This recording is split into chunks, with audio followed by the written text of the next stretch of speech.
Where am I? Lin Shen found himself enveloped in darkness, his memories in disarray. As a university student with little coursework, he had just been enjoying a relaxing evening at a foot massage parlor with his friend.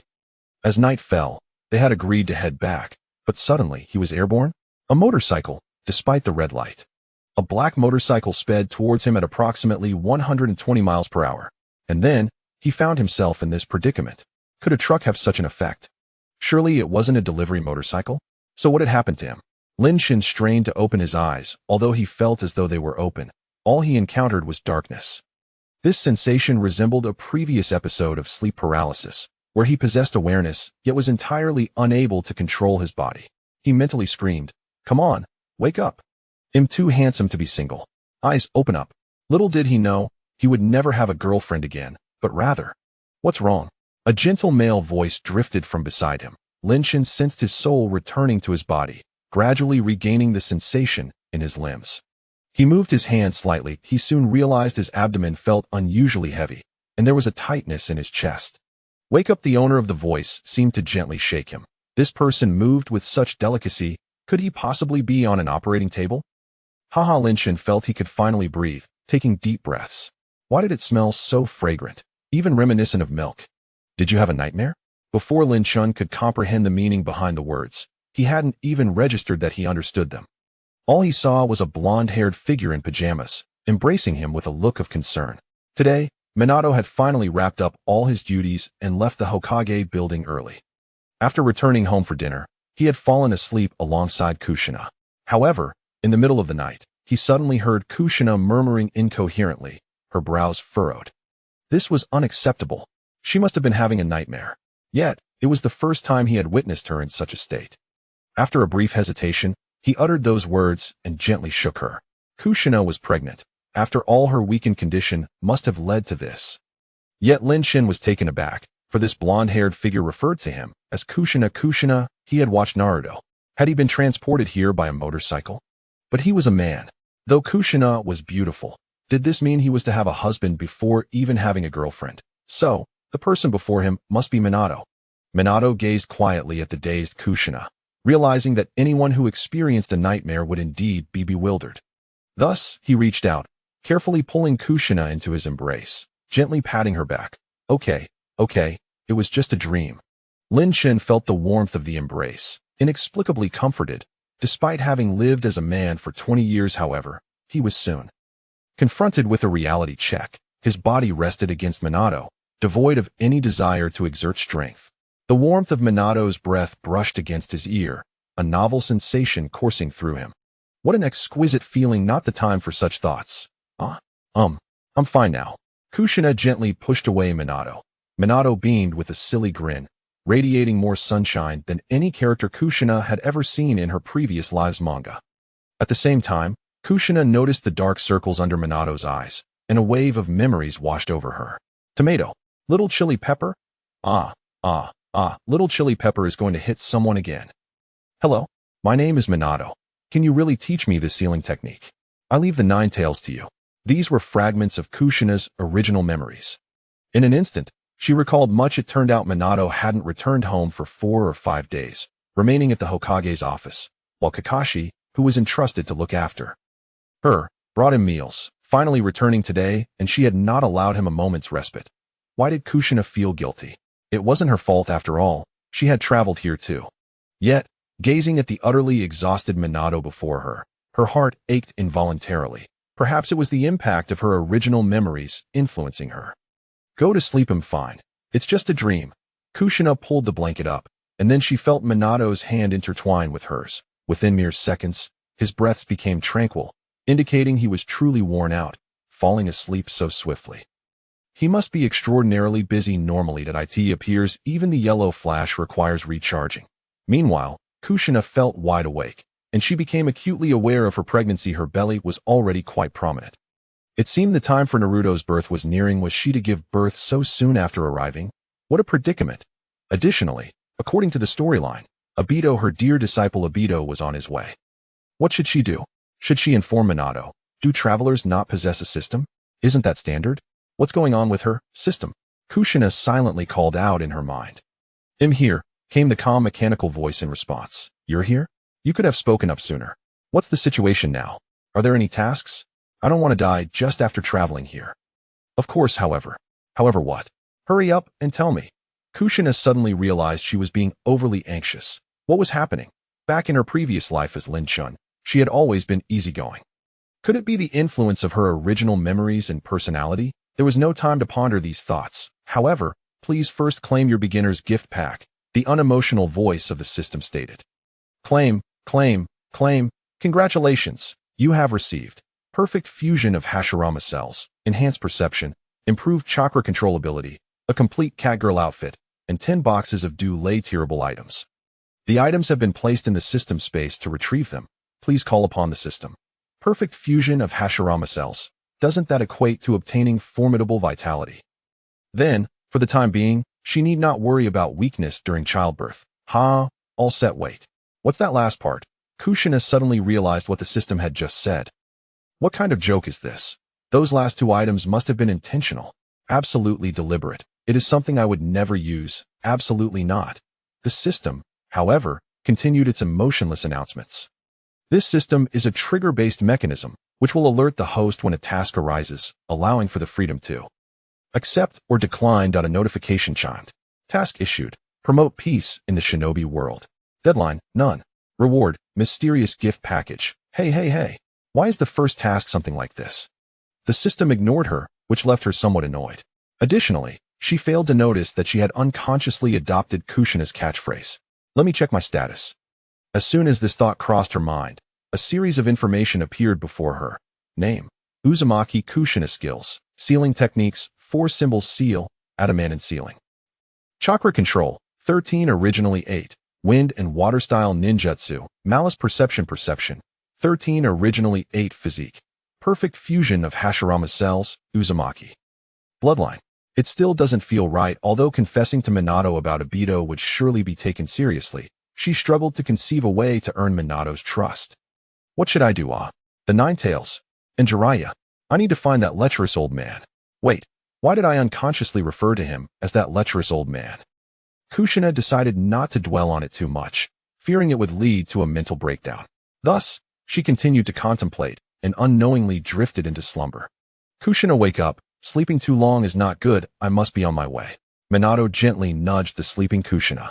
He recalled that Kushina had a nightmare last night, so a little extra sleep was perfectly normal. He quietly prepared breakfast, careful not to disturb her peaceful slumber. Yet, before leaving, he thought it best to wake her, as skipping breakfast would leave her drained for the day. Unbeknownst to him, Kushina was quite occupied in her dreams at that moment. Chapter 2. Infuriated.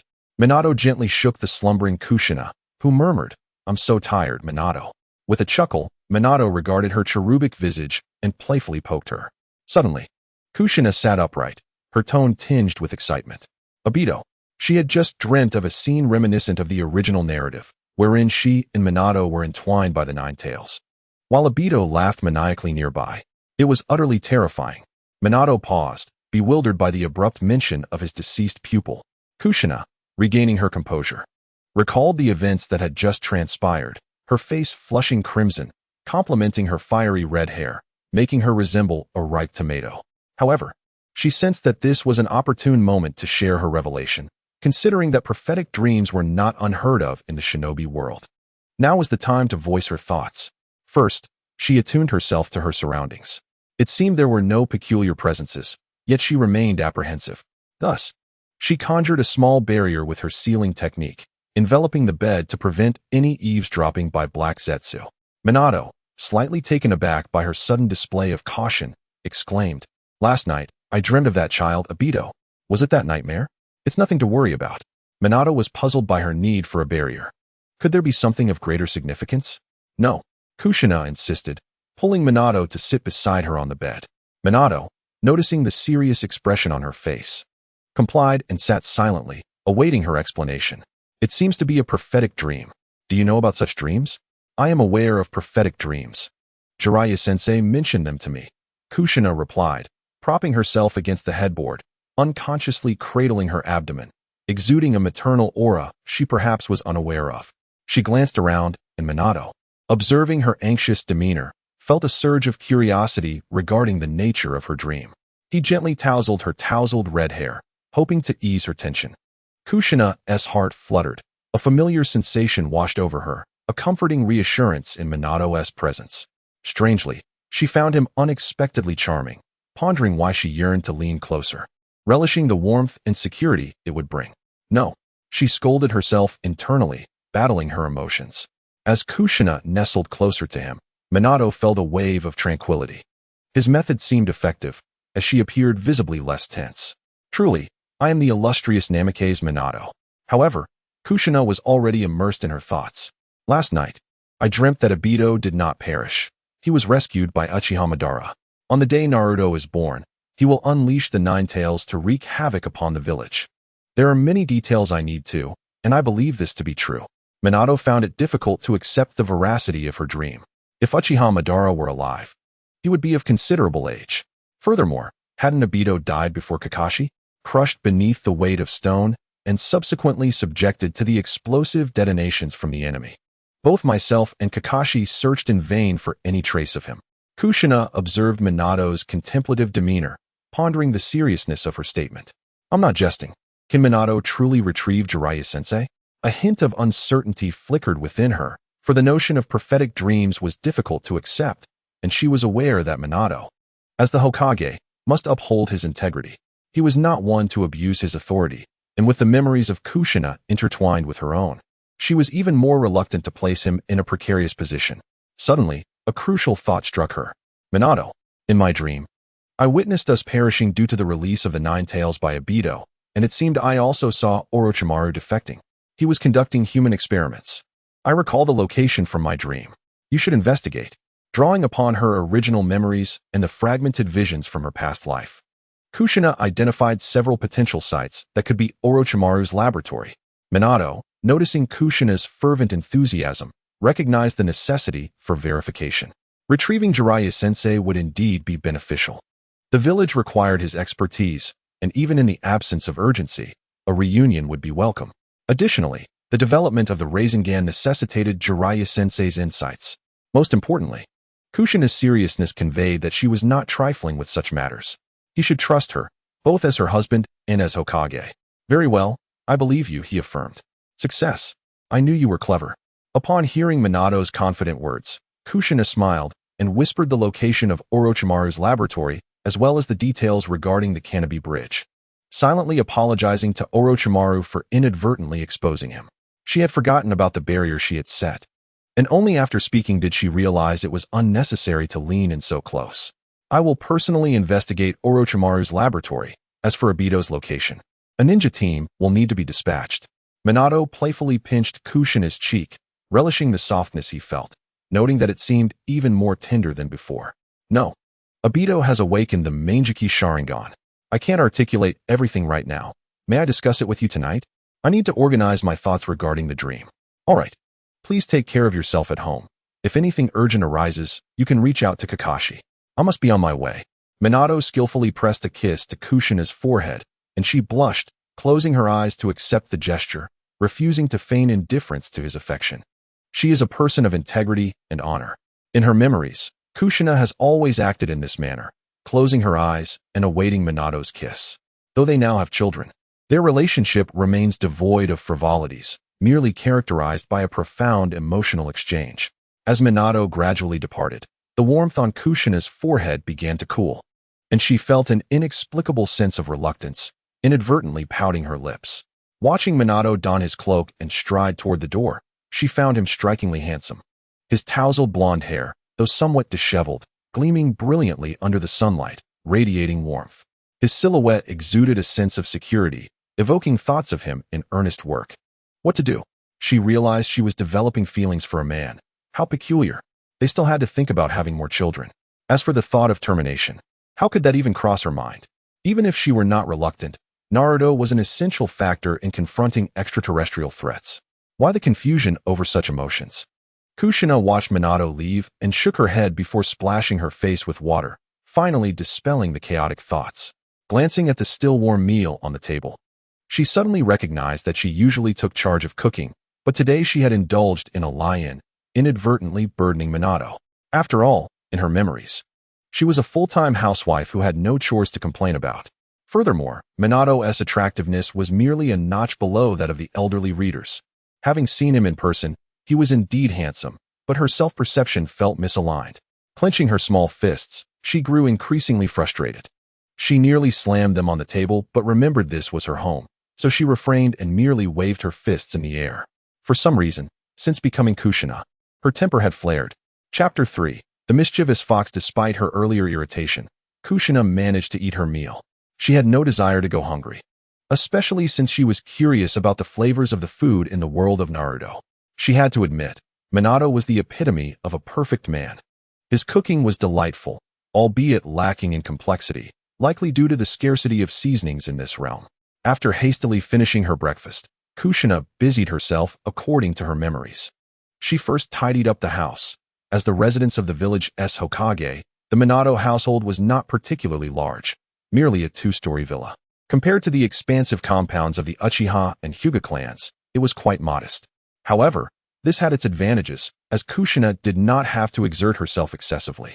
After mopping the floor, she wiped the sweat from her forehead and retrieved 2 hairpins to pin back the strands of hair framing her face. Now donned in a vibrant green apron and pink cotton slippers, with hairpins securing her locks, Kushina understood why her former self had always worn them while mopping. Her hair swayed with her movements, often falling into her eyes, which was quite bothersome. As she prepared to clean, she muttered to herself, realizing that if anything fell, it would be quite troublesome. Suddenly, she found herself fully embodying the persona of Kushina. Although she retained the memories of a man in his 20s, Kushina's life evidently unfolded with greater richness and occupied a more significant portion of her consciousness. Gently placing the mop aside, she plopped onto the bed, contemplating a brief respite before resuming her chores. After all, it was rather exhausting to be busy while heavily pregnant. Kushina propped her hands against her face, pondering, "System, is there any chance I could return?" Perhaps there was. What do you mean, perhaps? That's not helpful. The indifferent demeanor of the system left her feeling a bit flustered. If I can't go back, just say so. If there's a chance, why not mention it sooner? What do you mean you don't know? You're the one who brought me here.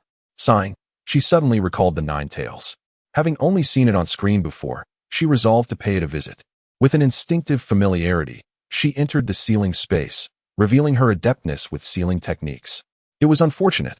The blame lay with the old man Danzo, who had persuaded her dear friend Hisashi to abandon the Uzumaki clan when trouble arose.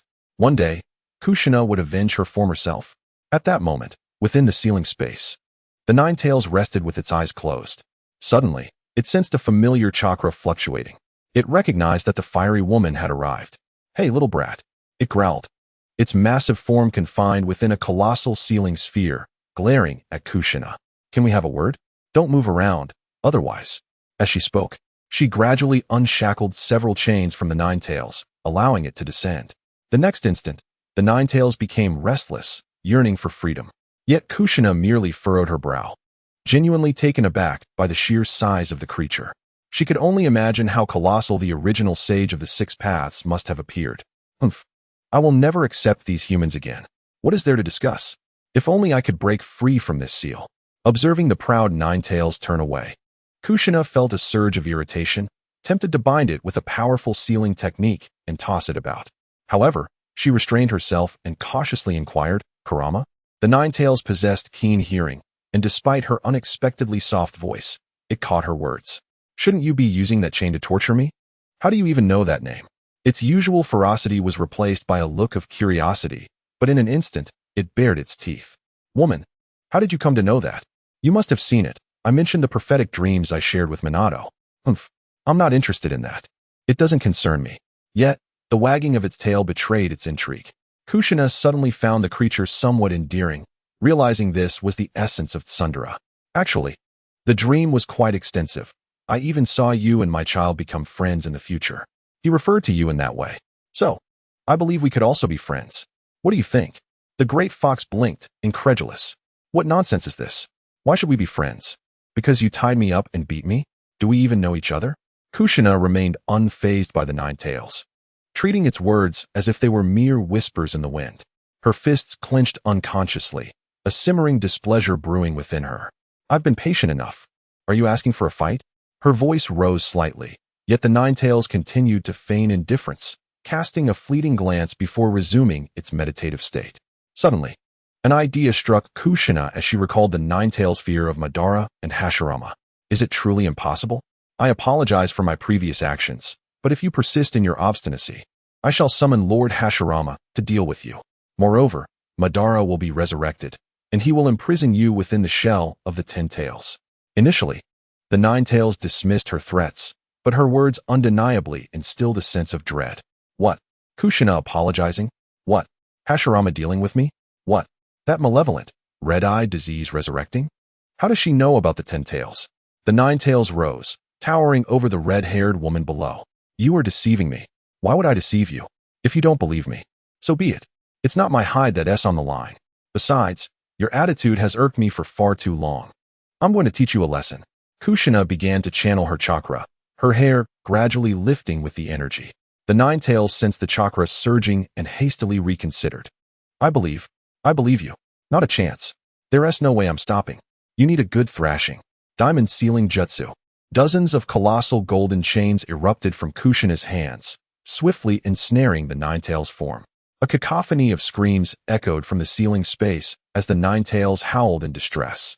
Breathless and panting, Kushina gazed at the subdued Ninetales lying on the ground, a wave of relief washing over her.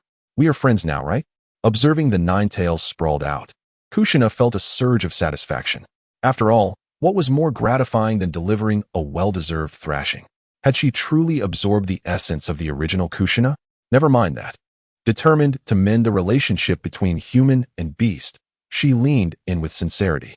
I'm sorry for losing control earlier. Perhaps the recent pressures have been overwhelming. I hope you can understand, even just a little. She formed a cheerful hand gesture, resembling a peace sign. The Ninetales, bewildered by the amiable demeanor of Kushina, pondered if it had been struck senseless or ensnared by an illusion. You little brat, I am Uzumaki Kushina. You may call me Kushina.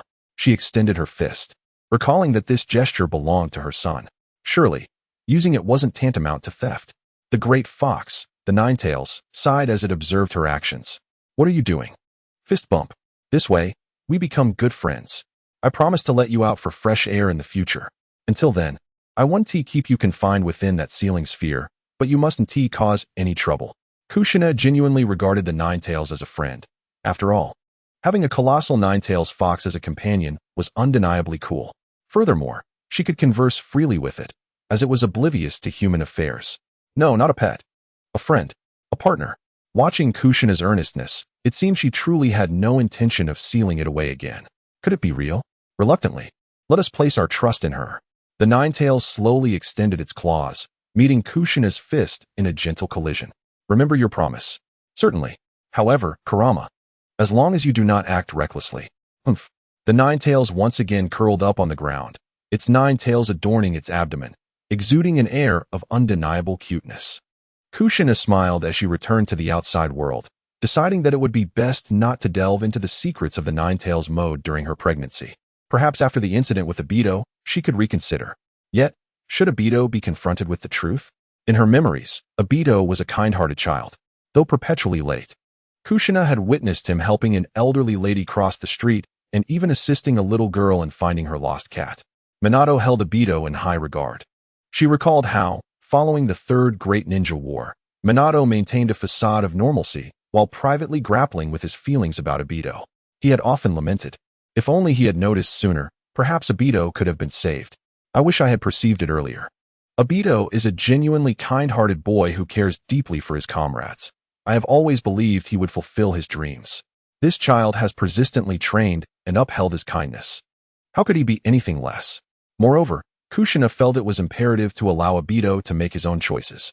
Although Naruto insisted on not laughing, Aido was somewhat oblivious. Yet, as of now, nothing had transpired, and he had not committed any particularly heinous acts. As long as Aido could awaken to reason, Kushina believed there was nothing unforgivable.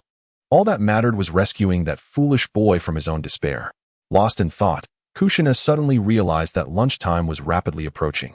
She needed to prepare a bento for Minato. However, she hesitated momentarily, contemplating whether to cook some dishes from her past life, thinking that perhaps Minato would enjoy them. Chapter 4. The white-haired brat knock, knock, knock. Here he comes. Kushina wiped her hands on her apron and hurried to the door. I have procured all the ingredients and seasonings you need. Upon opening the door, she was greeted by Kakashi, his white hair and mask immediately recognizable. Kushina had felt pressed for time to shop, so she had sent Kakashi to gather the materials while she prepared some desserts. Kakashi, thank you. Hearing Kushina mention Aido's name earlier that morning, Kakashi had been deliberating whether to inquire further. Yet, Minato-sensei had not intended for him to know, wondering if he was overstepping his bounds. But the information about Aido was inescapable, leaving him in a quandary.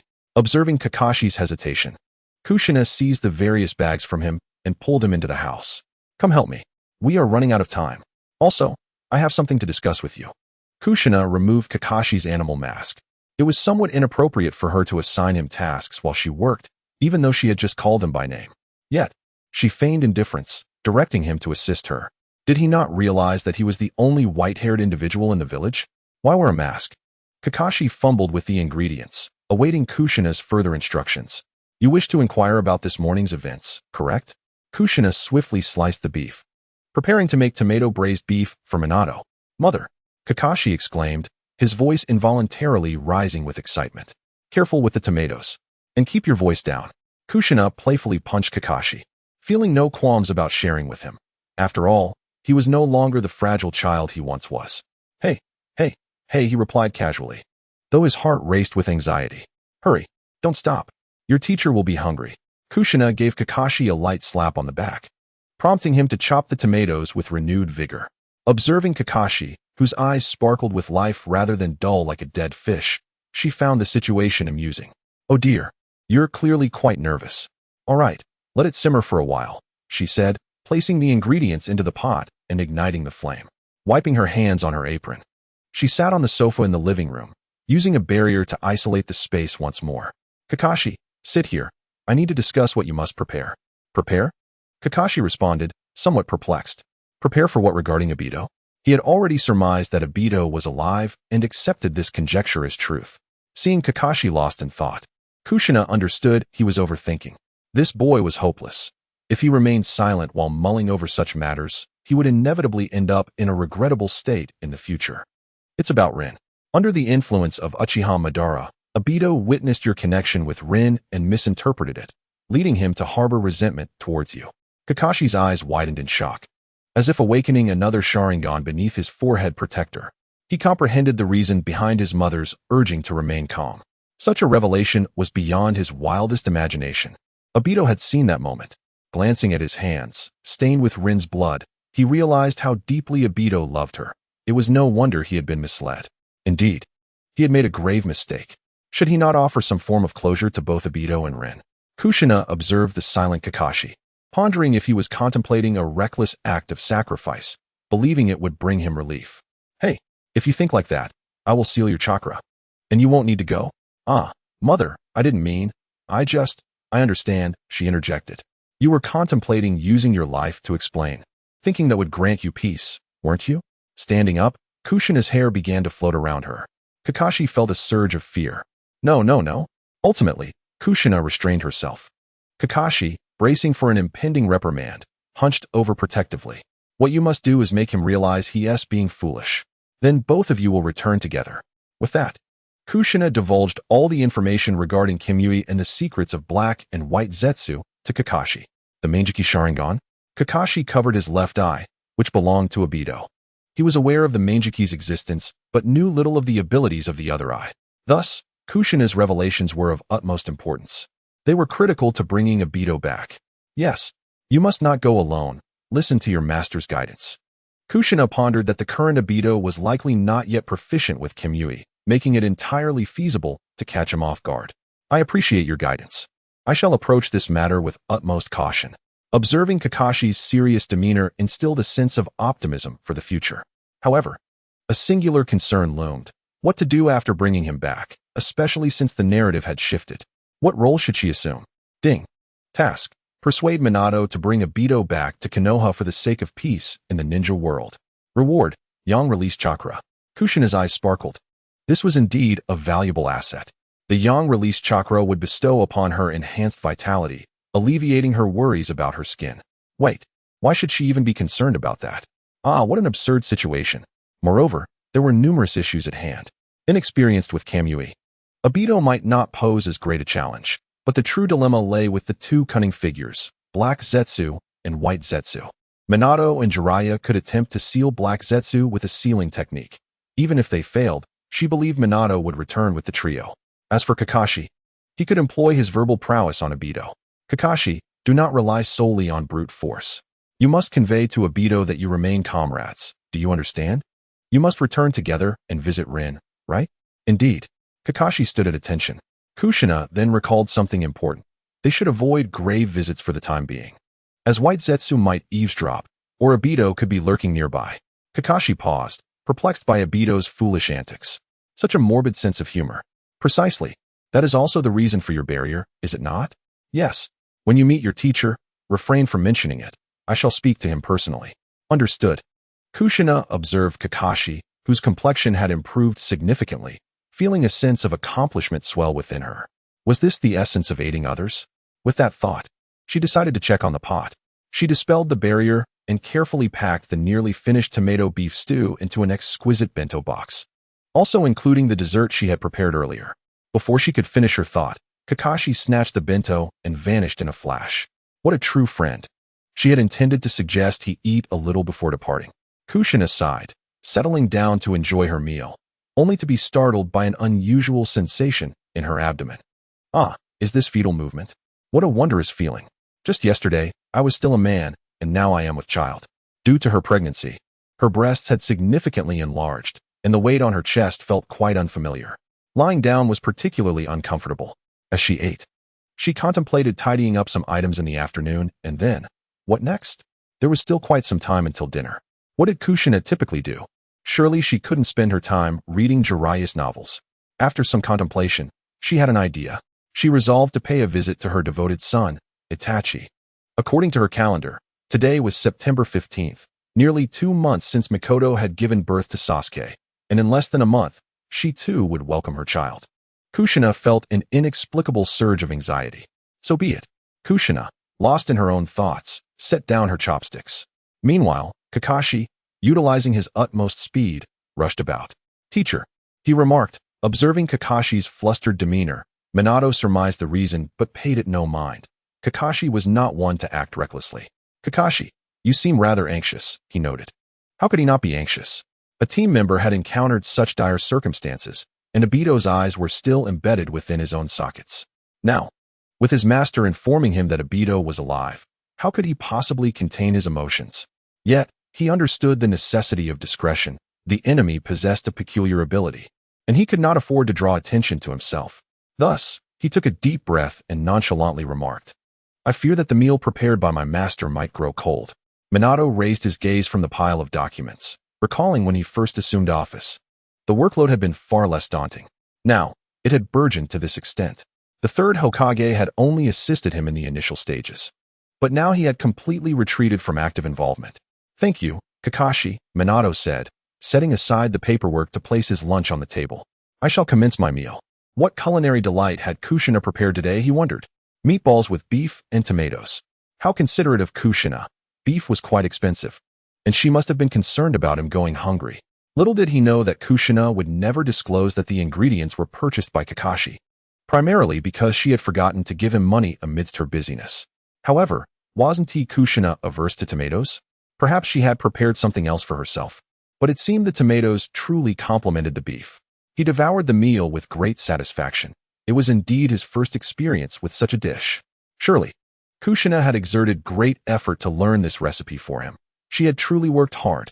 He did not consider Kushina's peculiarities too seriously. After all, her dislike for tomatoes stemmed from childhood teasing, and it was good that she had come to terms with it. Kakashi, as usual, stood outside the door, preoccupied with thoughts of how to persuade Aido. Chapter 5, A Little Practice? Indeed, experiencing things firsthand differed vastly from watching them in an anime. Kushina felt that Konoha was far more expansive than her memories or the animated portrayals suggested. Having finished tidying up her room, she planned to seek out Mikoto Uchiha for a chat. Meanwhile, Kakashi lingered in the shadows, keeping his distance. Many civilians greeted her as she walked by. Although some were unfamiliar faces, she responded to each one. After all, Minato was a commoner turned Hokage, and since his ascension, The villagers' perception of Kushina had improved significantly. Gradually, Kushina entered the Uchiha clan's territory, where greetings were scarce. Most residents bore cold expressions, as if to convey, "You owe me 2 million." Even the children exhibited minimal emotion. It was quite extraordinary. Such an atmosphere would surely require psychological fortitude to endure. Perhaps only Aido could bring some liveliness to this grim environment. The Uchiha clan truly exuded an air of malevolence. How else could such uniform expressions be maintained? As she walked, her mind was occupied with thoughts on how to guide the 5-year-old Itachi, who, after all, had faced the battlefield from such a tender age and could hardly be considered innocent. The only concern was to ensure he remained untainted by that old wretch, Danzo. And then there was his good friend Shursui. However, how should she approach this in front of Mikoto? It would be inappropriate to urge Itachi to direct his gaze towards her, compelling her to avoid him. After all, he was her son, and this was her home. What a dilemma. Perhaps she was simply being too anxious. Maybe it would be best to wait until they met. Should she ask Minato for assistance? Yet, she sensed that he was burdened with numerous responsibilities and would likely be exhausted. No, why was she entertaining such thoughts? It was rather unsettling. But then Kushina recalled that man with his yellow hair and silly grin, which only added to her frustration. Her thoughts were as erratic as the flying thunder god technique. Before long, she found herself standing before the home of Fugaku, the Uchiha clan leader. After being guided by a servant, she encountered Mikoto, who was playfully engaging with Sasuke. "Kushina, you've arrived." Kushina felt the thin slippers beneath her feet against the rigid wooden floor. Such an esteemed family had particular standards. But walking on this surface was rather uncomfortable. Nothing compared to the comfort of her own cotton slippers, and her pajamas paired perfectly with Minato's attire. Why was she indulging in such trivial comparisons? "Well, I came to see you and to have a look at Sasuke-kun," Kushina said as she knelt beside Mikoto, extending her hand towards the child in her arms. Mikoto smiled, cautiously handing Sasuke over to Kushina. "You must be nearing your own delivery, yet here you are, eager to hold my child." Kushina inexplicably felt a flush of warmth on her cheeks. "I'm just practicing. Where else would you practice with someone else's child?" Mikoto quipped. Yet she allowed Kushina to cradle Sasuke. They had been friends since school, trustworthy companions, and a little cuddling was certainly harmless. Kushina glanced at Mikoto, admiring her mature demeanor. Despite her practical short black hair, she exuded an undeniable aura of a devoted wife. Unlike the surly expressions of other Uchiha, Mikoto's cheerful smile was genuinely comforting. Just as Kushina was about to inquire about Itachi's whereabouts, it suddenly dawned on her that he must be at school. No, he had used a shadow clone to attend. At that moment, Sasuke began to wail. "Oh dear, what is the matter?" Kushina exclaimed, momentarily flustered, gently rocking the child. She had never cared for a baby in her 2 lifetimes. It appeared he was likely hungry. Mikoto pointed to Sasuke's flailing hands, understanding that this was the child's way of expressing his desire for milk. "Oh, then are you not going to practice?" Mikoto playfully nudged Kushina. In an instant, Kushina understood the implication. Mikoto was suggesting that she should feed her child. Wait. Kushina stammered, momentarily at a loss for words. "Ha ha ha, you took that seriously. Without having given birth, there is no milk to offer. Hand him over." TSK. Kushina felt a bit deceived and was slightly annoyed. Who would know such a detail? Gritting her teeth, she returned Sasuke to Mikoto. "You've tricked me. You should at least read some parenting books. Otherwise, you'll be flustered and make mistakes." Mikoto disregarded the irate Kushina and proceeded to lift her clothing without a hint of hesitation. She perceived nothing amiss in her actions, while Kushina's eyes widened in disbelief. Caught in a dilemma, she found herself unable to evade or confront the situation. How could she explain to Mikoto that they had once shared a bath in their memories? Yet, memories are but mere recollections.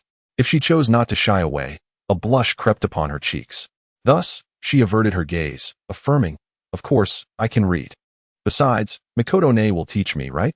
In truth, Kushina had long been acquainted with such literature, yet it had momentarily escaped her mind. "Mikoto-ne, where is Itachi?" she inquired. "He is likely at the training grounds. That child never attends school." A wave of frustration washed over Kushina as she pondered how to encounter Itachi by chance. However, engaging in conversation took precedence. Is he perhaps using shadow clone jutsu to replace himself? How did you know? The delightful sound of Sasuke enjoying his meal made Kushina feel as though she might evaporate from embarrassment. "I guessed. Your Itachi has always been exceptional." Attending school must seem unnecessary to him. He probably thinks so too. And what of Fugaku, the clan leader? Kushina mused, considering that through Mikoto, she might convey some thoughts to Fugaku. He is busy at the headquarters of the police force, returning home late every day. Right. Minato will likely be even later, as he is the Hokage. Yes, he only returned home once yesterday after a long absence. If it weren't for his dark circles, I would have thought he had been out. Kushina felt a loss of control over her own words, sharing everything that flitted through her mind. Ha ha ha, what are you imagining? Minato is clearly a good man. Such things would never occur. Perhaps it's the pregnancy that makes one overly suspicious. Mikoto, cradling the eating Sasuke, glanced at Kushina, who realized the conversation had veered off course, as Mikoto often redirected topics back to herself. Perhaps Fugaku would discuss clan matters with you? I'm just curious. Oh, there's no need to be so cautious. He does mention things occasionally. Recently, some clan members have been causing quite a stir. As for the specifics, I'm not entirely sure. Mikoto spoke the truth. Their relationship as senpai and kohai allowed for such inquiries without hesitation. Even if Kushina's questions were motivated by concerns for Minato. After all, living in the village meant Minato would be well informed. Moreover, Fugaku had been plagued with troubles lately. If Minato could offer some solutions, it would surely be beneficial. She, Fugaku, and Kushina shared a love for their village, hoping for peace between the clansmen and the villagers. Kushina, however, conceived an unconventional idea. I believe Itachi could strive towards becoming Hokage, which might embolden Fugaku. Such matters are beyond our control, Mikoto interjected, casting her gaze downward at her child, interrupting Kushina. She desired for Sasuke to thrive in the village, yet she felt it was not something they, as mothers, could influence. No, Minato would not wish for such a relationship.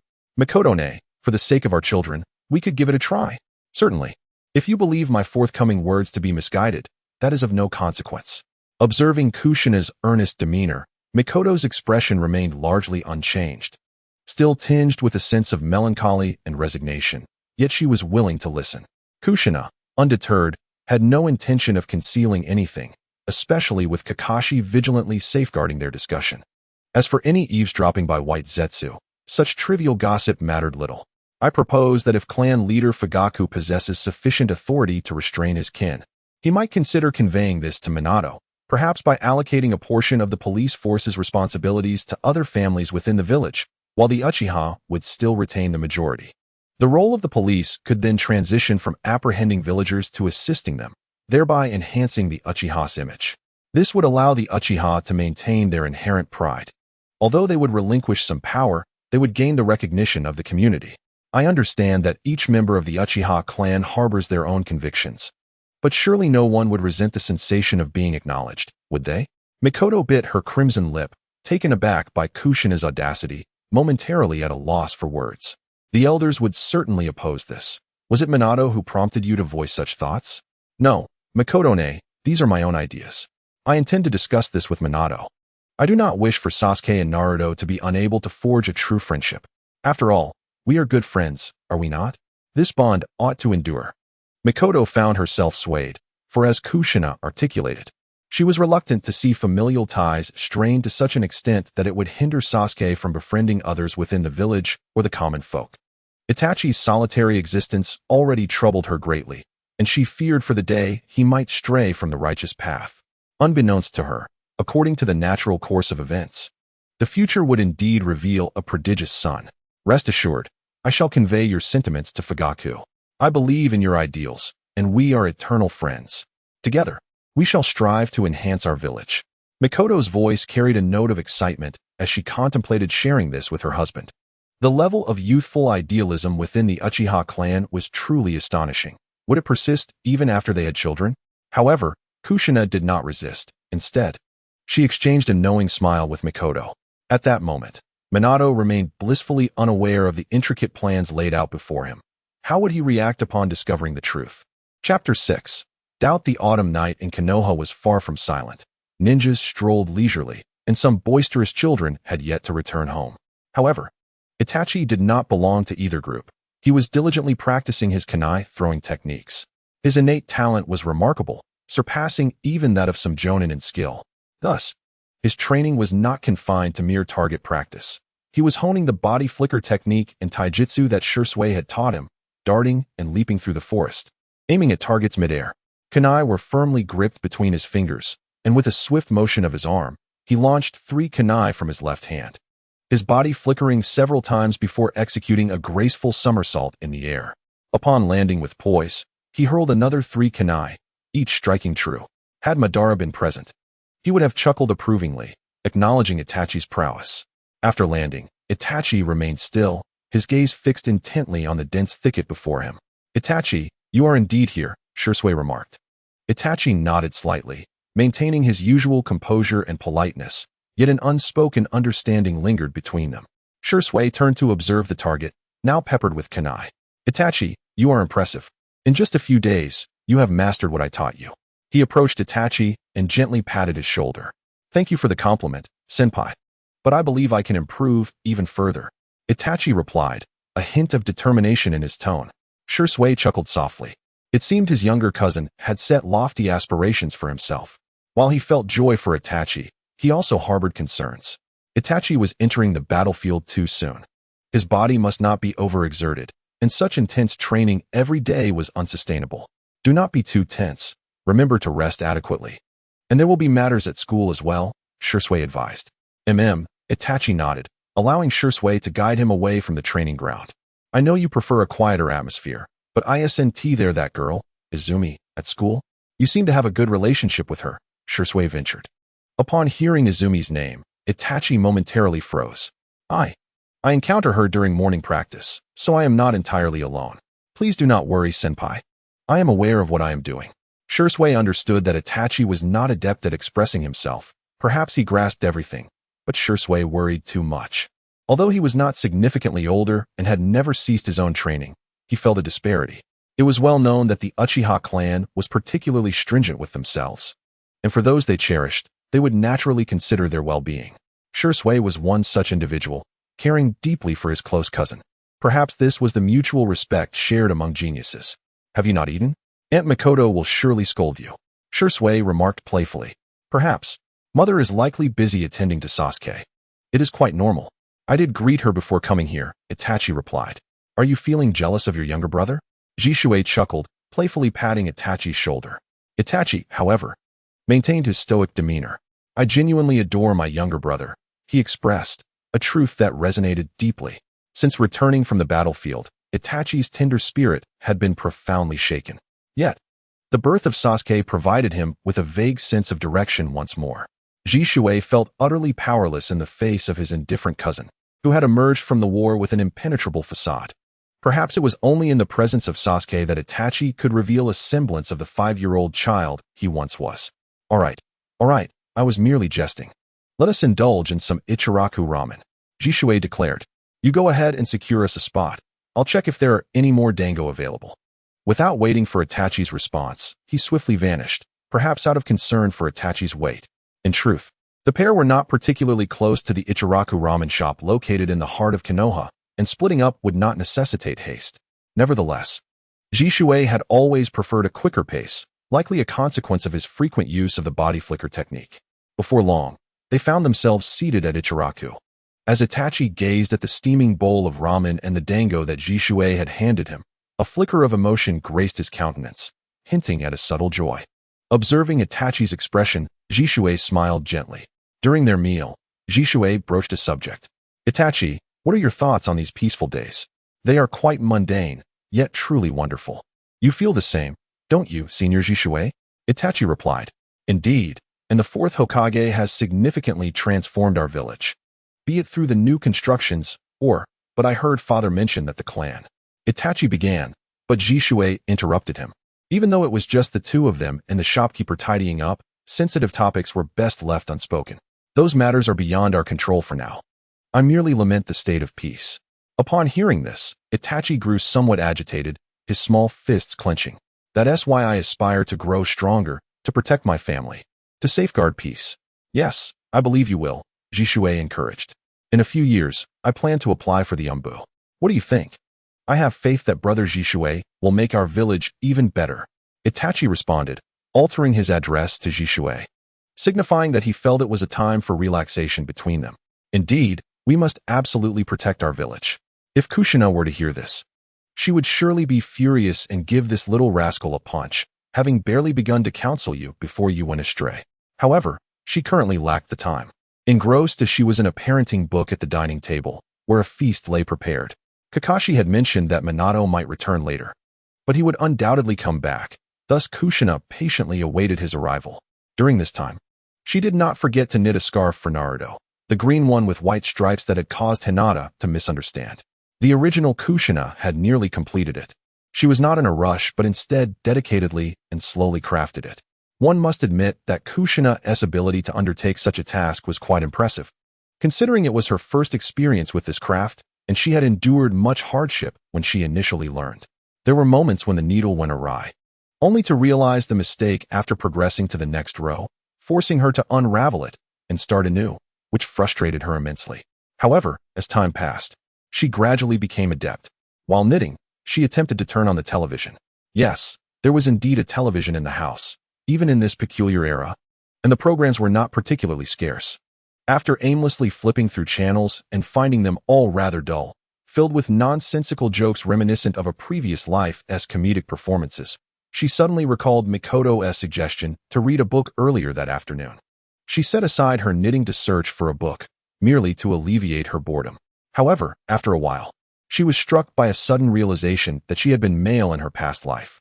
Yet, it was merely a fleeting recognition. She pondered for a moment before resuming her reading, as she possessed no means to resist this reality. That day had brought forth an abundance of experiences that challenged her previous understanding of gender, such as using the restroom. She had believed that during pregnancy, one required assistance. Instead, under the influence of Hashirama's cells, Kushina found her physical condition somewhat enhanced, allowing her to squat down without issue. In her former memories, Kushina had managed on her own, though it had been quite taxing, often leaving her drenched in sweat after using the restroom. The embarrassment of her first visit to the toilet lingered in her thoughts. Thankfully, Minato was not home. Otherwise, his reactions could have been more outrageous than Aido's. She certainly could not have managed with someone nearby. Moreover, she was also responsible for washing Minato's clothes, an endeavor that marked her first experience of cleaning another man's garments. Afterward, she found herself bewildered by her own thoughts, yet there was no overwhelming discomfort. Shaking her head, Kushina sought to dispel the chaotic memories and concentrate on her reading. At times, she could feel the baby stirring within her, and as she glanced at the words on the page, she was momentarily taken aback by their absurdity. What on earth was this? The book seemed rather frightening. In frustration, she tossed it onto the adjacent chair, unwilling to continue reading alone at night, especially in a world rife with supernatural beings. After discarding the book, boredom enveloped her once more. Practicing ninjutsu was not an option, nor was venturing outside in the evening. She found herself constrained by numerous restrictions. But wait, did she not possess the perfect Hashirama cells? What of Naruto? Would she perhaps end up with black hair? Would there be a trace of the bloodline of the Senju? Kushina gently caressed her noticeably swollen belly, a warm sensation emanating from her palm. Ding! There would be a hint of mixture.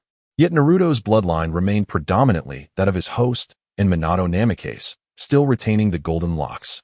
Indeed, it would be difficult to explain if the child were not to have blonde hair. Should black hair emerge, it would be quite the conundrum. Kushina shuddered at the thought. "I'm back," she announced as the sound of keys jingled outside, followed by the door swinging open.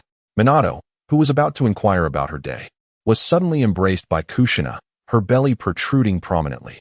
He felt as though he could teleport with the flying thunder god technique and still not be as swift.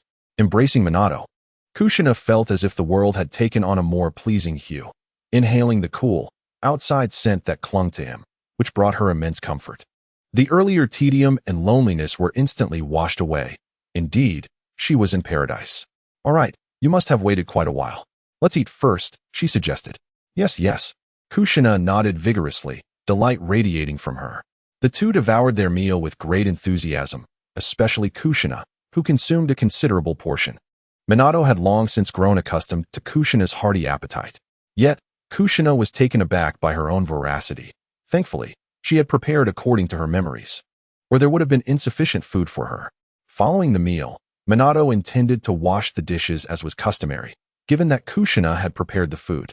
This was entirely reasonable and had always been their routine. Suddenly, Kushina recalled that in her memories, she always referred to Minato as her husband. watching him tidy the dishes. She felt a pang of reluctance, and after a moment's hesitation, she shyly voiced her thoughts, feeling quite bashful as she had never referred to anyone in such a manner before. "Husband, let me wash the dishes. You must be exhausted after these past few days." Minato paused, taken aback by Kushina's timid demeanor, feeling slightly bewildered. Was this truly the Kushina he knew? Why did she wear such an expression? However, he dismissed the thought, attributing it to her pregnancy, as her emotions had been rather volatile since then, and her thoughts quite scattered. He smiled gently, tilting his head slightly. "Thank you, dear." Instantly, Kushina felt herself blush, realizing the shift in her demeanor. She lowered her head, hastily clearing the table, her mind racing. Oh no, she thought. She had turned into a lovesick fool. If previously her actions were guided by memory, now they stemmed entirely from her own volition. No, she reminded herself that she was a woman, and everything was perfectly normal. She endeavored to reassure herself, especially since she felt a twinge of sympathy for Minato. After a long day, he deserved to rest, and she had little else to occupy her time. At that moment, she remained oblivious to the fact that some of her unusual behaviors had caught Minato's attention. Chapter 7. Let me help you, my dear. What's wrong? Kushina turned off the running faucet, straining to hear what Minato was saying, but ultimately, she could not discern his words. How peculiar, she thought. Why would Minato call her name while in the restroom? Could it be? That notion sent chills down her spine. She hastened her movements, eager to discover what was amiss. Could it be that she had inadvertently exposed herself? Surely, there was nothing she had forgotten. Forgotten? She had completely forgotten to prepare the bath water. Under normal circumstances, Naruto would wash the dishes after returning home for dinner, followed by a relaxing bath and perhaps a soothing massage, as this was a mutual exchange. However, would his washing the dishes alone expose the truth? If it were to be revealed, Naruto would likely not react adversely, considering that the body truly belonged to Kushina. And they shared children as well. Yet, wouldn't this be quite unfair to Naruto? The thought of his beloved wife suddenly transforming into someone else was unsettling. She resolved that Naruto must never know. From this moment on, she would embody Kushina herself. Kushina hastily arranged the dishes and approached the bathroom door, feeling a sudden wave of anxiety and an inexplicable sense of deja vu. "I'm sorry, dear. I was rather hasty tonight and forgot to turn on the hot water. It's a trivial matter. Didn't Kushina mention she was tidying up the house? I can see that. And she even experimented with new recipes, right? Can I come in?" Yes, I'm coming in." Kushina observed Naruto, who was seated with his back to her, a towel wrapped around his waist. Memories flooded back, and she quickly realized what was about to happen. He was expecting a back rub. Why did she feel a twinge of disappointment? Shaking her head, Kushina deftly retrieved Naruto's towel from the nearby rack, turned on the faucet to dampen it, and twisted it out. "Here we go. Let us begin." With each motion of Kushina's hands, Naruto let out a contented sigh. "What is that sound? It's quite odd." Kushina's cheeks flushed. Perhaps from the warmth of the bathroom, or something else entirely. "It feels wonderful. After a long day at the desk, having my beloved massage my back feels like a heavenly delight." The perfect man, Naruto, was simply exquisite. Every word he spoke was imbued with gentleness. Seizing the moment, Kushina decided to broach the topic of the Uchiha clan. "I met with Mikoto this afternoon." "Oh, really?" Naruto turned to face Kushina, concerned that she might be anxious about childbirth. He recalled the doctor mentioning that many expectant mothers experience such feelings close to their due date. "Don't worry. I will be a good father." "Well, if I didn't trust you, would I be in this position? Please turn back around." Kushina gently nudged Naruto to face forward. "I wanted to discuss the Uchiha clan. From my conversation with Mikoto, I gathered that Fugaku, the clan leader, is quite troubled about matters within their family." "Oh, I've noticed as well, but I believe the third Hokage is right." Kushina instinctively raised an eyebrow. What foolishness had that old man uttered that influenced Naruto? He suggested that each clan should handle their own affairs, particularly the Uchiha. The sound of the towel striking Naruto's back echoed in the air. "He's utterly inept." Kushina felt a tinge of frustration. According to the narrative, the third Hokage had an ambiguous attitude towards the Uchihas in later developments, often allowing Danzo to sway his decisions, barely holding his own opinions. You mustn't speak of him that way. The third Hokage has his reasons. But, dear, you are the Hokage. Surely you have your own thoughts on these matters, right? Even if you can't share them with them, can you at least share them with me?" Kushina set aside the towel and gently pressed her hand against Minato's shoulder. "Sigh. I truly believe the village is a collective entity. Yet we cannot overlook the families within it, each bound by their own rules. As the Hokage, I find myself in a rather helpless position. Are you looking to instigate change? Kushina asked tentatively. Minato shifted his stiff neck and exhaled, of course. So, how about starting with the Uchiha clan? I believe that Fugaku shares your sentiments, as he too strives to manage his family while seeking to integrate into the village. Kushina spoke with a hint of excitement, inadvertently applying a bit more pressure than intended. Ouch. I apologize, I got a bit carried away. In truth, Minato was merely exaggerating, although Kushina possessed considerable strength. It wasn't a matter of combat, and he was accustomed to her enthusiasm. I've also been aware of the situation, but I am unsure of how to proceed. This is my first term as Hokage, and regardless of talent, I find myself somewhat overwhelmed. With Danzo causing chaos, it's a wonder the village is even progressing, Kushina remarked. This is your first time as Hokage as well, isn't it? There's no need to demand perfection. Kushina pulled Minato back gently, resting his head on her lap. In his previous life, she had always seen potential in him, though he lacked political acumen compared to others. She cradled his face delicately, recalling how she had comforted him before. I actually have an idea, Kushina whispered close to Minato's ear. No, that's impossible. It would lead to too many complications. She frowned slightly, gazing at Minato resting on her lap. Am I being overly simplistic in my thinking? She leaned in closer. But can this really work? What if we are discovered? As long as we continue, Kushina insisted, the Elder Council will not agree. We don't need their approval. And the most troublesome person is Elder Danzo, isn't it? That is indeed the case. But how do you know? Kushina's heart raced in surprise. How can I talk my way out of this? I asked Kakashi, who wouldn't he listen to you? He informed me, so please don't blame him. Apologies, Kakashi. In this moment you are Kushina's secret. Oh, this child. Never mind. I believe your suggestion is worth trying. If Danzo's opinion comes to light, I will do my utmost to persuade him. Upon hearing Minato's willing agreement, Kushina felt a twinge of concern. My dear husband, should I not be so involved? After all, you are the Hokage. Why would you think that?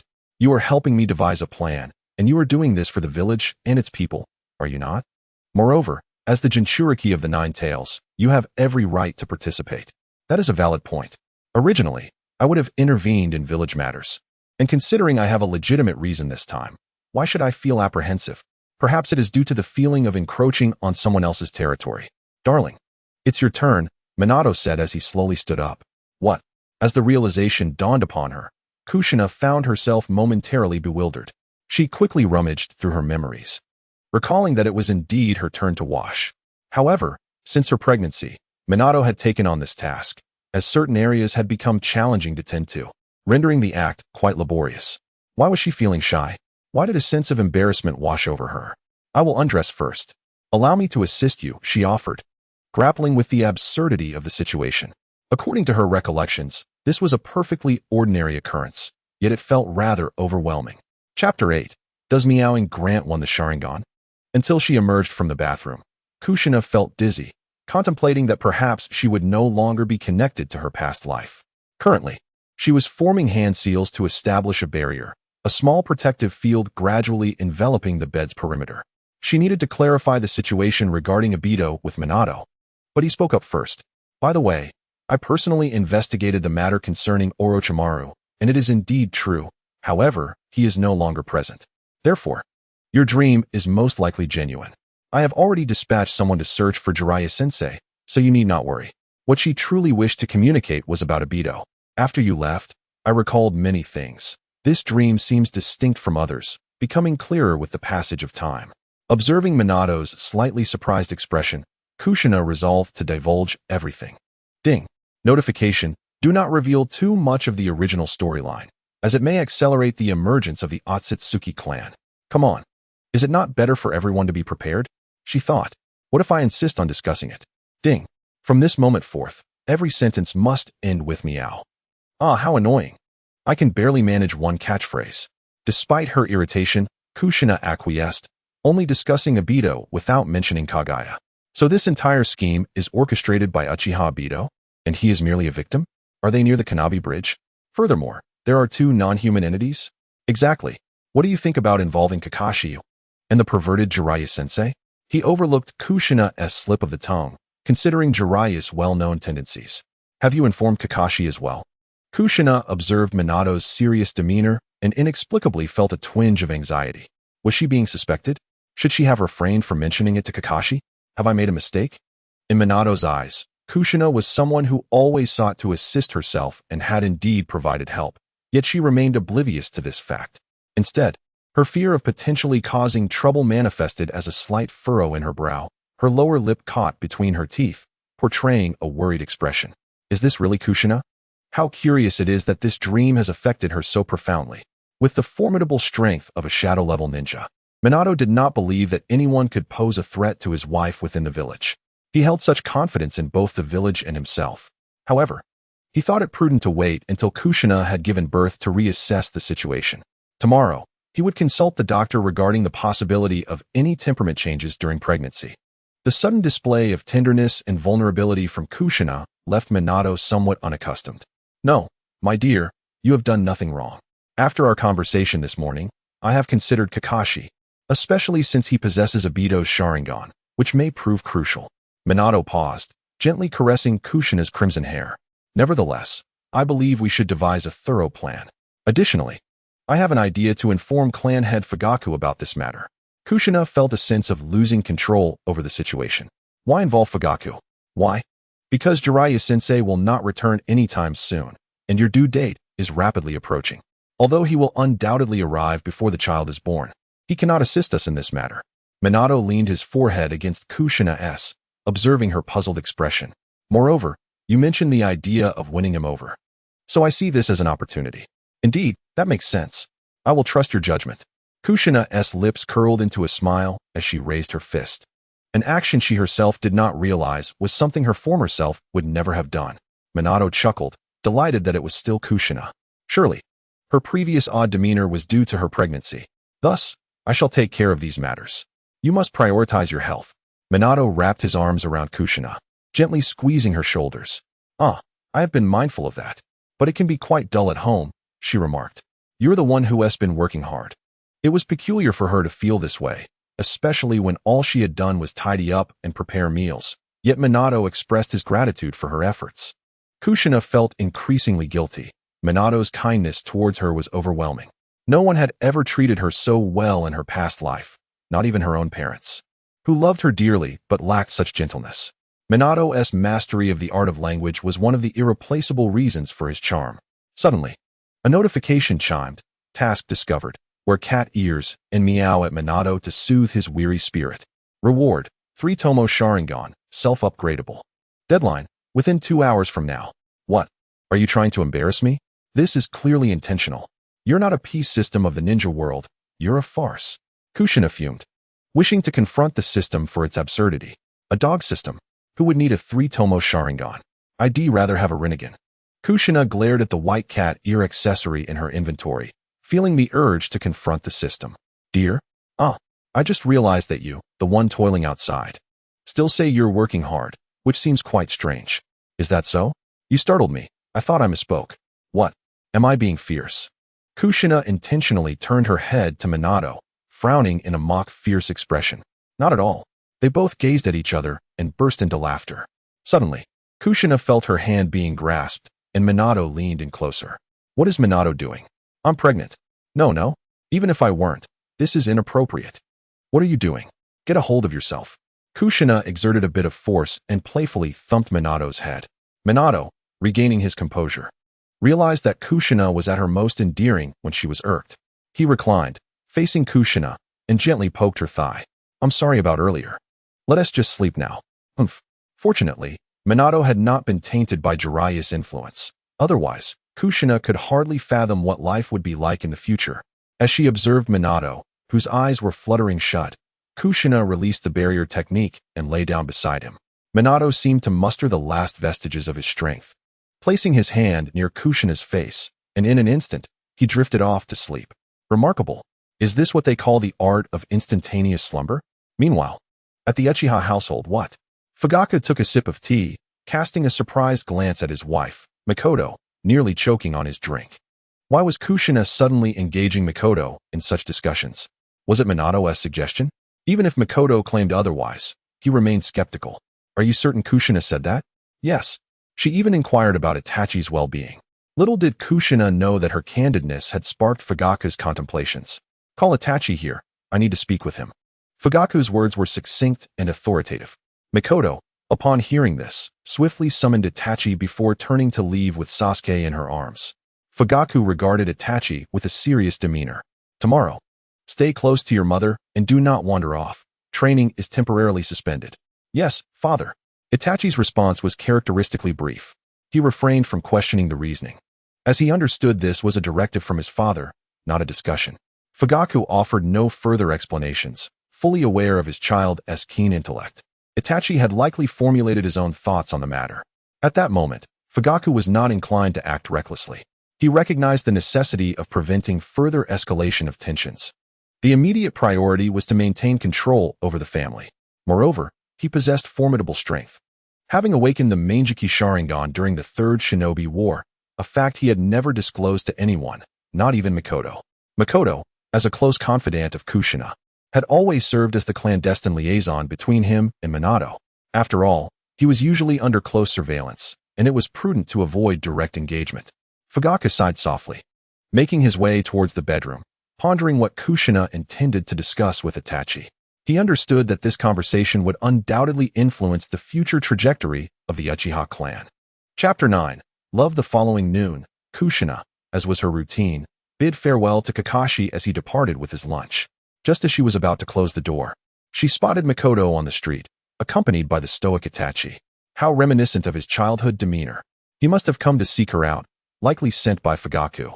Considering Mikoto's complete detachment from such matters, she was merely a housewife. Were it not for Kushina's prodding, she would have avoided discussing political topics with Fugaku altogether.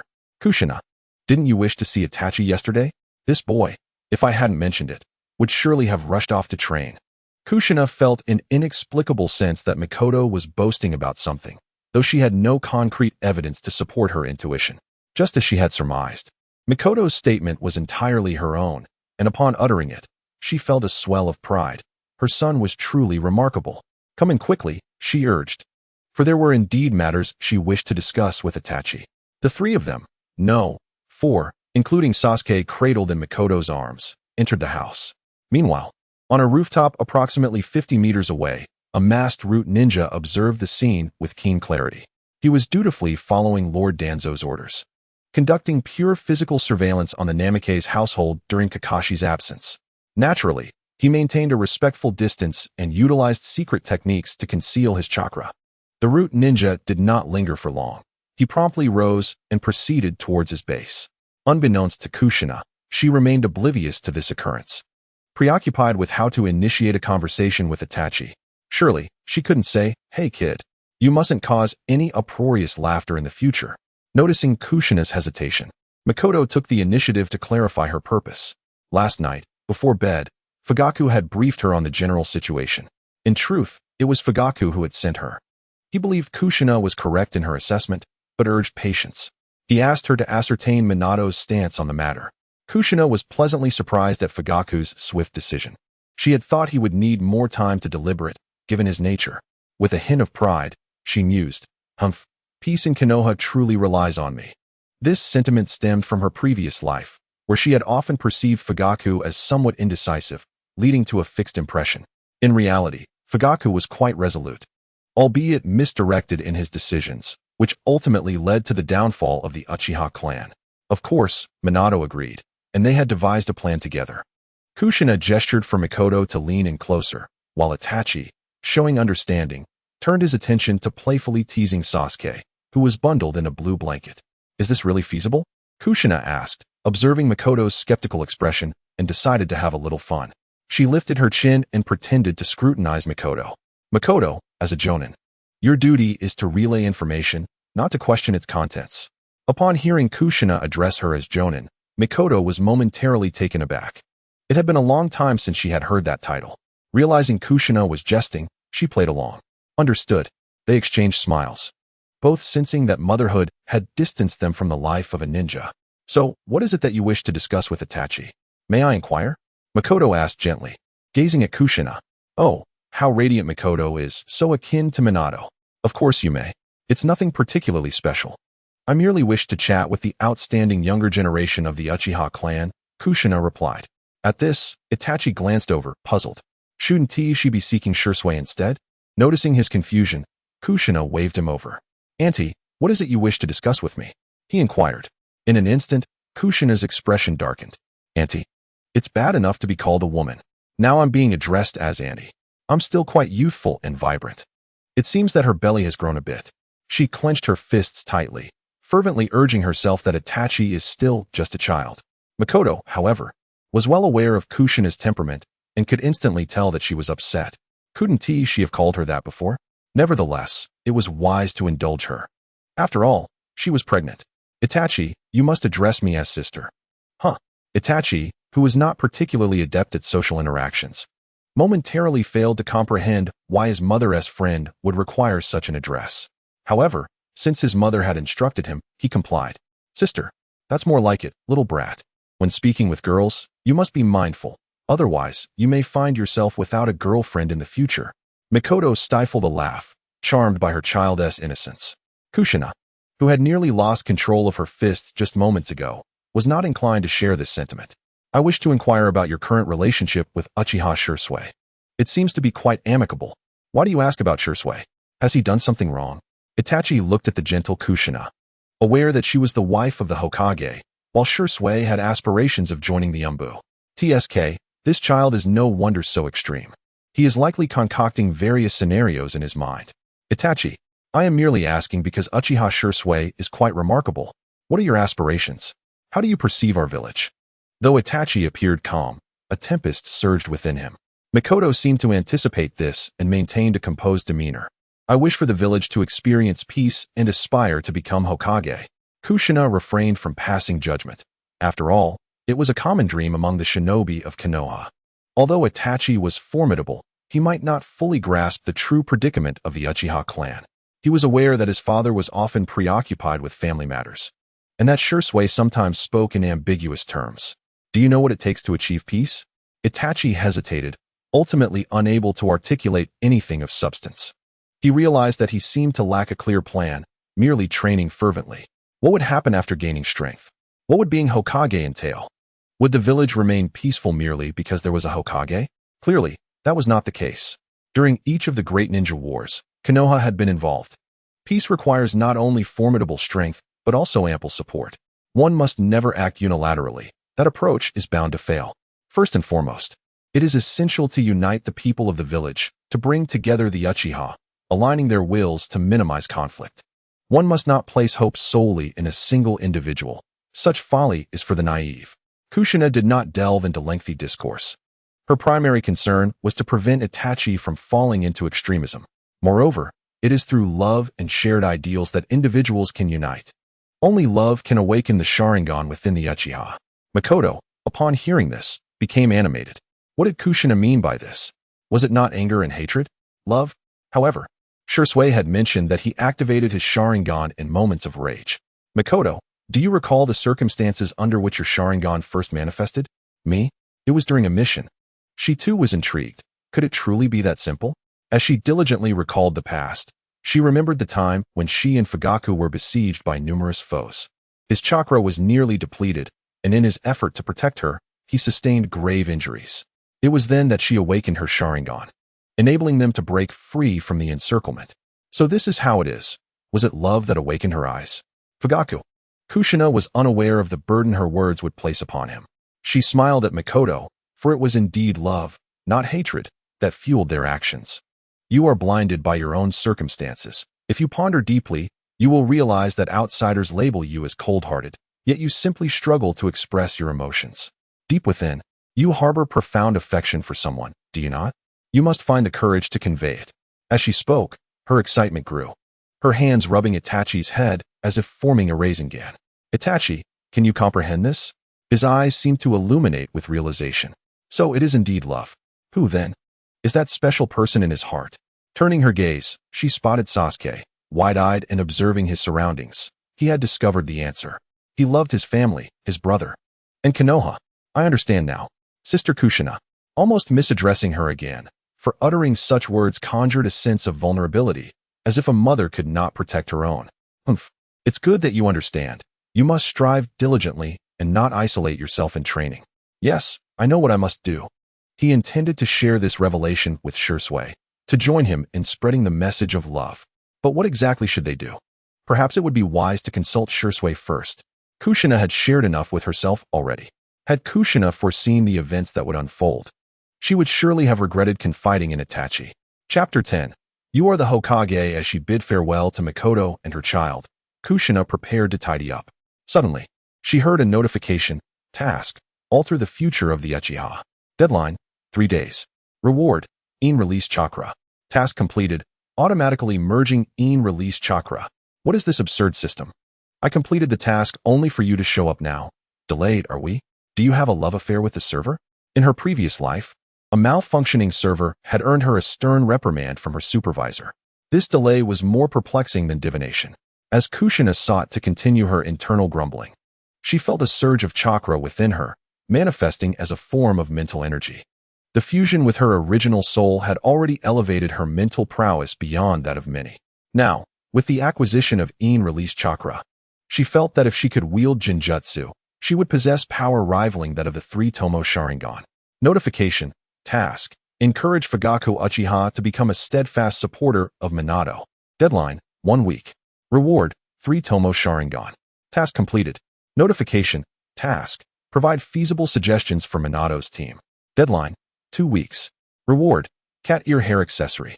The system incessantly chimed, causing her to grow impatient as she had just picked up a cloth. System, could you not inform me earlier? Must you relay everything one by one? It's quite vexing. Perhaps, in stark contrast to the system's cold, mechanical voice, Kushina's emotions were in turmoil. She was utterly exasperated yet powerless to change her circumstances. Oh, what a nuisance. And what on earth is this transmission cat ear hairpin? Ding. It is a literal item that allows the host to be transported to a location designated by the system. Oh. Only after cleaning the coffee table did she realize that the mission's objectives were not clearly articulated. What is this? Vague instructions. What about Team Minato? Ding. It is the team led by Minato, tasked with locating Aido. TCH. This wretched system is infuriating. Could it not articulate everything in one go? Absorbed in her frustration, she inadvertently exerted too much force, causing several cracks to appear on the corner of the coffee table. At that moment, she suddenly felt an odd sensation in her eyes. A sort of pressure. Hastily, she picked up her small mirror and beheld her once deep blue eyes transformed into a crimson hue, with 3 black tomos swirling within. Quite beautiful. Indeed. How ironic. No, have I truly descended to such vanity? Am I already beginning to indulge in self-admiration? Moreover, this phenomenon cannot persist indefinitely, otherwise. What would distinguish me from that white-haired boy with one eye? The host possesses Ein release chakra and can control it. Please explore independently. TCH. But has Fugaku made his decision so swiftly? That is somewhat unexpected. Unbeknownst to her, Fugaku merely lacked the nudge from the right person. In truth, after Makoto recounted those events, he had already resolved his thoughts. Kushina set aside her cleaning cloth and, placing a hand on her burgeoning belly, sat cross-legged on the bed. Following the steps of her previous training, she sought to attune herself to the Ein release chakra within. What should I do? Although she could sense a chilling aura of chakra, Kushina was at a loss for how to proceed. Surely, I cannot approach Makoto with these crimson eyes. This dilemma left her troubled, compelling her to calm her mind and attempt slowly. She must resolve this before Minato returns home. This dogged system is truly insufferable. Aren't other systems supposed to be concealed? Let us shift our perspective from the foolish Kushina to the root ninja who departed not long ago. Yes, Danzo-sama. I personally witnessed Uchiha Makoto enter the Hokage's residence with her 2 sons. In the dim candlelight, Danzo's half-covered face, still unbandaged, loomed ominously. You did not expose yourself, did you? His gaze pierced like a needle towards the root ninja reporting. Danzo was indifferent to their conversation. After all, with his foolish mind, he could easily surmise that it was merely the malevolent Uchiha seeking to meddle in Konoha's affairs. What truly mattered was whether Kushina had discovered anything. Otherwise, if that violent little brat stirred up trouble, he would be unable to withstand it. Moreover, she was pregnant. If Minato learned of the surveillance issue, he might not face dire consequences, but surely he would be quite uncomfortable. No, my subordinate did not utilize any chakra, nor did he harbor any malice towards the Jinchuriki. Upon returning, he employed only physical techniques, and the Jinchuriki's reaction did not suggest any awareness of the situation. Very well, proceed, the root ninja responded promptly, vanishing in an instant. He needed to continue seeking opportunities for observation, though the current moment was not propitious. He sensed Kakashi approaching from a distance near the Hokage's residence. Danzo slammed his hand heavily on the table, not overly concerned about the matter. After all, in his plans, the Uchiha would not last for many more years. Instead, he pondered, Orochimaru. Have we yet to locate that wretch? Who knew how Minato had suddenly made a discovery? Did Orochimaru not assure him that he was concealing himself well? Now the man, along with the experimental results, had vanished, wasting the painstaking effort Danzo had expended to procure the human materials. Referring to the corpses gathered during the Third Great Ninja War, as well as the abducted populace. However, it was fortunate that he had left behind a boy who could use wood release. That was perhaps the only redeemable quality of Orochimaru. Sir, we have dispatched individuals to search, but there is currently no news. Damn that Orochimaru. I wonder if he has exposed my plans, one after another. They will not allow Konoha any peace. Danzo resolved to pay Minato a visit to gauge the situation. Thus, he adjusted his demeanor and strode briskly toward the Hokage's office. At that moment, within the Hokage's office, the fourth Hokage contemplated that it was indeed best to limit interactions with the Mist Village. Ultimately, the decision was his to make. After Sarutobi Hiruzen's retirement, he would occasionally come here to assist Minato, and this disciple brought him great satisfaction. However, he still needed to learn about administrative affairs, and the future appeared promising. Yet, Minato found himself at a loss for words. After all, the animosity between Konoha and the Mist Village was considerable.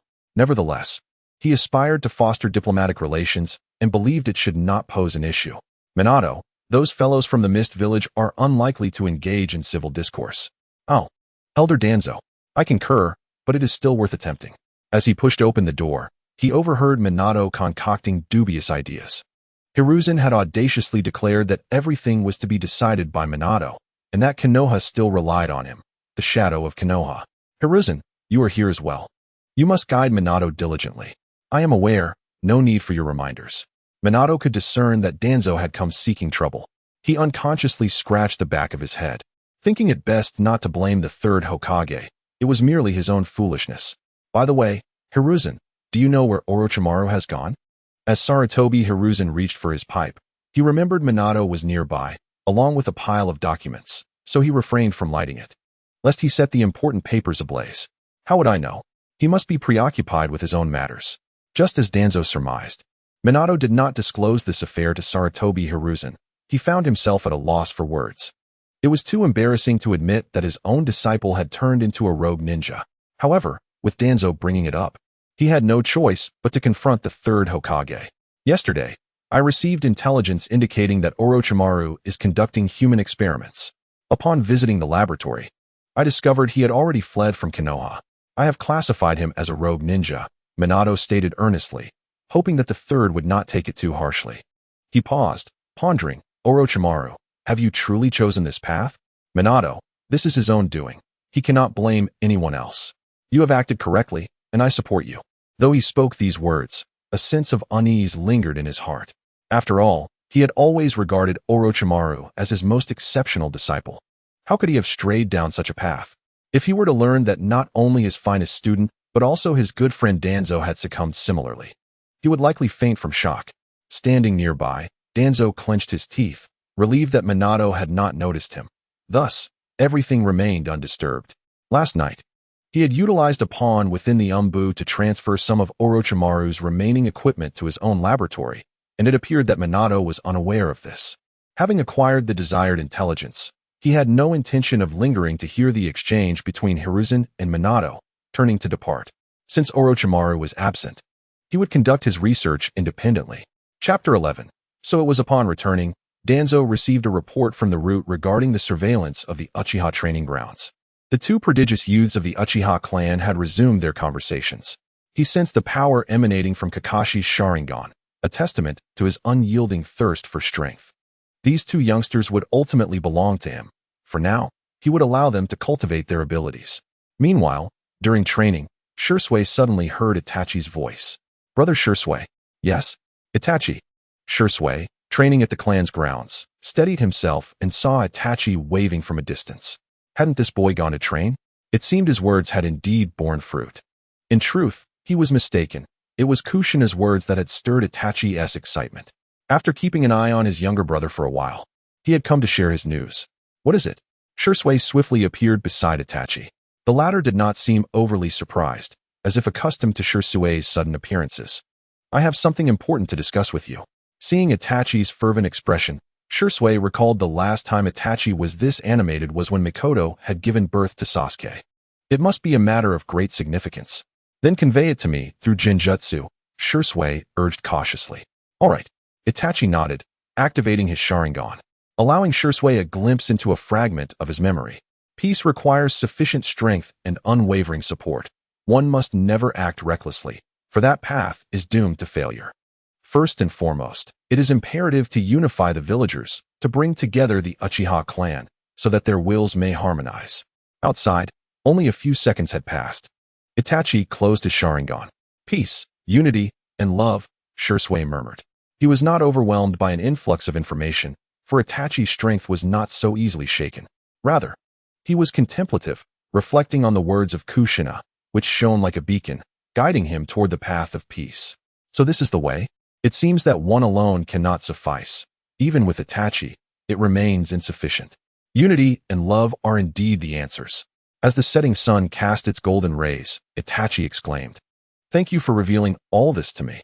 I now know what to do." He gazed at Shursui with eyes full of expectation, eager for his guidance. We must make friends. Itachi was momentarily puzzled. He understood that making friends meant finding companions, but how to accomplish this? With only Izumi and Shursui as his friends, he felt it was still too few. Over there is the training ground, isn't it, Izumi?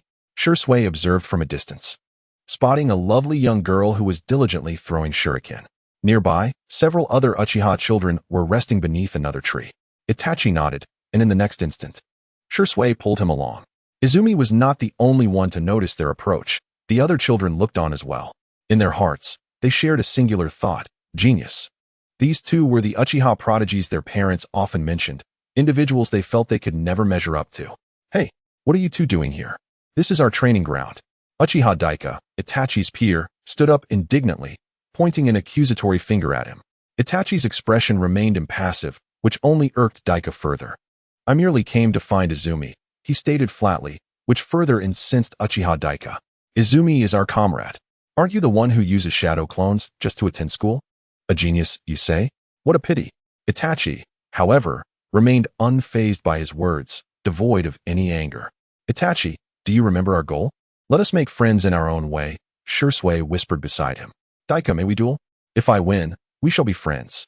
Daika proposed, prompting Shursui to facepalm. Exasperated by the boy's audacity. Stop underestimating others. If it's a duel, then so be it. While Izumi worried for Uchiha Daika, the others merely observed, having only heard tales of Itachi's prowess without ever witnessing it firsthand. Thus, they deemed Itachi merely slightly superior, and many believed Daika was not lacking either. The crowd parted to create a space for Itachi and Daika, while Izumi and Shursui stood together. Shursui-senpai, will this truly be all right? Rest assured, Itachi is indeed formidable. I have faith in his prowess. My concern lies with Daohua. Ah, it seems I may have been mistaken. Izumi should possess some understanding of Itachi's strength, and it is entirely reasonable to be apprehensive about Daohua. Itachi is discerning. In the center of the arena, Itachi calmly extended one hand, intending to form the necessary hand seals, yet Daohua launched an immediate attack. He first unleashed a shadow clone, then brandished a kunai as he advanced, while his true self concealed itself. However, to Itachi, this was nothing more than childish play. He lowered his hand that was forming the seals, drew a kunai from his waist, and with a subtle pivot, struck, dispersing the shadow clone. With a swift throw of a shuriken from his other hand, he accurately struck the ground beneath Daohua, who was preparing to rise and continue his assault. Regrettably, Itachi did not halt. Instead, he activated his Sharingan in an instant, locking eyes with Daohua. At that moment, Daohua was still processing what was unfolding. All he could perceive was a pair of crimson eyes, and an overwhelming dread surged within him. The next instant, he found himself seated on the ground, fully aware that Itachi possessed the Sharingan, but having never witnessed it firsthand. The Itachi before him seemed extraordinarily intimidating. Although unbeknownst to him, Itachi had employed no ocular technique. He simply gazed at him. The Sharingan. Had he truly activated the Sharingan? Was it genuinely those eyes? Listening to the astonished murmurs of his companions, Daohua finally grasped the situation. He hung his head, gritting his teeth, a picture of resentment, likely harboring anger towards his own inadequacies compared to Itachi. I have lost. Itachi approached, lifting him from the ground. So, we are friends now, he said, extending his hand to form a gesture of reconciliation. Daohua paused, taken aback. Was Itachi truly seeking friendship with someone as weak as himself? Nevertheless, he reciprocated with the gesture of reconciliation. Well, I suppose so. His childish temperament was evident, as Daohua's stubbornness prevailed. Itachi smiled, looking at Daohua as he grasped his hand and walked towards those discussing their clansmen. Would you like to know how to awaken the Sharingan? He gestured to his own eyes. Izumi stood in astonishment. Could such a secret be shared so freely? The cacophony of chatter abruptly ceased, and even Daohua turned to gaze at Itachi. Are you serious? Can you truly teach us? This is unbelievable. Is what you say true? They struggled to comprehend such a notion. Although some among them had parents who had awakened their eyes, none could articulate the means to achieve it. Only the feeling of resentment, yet the specifics remained a mystery. Being of a similar age to Itachi, they believed if he could accomplish this, so could they. Children dreaming fancifully. Indeed, Itachi began to impart to his young companions the philosophy of love as taught by Sister Kushina. Among them, Izumi and Daohua listened most intently. Is that so? Izumi blushed, gazing at Itachi, realizing that the power of love was essential. It dawned upon her that merely thinking of the person they cherished in times of crisis could potentially lead to awakening the Sharingan. Unbidden, images of Itachi training with her that morning surfaced in Izumi's mind. The children of Konoha, those who understand will understand. My father said it was hatred. He must have been mistaken. He only possesses a single tomo. He must have been wrong. Itachi is indeed correct. Daohua clenched his fist, realizing that his father had made no progress over the years due to a fundamental misunderstanding. Itachi was undoubtedly correct. Now it all made sense to him. The voices of the Uchiha youngsters echoed throughout the training ground. Ji Shuei leaned against a tree, watching the scene unfold, unable to suppress a smile. Itachi was indeed exceptionally skilled. However, our protagonist, Kushina, was not nearly as cheerful. Chapter 12. Progress. What was happening? Looking into the mirror, she saw one eye crimson and the other brown. Kushina could no longer hold back her frustration. After fumbling for nearly an entire afternoon, she had ended up like this. One Sharingan was concealed, while the other remained exposed. She could still feel the Sharingan draining her chakra, which infuriated her even more. Dinner preparations were imminent, and if Minato returned to find her in this state, she would surely be suspected and have her memory scrutinized. Curse that wretched system.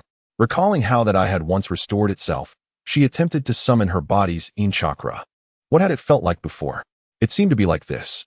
The Yin chakra within Kushina surged towards her eye, not merely infusing it, but enveloping it. And then, was it a matter of pulling it back? But how could one draw back an eye? She endeavored to draw the eye into her body using the Yin chakra. Gradually, she sensed that it was not the eye she was enveloping, but another stream of Yin chakra. Yes, that was the sensation. As she slowly opened her eyes and gazed into the mirror, she thought, I still look as beautiful as ever. Wait, the Sharingan had retracted. So, the presence of Yin chakra was indeed the switch. Just as she intended to wipe the sweat from her forehead, she inadvertently caught sight of the clock in the mirror, which appeared rather peculiar. Oh no, it was getting late. Turning her head, she confirmed that darkness had already descended and it was nearly 7 o'clock. Rubbing her belly, Kushina hastily rose and made her way to the kitchen. Suddenly, a mischievous idea struck her. Should she cook with her Sharingan activated? That might expedite the process. After an afternoon of experimentation, coupled with her recent confirmation, she felt confident that at least activating the Sharingan was within her grasp. Thus, she summoned a bit of Yin chakra, and her eyes turned crimson. Previously, she had practiced merely switching it on and off, but had not explored its application. Now, she discovered that the perspective offered by the Sharingan was rather entertaining. For instance, watching the running tap, she perceived the water flow as considerably slower. Additionally, chopping vegetables seemed to progress at an accelerated pace, with each cut more precise. The Sharingan was indeed remarkable. If the sinister Uchiha were to witness such a mundane use of the Sharingan, they would likely scoff, inwardly displeased. As Minato prepared to tidy up his desk and head home for dinner, he was suddenly interrupted by a knock at the door. "Come in," he called. It was Fujitaka, the clan leader. Upon seeing Fujitaka, Minato was reminded of Kushina, suspecting that it was indeed Kushina who had encouraged Fujitaka to come. He felt grateful for her influence. "You may leave us," he instructed his aides, as they quickly dispersed from the vicinity of the Hokage's office. Minato gestured towards a nearby chair, inviting Fujitaka to sit. "Please, take a seat, Fujitaka. I have a matter of importance to discuss with you." In a few days, a significant mission would arise that required his assistance. One that pertained to the Uchiha clan, and Minato believed that Fujitaka could be of great help. Sitting there, Fujitaka felt a surge of tension.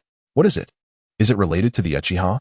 Regardless of the nature of the request, he knew he could not refuse. "I will assist you," he affirmed. "Are you not curious about the details of this matter?" Minato asked with a smile, hoping to ease Fujitaka's apprehension. "This is a rather confidential task. May I discuss it within a Jinjutsu?" He patted Fujitaka's shoulder, and the latter nodded, activating his Sharingan. Within the confines of the illusion, Minato revealed the situation concerning Aido and mentioned Kushina's thoughts on the matter. Fujitaka was indeed taken aback by the revelations regarding Aido, although he had heard a hint of Kushina's plans from Mikoto previously. As he closed his Sharingan, Minato rubbed his eyes and marveled at the potency of the Sharingan's Jinjutsu. This remark caused Fujitaka to feel a wave of anxiety. How could he have used the Sharingan in front of the Hokage? Even if Minato had permitted it, it could easily be construed as treachery. "Hokage-sama, I trust you, Fujitaka. As Hokage and as Namikaze Minato, we share a common goal, do we not?" Minato's gentle yet resolute words had a profound effect on those around him, and Fujitaka was no exception. Nodding in response, he felt a sense of solace.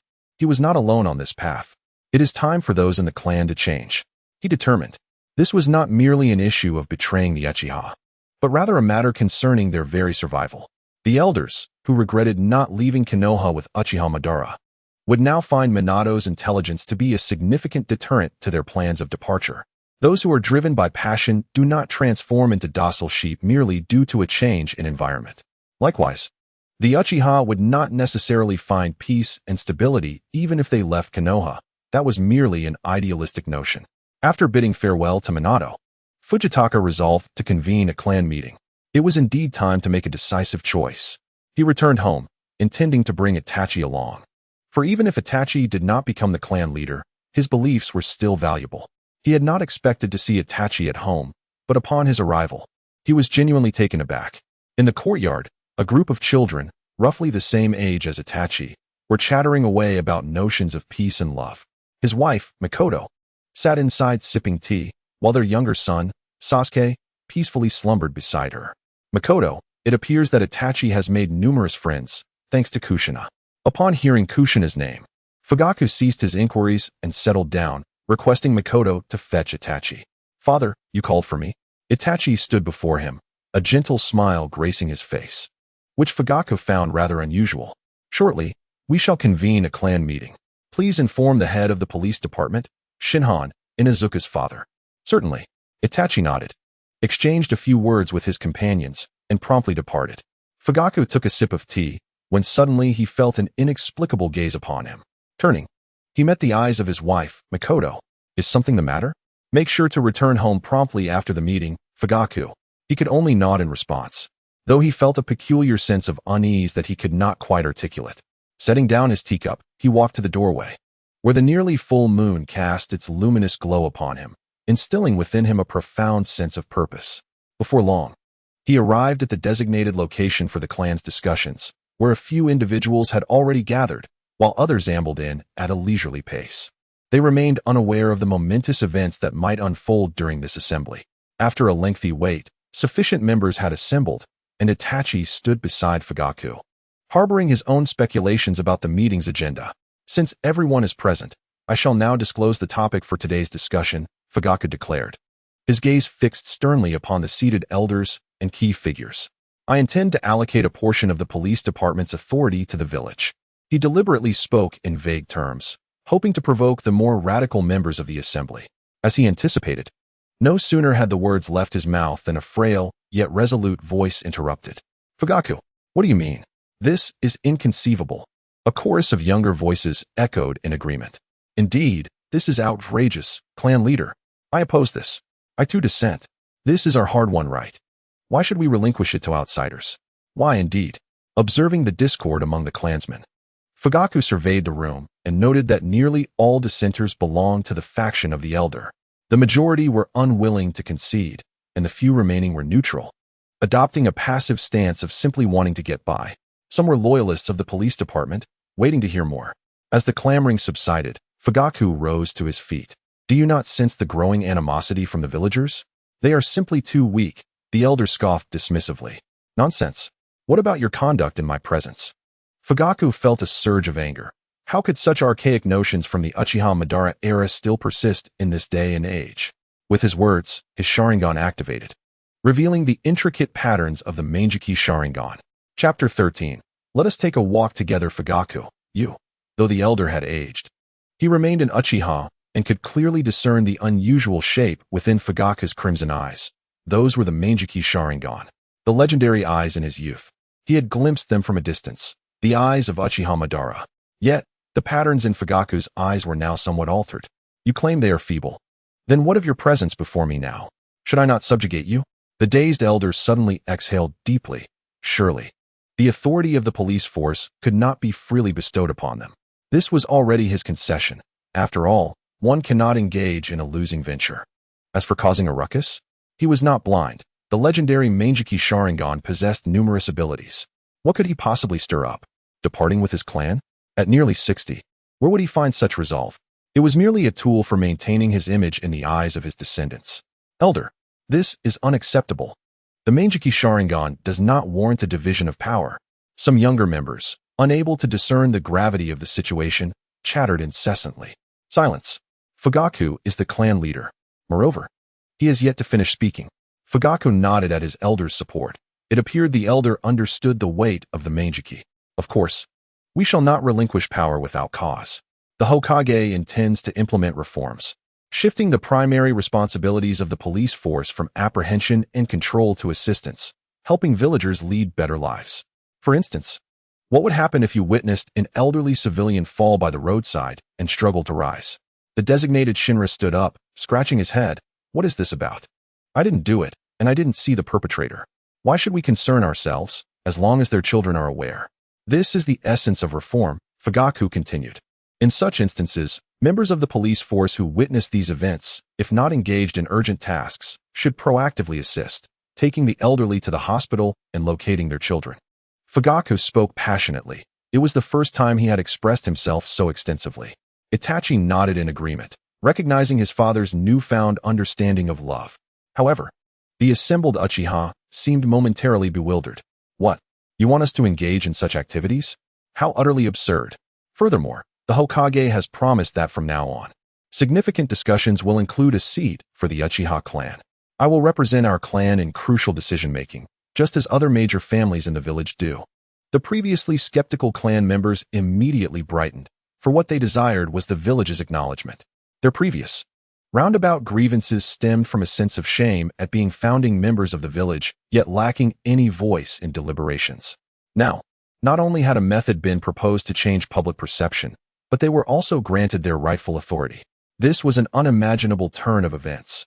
Is this truly what you mean, clan leader? How could this be? The elders would never agree. This is a direct promise from the Hokage. As for the elders, I shall address them. It is not for us to deliberate. We must express our gratitude to the Hokage. To reassure his clansmen, Fugaku could only say this. Though in reality, how could he not assist Minato? The elder, upon hearing these words, sighed once more. Fugaku, I have aged. Everything should rightfully be under your command. This time, I wholeheartedly support the village's arrangements. In truth, he is not a scoundrel. He possesses an understanding of right and wrong. However, the Uchiha clan has faced relentless targeting, and lacking the strength to resist will inevitably lead to decline. As the clan leader, Fugaku lacks both direction and sufficient control. Observing Fugaku's current resolve, bolstered by the power of his Mangeki Sharingan, brings him a sense of reassurance. He understands that he can no longer afford to worry about appearances. Wholeheartedly supporting Fugaku is the only way to truly revitalize the Uchiha. Why regret not leaving with Madara? Is it not because they lack the rights they deserve in Konoha and are unrecognized by the higher-ups? Now that everything has been resolved, what reason is there left to resist? I concur. So do I. A multitude of younger members raised their hands, though some remained stubbornly confused, clenching their teeth, unable to comprehend why they should toil for others. After all, the right to participate in discussions was inherently theirs. They planned to resist to the end. Fugaku observed this clearly. Those were the new generation of the police force. The youth's unwillingness to yield, while indicative of their inability to grasp the situation, is not foolishness. They can still be persuaded. However, if persuasion fails, it may be time to take action against them. No disruptions to the reform can be tolerated. Meanwhile, Uchiha Fugaku's actions stirred up a tempest while at home. Kushina hummed a little tune, leisurely perusing a parenting book. This was not the trivial knowledge from the previous day, but a serious guide on child rearing. In the weeks leading up to the due date, it is advisable to increase physical activity, such as walking or prenatal yoga, while avoiding excessive fatigue. These activities can assist in the descent of the fetus into the pelvis and also help enhance the mother's stamina. Simultaneously, it is essential to rest and ensure adequate sleep to conserve energy for childbirth. Yoga? Exercise? From her memories of a past life, she recalled that it was often said pregnant women should avoid excessive movement. Perhaps she should adhere to the book's advice, though she felt stifled at home. Yet, in terms of physical strength, she believed she need not worry. Her power was considerable. Darling, I'm back. Minato returned in good spirits, as Fugaku had been most cooperative, aligning with his own thoughts. Just as the book concluded its discussion on stamina, Kushina instantly embraced Minato, realizing her legs lacked strength. You seem to be in a good mood. Anyone could see the radiant smile on Minato's face, and Kushina certainly could as well. This was all thanks to her dear husband. Without him, she wondered how long it would have taken to achieve this. Hearing him say this, Kushina understood. Fugaku must have reached out to him. Hee, see how impressive your wife is. It seems she had let that slip without noticing. It wasn't significant. Of course, Kushina is the best. Minato slipped on his slippers, leaned down, and kissed her forehead. Feeling the warmth of his breath on her brow, Kushina experienced a ripple of emotion within her. She had undoubtedly become quite indulgent. Why can't I muster any strength? I can only rely on Minato's embrace. After dinner, could you accompany me for a walk? The book suggested that walking is beneficial before childbirth. With her head lowered, she tugged Minato to sit beside her. All right. The moon is beautiful tonight, and it's not particularly cold outside. Today, Elder Danzo visited the office. After some contemplation, Minato decided to seek Kushina's thoughts on the matter, as he remained uncertain about Danzo's intentions. As they shared a meal, Kushina playfully used her chopsticks to offer Minato a piece of meat, revealing the nature of Danzo's visit. It was evident that he sought to probe Minato. He initially brought up affairs concerning the hidden mist village, before mentioning Orochimaru. Lost in thought, Kushina brought her chopsticks to her lips, pondering how the narrative had shifted and how Danzo might manipulate the situation this time. It likely pertained to Orochimaru and his grotesque experiments on human subjects, which was utterly astounding. As she leaned closer to Minato, she suggested that he reciprocate Danzo's gestures. Observing Kushina's demeanor, Minato moved closer, whispering to her. Chapter 14. The Path to Peace Under a Starry Sky. The air in Konohagakure felt refreshingly pure, far superior to any place she had visited in her previous life. The moonlight illuminated the surroundings, rendering streetlights unnecessary, and the stars shone brightly above. Hand in hand with Minato, Kushina finally comprehended why so many yearned for peace. Konan, Nagato, Yahiko, as well as Uchiha Madara and Hashirama, all aspired to the same vision of peace, yet their divergent paths had led to profound disparities and various tragedies.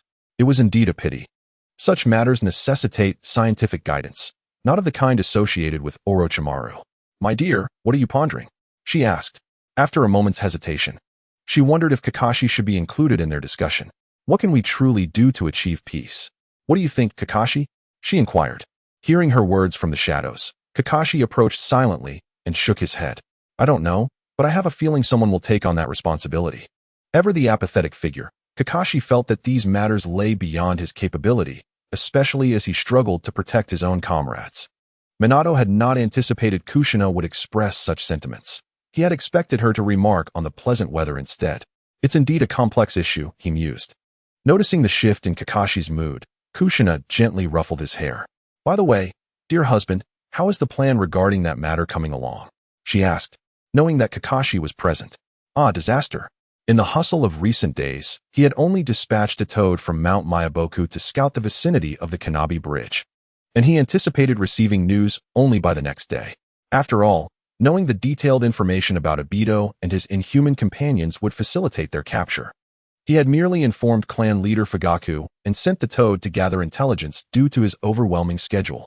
Kushina, with a slight huff, turned to Kakashi. And you? How is your preparation going? You must be free, right? He truly is not busy, spending his days outside the house, either engrossed in obscure literature or lost in thought. Kakashi rubbed the corner of his eye, pondering how to persuade him, as he himself had yet to comprehend the best approach. You two are utterly indifferent, they remarked. One on the left, the other on the right, one pale and the other yellow, scratching their heads in unison while chuckling foolishly. In truth, they both harbored thoughts. Yet Kakashi, being naturally reticent, could only reflect upon a phrase uttered by Aido. Those who break the rules are trash. Those who do not cherish their comrades are even worse than trash. He intended to draw upon this sentiment. Meanwhile, Minato contemplated a more direct method, knocking Aido unconscious and bringing him back. Once he returned, everything could be addressed gradually. I believe he merely desires peace. Otherwise, he would not have been deceived. Indeed, dear child, what are your thoughts on peace? I believe that peace is not about conservatism or tradition. It requires strength and the collective effort of everyone. Relying solely on one individual is insufficient, although absolute power is certainly vital. One must also ensure that the path to peace is just. The path to peace? Minato mused, realizing that since assuming the role of Hokage, he had been preoccupied with enhancing the economy of Konoha and fostering positive diplomatic relations. Yet, he had never truly considered what path would lead to peace. In a vague moment of clarity, he felt he understood something, yet it slipped from his grasp. What should be done then? On the other side, Kakashi turned his gaze toward Kushina. Curiosity piqued, a curiosity he had not felt in a long while. However, Kushina suddenly recognized that she had spoken too freely. Expressing too much might seem odd, especially since she had previously embraced the persona of an ordinary housewife. Thus, she quickly added, when I have free time at home, I ponder these issues, always feeling that unity would make achieving peace easier. What do you think? Unity? Upon hearing this, Minato exhaled deeply, as if he had acquired a greater sense of responsibility. It seemed somewhat absurd. In such a ninja world, how could unity be achieved? He found it perplexing that he believed it was within his capabilities. Unconsciously tightening his grip on Kushina's hand, as if sensing his thoughts, she shook his hand gently, saying, Don't take what I said too seriously. I was merely musing, while you were genuinely contemplating this and placing such a burden upon yourself. Am I not here? There's also Kakashi, the Uchiha, and many others in the village. If we truly intend to act, we must muster our spirits. Yes, indeed. I am not alone in this. There is no need to place excessive pressure on myself over something that has yet to be confirmed. Kushina had long recognized that most individuals within the Hokage's circle were action-oriented, lacking in overarching contemplation, merely toiling without regard for whether the path was correct. Not to mention Aido and his Uchiha clan, who were notoriously obstinate, but Nagato, Konan, and now Minato were somewhat difficult to comprehend. Especially Minato. His earlier demeanor had startled even himself. How had he suddenly taken it so seriously? Indeed, the yearning for peace within Minato is no less profound than that of his counterparts. Ban and Konan. As the Hokage of the village, the yellow flash on the battlefield, and a devoted father, his desire for tranquility surpasses that of anyone else. This is precisely why he immerses himself in the quest for peace, no matter how absurd the methods may seem. He is willing to contemplate any approach that could lead to harmony. Kushina's proposed solution, while challenging to implement, is by no means unreasonable. Observing the revitalized Minato, Kushina feels a sense of relief, grateful that it is Minato at the helm. Had it been anyone else, recovery would have taken far longer. Kakashi, if you haven't thought of anything to say to him, perhaps you could exchange ideas with Itachi or Shursui.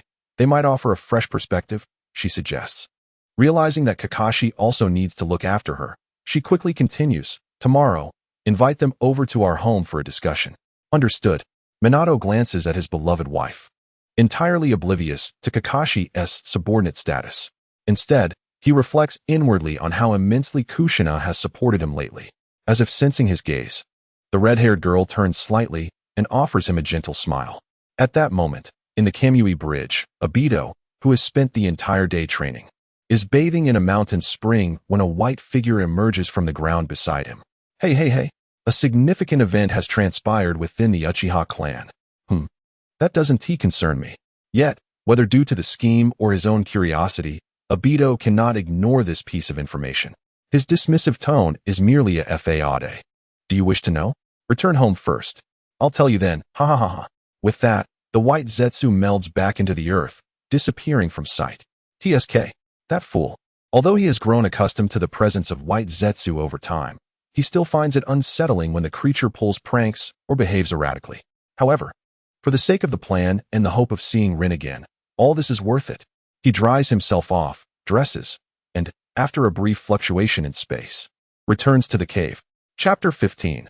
The delusions of Uchiha. Since witnessing the moment when Kakashi pierced through Rin, Aido has endured days that could only be likened to hell. He hardly remembers how he made his way back. What follows is an interminable despondency. His world, the world where Rin exists, has crumbled. Whether as an imagined romantic interest or as a childhood friend, Rin has been taken from him by Kakashi. He struggles to recall how he managed to recover, only remembering that Black Zetsu mentioned Madara's plan, which reignited a flicker of motivation within him. Thus began his relentless training, first adapting to the half of white Zetsu's body in physical combat, then focusing on his own eyes. His Manjiki Sharingan, though he grasped its capabilities upon awakening, required practical experience to truly master. Exhaling deeply, he sits silently on the still cold stone bed. White Zetsu. He stomps the ground, frustrated that this creature would not voluntarily share vital information. Aido-kun, are you eager to learn about the Uchiha? Enough already. Speak. Twisted his body and sat beside Aido, bending down to look at him. The Uchiha clan has convened a meeting.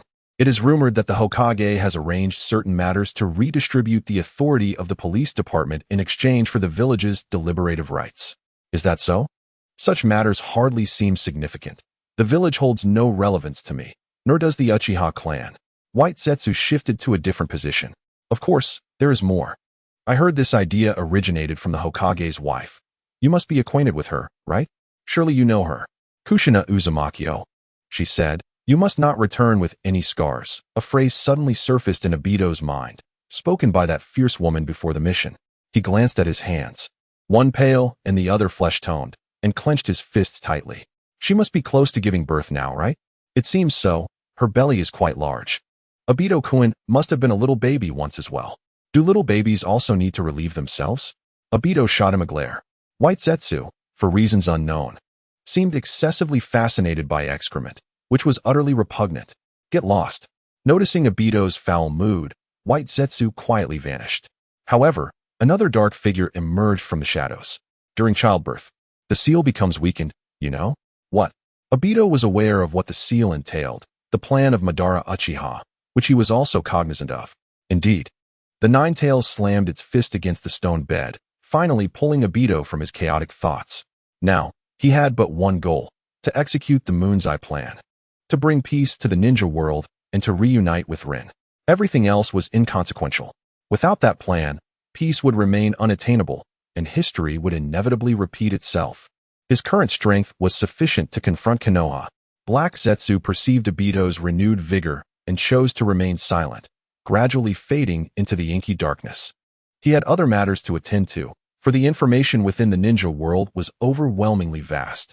The plan for his mother's resurrection had reached this critical juncture. No further issues could arise, lest they be forced to wait again.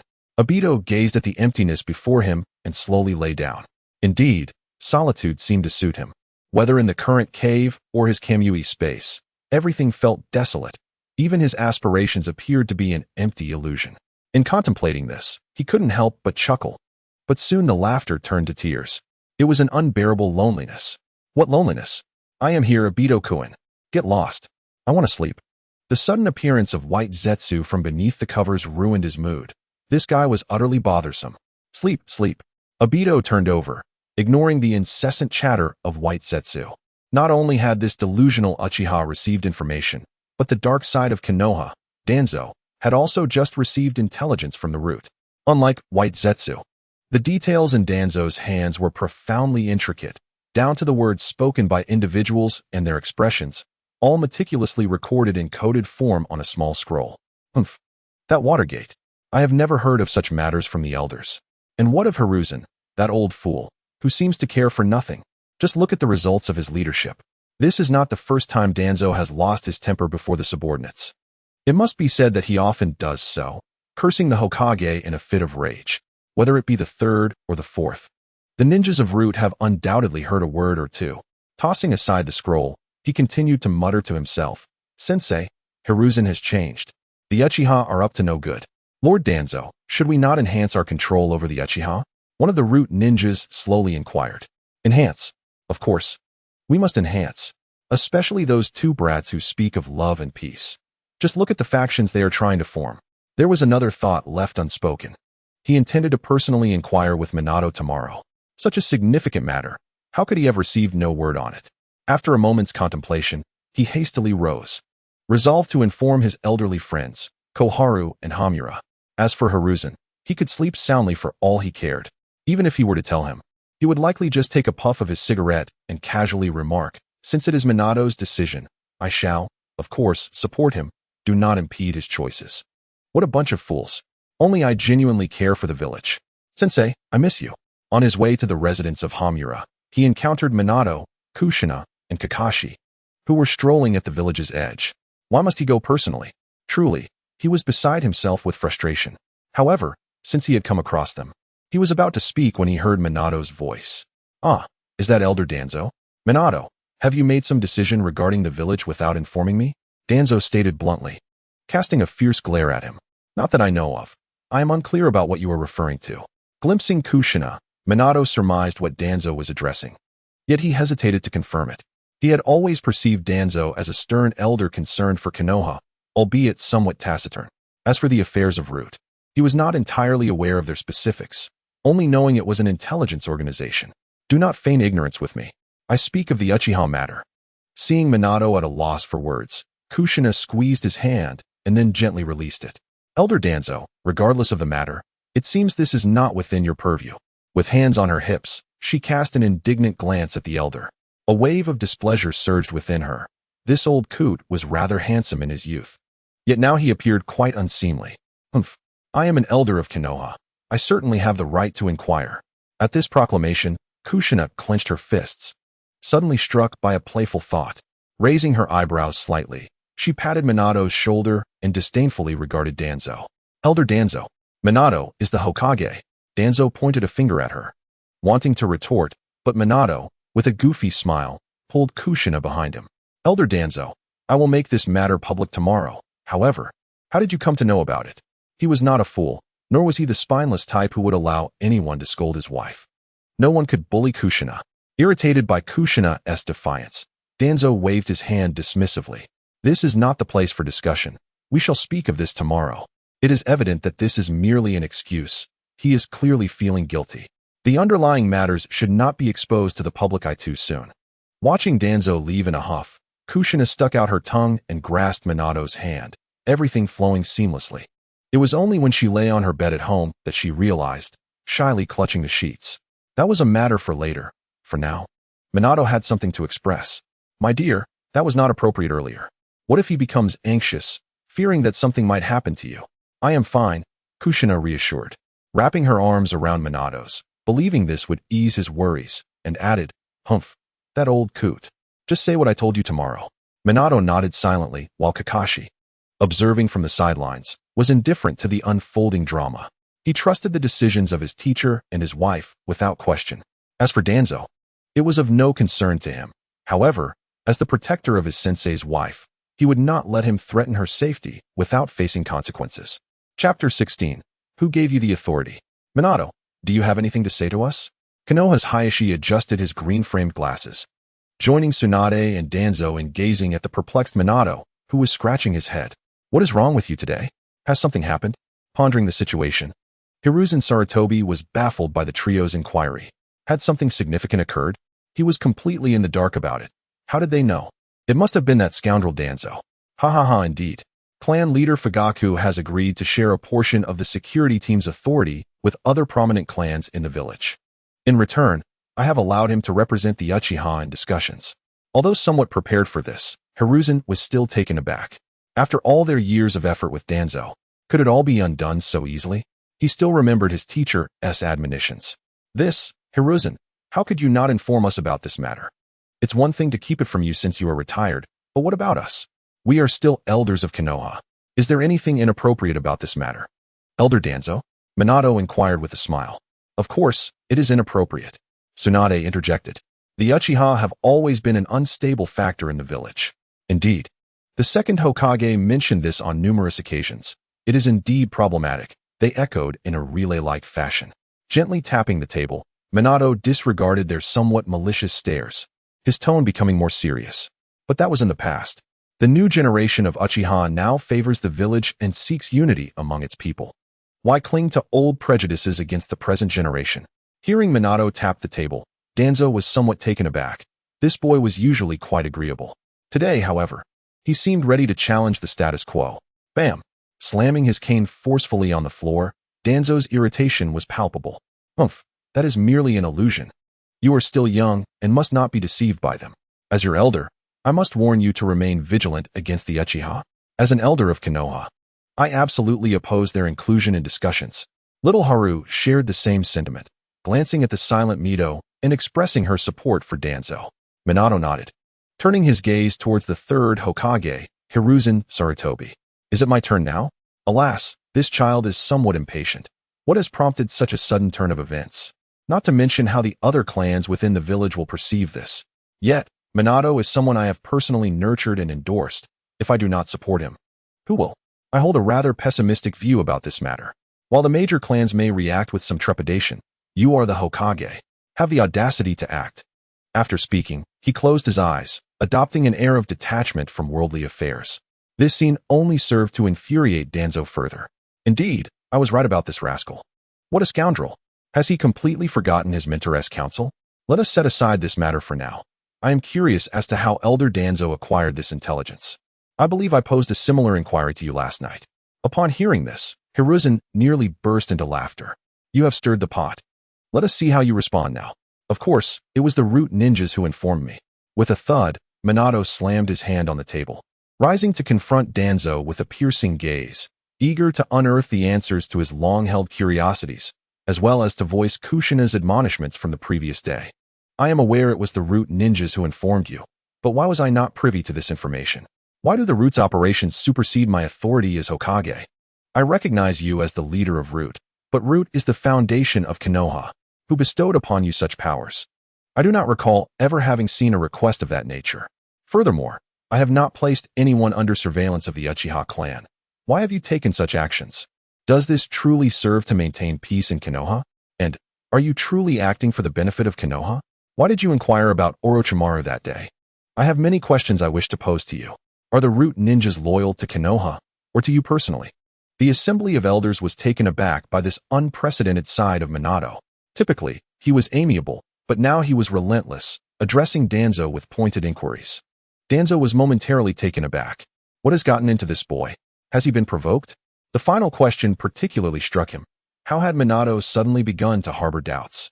Cough, cough, cough. Everything I do is for the village. Are you implying that my actions constitute a betrayal of the village? That is certainly not the implication. What on earth is wrong with this boy? Has he been poisoned by something foul? Danzo did not intend to defend himself and attempted to rise.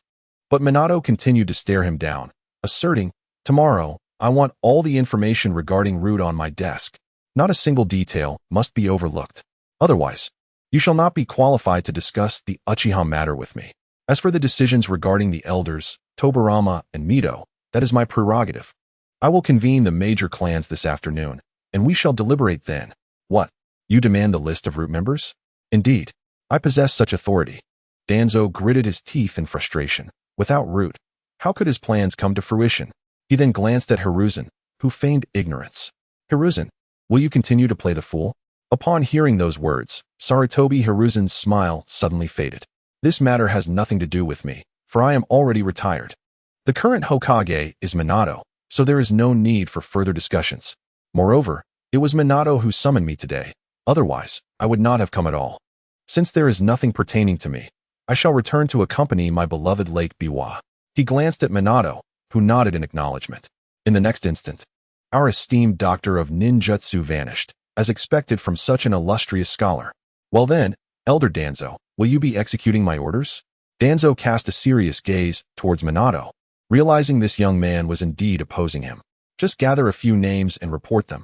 After all, you are not privy to the specifics. With this thought, he concealed the severity etched on his face and carelessly remarked, "Humph, understood. I shall not attend the meeting in the afternoon. I need to organize the list." Very well. A man and a woman seated nearby exchanged glances, sensing that Danzo was now in a predicament. It was prudent for them to prioritize their own affairs first. Then we shall take our leave, Minato. We will be present at the afternoon meeting. All right. After watching them depart, he let out a long sigh and relaxed into his chair. Thank goodness for Kushina. Last night at the dinner table, Kushina had pointed out, "You are clearly the Hokage. Yet Danzo is secretly undertaking so many actions without your knowledge. Is this reasonable? And are there ninjas loyal to Konoha, to the Hokage, or merely to Danzo?" This deeply unsettled him. If such a hidden threat existed within the village, he must enact change. Moreover, Danzo had not answered his final query, indicating an intentional evasion. It seemed highly probable that he was indeed loyal to his own interests. Chapter 17. You are still a child. Meanwhile, at home, Kushina felt as though she was becoming one with the house. It was exceedingly dull, especially with the 3 children before her. The only one who spoke a bit more being Shisui. Kakashi, Uchiha Shisui, and Uchiha Itachi sat around the table, intent on coaxing the taciturn Kakashi to open up. "Kakashi, why do you wear that mask?" Shisui smiled as he posed the question for Itachi, having sensed Itachi's curiosity about the matter. "Ah, that's a secret." Upon hearing Kakashi's response, Kushina felt a surge of irritation. Would this fellow continue to maintain such secrecy until Boruto faced extraterrestrial foes? How infuriating. "You 3. Speak of something substantial." "Yes, Sister Kushina." "Teacher." Shisui recoiled slightly, surprised that the Hokage's wife was so spirited. He had anticipated her demeanor to be akin to Itachi's mother, gentle and kind. After all, the only impression he had of her, derived from Itachi's genjutsu, was of a woman passionately discussing her theories, with only a sensitivity towards the matter of titles. Naturally, he would never voice such thoughts, for even in a genjutsu, he dared not speak. That would be perilous. For instance, topics such as bonds, peace, and the village. Waving her finger, Kushina believed these 3 should surely have something to discuss. So why was it not happening? "I understand, Sister Kushina. It must be that Kakashi-senpai is also curious about your theories." At this moment, Kushina remained bewildered, pondering what her theory was and when she had formulated it. It was then that Itachi excitedly began conversing with Kakashi, and she grasped the essence of the theory. It referred to the words she had shared with him that day. This young lad had an impressive memory, yet it felt somewhat peculiar, reminiscent of a charismatic leader of a cult. Moreover, shouldn't Shisui maintain a more serious demeanor? Yet, alongside Itachi, he appeared quite animated, leaving Kakashi momentarily stunned, occasionally casting incredulous glances toward Kushina. The trio continued their animated discussion until she completed the meal and packed it into Minato's bento. "Kakashi, it is time to deliver the meal," she announced. "Understood." Ding. Task. Allow Kakashi to release his pent-up emotions and have a cathartic cry. As a member of the equally matched forces, he should not remain in such a despondent state. Task duration, within 3 hours. Task reward, Eternal Youth Pill x10. Why did a task suddenly arise?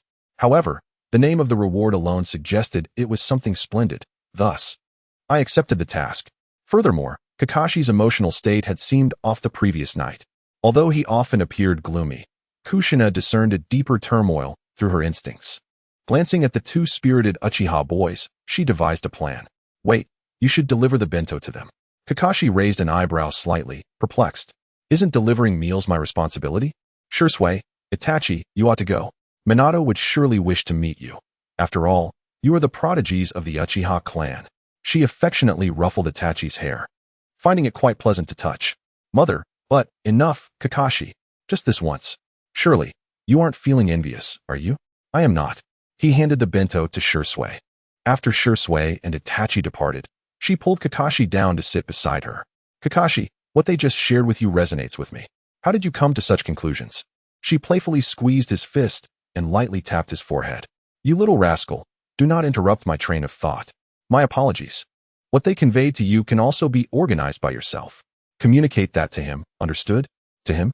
Kakashi's mind conjured an image of Aido. How about a wager?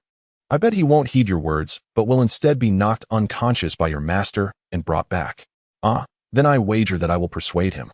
Though he had little interest in such matters, the presence of his mentor's wife compelled him to engage. Kushina smiled and playfully pinched Kakashi's cheek, pointing at his eyes. If you lose, you must return this to him.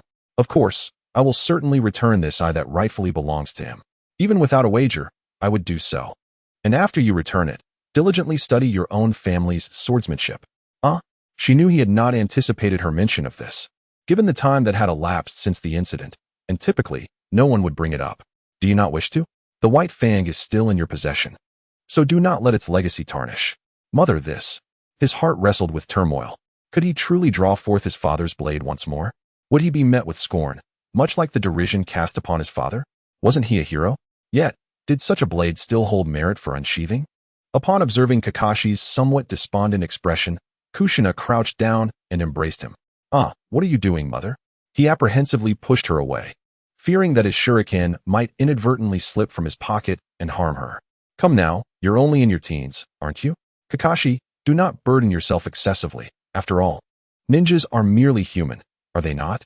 In my eyes, you have always been a hero, and I believe your master feels the same. Gently caressing Kakashi's back, Kushina spoke softly in his ear. He bit his lip, striving to suppress his tears. TSK, why aren't you crying? The atmosphere has reached such a point. No wonder both of you are struggling with psychological issues. It's a wonder that one can remain unscathed under such repression. Pretending to be curious, she slowly stood up and regarded the gritting-toothed Kakashi. Hey, aren't you going to cry? A 10-year-old should be wailing, shouldn't they? If you are hiding your weakness from your enemy, do you consider me an adversary? Eventually, Kakashi could no longer hold back and began to sob cautiously. Unaware of the system notifications, Kushina grew somewhat impatient. Cry out. Let it all out. Are you a fool? She picked up a tissue to wipe his tears and embraced him once more. No one can feel anything but tenderness in my embrace. Holding him close, she felt an inexplicable surge of emotion. Was it the maternal instinct awakened by her pregnancy? Nonetheless, she couldn't help but feel pity for Kakashi, who had lost nearly everything. However, since she was there, she would ensure he regained his spirits sooner rather than later. As she had hoped, Kakashi, once enveloped in her embrace, felt a long-lost sense of security that had vanished since his father's departure. Looking at the tear-streaked Kakashi, Kushina wished she could capture this moment in a photograph for future amusement, although she would need to wash her apron afterward, which had become sticky with the remnants of Kakashi's tears. Reward, Eternal Youth Pill X10. Yay, mission accomplished. But how long is this kid going to cry? He just one stop. To her surprise, Kakashi cried for nearly an hour while Kushina was busy soaking her apron in the basin. Mother, I feel so ashamed. I'm usually so stoic, yet I couldn't help but cry for such a long time and got my snot all over your apron. It's quite all right. Who is there that doesn't cry? Even animals shed tears. A true warrior is one who can bravely express their thoughts and feelings. Wouldn't you agree? I promise I won't tell anyone else. Wiping her hands dry, she affectionately ruffled Kakashi's hair. It feels slightly less than Itachi's. I understand. But mother, if you lose, what will the wager be? To her surprise, Kakashi remembered this matter. After a moment's thought, she realized she had nothing to wager. Suddenly, she recalled the ramen vouchers she had given to Naruto. If I lose, you shall dine on my cooking for free for the rest of your life. The sound of knocking startled Kakashi, who had been contemplating how to persuade Kushina to relent. If anyone were to witness his earlier demeanor, he would prefer to perish instantly. Upon opening the door, he discovered that Shursui and Itachi had returned. Welcome back. It is indeed a bother for you, he greeted. The Hokage is quite pleased to see us, and we feel honored. It is no trouble at all. Kushina smiled at Shursui. Is it all right if you come in and chat with Kakashi for a while? No, we must return to inform our father that the Hokage is seeking him, Itachi replied. Hey, such matters resembling tasks should not be disclosed so casually, Shursui exclaimed, a hint of panic in his voice. Shursui, do not be overly sensitive. I was the one who facilitated this. Kushina teased, raising her chin. Shursui, suddenly enlightened, gazed at Kushina and felt an unexpected surge of admiration. Chapter 18. The transformation into a wife. After bidding farewell to the two prodigies of the Uchiha clan, Kushina experienced a spark of inspiration. She wished to visit the office. It's not that I fear Minato being bullied by those old geezers, she asserted. Kakashi, what do you think about me attending the meeting? You mean? He hesitated, unsure if he should intervene. However, considering her condition, he felt it inappropriate to stop her. Yet, what if something were to happen once she arrived? Caught in a moment of indecision, he finally suggested, perhaps I should ask my master. I am certain it will be fine. I know you worry about me, but it's all right. I just want to help your master. What if he is bullied? You can certainly inform him that regardless of his response, I wish to attend. Is that so? Very well then. With no intention of resisting further, Kakashi swiftly departed. Once the door was closed, Kushina promptly seized a cloth, determined to tidy up the house before the meeting and prepare the ingredients. As for household chores, she had become quite familiar with them over the past few days, though the daily routine was undeniably tedious. This meeting was also an opportunity for her to familiarize herself with those faces. After all, seeing them in person was far more direct than merely recalling them from memory. Especially Fugaku. She was somewhat curious if he truly lacked in handsomeness. Given that the Uchiha clan was renowned for their attractive features, and his two sons were undeniably striking. However, would Minato agree to her attending? Although she had assured Kakashi that she would go regardless of his consent, she inexplicably felt a wave of anxiety. It was as if, in her subconscious, Minato was the head of the household, and such sudden decisions ought to be made with his approval rather than recklessly. Under ordinary circumstances, she might have caused a ruckus without such anxiety, but now, she found herself increasingly fearful of Minato's displeasure, despite knowing he would not react harshly. Had she truly transformed into a wife? Moreover, when she embraced Kakashi, an overwhelming sense of maternal instinct flooded her heart, which felt rather unsettling. Was she becoming peculiar? Yet, she felt utterly powerless. Receiving praise from Minato for her household duties brought an uncontrollable sense of accomplishment. Being in his embrace left her weak, and his protection stirred feelings of gratitude within her. Indeed, it seemed she could never revert to her former self. At this moment, Minato was unaware of Kushina's wandering thoughts. He was preparing for the matters he intended to discuss at the afternoon meeting along with some documents. Lord Hokage, he acknowledged. Kakashi, did Kushina send you here? What has transpired? Upon seeing Kakashi's sudden appearance, he set down the documents, feeling a twinge of concern. After relaying Kushina's exact words to Minato, Kakashi took a step back. I see. Then at 4 o'clock, you shall escort her here. He did not find Kushina's request excessive. Rather, it seemed entirely reasonable. Considering she was instrumental in all of this, there was nothing amiss in her wanting to see it for herself. And as for the secrets of the higher-ups, was there truly anything of significance that he had not confided in her? It appeared not. Moreover, Kushina wasn't particularly one to indulge in gossip. Kakashi was somewhat taken aback by the ease with which Minato agreed. He had expected a moment of contemplation. Master and mistress certainly have unreserved trust in each other. By the time he met Kushina, it was approximately 3:30. Master said you can go now. Is that so? Then let us depart. Kushina set down the ingredients she had been handling and closed the door, presenting a serious facade, though inwardly she was elated. This is wonderful. He actually didn't reject me. Meanwhile, within the ceiling space, the Ninetales sensed Kushina's emotional fluctuations. What now? What is that little brat up to these days? It's utterly vexing. It sighed heavily, pondering when it might have the chance to frolic outside. Coincidentally, on their way, Kushina and Kakashi encountered Fugaku, who was clad in the formal attire of the Uchiha police force, appearing quite serious. Upon seeing his furrowed brow and awkward expression, Kushina recognized him immediately. You must be clan leader Fugaku. Indeed, you are the Hokage's wife. The two exchanged no formal greetings or handshakes, yet both maintained a polite demeanor, especially Fugaku.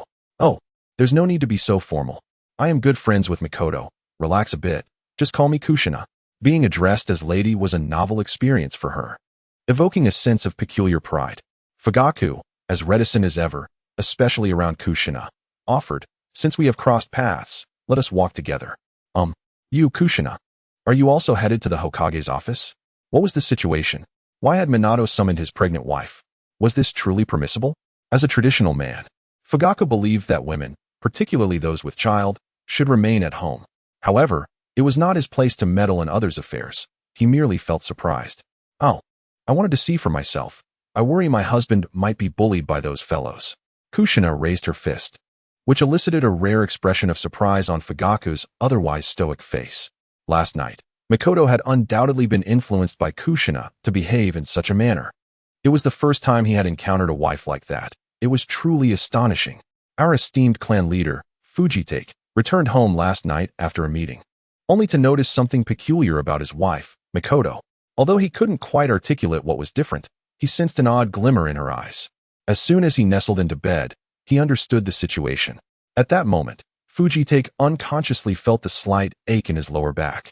Recalling Mikoto's affectionate words from the previous night, it was clear that this matter was intimately connected to the woman with the fiery red hair and noticeable belly before him.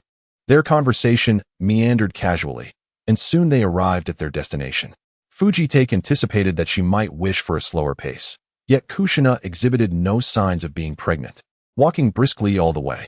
Upon arrival, Kakashi stepped forward to open the conference room door. To his surprise, Minato hadn't expected to see them en route.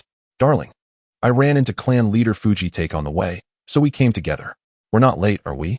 Without a care for others around, she hurried to Minato's side, embracing him briefly before releasing him. No, not everyone has arrived yet, clan leader Fujitake. Thank you. Fujitake quickly waved his hand, dismissing the gratitude. Meanwhile, Kushina grasped Minato's hand, scanning the conference room. Indeed, the roles of those present were unmistakable.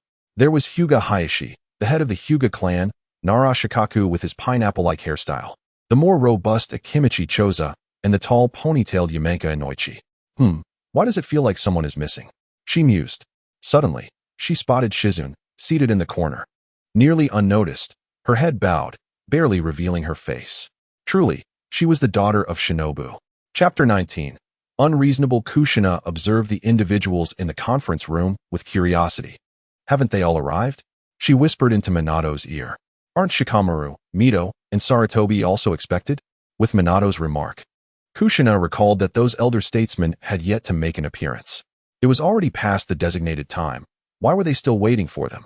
The assembled clan leaders recognized the striking red-haired woman as the wife of the Hokage, yet only Nara Shikaku could perhaps fathom her presence. He surmised that this unexpected event had indeed been instigated by her. After all, given Minato's nature, he might not have decisively made such a choice, especially one that seemed to favor a preemptive strike. Women, it seemed, could be quite troublesome. Knock, knock, knock. The sound of rapping echoed through the conference room. Upon opening the door, Kakashi revealed the tardy Mito, along with Tsunade, Sarutobi Shinji, and an unfamiliar member of the Shimura clan. It appeared that the meeting was finally complete. Minato, why is she here? Tsunade cast a sidelong glance at Kushina. Because. The intensity of Tsunade's gaze unsettled Kushina, who felt a surge of annoyance. However, she refrained from interrupting her husband as he spoke, choosing instead to endure the moment. After all, this idea had originally been proposed by her, so her presence at the meeting was justified, wasn't it? The Watergate maintains its characteristic poise, yet a hint of inquiry lingers in its tone. Retracting his gaze, he takes a seat beside Tino Sh Ka and Mito Minen, while Sarutobi Shino occupies the first position to Watergate's right. To his left sits Kushina, with the masked Kakashi stationed behind her as a sentinel. Cough, cough. Now that everyone is present, I shall elucidate the theme of today's discussion. I trust you have all caught wind of the matter at hand. After a brief pause, he turns his attention to Uchiha Fugaku. I have resolved that each clan represented here shall contribute a portion of its members to join the Konoha Guard. In return, the Uchiha clan shall partake in the village's decision-making processes alongside necessary reforms for the Guard. As Watergate's voice resonates, Fugaku remains stoic, formally bowing to the assembly. As a member of the Konoha elders, I, alongside N, received this news only this morning. As Fugaku settles into his seat, Tino Sh Ka interjects, attempting to distance herself from the implications. After all, the prospect of joining the Guard, a task fraught with labor and little reward, would surely evoke unfavorable reactions from the prominent clans. Just as she anticipated, Hyuga Hayashi emits a soft scoff. Isn't this rather unreasonable? Both the Hyuga and Uchiha clans stand as the two foremost dojutsu families of Konoha. and it would be implausible to assert that no tensions exist between them. Are there any further inquiries? Please voice them, as the purpose of this assembly is to discuss this theme and propose solutions. Observing Watergate's affable demeanor, the atmosphere seems less grave than anticipated. I wish to know how many members each clan is to provide, inquires Yamanaka Shika, seated at the rear, his voice resonating with a somewhat subdued tone. Is there anyone else? Watergate notes these two questions on paper and scans the room. Are the Mito and Tino clans also to contribute? Upon realizing, Mito Minen nods, but then recalls that the Tino clan is quite small in number. As for the Tino clan, given their limited numbers, their participation may not be necessary. However, the Mito clan must contribute. Absolutely not. Ignoring the irate Mito Minen, Watergate nods. Thus, these are the primary questions we shall address in due course. The overlooked Mito Minen seethes in frustration, lamenting that had he known, he would have emulated Danzo and abstained from attending. At his age, enduring such indignities feels intolerable. The first issue at hand is the question of reasonableness. I understand that members of the guard often evoke fear or trepidation among the villagers, as their primary duty entails capture and confinement. I also mentioned the need for reform, which aims to alter this perception, transforming guard members into figures of commendation. Thus, the involvement of other prominent clans is imperative, otherwise, reform will be arduous. This is not merely an issue of Uchiha cooperation. Rather, it stems from the entrenched impressions the villagers hold of the Uchiha. Therefore, I deem this approach reasonable. Do any of you have questions? Bang. Tino Shka strikes the table. This is preposterous. The guard's responsibilities inherently involve the capture and confinement of errant villagers. What becomes of village security after your reforms? Certainly, the responsibility still lies with the security team. The reform encompasses not only personnel, but also the team's ethos, which should be centered around the duty of fostering friendship and support. As for the specifics, since Kushina is present, let her articulate them. One moment. Minato bore a serious expression, and the next, he turned to Kushina and smiled. Why suddenly put me on the spot? In my past life, I was hardly eloquent. It was always my roommates who led the discussions while I merely compiled some notes.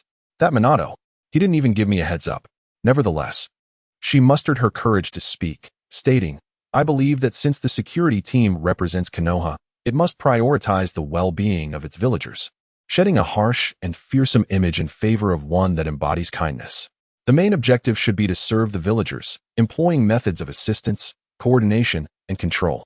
Furthermore, it is essential to establish explicit rules to govern the conduct of members and provide them with guidance in resolving issues. These rules should be formulated with representatives from various clans and the villagers to ensure fairness. Reflecting on her past experiences, Kushina vaguely shared her thoughts, hoping they would be beneficial. When she mentioned methods, Narashikaku appeared somewhat taken aback. Isn't it supposed to be me, the smartest in the village? He pondered. How had she arrived at these insights? It was not that he could not conceive of them. Rather, the constraints of the era had stifled his imagination. I believe this would be advantageous for all clans, particularly the Hyuga clan. At this, Hyuga Hizashi cast a curious glance. What do you mean, particularly the Hyuga? The truth was that most Hyuga clan members seldom appeared before the villagers, and a small number of children with unique eyes often faced some degree of exclusion at school. If a positive image could be established, surely this would improve their situation. Hizashi thought to interject, feeling it was not a significant matter, yet Kushina interrupted him. The clan leader likely intended to suggest that those children were primarily from the branch family and thus not of great importance, but they still bore the Hyuga name. Well, it seems I have no grounds to refute that, he mused. Although the Hyuga clan was exceedingly insular, they were nonetheless part of Konoha, and he had no valid reason to oppose a proposal that aimed to benefit them. Minato, seated in the main position, looked on at Kushina with a sense of inexplicable pride and fulfillment. This is my wife. Ha ha ha. Are you all taken aback? That's all I have to say. All right. Is there anyone who does not understand this issue? Tsunade glanced discreetly at Sarutobi Shinji, wondering if Hizashi truly was indifferent to everything. At that moment, Sarutobi Shinji also sensed her gaze and turned to smile at her. What are you grinning at, kid? What did your old man say to you? It seemed a resolution had been reached. Now, on to the next topic, the number of personnel. My suggestion is 5 jonin, 10 chunin, and 15 genin. Upon hearing this, Kushina furrowed her brows. Shouldn't it be based on percentages? Wouldn't that be fair? What she was unaware of was that Minato had not thoroughly investigated the secrets of each prominent clan, rendering it impossible to establish a percentage. In that moment, he could not recall this matter. Minato, was this truly appropriate? If the Sarutobi clan possessed only 10 genin, would they not be required to contribute half? Indeed. Does this not seem rather inappropriate? Although Kurai Shikamaru was not obligated to provide personnel, given that En had spoken, she felt compelled to support the cause. Shikamaru and inharmoniously exchanged glances with the other clan leaders, who were eager to minimize the number of participants. Since they were already dispatching clan members, fewer would certainly be preferable. I concur. This fixed number does not appear reasonable, Nara Shikaku remarked coolly. His intention was not to criticize the proposal, but rather to assist Minato, as his own clan did not harbor an excess of ninjas. Moreover, this endeavor would benefit Konoha, and the Inuzuka, Nara, and Akimichi clans had nothing to fear from scrutiny. Perhaps we should adopt a percentage-based approach. For instance, J-Nin contribute 10%, CH-Nin 15%, and Jinin 20%, rounding up to 1 if the result is less than 1. Kushina stroked her chin, articulating a thought she had long harbored. This seems rather inappropriate. The ever-smiling Sarutobi, Shinjiro, finally found himself unable to maintain his facade. Chapter 20. The Crossroads. Remember, you must express your support for Minato's decision. Yet Sarutobi Shinjiro found himself wholly unable to comply. Even if his father, Sarutobi Hisashi, were present, he could not lend his support. Establishing numbers based on percentages would inevitably lead to an investigation of their backgrounds. Otherwise, could they not simply report whatever they wished? At that moment, he remained oblivious to the beads of sweat forming on his forehead. Only he and his father were privy to the true number of ninjas hidden within the Sarutobi clan, none of whom were recorded in the village's ninja archives. Yet he could conjure no rebuttal, merely stammering that it was unreasonable, without daring to specify why. Hyuga clan leader, what is your perspective? And you, Akimichi, Yamanaka? Yamanaka Haimu could not suppress a chuckle. He had already grasped the meaning behind Shikaku's earlier statement. Since the most astute of the three had made a determination, he felt no need to hesitate. The Inuzuka, Nara, and Akimichi clans were essentially a collective. Beside him, Akimichi Choza, though somewhat perplexed, glanced at Haimu and Shikaku's expressions, suddenly smiling. Haimu and I see no issues. How about a vote? Aside from myself and Kushina, everyone can write their support or opposition on a piece of paper. Checkmarks for support, crosses for opposition. Kakashi, would you kindly collect the papers once everyone has finished writing? Observing the cold sweat trickling down Shinjiro's brow, he surmised the gravity of the situation. Nonetheless, such circumstances should not arise within their village. Let us commence. Oh, and of course, abstention is also an option. I abstain, Shinjiro muttered, his voice trembling as he lowered his head. Unable to oppose Minato yet unwilling to support him either, he felt compelled to abstain. Upon uttering this, he appeared as though he had lost his spirit.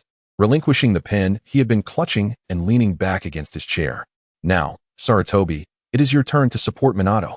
In an unexpected synchrony, Yen and Koharu inscribed an X on paper before folding the note. Shortly thereafter, Kakashi collected the slips. Kushina, could you please count these? The somewhat drowsy Kushina was roused by Minato's voice, and upon seeing Kakashi bearing a tray, she momentarily lost her focus. Mechanically, she picked up the note, unfolded it, and read the numbers aloud, laying it flat on the table. There were 5 checks and 4 crosses. At this moment, Hinata Hisashi, who had maintained a serious demeanor throughout, could no longer contain himself. For crosses. So, only Koharu, Minato, and the Shimura clan, alongside myself, voted against? What were they all up to? Did the Uchiha truly intend to reveal all their cards? As for Inoshikacho, they were staunch supporters of the Hokage. But did Fugaku truly intend to gamble everything? This was madness. Reflecting on the fact that nearly half of the clan's ninjas had not registered, Hisashi began to perspire profusely. Thus, it seemed this matter was settled. I will dispatch Umbu to verify the numbers across clans, and I ask that each clan leader select candidates for the guard based on percentages. Additionally, the headquarters for the guard needs to be relocated to a more accessible location. Minato began to articulate his subsequent plans, and no dissenting voices emerged among the assembly. Clenching and then relaxing his fists, Hisashi ultimately came to terms with the situation. Indeed, the times had changed. Then, we shall adjourn. As the words left his lips, Sarutobi Shino promptly stood, bowed to Minato, and hastily departed, needing to relay this news to his father. Next were the disgruntled elders and the ever-silent members of the Shimura clan, followed by the somewhat despondent figure of Hisashi. Hayashi, Kaku, come to my house for barbecue. Oh, that sounds splendid. Let's go. The three strolled side by side, sharing hearty laughter, their spirits lifted. Fugaku considered leaving but was halted by a voice. Fugaku, clan leader. Could you wait a moment?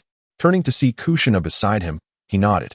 Although uncertain of her intentions, he recognized that he was now bound to the Hokage. There was no need to resist any orders.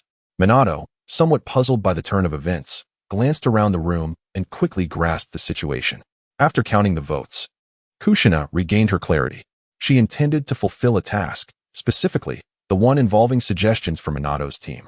Observing her surroundings and sensing the presence of only the Hokage's staff and a few Umbu, she realized there was no one else around. Thus, she began to weave hand seals, and gradually, a barrier enveloped the meeting room. Dear, how is the toad you dispatched?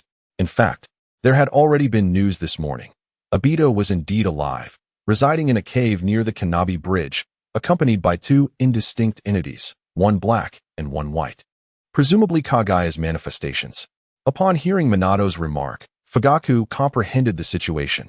Minato had previously discussed this matter with him in the realm of Jinjutsu. So, do you have a plan? Kushina glanced at Fugaku and then at Kakashi, both of whom were directing their gaze towards Minato. Haha, I've been quite busy lately. Noticing Minato's apologetic smile, she tugged at his arm. I bear you no ill will. I merely wish to assist you in devising a plan. Her tentative strategy involved sending a toad carrying her kunai into the cave, while they formed a small team, pretending to be on a mission near the cavern, and then, with Kakashi and clan leader Fugaku in tow, launching a surprise attack. Is that so? And what comes next? She mused. I haven't quite thought that through. Ugh. Being Hokage entails an overwhelming amount of responsibilities. Rebuilding the village is imperative. Why must Minato shoulder all these burdens alone? Perhaps Kakashi could divert Aido's attention while Fugaku provides cover, and then Minato could seal Kagaya. She continued, though she acknowledged the likelihood of Kagaya escaping. If that happens, we can simply knock Aido out and bring him back. That sounds feasible. Fugaku concurred. I doubt I will have any objections. What about you, Kakashi? Have you devised a strategy to counter Aido's Manjiki Sharingan? The group turned their eyes to Kakashi, who appeared inexplicably anxious. I believe I can utilize Aido's eye to strike at him or persuade him to return. Indeed, I trust you, Fugaku replied, finally breaking his silence. Well, my Manjiki ability allows me to pull someone into a different dimension, granting them a fleeting glimpse of the future, which may help Aido understand.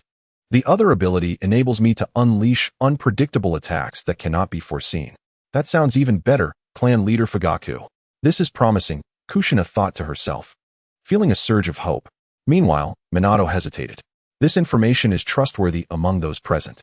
Understanding Minato's concern, Fugaku, who was nearly the epitome of a flawless man, had once been reticent but now recognized that the Uchiha clan was on the right path, rendering the need for him to waste that technique to glimpse the future unnecessary. Let us regroup and depart in 3 days.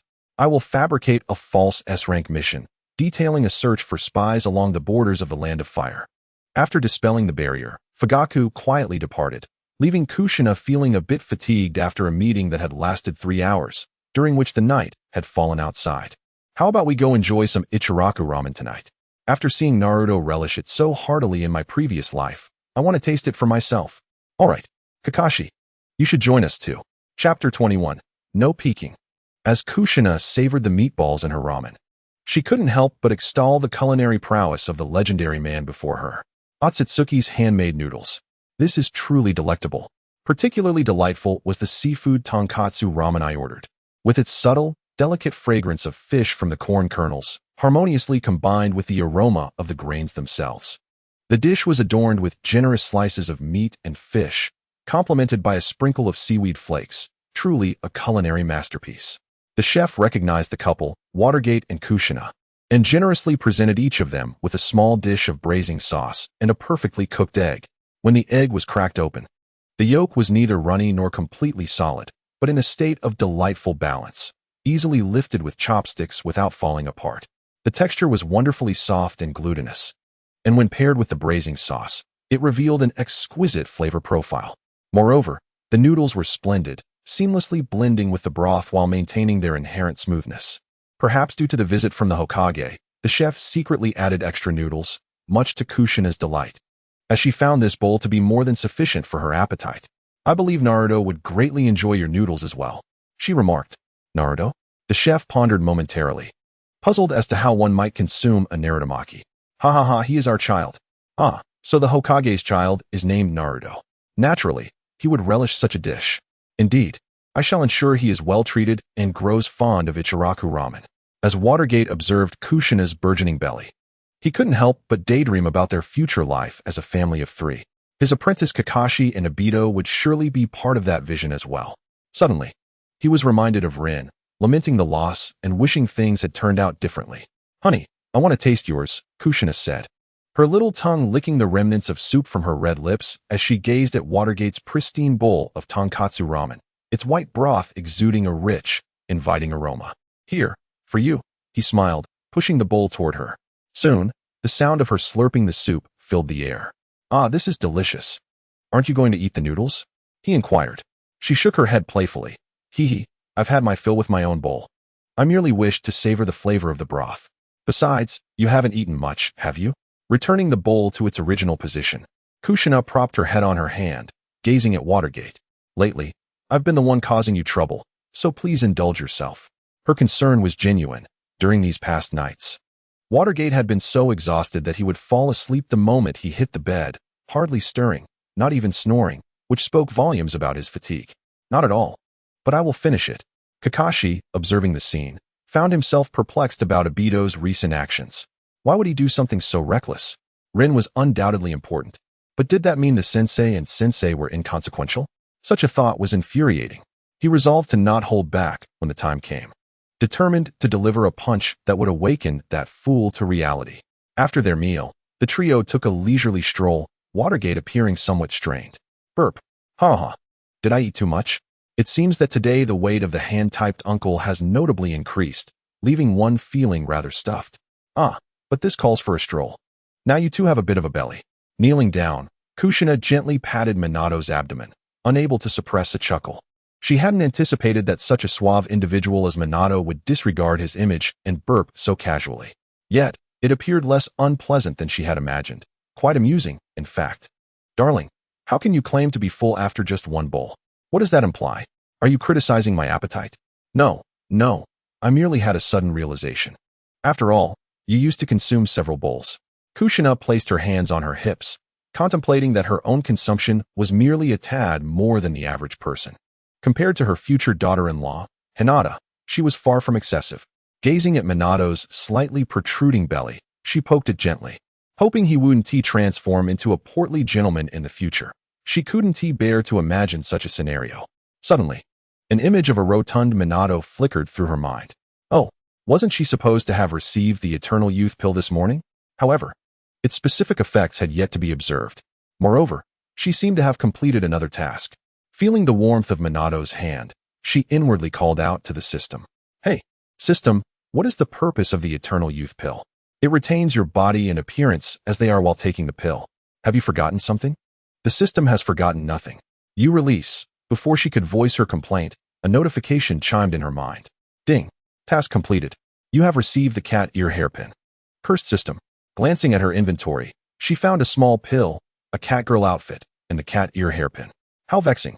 Why was everything cat-related? Kushina. It's time to head home. All right. Upon returning home, she tidied up the ingredients she had previously taken out and stored them in the refrigerator. Then, she sat on the sofa, feeling a bit aimless. No, she needed to run a bath. After a brief wait, she pondered whether to sneak a peek. Casting a glance at Minato on the sofa, she felt a twinge of guilt, yet there was an inexplicable thrill. Looking at the brown cat ear hairpin that had appeared in her hand, curiosity stirred within her about the teleportation function. It wasn't like she wanted to see how it looked on her. Picking up a mirror, she mused. It seems quite adorable. System, how do I use it? The system must designate the teleportation location. The host cannot use it independently. Then please specify. This function is currently unavailable. Ah, you wretched creature. Utterly infuriating. Hey, Kushina. Husband. At that moment, Minato gazed at the cat ear hairpin adorning her red head, finding it rather charming, much to his surprise. Ah, do not look. Meanwhile, in a cave near Shinobigakure, Aido had just concluded a day of training, seated on a stone bed. Although not yet a master of Kamui, he could freely enter and exit Konoha. It was nearly time. Aido, there's new information. News from Konoha. Speak. What has happened now? The Hokage is convening a meeting to thoroughly investigate the number of ninjas in each major clan. Quite astonishing, isn't it? Moreover, that red-haired woman is present too. Could it be that they are planning to initiate a war? Uncertain, yet it hardly seems so. The thorough investigation into the number of ninjas is something that Aido cannot fathom having a valid reason for, particularly given that the Hokage and various prominent clans in Konoha have maintained a peaceful coexistence. The abrupt initiation of such matters raises the question, is another war on the horizon? Furthermore, the presence of Kushina adds an element of perplexity. Aido finds himself momentarily confounded by their intentions. Nevertheless, he resolves to adhere to his plan.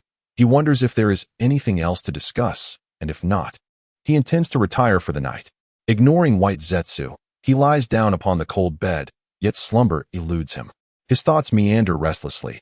He envisions Madara, aged and frail, and drifts into memories of Rin, Kakashi, Minato, and Kushina. Shaking his head, he endeavors to regain control over his thoughts, recalling Konan and Nagato from Amigakure, as well as the organization they established, Akatsuki. Though he had impulsively impersonated Madara to meet Nagato, little had been accomplished at that time, and he had overlooked a minor detail. His youthful appearance belied the stature of a figure legendary enough to be compared with the god of ninjas. Thus, he has recently tasked White Zetsu with monitoring Amigakure, occasionally engaging in minor actions, yet always exercising caution. Is there any news from Akatsuki? Oh, there is news, indeed. I intended to share it with you a few days ago, but it seemed you were unavailable. White Zetsu suddenly appeared beside Aido's bed. The red-haired wielder of the Rinnegan, alongside a blue-haired woman, has been fervently proclaiming something divine throughout the village, exuding an aura of formidable power. What exactly are they orchestrating? I cannot say. Amigakure has always restricted outsiders. Only I can enter. Ha ha ha. I am not human, after all. Aido turned over, disregarding White Zetsu. Unbeknownst to him, plans have already been meticulously laid out, and everything will shift in 3 days' time. In the bathroom, steam enveloped the air as Minato, shirtless, reveled in Kushina's massage. Is this pressure acceptable? Yes, that's good. Just not on the ears. With a sudden clap, a red handprint appeared on Minato's back. Let us not speak of that. Nothing happened, understand? Oh, very well. Chapter 22, is it that obvious? Huh. Gazing at the slightly flushed cheeks of Mikoto before her, Kushina never anticipated that her words would lead to such a predicament. In conclusion, I must express my gratitude to you. Your words have truly inspired me. I merely shared my thoughts, so there is no need for you to feel this way, Mikoto. It seems that I have never truly communicated with Fugaku before. Although we both understood each other internally, expressing it aloud adds a certain depth, much like the bond you share with Minato. No matter where you are, it is evident that you both are deeply affectionate toward each other, manifesting in both words and actions. As I adjusted my clothing, I found myself feeling rather warm. Perhaps due to the favorable change in weather, or perhaps these intimate conversations between women were causing me a sense of embarrassment. It has been 3 days since that meeting. And this morning, Minato departed with Kakashi and Fugaku towards the border of the Land of Fire. Before leaving, he urged me to remain with Mikoto, for as Hokage, Minato has far too few trusted subordinates at his disposal. It was safest for me to stay at Fugaku's home, given that the Uchiha clan grounds are quite secure, and Fugaku had made appropriate arrangements. Upon meeting Mikoto, she could hardly contain her excitement as she delved into the events of that night. Reflecting on her words, I wondered, was it really that obvious? Did we truly do anything to warrant such observations? Indeed, even Fugaku could see it. How clear must it have been for him to notice? What did he say to you? Mikoto whispered closely to my ear. With each word, my face grew warmer. Was our subtle interaction so evident? Could others truly have discerned so much from that mere meeting? Hey. Is this how you ninjas utilize your observational skills? Yet, as a couple, such awareness should be quite natural, shouldn't it? My thoughts were a tangle. Although I had resolved to abandon my former male identity and embrace my life as Kushina, it was still my first time hearing someone speak of my relationship with Minato in such a manner. Please, do not say such things. It's too embarrassing. On another note, I would like to learn some Jinjutsu from you over the next few days, if that is all right. Makoto looked at me quizzically as I gently rocked Sasuke in my arms. Why the sudden interest in that? Aren't you not particularly skilled in Jinjutsu? Since I cannot practice any destructive ninjutsu, and taijutsu is out of the question, I find myself restless. Moreover, my lack of proficiency only fuels my desire to learn. I am quite competitive. In truth, I wish to develop my Sharingan further. Though it may seem trivial, I couldn't simply ignore it. Especially with so little to occupy my time. At Makoto's home, I need not concern myself with chores, as there are servants to handle such matters. I do not have much to teach you, as my Jinjutsu derives from the Sharingan. If you truly wish to learn, you might consider consulting Senior Akihiko. Oh, how troublesome. Yet, doing nothing feels unbearably dull. Makoto, don't you feel that way being at home every day? Occasionally, yes. However, Itachi, since he started visiting your home, has become much more cheerful. He often shares stories about the little things, and I find them quite entertaining. You, on the other hand, just love to stir things up. That's called being full of vitality. It seems that the development of the Sharingan must be a personal endeavor. Revealing it too soon is ill-advised. One must wait until the power of the Gundam can be harnessed or the capability to annihilate the world is attained before confiding in others. Otherwise, unforeseen calamities may ensue. In this treacherous world of ninjas, as a Jinchuriki, the number of those who watch over me increases manifold. To expose certain abilities prematurely invites the scrutiny of powerful adversaries, such as Danzo or Kaguya. Meanwhile, Aido finds himself near a precipice, invoking his Kimui. As he channels chakra into his single eye, the kaleidoscope within spins rapidly. His hand rests upon the surface of a massive boulder, and the surrounding space begins to distort, slowly forming a vortex. Yet, he ultimately fails to transport the entire stone into his unique dimension. Indeed, it proves to be quite taxing. Gasping for breath, he observes the colossal rock, though it resembles more a small hill, albeit circular in shape. Were it not for the integration of Hashirama's cells, his vision would have long since failed from such exertion. His dear friend Kakashi can only manage to utilize the technique a couple of times before succumbing to exhaustion for weeks. However, at this moment, he shows no inclination to rest. Instead, he merely adjusts his breathing and once more channels the power of his eye.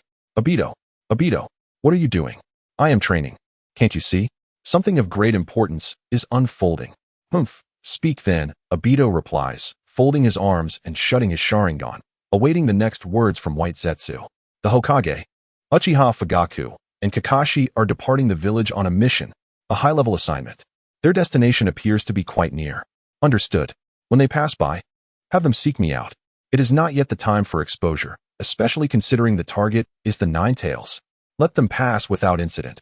Wait, why is Fugaku accompanying them? It seems that Minato mentioned the need to investigate spies, and recently, the Uchiha have been growing closer to the Hokage. Aido remains unfazed, thinking that whatever the village chooses to do is of little concern, as long as he remains undiscovered. He resolves to proceed according to plan, awaiting October when he can unleash the Nine Tails, inciting chaos within the ninja world. Only amidst such turmoil can the tailed beasts be captured once more. However, there is one more thing, that fellow Minato.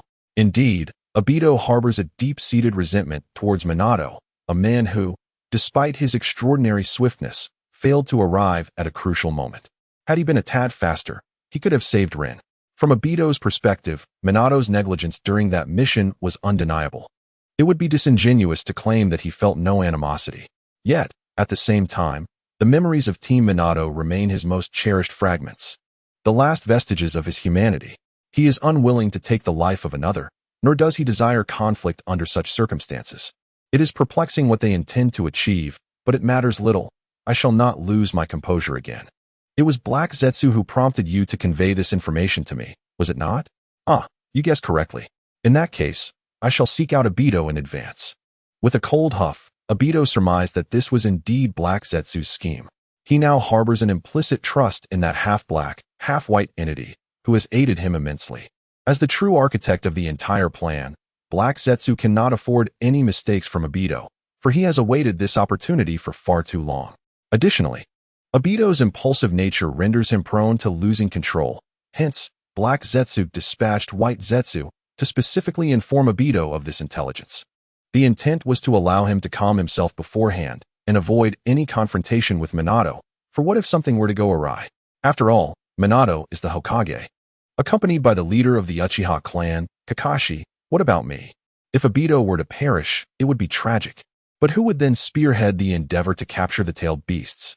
One cannot simply take matters into their own hands, and eventually, one must seek suitable candidates. Thus, it is of utmost importance to safeguard the still developing Aido. There is no need for any strenuous efforts. It suffices for him to remain quietly in the cave, which is far more convenient than searching for alternatives. Meanwhile, the Minato team, leaping through the jungle, remained oblivious to the fact that their movements had already been detected, or perhaps they simply did not care, as they had already. Chapter 23, Grilled Fish and Snacks Time rewinds to that morning. Lord Hokage, I have heard that you have a mission for me. Gazing at the figure of Fugaku before him, Minato meticulously organized the documents he held and quietly extracted the mission scroll he had prepared long ago. The previous day, he had dispatched the Umbu under the pretext of another task, clandestinely delivering a toad imbued with the flying thunder god Kanai to the borders of the land of fire and the land of grass. This morning, upon discovering that the summoning technique had been revoked, he summoned the toad once more, confirming that it had successfully concealed the Kanai. Subsequently, as per the original plan, Fugaku was to play his part. Indeed, there is a mission to investigate a spy, and I require you and Kakashi to accompany me. As he gradually unfurled the scroll, its contents mirrored those of a high-ranking mission, with the objectives clearly delineated. Very well, Lord Third. During my execution of this mission, I entrust the village affairs to you. Sitting nearby, Sarutobi Hiruzen let out an almost imperceptible sigh.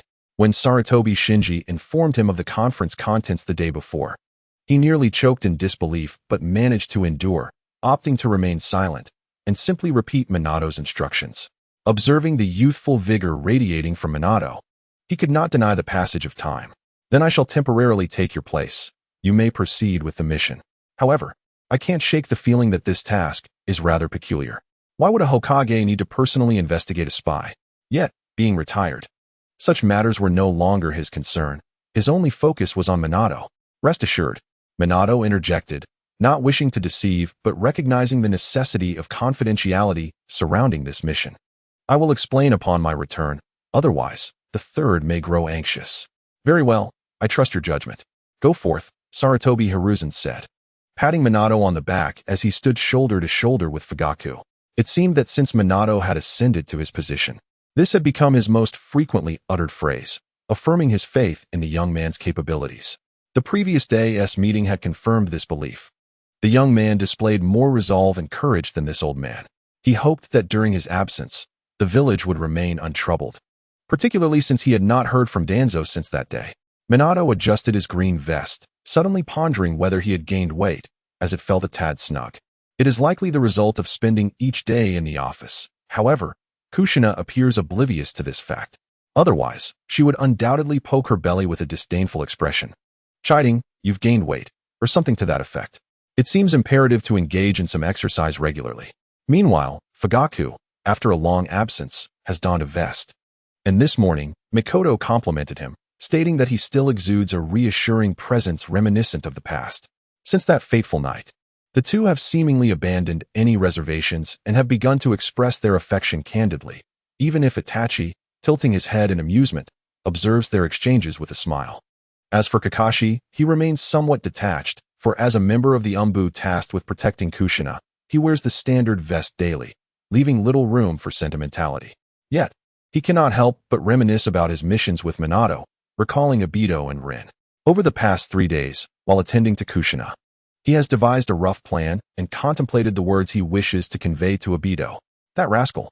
Noticing Kakashi muttering to himself, Minato affectionately ruffled his hair and said, Kakashi, let us be on our way. The trio set off at a steady pace toward their destination. They journeyed until nightfall, at which point Minato suggested, let us take a moment to rest. We should arrive by tomorrow. The group halted, finding a clear patch of land to ignite a campfire. Then, Fugaku and Kakashi watched as Minato retrieved a delightful assortment of snacks, prepared by Kushina, from a scroll. They were on the verge of resorting to the dry, unpalatable military rations they carried. Hey, everyone, let us share. Kushina made plenty. Here are the savory ones. and here are the sweet.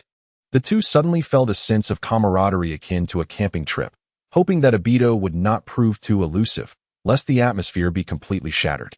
Observing the slightly dazed expressions of his companions, Minato scratched his head and suggested, "Just use your hands to eat." He had assumed they were unsure of how to proceed without chopsticks, while in reality, they were momentarily at a loss for words regarding the couple, particularly Fugaku, who found himself yearning for the dumplings Mikoto used to make. Kakashi was the first to take action. He genuinely enjoyed the meals prepared by his mentor's wife. Recently, it seemed her culinary skills had notably improved, offering dishes that were more delectable than before. Yet, he refrained from voicing this observation, knowing that such a remark might invite a playful punch, implying that her previous cooking had been lacking. Fugaku delicately lifted a sweet treat. Perhaps Itachi's fondness for confectionery was inherited. Due to personal preferences, Mikoto would personally prepare desserts for the two of them several times a week. Observing their content expressions as they indulged in the delicacies filled Minato with pride. Truly, she is a remarkable woman. As night fell, the remaining two, being naturally reticent apart from Minato, settled into their sleeping bags after arranging the watch schedule, and soon fell asleep without much conversation. At this moment, Aido found himself under the radiant moonlight, fishing in the river. Although he no longer required sustenance following his fusion with White Zetsu, the flavors and sensations of chewing still provided a release for his pent-up emotions. It was akin to how many individuals who struggle with weight often maintain an optimistic demeanor. During their bouts of overeating, they are, in truth, venting their feelings. Aido yearned to savor the taste of grilled fish from his past. He had nearly forgotten the flavor of the grilled fish he had shared with Minato during their missions. Wood release, cutting technique. Possessing cells of Hashirama, he had no need for a spear. As his chakra flowed, wooden spikes shot forth from his hand, accurately piercing several fish. Alas, I miscalibrated, too coarse. Observing the fish, now rendered inedible by the wooden spikes, he felt a twinge of dissatisfaction. Nonetheless, he collected himself, treating it as a training exercise, a lesson in chakra control. He retracted the wooden spikes, casting them aside, and once more channeled his chakra. Wood release, cutting technique. This time, he achieved the desired precision and thickness. Whoever claimed he lacked talent may have been correct when compared to Kakashi, but he had his own strengths. At least he understood the meanings of idioms, unlike Naruto. Picking up the impaled fish, he ignited a flame with fire release, then used wood release to create some sticks, fashioning a makeshift grill. If Yamato were to witness this, he would surely exclaim in admiration. However, as he took a bite of the grilled fish, reminiscent of his memories, he found the flavor lacking. Yet, he hesitated to spit it out, savoring it slowly. Suddenly, he recalled the abundant seafood of the Mist Village and the visage of that green-haired, doll-faced Mizukage. Bah! White Zetsu, how goes the situation in the Mist Village? He spat out the morsel of fish. The policies of Aido were still in effect, and there seemed to be no change. In frustration, he kicked the grill and fire pit apart and made his way toward the cave, intending to conclude the day. At that moment, he could not foresee what awaited him on the morrow. Chapter 24. A Despairing Future. Aido, Kakashi. Aido and Kakashi charged at each other. To understand the circumstances, we must return to the day following Aido's feast of grilled fish. In the morning, he trained as usual, utilizing Kamui. The colossal boulder from the previous day had finally been transported to the Kamui dimension. Almost there, the tailed beasts. Yes, this training was aimed at capturing the tailed beasts in the future, perhaps even transporting them directly to another dimension with Kamui. Yet, he felt no joy, for it was still a considerable distance away. Such a massive object demanded an enormous amount of ocular power. He required greater precision in his control. Correspondingly, it posed a tremendous challenge to his physical endurance. He estimated that with the transfer of such a colossal object, he could manage perhaps one more attempt before it became exceedingly difficult to execute. As he pondered his upcoming training, Baiju suddenly emerged from the adjacent rock face, exclaiming, "This is bad. The Hokage is coming. It seems he will pass through here soon. We must return." Aido, observing the frantically leaping Baiju, he refrained from any unnecessary movements, shielding his slightly stinging eyes as he utilized Kamui once more. In the next moment, he found himself within a cavern. In that case, let us rest for a while, Baiju. Wake me when they have departed. At that moment, a frog hopped away from the corner, while on the other side, in the dense foliage, Minato murmured, "He has returned." However, Kakashi and Fugaku, standing nearby, could hear him distinctly. His target had indeed returned to that cave. The trio, journeying together, suddenly slowed their pace and gravitated towards Minato's side, almost reaching their destination. Kakashi had remained silent, scarcely uttering a word over the past few days. As he glanced at his teacher, Minato, a swirl of emotions enveloped him. Would his words truly resonate with Aido? Could someone like him muster the courage to confront him, facing the one who had witnessed everything? Kakashi's hands involuntarily trembled at the thought of that hand, which once flickered with lightning, mingled with Rin's blood. It had been some time since he had experienced such a state, yet today, under these circumstances, it re-emerged. Unconsciously, his speed diminished, but upon seeing Minato's silhouette, he recalled Kushina holding her. Matters of stakes and bets held no interest for him. However, he had made a pact with his mentor. No matter what, bringing that individual back was paramount. Whether by incapacitating or persuading him, as long as everyone returned alive, his mentor would surely be delighted. Kakashi, come closer, came Minato's voice. With his head bowed, Kakashi heard him. Feeling Minato's hand on Fugaku's back, while another reached out towards him, he hastily quickened his pace, ensuring the three moved in unison, allowing Minato to place his hand upon him. Are you ready? Flying Thunder God. Nani, what is happening? Why is the Hokage here? This is serious. Aido, wake up. In a daze, Aido did not catch Baiju's words, mistaking them for another episode of madness. Merely sitting up to glance into the cavern, where he perceived a familiar voice, black, yellow, and white, not far from him. He was momentarily taken aback. It appeared that the black creature was absent. So Kakashi what? Minato-sensei. How did Kakashi and the others end up here? Flying Thunder God. Aido fixated on the specially crafted kunai in Minato's hand, smaller than the ordinary ones, and the realization dawned upon him. It is well known that the Flying Thunder God kunai, when inactive, is merely an ordinary object, akin to a stone. This explains why White Zetsu, roaming underground, failed to notice it.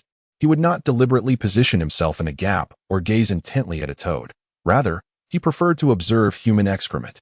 Moments ago, an unfamiliar surge of chakra resonated within the cave, alerting him, yet he found himself powerless, frantically shaking Aido while shouting in desperation.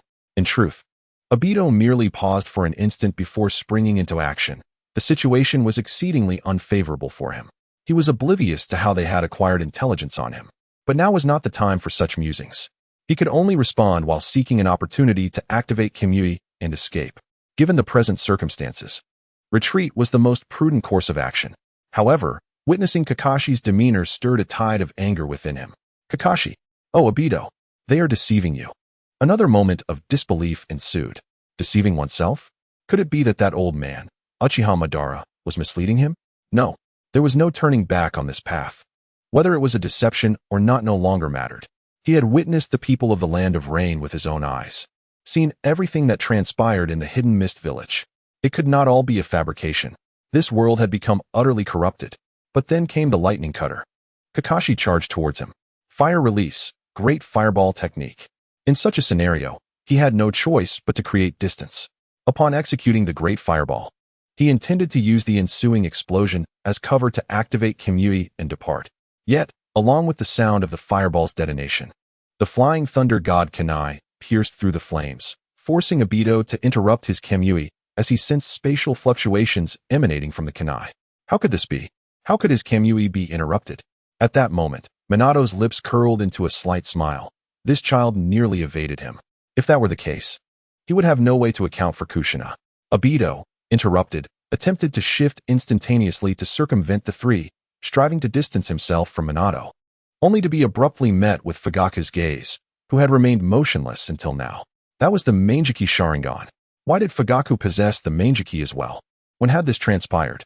Before he could contemplate further, he found himself transported to an unfamiliar dimension. However, he underestimated his own ability. Where could his Kimui not reach? Moreover, they were all utilizing Manjiki. Who was he trying to intimidate? Just as he was about to shift, he heard Fugaku's voice. Aido, behold the future. Yet, Aido disregarded him, continuing to channel his ocular power. Ha ha ha. Oh Aido, you are still too naive. With half of his body already entering the alternate space, Aido found himself halted. As a figure manifested in his line of sight, it was Madara. A Madara unlike the one embedded in his memories, considerably more youthful, yet he recognized him unmistakably. It was Uchiha Madara. Aido, my kaleidoscopic Sharingan grants a fleeting glimpse into the future. As one who wields the kaleidoscope, you should comprehend that this is no mere illusion. Fugaku, enduring the intense pain in his eyes, unleashed the power of the kaleidoscope. A wave of astonishment washed over him, for it was his first time employing this technique. As he had surmised, revealing the future of a specific individual proved exceedingly taxing on his vision. He believed he might never use this eye again. But it was all worth it. A single eye could avert such a future. What a bargain it was. Whether as the leader of the Uchiha clan or a steadfast supporter of the Hokage, he had to make this sacrifice. To put it somewhat abstractly, it was also for the sake of the entire ninja world, for at the moment of casting the technique, he caught a glimpse of another scene, one concerning his own child. In Aido's perspective, Madara continued his incessant chatter, a mocking smile lingering on his lips. Aido, you have disappointed me greatly. I had expected you to obediently follow my plan. Yet you allowed them to take you away. Such a feeble-minded fool, swayed by a few words from former comrades? Such childishness. You asked why I chose you? Humph. Because your kindness is genuine. Your heart overflows with goodwill and love for others. Aren't you quite adept at caring for the elderly, you naive little rascal? Chapter 25. The world no longer has a place for me. Aido, do you not know that Rin's death was no accident? It was all orchestrated by me. I placed a curse upon Rin's heart, transforming her into the Three Tails Jinchuriki, and then intentionally sent her back to Konoha, allowing the Mist Ninja to pursue her. I intended for her demise to fill you with despair and hatred for this world, thereby aiding me in realizing the Eye of the Moon. As Fugaku's ocular strength waned, the image gradually became indistinct. At that moment, Aido stood frozen, fully aware that Fugaku spoke the truth. This was indeed no illusion. Though Madara's words were fragmented, he understood. All of this was Madara's doing. That damned old man was responsible. But could he turn back now? After committing such deeds and harboring such plans, he could never reclaim his identity as Minato's disciple. Where could he possibly go? Madara's actions were utterly unforgivable. Surely, all of Black and White Zetsu's actions were meticulously orchestrated by him. Once again, he found himself utterly alone. Aido, save me. I am bound by Minato's sealing technique. Unable to move, Black Zetsu cried out in desperation, yet none of those present paid him any heed. Kakashi tightened his grip on his kunai, gazing at Aido, who was gradually collapsing to the ground. He had not anticipated that both he and his sensei would be so misguided, ultimately persuaded by the Uchiha clan leader. Aido, you. With vacant eyes, Aido looked at Kakashi, who approached him. He felt completely drained of strength. All he had done had become a farce. In the end, he was merely a naive child toyed with by Madara. Aido, let us return. Kushina is still waiting for us in the village. Minato extended his hand toward the disheartened Aido. This cannot be real. You are all liars. All of you. He suddenly rose to his feet, wooden spikes shooting from his arms towards Minato. Flying Thunder God. As if anticipating this, Minato appeared behind Aido and, in the blink of an eye, brought Kakashi along with him. How could this child wield would release? Minato pondered this, now that the threat had diminished. He intended to let his two disciples resolve their differences while he attended to Fugaku, whose eyes were bleeding. What are you doing, you fool? Haven't you realized everything by now? Your teacher needs you, and so do I. Kakashi momentarily lacked the courage to voice the sentiments that lingered unspoken. Yet, envisioning Rin's face and gazing at the enraged Aido before him, armed with kunai, he thought, I wish to see you again. Aido, lost in madness, charged towards him. Wood release, cutting technique. He narrowly evaded several incoming wooden spikes, but in the furious gaze of Aido, his adversary suddenly vanished.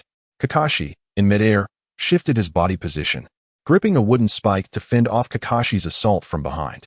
This was a tactic they had employed during their taijutsu training, to strike first, then use body flicker to appear behind the enemy and deliver a fatal blow. Indeed, you remember this technique, do you not? Stop this already. There is no going back. This world no longer has a place for me. Aido seemed to regain a sliver of clarity. Realizing Madara's true intentions, he could no longer serve him. Yet returning to Konoha was out of the question, for he had recently contemplated extracting the Nine Tails from Kushina's body. He found himself devoid of purpose. Now that he understood all of this, knowing he had no reason to exist, perhaps it was best to join Rin sooner rather than later. She must be waiting for me. Surely she wonders why I am not by her side. She must be feeling lonely. Rin, I'm coming. Ignoring Kakashi's astonished expression, he resolved to act on his own accord. With that thought, he thrust the wooden spike towards his heart. Suddenly, he found that he could not move. In the next instant, Kakashi grasped the hand that was aimed at his chest. Wake up, you idiot. Me, Minato-sensei, and Kushina-sensei, we all want you back. Rin loved the kind and brave you. Don't let her down. You haven't done anything wrong yet. There's still a chance for redemption. Gazing at Kakashi's masked face, Aido was flooded with memories of the past, when Rin was still with them. His hands were already devoid of strength. For at that moment, his heart ached fiercely, and he mistakenly believed it was Kakashi's doing. Kakashi, you bastard. What's wrong, Aido? Sensing Aido's stiffened body, Kakashi realized something was amiss. Oblivious to the truth, Kakashi inadvertently reminded Aido of the reason he could not move. It was Madara. That old man had implanted a curse upon his heart, just like Rin's. A slight smirk crept across his lips. To die in a manner akin to Rin felt rather appealing. Kakashi, kill me with Raikiri. What are you saying? You idiot, you must not die again. Beside them, Minato approached with Fugaku in tow.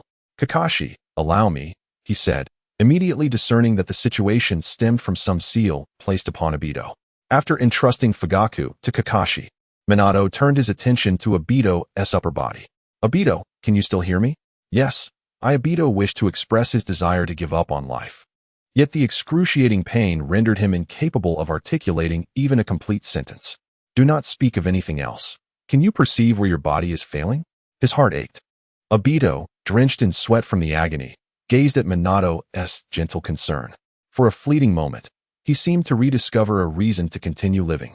Though he feared Kakashi would mock him for it, the heart-wrenching sensation brought him a clearer awareness. As he looked upon Minato's face, tears began to stream down his cheeks. I'm sorry, it's all my fault. Minato disregarded Aido's ramblings and meticulously examined the area around his chest. There is likely a curse mark in your heart, placed by Uchiha Madara. Are you aware of this? We must return swiftly, or you will perish. Though initially perplexed by how these individuals possessed such information, Aido found himself indifferent to the matter. It seemed he could not even die. Do not speak any further. Your body is in grave danger. I must render you unconscious. Apologies. Aido. With a firm strike to a pressure point on Aido's back, he succumbed to unconsciousness. Just before losing consciousness, Aido envisioned his master and mistress standing together, gazing at him. Indeed, he found it impossible to entirely forget them. Had he been an adult, Aido would have decisively chosen to end his own life or fled. Yet, the current Aido was still too young. The days spent with Rin lingered too closely in his memory. That warmth would perhaps, at times, envelop him, compelling him to live as an emotional being. Kakashi, I must take Aido back for treatment. You and clan leader Fugaku should try to leave this vicinity before any other non-human entities return. Understood. Concerned for the unconscious Aido, Minato felt an overwhelming dread at the thought of losing his disciple once more. Thus, he hoisted Aido onto his back. Sensing the presence of his flying thunder god Kunai in the external world, he intended to move without pause. Indeed, Minato aimed to utilize the flying thunder god technique to return to Konoha with Aido at the utmost speed. Due to his own sensory and chakra limitations, he could only progress by continuously throwing and retrieving Kunai. This was the sole method he could conceive to expedite Aido's return for treatment. Meanwhile, Kakashi, still in the cave, supported Fugaku and sought to utilize Raikiri to blast through the rock wall, as they lacked space-time ninjutsu. Suddenly, Fugaku spoke of the Akatsuki's white zetsu. Kakashi, why has that creature ceased to speak? Indeed, the previously tumultuous white zetsu has suddenly fallen silent. Upon investigation, the two discovered that he appeared to be in a state akin to death, leaving them perplexed about the unfolding events. Perhaps it would be prudent to encase him within a scroll for transport. However, a scroll of such magnitude was not at hand. Slicing him into segments seemed a more feasible option, considering that this entity hardly resembled a living being. Fayake retrieved 2 scrolls he had brought along. Should Black Zetsu return now, he would witness the heartless dismemberment of a white Zetsu. Yet, he would not observe this, for he had only received word in the afternoon. Why it was so late, one would have to inquire with white Zetsu. Hey, Black Zetsu. Aido has been taken away. Startled by this information while covertly observing the meeting in the hidden mist village, Black Zetsu experienced an emotional stir after many long years. Earlier that morning, he sensed that something was awry with a white Zetsu, as it had slipped from his perception, but it was merely a white Zetsu. No significant loss. Occasionally, the discovery of intelligence by certain exceptional ninjas was an unavoidable risk. However, he had never anticipated the truth would unfold in this manner. What? What did you say? Who took Aido away? Minato Namikaze. How could this happen? How is it possible? How could they know that Aido is still alive? Could it be that Aido does not trust them? Yet, that does not seem likely. It appears I must reevaluate the plan. In a flash of yellow light, Minato, bearing Aido, materialized at the entrance of Konoha. Indeed, what should have taken a day's journey, he accomplished in a mere morning. At that moment, the two guards at the gates of Konoha were but ordinary chunin. As the yellow light illuminated the area, they immediately stepped forward. They recognized that only the Hokage's technique could produce such an effect. Hokage-sama, observing Minato, who was breathless and nearly exhausted. They couldn't help but wonder what urgent matter had compelled the Hokage to venture out. Greetings, I must make a quick visit to the hospital. Can I register upon my return? Despite his fatigue, he retained clarity of thought, believing that special circumstances warranted special allowances for Aido. Of course, we are well acquainted with your technique. The two guards, moved by the Hokage's concern for their duties despite his evident exhaustion, felt a swell of emotion.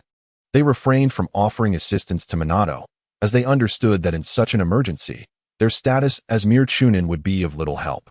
Meanwhile, Kushina sat across from Mikoto, a flush of color gracing her cheeks. Mikoto-ne, may I see chapter 26, before and after have you awakened? At the sound of a gentle voice, Aido slowly opened his eyes to behold a slightly aged, gray-white ceiling.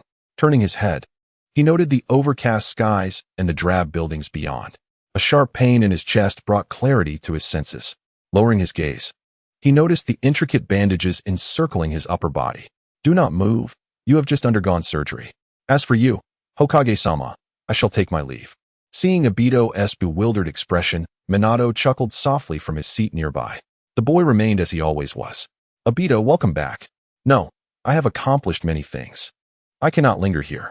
He struggled to sit up, gazing at the somewhat fatigued face of Minato, who likely understood the gravity of the situation. This former teacher had saved his life, rescued him from the brink. You must rest well. The wound on your chest must be painful. Kakashi and the others probably won't return until tomorrow. Also, it seems that the right side of your body is not quite as it should be. Fortunately, it hasn't mingled with the left side, or else the doctors would certainly be perplexed. He wanted to express something, yet he found himself at a loss for words. Should he begin with the moment he was trapped beneath the stones? Or perhaps recount his descent into hell? No, it seemed the other party was already aware of everything. Why was that? Aido lay there, staring blankly at the grayish-white ceiling, as if just awakening.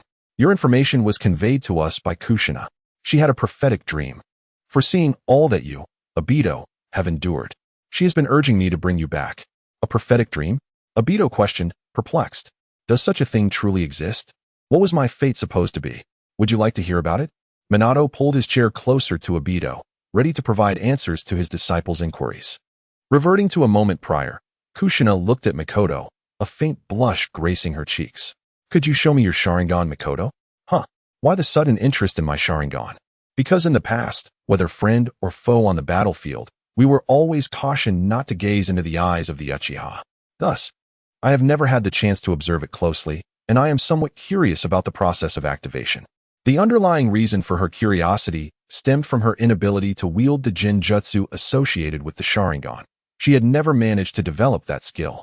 She wished to experience the moment Mikoto activated her eyes for some inspiration. Additionally, there was her stated reason, imagining Mikoto, a married woman, revealing such a somewhat fearsome gaze. Was undeniably intriguing. It was a rather morbid curiosity, yet a curiosity nonetheless. All right then, but don't be frightened, okay? She fixated intently on Mikoto's eyes as the black irises gradually bled into crimson, and in an instant, the tomo manifested. Mikoto's Sharingan was also a 3-tomo variant, and under the somber weather, it appeared both enchanting and otherworldly. Coupled with her casual attire and the quintessential hairstyle of a married woman, it exuded a unique charm. How beautiful! Kushina exclaimed sincerely, her thoughts consumed by that singular idea. Ah, Please don't say that. It's just a different eye, Makoto replied modestly, though she felt a surge of happiness at her friend's praise. As a mother of two, she occasionally fretted over her appearance, for she was first a woman, then a ninja, and a mother, naturally possessing a desire for beauty. It would be strange not to feel pleased when a good friend like Kushina complimented her. Does this consume a lot of chakra? At the moment when Makoto activated her ability, Kushina immediately sensed the fluctuation of her chakra. A surge of chakra rushed into her eyes, only to be swiftly withdrawn. It seemed rather different from her own exploration. The activation required a substantial amount, yet the maintenance demanded significantly less. Nevertheless, it was still quite exhausting. Then you should put it away, she suggested. Kushina intended to practice in front of the mirror in her room later that evening. Although her chakra was of a different nature and she had the hidden reserves of the Nine Tails, it was prudent to conserve energy. Moreover, this method seemed to yield quicker results. At that moment, neither of them realized something was amiss. If Fugaku had been present, he would undoubtedly be holding his head in frustration at the thought of using the Sharingan on Minato while his wife showcased the Sharingan to Minato's wife. Had they still been under surveillance as before, it would have undoubtedly led to trouble. Fortunately, Danzo had restrained himself. As Minato mentioned, the day after the meeting, he had placed the list on his desk early, ordering all the root ninjas in the village to return to the base. However, the reliability of the list remained uncertain. Kushina felt a tinge of worry for Fugaku. Although it was not her first time waiting at home, the familiarity only heightened her concern. In the past, when Fugaku went out, it was during the Third Great Ninja War. Kushina, however, did not share this apprehension, understanding that with the current Aido and the informed Minato, he stood no chance. Even if that brat managed to escape, it was of little consequence. There would be other opportunities. Although she did not feel the same anxiety, she reassured Makoto, "Do not worry. They are certainly fine. If they return early, perhaps tonight. If not, they will surely be back by tomorrow." She took Makoto's hand, and the sensation evoked a sense of nostalgia. Her friend's hands were surprisingly rough. The back of her hand bore several faint scars, while her palms were almost covered in calluses. "Kushina, why are you examining my hand?" "Ah, I suddenly feel that your hands could use some pampering." Ding. Task: help your dear friend regain her youth. Task deadline: 3 hours. Task reward: Ninja Technique Replication Card, X3. "After all, we are ninjas," Kushina replied. "You can't criticize me. You are the same." The scene was somewhat peculiar, as the two wives sat together, examining each other's hands. It does seem so. She had already conceived a plan to accomplish the task, recalling the previously obtained Eternal Youth Pill.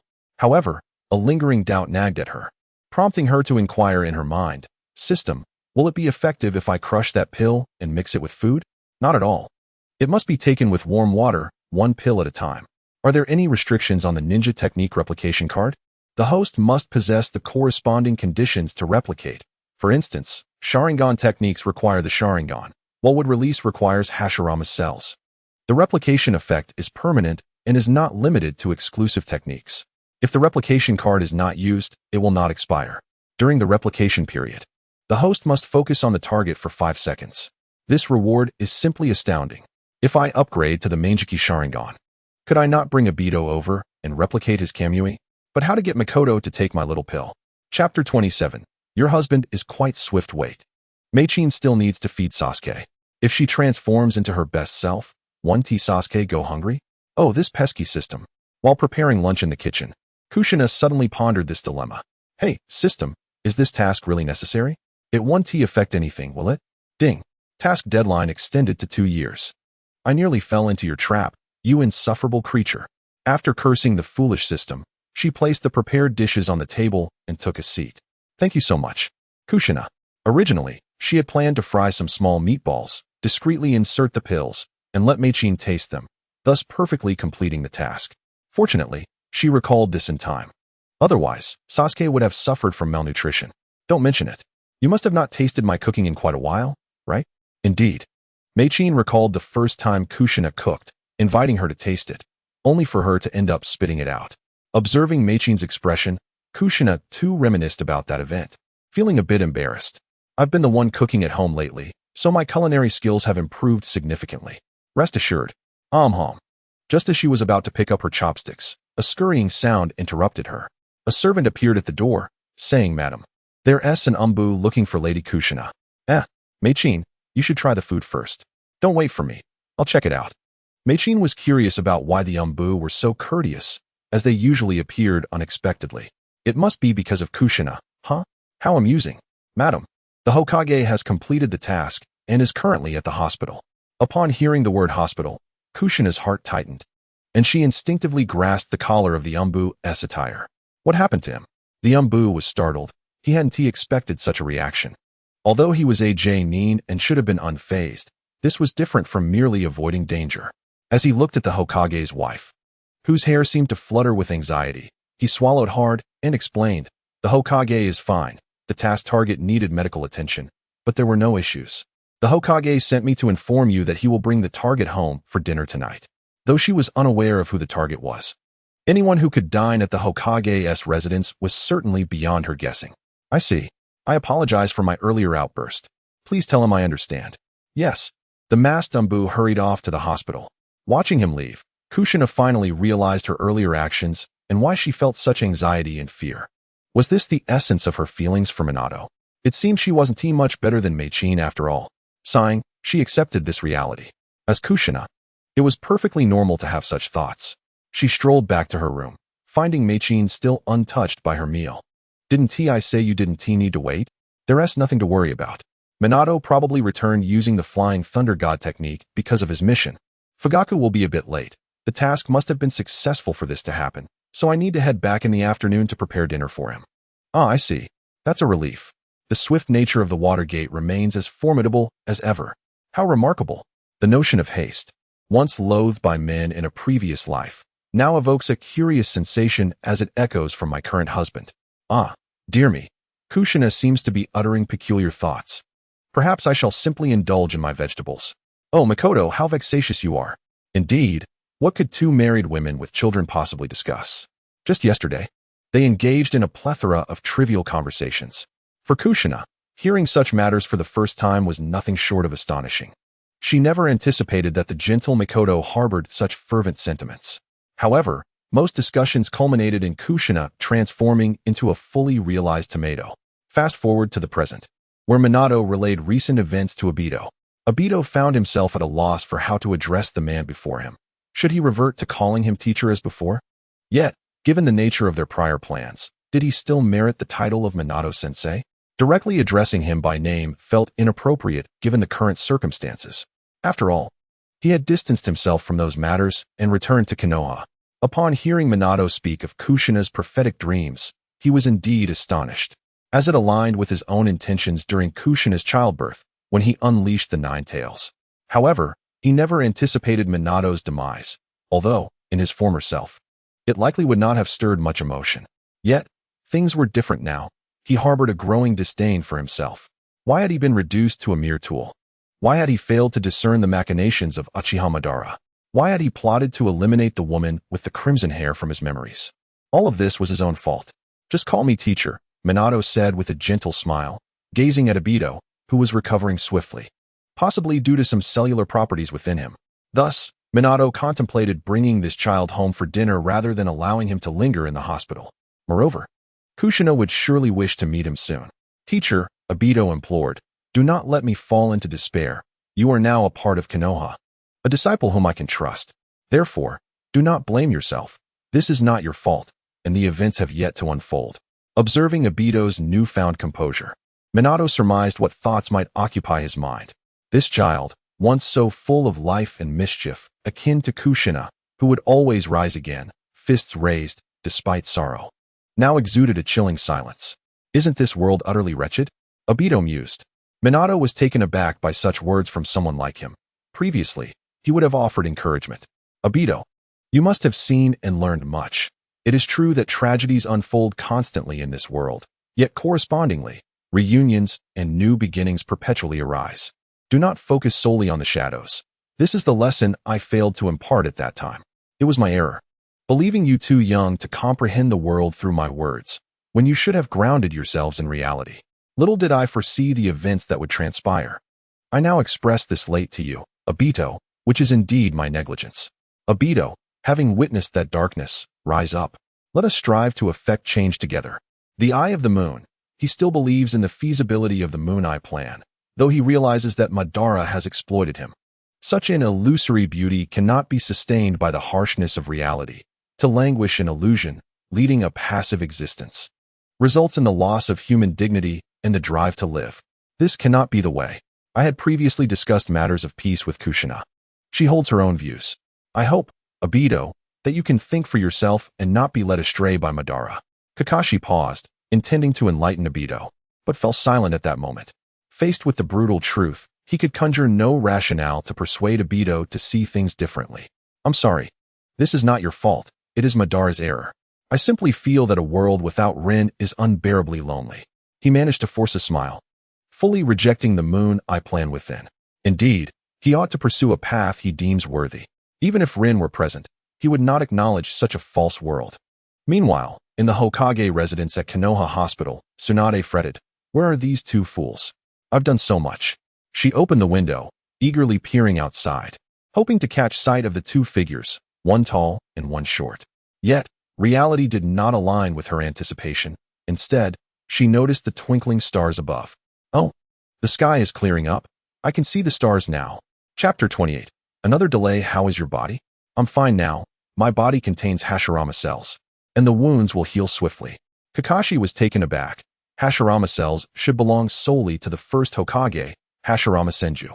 Such revelations were unexpected, and Kushina had not mentioned this in her dreams. However, at this moment, such matters felt trivial. Let us head back home for dinner. Upon hearing these words, Aido looked at Kakashi in confusion. Did he still have a home? His grandmother had passed away, and he had previously been dead. Konoha surely wouldn't keep an empty house. Kushina is probably already complaining. I can't keep her waiting too long. Kakashi ruffled Aido's hair, pulling him up from the hospital bed. It was then that Aido realized that going home meant returning to Kakashi's house. He nodded, affirming, yes. Initially, Kakashi thought Aido might lag behind, but the boy ran even faster than he did. It seemed he still remembered the way, and Kakashi believed that he would certainly recover. He held faith in both Aido and himself. Everything would turn out well. In truth, Aido merely wished to avoid keeping Kushina waiting any longer. Knock, knock, knock. Oh, they're finally back. Kushina muttered as she opened the door, expecting to see Kakashi. Instead, it was the shorter figure of Aido, his hair a disheveled mess, clad in a black robe, with bandages faintly visible around his upper body. He appeared utterly disheveled, yet his face bore an indescribable expression, one that resembled joy, tinged with a subtle hint of sadness. Oh, it's Aido. Where's your teacher? No sooner had she spoken than a flash of light appeared, and Kakashi landed beside them, clearly exhausted. I was a bit slower. This kid ran remarkably fast. As she gazed at the figure before her, Kushina could not help but feel a pang of sorrow. How had he come to be like this? He appeared as if he had endured several sleepless nights, laboring tirelessly under the sun, his complexion worn and haggard. Yet, she restrained herself from embracing him, her concern manifesting only in her watchful gaze. Please come inside. Wash your hands and eat. Especially you, Aido, you're covered in dirt. Aido, the subject of her admonition, did not react with anger. Instead, he found it somewhat incredulous, having expected Kushina to unleash her fury upon him. To his surprise, he had already washed his hands and was now seated beside her. Dear, you must be exhausted. I've prepared a copious amount of food. You needn't worry about there not being enough. Thank you, my love. You should eat as well. Observing Aido's somewhat dazed expression, Kushina pondered why he appeared so foolish. Was it a manifestation of the theory that a darkened heart grows tenfold in strength, yet loses threefold in clarity? Upon his return, had he truly become less astute? Meanwhile, Aido was lost in thoughts of how Kushina perceived him, questioning whether his current state had indeed frightened her. Aido, why are you staring blankly? Is my cooking unpalatable? And no, not at all. It seemed this young man was grappling with a psychological dilemma, succumbing to self-doubt. Kushina had long been curious as to why, in this ninja world, there were no therapists or relevant research, especially when many issues could be resolved through dialogue. Yet they often spiraled into significant troubles. Are you curious as to why I haven't scolded you, why I'm not angry, or why I'm not afraid of you? Aido's chopsticks, suspended in midair, abruptly halted. Because you've returned safe and sound, haven to you? And I am here, wishing to see you rejuvenated, relishing the dishes I've prepared. She harbored no resentment. She treated him with kindness, just as her master had done for her. Tears, long dried, began to cascade from her eyes, emotions long buried surging forth. Unlike the moment she witnessed Rin's death, this time her feelings were calm and rational, filled with gratitude. Yes, I understand. I will definitely eat my fill. Watching the two men, one large and one small, devour the meal she had prepared, Kushina felt a sense of accomplishment. In her previous life, she had only cooked for herself and had never experienced such a scene. Husband, how about we let Aido stay with us for a while? We can temporarily give him Naruto's room. Watergate struggled to swallow the rice in his mouth. Of course, that's fine. What do you think, Aido? Perhaps, after some time, we can find you a place in the Uchiha compound. Could I temporarily stay in their children's room? Aido found it somewhat ironic. Yet he understood that neither of them harbored any ulterior motives. They genuinely wished to care for him. In return, he felt the need to contribute, to help resolve some issues, such as the lingering threat of Kaguya and Nagato. Yes, Watergate-sensei, I would like to undertake some missions. You mustn't run around recklessly. You've only just returned. Can't you rest for a while? And you too. Dear, let the third Hokage handle things for a day. Stay home and take it easy. Hello, Watergate nodded, indeed exhausted, and now had to trouble the third Hokage. Without a doubt, Kushina could predict that the old man would wake up laughing in his bed upon hearing the news. Reliving those past sensations was simply irresistible for an elderly man. He would surely relish the thought of Watergate being delayed on his mission for 10 days or so. However, with Black Zetsu and Nagato still around, they would continue with their plans. Just a few days would pass. Everything would be fine, trust me. Seeing Obito's ghastly expression, Kushina couldn't help but lightly tap the table. Startled, Obito trembled. This woman always had that effect, regardless of the time. Humph. That troubled little brat refuses to accept my psychological therapy, yet thinks he can run around freely. That is simply out of the question. As for Nagato, he could be persuaded as well. Jiraiya would return in due time. And as for Black Zetsu, without assistance, he is utterly useless. So, there's no need to rush. Everything is well within my control. Wait a moment. Where's the system? I've completed my task. Where's the reward? Another delay, perhaps? System, have you forgotten something? Ding.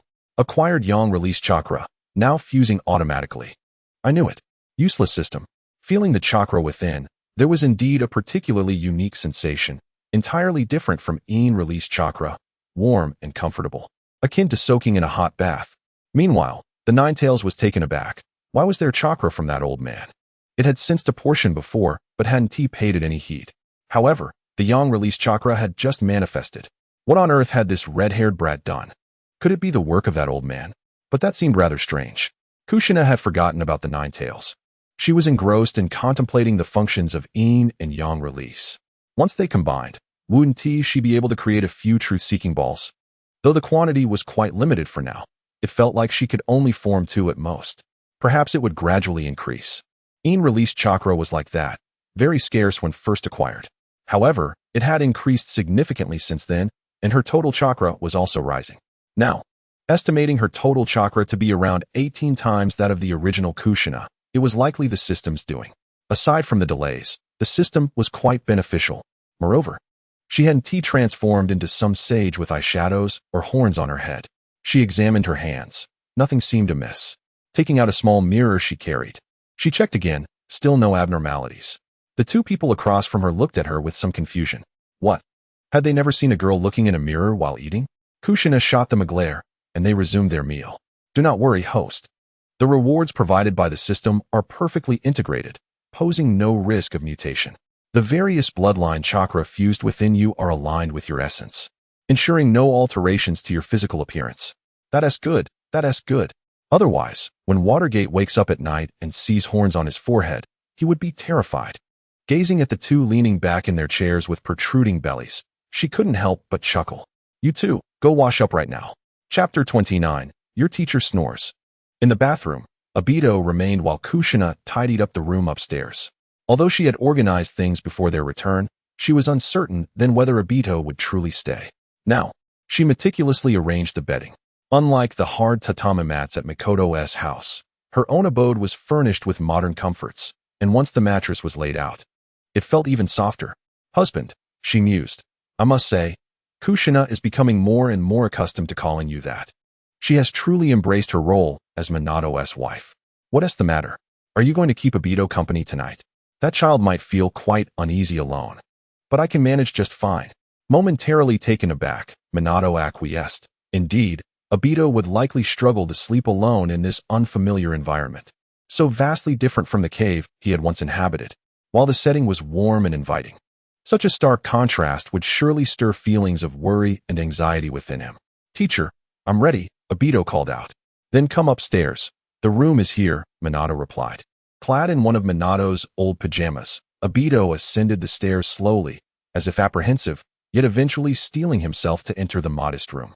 With blue curtains and a green nightstand adorned with a small potted plant, the space exuded warmth, and the bed, though smaller than the cave he was accustomed to, appeared incredibly cozy. "Aido, why are you crying again? Ah, you've realized I'm a good person, haven't you? Haha.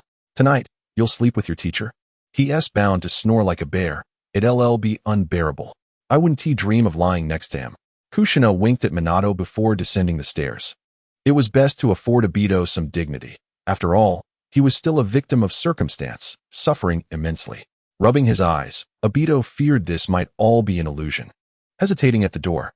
"It's quite late. Don't linger out there. Wouldn't it be more comfortable to lie down?"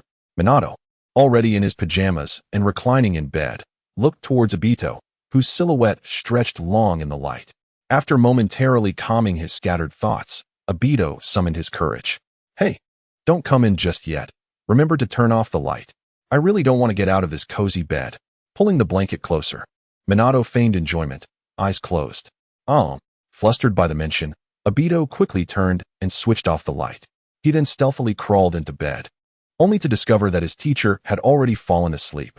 It was downright terrifying, reminiscent of their past missions in the wild. He would lie down and instantly drift off, only to awaken abruptly during the watch. This was Minato's unique talent, as he felt the bed's softness surpassing his expectations, along with the warmth of the blankets. Aido increasingly felt as if he were ensnared in an illusion. Is this real? Such beauty, such moments, could they truly happen to him? From a place where he once plotted to harm his sensei's wife and destroy such bliss, he now found himself gazing at his teacher, who lay peacefully asleep with his back turned. Aido suddenly realized that his breathing was steady and calm, completely devoid of any signs of snoring. Why is he so kind to me? Why does he care for me in this way? Suppressing the sting in his nose, Aido cradled his head in his arms, striving to remain silent. Minato murmured in his sleep, turning over and resting his hand on him.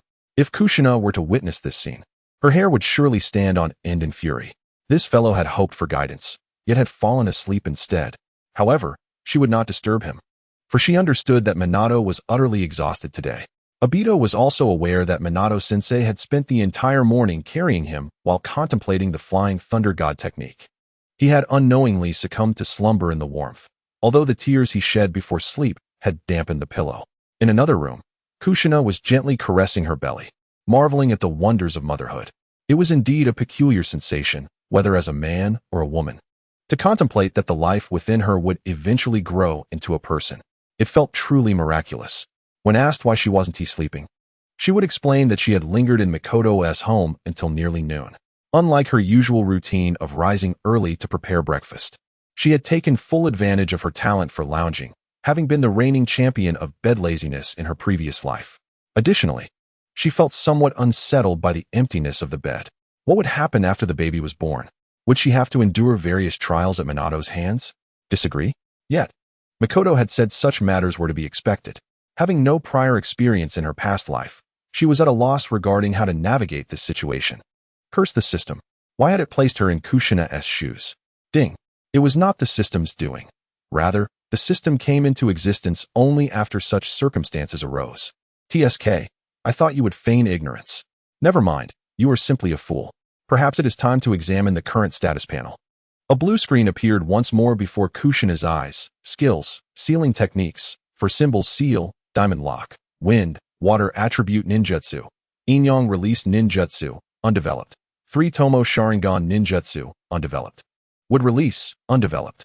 Chakra control, 15, originally 8, perception, 20, originally 8, physique, perfect fusion of Hashirama cells. Uzumaki bloodline, it seemed her chakra control and perception had indeed increased somewhat, previously both at 13. This was certainly a positive development. though the three undeveloped skills were glaringly apparent. Creating ninjutsu was exceedingly difficult. She was no Minato. Nevertheless, she yearned to mold a chakra orb for amusement. As sleep eluded her, and she felt surprisingly unwearied, likely due to the combined effects of yin and yang release. Gathering yang release chakra in her left hand and yin release chakra in her right, she attempted to blend them. In the next instant, nothing happened. System. What is the meaning of this? The creation of a chakra orb necessitates yin-yang release and 5 types of chakra, yet the host does not meet the requirements. Damn it. Is this a punishment for not paying proper attention to the anime? Fortunately, no one had witnessed her embarrassment, or she would have been mortified. System. Why not issue some tasks? The system is random. Fine, you may leave. I have no desire to converse with you. Pulling the blanket over her head, Kushina felt a peculiar sense of imbalance. She had undeniably grown stronger, yet was unable to showcase any tangible results. However, under the influence of her pregnancy, despite her frustrations, she soon drifted into a deep sleep. Darling, as the sun streamed through the window, Kushina, accustomed to waking up with a soft sound, felt a tinge of bashfulness. Had she overslept? It seemed prudent to invest in an alarm clock, and perhaps she should persuade Orochimaru to create a mobile device. Had she truly slept in? No matter. Today she need not visit the office. Had he forgotten? Come, let us have breakfast. Aido is nearly finished, she urged. Just a moment, she added, as she finished preparing herself. Upon seeing Aido still clad in his dark cloak, she felt a touch of awkwardness. Once seated, she observed him curiously. Aido, should we not venture out and purchase some proper clothing? This tattered robe seems rather peculiar. Aido, awakened by Minato that morning, was grateful it was Minato who roused him. Had it been Kushina, she would have surely laughed at the tear stains beside his head. Glancing down, he realized he did indeed appear somewhat odd in his black robe and slightly tattered dark blue trousers. Well, I currently lack funds, but I shall repay you once I earn some, he stated. Why the formalities? Silly boy, do you not recall how you used to address me? She retorted, casting a glance at Minato who was propped up, watching the exchange. Aido, feeling guilty, scratched at the scar on his cheek and turned away. You truly say such things? Gazing out at the bright weather, Kushina feigned anger, secretly devising plans for how Aido might repay his debts. Chapter 30. It appears unchanged after all. Aido. Kakashi. Minato exclaimed as the two newcomers arrived. After breakfast, he learned that Kakashi and Fugaku had just returned. Kakashi, without pausing to rest, made his way directly to the Hokage's residence, leading to the current scene. Kakashi and Aido exchanged glances, both at a loss for words. The Aido of old would have been more talkative, but the present Aido had grown quieter. Although he had resolved the night before to embrace a more optimistic outlook, it would take time to dispel the shadows of his past. Kushina watched the two young men, a smile creeping onto her face as she recognized the awkwardness of the moment. But she must ensure Kakashi fulfilled their agreement. This was not a task from any system, merely her own notion, as Kakashi was ill-suited for the Sharingan due to its excessive energy consumption, detrimental to his health. Would not Aido's dual Kamui be a more perfect solution? Kakashi, do you recall our pact? Of course, he replied, seizing Aido's hand, eager to head to the hospital. Wait, what is the rush? We must first buy Aido some clothes. Just look at him. What agreement do you speak of, mother? Aido asked, confusion evident on his face. Why were they heading to the hospital? Was it for some dissection to study the Hashirama cells? That was feasible. But why was Kakashi so insistent? Indeed, he remains unchanged. She mused. A secret. Let us go. Dear husband, would you care to join us? As the ever-watchful Minato was unexpectedly called upon, he nodded without hesitation. To be honest, Kushina felt a profound sense of familial unity among the four of them. The bond she shared with Minato and their two children was undeniably deep. While the adage once a teacher, always a father holds true, there lingered a desire for an even closer connection. Hey, Kakashi. The perspective shifted, revealing Kakashi vanishing in an instant. While Aido could likely sense his presence lingering a short distance behind. He is my Umbu. Didn't Kakashi mention visiting your grave? Have you forgotten? Don't pretend you weren't eavesdropping. With a look of disdain directed at Aido, Kushina questioned whether the boy had truly forgotten his past misdeeds. Oh, I. He scratched his head, feeling inexplicably bashful. Why did she know about that? Why had he ever engaged in such foolish behavior? Being discovered was utterly humiliating. You fool. You fool.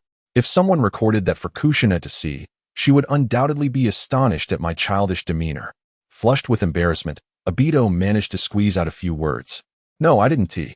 Ha ha ha, Aido, how about buying some of those outfits you used to wear? I wonder if they come in larger sizes. Upon hearing Kushina's suggestion, he envisioned it in his mind, but realized he had grown taller and that such styles no longer suited him. No, too childish. How could that be? You're just a kid. Kushina playfully tugged at Aido's cheek. Ever since her transformation into a woman, she found herself inexplicably drawn to children, yearning to pinch and touch their cheeks, hands, and heads. Suddenly, she felt rather lewd. If she weren't pregnant, she would surely be labeled a pervert. Absolutely not. Watching the lively banter between the two, Minato felt as though he had been transported back to earlier days, before he became Hokage. Back then, Kushina had always cherished Aido, and that sentiment remained. He recalled her once saying that if Naruto were as optimistic as Aido, it would be wonderful. What would the future hold? If Jiraiya-sensei were to return, he would surely be astonished, for the future had been altered by himself and Kushina. The Hokage residence was conveniently close to the center of Konoha, and before long, they found themselves wandering through the bustling commercial district. For Kushina, who had soulfully traversed through time, this was her first visit to this lively place, appearing even more prosperous than her memories. It felt more crowded, and she noticed a significant number of Uchiha. Perhaps Minato's policies were beginning to bear fruit. After all, no one wished to be isolated. Not even someone as proud as Madara, who must long for companionship like Hashirama.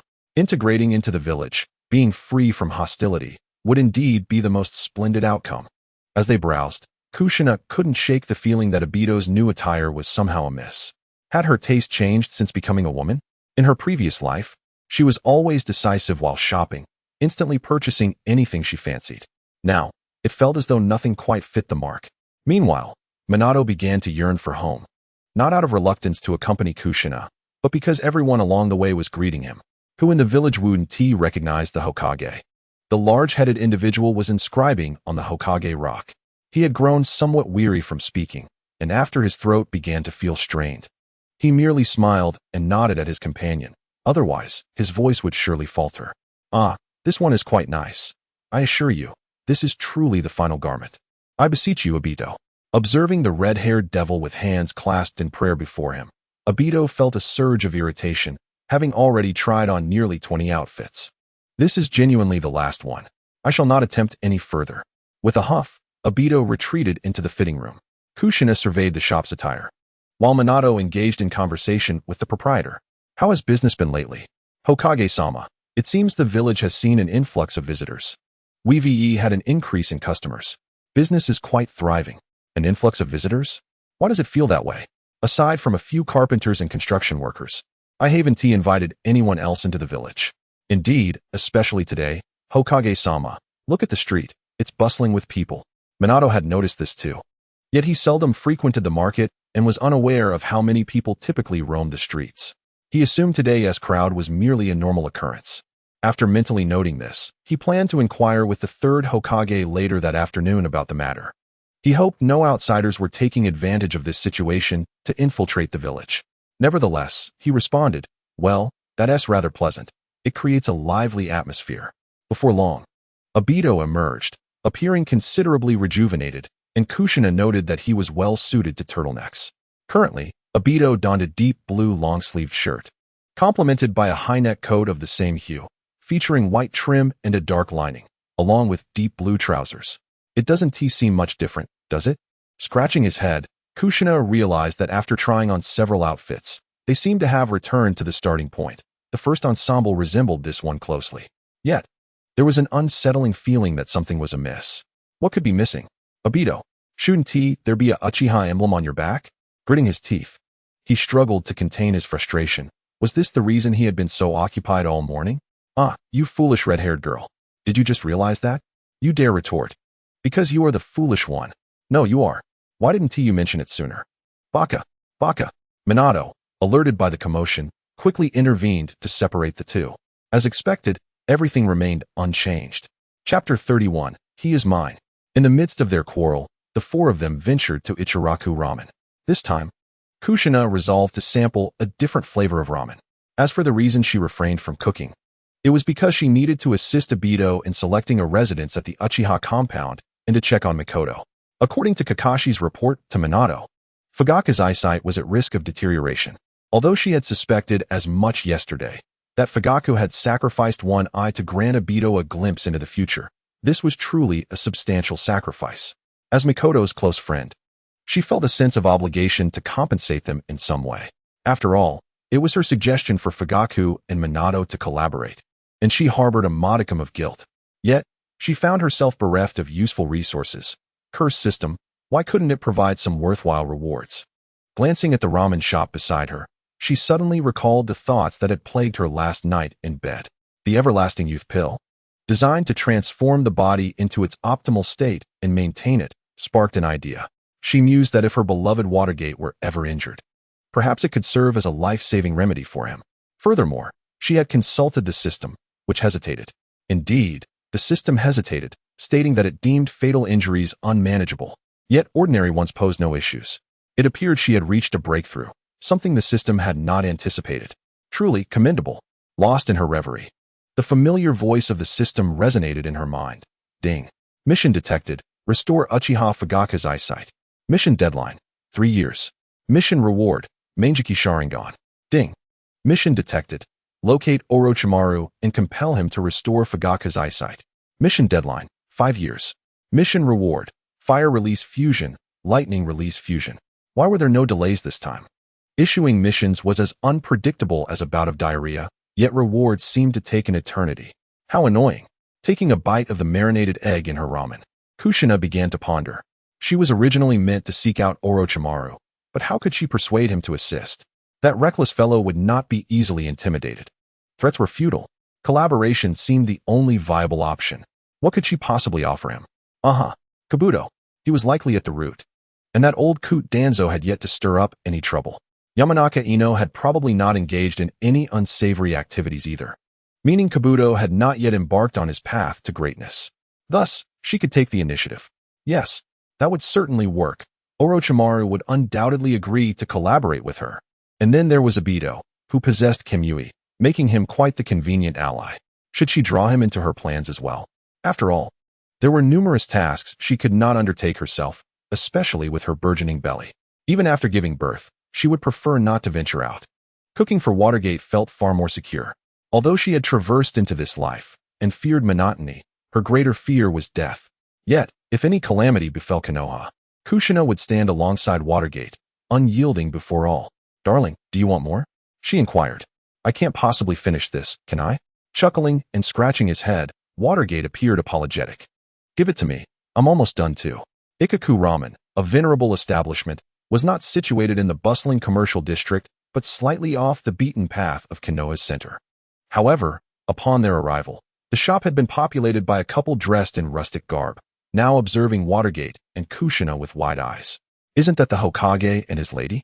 Indeed, that yellow hair is unmistakably the Hokage. The Hokage's lady must be so happy. I wish for the same. Their voices, though low, were crystal clear to Kushina, who found their remarks increasingly audacious, their tones dwindling. Aido, on the other side, had overheard and was stifling laughter, thinking, such talk would surely earn that fiery woman a reprimand. A spectacle was brewing. Beside Aido sat Kakashi, who had finished his meal long ago, eyeing Aido's mischievous grin with curiosity. As Aido had surmised, Kushina was indeed irritated.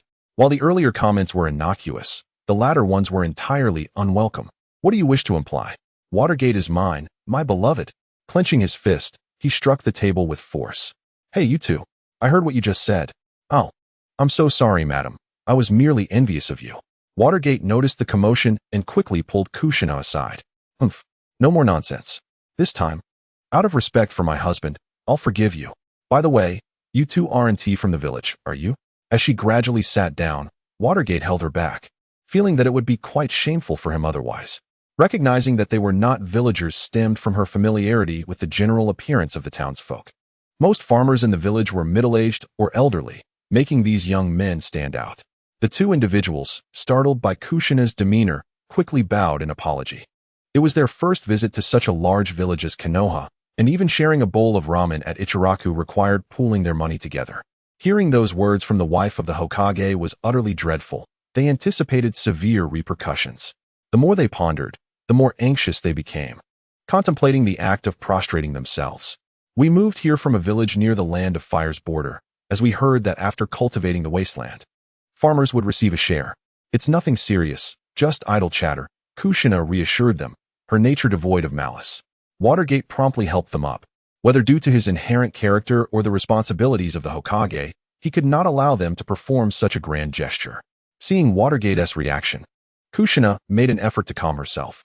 I apologize if I frightened you. After conversing with Watergate for a while, they finally recognized that the Hokage couple were truly kind-hearted individuals, albeit with Kushina's rather straightforward temperament. She often vented her frustrations upon Watergate's leftovers. Finish it all. Every last bite. No other women are to be involved. Since her arrival in this world, her temper had become increasingly volatile. However, he had only recently begun to notice this change and was yet unaware of any issues with her character. Observing her in this state, Aido took a large mouthful of noodles to hide his smile, knowing it wouldn't bode well if she caught him. After the meal, the three of them parted ways with the two farmers and headed toward the Uchiha clan's territory. Yet, Watergate's mind remained troubled by the earlier conversation.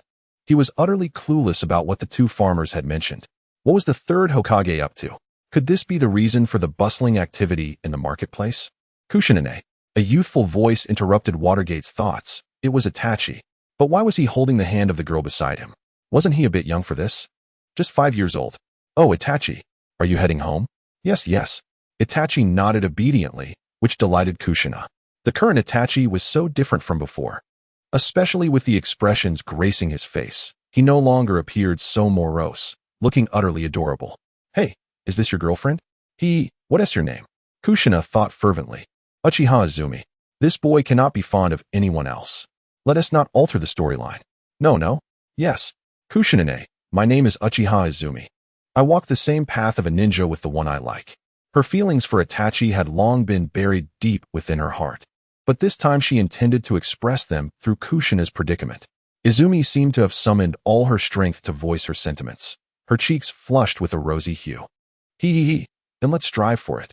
Upon finally hearing the answer she had yearned for, Kushina felt a weight lift from her heart, urging them. You two must truly be together. Itachi, unlike Aido, was not a naive fool when it came to emotions. He was acutely aware of what Izumi meant. It was her first confession, and it appeared that he must respond in kind. He replied, leaving Kushina bewildered. What do you mean by him? Aido was equally perplexed. He was aware of this cousin's demeanor, but how had he transformed so drastically? Kushina, your entire family has arrived. Come in quickly. Chapter 32. How to Achieve Peace. Gazing at Fugaku, whose head was half wrapped in bandages, Kushina found him oddly reminiscent of Danzo. Fugaku, the clan leader, Aido said, lowering his head, feeling a profound sorrow. To comprehend everything, he had sacrificed one of Fugaku's eyes, a price he deemed utterly unjust, especially since Fugaku was the clan leader. Having never resided in the clan's territory since childhood, it felt unreasonable for him to impose such a burden on someone else. Aido, truly, it's fine. This eye was sacrificed to save the future of the Uchiha, and it was entirely warranted. Rest assured, Fugaku and Mikoto, this task was my suggestion, and I shall take full responsibility. I will seek out Orochimaru and enlist his assistance. Observing Fugaku's plight, Kushina felt a pang of guilt. Although she had taught his son well, it had come at the cost of his eye. Kushina, shouldn't it be Lady Tsunade? Initially, this seemed acceptable. But as Minato pondered, how could it be Orochimaru? He possessed no medical prowess. If assistance were to be sought, it should be from Tsunade. I will retrieve both. They can be of great help. Realizing her excitement had momentarily gotten the better of her, Kushina quickly corrected herself. For Minato was only aware of Orochimaru's involvement in human experimentation and not his healing abilities. Kushina, you mustn't be overly hard on yourself. Fugaku bears no resentment towards anyone. Nor do I. We are all ninjas. Incurring injuries during missions is inevitable. How could we blame you? Fugaku nodded in agreement. Upon returning, he had spoken with his wife, initially expecting her to be anxious and reproachful towards Minato. Instead, Mikoto had been quite understanding, even encouraging him not to fret. I won't keep you waiting too long. Observing Kushina's serious demeanor, Minato felt a twinge of confusion. What plan did his wife have? After all, they had to wait for Naruto's birth. Otherwise, it would be far too perilous. Just as he was about to speak, he noticed Kushina turning to him with a gentle smile, indicating she had her own strategy in mind. That was reassuring. Aido, there is a house to the east of the clan's territory, near the village. Would you like to stay there? Yes. Having a place to reside is sufficient, preferably a smaller one, as I am alone. Understood. I will arrange for it to be tidied up. You can move in a few days. A few days? Does that mean I will still have to share a room with my teacher? It must be lonely for the teacher's wife, after all. The sound of snoring is merely self-deception. Having the ever-present Minato by her side is not feasible. A pregnant woman surely yearns for her partner's embrace, does she not? Oh, why can't it be sooner? This statement left Kushina momentarily bewildered. What is the little imp up to? What is amiss with her own home? Isn't Naruto's room quite comfortable? What harm is there in staying for a few days? Moreover, I haven't yet turned you into my little brother. If you leave prematurely, I will have to hunt you down, which is quite the bother. Oh, Aido, what do you mean? Is my home uncomfortable for you? Not at all. I just feel I might be a nuisance. Silly, Minato is only resting today. He is usually at the office. Do you truly not wish to keep me company at home? Ah, is that so? Then let us take our time. Observing the banter between the two, Fugaku, Minato, and Mikoto exchanged glances, barely containing their amusement. Once the housing issue was resolved, Aido settled comfortably in the Hokage's residence, and after a few more days. On one particular afternoon, Kushina called out to Aido as she watched Kakashi leave with his lunch. She was ready to recruit her little brother. Aido, do you wish to continue working for peace in the ninja world? Why did the teacher's wife suddenly bring this up? Silently raising his fist, then smack. Speak up. Do you want to or not? Clutching his head, Aido grinned and said he did. I have an idea, but my identity complicates matters. Do you understand? What is it? Violent woman. TSK, do not call me that. The specific plan is to alter the world system. Just think, why should such powerful ninjas, strong enough to obliterate the heavens and the earth, be constrained by feudal lords? For instance, the sudden influx of people in the village was due to that old coot Danzo seeking the feudal lord's approval, claiming that Konoha was short on personnel. He then tricked the third Hokage into implementing some rather peculiar policies, which have led to the village's financial strain. Even the funds for the orphanage have dwindled. Aido recognized this as truth. Minato had previously discussed this matter with Kushina at home. The orphanage issue arose because Kushina, in her quest to find Kabuto and Nanaka, had taken Aido and Kakashi on a tour. She even leveraged her status as the Hokage's wife, stating she was there to care for the children. Upon receiving this news, Nanaka had not stopped smiling since she laid eyes on her. Kushina also spotted Kabuto, with his short, light blue hair and round glasses, looking quite suited for the role. As for his age, he was a tad older than Kakashi, with an innocent appearance. Not once did she inquire about Danzo. Kushina planned to confront that old man directly after giving birth, regardless of his willingness. Regarding whether Yano has entered the route, the other party showed no intention of concealment. According to her, Danzo, that old coin, had sought him out once, but at that time, she did not agree, as she could not bear to abandon the children in the orphanage to become a cold-hearted person. Kushina confidently declared that she would find a solution to the financial issues of the orphanage, provided that no one from the orphanage could join the route. The golden-haired Yano readily accepted this condition. Meanwhile, Aido was contemplating that if the daimyo were eliminated, the chaos among the ninja would only intensify, and wars would become more frequent. He understood that the war was not solely the daimyo's fault, but they represented the first significant obstacle. Once they were dealt with, many subsequent matters would become manageable. Observing the self-assured Kushina, Aido wondered if this was something a pregnant woman could conceive. How should they proceed? What do you think? Oh, Aido, seeing him gaze foolishly at her, Kushina felt a strange sense of pride, for she had already devised a plan. The daimyo's restrictions on ninjas are merely about missions and money. Without these two resources, a ninja cannot survive. Once these issues are resolved, ninjas can exist independently of the daimyo, free from their control. I believe I can utilize Kamui for assassination. Fool, what good would that do? Killing one will simply lead to another taking their place. Even if you eliminate them all, the most affected will still be Konoha and your teacher. So what should we do? First, promise me you won't tell anyone, including your teacher. Only we shall know. All right, I promise, I will never disclose it. I plan to establish an organization, and you will be its leader. You must have heard of Akatsuki, right? When Jiraiya returns, you and he should directly incorporate Nagato's Akatsuki. Chapter 33. I'm back. After listening to Kushina's description, Aido took a deep breath, realizing he had indeed been foolish. How could someone as clever as Kushina exist? However, this plan seemed remarkably simple, almost achievable without the use of force. As for Nagato, Black Zetsu might still manipulate him, especially since he possesses Madara's eyes. It will then depend on your and Jiraiya's abilities to persuade Nagato. It rests upon you. Yes, I will do my utmost. But shouldn't we give the organization a name? Shall we just call it Akatsuki? Indeed, the majority of the shinobi world seems to be afflicted with Chinibyu, with the Uchiha clan comprising half of it. But as Aido began to speak, Kushina pondered what name would be fitting. How about we name it Shun? Like the concept in the I Ching, akin to wind, pervasive and enlightening the world? What do you think, Aido? What is the I Ching? It sounds amazing. Has this kid not studied at all? The Ninja Academy should teach it. Fool, if you don't know, just ask Kakashi. You clearly haven't been paying attention in class. TCH, I don't need to ask him. I already know. Strangely enough, just as Aido was complaining, Kakashi returned with an empty lunchbox. Hey, Kakashi, do you know what Shun is? As Kakashi handed the bento to Kushina, he was perplexed by Aido's sudden inquiry. Yet he was familiar with the subject matter.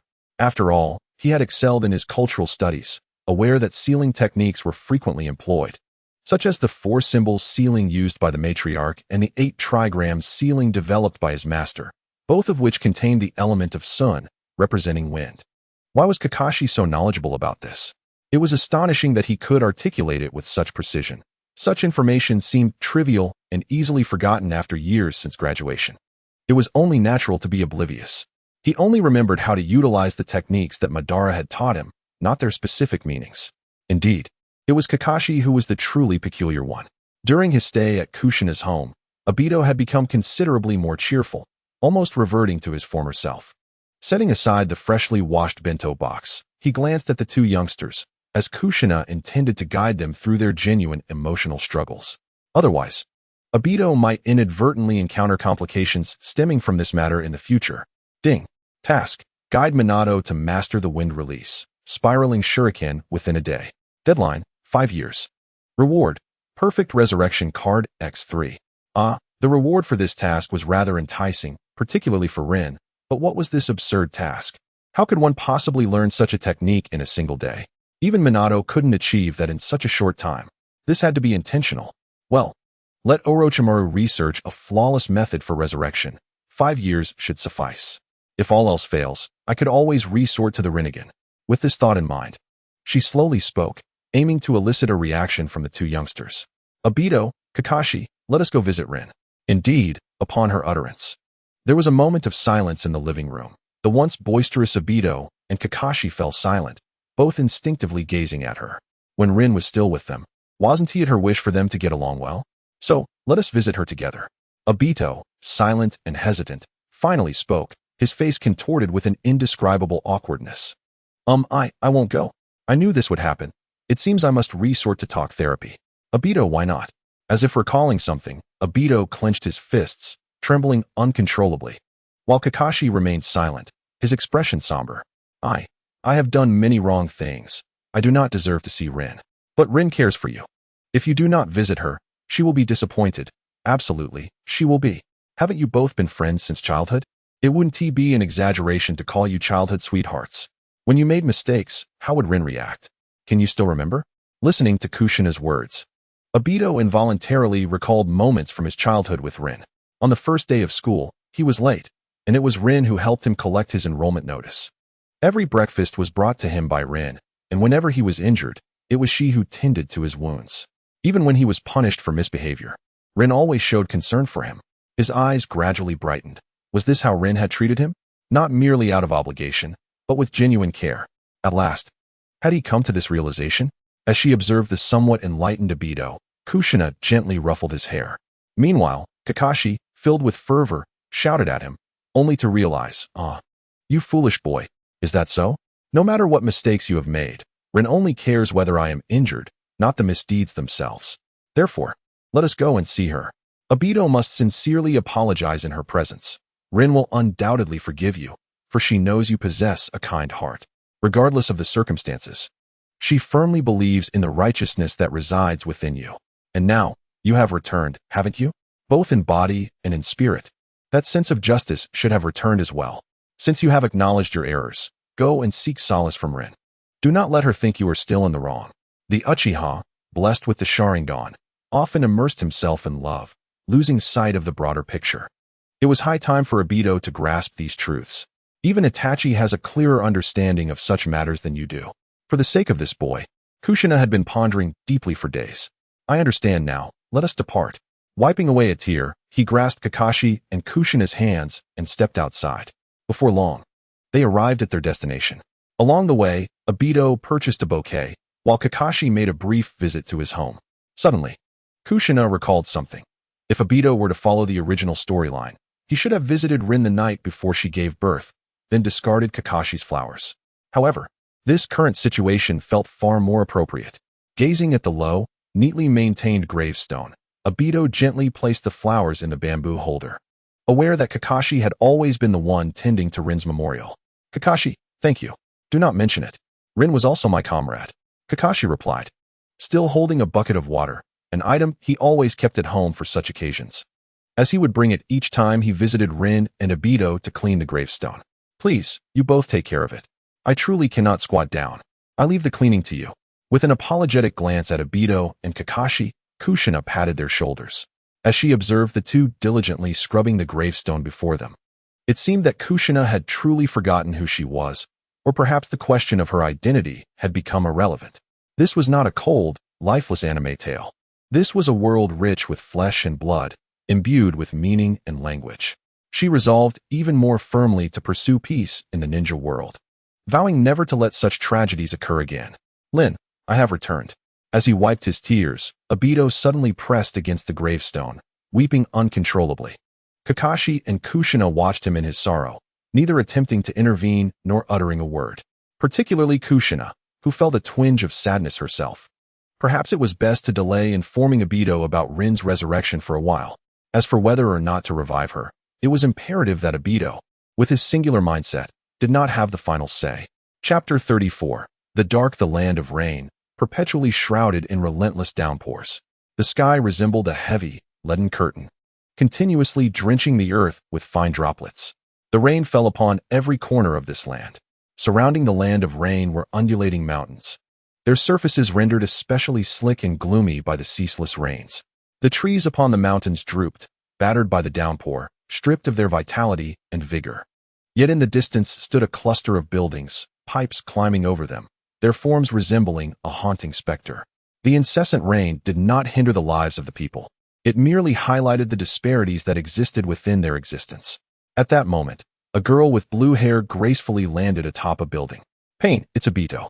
Conan had always suspected that the origins of Black Zetsu and Uchiha Aido were rather dubious.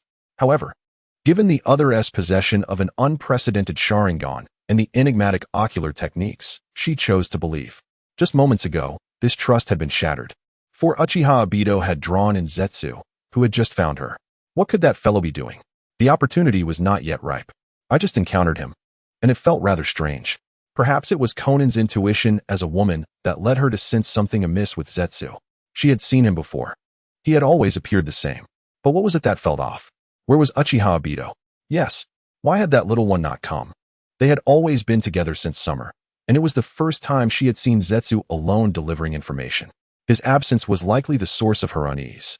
Conan, do not dwell on it. Regardless of their presence, we must gather the tailed beasts and forge peace. Meanwhile, Black Zetsu, who had just departed, was in dire straits. Aido had been captured, and the device within his heart had been removed. Although he could monitor him, what was the use? Now, he could only perform Nagato's duties. As long as the Rinnegan remained, it was inconsequential. Initially, the purpose of finding Aido was merely to ensure Aido's demise, for without his death, the plans could not unfold as intended. Now, in Aido's absence, even utilizing the identity of Zetsu within the Akatsuki would suffice. With Nagato having already initiated the plan, he likely had no desire to halt. Humanity is such a curious creature. He had seen it countless times. As long as one believes they are right, few will complete their endeavors only to lament their misguided direction. How many ever approach a beginning with such cautious contemplation? Moreover, after encountering numerous events, Nagato, despite his extreme demeanor, felt compelled to keep a vigilant eye on Aido, a lad who seemed to possess knowledge of everything and could certainly cause mischief. It was imperative to relay essential intelligence to Nagato. With this thought in mind, he delved underground, preparing to investigate personally. Additionally, he sought the whereabouts of that Uzumaki white Zetsu. Upon returning to the Kaminaraman Bridge, he discovered that the white Zetsu had mysteriously vanished. Though he sensed the entity was still alive, he could not locate it. Stealthily infiltrating Konoha, he overheard a conversation between Kushina and Aido that evening. The woman astonishingly claimed she could resurrect the little girl, an utterly absurd notion. Apart from her mother and his dear brother, Black Zetsu had never witnessed anyone resurrect a deceased individual. Perhaps she was merely deceiving Aido. Yet, he seemed to have believed her. Is it truly possible? I suppose it might be. The second Hokage possessed a forbidden technique capable of reviving the departed, albeit not in a genuine sense. Perhaps there could be research conducted to discover a method. Let us hasten. Kushina, observing the exuberance of Aido, delivered a playful punch, admonishing him not to be so loud. I thought you wouldn't agree. Rin, envisioning a future of peace, would surely be overjoyed, wouldn't she? Why wouldn't I agree? Besides, I, who should have perished, am still alive. How could she, who should not have died, remain gone forever? That is splendid. You must strive diligently from now on. Of course. Meanwhile, Black Zetsu, lurking in the shadows, perceived the red-haired woman merely as a source of amusement for Aido and departed in delight, thinking they had yet to devise their plans. Unbeknownst to him, Kushina had no intention of concerning herself with him. Aware of Black Zetsu's existence and uniqueness, she deemed it unnecessary to expend effort in capturing him. It would be a waste of time. As long as they were all allies, what could he do? At that moment, Minato, washing dishes nearby, sighed as he observed the vibrant duo. Though he did not wish to dampen their spirits, he pondered how Kushina could mislead Aido with such matters. While the second Hokage's Edo Tensei was indeed real, he did not believe it was the correct direction for research. Kushina, is such a thing genuinely achievable? It should be. For there is still ample time. We cannot predict the future, can we? Hearing Kushina's words, he considered that perhaps she had her own plans. So it might be best not to inquire further, especially since Aido appeared quite joyful. This was a rare sight since his return. After a moment of contemplation, Minato finally expressed his original intent. There is another matter I wish to discuss with you, dear.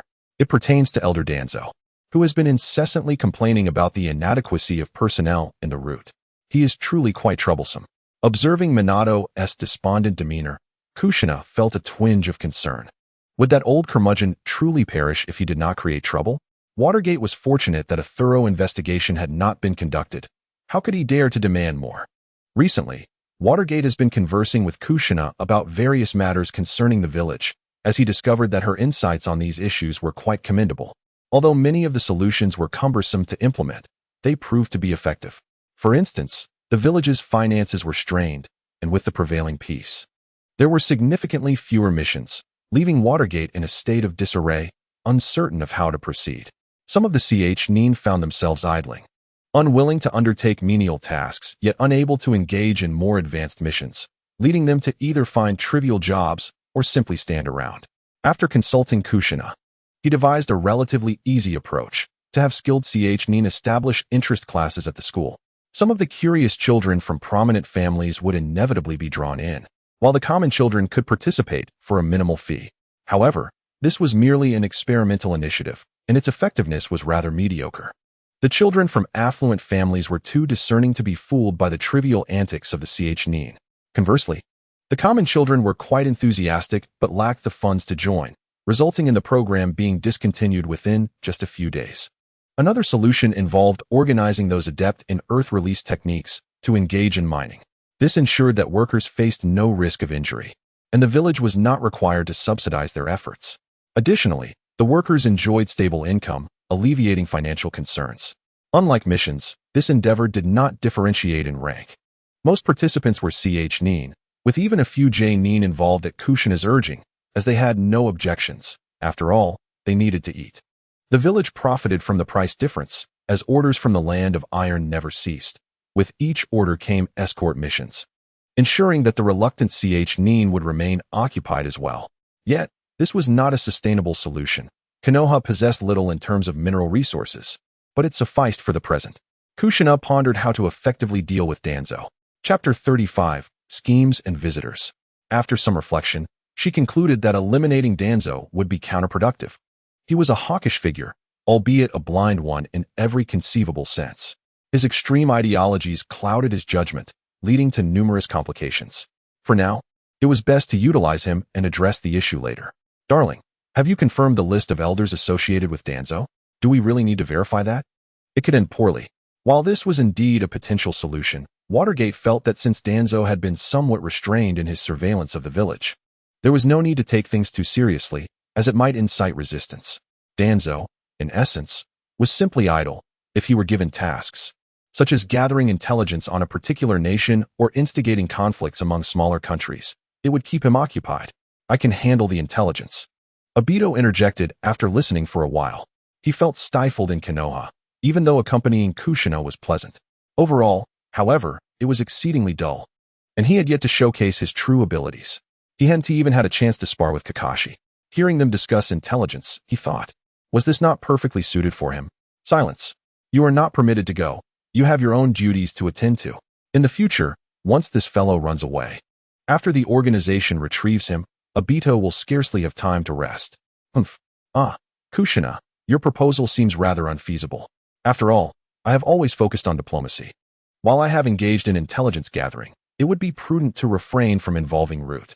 Minato, have you forgotten that we previously discussed unification? Now, we cannot even subdue the elders within our own village. What shall we do? Hearing Kushina's words, Minato recalled their conversation from that night. He had indeed contemplated such matters. But is this truly feasible? As someone who has perpetually advocated for peace, he found himself torn. Observing Minato's hesitation, Kushina gently patted his arm, reminding him that this is for the sake of future peace, is it not? Given Root's strength, conquering smaller nations would not harm the populace. Only the foolish aristocrats would resist. Upon hearing Kushina's suggestion, Minato felt a stirring in his heart. Although he espoused peace and love, he was still an impassioned young man. This distinction set him apart from the third Hokage. If he could consult with Elder Danzo, Minato believed he would devise a strategy, perhaps labeling the Root ninjas as rogue ninjas. Before he could finish his thought, Minato was convinced this was precisely something Danzo would arrange. My dear, you are remarkable. Will you inquire with him tomorrow? All right. I want to embark on a mission as well. Noticing Aido, who was cradling his head in a gesture of complaint, Minato pondered for a moment. He had a mission that would surely pique Aido's interest. The White Zetsu, previously captured by Kakashi and Clan Fugaku, had expressed a desire to meet him. The White Zetsu? The one with the whirlpool face? Indeed. The secrets of the Yamanaka clan revealed that his mind was restrained. Yet the source remains elusive, perhaps it is too distant. However, the restraint has been lifted. His body holds significant research value, so I was thinking, perhaps you could persuade him. Aido. Kushina, taken aback by Minato's perspective of White Zetsu as a person, was surprised that he suggested Aido should persuade him. Surely, upon learning of this, White Zetsu would be moved to tears. Oh wait, White Zetsu cannot shed tears. Is that so? Perhaps it is Black Zetsu controlling him. Then let us proceed with that assumption. Listening to Minato speak of White Zetsu, Aido felt a flicker of resistance, but the notion that he was also being manipulated evoked a sense of pity for him. After all, it was usually that fellow who accompanied him, and given his lack of intellect, it was futile to blame him. Much like the village's simpleton who errs, few would scold him, for cursing the foolish does not provide solace. Life continued at a steady pace, and in the blink of an eye, it was already October 5th, with merely 5 days remaining until the due date. After being informed of the mission by Minato, Elder Danzo found the yellow-haired youth considerably more agreeable. This is how it should be. Those smaller nations are entirely unnecessary. They should rely on Konoha, thus fortifying Konoha's strength. Upon receiving this task, he busied himself with preparations, refraining from troubling Minato or uttering any complaints about the inadequacy of ninjas. Meanwhile, Aido had been immersed in the laboratory, assisting White Zetsu in collaboration with the researchers. Under Aido's guidance, both the Research Institute and Minato came to realize that White Zetsu need not be regarded as a living being. Only in a world where White Zetsu was injured could their objectives be fulfilled. That afternoon, While cleaning her home, Kushina heard a knock on the door. Knock, knock, knock. Upon opening her door, she was greeted by a white-haired old man in red clogs, his long hair cascading down. "What took you so long to arrive?" she exclaimed. "Oh, Kushina, please don't say that. The moment I received the intel, I rushed back." Observing Jiraiya, who towered over her, Kushina truly comprehended his imposing stature for the first time. In her past life's memories, he seemed to be of similar height to a grown-up Kakashi. Jiraiya entered the house without hesitation, sprawling on the sofa with casual abandon. As Kushina was about to pour him a cup of tea, she suddenly noticed several dirty footprints on the floor. "Oh no, why didn't you change your slippers? I just cleaned this place." "Ah, my apologies." Jiraiya scratched his head and backtracked, only to leave more muddy prints behind. Infuriated, Kushina raised her fist, but ultimately restrained herself. Reasoning that he had not spied on her disciple's wife, that he had trained Naruto, and considering his unfortunate circumstances, she eventually lowered her fist, grabbed a mop, and threw it to Jiraiya. "You clean this up." What choice did Jiraiya have? Would he dare to provoke his disciple's wife? He took the mop and began to clean earnestly, muttering to himself as he did so. After placing the teacup on the coffee table, Kushina remarked, "Once you finish cleaning, you can have some tea. Now that is more like it." He chuckled, putting things in order and lifting the teacup to blow on the warm tea. However, Kushina's next words nearly made him spill it. "Do you remember who your disciples are?" "Of course. Minato, Nagato." He suddenly grew puzzled, questioning the purpose of her inquiry, as he was meant to be on guard against Aido. Sitting down slowly, Kushina decided not to keep him in suspense. "Do you know that your other disciples are still alive?" "What?" Jiraiya sprang to his feet. Just then, another knock echoed at the door. As Kushina began to rise, Jiraiya had already opened it. Upon seeing the figure before him, he wasted no time. Rasengan. The blue sphere rapidly expanded as Aido activated his Sharingan. Kamui. In an instant, his form flickered, causing Jiraiya's Rasengan to miss entirely. Hey, what are you doing?" Jiraiya exclaimed. "Sensei, I should have mentioned this first. Aido has returned to the village. That crisis has already been resolved by Minato and the others." Rubbing her head while gazing at the indentation on the floor, Kushina felt a headache coming on. Why did Aido have to return at this precise moment? He had been in the laboratory for several days. So that's it. "Hey, white-haired old man. Who are you? Are you here to abduct my sensei's wife?" The forehead protector appears rather peculiar. Where has that fool Kakashi gone? After an extensive explanation, Aido finally comprehended the sequence of events and recognized Jiraiya's identity. Although the two had never met, Jiraiya had received intelligence that included a photograph of Aido, which elucidated his earlier use of the Rasengan. "So, it turns out you are one of the legendary Sannin." Aido gazed at Jiraiya, who was attempting to present himself with an air of seriousness, and felt a surge of admiration. He was aware of Jiraiya's renown and knew he was the teacher of his own teacher, yet he had never laid eyes on him before. After all, he is the teacher of my teacher. "Indeed I am." Observing Jiraiya's eagerness to recite, Kushina unexpectedly activated the Byakugan of the Hyuga clan, ruthlessly interrupting him. "You old pervert, stop pretending to be serious. Aido, do not heed his nonsense." Cough, cough. "I am not an old pervert." Upon hearing Kushina's words, Aido began to understand certain truths. The rumors he had heard were likely accurate. "However, Kushina, what did you mean when you said Nagato is still alive?" Chapter 36. Behold my eyes. Jiraiya, with an expression of incredulity, fixed his gaze upon Kushina. Since their parting, he had harbored doubts that his three disciples had perished on the battlefield. Yet now, Kushina revealed that not only were they alive, but they had also seized control of Amigakure, which was utterly astonishing. "Only the boy with orange hair has died. Was it Yahiko with the orange hair?" "Indeed. It seems to bear that name." Nagato and Konan both heed his words. Reminiscing about their prior experiences in the Hidden Rain village, Aido nervously tapped his cheek. Having witnessed everything unfold, not only did he fail to assist, but he also took the life of someone who sought to offer aid.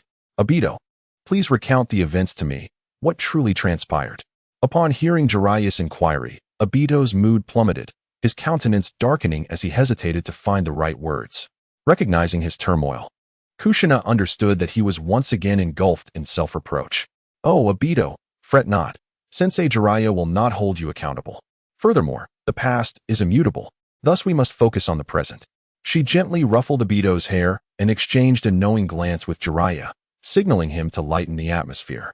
Indeed, I merely wish to comprehend what transformations Nagato and the others have undergone and the motivations that drive them. If they have erred, then as their teacher, I too must bear some responsibility. Aido glanced at Jiraiya, who wore a warm smile, summoning his courage to speak. Well, at that time, Hanzo and Danzo were present. They threatened Konan's life, compelling Nagato to take Yahiko's life. Yet, they did not honor their promise and unleashed a massacre upon the Akatsuki, inciting Nagato to summon the Outer Path's demonic statue, though ultimately, Hanzo and Danzo managed to escape. Nagato lost his legs and had to sacrifice his life force to sustain the statue. Pausing, he noticed that Jiraiya was not angered, prompting him to continue. Initially, I was to execute Madara's plan, leading to the demise of the Akatsuki's reinforcements. Later, when Nagato was on the brink of collapse, I approached him with the Moon Eye plan. By then, the Hidden Rain village was entirely under Nagato's control, and he had slain Hanzo. I see, Jiraiya responded. Aido, I believe that regardless of your influence, Nagato would have evolved into the person he is now, so there is no need for remorse. He patted Aido's back, encouraging him to sit upright. Kushina interjected with a click of her tongue, and what of Danzo? I feel it is imperative to inform Minato of this matter as well. Although Kushina was aware of Danzo's involvement, it would be prudent to feign ignorance for the time being, especially since it was Aido who had mustered the courage to speak out. Indeed, you are correct, Kushina. While Danzo may not have directly threatened the village, his clandestine alliance with Hanzo constitutes a form of betrayal. This old man is quite astute. He had been cognizant of Danzo's existence since before he set foot on the battlefield, and he has always harbored a distaste for that sinister elder, sensing that he could very well be the next target. Moreover, it was troubling that he later allied himself with Orochimaru. Although the specifics of their dealings remain unclear, it is evident that they are far from benevolent.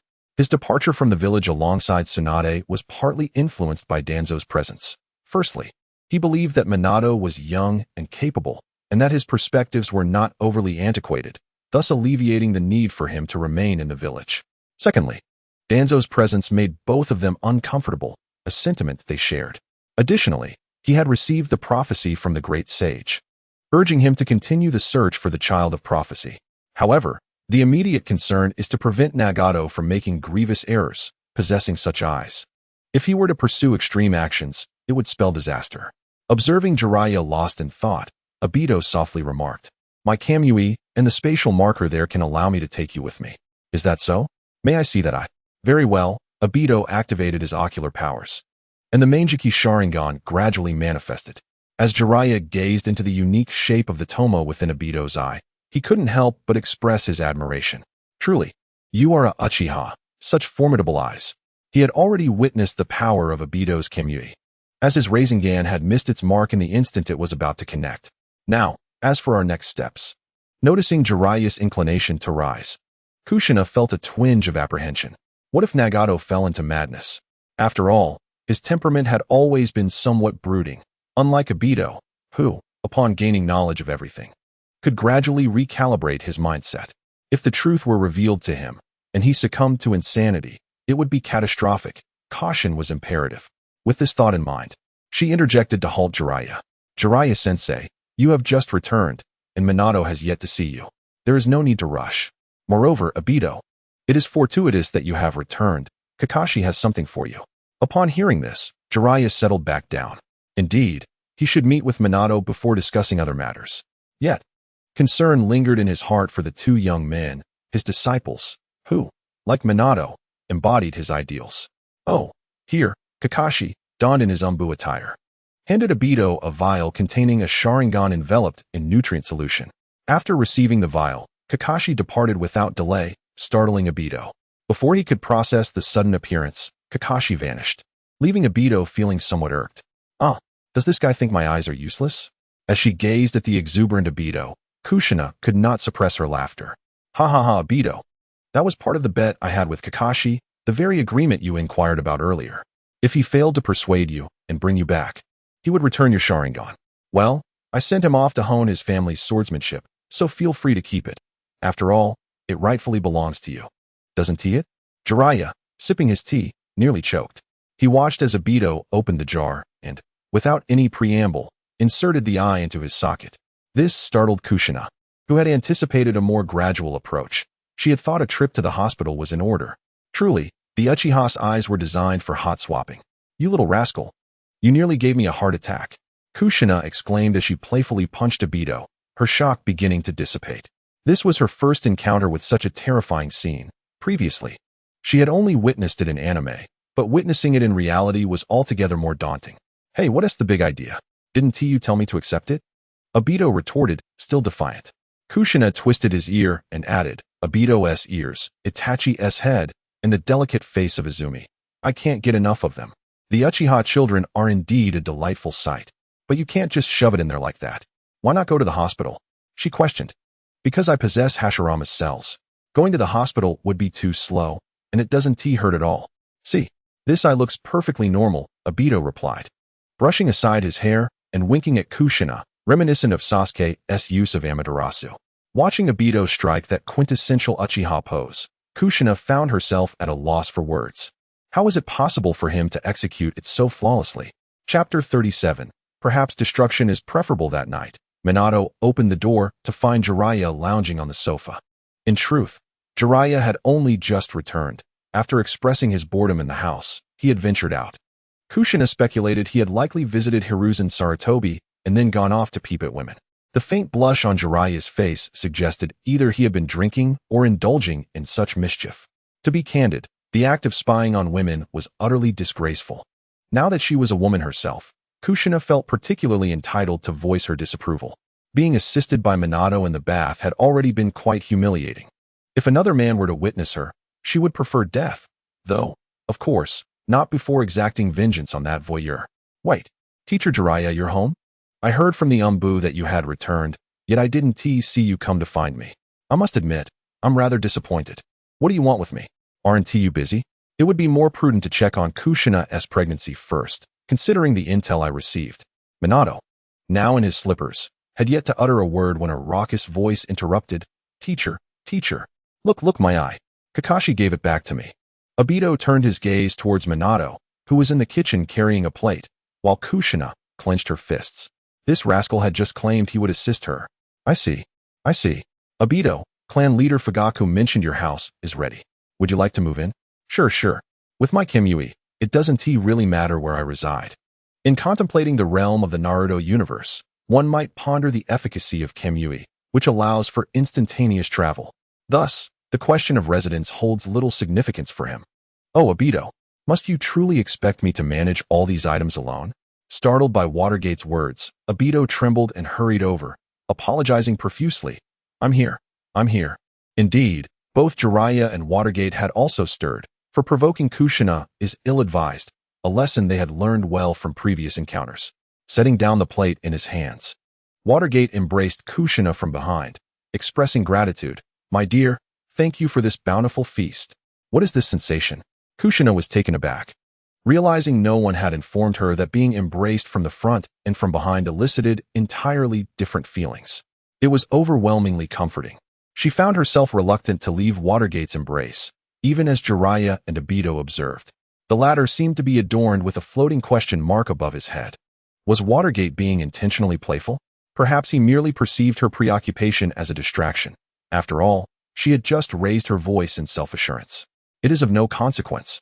It has been a long time since Jiraiya-sensei returned, and they ought to extend him a warm welcome. Why do I sound so faint, so delicate? This is quite unsettling. She mused. What is the sensei speaking about? Aido tilted his head curiously. Jiraiya cast him a disapproving glance, thinking, how can this boy be so oblivious? This is the essence of marriage, soft whispers exchanged between partners. One day, you will comprehend this. Bah, when Rin is revived, I, too, shall share sweet nothings with her. Aido chuckled foolishly. Watergate, still holding Kushina, gently caressed her hair and assisted her in sitting down. Jiraiya-sensei, I believe Kushina has already informed you about Aido's situation, so I apologize for your visit being in vain.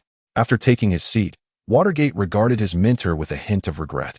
He felt reassured that all was well within the village. Indeed, Jiraiya's return seemed unnecessary, as nothing of note had transpired. Not in vain at all. Naruto's birth is significant. Jiraiya interjected, taking a sip from his glass, preparing to address the matter at hand. He had never disclosed to Watergate that he had taken on apprentices during the latter stages of the Second Shinobi World War. Now, facing him, he felt a twinge of nervousness. In fact, I took on 3 disciples. Kushina quietly savored her meal, still relishing the novel sensation of Watergate's embrace from behind, which was undeniably exhilarating. Ignoring Jiraiya's ongoing conversation, she discreetly touched her face, feeling flushed, just as she had suspected. What a predicament! She was soon to give birth. And with her Uzumaki lineage combined with the perfected cells of Hashirama, recovery would surely be swift. Could it be? With a creak, Aido opened the door while carrying a bento box, startling Kushina from her reverie. It distracted her so much that she resolved to confront him later.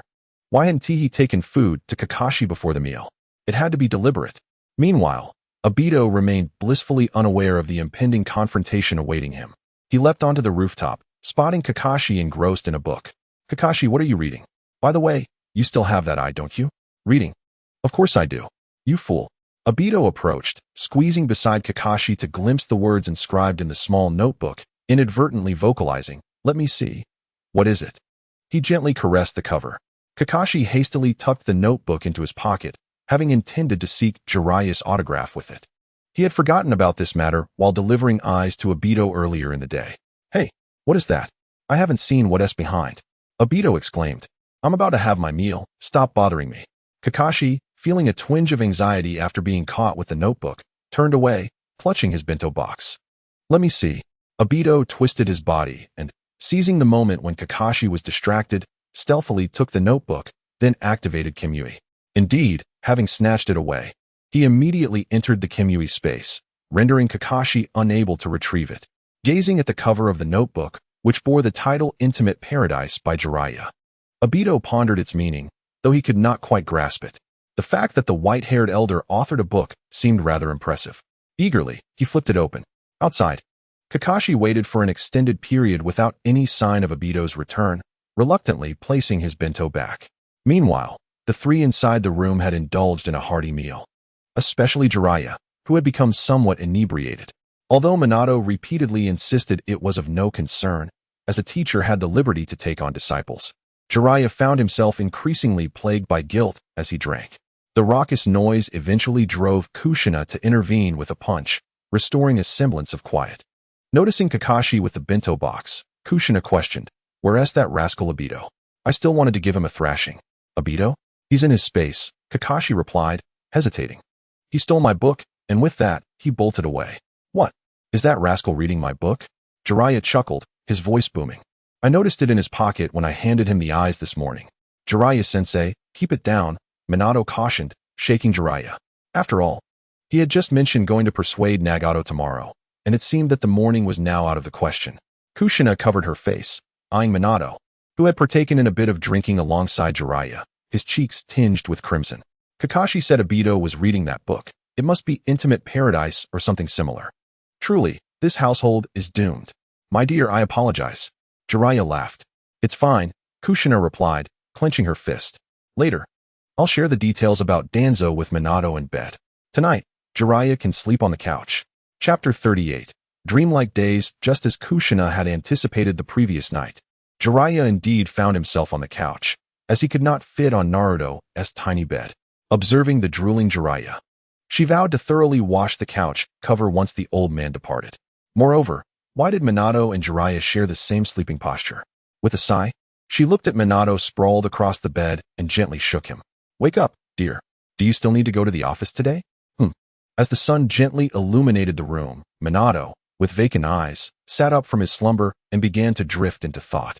He had anticipated that a ninja's awakening would be somewhat different, yet he found himself experiencing the same lethargy. Truly a testament to the notion of high offense and low defense. Kushina stood by, observing him. She recalled moments from her past when, after indulging in drink, she too would find herself in a similar stupor. Rumor had it that startling someone in such a state could elicit quite the shock. So she chose to wait patiently by his side, for the meal was already prepared, and there was no urgency. How she had overslept. It was evident that one ought not to indulge in alcohol. After a while, it seemed Minato genuinely awoke, rubbing his temples and exclaiming, "Come on, let us get moving. Though I suppose an occasional respite is acceptable, consider it a holiday." Furrowing her brow, Kushina pondered why the Hokage had no time off. Such a notion felt rather unnatural, especially when even emperors of old had their periods of respite. That simply won't do, she mused. I truly cannot fathom how Tsunade manages to drink and still attend to her duties. What a remarkable feat. Perhaps it is some secret technique of medical ninjas? It would be splendid if she could impart such knowledge to Minato. As she watched Minato donning his attire, she reached out to adjust his clothing. The chill in the air was becoming increasingly pronounced. In the land of fire, the seasons followed their natural course, necessitating attention to warmth. Ding. A mission notification. Make Nagato aware of the truth. Deadline. 3 days. Reward. 3 Tomo Sharingan illusion. Designated transformation card. Oh. This time seems rather beneficial. An illusion with Sharingan, and what in the world is that card? She pondered. If her intuition served her correctly, it might pertain to some form of manipulation. Yet, she mused, it was not something she required. Under the influence of Hashirama's cells, her physique bore no resemblance to that of a typical pregnant woman. Her skin remained smooth and unwrinkled. You are not mistaken. Indeed, it is as you think. TSK. What a useless feature. Kushina resolved to disregard the system's peculiarities. How could she possibly need such things when she felt utterly perfect as she was? Nonetheless, there lingered an odd sensation within her. Thus, as she observed Minato enjoying his meal, she inexplicably inquired, Darling, how do I appear to you now? Minato, somewhat perplexed, wondered what had prompted such a question. What did she mean by how? Everything seemed perfectly well, after all. Was she concerned about her figure due to her pregnancy? Yet, aside from her enlarged belly, there appeared to be little change. If anything, her face seemed a touch rounder, evoking a sense of childhood charm. You look wonderful, quite adorable. In fact, that essay relief, Kushina replied, uncertain why she felt compelled to voice such concerns. My dear, I truly appreciate your support, especially with Jiraiya-sensei to look after. As for him, I shan't concern myself. Let him sleep on the sofa. It matters not when he awakens. After all, the mission spans 3 days, so he may do as he pleases. Surely, since their arrival at home, it would be quite unreasonable for him to spend 3 days merely peering at women, drinking, and indulging in sloth. What an extravagance that would be. Ha ha ha. I suspect that once Jiraiya-sensei wakes, he will hasten to the land of rain with Kakashi. He is quite anxious about his 3 disciples. Setting down his chopsticks, Minato wiped his mouth with a napkin and removed his robe. Well then, I shall take my leave. All right. Returning early, tread carefully. As Kushina watched the water gate fade from view, she had grown accustomed to such days. It was no wonder everyone yearned for peace. In an era where death lurked around every corner, experiencing tranquility was indeed a blessing. Leisurely turning her head, she was met with the sight of a leg lying on the ground, and Jiraiya half reclining against the sofa cushion, instantly dispelling her previous good mood. Furthermore, where had Aido wandered off to? Surely, he couldn't have spent the entire night engrossed in that book, could he? Opening the door, she called out, Kakashi? A faint rustle from the roof heralded Kakashi's gentle descent. Over time, Kushina had become accustomed to his unique entrance. Have you seen Aido? He hasn't emerged yet. Kakashi replied, equally perplexed. He had waited the entire night above, yet Aido had not made an appearance. Although the book was indeed titled Makeout Paradise, its content was far from explicit. What could he possibly be doing in that space? With a sigh, Kushina lamented Aido's lack of hope. It would be better if he continued acting like his tempestuous younger self. At least then, he was somewhat normal, despite not being human. This child is hopeless. And Kakashi, you are forbidden from reading that book. You are only 13. My lady, I haven't tea. What could that lecherous old man's book possibly contain? And such a peculiar title. No explanations allowed. She hadn't anticipated that he would be exposed to such material at this age, assuming it would be much later. According to the narrative, it should have been later still, but since Kushina had retrieved Aido, Kakashi felt less burdened. This had allowed him to encounter such themes earlier. Otherwise, he would likely have remained sullen, as he had in the past. I will continue to wait for him. Feeling awkward, Kakashi chose not to argue, merely wishing to divert the conversation and escape his lady's piercing gaze. Just then, Aido's voice echoed from a distance. Hey, lady, and Kakashi too. Seeing Aido run down the road, Kakashi was taken aback. Had he actually returned home last night? Had Kakashi stood outside in vain, braving the cold all night? With hands on her hips, Kushina glared at Aido, her fists clenched. You fool. Kakashi waited for you all night. Where have you been? Cradling his head, Aido bent over in pain. Of course, I went home. I read that book for a while, found it utterly dull, so I went to see Uncle Fugaku. Then went home to sleep. Observing Kakashi's furrowed brow, he added, "Who told you to wait for me? Serves you right. Here, take your book back. It's such a boring thing. Only children would read it." Kakashi accepted the book without a word, turning to leave. Utterly drained of energy and resolve by Aido's antics. Watching Aido's brash demeanor, Kushina felt she had been too lenient. However, would her efforts only render him more foolish? "Come inside, both of you. It's freezing out here." She pulled the two boys into the house and swiftly closed the door. "Hey, that white-haired uncle is still asleep. It's nearly noon. Wake him up. Aren't we supposed to find Nagato? And Kakashi, have you learned to use the Sharingan he gave you?" Hearing Uchiha words, Aido disdainfully poked Jiraiya, who was lying down. "Of course I know, and I've also discovered something remarkably powerful." Kakashi, seated comfortably in his chair, opened his book, fully aware that the latter part of the statement was directed at him. However, he had no intention of acknowledging that fool. Uchiha, oblivious to the implications, blurted out, "Susanoo?" Only after speaking did she realize that she shouldn't have known about it, and thus she could only gloss over it. Unsurprisingly, Aido looked curiously at Uchiha and asked, "How does Sensei's wife know?" "I think I saw Kakashi using it in a dream," she replied truthfully. For it indeed was Kakashi who wielded it, if the previous life were but a dream. Chapter 39. Two unstable elements together. Gazing at the energetic little brat before him, who incessantly chattered, Jiraiya felt somewhat disoriented. "Where am I?" Sitting up, he noticed a dull ache throughout his body. What happened? Last night. He had indulged in drinks with Minato and had unwittingly overindulged. Yet, true to Minato's nature, he had spoken of how fortunate he felt to be taught by his mentor, which only deepened Jiraiya's sense of shame. As Jiraiya awoke, Uchiha silently sighed, hoping he wouldn't ask her for food or drink, as she was disinclined to prepare anything for him. Nevertheless, as Minato's wife, she inquired, Jiraiya-sensei, you're awake. Would you like something to eat?" Just as Jiraiya was about to enthusiastically declare his desire for ramen, he suddenly realized that mealtime had likely passed, and it would be best not to trouble Uchiha. "No, I'll prepare myself. Little brat, take me to Nagato later." He patted Aido's head, intending to head to the restroom first. Aido swatted his hand away with an expression of disdain. "Then hurry up." Meanwhile, Kakashi, who was mopping the floor, hesitated over whether to rush forward for an autograph.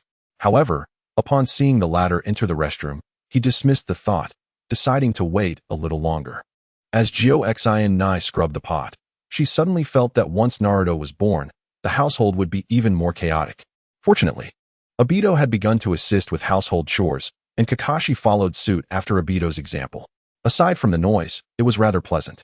"Let us go, little brat," Aido declared. "Stupid old man. My name is Uchiha Aido." "Very well, Aido, let us depart," replied Jiraiya, noticing that he was empty-handed. Aido curiously asked, "Is your idea of preparing just going to the restroom?" "Indeed, for I am one of the legendary 3 ninjas," Jiraiya began, but before he could finish, Aido pulled him directly into the Kamui space. The abrupt cut-off of his voice made Uchiha stifle a laugh. These two reckless fools had finally found their match. "Hey, kid, why didn't you let me finish?" Jiraiya exclaimed. I know, the legendary 3 ninjas. We'll be transported directly to the Hidden Rain Village. And I expect Pain will find us as soon as we arrive. Old man, be prepared." Pain. Yesterday, Aido refrained from mentioning Pain, opting instead to refer to him simply as Nagato, as he firmly believes that Nagato is indeed Nagato. When Jiraiya questioned him, Aido feigned ignorance, noting that the 6 puppets under Nagato's control, wielding the Rinnegan, were fashioned after Yahiko's likeness, given that he had lost his legs.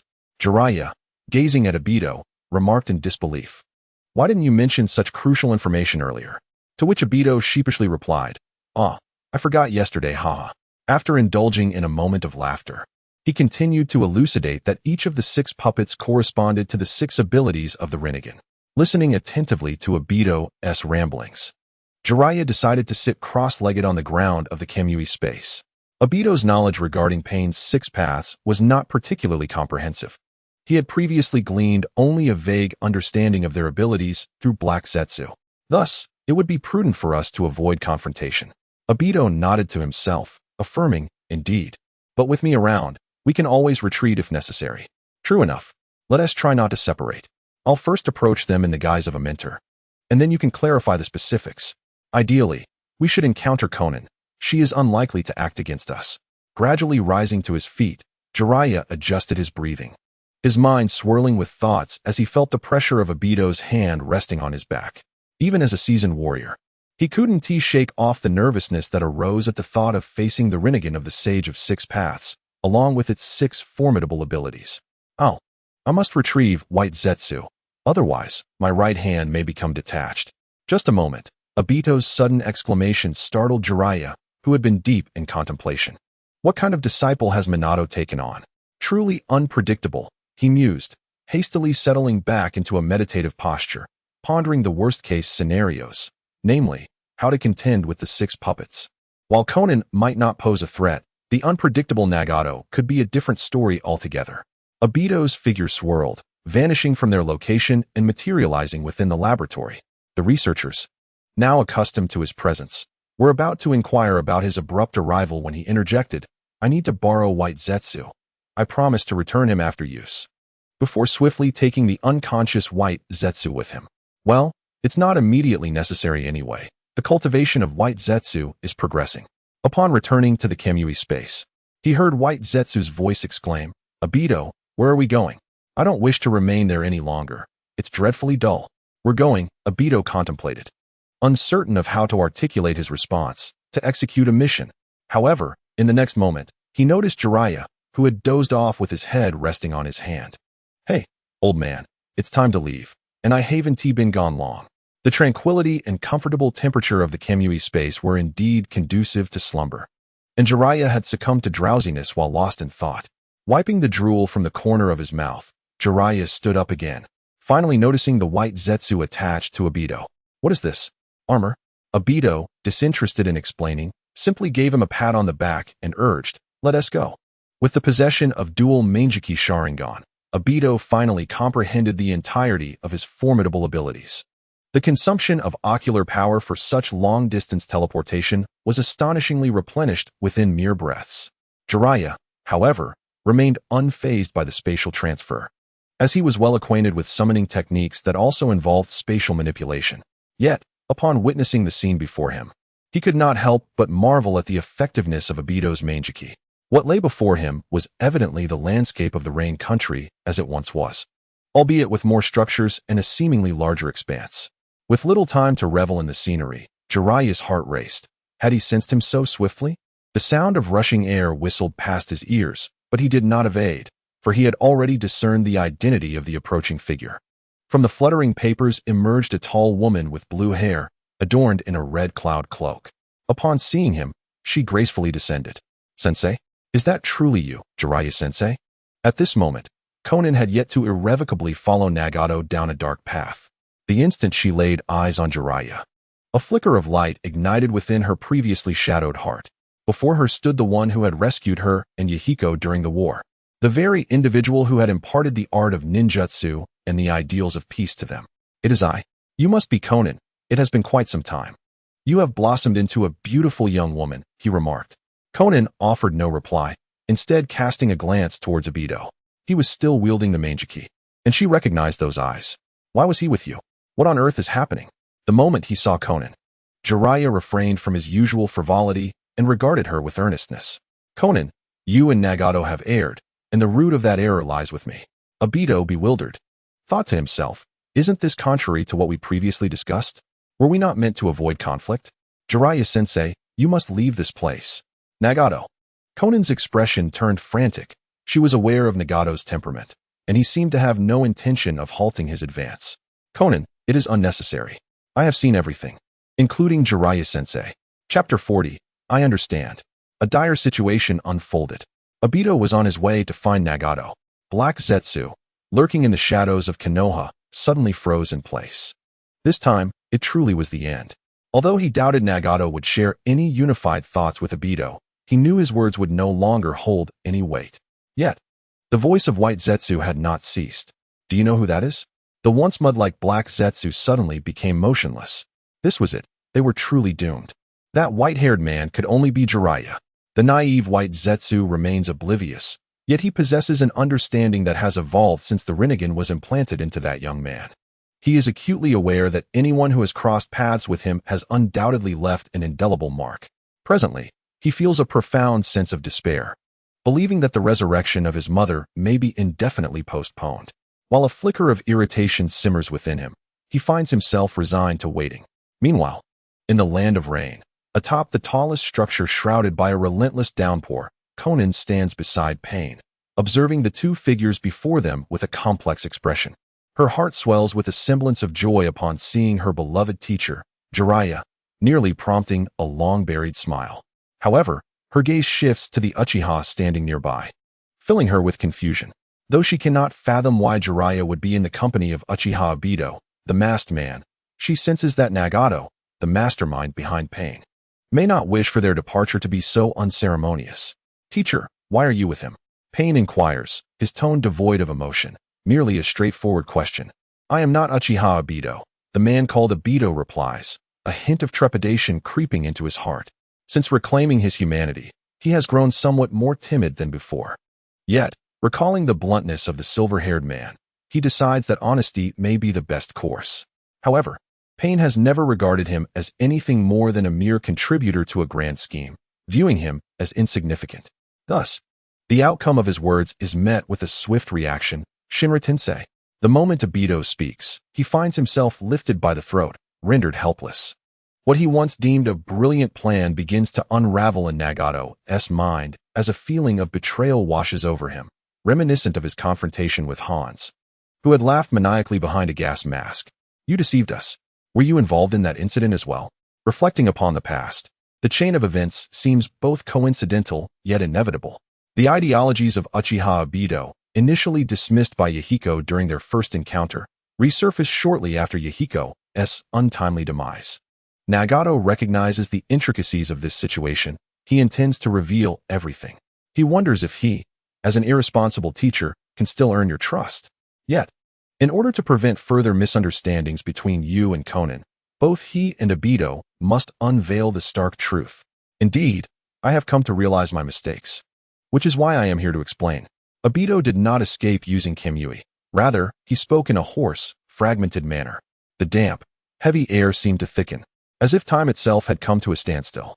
All present, whether it was the slightly anxious Conan, the impassive Pain, or the resolute Jiraiya and the breathless Aido, fell into a profound silence, awaiting Nagato's judgment from behind the scenes. "Conan, bring them to me," commanded Pain of the Six Paths. Releasing his grip, in a few swift motions, he vanished, intent on coordinating with the other Pains to ensure the safety of Amigakure during the discourse.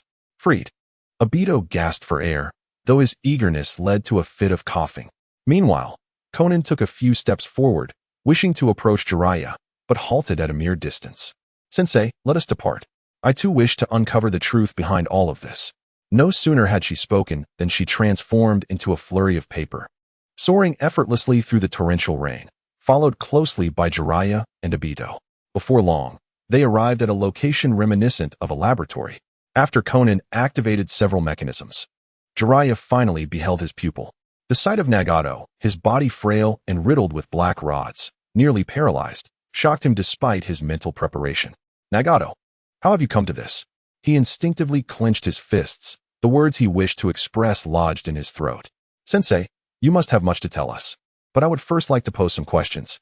Jiraiya nodded silently, while Aido remained contemplative, his head bowed in thought. "Sensei, you once stated that mutual understanding among people could usher in peace. Yet this world is so cruel, having endured so much suffering and loss. Is your philosophy truly viable? You hail from Konoha, while my parents perished at the hands of its shinobi. You taught us ninjutsu. Yet why have you allowed us to descend into this endless cycle of pain and hatred? Does this not constitute a betrayal? In those bygone days, when you instructed us in ninjutsu and shared our lives, were those moments of joy genuine? Did you truly regard us as your students? Or were we merely a transient experience in your journey? What was the true cause of Yahiko's death? Was our effort insufficient? Why must a small nation like the Land of Rain bear the burden of the great power's hypocritical peace, only to be besieged in times of war? Silence enveloped them. Yet Jiraiya did not relent. Nagato had spoken many truths, and he too had erred greatly. It was precisely due to these myriad mistakes that he now sought to amend them. Regardless of the consequences, he was willing to bear the weight. For Nagato was his disciple. Nagato, the ideals of peace I have steadfastly upheld have never wavered. The mutual understanding among individuals can indeed foster harmony. Yet the journey toward it is often long and arduous. I cannot ascertain the thoughts of Yahiko during that time, but I am certain he comprehended everything. Which is why he charged toward you with such fervor. I believe he did so willingly. He confided his thoughts and everything he held dear to you and Conan, convinced that you both could persevere, hence his unhesitating resolve. Jiraiya paused, gazing into Nagato's violet Rinnegan. In my youth, witnessing the tragic plight of the three of you, I hesitated to divulge too much darkness. My intention in teaching you ninjutsu was to enhance your chances of survival. Upon seeing your eyes, I should not have uttered such irresponsible words that could lead you astray. I have always known you to be my disciples, which is why I have come to seek you now. It was my fault for not finding you sooner after the war. I will not embark on any journeys or vanish before I restore your health. The death of your parents is a tragic consequence of war, and I feel immense sorrow regarding this. As a member of Konoha, I indeed bear responsibility. However, my actions at that time were driven by the hope that you could avoid repeating the same mistakes and not endure the agony of war again, even now. With a heavy heart, Jiraiya expressed his remorse and answers, unexpectedly prompting Aido to speak. I understand, he said. I comprehend everything you mentioned, the loss of comrades, the disappointment in a mentor, and the hatred toward this world. Aido controlled the white zetsu on his body, unfastening the swirling mask and then removing his shirt. In the dim light, the two incomplete figures were cast in shadows, yet their forms appeared towering. Observing Aido's demeanor, Conan's pupils constricted. She had not anticipated that the famed Uchiha Aido would manifest as such a young child, seemingly no older than a teenager. Initially, as a member of Konoha, I believed the war would soon conclude and peace would be restored thereafter, but I did not foresee the unexpected turn of events. Driven by my convictions, I exchanged my own life for that of my comrades, and I suspect Yahiko's sentiments mirrored mine at that time. It was a joyous feeling. How delightful it was to witness another's survival. Yet later, I witnessed the very comrade I had saved take the life of another within our trio. And the teacher, known as the Yellow Flash, failed to arrive in time. As one who cherished and believed in her, I found it impossible to accept such a reality. This granted the true Uchiha Aido and Black Zetsu an opportunity. They informed me that the Eye of the Moon plan could allow me to return to the world where she still existed. As I grappled with how to proceed, Black Zetsu revealed that I possessed the Rinnegan of Uchiha Aido, which could be harnessed. Upon hearing this, Nagato's eyes widened in disbelief. How could this be possible? He had always believed that this pair of eyes was a gift from the sage, a tool to aid him in achieving world peace. His heart was filled with confusion. What did all of this truly mean? Believing in the Eye of the Moon, I committed numerous misdeeds for that person, including obstructing the reinforcements of Akatsuki at that time. I witnessed that moment with my own eyes, just as Jiraiya-sensei had described. I saw Yahiko smiling as he leaped towards you, entrusting everything to you, filled with joy at saving his comrades. Not long ago, I beheld the entirety of the future through Uncle Fugaka's Sharingan. It was everything we had been deceived by, all orchestrated by Aido. Is what you said true? Tears welled in Conan's eyes as she bit her lip, unwilling to accept such words. She could not believe that Nagato had been predetermined from the very beginning, nor that Yahiko had merely become a part of their cold plans, reduced to mere text. Yes, we were all deceived by Aido and Black Zetsu. I have committed many wrongs, but I seek your forgiveness, which is why I came with Jiraiya-sensei. No matter how you choose to judge me, I will accept it wholeheartedly, hoping that you can forgive me. I wish to start anew and realize the peace that Lady Tsunade spoke of.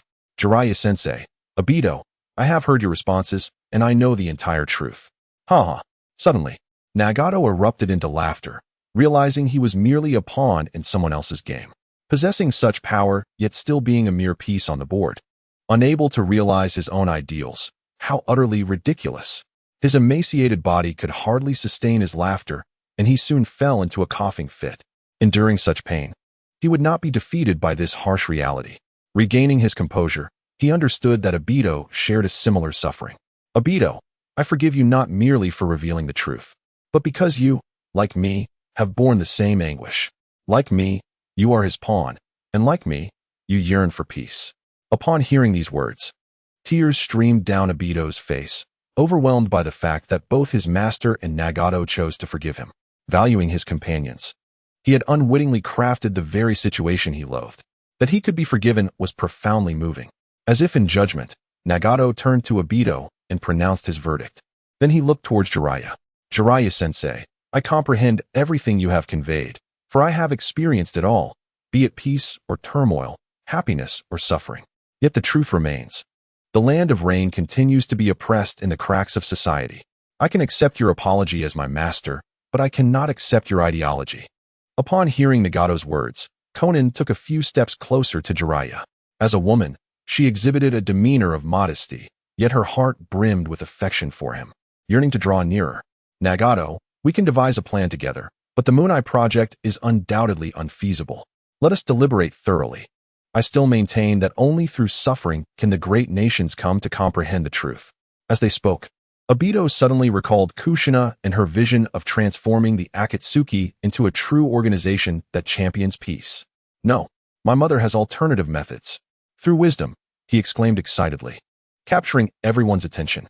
What do you mean by alternative methods? At this moment, I can endure anything, and if there truly exists a viable solution, I am willing to try. Fixing his gaze upon Nagato's swirling violet eyes, Aido continued, my mother instructed me to take on the role of leader. Cough, cough, cough. That was not Nagato's voice, but rather Jiraiya's. What was this lad saying? Did he not consider the situation at all? Uncle Jiraiya, are you feeling unwell too? Yet soon, he would finish his thought. My mother told me that as long as there is but one nation in the world, and that nation civilizes ninjas, there will be no more great wars. Even if wars were to arise, people would solely think of unifying that nation, rather than the current state where a conflict in one major country causes discontent across many. Observing Aido's excited demeanor, Jiraiya fell into contemplation. Could such a notion truly be realized? Yet he caught sight of Nagato's radiant eyes. With such power, perhaps it could indeed be achieved. However, does unification not necessitate conflict? I also contemplated this matter at that time. My mother said that what can be accomplished through wisdom should not resort to force. Then she elucidated the situation, explaining that unlike Madara, who pursued power, most people now chase after wealth. The details elude me, but it revolved around utilizing money to subtly strip the shadows and daimyos of their power. Suddenly realizing that the mother Aido referred to as Kushina, Jiraiya pondered when she had developed such thoughts. How could a housewife conceive of this? Had Minato discussed these matters with her? Truly unexpected. Dictatorship? Nagato mused, lowering his gaze, lost in thought. No, my mother said that power is determined by representative voting. It is not a single individual's decision. By the way, Nagato, my mother also has red hair. You both belong to the Uzumaki clan, do you not? Upon hearing this, Nagato paused momentarily, astonished that the Uzumaki clan still existed in the world, and that there was someone with the same bloodline as his mother. Uzumaki. Cough, cough. I feel I must meet her. Chapter 42, 16 years old. Nagato raised his head to glance at Konan. Regardless of the outer path's Ghetto Mazo behind them or the rain-soaked land of rain beneath their feet, Nagato could not easily depart from this place. With pain unable to exert control from such a distance, he had no choice but to entrust the matter to Konan. Having spent countless days and nights with Nagato, Konan understood his unspoken thoughts without further elaboration. Nagato, I understand. I will keep watch for you, but it is unsafe for you to remain here alone. Observing Konan's helpless expression, Jiraiya patted her shoulder, reflecting on how much she had grown over the years. Indeed, Nagato, I have an idea. Would you care to listen? Konan trembled slightly at Jiraiya's touch, yet made no other reaction. It had been ages since anyone had made contact with her, especially her long-lost teacher, Jiraiya. I will stay here with Nagato. Konan, you and Aido should return to Konoha. Then, he turned to Aido. You can inform your teacher about the situation here and bring a medical team. Your abilities should allow for that. Of course. However, I have yet to attempt using Kamui with so many people. Upon hearing their conversation, Nagato realized Jiraiya's intention was merely to seek healing for his frail body. Yet, with the Ghetto Mazo still present, he required Pain's assistance. Even if he no longer needed it, he could not return the Ghetto Mazo, making the arrival of a medical team ultimately futile. Teacher Jiraiya, there is no need for Aido to trouble himself. My body cannot be restored as long as the Ghetto Mazo remains. I cannot send it back. gazing at the towering and somewhat fearsome giant summoned beast behind Nagato. Jiraiya pondered, once Konan returns, I will immediately seek Tsunade. At the very least, she can heal your legs. Teacher Jiraiya, no. Sitting in his wheelchair. Nagato looked at Jiraiya with a faint smile, reminiscent of their childhood. Jiraiya patted Nagato's shoulder, not allowing him to finish his thought. To his surprise, the sensation in his hand felt akin to grasping a bundle of dry grass. The bones beneath the skin were alarmingly prominent. I should spend more time with you, Nagato. And with Konan as well. From the moment she saw Jiraiya, Konan's heart had been in turmoil. Now, hearing such words, she turned her head, stifling her tears, but ultimately unable to suppress her sobs. She leaned closer to Aido, stammering, shall we go? Ah, okay. Then, Uncle Jiraiya and Nagato.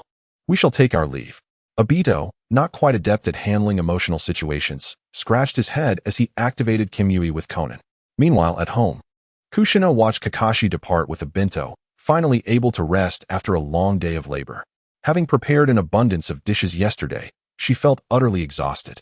Though Kakashi and Aido had lent a hand, the bulk of the work still fell upon her shoulders. Leaning against the sofa with her pregnant belly, Kushina sat down slowly, her eyes half closed. Indeed, there was a certain comfort in resting on the sofa after a busy day, especially with the absence of those noisy fellows in the house. Such tranquil days were truly a luxury. Mother-in-law, I'm back. Originally calm and composed, Kushina's eyes widened at the sudden arrival of Aido from the spatial vortex. Ah, this is maddening, she exclaimed, feeling her moment of tranquility shattered. Just as she contemplated praising Aido, she froze. Noticing the tall figure in a red cloud cloak adorned with a white flower beside him. Was that Konan? Oh, how delightful, she thought, filled with joy.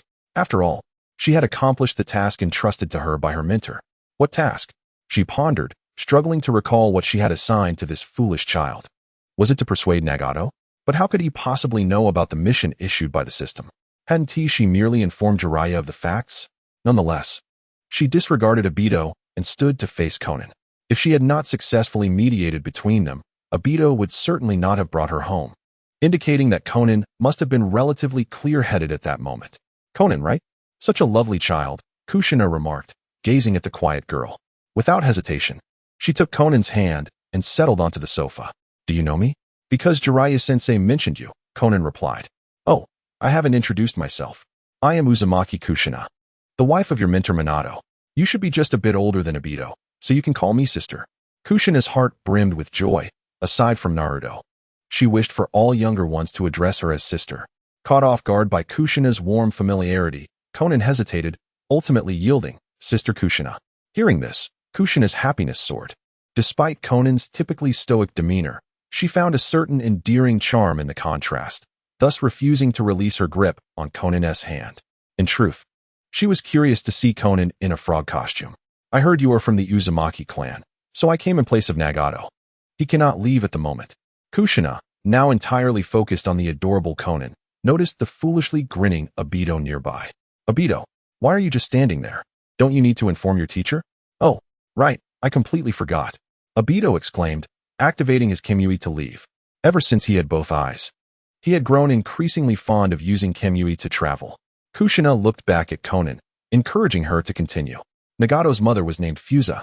Do you happen to know her? Kushina had not paid much attention to Nagato's mother while watching the anime, but now, as Konan mentioned her, she quickly searched her memories, regrettably finding no recollection of such a person. Perhaps the age gap between them was too significant. Moreover, her memories of arriving in Konoha were vague, with only clear recollections of Mito and Minato. I apologize. I came to Konoha when I was very young, so I don't remember much. However, since Nagato is also of the Uzumaki clan, I will certainly find a way to assist him. His situation must be rather dire, right? Yes, but please don't worry. Konan replied, glancing at Kushina's belly, feeling it best to avoid triggering any emotional upheaval. In truth, Aido and Jiraiya's antics over the past few days had already exhausted her to the point of being unable to endure any further emotional turbulence. Moreover, she is well aware of everything. However, upon first meeting, Xiaonan perceives her, the wife of the Hokage, adorned in an apron and cradling her belly, merely as a housewife with a few whimsical ideas. Even if she shares specific details about Nagato, it may not necessarily resonate with her. Jiraiya-sensei is still over there. So it must be all right. Curiously tilting her head, Xiaonan looks at Kushina and wonders, what does must be all right mean? Aha! Having long since grown accustomed to her manner of speaking, Kushina only then realizes she added that last phrase. That is my catchphrase. I hope it brings you amusement. Hee. Xiaonan, you must be just slightly older than Aido, right? When girls gather together, there will inevitably be topics of conversation. Yet it seems that Kushina is desperately attempting to find common ground.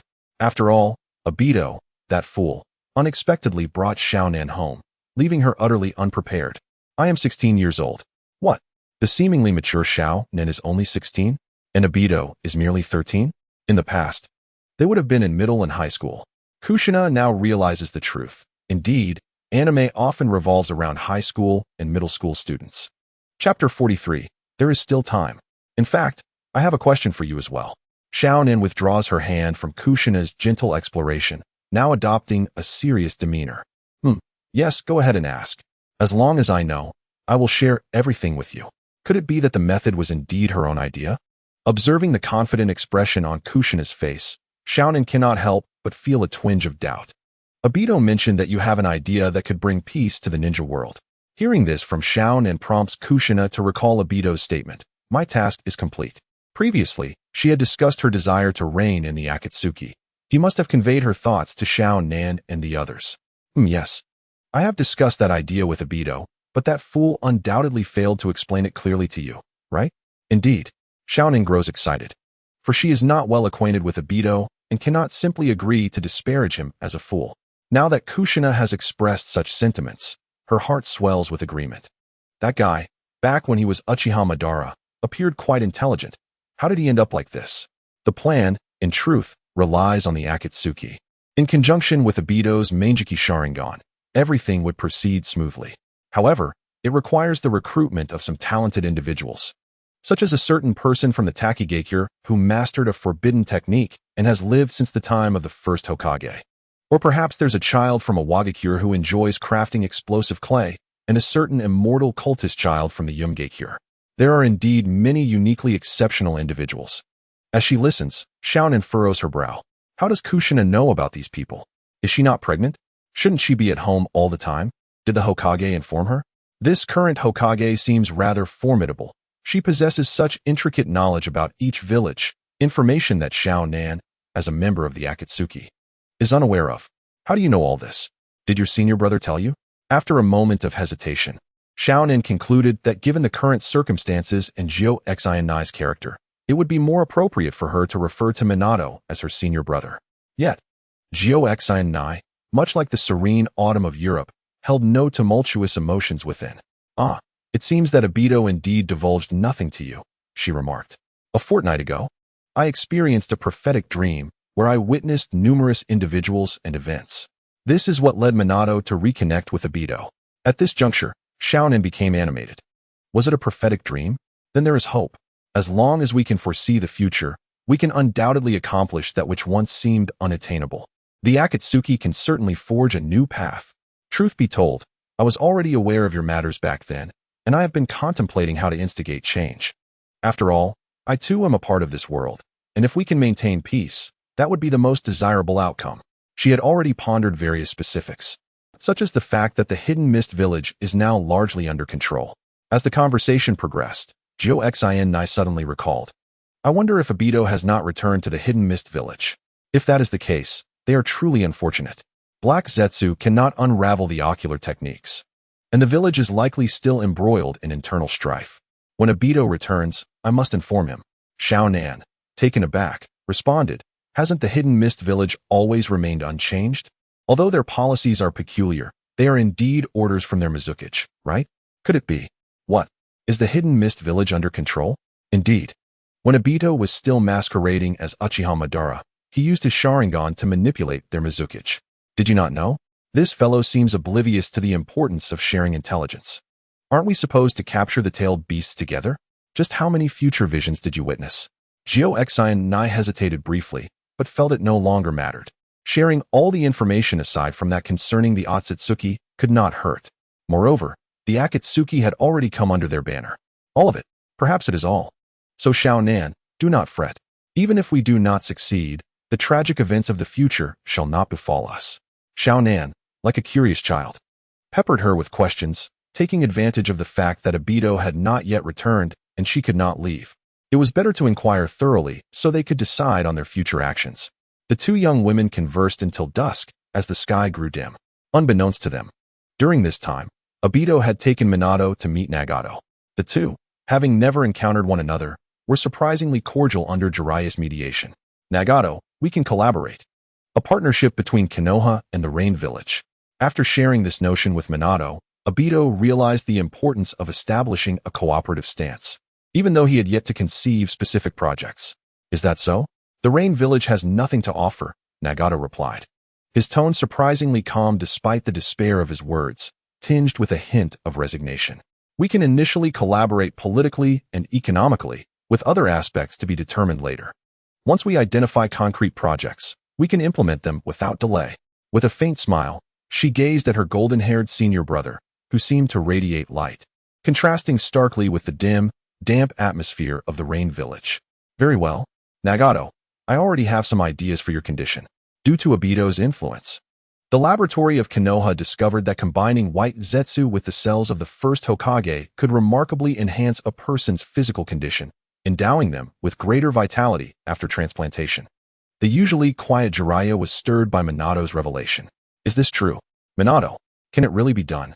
Yes, though it will require a considerable amount of experimentation. After all, we cannot conduct research directly on human subjects. Utilizing white zetsu may be somewhat slow, but it is certainly feasible. Aido himself stands as a living testament to this. Aido, finally grasping the significance of the discussion, chimed in, I just remembered, as long as Nagato follows my example, he can be restored. You little brat, why didn't you mention this earlier? Jiraiya playfully tugged at Aido's ear, only for Aido to evade him. I was rather anxious back then. Jiraiya burst into laughter, exclaiming, ha ha ha, then there's no need to worry. Nagato, I will hasten to bring Tsunade back for research. If we can also retrieve Orochimaru, that would be ideal. Both of them excel in these matters. Rest assured, I will ensure your safety from now on. Nagato wished to believe in all of this, yet a sense of emptiness lingered within him. Could it truly be possible for Teacher Jiraiya? Before Jiraiya could respond, Aido leaned closer to Nagato, revealing his arm. It's true. You have seen my body. Half of it disappeared when Madara saved me. I have been perfectly fine ever since. Aido waved his right arm to emphasize his point. Observing this scene, Nagato's once dormant violet eyes began to shine brightly without the activation of his ocular techniques. A voice within him whispered that there was still time. However, at that moment, Black Zetsu felt that time was slipping away. Everything seemed lost. He had nothing left at his disposal. Apart from the foolish white Zetsu, there was nothing to command. No, this is not right. Recently, while wandering beneath the village of Konoha, he stumbled upon an organization known as Root. Its leader appeared to be quite intriguing, perhaps even capable of intriguing schemes. Chapter 44. The plot in a dismal state. The Black Absolute lay in a heap as he meticulously pondered the feasibility of his plans.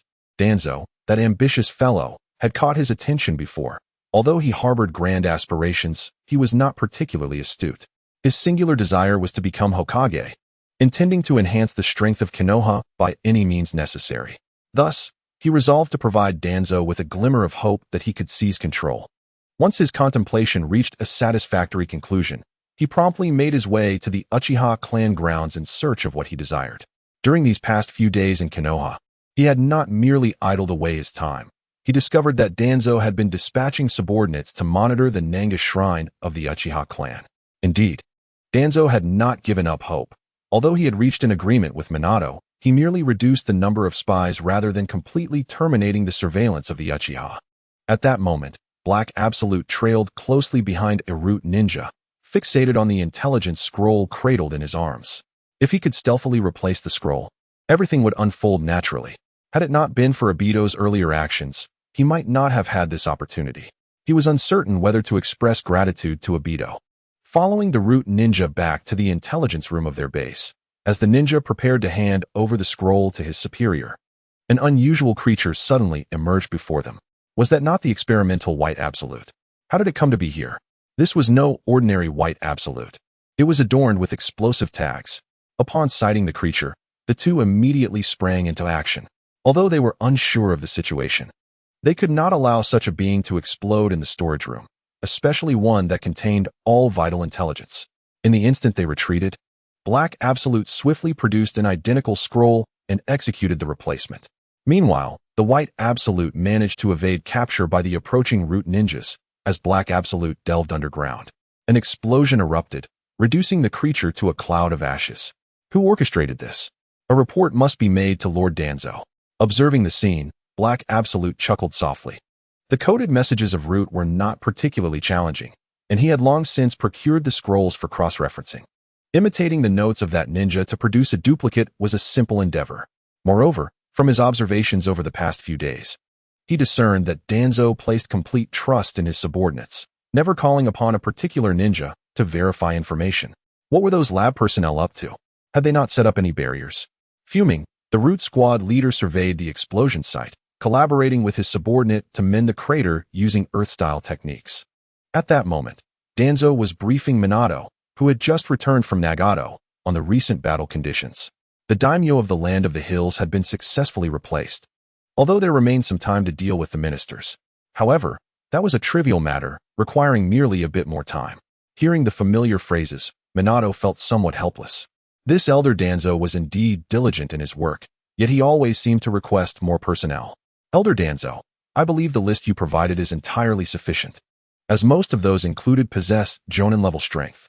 Towanzo couldn't suppress a couple of coughs, for the list he had hastily compiled seemed to consist solely of elite shinobi. Having grown accustomed to such names, they were indelibly etched in his memory. How could he possibly recruit anyone now? Coughing again, he restrained his urge to pound the table in excitement, while Minato maintained a rigid smile, thinking, this elder Towanzo, is that truly a place for training? Once inside, one might never emerge. As the leader of the Root, Towanzo should comprehend that the organization is not a training ground. If manpower is insufficient, then one must proceed with caution. Such matters cannot be rushed. Well, in truth, Root was indeed dwindling. Excluding those tasked with surveilling the Uchiha clan within the village, only a mere handful remained available. They were not only required to gather intelligence on rival villages, but also to fulfill Minato's mission of replacing the feudal lord. However, merely swapping one feudal lord for another was hardly a trivial task. Even the smallest of nations possessed loyal subjects, and Minato insisted that slaughter was not an option. As the leader of Root, Towanzo found himself in a rather precarious position. With a hint of disappointment, Towanzo gritted his teeth and, leaning on his cane, slowly pushed the door open. He intended to return and meticulously examine the Uchiha intelligence, seeking areas where he could maneuver subtly. For he could not allow the malevolent Uchiha to further amplify their influence. Minato had been swayed by that Uchiha Fugaku to such an extent. Towanzo even suspected that Fugaku had used the Sharingan to manipulate Minato, though in reality, this was unfounded. Recently, the village's security team had relocated closer to the center, with Minato claiming it was for the convenience of aiding the villagers. Yet, our esteemed Towanzo believed he had been deceived by that Fugaku fellow, along with the other prominent clans in the village, who appeared utterly oblivious. Moreover, he had heard that Minato recently returned with a young Uchiha, an endless source of frustration. Once he stepped beyond the confines of the Hokage building, Towanzo shed his previous weariness, leaping onto the rooftops and soon returning to his old haunts. Lord Towanzo. There was an explosion in the intelligence room. One of the Root ninjas began, but before he could finish, Towanzo incredulously struck the ground with his cane, exclaiming, "What?" However, nothing was damaged except for the ground, and my subordinates have already determined the cause. After glancing at the usual report from his subordinates, he took a sip of hot tea to calm his nerves and continued, stating that the incident was triggered by a white Zetsu, covered in explosive tags, emerging from the ground, which detonated in an instant. Although peculiar, further investigation revealed that this particular white Zetsu was a defective product from the laboratory. The experimental subject used to cultivate the white Zetsu had not truly perished. Thus, it took advantage of a moment when the barrier was down to burrow underground. I suspect it was in a state of limbo, driven to madness. Henceforth, we must ensure that experimental subjects are genuinely deceased to avoid such errors. Additionally, the laboratory's barrier must be reinforced. Under the orders of Minato, Danzo ceased live experiments and instead utilized deceased bodies to cultivate white Zetsu. though the results were far from satisfactory. He was aware of this particular half-dead body. It belonged to the feudal lord of the land of Earth. He had instructed his subordinates to keep it alive just enough to conduct some live experiments clandestinely, but he did not anticipate such an incident. It seems prudent to heed Minato's advice and conduct research on the deceased, lest the frequent explosions become intolerable. By the way, all explosive tags and similar items must be removed after experiments to prevent a recurrence of such events. Moreover, do we have any news regarding the Uchiha? Yes.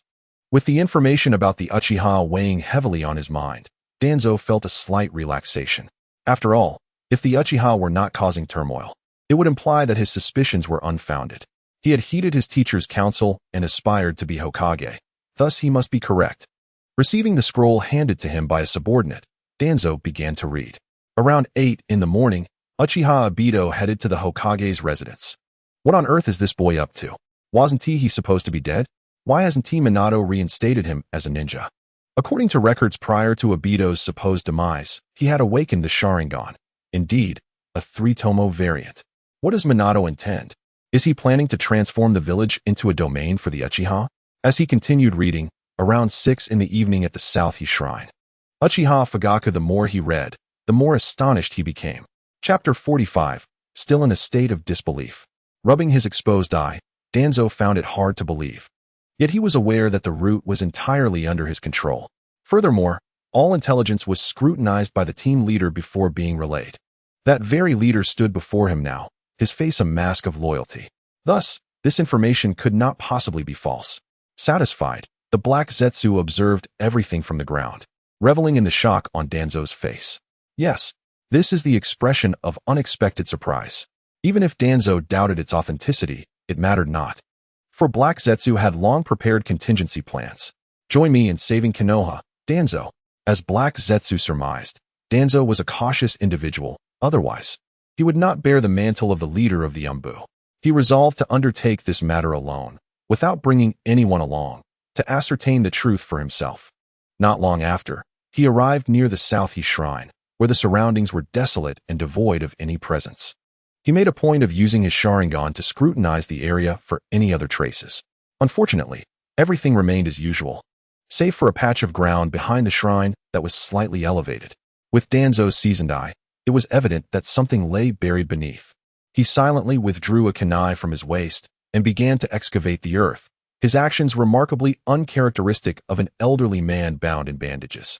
As he continued, Danzo gradually uncovered several stones that were distinctly different from the surrounding soil, faint engravings adorning their surfaces. Meanwhile, Minato, after conversing with Danzo, returned home directly. "Honey, you're back so late today?" Kushina felt Minato's chakra even before hearing the door open, prompting her to wait by the entrance. After sending off Conan, she pondered when Minato would return, largely due to the discomfort of having guests in the house for the past few days. It had been exceedingly noisy. After escorting Aido back from delivering Conan, Kushina assigned him a task to alleviate the incessant clamor. Watching Kushina's eager expression, Minato instinctively ruffled her hair, apologizing, "Sorry. Elder Danzo sought me out again. He asked for more personnel, but I declined. He truly cannot sit idle. What do you plan to do about him? Nagato must be aware of the situation by now. My intention is to bind him and present him to Nagato after completing certain matters, allowing them to decide, as they are the most affected victims.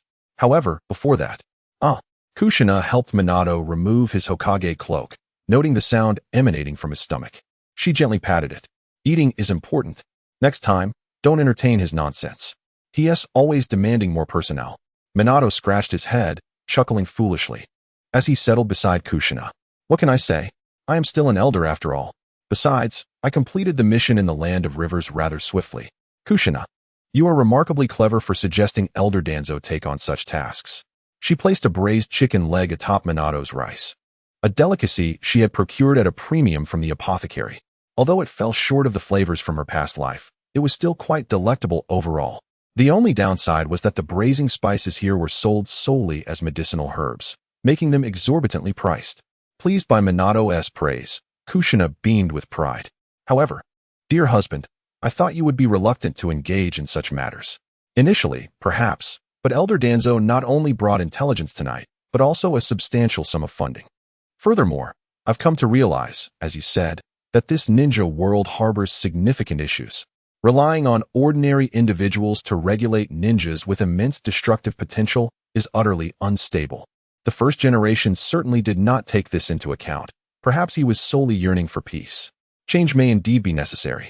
Although I wish to resolve this matter through open dialogue and discussions, you are absolutely correct. When it comes to such interests, no prominent figure would be willing to concede. If it can be achieved through subtle means, I would gladly pursue it, and I am confident in its viability, not merely because this method was proposed by my dear one. Despite the sheen of grease at the corners of his mouth, Minato appeared utterly serious. Kushina was moved by his words. Why did this feeling of being acknowledged seem so novel? Even though Minato claimed it was not solely because of her, she could sense the recognition embedded in his statements. The essence of his words was clear. It is because you have proposed it that I will strive to implement it. It is because you have suggested it that I will contemplate it further. To be acknowledged and deeply trusted by someone seemed a rarity in her life. Reflecting on her past, she recalled how teachers deemed her efforts insufficient, while her parents praised her intellect yet lamented her lack of diligence. In the professional realm, although her employer praised her excellence, she was ultimately not hired. Despite her relentless hard work and the silent suffering she endured, she had never received such validation. Occasionally, while gaming, she would receive compliments from strangers, but those were merely strokes of luck. No one had ever acknowledged her thoughts or recognized her in such a manner. Lost in contemplation, she felt an inexplicable warmth in her eyes, as if, what is the matter, my dear? Why are you crying? Minato set down his bowl and quickly grabbed some tissues, standing beside her to offer comfort. I'm fine, you should eat. Aren't you hungry? Kushina sought to alleviate his concern, gently nudging him. However, through her blurred vision, she could see Minato's face. How could she be fine? What was troubling her? But perhaps it was all right to simply cry. Releasing those emotions could bring comfort. I will always be here for you. Do not worry about me. You see, my stomach has stopped rumbling, he said, stroking her crimson hair, gently pressing her head against his abdomen. Upon listening closely, Kushina could still hear the gurgling sounds emanating from him, which made her chuckle involuntarily. What is that? It's still making noise. Sit down, will you? I just feel so happy to be acknowledged by my husband. Minato obediently took a seat, smiling at her.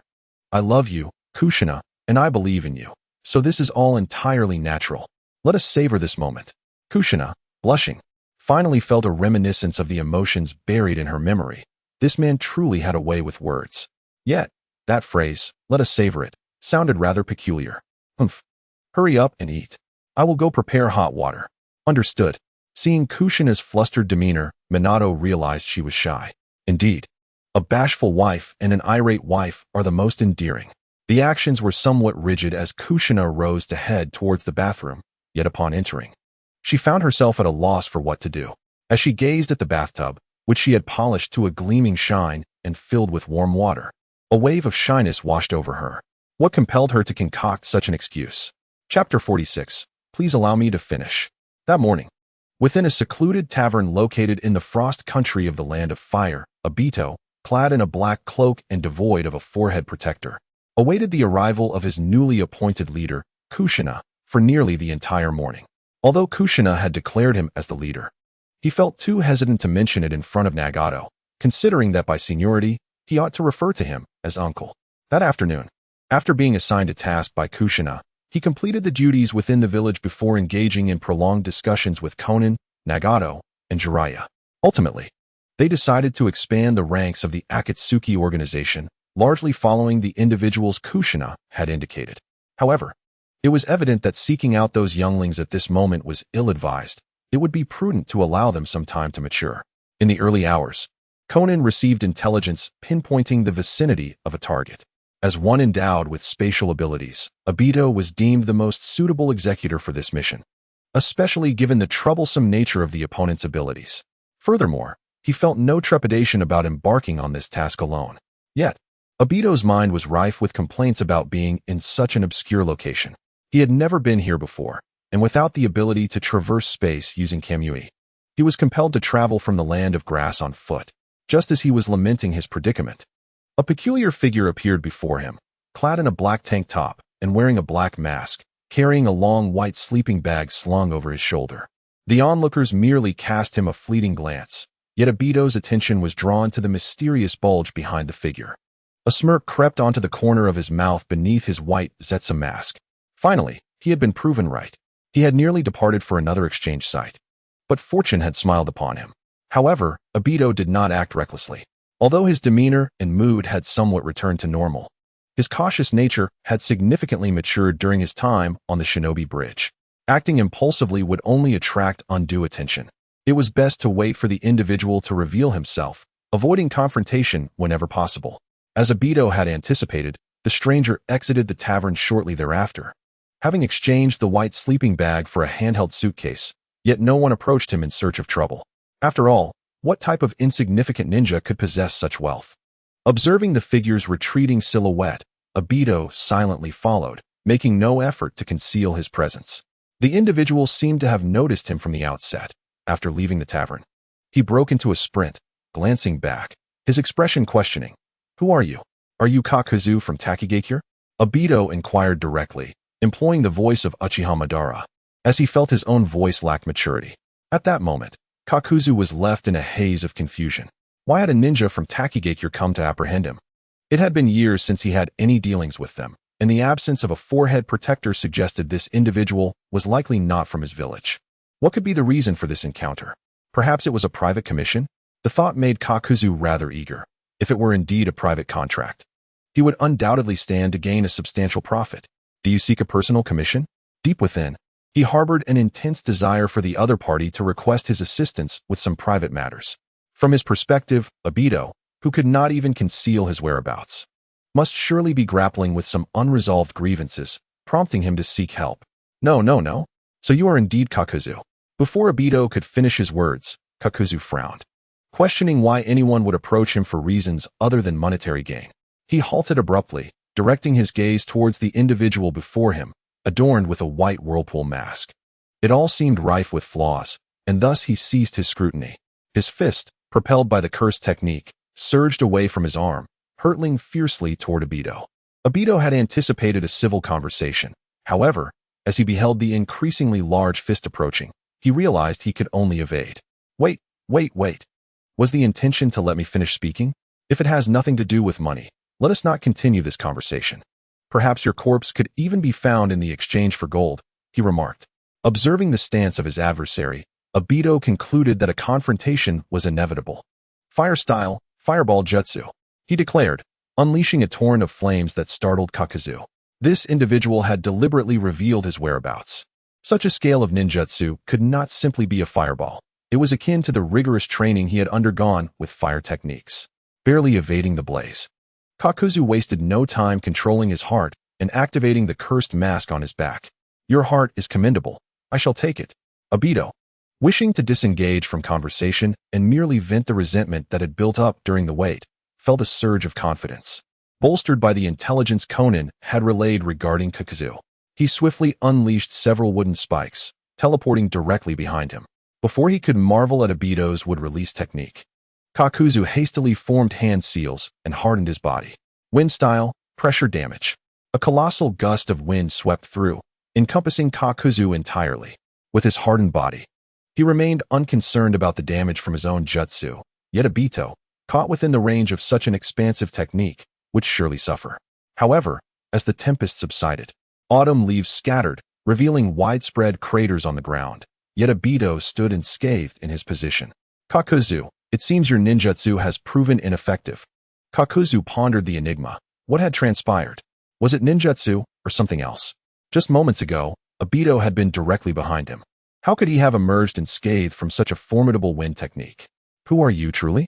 At that moment, Kakuzu contemplated retreat. While death was unlikely, it was not impossible. Faced with such a mysterious opponent, he lacked absolute confidence in the confrontation. Fire style, hard work. Upon completing his technique, Kakuzu immediately prepared to flee. The dark figure of the masked creature intertwined and retracted behind him. Wait. You are exceedingly peculiar. I attempt to converse, yet you interrupt with an attack. When you inquire, I remain silent, and you unleash ninjutsu as you attempt to depart. Truly cautious, but this is overly so. No wonder you are of the same era as Madara. Aido, having expertly deceived Kakuzu into revealing both of his elemental techniques, felt a twinge of resignation. Among the individuals Conan had mentioned, it seemed that apart from Itachi, the rest were all eccentric. Gazing at the suddenly materialized Aido before him, Kakuzu could no longer maintain his composure. How had he evaded him? Just moments ago, he had clearly been right in front. He immediately distanced himself, opting not to exchange words with Aido, and turned to leave, completely forgetting what he had just said. "You're really annoying. Why are you running?" Aido effortlessly broke his legs with Kamui and transported him to the Kamui space. With the power of dual Kamui, Aido comprehended the full potential of his eyes that night and soon became adept in their use. Now, how will you escape?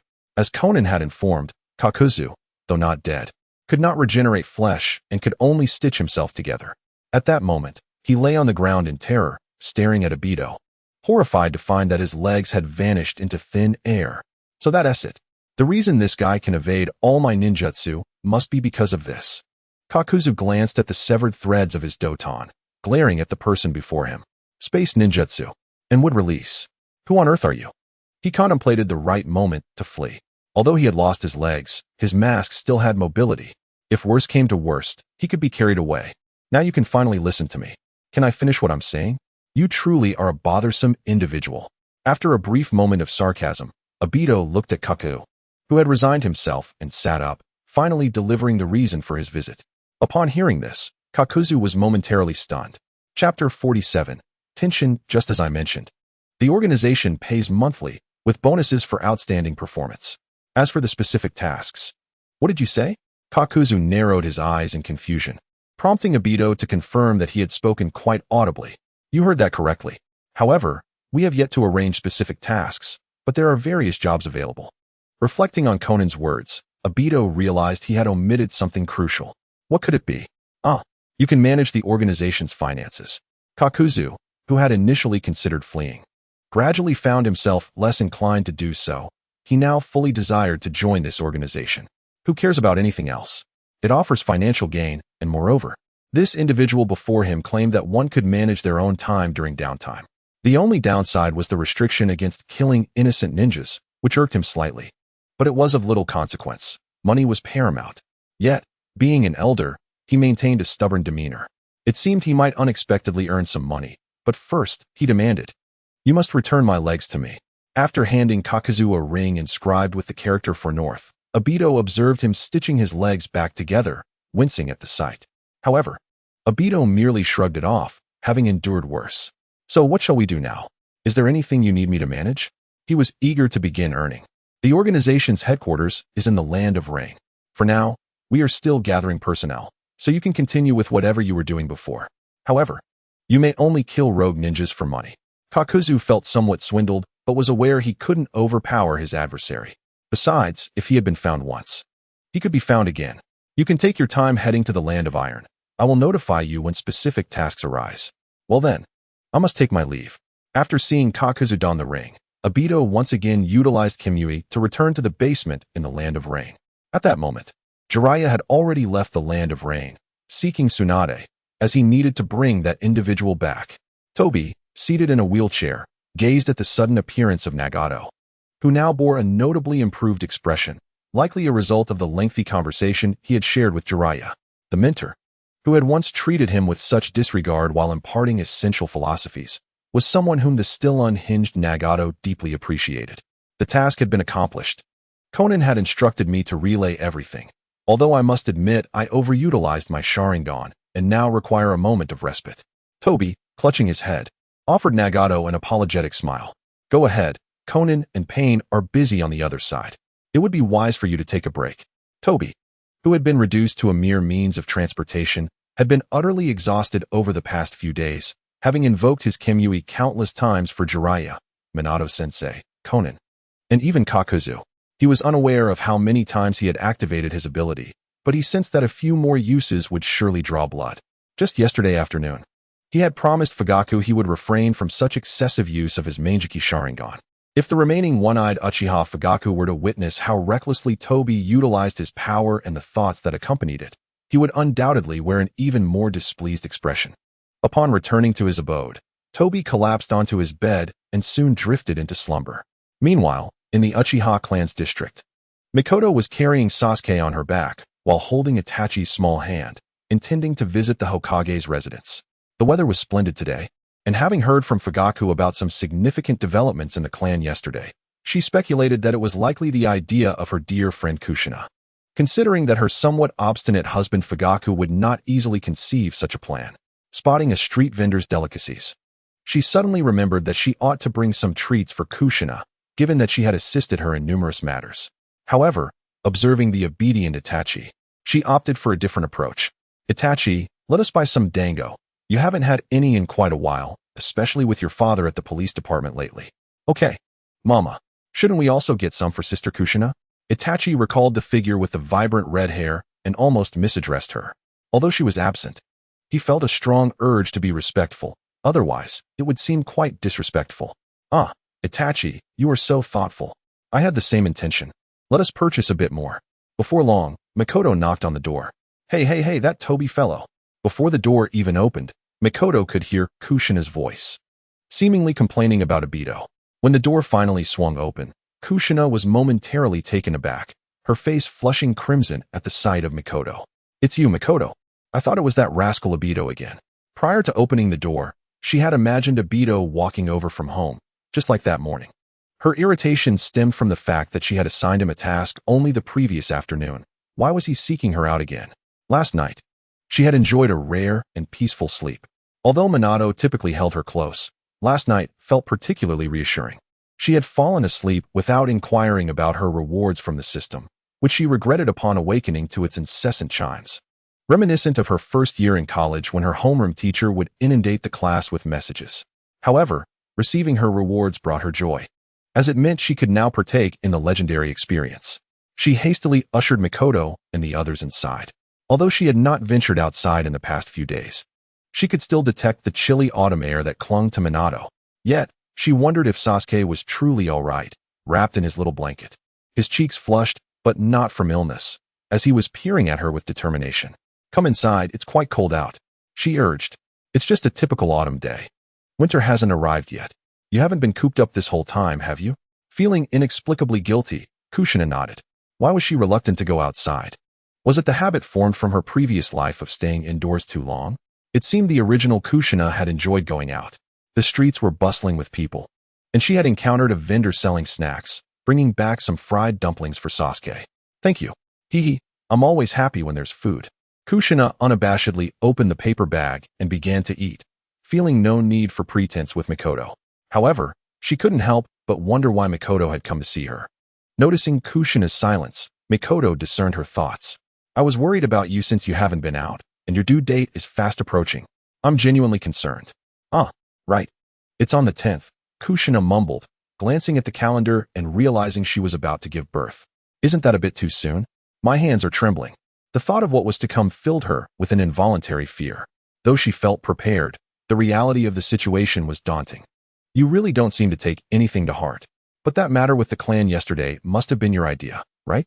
Otherwise, Aido wouldn't have discussed it with Fugaku about announcing the steal and Aido's secret at the South Heg Shrine before the elders. After all, Fugaku had lost the use of one eye, and it seemed an elder had already sensed something amiss. It would be Itachi to elaborate further. She had only heard Fugaku mention it in passing. In any case, thank you for always thinking of us. Mikoto and the quietly observant Itachi bowed respectfully to Kushina, leaving her momentarily speechless. Hadn't she merely suggested that Aido and Fugaku reveal the truth about the steal and then destroy it? It hardly seemed significant. Chapter 48. Are you one of the clan? As the afternoon unfolded, Aido returned to the Hokage's residence after escorting Konan with the use of Kamui. He had initially intended to rest for a while and perhaps enjoy a meal before retreating home for a well-deserved slumber. However, Kushina entrusted him with two seemingly straightforward tasks. Aido, it's been a while since your return. Given that Fugaku's eyesight has been deteriorating, I must ask you to clarify matters with the elders of the clan. We cannot allow them to exploit this situation. After all, you are also a Uchiha. Indeed, it was true. Uncle Fugaku had lost one eye while saving him, and it would be unfortunate if the clan seized the opportunity to stir unrest. The current generation of clan members was far better than when he was a child, fostering harmonious relationships with the villagers, particularly Itachi and Shursui, who seemed to embody a new spirit distinct from the older generation. It was imperative that this atmosphere not be tarnished by Uncle Fugaka's loss of sight. With a resolute pat on his chest, Aido assured her that he would handle everything. Confident that he could articulate the reasons well, especially with his Mangeki Sharingan, which would effectively silence the grumbling elders. Moreover, observing Aido's self-assured demeanor, Kushina couldn't resist assigning him an additional task. Once you have completed this matter, if you have no other engagements, you could assist the organization in recruiting new members. As for whom to recruit, you may inquire with Conan. I have already discussed it with her. Wait, why didn't you tell me sooner? I should be the one. Aido's question made Kushina realize her oversight in not clarifying these details with him earlier. It must have slipped her mind, as Aido had always been nearby, lively and noisy, while Conan was a newcomer, and in her eagerness to converse, she had shared her thoughts with her. Nonetheless, she smiled and playfully pinched Aido's ear. Oh, I had forgotten, but you can certainly inquire with Conan, and I've also mentioned my thoughts about you leading the initiative. That's great. Hee. Elated, Aido promptly exited the room and made his way to the security team. Watching Aido leave with his ping-pong paddle, Kushina silently apologized, realizing that she had lost control over how Conan and Nagato would proceed. I'm sorry, Aido. I promised to prepare many delicious treats for you in compensation. She hoped he would not find the members too quickly, wishing for a few days of peace for herself. Meanwhile, the oblivious Aido felt quite cheerful. To avoid startling the members of the security team, he refrained from using Kimui, opting instead to walk there on foot. Having spent the past few days in the laboratory conducting experiments, he hadn't explored the village much, making the walk an enjoyable experience. He noticed that the streets were bustling with more people than in the morning, and many Uchiha children were present, unlike before when they remained confined to the clan grounds. They were now eager to play with the village children. Upon reaching a familiar place, he pushed open the door and was greeted by the sight of an elderly Uchiha man. Why does this place seem different? He surveyed the interior, noting the once bustling hall now felt desolate. Child, what are you searching for? The elderly man noticed the Uchiha clan emblem embroidered on the boy's clothing and found it somewhat peculiar, wondering why he had never encountered this child before. Moreover, the boy bore a distinctive scar on his face, and most notably, he lacked a forehead protector. Nevertheless, the old man held a firm belief in the village's protective barrier, convinced that if the boy were an enemy, he would risk his life to prevent any damage to what the esteemed Fugaku had painstakingly achieved. Excuse me, sir. I am searching for Uncle Fugaku. Is this not the headquarters of the security team? Upon hearing this, the old man instantly relaxed. How could such a polite child be a villain? You must have been away for quite some time. The village's security team has relocated further west, not too far from the Hokage building. The elder gently tugged at his sleeve, leading him outside and pointing in the direction. Following the old man's gnarled finger, indeed, there stood a modestly tall but rather spacious building.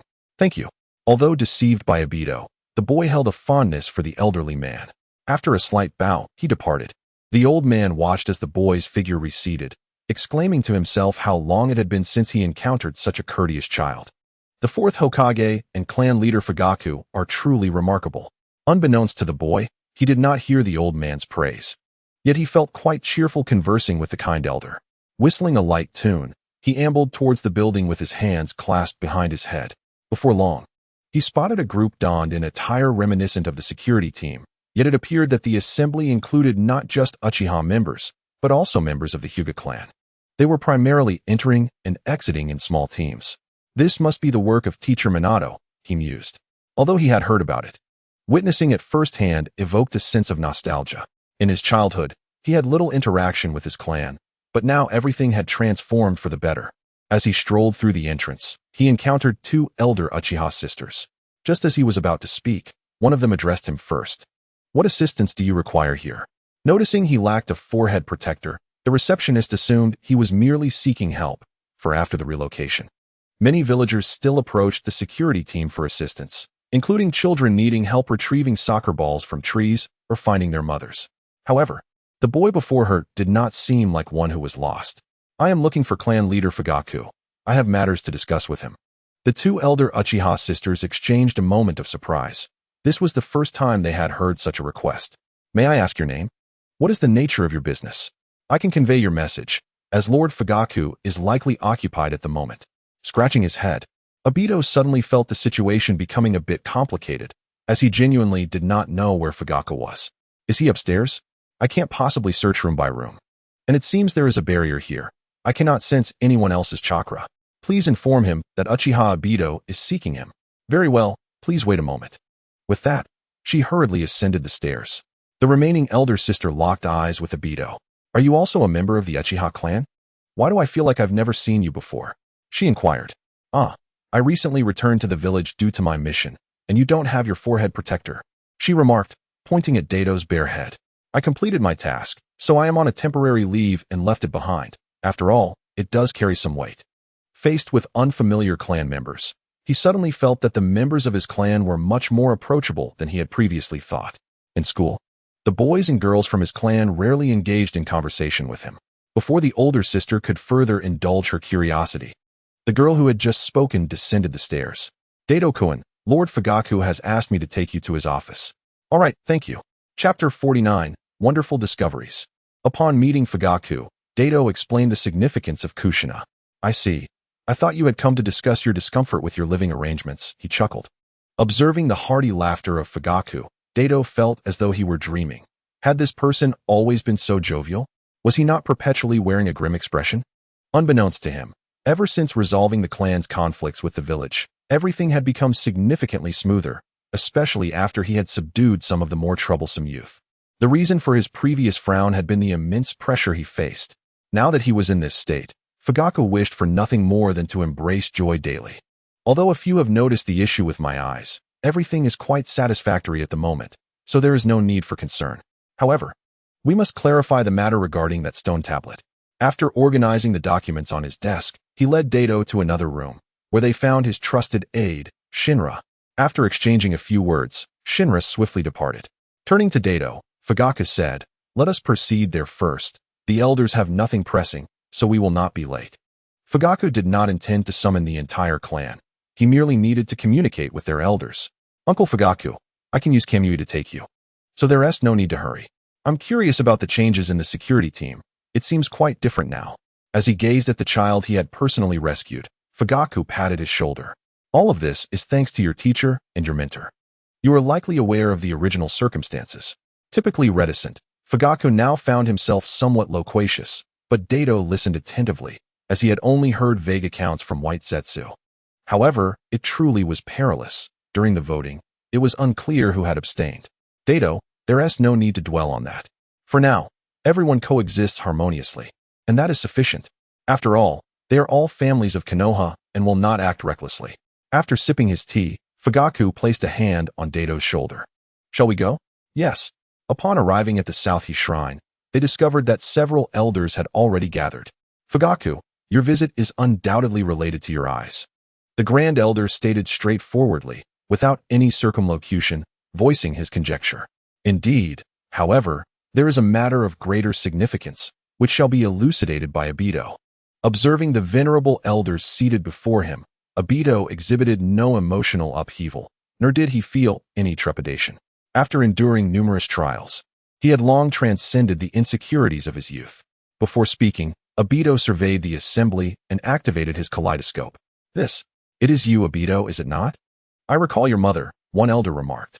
Yes, my mother was not of the Uchiha clan, and during my childhood, I did not reside within the clan's territory. The elders pondered this statement, wondering if it was a veiled reproach. Had he come to assert his newfound strength, seeking to instill remorse within them?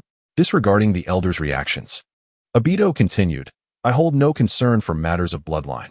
I merely believe that the villagers ought to coexist harmoniously. I harbor no resentment towards anyone. For the affairs of my parents are long past. I wish to convey that it was my actions that led to the blindness of clan leader Fugaku. Therefore, I implore you not to burden him with undue strife. As for the Uchiha matters, I shall not turn a blind eye to anything that is reasonable. The Grand Elder subtly shook his head. He was still but a child, filled with fervor, much like the other youths in the village. We have not troubled him. Our curiosity merely seeks to understand the circumstances. That is precisely what I intended to address. You are all familiar with Uchiha Madara, and some elders may have even encountered him. I met him and witnessed his demise with my own eyes. He revealed to me that within the South Shrine of the Uchiha clan, the stele inscribes all secrets, which you, as elders, may already be aware of. However, Upon activating the Kaleidoscope Sharingan, one can perceive an additional layer, and with the awakening of the Rinnegan, even deeper inscriptions are revealed. The Assembly of Elders was profoundly astonished. While they possessed some knowledge of such matters, they had not anticipated the existence of further content inscribed upon the stele. What is written upon it? One individual rose, gazing at the stone tablet, intently pointing at the content inscribed above the second elder. The specifics were inconsequential, for the Uchiha clan of today had transformed from its former state and no longer required any external validation. Fayek fixed his gaze upon him, prompting the individual to silently resume his seat. Indeed, the second elder harbored a desire for the script to reveal secrets that could empower the Uchiha, perhaps even render them invincible in this world. Yet he overlooked the fact that the Uchiha clan no longer sought such power, having fostered a reconciliatory relationship with Konoha, destined to merge as one, alleviating the perpetual concerns of survival. With the Rinnegan, Madara glimpsed the final layer of text, which detailed a scheme known as the Eye of the Moon. However, this entire plot was a fabrication orchestrated by a being known as Kaguya. The means by which he achieved this remained a mystery, yet the plan was undeniably unfeasible. Due to the system's persuasion, the truth about Kaguya remained undisclosed to anyone, including Aido and Minato. Thus, Kaguya became the genesis of it all. Aido elaborated meticulously, with the elders posing occasional inquiries, all of which he adeptly addressed, having personally heard Kaguya's revelations. However, he refrained from disclosing that the Sharingan of close kin could awaken a higher echelon of ocular prowess. It was perhaps better to treat such knowledge as if it were unknown. Thus, the purpose of today's clandestine gathering was to implore the elders to relay to the clan members to remain vigilant against such temptations and to eschew the pursuit of unknowable powers to avoid being exploited by Kaguya. Fayek approached the stone tablet, placing a hand upon it. It would be more prudent to obliterate such an object. As a high-ranking shinobi, his physical prowess was commendable. He clenched his fist and shattered the tablet into fragments with a single blow. The stone tablet, inscribed by the Sage of Six Paths, contained nothing beyond the ocular jutsu restrictions, and its preservation was due to the Uchiha clan's reverence throughout generations. The eldest elder exhaled deeply, unable to fathom the ramifications had Aido not been brought back by Fayek. Earlier, he had sensed Fayek's blindness and subtly suggested that he pass the mantle of clan leader to a capable member of the new generation, retreating into the background to oversee clan affairs. Fortunately, everything was still salvageable, and he had not spoken of it outright. With Aido's support, Fayek's position was unassailable, for he wielded the power of space-time jutsu, an ability they had never encountered before. Exchanging glances, the elders relaxed. Thus, the shattered remnants would be interred behind the shrine. They would ensure that these matters were communicated clearly across the branches, for the Uchiha had always been a clan of Konoha, and any actions that jeopardized peace and posed dangers to the clan must be unequivocally averted. At that moment, Kaguya beheld the scattered debris with a burgeoning idea, which subsequently precipitated the unfolding of later events. Meanwhile, Itachi was presently explaining to Kushina the reasons for his gratitude toward her. His father had discerned the elder's intentions and felt somewhat helpless, yet Sister Kushina's solution fortuitously provided an escape for him. Therefore, he was genuinely appreciative of her assistance. As she observed the cheerful Itachi, Kushina couldn't help but smile. Oh, how she recalled that moment. It was merely a spontaneous thought. That guy Aido occasionally exhibited carelessness. If left unmentioned, he probably wouldn't have figured it out for quite some time. She had no habit of boasting. Her intention was simply to keep Aido occupied for a while, minimizing his disturbances. Little did she know that, inadvertently, she had aided the Uchiha family. Truly, she felt splendid. As she pinched another dumpling and popped it into her mouth, she felt utterly satisfied. Ding. Task: bear a child and ensure no external harm on the day of delivery. Deadline: day of birth. Reward: perfect fusion of sage techniques. Experience in would release ninjutsu. Kushina, with a dumpling still in her mouth, paused momentarily. What did it mean to be unharmed? What threats could there be? Black Zetsu, perhaps? Nonetheless, this reward was quite enticing. Chapter 50. There will be milk. Watching Itachi playfully tease his younger brother, Kushina was suddenly reminded of another little rascal. Why was it that all those around her were mere children? She wondered if Danzo had recently sought him out. Perhaps it was time for a visit. The situation with Nagato and the Akatsuki had nearly been resolved. After bidding farewell to the Uchiha family, She quickly prepared a bento for Minato for Kakashi to deliver. She then busied herself with the thought of preparing food for the children at the orphanage. Otherwise, she felt unworthy of Minato's reputation. In the village, both ninjas and civilians alike praised Minato, and she could not afford to falter. Yet, her eagerness was genuine. Those children appeared quite adorable, and they welcomed her warmly. Unbeknownst to her, she busily prepared an abundance of food, stacking several containers together just as Kakashi returned. "Kakashi, let us visit the orphanage." Though he was puzzled by Kushina's sudden desire to visit the orphanage, wasn't it due to financial constraints last time? He was not one to indulge in idle gossip. Nodding in agreement, he followed her. Noticing Kakashi's reticence, Kushina felt something was amiss. Shouldn't he be curious about her intentions? However, upon reflection, she realized he was not like Aido. If it were Aido, he would undoubtedly have asked her directly. Kakashi was simply too earnest. Even though he had become somewhat more cheerful since Aido's return, Kushina still harbored concerns. She couldn't remain solitary like in the original story. That would be too dismal. Without overthinking, she decided to inquire, "Kakashi, do you have someone you like?" "Huh, why is Sensei's wife asking about this all of a sudden?" Seeing Kakashi hesitate, Kushina suddenly recalled that he might be about to mention his fondness for Guy or Aido. She quickly added, "I mean, is there a girl you like?" "No. You wouldn't intend to continue like this, would you? However, I merely feel that Naruto is about to be born, and you will have your own affairs to attend to. So, if there is a girl you fancy, feel free to confide in me. I can offer some advice." Although Kakashi did not have a girl he liked, he felt a twinge of shyness at Kushina's words, turning his head away with a faint acknowledgement. "Look at Itachi. He has a girlfriend at such a young age. He is your junior, Kakashi." Observing Kakashi's silence, Kushina playfully tugged at his mask, finding it inexplicably amusing. Indeed, teasing children is quite delightful. She began to comprehend the sentiments of her elders from her previous life, who had joked with her, gently ruffling Kakashi's white hair. Kushina inhaled the brisk yet refreshing air outside. As Mikoto had remarked, it had indeed been a long time since she had ventured out. Suddenly being outdoors made everything appear vibrant, as if illuminated with clarity. Moreover, there was an exhilarating sense of freedom in the world of ninjas. She was not bound by work or any pressing obligations. The only considerations were the village's development and organizational plans. Though it was likely that complications would arise once Naruto was born, handling his spirited nature would indeed prove challenging. She fervently hoped he would not grow into a rebellious child like Sasuke. Lost in thought, she soon arrived at the gates of the orphanage.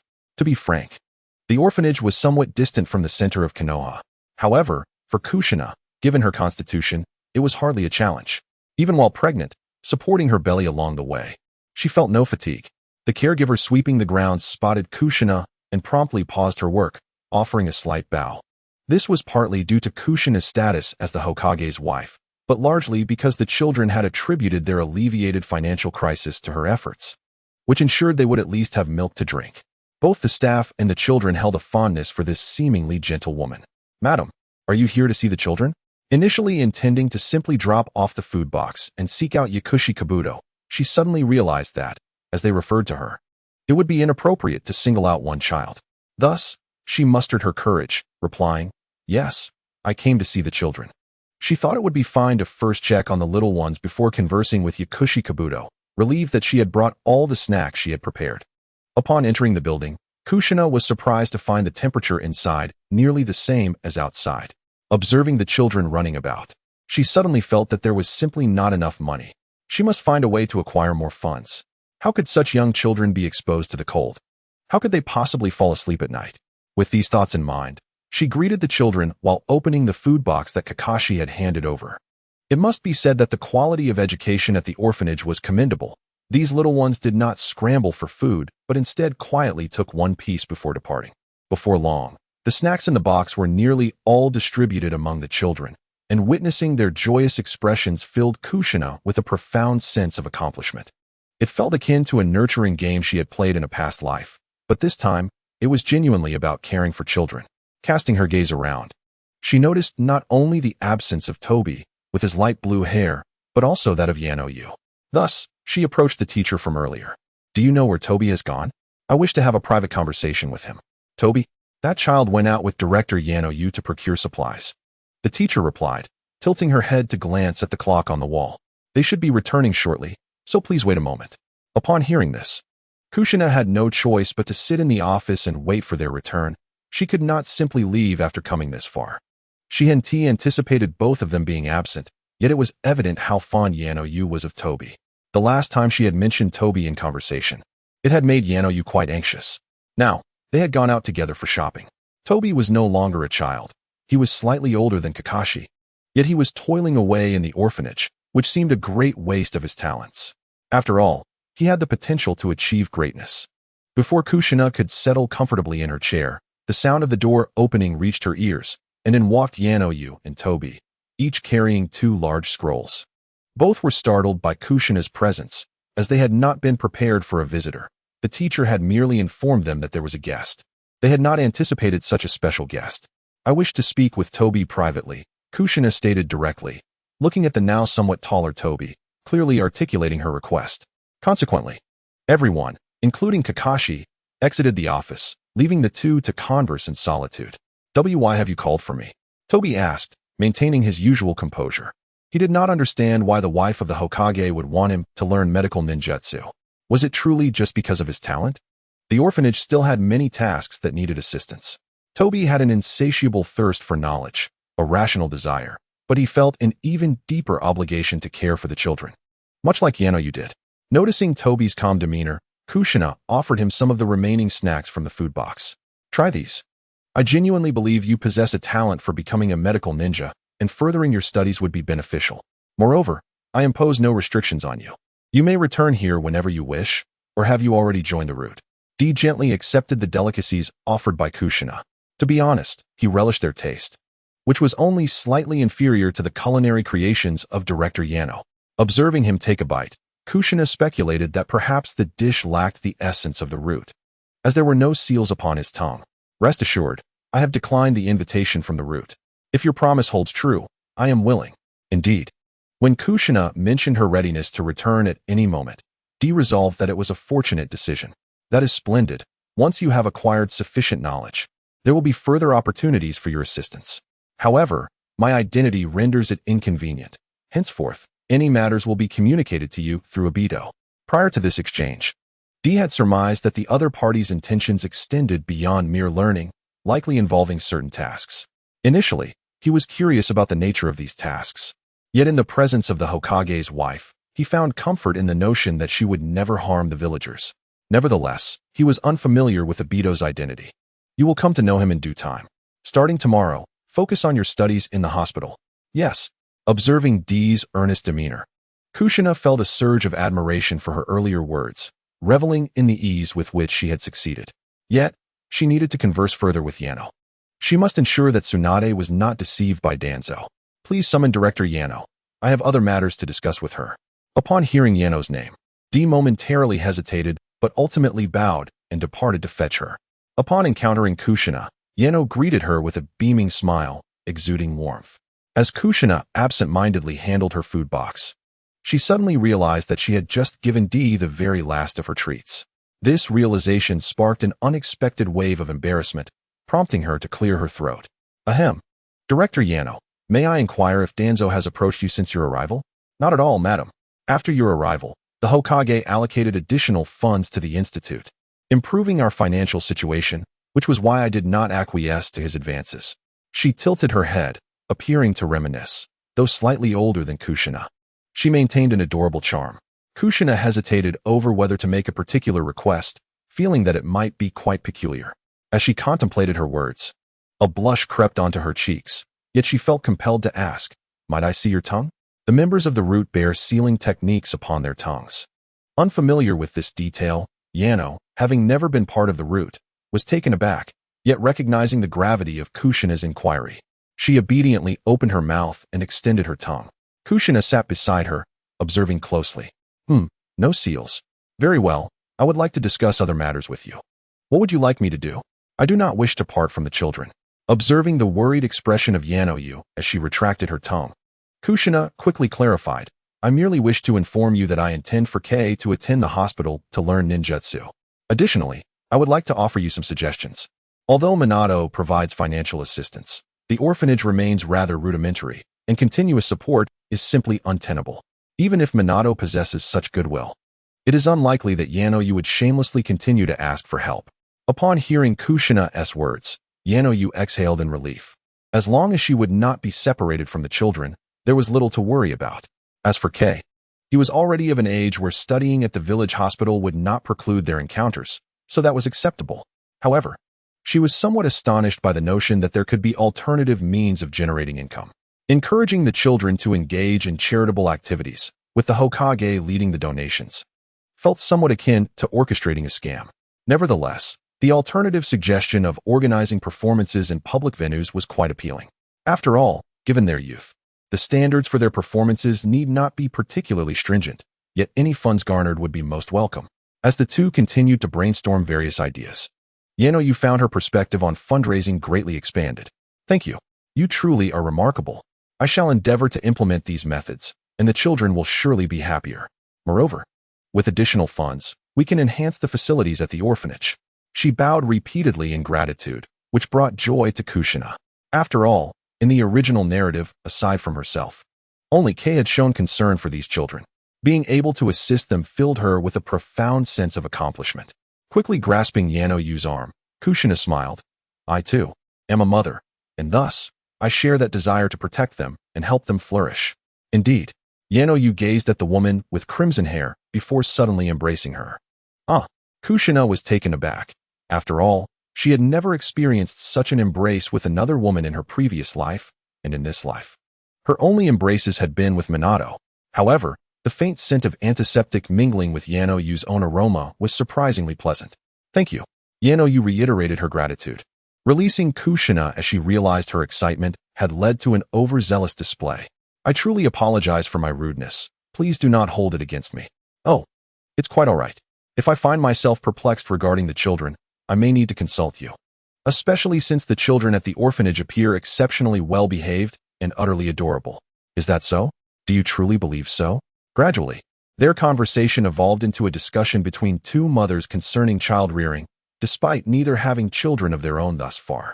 Nonetheless, Kushina was entirely inexperienced in such matters and continuously sought Yanoyu's counsel, as one cannot simply memorize the contents of parenting books. The conversation continued until Kakashi knocked on the door and entered. He pointed to the sky outside, noting that it was nearly dark. Indeed it is getting late. That Naruto. I shall take my leave now. Do take care, Kushina. The two had chatted for nearly an entire afternoon, successfully forging a strong friendship. Kushina was somewhat astonished, realizing that the dynamics of friendship among girls differed from those among boys. With mere conversation, a profound bond could be established swiftly. Devoid of any ulterior motives or schemes, such trivialities held no interest for Kushina. Later that evening, upon Minato's return, they engaged in conversation over dinner, during which Kushina recounted the events of the day. Is that permissible? However, it seems our household finances have dwindled, Minato remarked, swallowing his food as he recalled the meager amount left in the cabinet. How could that be? When we were ninjas, did we not have millions? Especially with the high-ranking missions you undertook. Minato hesitated momentarily, contemplating whether to reveal to Kushina that he had allocated a portion of their savings for the village's needs, funds that were not yet recoverable. Ultimately, he decided to be honest, believing Kushina would understand, given the urgency of the situation at the time. I used a portion for the village. It cannot be retrieved at the moment, he admitted, scratching his head as he observed Kushina's silent demeanor, suddenly sensing an ominous premonition. We are out of money. The leader of a village is devoid of funds. Kushina clenched her fists, exclaiming internally, that foolish Minato. Utilizing our own funds for the village, how could he possibly expect to reclaim it? Yet, gazing at Minato's innocent expression, she suppressed her frustration. Attempting to tame her unruly hair, and through gritted teeth, she stated, then we must devise a way to earn some money. Chapter 52. We shall discuss this later. The following morning, Kushina was roused from her slumber by the incessant chimes of the system. What on earth do you want? Reluctantly, she pulled back the covers, striving to avoid disturbing Minato beside her, and quietly descended from the bed. At last, she heard the system's full announcement. Ding. Task. Persuade Yakushi Kabuto to join the organization. Deadline. 3 days. Reward. Organization member expansion module. Why was this not mentioned yesterday? And only 3 days? Must I make another trip? The system remained silent, continuing its relentless chimes. Ding. Task completed. Nighttime automatic fusion module successful. Ding. Please refer to the module user manual. Wait. Does yesterday count? Perhaps Kabuto overthought it. I merely had Aido act as a liaison. Regardless, it matters not. And who reads manuals? Only a fool would. Before her, the system's luminescent interface displayed the bold text for organization members. She focused her thoughts and selected it. The information materialized, revealing key members: Nagato, Konan, Uchiha Aido, Yakushi Kabuto, and Kakuzu. Each entry was followed by 2 buttons, one for teleportation and the other for detailed inquiry. Wow, Aido is quite efficient. He has already located Kakuzu? System. Does teleportation mean to transport me to their vicinity? Is there a cost involved? Please refer to the manual. Can you not provide me with that information? Please refer to the instruction manual. I shall not continue. After all, with Aido around, isn't his teleportation superior to yours? Now, let the broadcasting of the manual commence. The system seems to be at odds with Kushina, obstinately relaying the manual, even articulating every punctuation mark, much to Kushina's exasperation. Yet, the system appears irked, refusing to cease until the entirety of the manual is recited. Meanwhile, Minato has already finished his breakfast and departed. In essence, teleportation requires a modicum of chakra, but there exists a rather formidable stipulation. One must wear the previous cat ear hairpiece. The system is undoubtedly scheming, a clever ploy indeed. She had thought she would never need that contraption again, yet here it is awaiting her. Nevertheless, as previously stated, Obito's Kimui is far more effective. Once she possesses her own Sharingan, she could simply utilize a replication card to duplicate it, rendering the system utterly unnecessary. Gazing at the calendar, she notes that today is the 8th. In 2 days, she will give birth. Should she pay a visit to Lake Biwa? After all, it was she who came to assist, yet it feels as though there are matters of greater importance than merely meeting the midwife. After much contemplation, Kushina ultimately set aside the mop, sitting cross-legged on the bed, determined to enter the ceiling space to converse with the great fox. As before, upon her arrival, the Ninetales immediately sensed her presence, as if the ceiling space were his abode. In that moment, Kushina found herself at a loss for words. Did he comprehend the notion of childbirth? What is it, little one? The Ninetales inquired with curiosity. Are you planning to let me out to play? In truth, Kushina seemed to have somewhat forgotten about this. She had been so focused on the impending birth, understanding that if it did not go well, it could spell disaster. The Ninetales immediately stood, lowering his head to gaze at the red-haired woman, eagerly anticipating her words. Quickly, let this lord out to play, you wretched redhead. Just a few days from now, I shall be giving birth, so I kindly ask you to refrain from causing a ruckus. Humph. The disappointed Ninetales huffed, exhaling a puff of chakra that dissipated within the ceiling space. Observing the Ninetales sulking on the ground, Kushina felt a sense of bewilderment. What was amiss? Surely he could not be hungry. Wasn't he a being of chakra? If he wasn't hungry, then perhaps as a fox, akin to a dog. He simply required a bit of exercise. She had previously promised him a chance to play outside. My apologies, Kurama. I truly am sorry for forgetting. However, I have made a decision. You shall have a day of play while I give birth. It was fortuitous that on that day, the seal would be unstable. With the Ninetales absent from the ceiling space, she would not need to worry about stability or diverting chakra to maintain it. As for removing the seal, that could wait until she and the Ninetales had truly forged a bond. Really? The great fox inquired, one eye opening, tilting his head to regard Kushina.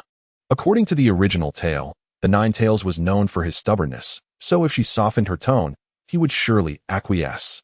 As Kushina approached him slowly, she gently stroked his paw, speaking in a playful tone, though it was rather difficult to articulate. I truly apologize for forgetting, but it seems I've remembered now. Kurama, you wouldn't be angry, would you? I must admit, your fur is quite prickly. Well then, I need to go out that day. Just for one day. I promise to return, otherwise, I might perish. Kurama, we've just become friends. Surely you wouldn't want me to meet my end. Moreover, I have already apologized for the past. And in the future, I will make sure to take you out to play often. Unlike you, I wouldn't forget my own words. She wagged her tail, sensing that he seemed rather pleased. By the way, we can't play in the Leaf Village that day. We must go to the forest of the Fire Country. Understood. I have no interest in your human villages. They haven't changed much over the years. And Kushina, why do you wish to be friends with me? His eyes widened as he looked at her, a question he'd wanted to ask previously, though he had been too tired from the earlier scuffle. Because you are adorable. You look so fluffy and splendid, and you are quite large. It's genuinely fascinating. Back then, I was unaware of future events, and merely viewed you as a powerful talking fox. My sincerest apologies. Is that so? What do you mean by interesting? I am, after all, the strongest among the tailed beasts. Ha ha ha. So perhaps I will need your strength in the future. As the conversation shifted to chakra, Kurama's tone altered, and matters of power could wait for another time. Kushina understood that Kurama was a tough nut to crack, requiring long-term dialogue. Thus, she replied, yes, I know. For now, we are still ordinary friends. And I will strive to earn your recognition. She patted Kurama's paw and waved goodbye as she emerged from the ceiling space. It seemed that day would be quite tranquil. Provided Kurama posed no issues, that task would be a mere trifle. Yet, it would be prudent to have someone keep a distant watch over Kurama. It would be inconsequential if he harmed some flowers, but injuring a person would be unacceptable. Perhaps she should inform Minato about the situation. As she realized she had never disclosed this matter to him, he probably still believed Kurama was the same as before, likely worrying about how to manage him during the time of her childbirth. She should have told him sooner. Kushina picked up a mop, intending to clarify things with him later that evening. For now, she contemplated who might be suitable to watch over Kurama. Chapter 53. A startling revelation after much deliberation. Kushina concluded that Aido might be the most fitting choice. After all, in a crisis, he could control Kurama, while others would likely be at a loss. However, it would be essential to keep Aido at a distance, lest Kurama misconstrue the situation, which could prove perilous. With this thought in mind, she opened the door, planning to ask Kakashi to find Aido. Yet, in the next moment, she suddenly remembered she had a system for teleportation.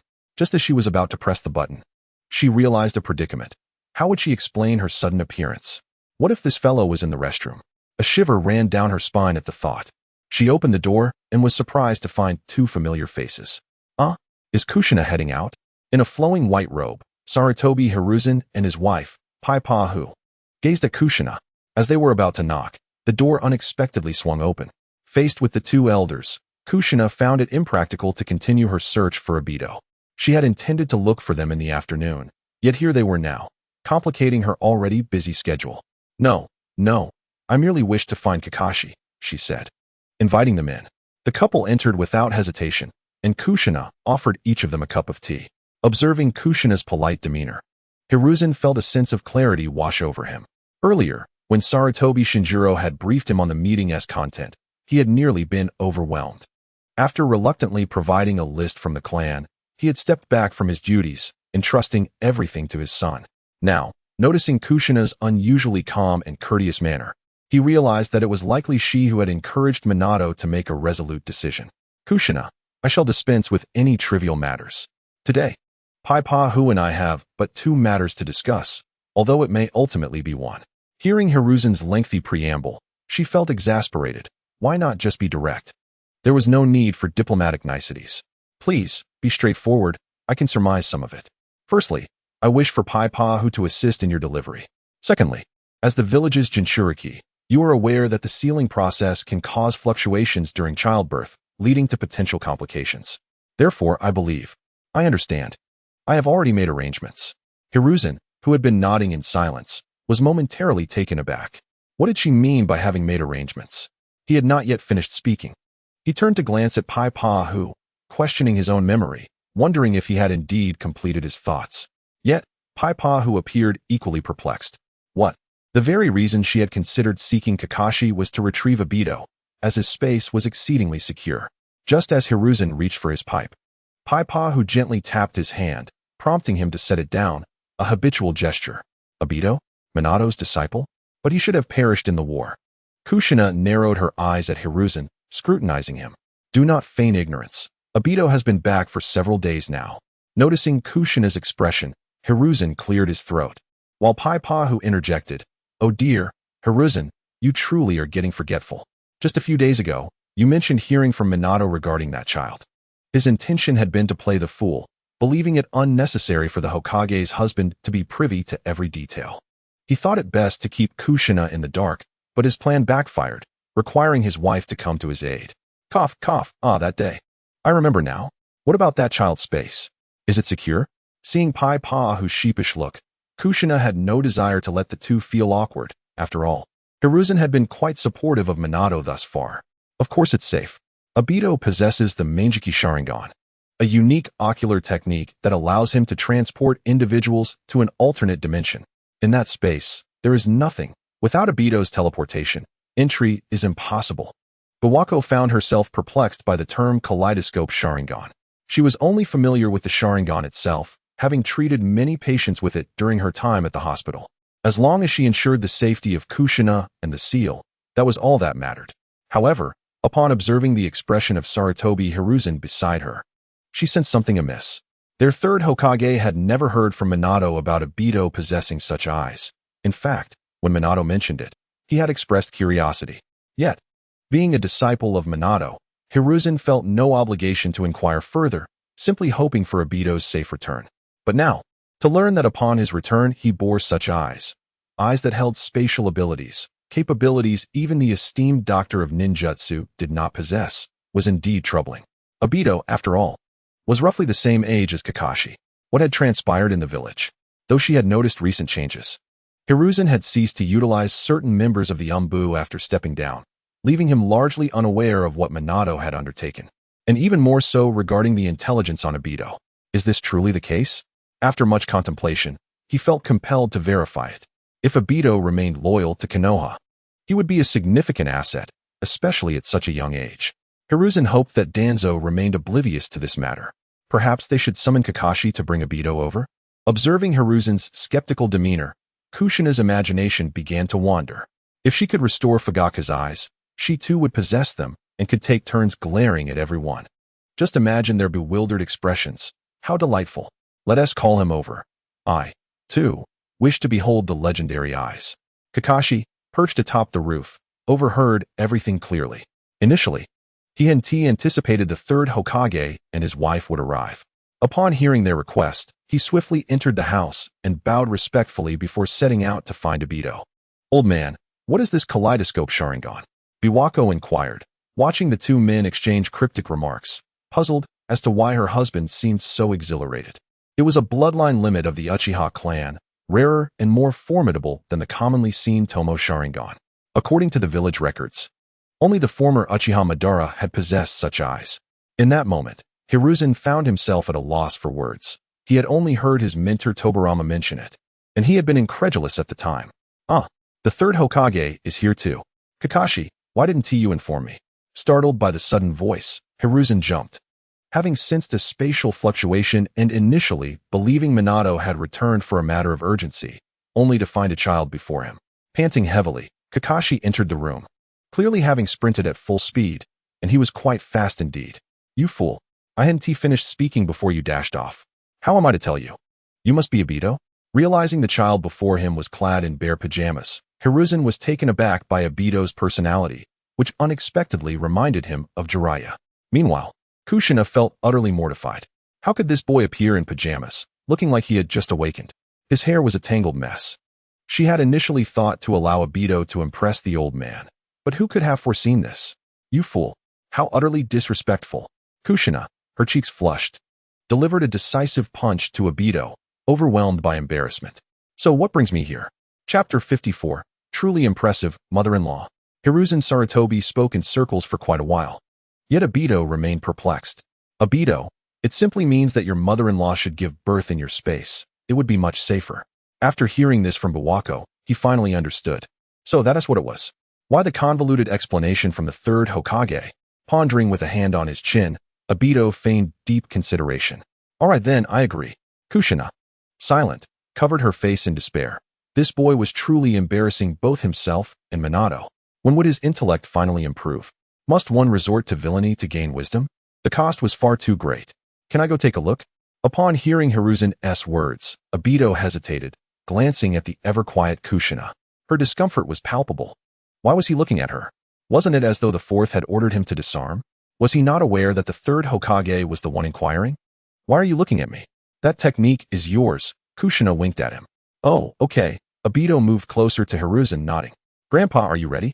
Gently placing a hand on Hiruzen's shoulder, Aido activated his Kamui, leaving only Biwako, Kushina, and and Kakashi in the room.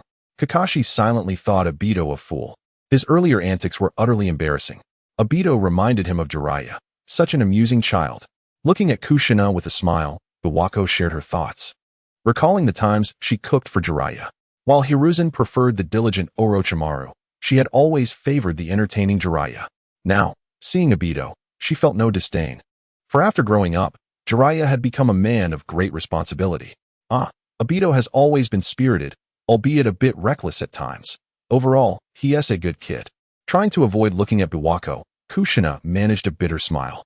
Today, Aido had certainly embarrassed everyone who wasn't present. If Rin were here, she would have laughed unabashedly. Aido would have loved to witness that scene. Yet, Kushina felt a sense of relief that Aido wasn't wearing his forehead protector. The two elders hadn't noticed. Perhaps it was due to his pajamas. No forehead protector seemed reasonable. However, unbeknownst to them, Kushina had discussed with Minato the need to prevent Aido from becoming a leaf ninja again, as it would facilitate certain matters. Aido was in agreement. The village he cherished was not one that could be represented by a mere forehead protector. After chatting with Biwako about the birthing process, they finally observed the emergence of a vortex. Hiruzen and Aido stood firmly on the ground. "Old man, why is it taking so long?" Kushina questioned her husband, confused as to why it took so long just to take a glance and return. How much time had elapsed? However, Kushina discerned a hint of mischief. The third Hokage bore a faint blush upon his visage. Could it be that Aido had taken him to some clandestine place? This lad truly hasn't gone astray, has he? Previously, he had spent time with Jiraiya and had witnessed Kakashi's intimate paradise, and now he accompanied Sarutobi to certain locations. I must advise Rin later. Aido, this rascal, has taken me to explore other realms. This ability is indeed quite convenient. I feel at ease now. Let us depart for Lake Biwa. Very well, Aido. You may come to find me at the hospital later. I shall be there for the next few days. All right. After bidding farewell to the elderly couple, Kushina clicked her tongue. Aido, where have you gone? Nowhere, Aido replied, hands clasped behind his head, surveying the surroundings. Liar. Kushina pinched Aido's ear. But she had no time to dwell on him. She needed to commence cooking, lest Minato go hungry again. Aido fidgeted, picking up a nearby mop, then sighed. Kushina chose not to press the matter. Having been a man in his past life, he understood that such things could not be easily restrained. However, we shall dine here for both lunch and dinner. There is no need to return home. Really? Aido exclaimed, nearly dropping the mop in his excitement, yet he restrained himself. Glancing at Kushina, since returning, he had found his mother's cooking much more delectable, though he dared not voice this sentiment. Indeed, you must have located Kakuzu by now, or you wouldn't have returned. A reward is in order, but there are other matters at hand. We must gather funds and collect tailed beasts. It is quite bothersome. While collecting tailed beasts does not require my direct involvement, relying solely on Nagato can suffice. Yet we are in dire need of money. Both Konoha and our household require financial resources. Minato's salary is no longer as lucrative as it once was from missions, considering who he is. In the future, Naruto may require considerable expenses. At this moment, I finally comprehend the weight of parenthood. It is truly worrisome. Just as she was immersed in her thoughts, Aido interjected. But what other matters must there be, mother? I wish to rest for a few days. Oh, this task will be rather straightforward. Simply follow my instructions. Take Kakuzu to the land of iron. And is there truly money to be made from this? Furthermore, I am unfamiliar with what you speak of. Observing Aido's foolish expression, Kushina hastened her chopping. When Naruto is born, I will come to visit, so when you have the time, do attend to this. Additionally, when Naruto is born, I entrust you with watching over the Nine Tails. The Nine Tails? I can use the Sharingan. No, you must remain at a safe distance. Merely ensuring that he does not harm the villagers, there is no need for further concern. He is unlikely to go on a rampage. At that moment, the Nine Tails, not deaf to the conversation, overheard them. Surprisingly, it bore no sense of discontent. After all, the relationship between man and beast had yet to reach a harmonious state. Moreover, he could venture out to play. Who would mind? It would be better for him to rest outside for a while, after all. However, facing this Uchiha brat, he felt a twinge of annoyance. But as long as it wasn't Madara, it was of little consequence. That man was simply too terrifying. And that wooden puppet was even more fearsome. Scratching his head, Aido pondered why the Nine Tails would not act recklessly. Would it not wish to break free from its seal? Truly, the Ninetales would not behave erratically. Realizing that Kushina could hear their conversation, he seized the opportunity to enhance his rapport with her. Of course, he believed in it. His only concern was that others might provoke it and incite its wrath. Is that how tailed beasts operate? Kushina, aware of Aido's astonishment, candidly revealed that tailed beasts possess emotions and are capable of communication, a feat that previous generations had never attempted. Stars sparkled in Aido's eyes. His mentor was truly remarkable. He had always assumed that such entities were akin to wild beasts, only to be subdued through force. He never anticipated that his mentor could engage in meaningful dialogue with the Ninetales. It was astonishing. Meanwhile, aside from Aido, there was another individual intent on safeguarding the Ninetales, our esteemed Danzo. He was cognizant of Kushina's circumstances and had recently acquired pertinent intelligence, prompting him to mobilize root personnel diligently. As long as the village remained peaceful, Minato would not hold him accountable, and he believed that his actions were solely for the purpose of strengthening the village. In the shadows, Kurizetsu observed Danzo deep in thought, stifling a laugh. Since that fateful night, Kurizetsu had been employing various methods to manipulate the information Danzo received, steering him to act according to his own agenda. Chapter 55. Is this place fit for me to sit? Lord Danzo, as you anticipated, the third Hokage and his wife have visited the Hokage residence. However, observing the hesitant demeanor of his subordinate, Danzo questioned what else could transpire within the village. Yet, it appeared they had dispatched Kakashi Hatake to locate Uchiha Aido. For the sake of secrecy, relevant information had not yet been acquired. Uchiha Aido? What exactly is going on with this boy? His recent whereabouts were utterly untraceable. Not only were root ninjas baffled, but Danzo himself was equally perplexed. Keep a close watch on Sarutobi Bawako and Sarutobi Hizashi. Monitor them closely and relay any developments immediately, since surveillance of the Hokage residence yielded no insights. He felt remorse for his dear friend's family. Moreover, his repeated probes into Minato had only confirmed that Aido was someone he had brought back from the vicinity of Canopy Bridge, leaving him unaware of anything else. He could only take it one step at a time. Furthermore, the earlier investigation conducted by root ninjas at Canopy Bridge had solidified Danzo's conviction in the veracity of the inscriptions on the stone tablet. However, it was now Minato who posed a dilemma. How should he explain the situation to him? Perhaps it was best not to explain at all. Ultimately, he would surely comprehend the truth in due course. With a wave of his hand, the root ninjas swiftly departed, leaving Danzo to proceed alone towards the laboratory. He intended to inspect the status of the vessel. Upon his arrival, the technician routinely opened another hidden door for him. This was a chamber he had previously utilized in collaboration with Orochimaru, which had been repurposed as a storage room following Orochimaru's defection. However, after encountering certain extraordinary items days earlier, he had become utterly engrossed, reviving its use. Just yesterday, he had dispatched someone to capture a unique experimental subject. This matter must be resolved promptly. Gazing at the unconscious Uchiha youth upon the experimental bed, Danzo extended one hand to pull out his tongue while the other held a meticulously crafted puppet. Meanwhile, in the shadows, Kurizetsu had long since departed to the Hokage's residence to gather intelligence for Danzo. After all, if the opposing party succeeded, their plans would advance further. Should he fail to procure any useful information, he would simply relay all intelligence regarding Aido to Danzo, allowing him to handle the situation. At this moment, outside the Hokage's office, hurried footsteps echoed. Upon hearing the commotion, Minato tidied up his documents, suspecting that something significant was afoot. He wondered who it could be. Having just been pondering the village's financial issues, good news would be most welcome.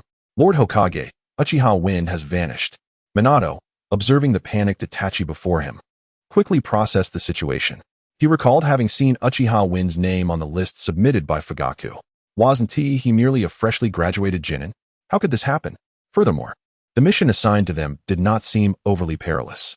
However, Wind had persistently requested higher-level tasks, and given the competence of their team, he had assigned them a C-rank escort mission.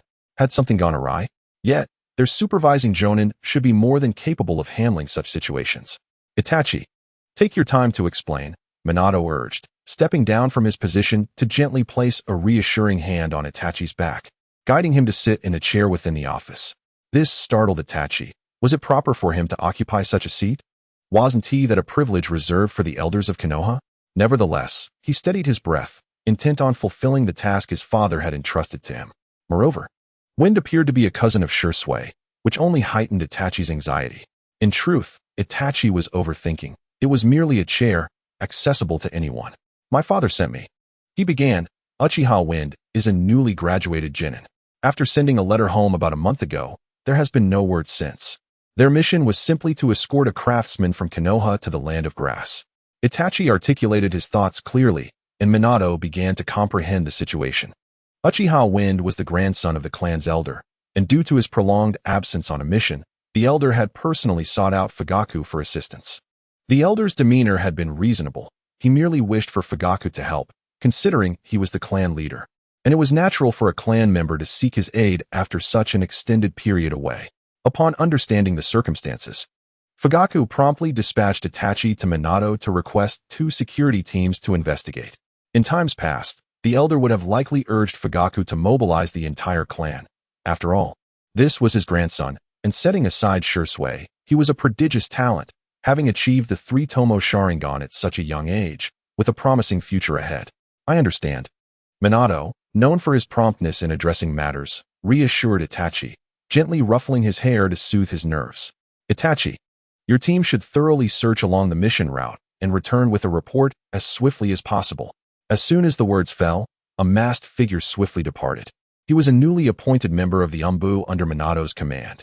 Though he could not quite rival Kakashi, he was nonetheless considered one of their own. Itachi, please take a seat for a moment. Rest before you return. There is no need to rush. I will inform your father that he may dispatch the security team, and I have also instructed the Umbu to investigate. Despite his words, Minato's expression was far from pleasant. The village had only recently reconciled with the Uchiha clan, and now this incident had occurred. He could hardly dismiss the possibility that it was an insider's doing, or perhaps an external spy had infiltrated to disrupt the village's peace. Itachi waved away Minato's kindness, hastily rising from his seat. He felt discomfort from sitting in the elder's chair. It was inappropriate for him to occupy such a position. No, thank you. I must return to inform my father and the elder about this matter, to ease their minds. Very well. Be careful on your way back, Minato replied, forcing a smile as he watched the small figure depart. Only then did he allow himself a moment of respite. Neither Kushina, the Uchiha clan, nor the village could afford any missteps at this critical juncture. A thorough investigation of the internal matters was imperative. Zai, I have a task for you. Investigate all root members. The specifics will be left to your capable hands. I trust in your abilities. Supporting his forehead with his hand, Minato pondered what more needed to be done. The masked Zai awaited obediently.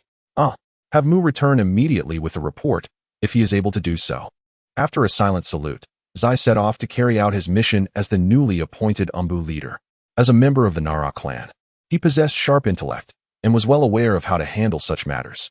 The reason Minato had appointed a member of the Nara clan as Umbu leader was due to the lack of outstanding capabilities among the common ninja. Furthermore, it was evident from the recent meeting that the Inazuka, Akimichi, and Yamanaka clans were all steadfastly supportive of him. Thus, he selected an exceptional junior from the Nara clan as the leader. The individual was astute and quite efficient in executing tasks. Mu, on the other hand, was a civilian ninja who held a fervent admiration for Minato. When they first met, Minato was taken aback by his enthusiastic demeanor. After becoming Hokage, he welcomed Mu into his ranks due to his commendable abilities. Minato hoped Mu would bring relevant intelligence regarding the earlier incident, but that also implied. Chapter 56. Such painful times. Hokage-sama. Rubbing his temples, Minato turned to Mu, who had just returned. You are finally back. Please share the recent developments. Yes. The target has not reduced the surveillance of the Uchiha clan. Rather, it has intensified, particularly around the South He Shrine. Additionally, an internal team executed an external mission without the usual documentation. Strangely, the target has also reassigned a portion of its members to form an entire sealing team, the specific purpose of which remains unclear. Listening to Wu's report, Minato found it difficult not to connect the recent events. Could Elder Danzo truly be the one behind this? Indeed, the individual in question, as Wu indicated, is Danzo. Since the meeting that day, Minato had placed Wu within the roots of the organization, as infiltration into the Umbu was certainly feasible. Similarly, embedding Wu within the roots was not beyond the realm of possibility. As for the tongue of malice seal, should one wish to forge it. It is certainly within their capabilities. Up until yesterday, Danzo had not made any significant moves, which is why Minato had refrained from confronting him directly. Furthermore, Danzo had been contributing to certain plans, making it impossible to act against him without cause. Although Minato was aware of these matters, he could scarcely believe that Elder Danzo would resort to kidnapping an Uchiha child. And what purpose could a sealing team serve? Only tailed beasts would necessitate such a group. With Kushina's due date approaching, Minato felt increasingly unsettled. Could it be true that Elder Danzo would engage in such heinous actions? Yet, Wu was not one to deceive.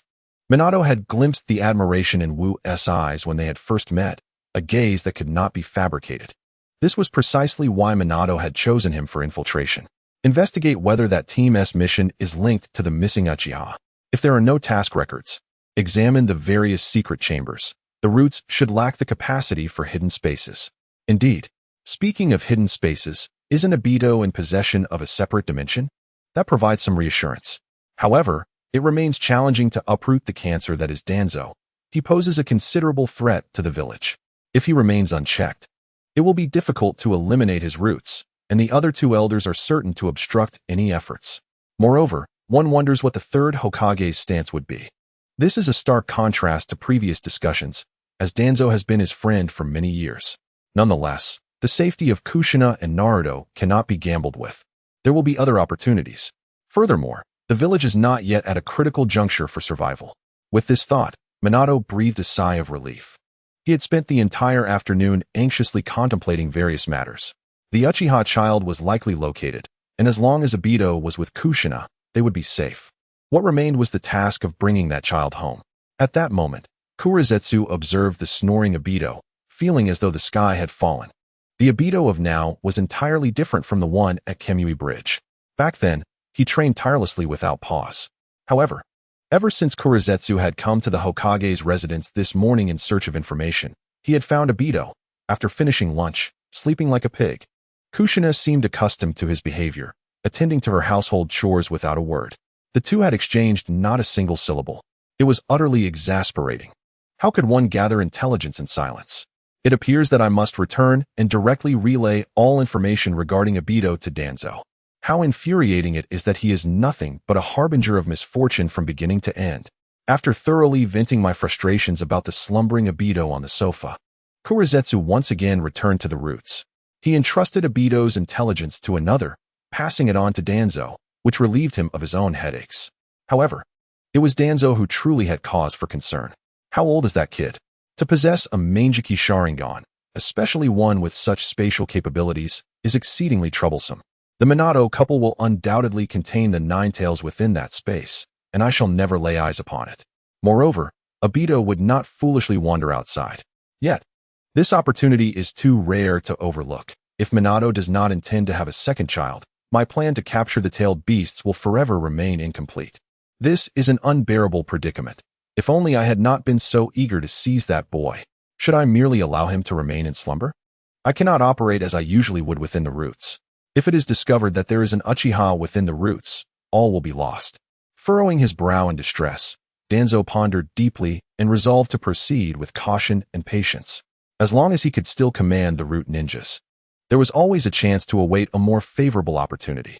With this decision made, he opted against assigning any further tasks, choosing instead to bide his time. Additionally, it would be prudent to conceal that Uchiha boy outside the village. With a wave of his hand, a root ninja instantly appeared before Danzo, bowing respectfully.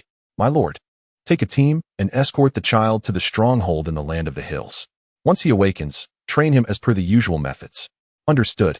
After issuing the command, Danzo took a sip of tea to soothe his throat, puzzled by the sudden onset of thirst. Could it be that the pressure was causing his heart to race? No, he would not succumb to fear. If the plan succeeds, he would lead Konoha to greatness. With success, the title of Hokage would be his. Meanwhile, in the roots, a lowly subordinate named Mu was meticulously searching a room under Minato's orders. Being discovered would not pose a significant issue, for he was a subordinate of the Hokage. What harm could there be in wandering the roots? Yet, as a fervent admirer of Minato, he wished to avoid placing his idol in any awkward situation. Alas, still nothing. After searching one room, he clicked his tongue in disappointment. Hey, Rin, what are you doing here? Aren't you supposed to regroup?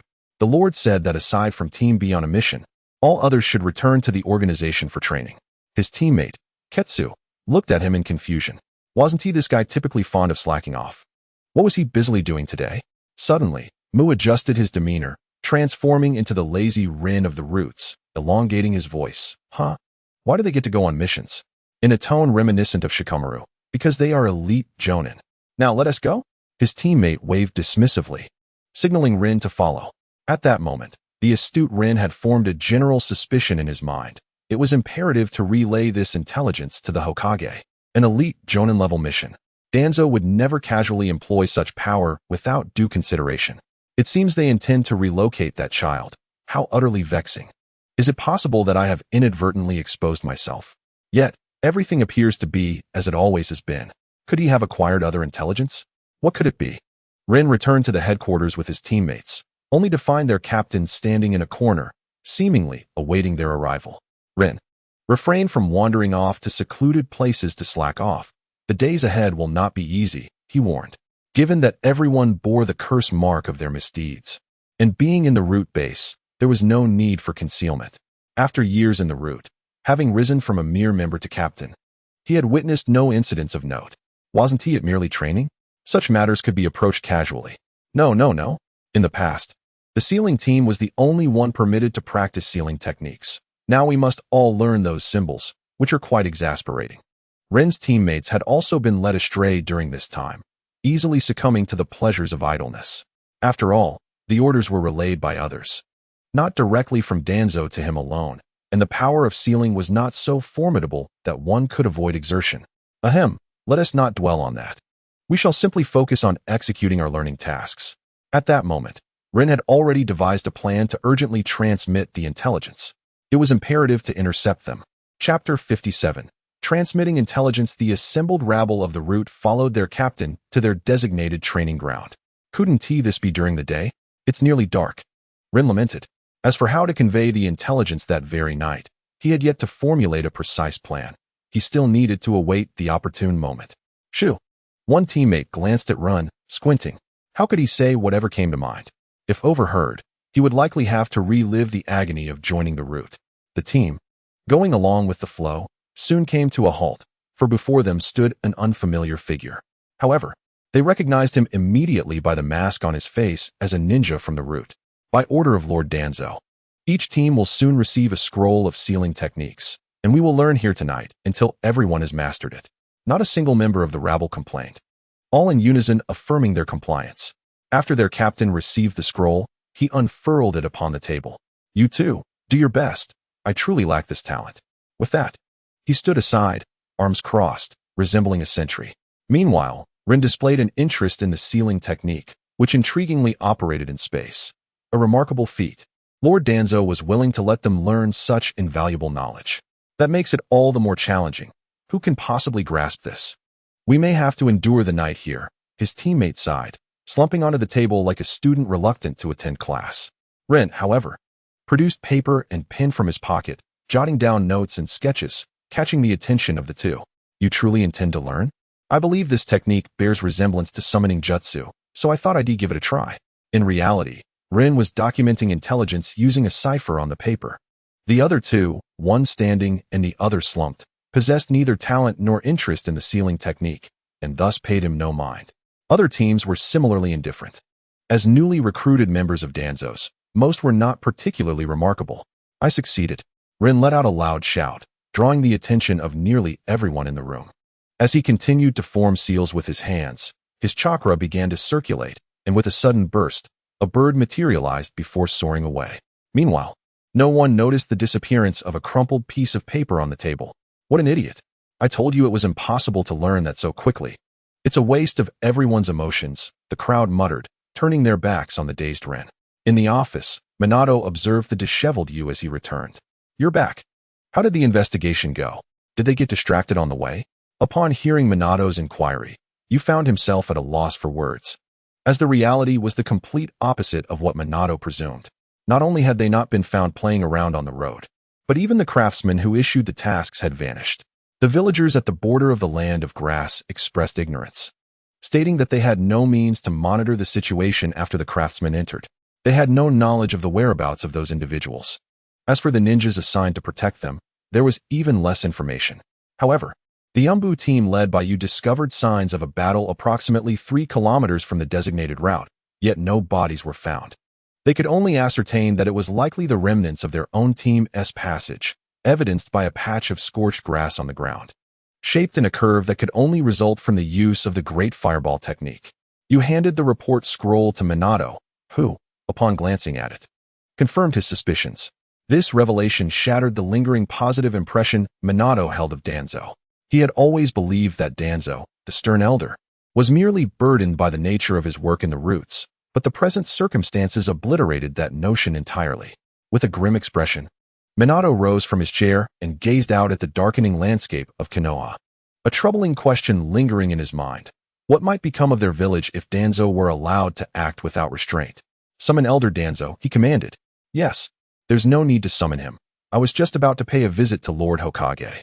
The door swung open as Danzo, leaning on his cane, entered and casually took a seat nearby, curious to see what Minato was up to. However, he was taken aback as a serious inquiry met him the moment he sat down. Elder Danzo, are you aware that there is a genin team out on a mission that seems to have vanished without a trace? At that moment, he inadvertently recalled the Uchiha boy in his laboratory, though he dismissed the thought. There were too many genin teams. I don't know. When did this happen? Should we send root ninjas to search? There are a few proficient tracking ninjas in the route. Minato seethed at Danzo's languid tone, yet without evidence. How could he jump to conclusions?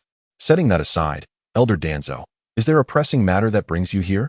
As he gazed at the silhouette of the fourth Hokage, adorned upon the robe of his companion, Danzo found himself nearly ensnared in a reverie, imagining that he was the one in that esteemed position.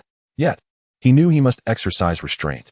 It was merely a long absence that had left him apprehensive, fearing that significant decisions might be made without considering his status as an elder. Turning around, Minato took his seat in the Hokage's chair, smiling at Danzo. Indeed, there is something I have yet to disclose to you. Would you care to know? At that moment, Danzo sensed a subtle shift in Minato's demeanor. This young man appeared different, his smile lacking the usual foolishness and instead exuding an eerie quality. Nevertheless, since Minato had posed the question, Danzo responded, "What is it?" The team I mentioned earlier includes a prodigy from the Uchiha clan, who has awakened the Sharingan at a young age. I trust you understand the implications of this. How could he have discovered this? How could suspicion be cast upon him? His subordinates' capabilities should have effectively erased any traces. And even the oil-based insects of the Yamanaka clan would have struggled to trace it back to the source. As Danzo had suspected, there was indeed a member of the Yamanaka clan within the team, and while no concrete evidence had surfaced, speculation had already condemned Danzo in the eyes of others. Coupled with the intelligence gathered earlier that day, it was becoming increasingly evident that Danzo was implicated. Although Danzo felt a surge of surprise, he knew that without irrefutable evidence, he could not be openly accused. Thus, he replied coolly, "What do you propose? Wasn't the relationship between the Uchiha and the village just beginning to mend? Indeed, I too am troubled by this matter. We had only just resolved our differences," Minato exclaimed, slamming his hand on the table and rising abruptly, his voice rising in intensity. "Who seeks to disrupt the peace of Konoha?" Seeing Minato in such a state made Danzo break into a cold sweat. His suspicions were indeed directed at him. "I shall dispatch." Before he could complete his sentence, a bird summoned by the earlier communication burst against the window of the office, interrupting him. Minato hurriedly opened the window, allowing the creature to land upon his desk. This was the summoning beast of the Yamanaka, and it surely bore urgent intelligence. The bird clutched a crumpled piece of paper in its talons. Chapter 58. Confrontation. Upon deciphering the coded message on the paper, Minato instantly understood the gravity of the situation. He had no intention of continuing to feign ignorance before Danzo. "Danzo, why has your route dispatched a team on a mission at this juncture? It appears to be an overseas assignment." In reality, the earlier reports had not indicated that their mission required them to venture abroad. Minato was merely bluffing Danzo, and he was unafraid of any revelation from his companion, as he had already devised a plan to address the route. "Is that so? Perhaps they are headed to the land of grass, the small nation we previously conquered," Danzo replied. "Minato, do not be overly sensitive." In the midst of their verbal sparring, Danzo had begun to suspect that there was indeed a mole within Root, and that the information just relayed was likely a pawn of Minato's. This was quite unexpected. However, he resolved to speak half-truths, as ambiguity was the most confounding strategy. There remained a glimmer of hope. As long as he kept his composure, he had little to fear. This young man would undoubtedly refrain from taking drastic actions against him. If things grew dire, he could always seek out Hiruzen. Is that so? Therefore, the mission they are undertaking is sanctioned by me? That can be construed as accurate, but the specific plans for the Land of Grass were formulated by me. In that case, I demand they return immediately and submit to an interrogation by the examination department. Why is Minato insisting on this? Due to my suspicion that the individuals who were abducted or killed were spies from Konoha, I have resolved that all Nin and higher-ranked ninjas must undergo a thorough investigation within the next 2 days before they can continue their external missions. As someone who has commanded in warfare, you should understand the rationale behind my actions, correct? Observing the furrowed brow of Minato, Danzo could no longer conceal his anxiety and resorted to anger as a facade. No, the Root is entirely under my control. How could such an issue arise? Minato, you are being overly sensitive. We are not at a point where we need to investigate all ninjas. Danzo's demeanor only further validated Minato's thoughts. Very well, let us only investigate the Root then. Hearing this, Danzo nearly choked, realizing that this seemingly simple-minded individual was now ensnaring him in a trap. Reluctantly, he acquiesced. I will personally verify. There's no need for you to trouble yourself. Allow my Umbu to handle it. Minato waved his hand, and a masked Umbu member approached, attentively listening to his whispered instructions before swiftly departing. Minato, you are being exceedingly reckless. I do not know what information you have received, but is a thorough investigation truly advisable at this time? There's nothing wrong with it. Now, if you would kindly take your leave, I must return home for a moment. After all, one must be well fed to deal with such troublesome matters.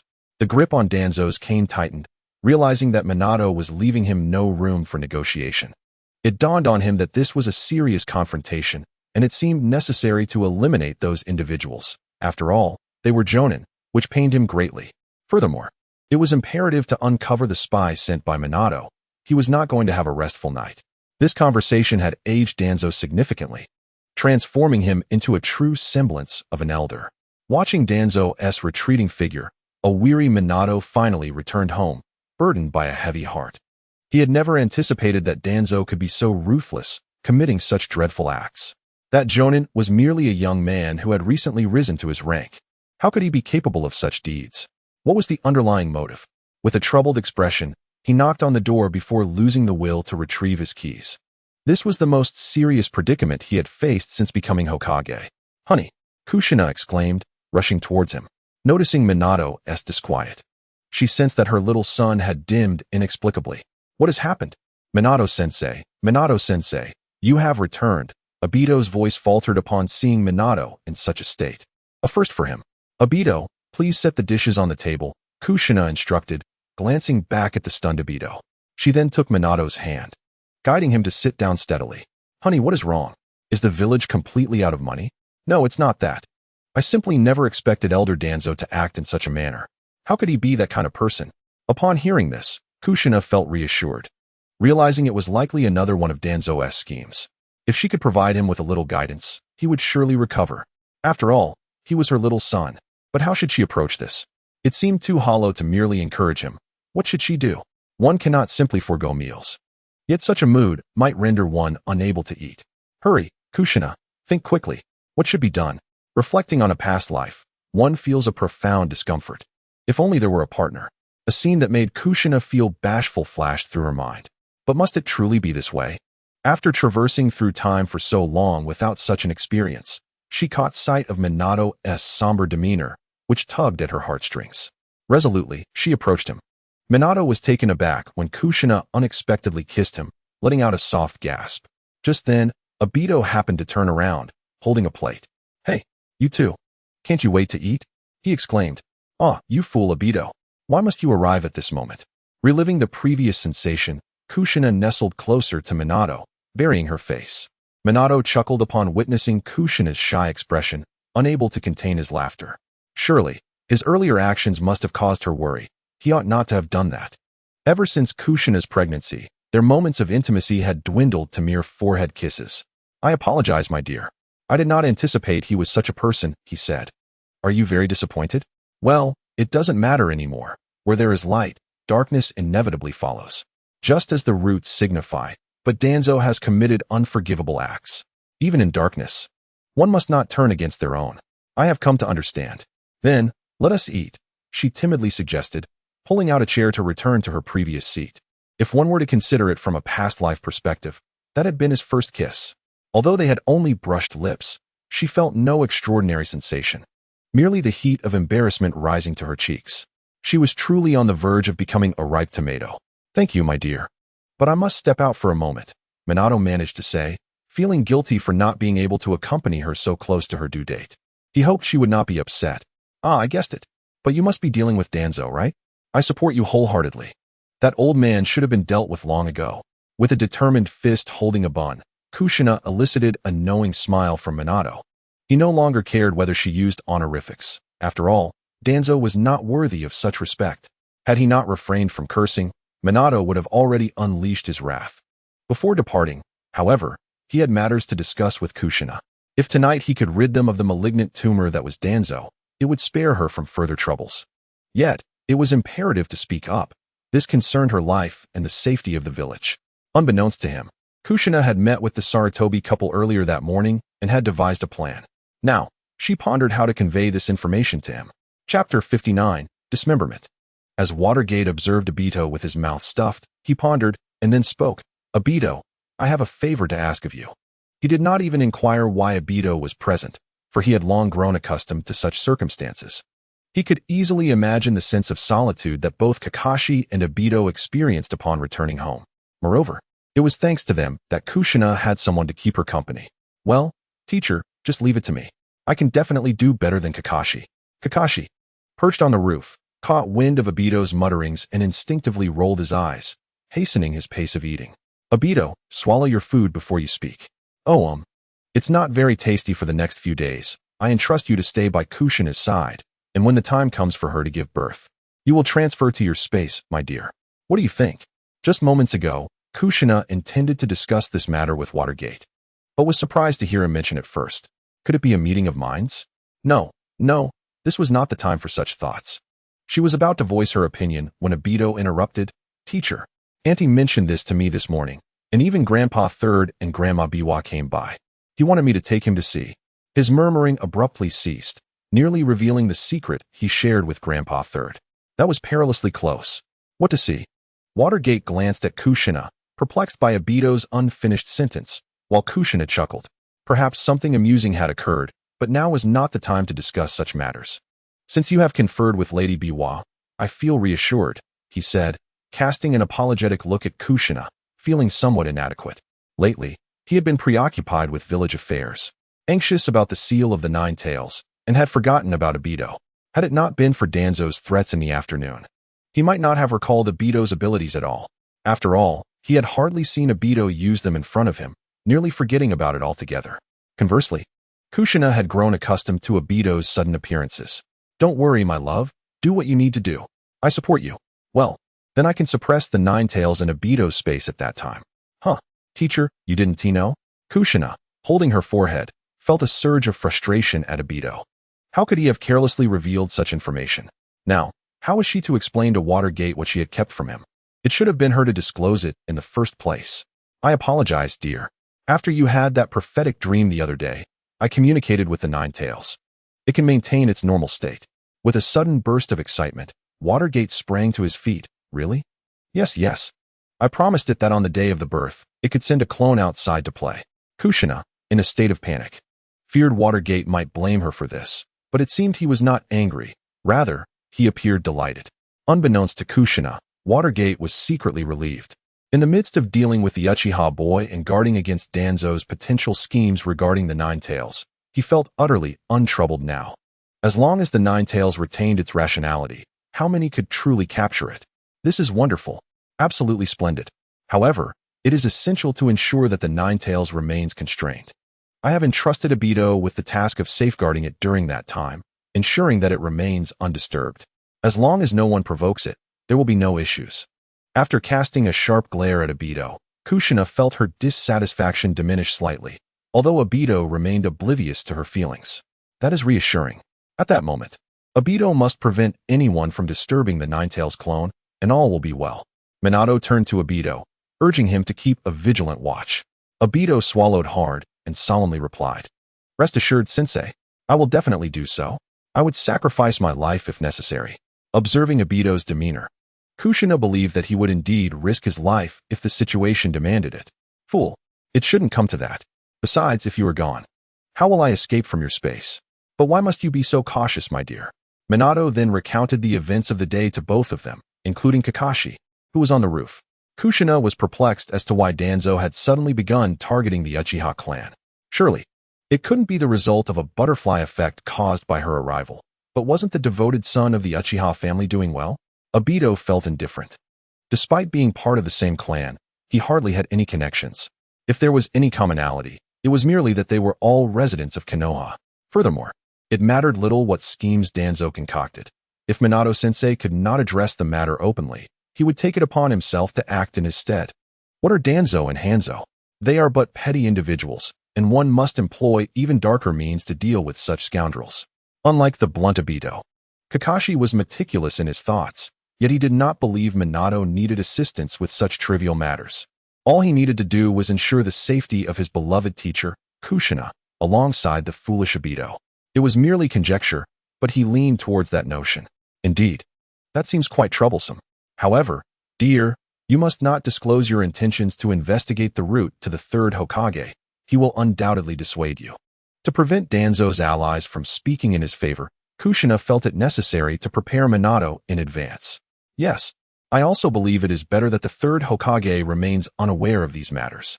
After speaking, Minato rose and walked over to Kushina, wrapping his arms around her. "I am truly sorry, my love. It seems I will not be able to accompany you tonight." Although Kushina, being embraced, did not feel overwhelmingly sad, she experienced a tinge of disappointment, an unfamiliar emotion that was rather unsettling. "Just return early and be safe." Unconsciously, she followed him to the door, watching until his figure disappeared from view. Nevertheless, she reassured herself that there was likely no one in all of Konoha who could best Minato. She hoped Danzo would refrain from causing turmoil within the village. Otherwise, chaos would ensue, spiraling beyond control. Observing Kushina's reluctance, Aido hesitated before stepping forward. "Teacher's wife, would you like me to take care of them?" His concern was met with Kushina's fist. "Take care of what? Do you not trust your teacher? Stay home and behave." I know. Why resort to violence, you fierce woman?" "TSK, I'm going to sleep." Jay Shernai chose to disregard the obstinate Aido, intending to tidy up and retire for the night. Given her less than pleasant mood, an early slumber seemed advisable. By dawn, Minato would undoubtedly have resolved everything, at which point she would certainly urge him to take a moment to rest. It was all that old man Danzo's fault. After giving birth to Naruto, once Minato gathered the evidence against him, she vowed to bind him and present him to Nagato, utilizing Shinra Tensei and Bansho Tenin to rend him asunder. Chapter 60. Unforeseen developments as the Hokage. He could hardly fathom what might transpire next as a member of the Umbu. He could only observe Danzo and Minato before him. Have they been apprehended? They referred to the route team escorting Uchiha F to the land of grass. It was now deep into the night, and nearly 4 hours had elapsed since Minato last dined. During this time, he had summoned Danzo, who had arrived late. It was evident that he had been preparing for contingencies. They have been tracked down, but please look. The Umbu respectfully presented a scroll with both hands. Minato anxiously snatched the scroll and immediately unfurled it. As he scanned the words, his brow gradually furrowed. "Danzo, what is the matter? They should have been located by now," he inquired, as Danzo appeared self-assured, confident in Root's communication methods, which were certainly swifter than the Umbu's pursuit. He had long prepared for contingencies. As for his tardiness, what of it? Everyone had their affairs, and that could not serve as evidence. They were found, but what was discovered were their corpses. Danzo feigned urgency, tapping his cane against the floor. "What of the Uchiha child?" No results were found, but a body from Sunagakure was discovered at the location where the ninjas fell. What on earth was happening? At that moment, Danzo could barely contain his laughter, grateful that during the Third Great Ninja War, he had collected numerous corpses from various villages, all bearing their headbands. He hadn't anticipated that this time, they would finally prove useful. Minato was still too inexperienced. Now was not the time to confront Sunagakure, lest misunderstandings arise and war erupt anew. What on earth are you planning to do, Minato? Danzo pondered, observing Minato's solemn demeanor. He sighed softly. It appears I must conduct an investigation. If spies from the Land of Wind are responsible for the deaths of Root's ninjas, they might have uncovered previous plans concerning small nations. I wonder where that child has gone, Danzo mused silently, casting a glance at Minato as if to say, how should I know? Minato, seething with indignation, cast a glance at Danzo. What was truly happening? Had he misjudged Danzo? Yet upon reflection, he found numerous inconsistencies. What kind of spy from the Land of Wind could eliminate 3 elite Root Jonin? Surely, their Kazekage would not intervene personally. Moreover, the results from the Yamanaka clan's memory retrieval were yet to be disclosed. He hoped for some answers. Raking his fingers through his hair, Minato tirelessly began to orchestrate everything. The thorough investigation of the Umbu had already commenced in the morning, and now he would scrutinize Root, followed by all the ninjas in the village, every last one. Given the gravity of the situation, it was imperative to conduct a comprehensive inquiry, regardless of whether Danzo was behind it all. A thorough investigation was warranted. For Minato's ultimate objective was to cleanse the village. Towanzo leisurely sipped his tea, adopting an air of indifference, yet he remained, accompanying Minato through the long, arduous night. Minato, it's about time, I assenti it. What is the situation, Lord Hokage? The interrogator from the Yamashiro clan entered, interrupting Towanzo, who, unperturbed, began to close his eyes and rest. What is the outcome? Is there any news? Minato, with dark circles under his eyes, inquired eagerly. He yearned for any semblance of information, whether it was linked to Towanzo or not. There simply had to be a clue. That child could not simply vanish into thin air, nor could his teammates and teacher disappear without explanation. Moreover, the sacrifices of the Root ninjas did not affect Towanzo. But as Hokage, he cared. They were part of Konoha. Casting a glance at Towanzo, the Yamashiro clan interrogator hesitated before speaking.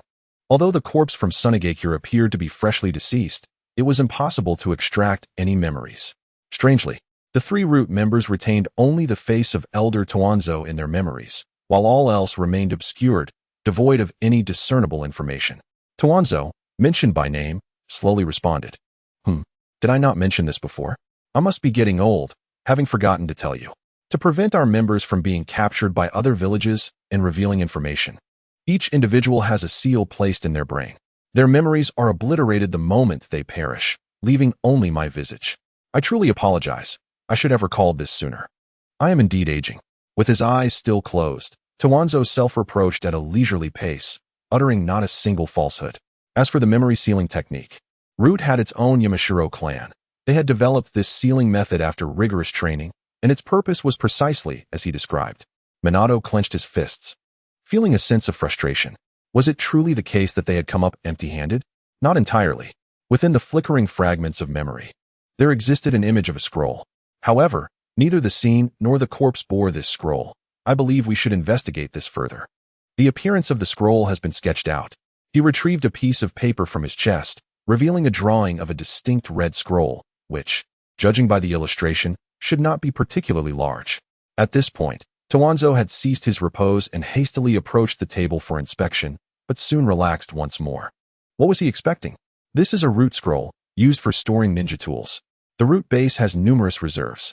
The absence of it on their persons suggests it was either taken by the Sunagakure ninja for examination, or perhaps their mission did not require an abundance of tools. Then we are still at a standstill? Minato lamented. In that case, we shall proceed with the investigation as previously discussed. Do not be overly anxious. If it is indeed Sunagakure's doing, we can certainly demand an explanation. Gently patting the shoulder of the 4th Hokage, Danzo offered his consolation. I understand. Let us proceed with our earlier plan and conduct a thorough investigation of the Root. Disheartened, Minato departed at dawn, reflecting on the events of the previous night, which had yielded no fruitful results. He contemplated the situation concerning the Uchiha child and resolved to dispatch a team of ninjas to search. Knowing it was a matter of time and fortune, engaging in direct confrontation with the Sand Village seemed nearly impossible. Not only had the war subsided only a few years prior, but the reconciliation between the 2 villages was riddled with complexities. despite his unwavering advocacy for peace. He dared not probe too boldly, for any misstep might reignite the flames of war. As he pondered, he arrived at the entrance, though it was not his own home, but that of the Sarutobi clan. Given the circumstances, Minato sought the counsel of his elder. "Forgive me, Kushina," he murmured. "This matter is proving to be more intricate than I had anticipated." He recalled Kushina's admonition to refrain from discussing the issue with the third Hokage. Although he felt resolute, external advice could be beneficial, and eventually, the third would become aware of the situation. As the Hokage, he understood the wisdom of hearing multiple perspectives. He hoped the third would refrain from uttering meaningless platitudes about unwavering support, and he had no intention of heeding Danzo's protective stance. Upon entering the courtyard, he found Sarutobi Hiruzen leisurely reclining in a rocking chair, basking in the warmth of the sunrise. Hiruzen, surprised by Minato's appearance and the severity of his dark circles, inquired, "What troubles you, Minato? You must not have eaten yet. There is still some food prepared by Pihua. Shall we discuss matters over a meal?" Chapter 61. Have you completed your investigation? Once done, I shall retire for the night. Ultimately, Minato declined the meal prepared by Pihua, not due to its taste, but because he believed Kushina must have something waiting for him. Returning home with a full stomach might lead to her disappointment. Thus, he engaged in conversation with Hiruzen in the courtyard. "You are referring to the corpse of the Sand Ninja, although it appears to have perished not long ago. The Yamashiro clan has discovered that all memories have been completely erased. Indeed, this leads me to suspect Danzo's involvement," Minato replied. "Danzo? He would not stoop to such depths. While he may harbor a dark side, his allegiance to the village is unwavering. He could never commit such an act," Hiruzen responded, somewhat defensively, yet still clinging to hope for his longtime friend. How could someone with whom he has worked for so many years engage in such treachery? However, had it not been for him, Konoha would have had to confront Tsunagakure, for seizing the Uchiha clan is no trivial matter. Minato had no intention of heeding this remark. Indeed, Kushina had anticipated it. Regardless of Tobi's actions, the third Hokage would undoubtedly come to his defense at the first opportunity. For now, they could only wait and gather more intelligence, hoping that further discoveries might arise from the corpses. "Minato, you have acted rightly, yet in conducting a thorough investigation, one must be mindful of the relationship between clans and the village so as not to incite greater turmoil. Furthermore, in these coming days, you ought to have your own matters to attend to." "Yes, I have made preparations. My purpose in coming here was merely to seek your counsel regarding those previous matters." Understanding what Sarutobi Hiruzen alluded to, Minato did not intend to disclose the situation concerning the Nine Tails to others, since they could navigate this crisis with composure. It was best to avoid complicating matters further, lest other troubles arise. After all, secrecy breeds stability. As for the third Hokage's awareness of Aido's abilities, it held little significance. Minato still had faith in Hiruzen. As long as peace prevailed both within and outside the village, allowing for gradual development, that would suffice. An investigation is indeed imperative, whether it pertains to the Umbu or Root. As for the other ninjas, I reiterate, one must remain vigilant regarding the relations between clans and the village.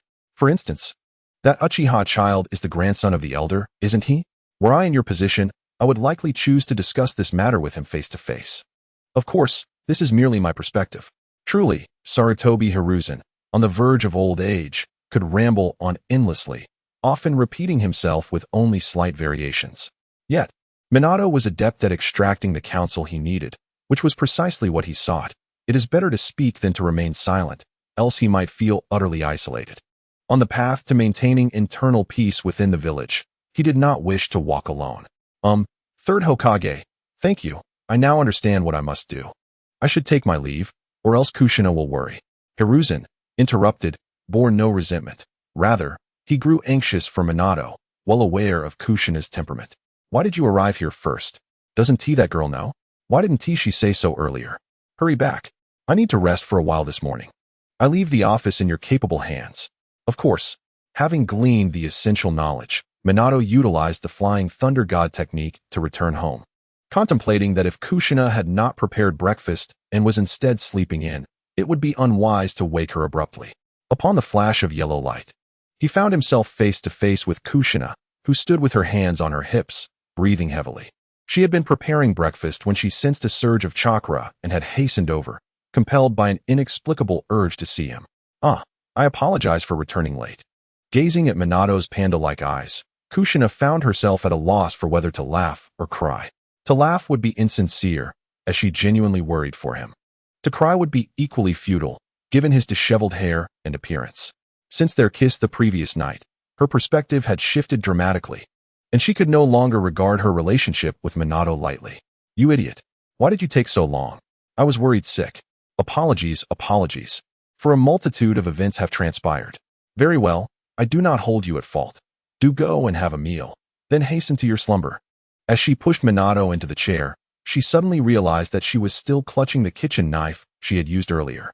Was she perhaps overly anxious? Yet the tumultuous emotions within her were impossible to suppress, having tormented her since last night. These little buns are quite delightful. Did my dear self craft them? Grasping the bun in her hand, Minato devoured them eagerly, his hunger unrestrained. Delicious. Observing him from the side, Kushina, uncertain of what to do, offered him a glass of water. Impressive. By the way, where is Aido? He is still upstairs, indulging in slumber. Let him be. At this moment, Kushina's mind could not accommodate thoughts of that rascal Aido. Before long, after a hearty meal, Minato lay down in bed upon Kushina's urging, though she was aware that such indulgence was not beneficial for his stomach. However, she noticed that his eyelids were already growing heavy. Unlike his youthful days of undertaking missions, Minato now bore the burden of numerous responsibilities, requiring a greater expenditure of mental energy. If only I could transfer some release chakra to him, she mused. Lamenting her lack of healing ninja skills, for such an endeavor might inadvertently cause him harm. Thus, she resolved to refrain from unnecessary meddling. As she watched Minato succumb to sleep, Kushina chose not to tidy up, fearing that any noise might disturb him. Instead, she sat beside him, perusing a parenting book. Yet, as her gaze drifted to Minato's face, she could not help but think he appeared far more handsome without his headband. He seemed significantly younger, reminiscent of the age when he had just developed the Rasengan.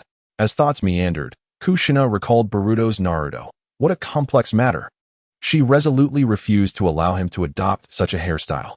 And Hinata, her daughter-in-law, appeared to have been born after Naruto. She resolved to pay her a visit once she arrived. And Sakura, had she not already been born? Indeed, once Naruto commenced his schooling, if she were to utter any rebellious remarks, Kushina vowed to confront her parents and instill some fear. This is the joy of being the Hokage's wife. The thrill of wielding power. Reflecting on memories from her past life, Kushina contemplated how to address those mischievous children. Meanwhile, on the opposite side of the village, our Lord Danzo, under the watchful eye of the Umbu, was conducting a self-inspection of the route. Those ninjas who had been executing surveillance missions within the village had returned to the base. Danzo had no intention of tampering with the inspection, for there was nothing concealed within the Konoha base, and all the ninjas were functioning normally. Of course, if monitoring Sarutobi Hiruzen and the other prominent clans could be deemed normal, he certainly did not resemble someone of his years, having endured a sleepless night, yet feeling invigorated, capable of contemplating various matters. At this moment, Uchiha Wind had likely already arrived in the land of grass. He would need to maintain a low profile for a while, lest calamity befall him. Fortunately, he had managed to evade detection this time, but the next encounter would be fraught with uncertainty. Moreover, he sensed that Minato's suspicions towards him had not abated. It seemed Minato was convinced of his culpability. Damn that traitor. How did this happen? The Umbu's sudden interruption disrupted his thoughts. Elder Danzo, the inspection of the facilities and premises has concluded without any violations. However, several questions require your explanation. Why were you monitoring the former Hokage, Sarutobi Hiruzen, and the families of the Senju, Nara, and Akimichi? The Umbu ninja recited a lengthy list, yet Danzo remained unperturbed, gazing at him like a still pond. Isn't this an investigation into spies? Never mind. I will elucidate this in the report. Have you completed your inspection? Yes, it is finished. I need you to provide a written explanation. Thereafter, I shall present the report in its entirety to Lord Hokage for his review. The Umbu ninja offered a scroll and a pen, placing them on the small table before Danzo. Chapter 62. There is no turning back. After hastily jotting down a few lines, Danzo turned to leave. Since the inspection is complete and there are no further matters, I shall take my rest. Indeed, the Umbu ninja led his subordinates in retreat, promptly returning to the Hokage's office. To their surprise, the individual occupying the Hokage's seat was not the usual blonde-haired figure. Lord Third, Watergate has taken a break, allowing me to stand in for the morning.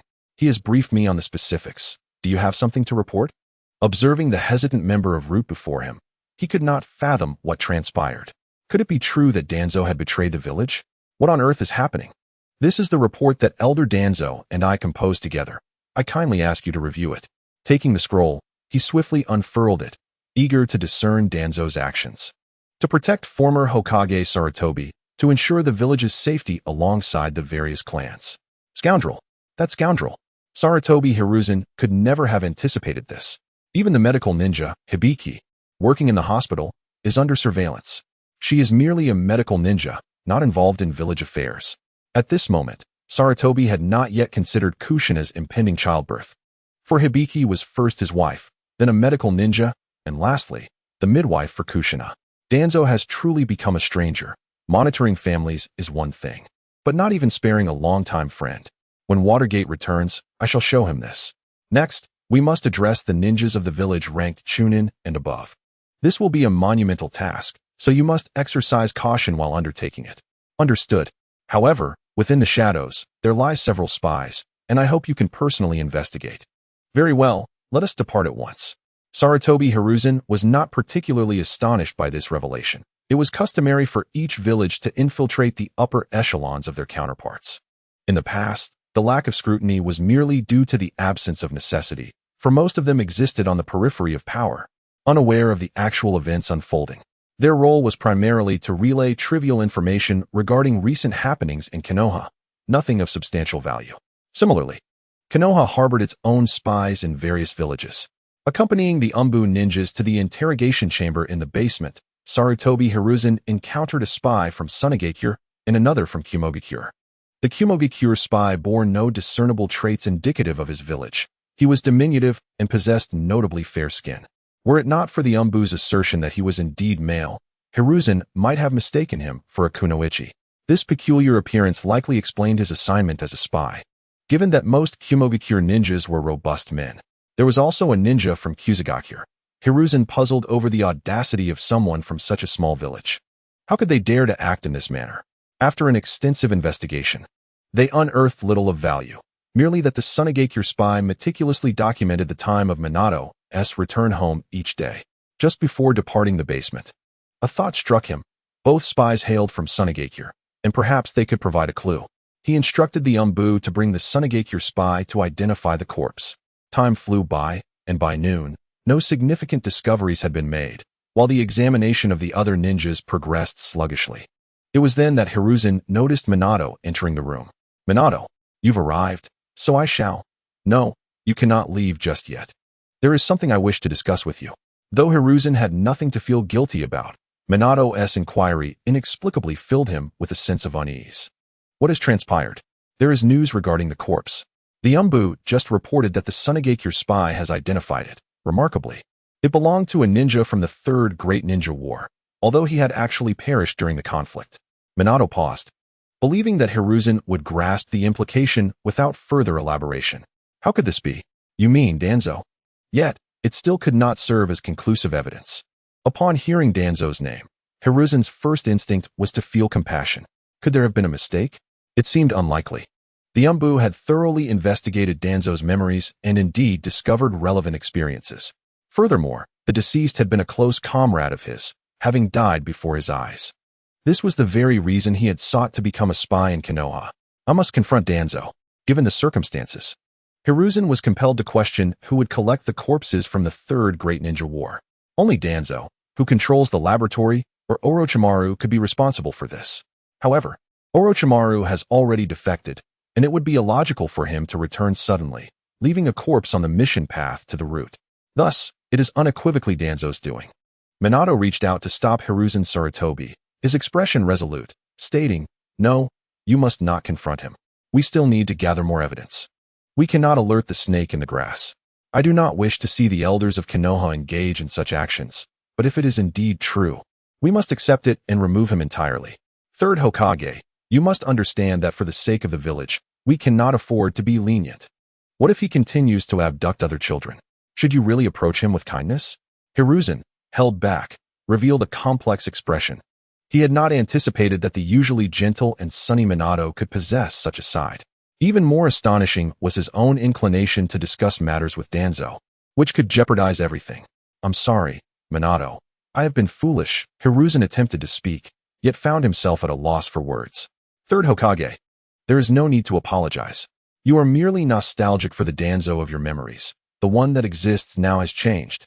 Although they could not substantiate their suspicions with evidence, they had essentially reached a consensus. They would wait for Danzo to reveal his true intentions, at which point Minato would act decisively. Meanwhile, Danzo tossed and turned in bed, plagued by an uneasy heart. The prospect of gathering tailed beasts within Uchiha's body to gain the Sage of Six Paths power seemed absurd upon reflection. At this juncture, Danzo began to question the information in the stone tablet from that time, constantly battling within his mind, posing questions only to counter them himself.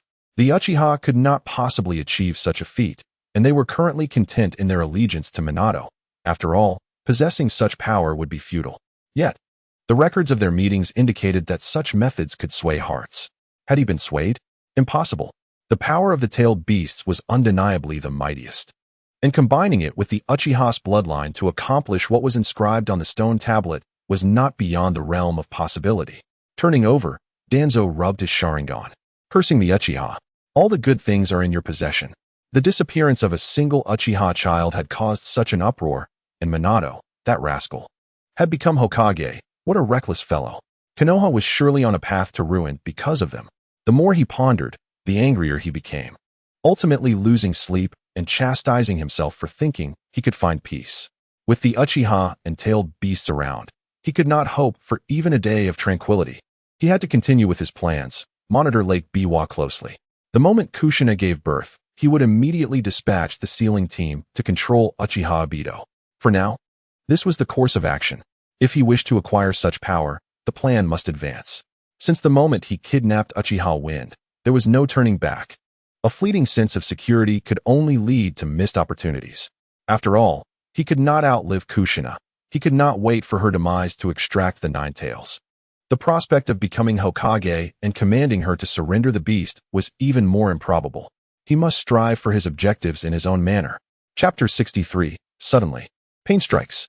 In regard to the erratic and cunning Tobi, Kushina at home remains oblivious. Since Minato's departure, she has been immersed in the memories of her past life, contemplating the unfolding of events. As for household chores, she has entrusted everything to Aido. After all, it is unreasonable for him to merely dine without contributing. Observing Aido, who is energetically maneuvering the mop, Kushina suddenly recalls that Konohamaru has yet to be born. However, it seems that in the future, Naruto will not engage in mischief with him, which is indeed a pity. Moreover, it appears that Aido has forgotten something significant, and the other party has not brought it up either. What could it be? Gazing at the spirited Aido, Kushina rummages through her memories. Aido, do you possess a weapon? Aido, bewildered while mopping, exclaims, "How do you know? Did you dream about that too? How terrifying." "Terrifying? Not at all.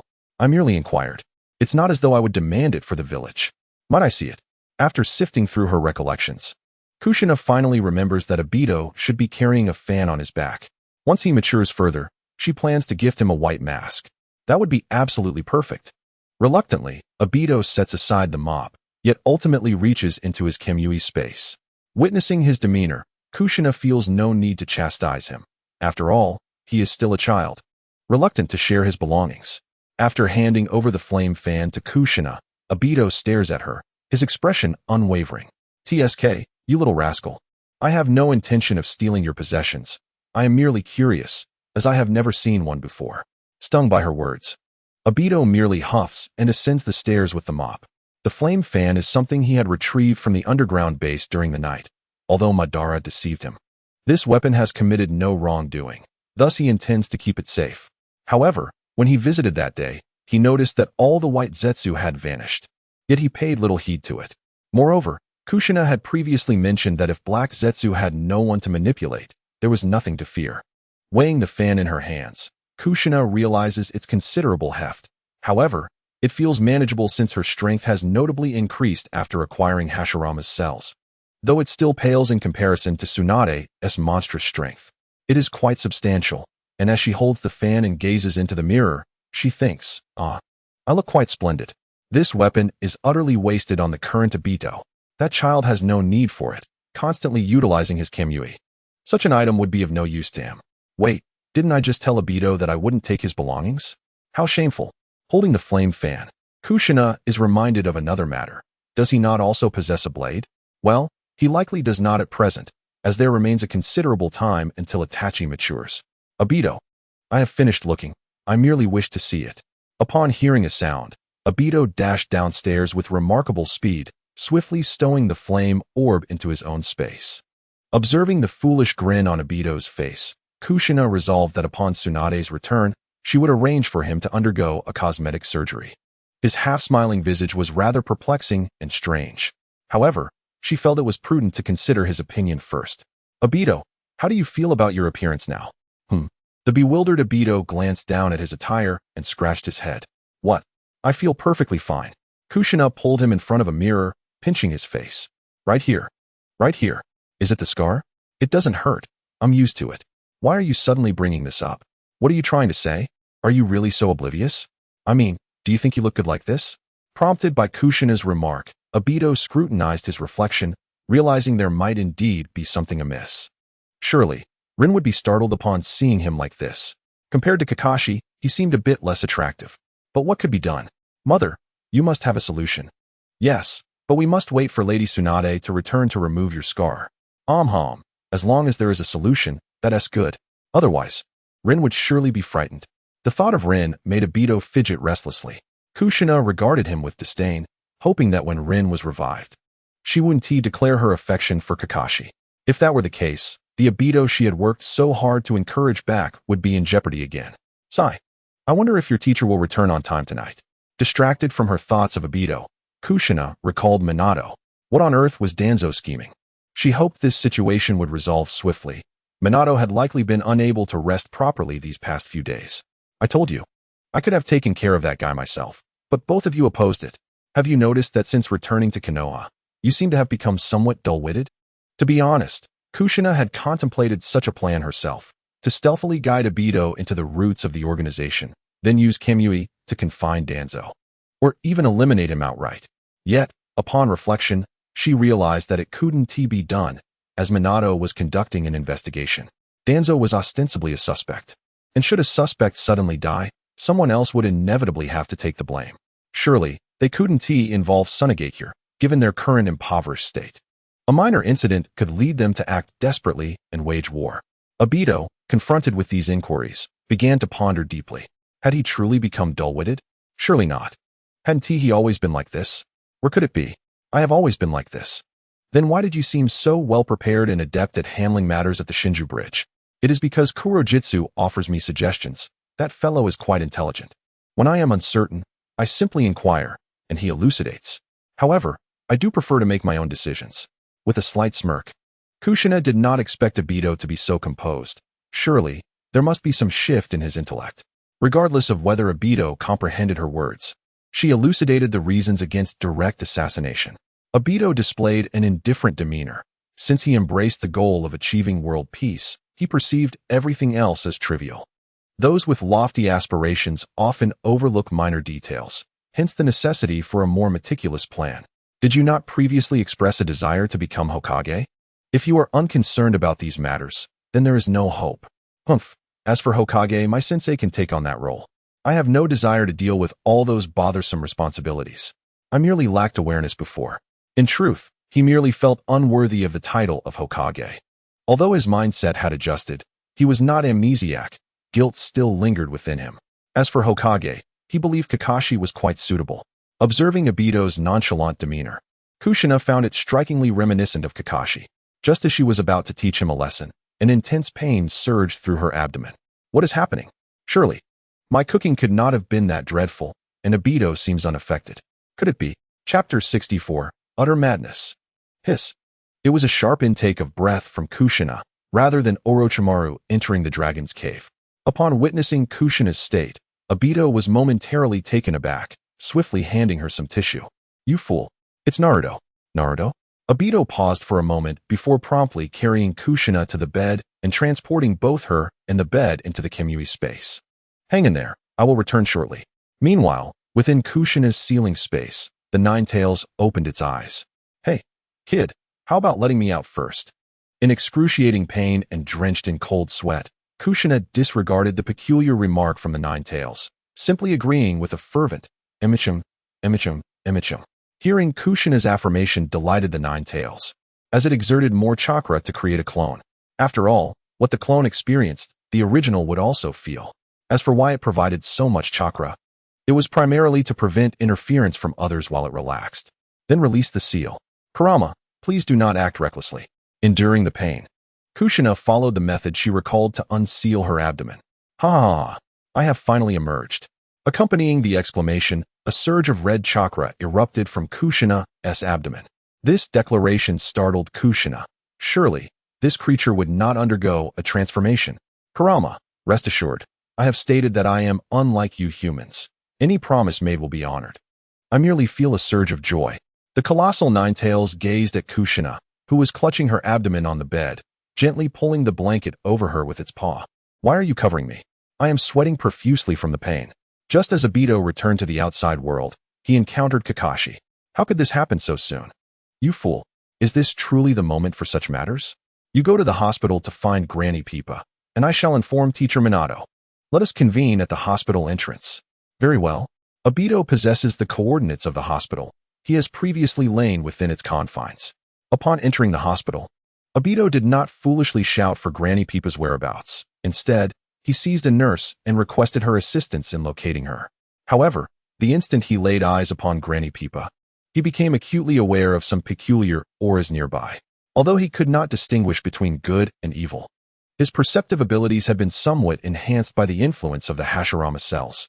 Nevertheless, he dismissed it, attributing it to the nature of a hospital, where one might encounter extraordinary ninjas. Granny Peepa, are you prepared? He inquired. How could it be today? Despite his curiosity, Granny Peepa had long since made all necessary preparations. After summoning the medical ninjas who had been on standby, she grasped a nearby medical kit. She then turned to Aido and declared, let us proceed. Everything is ready. Upon hearing her response, Aido activated his Kimui. With the combined might of dual Kimui, transporting multiple individuals was no longer a challenge. However, none anticipated that as the spatial vortex began to swirl, several unfamiliar talismans would instantaneously affix themselves around the room. Aido soon discovered that his Kimui had been interrupted. How could this be possible? Panic ensued among the three medical ninjas, including Granny Peepa. Yet, being the wife of the Hokage, she quickly regained her composure and directed her gaze toward the four ninjas standing in the corner, coldly inquiring, who are you? The four remained silent, executing their orders like automatons, intent on ensnaring and capturing Aido. At that moment, they formed intricate hand seals. Utilizing techniques discovered by Danzo under the guidance of the true master of ninjutsu, Kurizetsu. This technique could seal off space, known as the Force Seal of Convergence. A few seconds later, the barrier was erected, and one of the ninjas ventured into its confines, confident in his ability to subdue the young man before him, who lacked spatial abilities. As for Granny Peepa, Lord Danzo had not specified her fate, so they deemed her irrelevant. Having grasped the situation, Aido had been concerned about his escape, only to witness a root ninja entering the fray. If he could eliminate this foe, the barrier would be dismantled. He was not one to remain idle while awaiting Teacher Minato's rescue. In an instant, wooden spikes shot forth, only to be thwarted by the opponent's shuriken. Who are you? Aido demanded, although he already harbored suspicions. Yet, Granny Peepa trembled with indignation, reiterating her question. Granny Peepa, it seems we have no choice but to fight. Aido unleashed a fierce fireball, only to be met by a swarm of ominous insects, utterly unperturbed by the flames.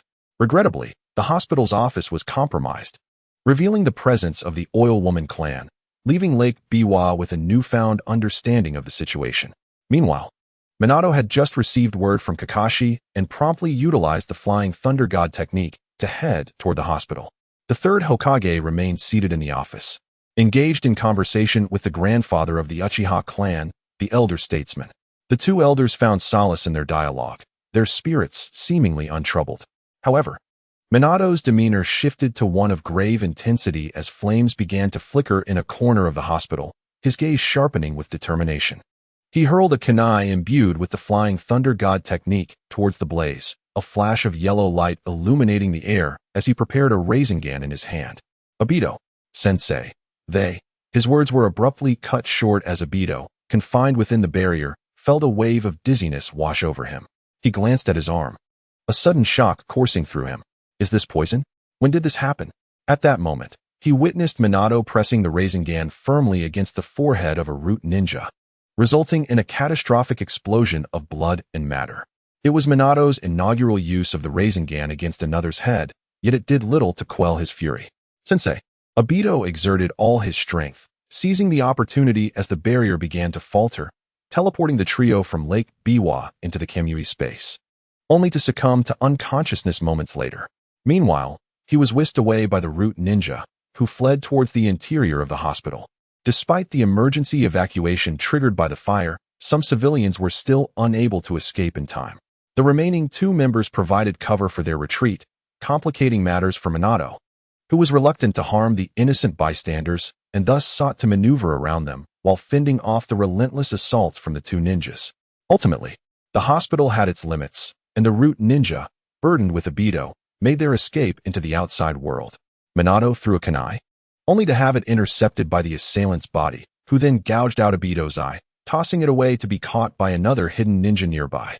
What? Minato was taken aback by the presence of an accomplice. The moment the other ninja secured Aido's eye, they vanished without a trace. As Minato prepared to pursue, he was confronted by the remaining ninja and their two companions, who began tearing away the bandages and clothing from their legs. Beneath lay a profusion of explosive tags.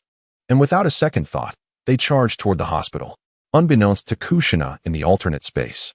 She remained oblivious to the unfolding chaos as she faced three female medical ninjas, her anxiety palpable. In an effort to keep her focused, Lake Biwa had refrained from disclosing the events transpiring outside. Though startled by the Nine Tails upon her arrival, the medical ninjas regained their composure under Kushina's guidance. As the mindset of a medical ninja is typically one of calm, yet a question lingered in her mind. Why was this happening earlier than expected? Is it not the 9th today? Wasn't it supposed to be tomorrow? Will the child still be Naruto? Shinai, as she opened herself further. Listening to the sounds of Lake Biwa, she gradually spread her legs, understanding that this was not the time for modesty. Shyness could lead to dire consequences. Previously, it had been mentioned that the cellular essence of Hashirama would intertwine slightly with Naruto's being. Thus, there was no error. Naruto remained unchanged, fundamentally himself. She was urged to complete her task promptly. I understand. I must exert myself, she exclaimed, noticing her own effort. Meanwhile, the bored Nine Tails observed nearby, pondering the whereabouts of Aido. Hadn't he promised to take her out?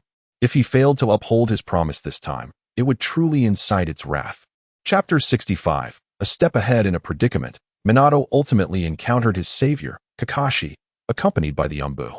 Hearing the sounds of battle, he hastily joined Minato. Leave this to me, sensei. Minato remained silent, merely nodding before swiftly utilizing Flying Thunder God to depart.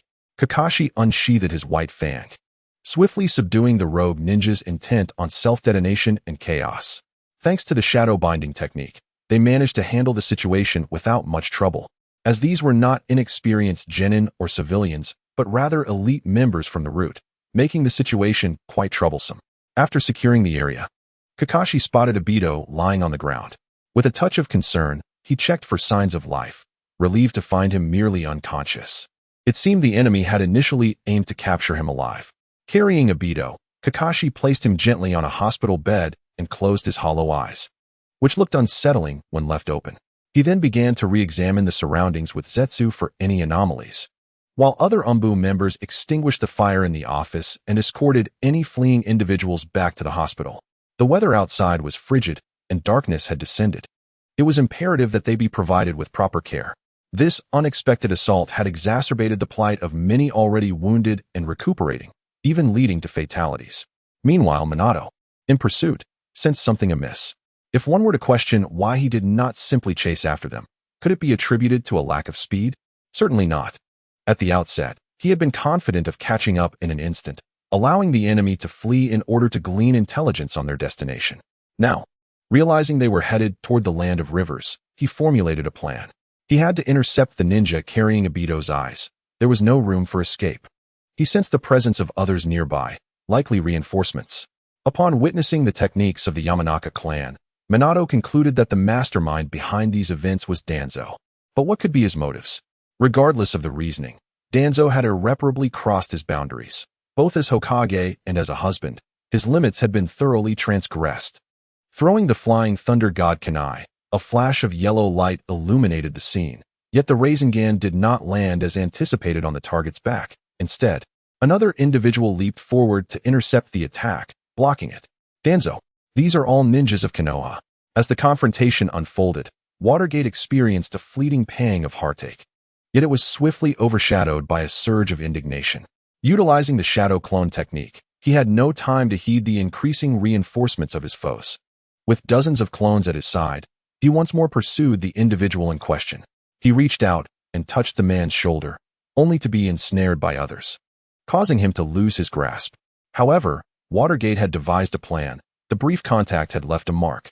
With another application of the flying thunder god technique, he could secure his quarry. As he anticipated, the moment he hurled the kunai infused with the flying thunder god technique, nearby adversaries surged towards him once more. Yet, in the next instant, he seized the target's shoulder. This was a new incarnation of the flying thunder god, accompanied by his declaration. The Rasengan struck forcefully against his opponent's back, causing the scroll containing Aido's eyes to tumble from his chest. Swiftly, he retrieved the scroll and, employing the flying thunder god, returned to the Hokage's office with the injured ninja, intent on extracting vital intelligence. During this commotion, the obstructing ninjas remained oblivious to the turn of events. According to their intelligence, they were unaware of Watergate's capabilities. Upon witnessing Watergate materialize with a bloodied ninja in tow, Sarutobi Hiruzen felt a surge of alarm. How could Danzo have orchestrated such a scheme? Summon reinforcements. Find Danzo. Third Hokage, there's no need to search.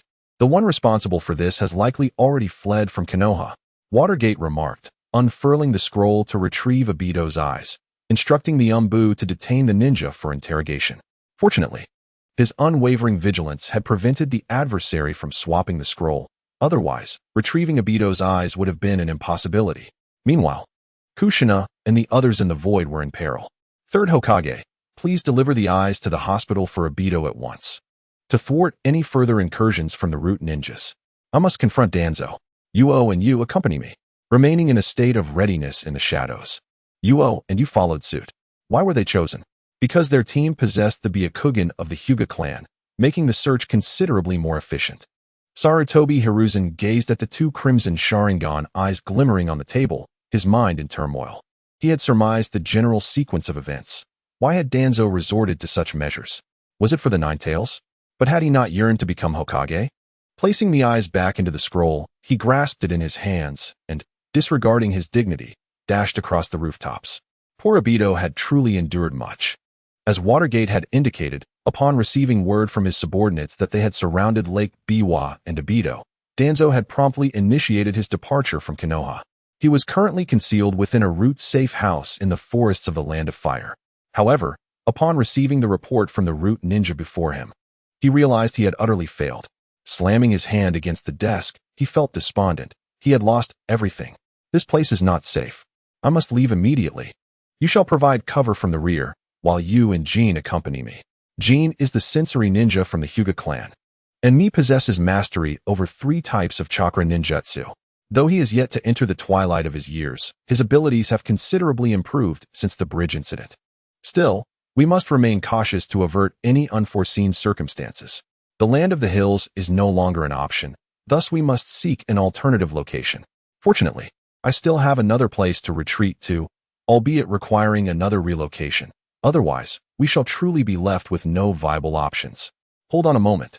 Do not be so hasty. Observing the sudden emergence of Kuro, TZ was taken aback. What on earth is this creature? Without a moment's hesitation, Jean and me launched an attack, only for Kuro to burrow into the ground and evade their assault. I can assist you in your escape. As for my motives, we shall discuss that later. Kuro grinned widely. TZ, however, was not intimidated by the ghastly smile. Rather, he felt compelled to explore the proposition. This being bore a striking resemblance to the white Zetsu from the laboratory, yet was shrouded in darkness. Could it be the tree from the Shinju? Kuro had never believed this old man could succeed, so assisting in his escape was all that mattered. At this moment, Minato and his team were not aimlessly searching either. M and Y brandished their flying thunder god kunai, scouring the land of rivers and the land of hills. Minato himself sifted through the various safe houses nestled within the land of fire. Locations he had been informed of following his examination of the routes, reports that only he had seen. The third Hokage was unaware of this, aimed at preventing any emotional leniency that might leave no trace for the future. After inspecting the third safe house, Minato finally stumbled upon signs of recent activity. Focusing intently, he sensed the presence of several ninjas and immediately utilized Flying Thunder God to teleport there, only to find nothing. How peculiar. How was TZ always a step ahead? Just as he was grappling with this dilemma, Minato detected the fluctuation of the Flying Thunder God from afar. It was the agreed signal with M and Y.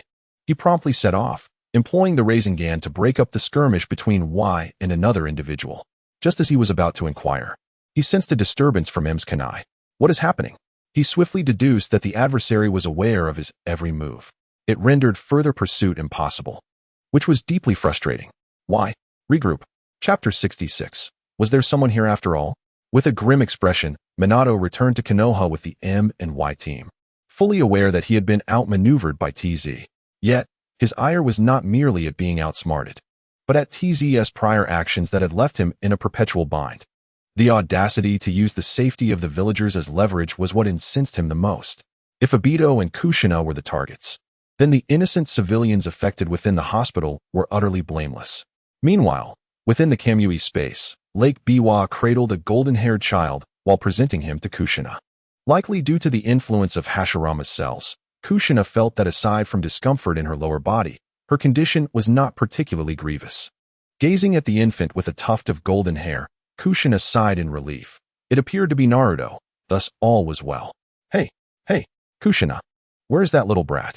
The Ninetales bared its teeth as it gazed down at its red-haired companion, who lay beneath.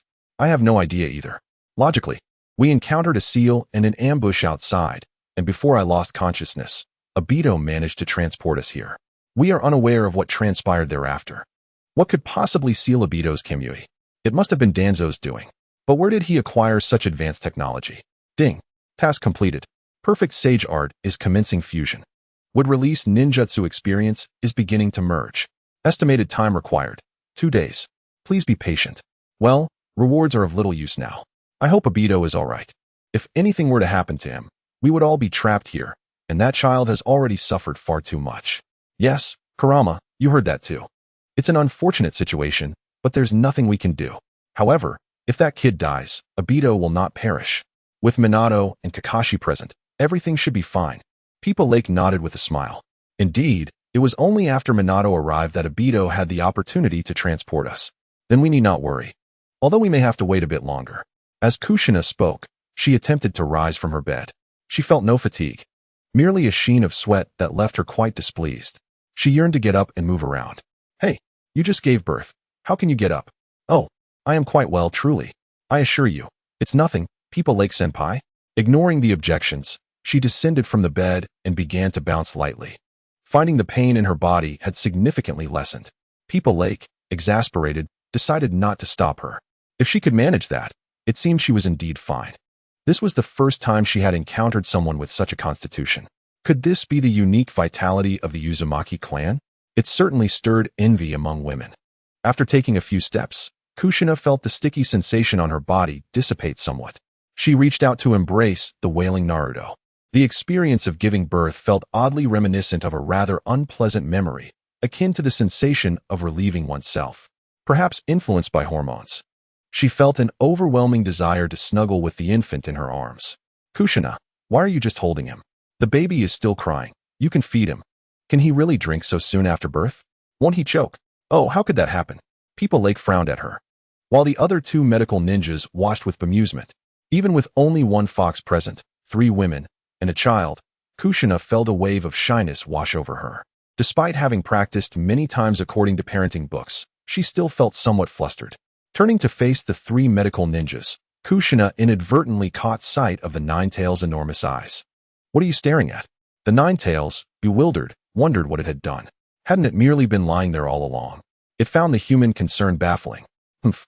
It exhaled and closed its eyes. Meanwhile, in the outside world, Aido, having recovered his senses under the detoxification efforts of Shizun, found that his eyes had been fitted while he was unconscious, thanks to his Hashirama cells, which required minimal surgical intervention. As he looked around at the people gathered by his bedside, he was somewhat taken aback to see Minato-sensei, the third Hokage, and that uncle in the corner.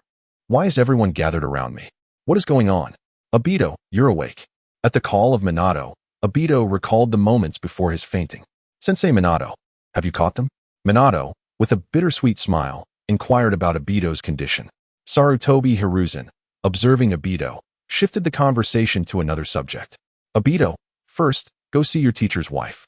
He recognized that although he was also troubled, it was Minato who bore the true burden as the Hokage, shouldering all responsibilities. By the way, teacher's wife and Granny Biwako are still in the space. I will bring them out now. Impatiently, Aido did not even sit up on the hospital bed. Instead, he lay back and activated Kimui. Adjusting his position during the transfer, he landed steadily on the ground. Upon entering, he was greeted by the sight of the enormous Nine Tails, followed by Kushina nursing Naruto and Biwako tidying up nearby. Teacher's wife. How wonderful. And Granny Biwako. You fool. Turn around. Kushina exclaimed, delivering a firm punch to Aido. However, her anger completely dispelled any lingering shyness. Aido, rubbing his head, turned to face the massive Nine Tails, recalling his intention to take it out to play. Kid, hurry and take me outside. You are too big now. Can you shrink a little? Aido replied. I need to bring everyone out because Sensei Minato and third Hokage are still waiting outside. With a huff, the Nine Tails began to manipulate its chakra, gradually reducing its size to that of Kakashi's Pakken. This should be about right. Upon hearing that Minato and the third Hokage were waiting outside, Kushina speculated that Danzo had likely fled. Setting down her clothes and cradling the now satiated Naruto, she patted Aido on the shoulder. All right, let's go. Biwako followed closely behind, while the Nine Tails perched on Aido's other shoulder. After a swirl of space, Minato finally received the only good news in recent times. Everyone was safe. However, was the creature on Aido's shoulder truly the Nine Tails? Why was it so small? Teacher, congratulations. Seeing Minato, Kushina found herself at a loss for words. Her emotions swirling within her, everything she wanted to say lodged in her throat. Ultimately, she bit her lip and spoke. Darling, both Naruto and I are fine. At that moment, a sound escaped. Naruto, nestled in Kushina's arms, spat up milk. Hey, what happened? Minato quickly grabbed a tissue to clean up. Biwako, standing beside her husband, chuckled. Kushina, you must have overfed him, or perhaps the space transfer made the child a bit dizzy. It's all your fault. Kushina shot a glare at Aido, who was about to take the Nine Tails for a stroll. What? How could it possibly be me? Indeed, this little brat's ocular technique is very stable. Nine Tails, what is going on? Sarutobi Hiruzen finally noticed the talking fox on Aido's shoulder. Meanwhile, Yamanaka and Oichi, who had been sitting quietly in the corner, now wished to leave. Was this something he could witness? Ah, it is indeed the Nine Tails, Lord Hokage. I shall take my leave now. Kushina was startled by the sudden voice. She had not noticed anyone's presence earlier. Chapter 67. Gaining weight early the next morning, before the sun had risen, Kushina was awakened by a cacophony of cries. This was not the first occurrence. She had scarcely slept the night before. Although her unique constitution spared her from exhaustion, her spirit was greatly distressed. Naturally, she was not alone in this plight. Minato, too, had been roused by the commotion, his eyes shadowed with fatigue as he gazed at Kushina. Ha ha ha. Naruto is indeed quite the handful. He will undoubtedly be a spirited lad in the future. I must consult Mikoto in the afternoon.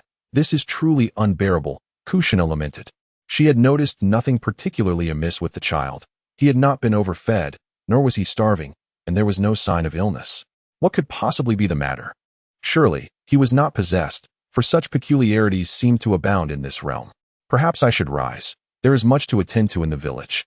I shall prepare breakfast for you. Do lie down a while longer, she insisted, gently pressing Minato back onto the bed. Approaching Naruto's small cot, she lifted him, cradling him tenderly and swaddling him in a little blanket upon her back. Minato had personally dealt with some troublesome matters at the root until the wee hours, and upon returning home, he was met with Naruto's cries. After sharing a knowing smile with the awakened Kushina, he began to soothe the child.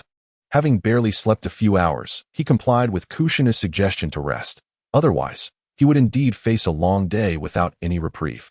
It is well known that ninjas are high in offense but low in defense. They can withstand such disturbances for a time, but eventually, it becomes untenable. He had not had a proper rest these past few days. Kushina shared this sentiment. Thus, she firmly insisted Minato lie down. As she rocked Naruto to sleep, she busied herself in the kitchen, her movements resembling a rhythmic dance. I truly wish I could hire a nanny, yet our home is rather modest. Employing one would feel crowded, especially since our household pales in comparison to the expansive estates of the Uchiha and Hyuga clans. What perplexed her further was why the child ceased his wailing when nestled against her back. Was it a sense of security? Or perhaps the warmth reminded him of his time in the womb. The books had mentioned that newborns tend to favor their mother's embrace. But could it be this profound? It was a source of great worry. Furthermore, regarding the affairs of Konoha, she had not anticipated Danzo's escape from the village. However, when Minato mentioned that he could not keep pace with every step taken, she began to suspect that it was Black Zetsu who had provided the information. She had underestimated him. Yet how could such a shrewd individual like Danzo have allied himself with him? It matters little now. Nagato, Aido, and the Nine Tails stand firmly with Konoha, and with Minato still in his youth, their prospects for victory seem utterly unimaginable. Upon coming to this realization, Kushina exhaled deeply. Her next course of action would involve amassing funds and seeking out Orochimaru, the latter of whom posed the greatest challenge. It remained uncertain whether he would still regard Kabuto with favor. Should Kabuto continue to excel in medical ninjutsu and possess an inquisitive spirit, operations would become significantly more manageable. In a subterranean laboratory, Orochimaru was engrossed in examining a scroll, a sinister smile creeping across his face. It was intriguing that Danzo would betray Konoha. What treasures was he after? Since his escape from Konoha, Orochimaru had concealed himself within the depths of a small nation's laboratory, making minimal moves apart from periodically gathering intelligence to avert any unforeseen calamities. The scroll he acquired that morning was entirely unexpected, especially as it contained references to the Mangekyou Sharingan, which added an unforeseen layer of complexity to his current predicament.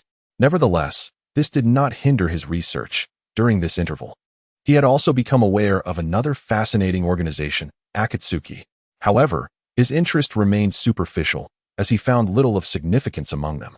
At present, he was in need of a subordinate and wondered about the fate of that child, hoping Danzo had neither taken him nor exhausted his potential. Closing the instruments before him, Orochimaru resolved to calm his mind, selecting an opportune day to return to Konoha, not only to seek out his subordinate, but also to assess Minato's progress as Hokage. Most importantly, he aimed to acquire a pair of eyes, or perhaps a body from the Uchiha clan. Disrobing his white laboratory attire, he prepared to embark on some other preparations. Meanwhile, as he gazed at the increasingly diminutive Nine Tails, Aido stifled a deep yawn. He had spent the night in the forest in the company of this creature, which showed no signs of fatigue, but merely frolicked for a while in the spring before settling down for slumber against a small hill. Were it not for Kushina's warning to avoid provoking it, Aido might have been tempted to employ his Sharingan to command it into mining. After a sleepless night, he found it absurd that the beast merely changed its sleeping location.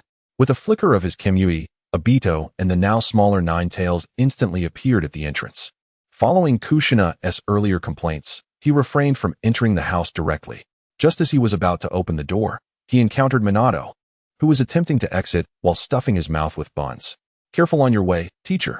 Aido has returned, though you seem rather sleepy, huh?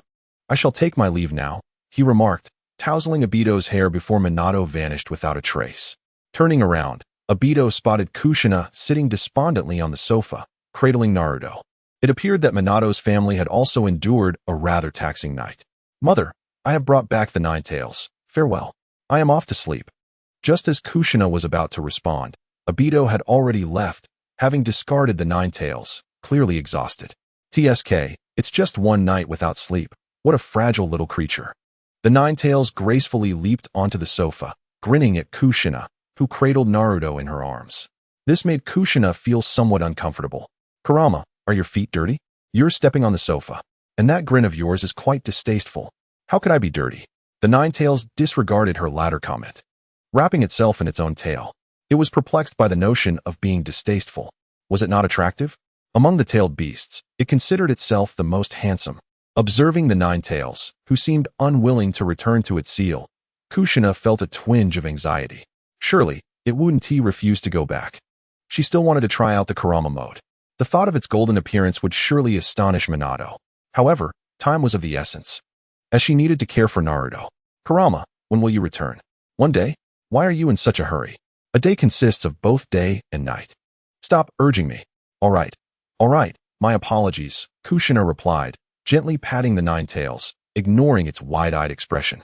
She was unsure why, but after giving birth, she felt her temper had significantly improved. She wasn't angry with the nine tails' antics at all. Furthermore, her belly was flat now, which felt somewhat unfamiliar. However, after weighing herself, she realized she was still heavier than she remembered before childbirth. Why was she suddenly so concerned about her weight? Minato had said she looked fine, so there should be no issue. Chapter 68, Trouble Approaches. That afternoon, Kakashi, as usual, followed closely beside Kushina, serving as a protector for her and her child. Observing Kushina dressing Naruto, Kakashi remarked, Lady Kushina, isn't it a bit too early for that? It's fine. With this weather, who would take an afternoon nap? Kushina replied, wrapping Naruto in a small blanket and lifting him into her arms. She then gazed out at the trees, nearly stripped of their leaves. To avoid further discomfort that evening, she needed to seek advice from Mikoto on child rearing. Let us go, Kakashi. At that moment, the nine tails leapt onto Kakashi's shoulder, while he carried a bag filled with items for Naruto. What a burden this is, he thought. Yet, Kakashi appeared unchanged, his eyes seemingly struggling to stay open, though he revealed a subtly different expression when looking at Naruto, reminiscent of Itachi's excitement towards his younger brother. Kushina had noticed this earlier. Indeed, children possess an innate curiosity and fascination with new things. While Kushina shared this sentiment, she couldn't help but feel that she would bear the brunt of it in the future. Kakashi, why aren't you dressed more warmly? She teased, observing his nonchalant demeanor in the cold. Then, Kakashi promptly produced a scroll and summoned a scarf. Wow, so decisive. Did I need to mention that it's cold? Take good care of yourself. Kushina glanced at the sword at his waist. The child had ultimately picked it up, and this ensemble was rather cool. She had not misjudged him. Allowing him to reclaim his eyes from Aido was indeed one of her finest decisions. Given his limited chakra, wielding a sword suited him far better. Thank you, Mother, Kakashi responded, feeling a bit flustered by her concern, and he found himself gazing at Naruto nestled in Kushina's arms. As for why he was looking at Naruto, he could not quite say. The sight of the child brought him a sense of relaxation. The same could be said for Sasuke, his cherubic face evoking a comforting sense of assurance. You really haven't taken a break, have you? Are you truly all right? Kushina, engrossed in conversation with Kakashi, failed to notice the diminished number of ninjas on the road compared to before. She had always wished for Kakashi to be more vivacious. After all, in the anime, he had seemed quite normal in his youth. I will return home to rest once Sensei Minato is back, so you needn't worry, Mother. However, what? If it's something I cannot know, then why are you even mentioning it? But there seems to be a significant change coming to the village. Oh, rest assured, Kakashi, things will only improve. Your teacher's endeavors will become much easier. Indeed, you all are rather tedious, discussing such trivial matters. The nine tails remarked as it nudged a corner of Kakashi's scarf, shrinking slightly and burrowing into it. What do you expect us to talk about? Should we discuss how Kurama might utilize your chakra? Kakashi's eyes widened. He had always thought it outrageous to unleash the nine tails. Yet Kushina seemed to suggest something even more absurd. Mother, can we do that? Why not? What do you think, Kurama? The nine tails flicked its visible tail and huffed, offering no further response. Seeing this, Kakashi understood it was likely permissible. If he could harness the chakra of a tailed beast, he couldn't fathom how powerful that might be. Kakashi, you can indeed rely on it, she reassured him, though it seemed he still held some skepticism. Suddenly, Naruto began to cry, and Kushina immediately wondered if the child was weeping because his Kurama had been taken away or if he was simply hungry. After calculating the time, she instructed Kakashi to retrieve the bottle from his bag and feed it to Naruto, who promptly ceased crying. Regarding the milk in the bottle, Kushina could only remark that it had become somewhat uncomfortable after overindulgence. In any case, all the preparations she and Minato had made were coming into play, including but not limited to a small bed, various blankets, and an assortment of toys. as she soothed Naruto in her arms and exchanged words with Kakashi. They arrived at the home of Fugaku Uchiha. Just as Kakashi was about to ring the doorbell, he spotted Mikoto Uchiha, impeccably dressed and ready to leave. Ah, Mikoto. It seems Kakashi's prediction was spot on. What a coincidence to find you about to head out. Not at all. It's quite the serendipity. I was actually on my way to find you. Come, hurry inside. As the two individuals cradling the child entered the house, Kushina couldn't help but feel that Mikoto's home seemed somewhat empty, a peculiar sensation indeed. Outside the window, the vibrant red leaves of the cherry tree gradually fluttered down, ultimately blanketing the ground in a tapestry of mixed colors, thick and reminiscent of a plush carpet. Perhaps it had been intentionally arranged, and it was quite beautiful. Last night, I heard the news of your childbirth. Fugaku didn't return home all night, and I was concerned that something unfortunate had occurred. Fortunately, he reassured me this morning that everything was well, which eased my worries. Once seated, Kushina observed Mikoto as she began to recount her experiences, envisioning her anxious demeanor. There is a certain satisfaction in knowing that various individuals care for you, yet it is preferable that they remain joyful. In truth, Aido has endured the most hardship. It was unexpected that he would once again attract attention.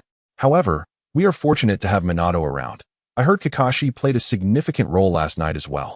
Mikoto glanced at Kakashi, who stood by the door, and offered him a warm smile. Whether out of shyness or some other reason, Kakashi turned away, nodding slightly. Following Kakashi's gaze, Mikoto's attention naturally fell upon an unusual detail on his scarf. What could that be?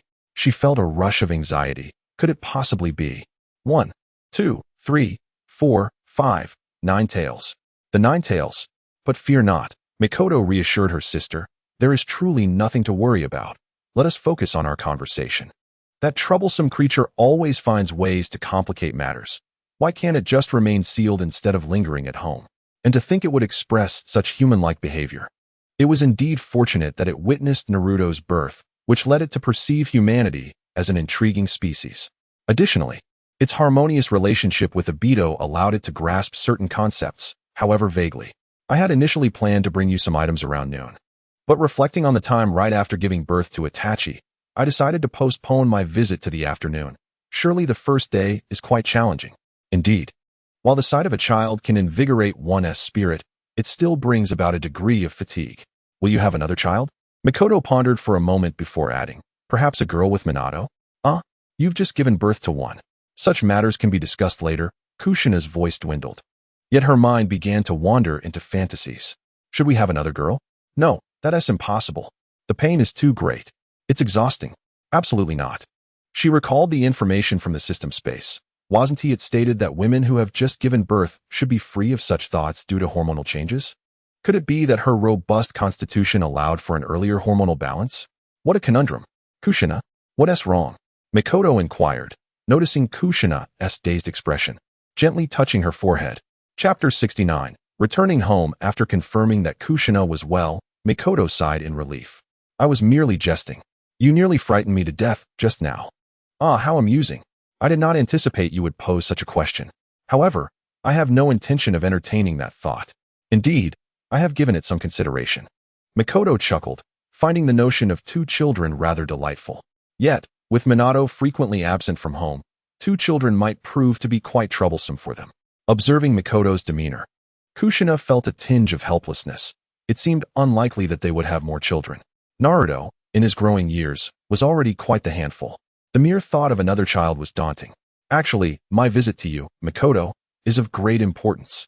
At Kushina's words, Mikoto paused momentarily, pondering the nature of the matter. Surely it could not pertain to village affairs. Perhaps it was related to the children? What had transpired? It's just that Naruto has been crying and fussing every night, persistently waking up. Mikoto, having deduced the answer, handed Sasuke, who was cradled in her arms, over to Kushina. Please take care of Sasuke for a moment. I shall fetch something for you. She rose slowly and made her way toward a cabinet. Kushina, now holding both children, felt a surge of panic. Managing one in each arm was quite an overwhelming sensation. Absolutely. We should not have a second one. What is it? Mikoto reappeared, holding a cloth bag filled with what resembled straw-like material, exuding a distinct fragrance. This is a spice cultivated in the Uchiha clan's territory. You can create sachets from it to place by Naruto's bedside. This may ease your nights considerably. Makoto continued, I heard the elders mention it. There seems to be a scarcity of it in the village, although the pharmacy stocks it at a rather exorbitant price, which is hardly worth it. Are you truly giving me such a precious item? Kushina exclaimed. Makoto, now seated once more, waved her hand lightly. We have plenty grown in our backyard. Of course. Should you offer me some payment, I would gladly accept. The two exchanged smiles, while Kakashi, standing at the doorway, felt somewhat out of place amidst such a cheerful atmosphere. Perhaps it had been too long since he had heard such joyful laughter. It was truly a moment of happiness. However, Minato was likely quite busy at this hour. As he surmised, Minato was presently engaged with the third Hokage, meticulously organizing and drafting documents to issue a bounty on Danzo. After deliberation, they resolved to classify him as a rogue ninja, akin to Orochimaru. Additionally, they had apprehended members of Root the previous night, each bearing the curse mark of tongue severance, which posed a significant complication. During their capture, these individuals had conspired to sabotage certain infrastructures within the village. Had they not conducted prior investigations, it would have been nearly impossible to apprehend them all. Meanwhile, the document the third Hokage was currently composing concerned the Village of Grass. Do we truly intend to issue a warning to the Village of Grass? He pondered. While he believed the actions of their spies were indeed excessive, was such a drastic measure truly warranted? During his tenure in office, he had always prioritized harmony, and had not Minato recently been focused on diplomacy? Setting down his pen, he presented the document to Minato. Certainly, our spies from Konoha have not infiltrated the Village of Grass, and other larger villages are negligible. However, they had only recently discussed an alliance with us. This is utterly unacceptable. But what shall we do with those members of Root? Are we to eliminate them all? I recall there was a child capable of wood release, and we cannot eliminate them all, as they are also ninjas from Konoha. I believe it prudent to first lift their seals, then assess their qualifications to determine who may continue as a ninja. Those deemed unfit shall have their chakra sealed. Sarutobi Hiruzen promptly began drafting plans, for he must assist Minato during these days, especially since Naruto has just been born. It is important for him to return home to spend more time with his child. As for that child, if I recall correctly, his name is Yamato. It would suffice for him to continue attending school. I intend to assign a member of the Umbu to keep an eye on him. Indeed, you are correct. That scoundrel Danzo has been conducting such experiments alongside Orochimaru. Regarding wood release, should we consider allowing him to study the original scrolls? After a moment's contemplation, Minato shook his head. He is still too young. We shall revisit this matter when he becomes a chunin. Exactly so. Sarutobi Hiruzen placed the draft aside and retrieved another sheet of blank paper, meticulously transcribing the information once more. I truly appreciate your assistance, Third Hokage. I cannot fathom how long it would take me to manage this alone. Minato scratched his head, his pen not ceasing its motion as he continued to write about other deployments concerning the grass-hidden village, intending to dispatch them by tomorrow, whilst also arranging for a ninja to return that spy. It would be best to seek some compensation. Although with Danzo's departure, our finances have improved somewhat, they still do not keep pace with the village's development. Moreover, following yesterday's battle, he planned to renovate the hospital, as the almost entirely wooden structure was exceedingly susceptible to fire. According to Aido, it was merely a single great fireball that caused the issue. Additionally, more underground shelters must be constructed to prevent future calamities. Truly, we are in dire need of funds. Upon finishing a page, Sarutobi Hiruzen glanced outside at the sky, where crimson clouds of sunset ascended the horizon, and the leaves swaying in the breeze fell gracefully at the moment he set his paper down. Minato, you should return home soon. I can manage things here. You have a family that needs your attention, and you appeared rather fatigued this morning. It would be wise to retire early tonight, unless you doubt my capabilities. Sarutobi Hiruzen stroked his beard and chuckled. He certainly did not believe Minato would distrust him. Such a remark was merely to encourage him to return home sooner. How could that be? Since the third Hokage has suggested it, I shall indeed return early. Thank you ever so much. Scratching his head, Minato chuckled, finding this the second occasion in days that had brought him joy, aside from Naruto's birth. Fortunately, the clans in the village refrained from causing a commotion amidst the turmoil, which was indeed a cause for celebration. According to the Umbu, the Hyuga clan had not experienced a particularly tranquil night, as it seemed they held a meeting. Although reluctant to adopt Danzo's surveillance methods, Minato felt compelled to heed the third Hokage's counsel regarding the delicate balance between the village and its clans. Moreover, he had met with Fugaku earlier that morning to clarify matters concerning the elder's grandson. For the time being, Uchiha Wind remained elusive. But it was confirmed that he had been taken by Danzo, likely for some clandestine experiment involving the Sharingan. Minato silently hoped the elder would not stir up trouble, and he would have to rely on Fugaku to gauge the elder's disposition. The thought left Minato feeling somewhat helpless. The children in his class and the teachers were innocent in this matter, and Minato often lamented the decision to send them on a mission. However, he did not dwell too harshly on his regrets, as he was not one to wallow in self-pity. As dusk began to settle, he was ushered out by Sarutobi Hiruzen. Gazing towards his brightly lit home, he felt a wave of relaxation wash over him. After all, he had a child now, the child of Kushina. Chapter 70. Could you lend me a hand? You there, be off to the land of iron tomorrow. Just yesterday such chaos occurred. I nearly lost my sight. You ought to rest more. Don't play the victim. I never called for you this afternoon. What are you doing here for dinner? Kushina, wielding a ladle, glanced at Aido lounging on the couch. I'm hungry. Besides, your cooking is exquisite. TCH, don't think a few compliments will absolve you. Though she felt pleased, Kushina could not help but note that Aido was quite the sloth. According to his confession, he had skipped lunch and remained asleep, merely lying in bed upon waking. She shuddered to think how he would behave if Orochimaru ever developed a mobile phone. Suddenly, she sensed Minato's chakra approaching from outside, prompting her to set down the ladle and head for the door, only to be outpaced by Aido. His sensing range is that vast. Minato-sensei, you're back so early today. Master Kushina hasn't finished cooking yet. Keep that last remark to yourself, Aido. Ha ha ha. Aido, do you truly not wish to join the Umbu? I'm assisting Master Kushina. Does the teacher not know? Kushina's heart raced, nearly dropping the ladle. It seemed Aido was destined to be exploited. How he always let slip such secrets. Huh, dear. What are you having Aido do? Minato hung up his Hokage cloak and approached Kushina, embracing her. It's about earning money. Didn't we just say we were short? Being suddenly embraced, Kushina was once again enveloped by a familiar sensation, yet this time it felt more vivid and profound. If Minato were to gaze at her face, he would undoubtedly find her as red as a tomato. Well, actually, there's no need to fret too much about finances. I have a plan. There is great potential for profit, but it requires taking Aido to the land of iron to craft some items for sale. Hearing Kushina's confident tone, he wholeheartedly agreed. Indeed, Kushina was the best. Is that so? Then I shall leave the household finances in your capable hands. As Minato's breath brushed against her ear, Kushina felt a delightful warmth spread, rendering her somewhat weak, prompting her to hastily extricate herself and glance at the contents of another pot. A sense of dread flooded her thoughts. Surely Minato wouldn't expect anything tonight. She wasn't prepared yet.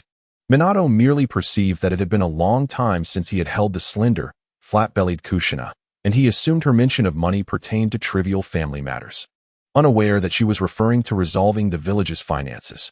Without further contemplation, he approached the small bed and lifted Naruto, who was playing with his toys, inadvertently noticing the sachet hanging by the bedside. It was a simple creation of Kushina's upon her return home, designed to hold fragrant spices, capable of lasting a long while. My dear, is this new? It's the spices given by Mikoto-chan, meant to help Naruto sleep more soundly at night. Just place it beside his pillow when bedtime comes. How wonderful. I am truly grateful for your care of Naruto. Kushina interrupted Minato, sensing his inclination to feel guilty.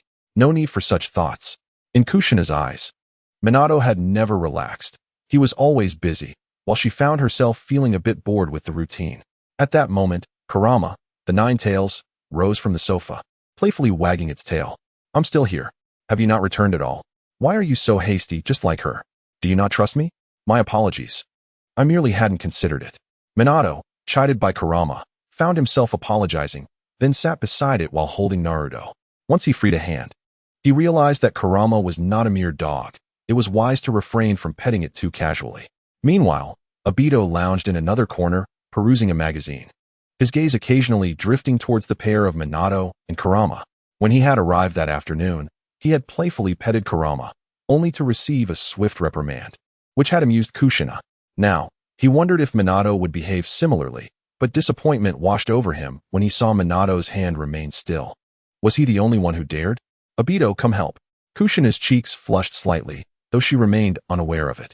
Noticing Obito's gloomy expression, she felt compelled to shout, "Isn't it time for dinner, dear? Are you not eating because I haven't called you?" Upon hearing Kushina's words, Minato instinctively rose from the living room, cradling Naruto. Haha, I was just chatting with Kurama. Seeing everyone migrate toward the dining table, Kurama also vacated the sofa. Is there no place for me? Huh, can you even eat, Kurama? The Nine Tails is a creature of chakra, is it not? It can only consume chakra, and while some fruits may contain it, most of the chakra in cooked food has likely dissipated. But never mind that. I want that round thing.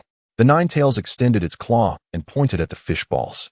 The onlookers exchanged glances. Can it truly eat? Hurry up. The Nine Tails' tail swayed restlessly. Oh dear. How exasperating. A slightly irritated Kushina fetched another bowl, placing several meatballs inside for the Nine Tails. Ha, ha ha. Eventually, Aido could no longer contain himself and burst into laughter. You should have released the Nine Tails. It's bothersome to feel like the only one enjoying this. What is so funny? Keep laughing and you'll get hit. Oh, Aido stifled his laughter and buried himself in his food. Since entering the house, Minato's smile had not faded. He was currently feeding Naruto with a bottle. Thanks to Naruto, Aido had no choice but to leave after breakfast, his spirits dampened. Before departing, he and Kakashi exchanged some words. It was evident from Aido's flustered expression that Kakashi had managed to catch him off guard with his remarks. After the two tidied up the remnants, Minato washed the dishes, while Kushina resolved to bring the Nine Tails home. It was far too troublesome outside. Not only could she not deal with the leftovers, but it was also quite picky. What use was it to her?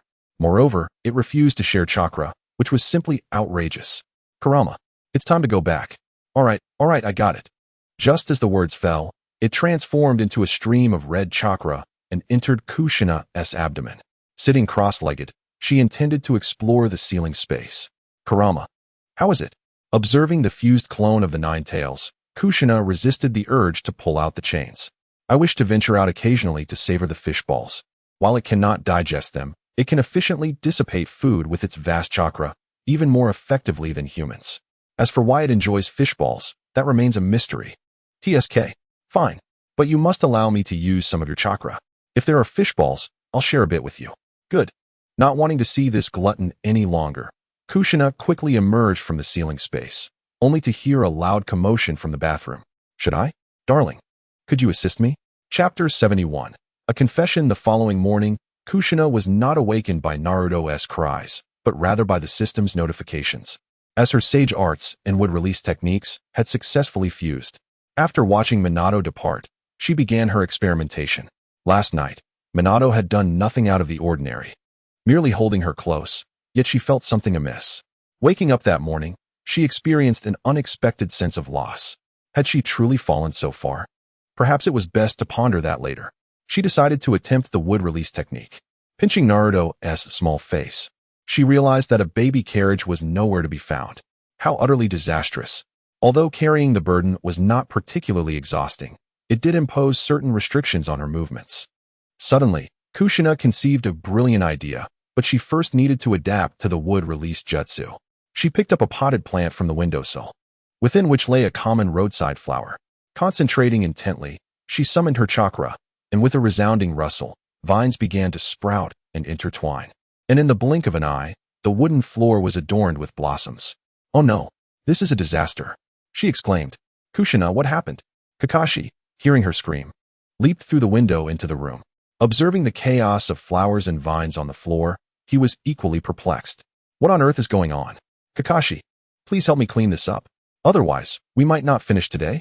As for how this happened, I will explain after we tidy up. All right. Kushina hadn't anticipated that merely using a small amount of chakra would result in such a transformation. Had her control diminished? No, your control remains unchanged. But your chakra has considerably increased. The voice of the Nine Tails echoed in her mind. After the seal was lifted, the Nine Tails could converse directly with Kushina, although it mostly remained dormant. Moreover, it was baffling how so much chakra had suddenly manifested within her body, especially with differing attributes, including yin-yang release. Thus, it appears I truly need to practice, she mused. When will I be able to wield wood release? In response to this question, Kushina found herself at a loss for words, yet she felt no different from the original Kushina. Why should she deny it? Furthermore, given the current situation, It was inevitable that the truth would eventually surface. The system had not indicated that she could not reveal her identity, right? Ding. Host may act freely as long as tasks are completed. So, it seemed that honesty was indeed the best policy. However, she had merely acquired the system without traversing worlds. Yes, that was it. If Minato were to learn the truth, he would likely be tormented by it, a thought she wished to avoid. She was still the same person. After all, there was no returning to the past. Host is being dishonest. Be quiet. Dismissing the system's banter, Kushina bent down to remove the weeds. Although the vines sprawled across the floor, they were not rooted in the ground, making them relatively easy to clear. She and Kakashi managed to finish the cleanup before lunch.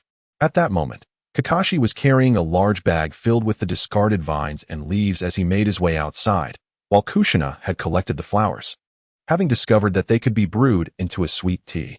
Through her gradual adjustments, Kushina had likely regained control over her chakra, enabling her to precisely transform one flower into 3.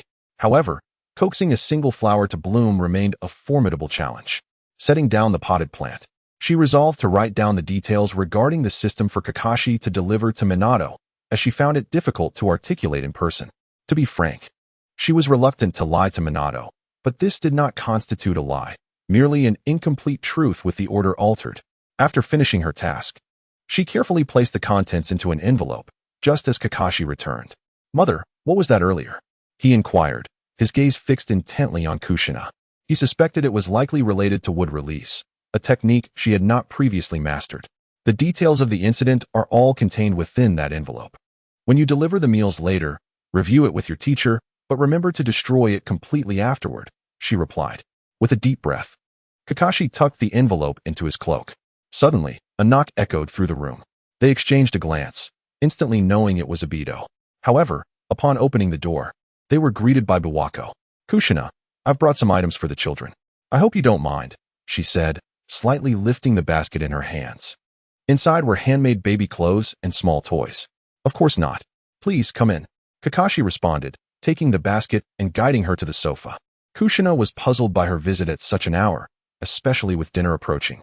She had no intentions of sitting down for a chat when preparing food for Minato was paramount. "Actually, I have a request," Biwako stated, catching Kushina off guard. Nearly dropping the spatula, what could she possibly need?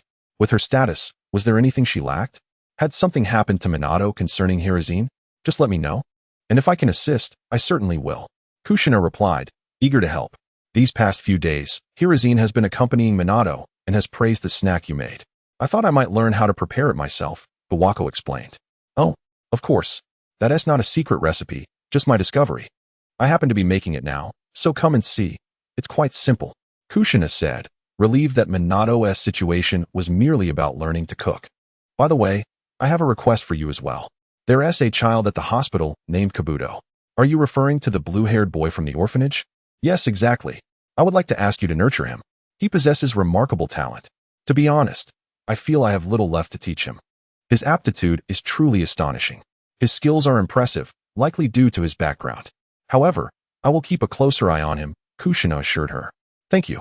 As they prepared the meal, their conversation flowed effortlessly, until Kakashi departed to deliver the bento. Biwako continued to muse about how she had never considered using such items as seasonings. Meanwhile, in his office, Kakashi opened the envelope, prompting the third Hokage, Hiruzen Sarutobi, to find an excuse to leave. Feeling that it was inappropriate for him to remain, he thought, what if it was a love letter from a young admirer? Minato, repeatedly scanning the letter, wore a look of disbelief, while Kakashi's eyes widened in astonishment. What is this system? Does such a thing possess such formidable power? And rewards for having children? The ability to possess techniques previously unattainable, alongside some extraordinary pills. Indeed, within the envelope lies a pill, as stated in Kushina's letter. It is intended for Minato. She elucidates its purpose clearly within the correspondence. It is truly astonishing, isn't it? Yes, I harbor some concerns. Kakashi, did anyone approach the house after I departed this morning? Minato was indeed momentarily taken aback. He needed to ascertain that Kushina remained unchanged, still his beloved wife. No, however. Grandma Biwako visited at noon, and there were no abnormalities, nor was there anyone trailing her. Ah, then it may indeed be true. He gazed at the small pill he held, contemplating whether to consume it. In truth, Kushina placed this object as a means to validate her thoughts. If Minato returned unchanged, youthful and handsome, he would likely not trust her, and she would need to be prepared, just as Kakashi was about to suggest sending it for laboratory analysis. He witnessed Minato directly ingesting the pill. Sensei, it's all right. I trust you, and I trust Kushina. Since there are no anomalies, and you've witnessed Kushina wielding such power, it must indeed be real. Kakashi, unable to halt Minato, was taken aback by his transformation. Sensei, it appears to be genuine. Kakashi retrieved a small mirror from his pocket. Chapter 72. Her preferences are quite unique. Gazing into the mirror, Minato found himself at a loss for words. This was nothing short of miraculous. The youthful visage reflected back at him resembled that of the Minato who had just mastered the Rasengan.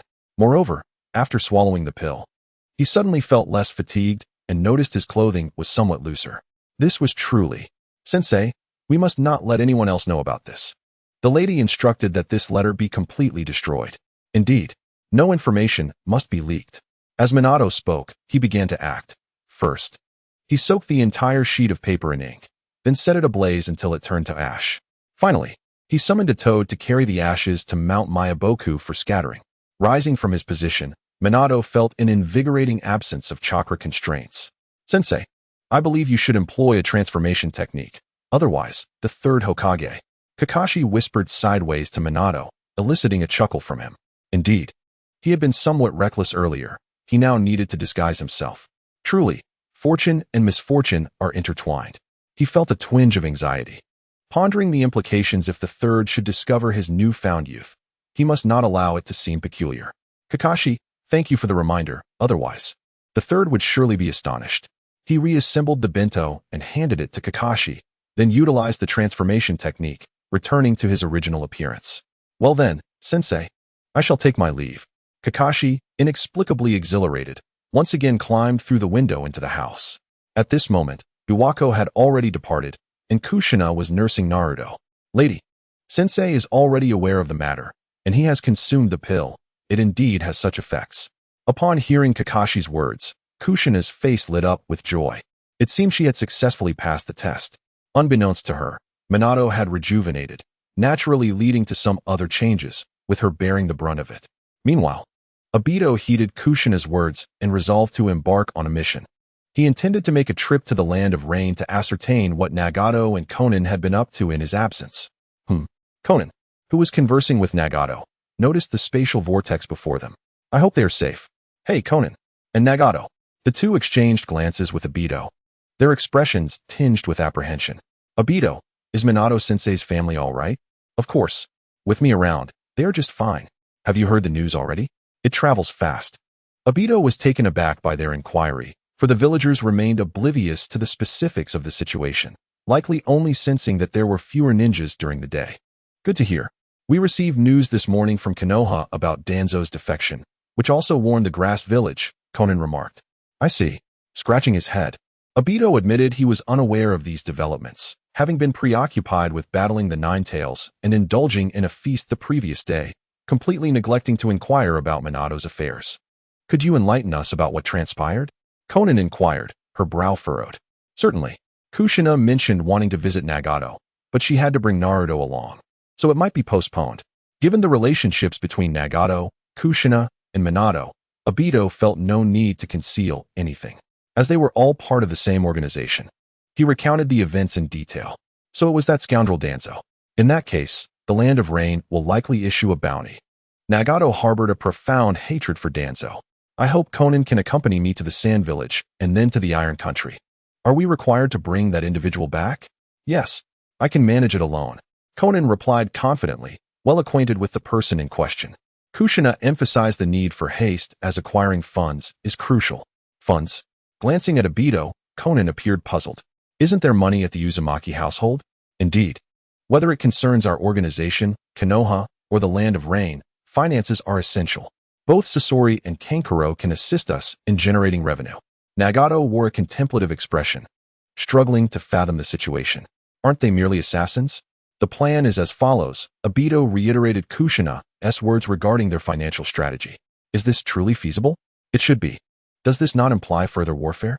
I inquired about this with Kushina, and she explained that apart from a few wealthy nobles who can afford it, commoners cannot. And ninjas disdain purchasing. They only extract money from them. There would be no warfare involved, as sales would be directed solely to individuals rather than nations. That is true. Those wretched nobles would indeed make purchases, though perhaps not in abundance.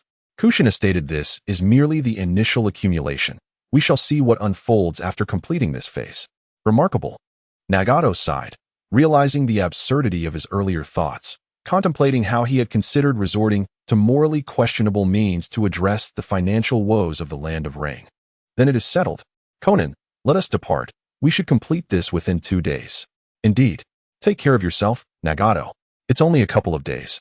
Remember to bring back a new weapon for me to inspect. As soon as the words left his mouth, Aido accompanied Conan to the border between the land of fire and the land of wind. After your departure, I began gathering intelligence, and it seems to be concentrated around this village. Conan pointed at the map on the scroll. Is it here? Then we can head straight there to find him. Indeed. Conan transformed into a flurry of paper, weaving through the sand dunes, while Aido remained stationary, as he possessed a spatial mark on Conan. Thus, every so often, he would utilize Kamui to transfer himself. Puzzled, Conan suddenly noticed Aido appearing before her and realized what he was up to. Aido, don't you think you're relying a bit too much on your Sharingan? In truth, Conan felt he was being somewhat unfair, having to endure the arduous journey while he simply appeared beside her with his Kamui. Since her exchange with Kushina, her mindset had improved significantly, becoming more cheerful akin to her younger days. I think it's quite all right, Conan mused, her paper lips curving slightly upward as she rested her finger on her chin, feigning confusion. I believe you've gained some weight. Does that girl named Rin prefer someone a bit plumper? That's quite an unusual preference. Oh, now I understand. It seems I haven't exercised in quite a while, huh? Scratching his head and trailing behind Conan, Aido soon found himself panting. Despite the enhancement from the Hashirama cells, it only boosted his lower limits. Most of his upper limits remained untapped. Without consistent training, one could easily become inept. Moreover, Conan's observation held truth. He indeed appeared rounder than the last time they met. At that moment, Aido recalled Kakashi's words from the previous night. Standing guard here is better than being a lazy bum. It seemed he had indeed put on some weight. However, once he encountered Scorpion and continued his journey to the land of iron, he would likely shed it quickly. He absolutely couldn't let Rin see him in such a state. Hopefully, he would lose some weight after this mission. Chapter 73. It is approaching. After a morning of travel, Aido felt he had shed a fair amount of weight, though in reality, it was merely an illusion. He and Conan were currently sipping tea at a small tea stall in the village. This was the village mentioned in the intelligence, yet the location was not precisely defined, leaving them somewhat at a loss, having to wait. Fortunately, the village was small, occupying a dwindling oasis amidst the sandstorms, still a considerable distance from Sunagakure. When will you lift the Mizuki's control? Conan had previously explored Kirigakure and found it to be in utter disarray. That village felt even more oppressive than Amigakure. I almost forgot about that. But perhaps it isn't necessary. Although Aido returned from the depths of hell, he still held no fondness for Kirigakure and had no desire to lift the control. You might have misunderstood. I merely wish to utilize Kirigakure's strength to develop our organization, nothing more. Furthermore, that Mizuki with the baby face is a Jinchuriki, which makes it all the more essential for us to leverage him. How do you propose we do that? Does Conan have a plan? Utilize what? Is it a plan from our sensei? On that day, she expressed to me the necessity of judiciously controlling the tailed beasts, particularly since they currently reside within the bodies of their Jinchuriki. Conan, are you intending to follow that plan? Aido pondered, bewildered at how things had circled back to their original state. Aren't we supposed to refrain from capturing the tailed beasts? No. It is merely to ensure the safety of both the tailed beasts and their Jinchuriki. However, I fear that your method of controlling Yagura may soon draw the attention of Kirigakure, potentially leading them to eliminate him. If that were to happen, maintaining control over the tailed beasts would become exceedingly difficult, especially considering the presence of a highly esteemed elder in their village, along with prominent familial conflicts. It wouldn't be surprising if Kirigakure descended into civil strife one day. Following this mission, I intend to pay them a visit, but I cannot easily forgive those individuals. Aido recalled that memory and slammed his fist on the table. The farmers sipping tea around him were startled, yet hesitated to voice their concerns, as it was evident he was an outsider, and those clad in peculiar attire are often the most formidable. Calm down, Aido, Conan said, gently patting his shoulder. Though her peripheral vision caught sight of someone who had been waiting. How intriguing. It seems there are two promising materials here. You must be Sasori. Aido rose, regarding the individual before him. Sasori, who resembled Conan in age, sported striking red hair that was hard to miss. Who are you? He inquired. Though it seemed of little consequence. The youthful Sasori, more impetuous than his middle-aged counterpart, preferred to take immediate action. He promptly unrolled a scroll, summoning the third Kazekage. Why do you immediately resort to fighting, just like Kakazu? Aido remarked, while the villagers had already fled at the sight of the three facing off. The two of you possess commendable chakra, as the third Kazekage unleashed two sharp blades that swiftly soared toward them, all while he deftly maneuvered his position. Hey, can't we discuss this amicably? The blades pierced through both figures, yet Aido remained unscathed, while Conan transformed into paper and appeared behind Sasori. We seek your cooperation in joining our organization. After a single exchange, Sasori realized he could not easily contend with these two. He recognized the paper techniques employed by the woman, known as the Angel of the Rain Country. However, he had no inkling as to how the man had evaded the attack. An organization? Sasori lowered his arms, regarding Aido with confusion. Had he already become so renowned in just his second year since defecting? Surely, these individuals were not from the Rain Country. We greatly admire your artistry. Aido recited the words as instructed by Kushina. At the time, he had questioned her reasoning for such a statement, but she had simply replied that upon seeing him, he should convey it. Conan furrowed her brow slightly, puzzled as to why she was unaware of her own admiration for his artistry. Upon hearing Aido's words, Sasori's pupils narrowed, and a faint smile graced his lips. What is the purpose of your organization? You must enlighten me. In an alternate reality, where the ravages of war cease, the constraints of daily life are minimal, and remuneration is assured, Xiaonan returned before Scorpion, offering him a subtle smile. I wish to engage you in combat before we proceed. After a moment of contemplation, Scorpion extended a finger towards the languid Aido, questioning, Are you certain? Indeed. It appeared that each one present was somewhat mentally unhinged. Nevertheless, Scorpion's interest lay solely in Aido's ninjutsu. Let us relocate. It would be unseemly to devastate the elder's abode, he remarked, as the benevolent Aido turned to offer a gentle smile towards the trembling elder, who was peeking from behind the earthen wall. Scorpion said nothing further, following Aido as they departed to a flat expanse of sandy terrain. Without hesitation, Scorpion manipulated the third Kazekage's puppet, commanding black iron sand to form needles that shot forth. Yet, in the next instant, he found himself astonished, as a colossal blue skeletal figure emerged before him. Here it comes. Aido, already displeased from earlier discussions regarding the Mizukichi, was not inclined to engage Scorpion in battle. He decided to unleash his frustrations, controlling the skeleton to deliver a punch that shattered the sand-iron construct of the third Kazekage puppet. What is this? Enough. I wish to join. Scorpion waved his hand towards Aido, attempting to retract his puppet, but was met with Aido's resounding declaration, Kemui. His prized possession vanished entirely, and in that instant, the chakra threads connecting him to the puppet severed. Eyes wide with disbelief, Scorpion stood frozen, for that puppet was his most cherished possession. Squatting on the ground, he invoked summoning techniques time and again, yet could not call forth his puppet. Meanwhile, Xiaonan, hand on her forehead, could surmise Aido's motivations, but found herself at a loss for words. Aido, she approached him, observing the dismantling of the puppet, and offered a faint smile. Perhaps you should return it. My apologies, Aido replied, retrieving the third Kazekage puppet from his space. Upon seeing the puppet restored, Scorpion hastily embraced it and reconnected the chakra threads, grateful it remained intact. So, do we have any tasks at hand? Aido, now observing the re-erected Scorpion, presented him with a ring inscribed with the character for Jade. Indeed, and it requires your unique abilities. However, prior to that, we must seek out another individual. I hope Kakazu is nearby in the Land of Iron, lest we embark on a long journey. Chapter 74. A Positive Mindset. Kakazu, where is this place? Aido inquired, having arrived via space-time transfer. Although he recognized it as an exchange office, the circumstances outside remained unclear. Who are these two? The manager of the exchange office scratched his head, bemused by the sudden appearance of the trio. This is not a place one can visit so casually. That is of little consequence. They are here to find me.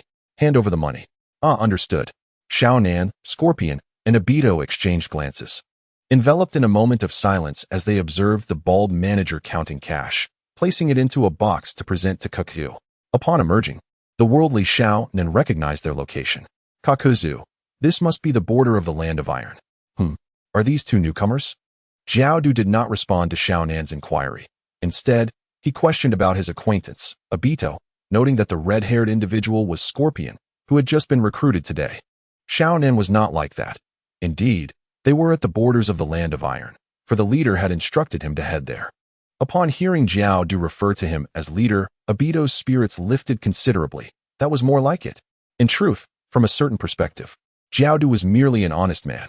After a prolonged silence, Scorpion finally spoke. Must we all don such attire? He gestured towards the garments worn by Xiao Nan, Aido. And Jiao Du, this uniform was different from the previous red cloud insignia. However, Kushina's had not undergone significant alteration, merely changing Xiao Nan's red cloud to a green whirlwind emblem. Xiao Nan extended her hand and retrieved a set from a scroll, offering it to Scorpion. Very well. I shall wear it from now on. Scorpion accepted the clothing and tucked it back into the scroll, though he found it somewhat unappealing. He did not deem it ugly either. Then let us proceed to the Land of Iron. What is the purpose of our journey there? Jiao Du queried, clutching his money box, feeling somewhat uneasy. To purchase a factory and manufacture specialized weapons. Given the political climate in the Land of Rain, it must be established in the Land of Iron, Xiao Nan explained, pulling out an object resembling a bankbook from her pocket and handing it to Jiao Du. Aido should have mentioned that you are in charge of the organization's finances. This is the funding you may need for this mission. Upon receiving the bankbook, Jiao Du opened it and squinted at the contents, his eyes gradually widening in disbelief. 200 million? What on earth are we planning to create? His hands trembled slightly as he held the bankbook. Such a sum was staggering. How many lives must one take to amass such wealth? It was utterly frightening. What formidable weapon could possibly justify this? You will find out once we arrive there. Scorpion's cooperation will be essential, Xiao Nan replied. Are we to manufacture puppets? Surely. One only needs iron for that. Not quite. Let us secure the factory first. I've heard that the samurai in the Land of Iron are rather inflexible. Aido interjected, interrupting the endless questions. He was the first to dash out beneath the waning sun, intending to reach the Land of Iron by nightfall. However, due to his weight, he gradually lagged behind. Jiao Du and Scorpion, besides Xiao Nan, believed he was staying back to safeguard everyone from unforeseen events, as both had witnessed his prowess. Meanwhile, in the village hidden in the leaves, Kushina stared at the wooden cart before her, troubled. How does Yamato manage such artisan-level control? Why can I only produce crooked wood? Adhering to her principle of self-reliance and creation, Kushina spent the afternoon attempting to craft a baby carriage using wood release. However, after several attempts resulting in a lopsided creation, she realized that mere experience in ninjutsu was insufficient. She needed more practice. Truth be told, it felt somewhat ironic that she could directly summon the forest of birth, yet could not construct a simple baby carriage. Teacher, I believe I am quite close. The framework is fundamentally correct. There are just some issues with the wheels. However, I think we can start by completing the framework. Kakashi encouraged her throughout the afternoon, offering words of support as they explored the intricacies of wood release and cart construction. Indeed, how could I have overlooked it? The axle of the wheel should indeed be fashioned from iron, while the wheels themselves, constructed of wood, are prone to damage. With this sudden realization, Kushina embraced Kakashi, who had offered her the reminder. However, Kakashi, caught off guard by the embrace, felt a wave of panic. Without the presence of his plump mentor, being held felt oddly more secure, yet entirely inappropriate. He gently pushed Kushina away and shifted to the side. Kushina, realizing the situation, found it amusing that this boy was blushing. Oh my, Kakashi, are you shy? She teased. Nevertheless, her gratitude was sincere. Thank you for the idea. I have a plan. Extending her fingers, Kushina focused her chakra and invoked the wood release, baby carriage technique. She earnestly channeled her mental energy to guide the growth of the wood. She had been muttering the name of this jutsu all afternoon.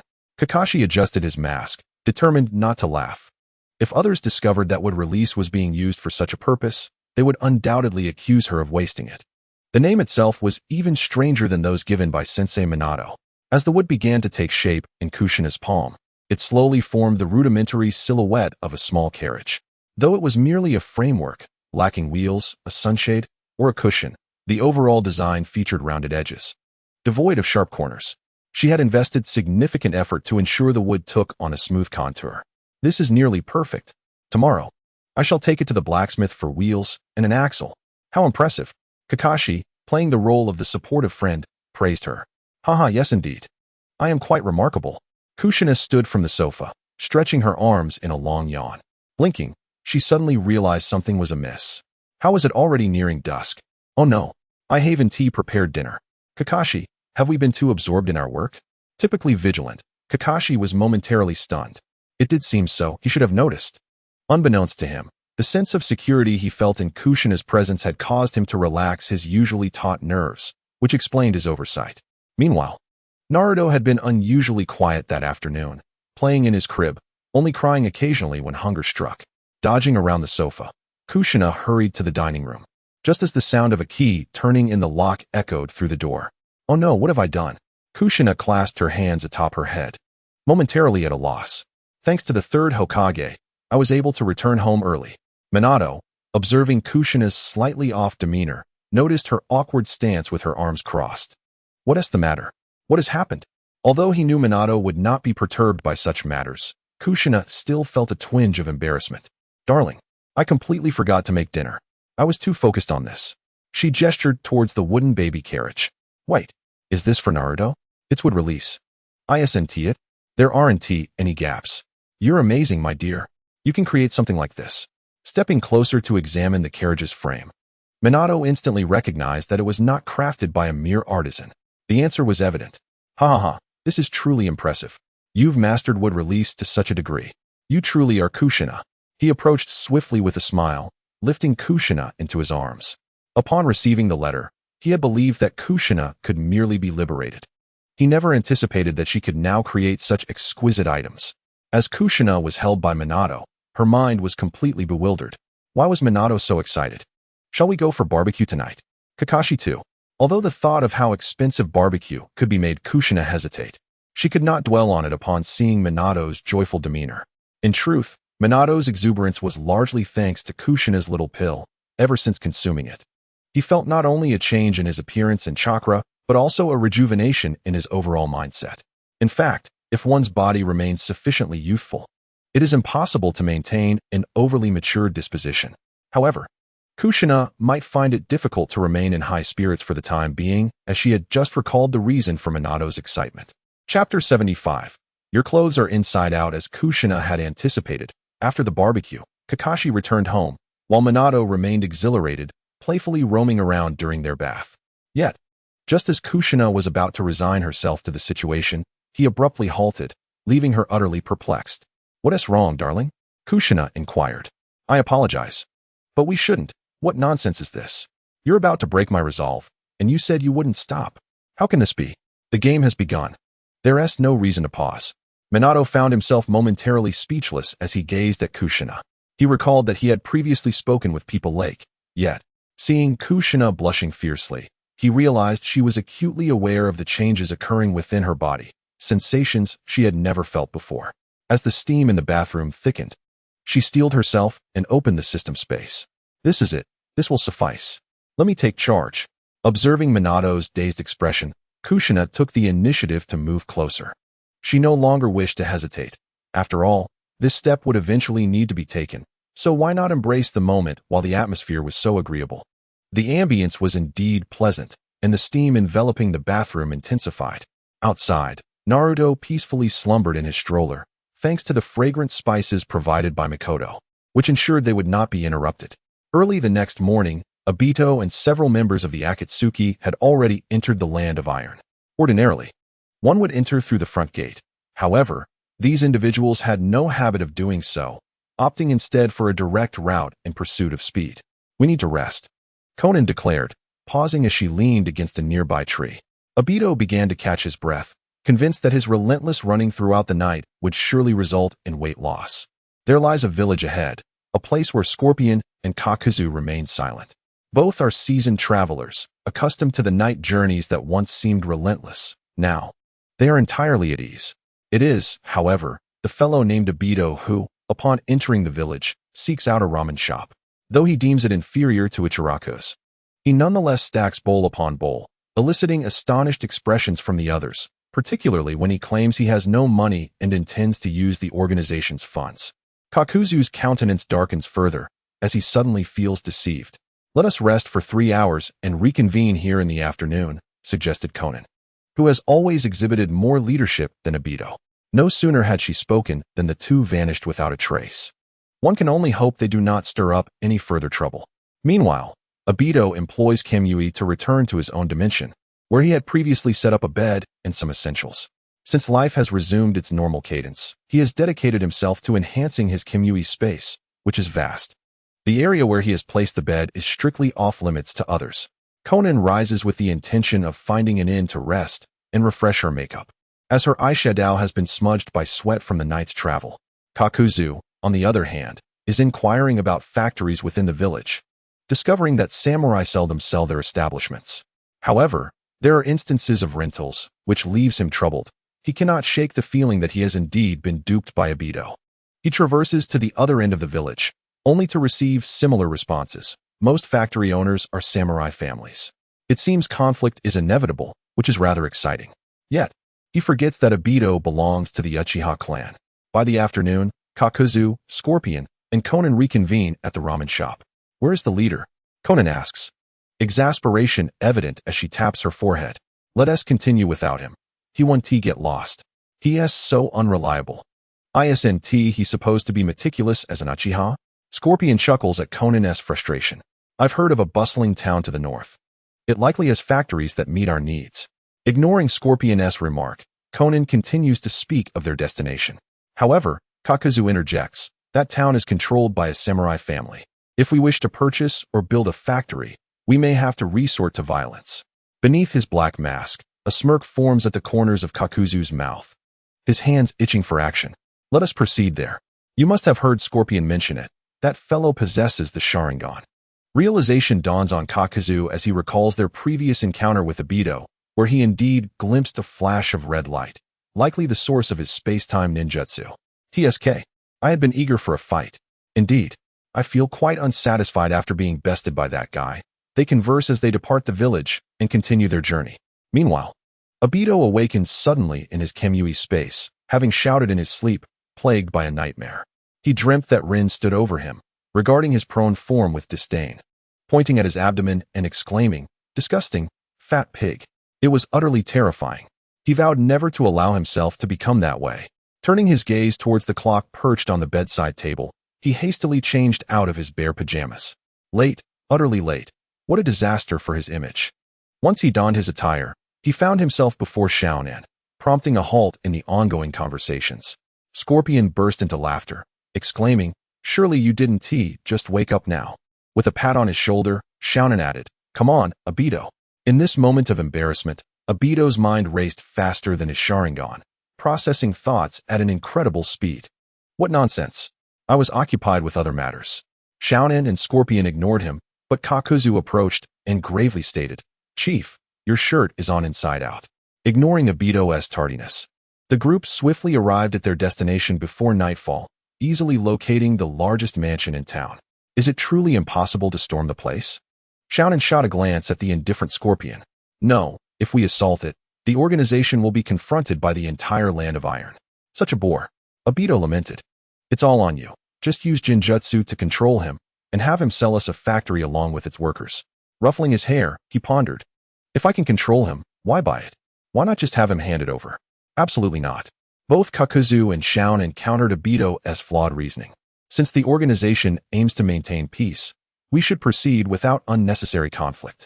I believe that would disrupt the financial plans, but Chief, you could compel him to sell at the lowest price. Understanding the trio's analysis, Aido waved them off and, cloaked by the night, infiltrated the residence of the Sakurano samurai. For someone of his formidable prowess, engaging in such petty thievery was a gross underutilization of his skills. Before long, he emerged with a contract in hand. It went smoothly, but I only managed to control the head of the household. That is fine. The factory workers won't notice. They're primarily concerned with their wages. Interrupting Kakuzu, Scorpion inquired, "What was the reason for summoning me?" Kakuzu handled finances, Xiaonan held leadership, and Aido was the volatile fool. "So, what exactly do you require of me?" Chapter 76. The transaction. The following morning, the group convened in the factory's office. It must be said, the modernization in the land of iron was impressive. Should Kushina have seen it, she might have felt a sense of returning home. Scorpion, your task is to develop this. Aido slowly unfurled a scroll across the table, revealing a rudimentary drawing of a handgun along with its disassembly diagram. This design had originated from Aido himself. Kushina hadn't held a pen in ages, neither in her previous life nor this one. While she could manage writing, the thought of drawing was utterly fantastical. Is this a cannon? A miniature cannon? In the ninja world, cannons existed, yet the scroll depicted not a cannon but a handgun, smaller and more suited for self-defense against non-ninjas, showcasing various designs. Aido reached into his space and produced another scroll, laying it open to reveal a rifle capable of automatic fire. Scorpion's eyes widened at the design. Impressive. How did you conceive such an idea? The spring mechanism is truly remarkable, far superior to a mere clockwork. I'll take it upon myself. Scorpion seized the scroll and promptly departed from the office. The factory housed a research and development workshop, where he anticipated residing for the forthcoming days. The matter of the workers' wages fell under your jurisdiction. However, it is imperative to remain vigilant regarding product pricing, ensuring that each piece does not fall below 300,000. Xiao Nan's eyelids fluttered as she cast a glance at Aido. Such a steep price. Could it genuinely sell? Nobles are not devoid of intelligence. Aido's eyes gleamed with fervor. 300,000? For something that appeared incapable of penetrating even the hardest of rocks. Was it not excessively priced? Rubbing his nose, Aido too felt it was somewhat extravagant. But Kushina had conveyed it just so, and he had yet to hear the entirety of her proposal. Furthermore, there would be a tiered pricing structure, allowing for specific designs and phrases to be engraved upon the weapon's body, with an engraving fee of 100,000. Additionally, there would be a restriction on the quantity sold at each transaction, not too many, nor too few, ensuring that certain individuals would always yearn for what they could not obtain. Once the storefront was established, occasional lotteries could be held, offering specially crafted weapons as prizes, which were merely aesthetically distinct. Utterly mad. Kakuzu's green eyes nearly bulged from their sockets. Is it truly possible to earn in such a manner? Enlightened by Aido's words, a torrent of ideas flooded Kakuzu's mind. What had he been doing previously? Braving storms, carrying corpses, executing assassinations. What was the purpose? How foolish he had been. I understand now, he exclaimed, darting off to another office. The mid-level and senior staff within the factory were meticulously managed by Aido, ensuring that any decisions made would be swiftly communicated to the subordinates, leading to immediate production, efficiency at its zenith. Xiao Nan gazed at Aido, her expression one of confusion. Was that what Sister Kushina had suggested? Indeed. It was evident that Aido could not have conceived such notions. After escorting Xiao Nan back to the land of rain, Aido wandered through the factory, observing the laborers and feeling an inexplicable sense of accomplishment. Meanwhile, our Kushina was in the kitchen preparing a meal. However, she instinctively touched her waist. Since that day, she had experienced a lingering soreness. Was it true that women also faced such issues? Even the Hashirama cells could not withstand it, yet Minato always appeared so vibrant. Yes, ever since that day, Kushina had tasted a hint of sweetness and had completely surrendered to indulgence. The human brain resides within the body, thus rendering one powerless against the impulses of hormones and nerves. Surely that is reasonable. She was certainly not descending into depravity. Now, she found herself anticipating the issuance of a new task from the system, sensing that her starter package would soon be depleted. The system had not dispatched a task in quite some time, and she had nearly forgotten about it. As for her understanding of factory production, she was at a loss. Teacher, it's ready, Kakashi announced, entering while pushing a completed baby carriage. Ah, you even made a sunshade. Thank you so much, Kakashi. Yes, but there is something I must discuss with you, he replied, while laying down a soft cotton pad in the carriage and playfully engaging with Naruto. What is it? She inquired. The teacher has asked me to take on the role of a J-nin, leading a few students, so I can no longer serve as your guard. Really? How sudden it is. Why didn't T. Watergate inform me yesterday? The teacher wishes for me to instruct a child proficient in wood release due to a meeting at the school. However, the arrangement has been expedited by a year. The child will graduate in 2 years, and the teacher believes it would be beneficial for me to acclimate beforehand. Should there be no students, I shall continue my duties in the umbu. Nevertheless, I shall certainly visit you whenever I have the opportunity. It appears the narrative has shifted dramatically. It must be that rascal Yamato. Once he matures, I shall engage him in a thorough discussion regarding carpentry. Crafting a baby carriage is utterly exhausting. The thought of Kakashi potentially not being by my side in the future fills Kushina with an inexplicable sorrow, and she embraces him tightly, stifling her tears.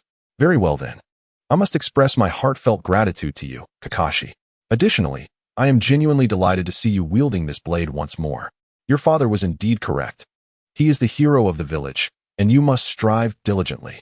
Do not become complacent like Aido once he acquired power.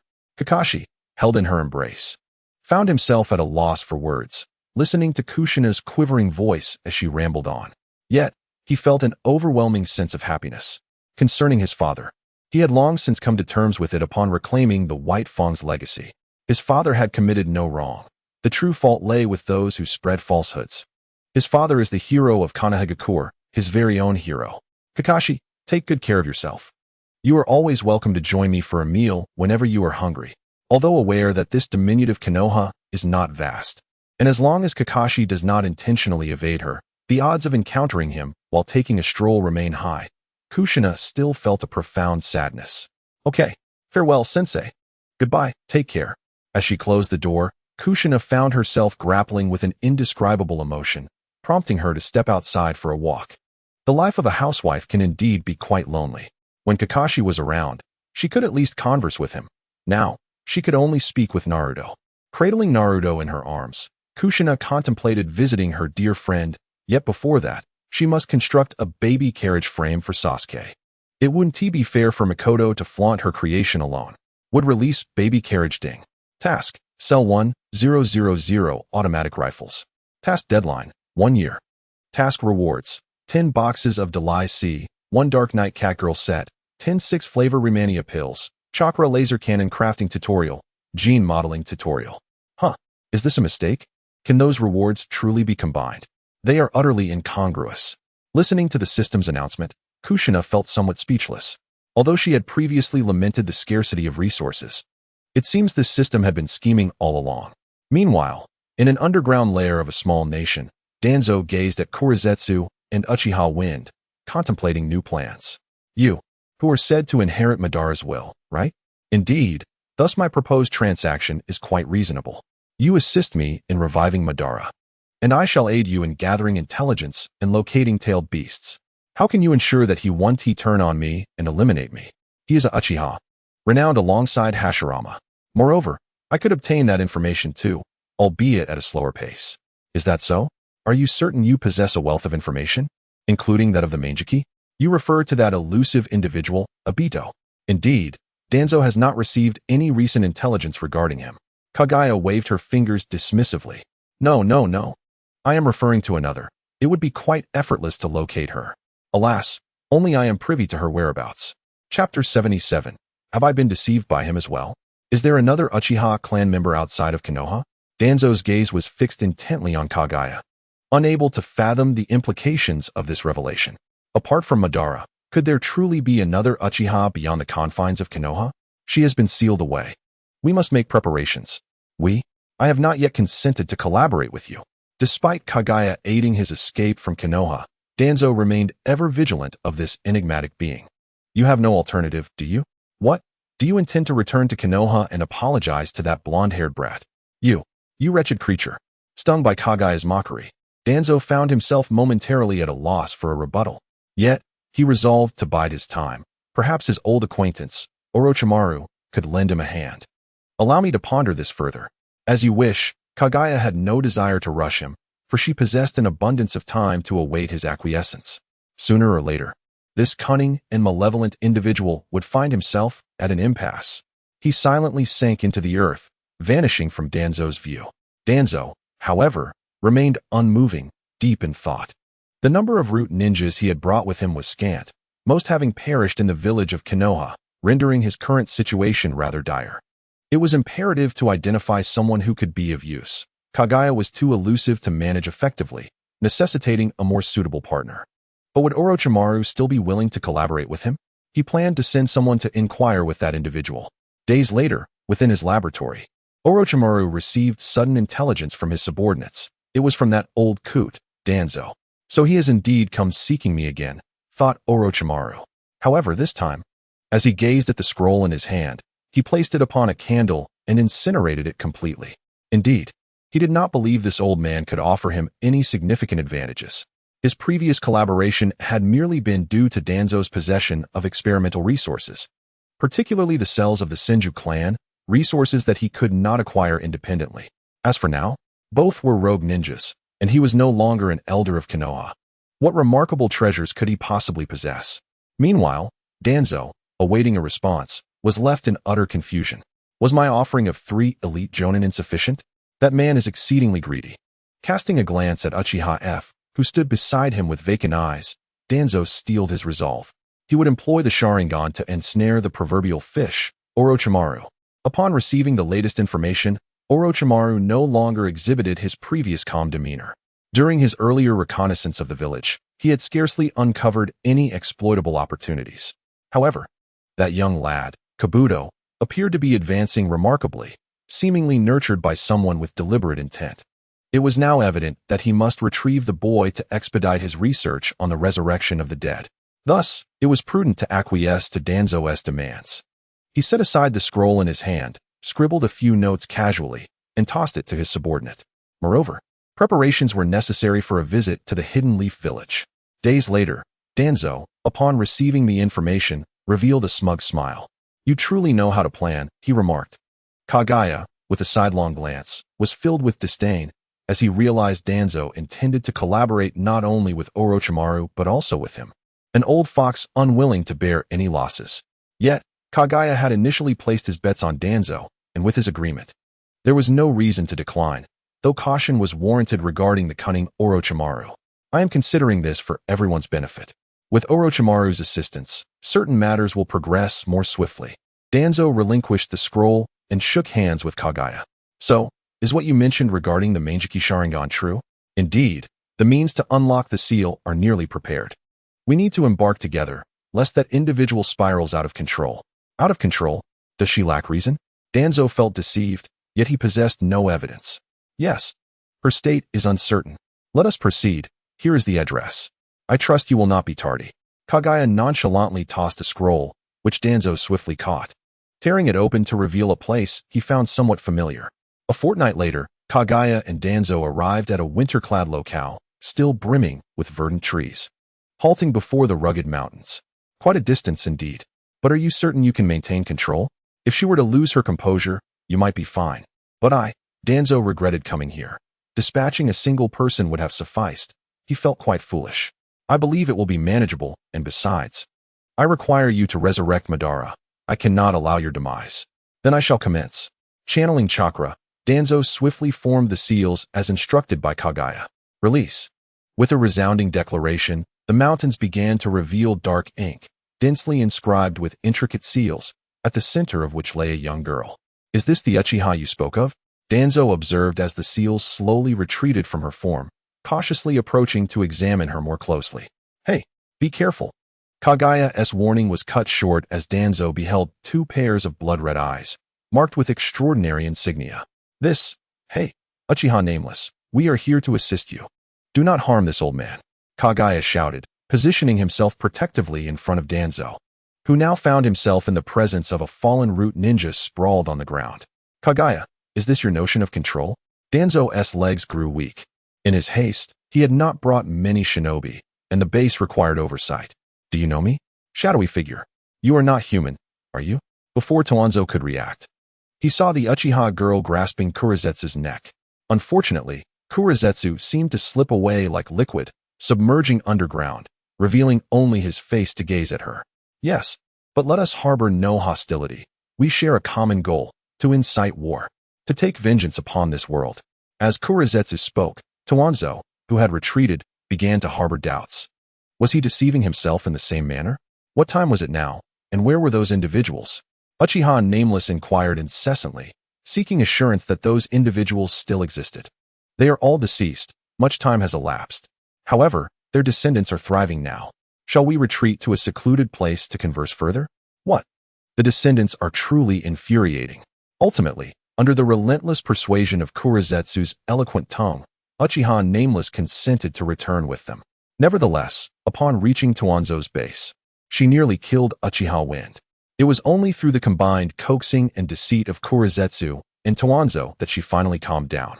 Meanwhile, on the outskirts of Konoha, Orochimaru, utilizing the ninjas from the Land of Grass, was prepared to infiltrate Konoha. In truth, it resembled a brazen entrance. As this grass ninja was indeed on a mission to Konoha, he eagerly anticipated the performance of that child, Toby. Chapter 78. Soaring into the skies, it began to snow. I wonder if Aido has completed his task. Since Kakashi's departure, Kushina had developed a habit of speaking to herself while often alone at home. Nevertheless, she felt as though she were conversing with Naruto. Observing the snowy landscape, Kushina began to grumble. Naruto, your brother Aido is such a sloth. He returns only for meals. What a wretched fellow. Ah, sensei, I have brought you a new sample to examine. As she mentioned Aido, she heard his voice. Turning around, she saw him carrying 2 wooden boxes on his back. Are you here again to mooch off my food? And what about this month's funds? Ha. It's right here. As per our usual agreement, a portion remains with the organization. Aido retrieved a bankbook from his Kemui space and handed it to Kushina. As she gazed at the 8 digits inscribed, a smile crept across her face.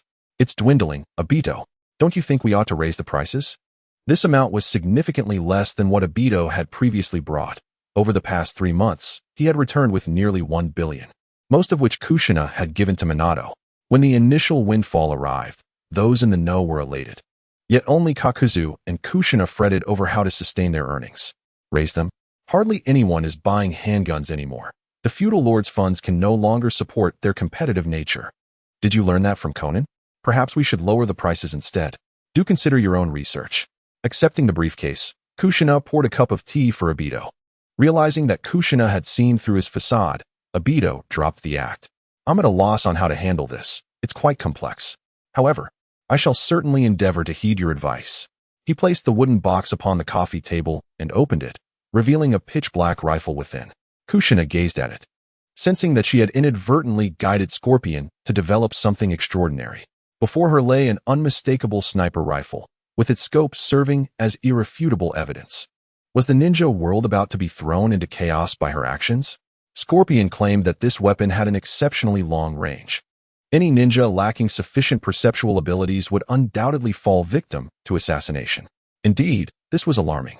It seemed she had unwittingly stirred up a considerable mess. Oh, this is rather impressive, but you haven't sold it yet, have you? No, this is merely for your viewing pleasure.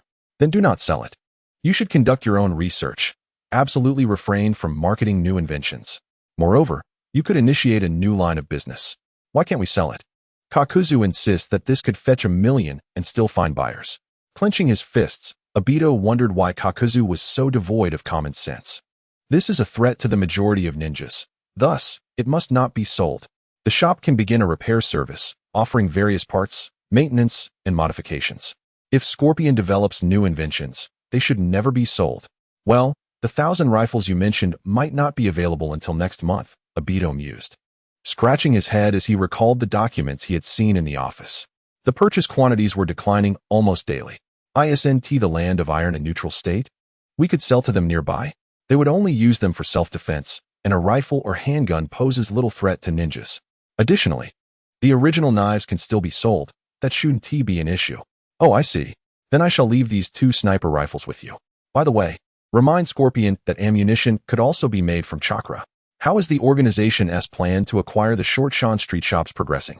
Running her fingers through her crimson hair, Kushina felt an inexplicable sense of control, akin to that of a mafia queen. She felt somewhat embarrassed, considering her intentions were for peace.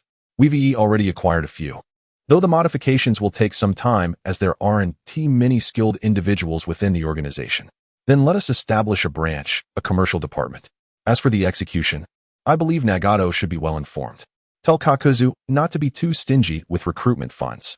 Moreover, Aido, you could share the organization's ideology with those individuals, making them feel valued. Nodding, he relaxed, spreading his legs and appearing weary as he leaned back against the sofa. Recently, he had visited the Hidden Mist village, altering policies to silence various clans. However, most ideas stemmed from Conan and Nagato. he was reluctant to engage with such complexities. What are your plans for the Hidden Mist Village, Mother? I feel we could take advantage of the situation. Within, there should be a little girl named Terumi Mei. You could nurture her, but be wary of her Byakugan guardian. Terumi Mei? I believe I've heard of her. Ever since I returned and learned that Kushina possesses such a system, I am no longer surprised. Here, you entertain Naruto while I prepare a meal for this glutton. Kushina gently cradled Naruto in her arms, handing him over to Aido with a sense of resignation. Over the past few months, she had tirelessly prepared meals. Yet there was little choice in the matter. Aside from occasionally leaving Naruto with Mikoto while she practiced Sage Mode and would release at the training grounds, she remained at home. Aido adeptly took the infant Naruto, grumbling, "It's not that I'm picky. It's just that your cooking is simply exquisite." And Iasen T. Kakashi often dropping by. I've lost quite a bit of weight since that day. Aido had indeed kept himself busy. Without missions, he trained. And when he had tasks, he relied on his own legs to cover most of the distance, leading to a noticeable weight loss. Kushina observed that he had grown a little taller. Indeed, boys in their adolescent years tend to grow at an astonishing rate. Honestly, she shot Aido an exasperated glance, continuing her culinary endeavors. Yet, there was truth to his words. Kakashi often came over for a meal. Initially, it was tolerable, but soon it felt less like a visit and more like an excuse to partake in her cooking. Those two mischievous boys. Once Rin was revived, she would surely expose their embarrassing pasts. None would escape her revelations. Naruto, raising a child is akin to playing with a toy, Aido mused, lifting Naruto under his arms and playfully swaying him. He felt that Naruto had grown a bit, perhaps due to only seeing him once a month. I wonder who he resembles, he thought, casting a glance at Kushina cooking. Aside from her culinary skills, he hoped he wouldn't take after her in other aspects. Unbeknownst to Kushina, who was oblivious to Aido's teasing, she recalled something else. Aido, could you accompany me to the hospital later to meet Kabuto? He mentioned he has never seen you. You must have forgotten. All right then, he replied, before suddenly lifting Naruto high, pretending he was flying. Kushina, puzzled by his antics, turned her head to see him holding Naruto aloft like an airplane. Hey, you silly boy, what do you think you're doing? Be careful. Chapter 79. Is this still the village? Although Kushina sometimes played with Naruto in a similar manner, she felt Aido was rather reckless. No double standards here. Aido's clumsiness might lead to Naruto getting hurt. Since becoming a mother, she had grown increasingly protective of Naruto, driven purely by maternal instinct rather than any narrative. Fool. Hold him properly. Oh, but Naruto is clearly enjoying it. Look at that smile. Then I want to make you any snacks. Ah, fine. With a cheerful Naruto in his arms, Aido returned to the sofa. By the way, have you had any updates on Orochimaru's whereabouts? None. There's definitely nothing near the land of iron or the land of rain. What does mother want with him anyway? Sighing, Kushina felt the need to emphasize Orochimaru's significance to Aido. Meanwhile, at the village entrance, a figure approached. Was it a grass ninja? Indeed. Here lies the task document along with the relevant credentials. Presenting himself before the gatekeeper, Orochimaru dutifully handed over the belongings of this body. He was not here to engage in combat. Had it not been for the young lad, he would not have made this personal visit. As for his subordinates, they had already arrived in the village, albeit merely 3 inconspicuous ninjas. After much contemplation on how to apprehend Kabuto, Orochimaru could conceive of only one method. Hoping that unforeseen complications would not arise. Retrieving the documents, Orochimaru gazed at the street before him, momentarily bewildered. Is this truly Konoha? Something feels amiss. Observing the subtly modernized architecture and the distant high-rise buildings, he found himself momentarily lost in thought. Had it only been 2 months since his last visit? What on earth has that rascal Minato been up to? Where did all this wealth for construction come from? Could it be that a black market has emerged? As he strolled through the streets of Konoha, he intended not to linger too long, yet certain novel sights undeniably captured his attention. What were those items carried by the members of the security team? Surely, they are weapons, and why has their attire shifted to black? Is this a preference of Minato's? Quite aesthetically pleasing, indeed. Such matters were scarcely mentioned in the intelligence reports. Navigating through the bustling thoroughfare, he arrived at the designated meeting point with his subordinates. A secluded area near the forest where 3 seemingly ordinary farmers were engrossed in a card game. Upon their arrival, the farmers immediately adopted a vigilant stance. Sir, how goes the investigation? The woman, Yano Yu, ventures out for shopping every Saturday afternoon. rarely leaving the orphanage at other times. Today's afternoon is the only opportunity to encounter her. Kabuto remains at the hospital, only returning on weekends to meet with her. In that case, prepare yourselves. I shall meet the boy. As the technique of reanimation had yet to be perfected, he needed to act swiftly before Minato discovered his intentions and convey everything to Kabuto. At the very least, he must lead him to the right path. Otherwise, he would have to wait even longer. Confronting an unrestrained Danzo alone would indeed prove troublesome. Meanwhile, Minato found himself at leisure, engaged in casual conversation with Tsunade and Mito. Ever since they received news of Danzo's defection, the two elders had become notably subdued. They rarely expressed opinions anymore, particularly regarding village matters, only occasionally discussing diplomatic issues with Minato. Minato, we recently observed that the security team seems to have acquired new weaponry. Was this procured by Konoha, or did the Uchiha craft it themselves? Despite their disinterest in village affairs, Tsunade harbored a curiosity. If it was indeed a product of the Uchiha, she felt compelled to caution Minato. It is not crafted by the Uchiha, he began to respond. But then he recalled that this equipment was indeed developed by Aido, who is also of the Uchiha clan. Rest assured, esteemed elders, I personally oversaw the procurement of these items, and there are no concerns. Furthermore, aside from the security team, the Umbu have also stockpiled various other models. Are these items truly effective? To speak candidly, for those nin with a solid foundation and most nin, it may hold little significance. However, for other ninjas or ferocious beasts, its impact is quite apparent. The two elders wore expressions of disbelief. Could a weapon that resembles a wooden stick possess such formidable power? It seems I have truly aged. Remarkable indeed.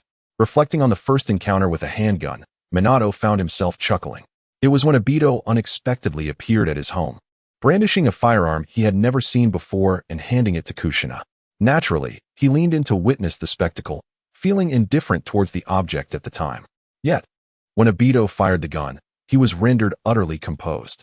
The speed of this device was astonishing. How would it synergize with his flying thunder god technique? The thought was too daunting to contemplate, prompting him to experiment in the training grounds over the following days. After his trials, he concluded that no one could evade a bullet fired from a handgun while utilizing his technique, and the bullets would move faster than the naked eye could perceive, thereby minimizing the chances of evasion. Subsequently, he conferred with Kushina and Aido about equipping Konoha with such weaponry. In the face of troublesome events, the decision-making would not be as arduous as during the turmoil caused by the rout. With guns, they could engage in long-range lethal strikes.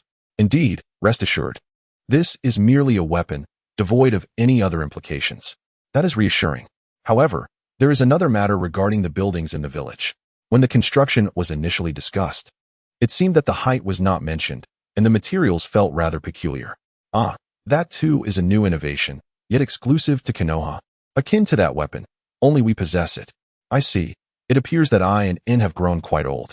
When you mentioned it earlier, we assumed it would merely be the old-style small buildings. In truth, after their completion, Minato was quite astonished. He thought Aido was jesting, yet it turned out to be genuine. However, Aido suggested even taller constructions, which he promptly dismissed. Excessive height might render them easy targets. So 3 or 4 stories would suffice. Very well then, we must take our leave. Inuzuka observed Minato, who remained as amiable as ever, without any inclination to stir trouble. After all, it is not something detrimental. Weapons, indeed, are better when they are new, and the same applies to houses. By the way, esteemed elders, there is a matter I wish to discuss concerning the Rain Village. Since the alliance between our two villages, collaborative projects have been increasing, and the promises made between Minato and Nagato have not lost their significance. Chapter 80. There is also a family crest. Come, Aido, let us go see Kabuto. Carrying Naruto along with us. Kushina observed Aido devouring snacks and patted the flour-covered apron before loosening it. Although she had heard from the elders that children should not visit hospitals, are not children born in hospitals? Handing the bento to Aido, he casually reached out and placed it into the Kemui space. You lazy fellow. Hey, wasn't he that meant for me? That was for Kabuto. Haven't you eaten enough already? Very well, I shall retrieve it later. Aido did not hold Naruto in his arms. Rather, he placed him in a stroller. You rascal. Kushina feared that he might carelessly toss Naruto into the Kemui space. Why must I meet with Kabuto? Because it facilitates capturing Orochimaru. Although it is uncertain whether Orochimaru still values Kabuto, you are the leader of the organization, so it would not be amiss to pay him a visit. Ah, Orochimaru. Speaking of him, Kushina naturally thought of two others. Has Jiraiya truly been searching for Tsunade for so long? By the way, did Jiraiya take Tsunade to the Land of Rain? Not quite. Conan mentioned recently that she seemed to have found her. Since they have located her, it should not be long now. At that point, Obito, in deep thought, resolved to ask Tsunade to restore his handsome visage upon her return to the village. Before long, the duo arrived before a modern high-rise building. Indeed, it appeared splendid from every angle. Tsunade is truly remarkable. With a wry smile, Kushina recalled her earlier concerns that the current technology of the ninja world would be incapable of such construction, yet after sharing her thoughts with Obito, he managed to have it built. However, the interior was somewhat simplistic. Alas, light industry requires time for development and creation, unlike heavy industry, which is merely a matter of knowing the process and having the right materials. She murmured, it can only be described as a high degree of restoration. The two ascended to the third floor via the elevator, whereas Orochimaru, on the other hand, was diligently climbing the stairs. Although he perceived the elevator's mechanics at a glance, he remained somewhat uneasy, and it was merely the third floor. He was no Sarutobi Hiruzen. Where is Kabuto again? He always seems so busy whenever I come here. Observing the empty office, Kushina felt a tinge of disappointment. Ever since he received extra care from Lake Biwa, this rascal had taken to being her aide, never leaving her side, not even for a moment's respite. Moreover, Yanoyu enjoyed inquiring about Kabuto's whereabouts from her. As for the reason, she claimed that Kabuto always insisted he was well and refused to divulge too much. Thus she could only ask Kushina. Kushina, on her part, often deflected these inquiries, as she had seldom visited. Now, unable to locate him, she could only inquire further. Seizing a seemingly idle nurse, Kushina smiled and asked, "Excuse me, do you know where Kabuto Yakushi is?" Kabuto? The pondering nurse suddenly realized that the esteemed woman before her was the Hokage's wife. Ah, you are Lady Kushina Uzumaki. Sighing discreetly, Kushina retrieved a pen from her pocket and placed her index finger before her lips, shushing her gently. Please, let us not disturb others. May I have your autograph?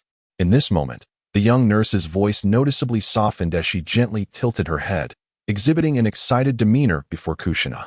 Since Obito returned to the village with newfound wealth, the primary beneficiaries have undoubtedly been the various local positions, predominantly occupied by the youth who yearn for transformative changes.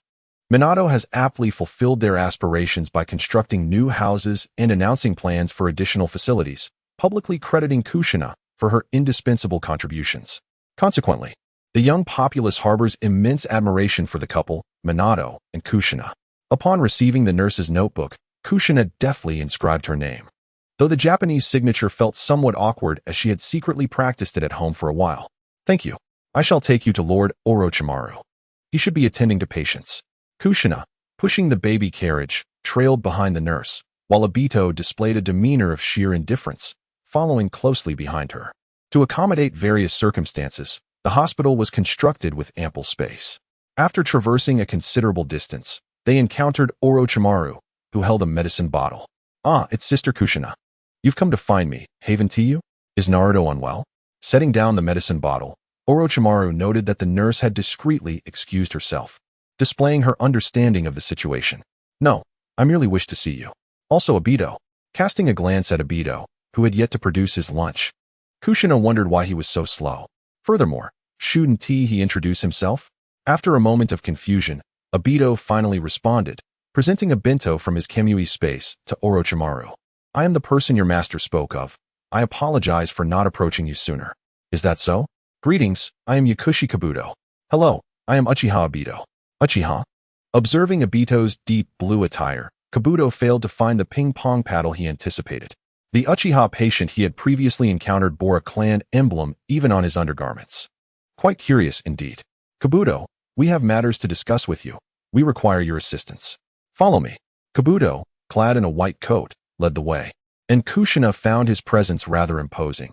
Perhaps this was the essence of dragon majesty. Upon entering the office, Kabuto closed the door. There are still some matters concerning Lord Pibahiko, but I believe we should be fine. So, Sister Kushina, what brings you here?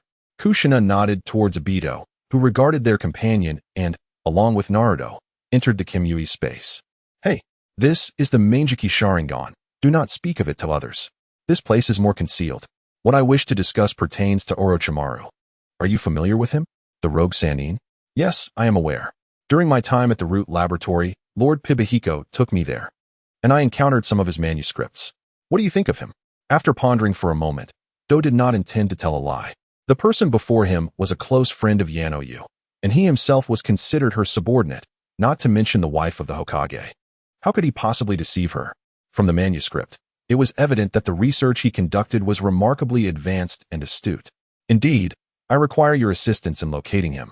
Do continued, although it cannot truly be classified as a search. As an exceptional medical ninja, I believe he will hold you in high regard. In fact, he had set his sights on you even before Danzo contemplated recruiting you.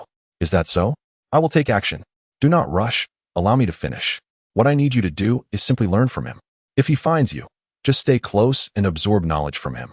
Additionally, I require you to carry this item on your person. I need the opportunity for a calm dialogue with him. If such an opportunity arises, infuse it with chakra, and I will have Aido bring me to you. He retrieved a piece of talisman from his pocket, which Kushina had asked Minato to create for her. There was a corresponding piece at home. As long as chakra was infused, both would react. With her own perceptive abilities, she would instantly be aware. She certainly did not wish to be transported with cat ears. Although she had previously experimented with some unconventional clothing with Minato, nothing could compare. Minato was Minato. At that moment, in the outside world, Orochimaru arrived in the hall on the 3rd floor. Chapter 81, A Promising Future. Thus, the general plan was established. Kushina passed the talisman to Do, who accepted it and promptly tucked it into his clothing pocket. I understand. I will sew this beneath my skin. That way, it will be more discreet. Is it really necessary to be that cautious? Won't it hurt? It is nothing to worry about. This left Aido, who stood nearby, quite bewildered. This young man in the organization was truly ruthless. May I request that you visit Dean Yanoyu more often after my departure? Of course. I will undoubtedly ensure her safety. You need not fret. She and I are good friends. Thank you so much. Bowing deeply, Do's gaze became resolute. Aside from Dean Yanoyu, there was little else he cared for. All right, let us head out. Patting Aido on the shoulder, Kushina playfully teased Naruto, who was seated in the car. In an instant, the group found themselves back in the hospital office. Outside, the sounds of 2 individuals conversing could be heard. To Kushina, it resembled the voice of a previous nurse. It seems you are busy. We shall not intrude. Indeed. As Aido opened the door, Kushina spotted Orochimaru adorned with the grass ninja forehead protector, although she did not discern his disguise. After a brief glance, she proceeded to the elevator. While Orochimaru recognized the two, Kushina and Aido, as well as Minato's son. How fortuitous. However, they had no bearing on his plans. He had no intention of provoking the young Minato. Antagonizing a capable young man could lead to considerable complications. As she contemplated what to prepare for dinner for Minato, Kushina suddenly felt someone tugging at her sleeve. Turning her head, she discovered Aido glancing sideways. Aunt, do you not find that grass ninja rather peculiar? How could he be undertaking a mission alone? This is quite puzzling. It seems to be a task for an individual. Yet, he appears entirely uninjured. Why would he seek medical attention? What do you imply? Aido silently nodded, sensing something peculiar. Kushina reflected momentarily, noting that the individual's breath was steady and his chakra abundant. What reason could he have for visiting the hospital? Moreover, he belonged to another village and exhibited no signs of anxiety. Wouldn't he feel a degree of discomfort in an unfamiliar place? Besides, didn't Minato previously warn the grass ninja? They surely ought to harbor ill intentions toward Konoha at present. As she observed Aido's serious demeanor, Kushina was about to speak when she realized the elevator had arrived. Then I shall leave it to you, Aido. Remember to return for the chicken leg dinner tonight. Stepping out of the elevator, Kushina waved goodbye to Aido, accompanied by Naruto. She wished to avoid entanglements. Alone, she would not fear the confrontation, with would release and sage mode at her disposal if she were outmatched. She could always resort to the birth of the divine tree technique. Moreover, her wooden golem was quite substantial. Aido, who had intended to summon Kakashi from the Umbu, found himself silenced by Kushina's mention of the chicken leg. Since there was delectable food involved, it seemed he would have to rely on himself. Kakashi, oblivious to the situation, was indeed preoccupied with the allocation of new weaponry for the Umbu. Though he recognized that Aido had brought it, He felt that such advanced items were unlikely to have originated from him. Each individual was to receive a sidearm. As for the longer rifles, they were to remain and used for now, as they did not align with the demands for swift action. He opened the box, revealing neatly arranged handguns, each separated by wooden dividers. They were to line up to collect their weapons, each gun marked with a code that required documentation. For such items were not to be leaked. Since Minato recalled Kakashi to the Umbu, he had been promoted to vice captain. The reason for not making him captain being the Nara clan's affiliation, it would be unwise to change a system that had not faltered. Meanwhile, Aido had no intention of ascending the elevator again, opting instead to stand outside the office window, eavesdropping on the conversation between the grass ninja and Kabuto. Doctor, are you not a ninja from Konoha? Ah, yes, but I am here on a mission. You see, this is my mission document. Can foreign ninjas not receive treatment here? There is no such rule. It is merely the first time I have encountered someone from another village. Since you managed to enter, it is likely not an issue. I will not review the paperwork. Do you require any medication, or is there a problem with your health? I specialize in surgery, and the head physician is not present. I can only assist you in recording your condition. Kabuto adjusted his glasses, failing to notice anything amiss with the individual before him. He merely found it somewhat intriguing as he bent down to note the patient's ailments. It was not a particularly severe illness. Please take a look at this prescription. Orochimaru presented a portion of his recent experimental documentation. What is this? Upon glancing at the papers on the desk, Kabuto felt a momentary disbelief. Was this not Orochimaru's research? It certainly resembled it. It bears a striking resemblance to the manuscript I encountered in the Root Laboratory. However, this appears to be a continuation of the narrative concerning cellular research. The individual before me must be the target of the mission. Remarkably, having just received the assignment, is it already time to fulfill it? Orochimaru, you remain a rogue ninja, I presume? Kabuto, you have indeed perused the remnants I left behind. Yet my current form is not that of Orochimaru, but rather a true grass ninja. There is no need to be so tense. I am merely intrigued by you. Undeterred by the revelations from Kushina, Kabuto experiences a thrill at the prospect of swiftly completing the task. All that is required is to maintain an undercover presence for a while, and then seize the opportune moment to engage in conversation with both parties. Nevertheless, such an opportunity is likely rare. It is essential to wait until Orochimaru stabilizes his situation. What do you intend to do? Kabuto remains motionless, adjusting his white coat. Your talents ought not to be squandered. There are few in the village capable of comprehending these matters, and you are the youngest and most gifted among them. Would you join me in uncovering the truths of the world? Orochimaru extends his hand with a smile. Truth, you say? Very well. Prepared for rebuttal. Orochimaru finds himself momentarily taken aback. What is this young man's demeanor? Shouldn't he be calling for assistance or hurling insults? What is happening? Could it be that he is already engrossed in his research, and my invitation aligns perfectly with his aspirations? Truly, he is a promising individual. Then let us rendezvous in the forest to the northwest of the village. Although Kabuto readily agrees, it raises Orochimaru's suspicions. Yet, he has meticulously plotted everything. Once Kabuto reaches the vicinity as instructed, a splendid scene will unfold. With that, he resumes his guise as a grass ninja, casually taking a vial of medicine before departing. Outside, Aido listens intently, captivated. Chapter 82. Is my charisma truly so potent? How astonishingly swift. Just after mentioning it, I encounter Orochimaru. Should I simply capture him and transport him to the Kamui dimension? However, it seems that the lady of the house intends to engage in a peaceful dialogue with him. Perhaps I should consult Kabuto first. Kabuto. Unfazed by Orochimaru, Kabuto is startled by Aido, who enters through the window. Ah, it's you, Aido. Do you require me to apprehend him immediately? Or would that be unwise? It appears that Sister Kushina wishes to converse or collaborate with Orochimaru, and capturing him would likely prompt him to flee instead. Nonetheless, I harbor concerns regarding Director Yano. Could you ensure her safety? I fear Orochimaru may resort to desperate measures. That is a valid point. I shall investigate. You proceed as planned, and do not worry. Naturally, Kabuto felt at ease, for he had personally experienced the prowess of Aido's Mangeki Sharingan. Instead of employing the body flicker technique, Aido directly utilized Kamui to arrive at the entrance of the orphanage. By this time, twilight had descended, and his sudden appearance coincided with a collision with Hinata, who was returning. It was indeed a collision. Hinata, burdened with items and with her glasses slipping down her nose, failed to see her path clearly and inadvertently bumped into him. The children behind her, also carrying items, did not have the opportunity to warn her. "Ah, my apologies, child," Hinata remarked, perceiving only a blurred silhouette before her, vaguely discerning that it was a child. "Director Hinata, allow me to assist you." Upon hearing the voice, Hinata immediately recognized its owner. The renovations of the orphanage owed much to the artisans Aido had enlisted. His voice was indelibly etched in her memory. "Oh, is that you, Aido? Has Kushina come as well?" Without hesitation, she handed over the items she was carrying to him. "No, it's Kabuto who sent me to see you. Let us discuss this inside," he replied. Adjusting his glasses, Hinata was struck by an uneasy premonition. Could something have happened to Kabuto? Was he perhaps embarking on a long journey, despite having always worked at the hospital? It was better not to dwell on such thoughts. After placing the items down, Hinata guided Aido into an empty office.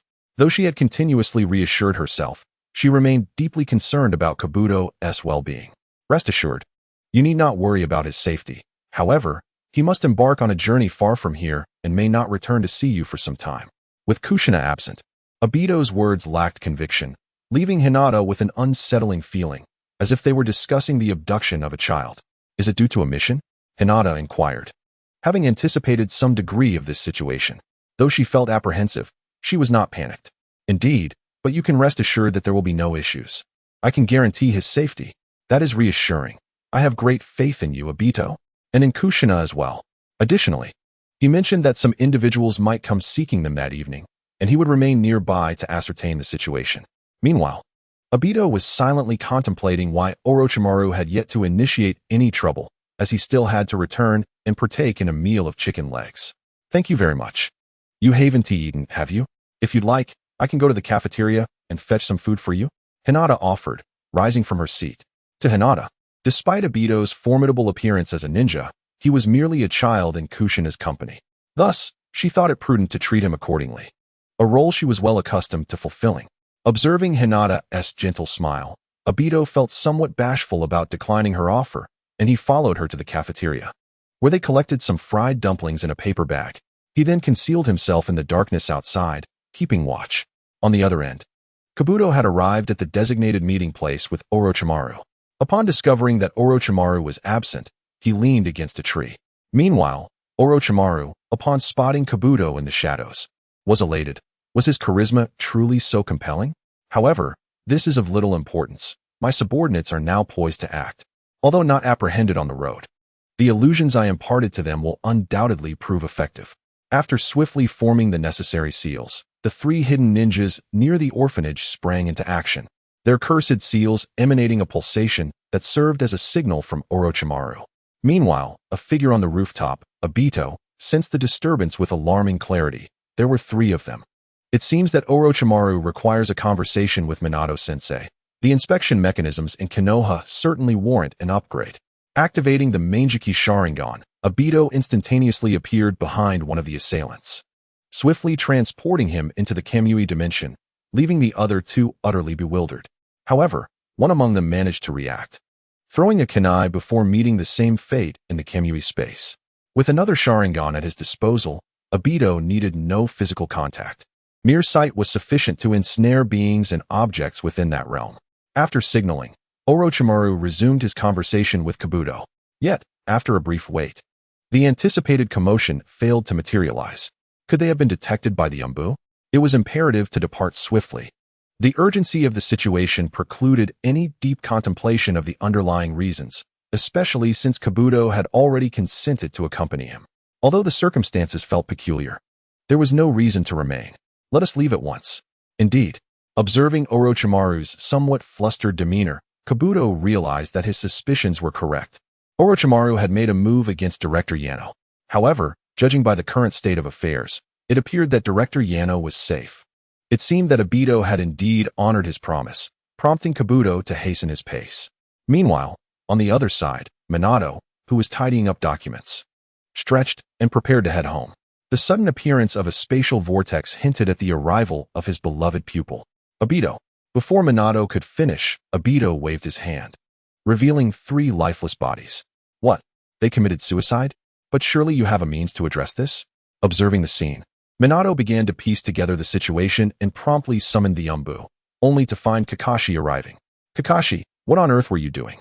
Orochimaru infiltrated our ranks and brought 3 accomplices.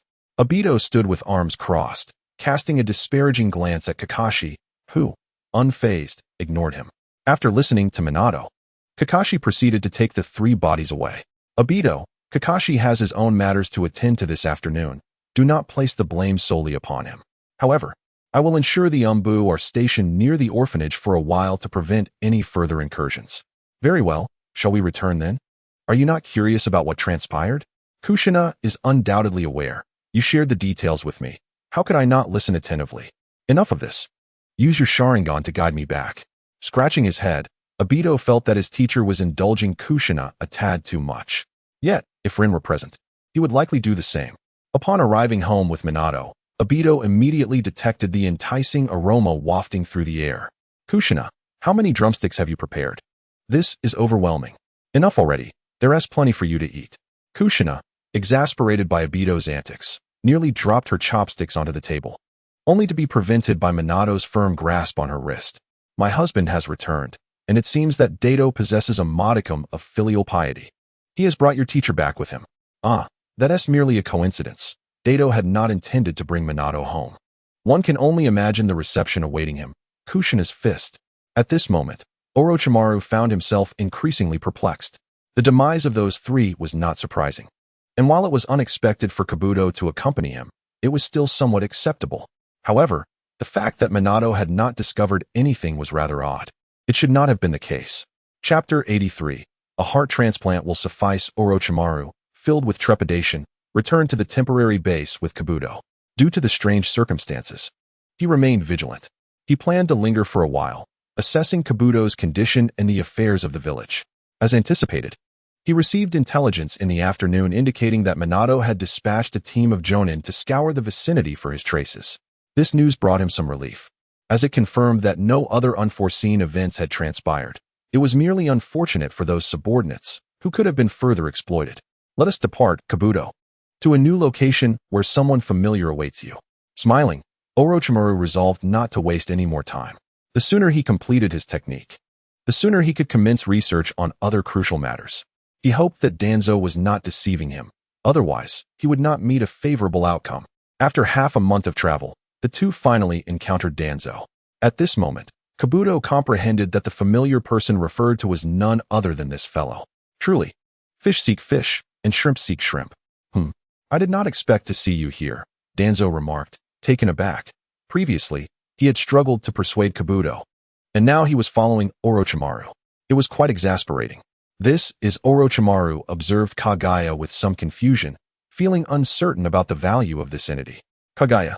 He carries the will of Uchiha Madara and is related to our plans. Like you, he is a partner. Is that so? Orochimaru extended his hand, shaking Kagaya's, and then, before the assembled crowd, wiped his hand. His apprehension stemmed from a fear of illness.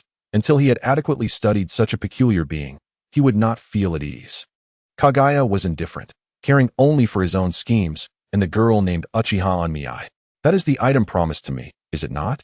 Orochimaru stepped forward, directly gazing at Uchiha Onmii, believing her to be the Uchiha he had been promised.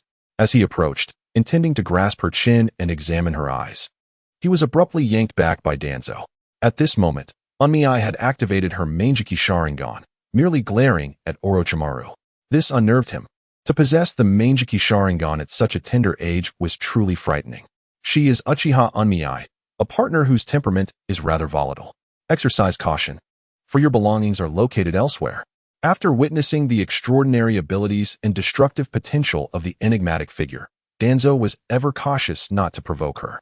Although she belonged to the Uchiha clan, a conversation revealed their mutual desire for the demise of the Uchiha, albeit with her ambition extending to the entire world, rendering the Uchiha merely collateral. This instilled in Danzo a rare sense of kinship, reminiscent of his previous encounters with teacher Tobirama.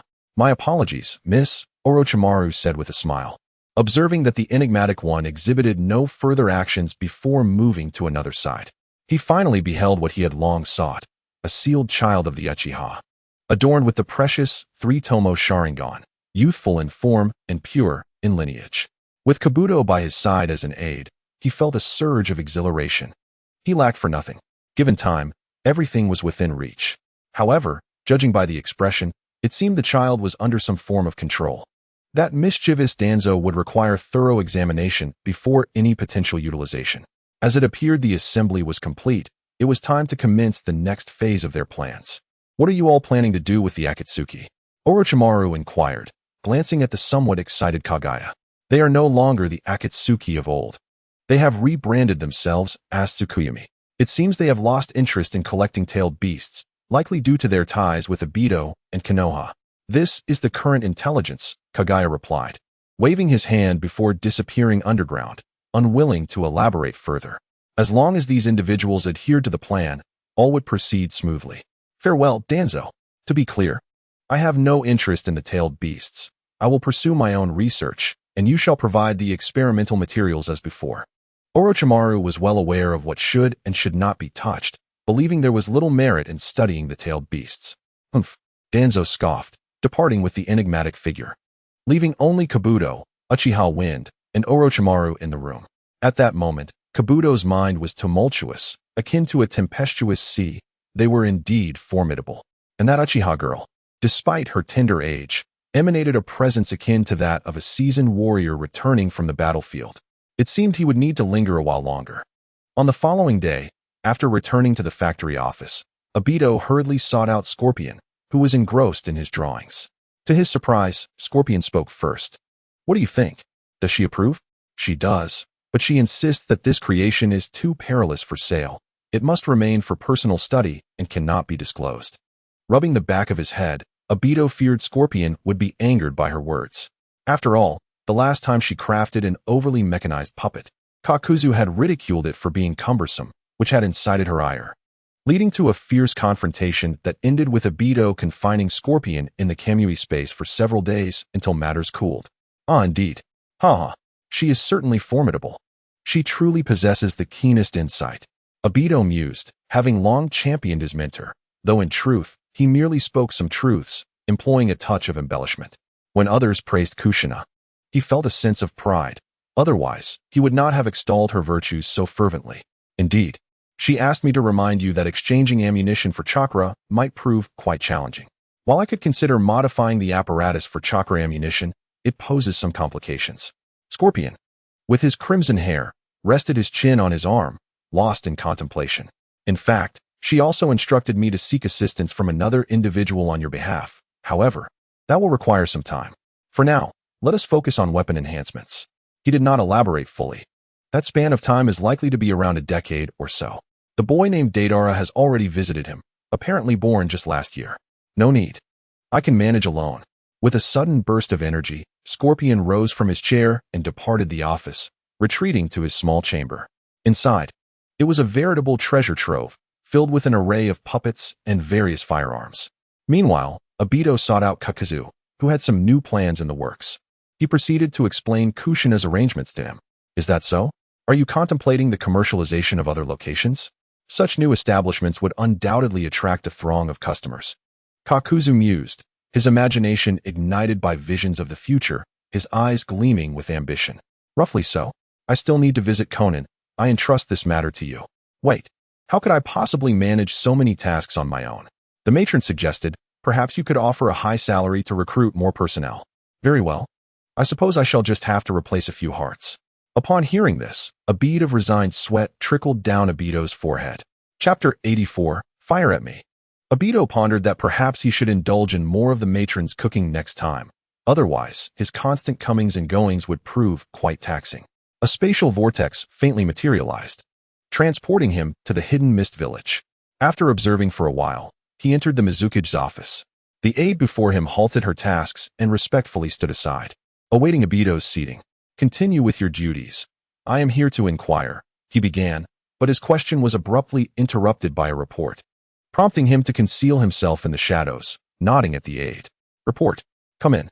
Mizuki, my grandfather instructed me to bring you these documents, the auburn-haired girl said, slightly bowing as she placed a stack of papers on the desk. Since last month, the Mizuki had inexplicably returned to normalcy. rescinding previous policies and speaking of peace and goodwill.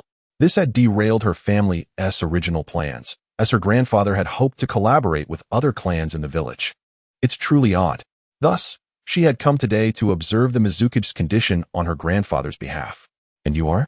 I am Terumi Mei, granddaughter of Terumi Yagura.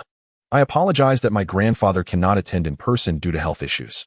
From his hidden vantage point, Aido narrowed his eyes, recognizing the serendipity of her arrival. The girl appeared to be of the same age as herself, and she couldn't fathom why the mistress had instructed her to pay attention to her. Gradually emerging from the shadows, Yagura stood up once more. You are unexpectedly. To her astonishment, Kagaya-me remained composed and fixed her gaze intently on Aido until he revealed his Sharingan. How is that possible? What? Before she could finish her sentence, Kagaya-me was drawn into the Kemui space by Aido. All right, I am indeed the mastermind behind this, but there exists a rationale. I intended to pat Kagaya-me on the shoulder to ease her tension, but she unexpectedly evaded my gesture. Aido casually settled onto the sofa. Is it truly necessary to harbor such hostility? If I had malicious intentions, do you believe any policy would deter me? Why not take a seat while I share some insights with you? Indeed, since relocating the bed into the Kemui space, he had gradually furnished it with various items. Aside from the absence of electricity, it resembled his own home and decor. Kagaya-me still gripped her kunai, gazing at him. You are Uchiha? Sit properly. If I wished to snap your neck, a mere glance would suffice. There's no need for such anxiety. Aido observed Kagaya-me's hands and exerted a modicum of ocular power, causing the kunai to drop from her grasp.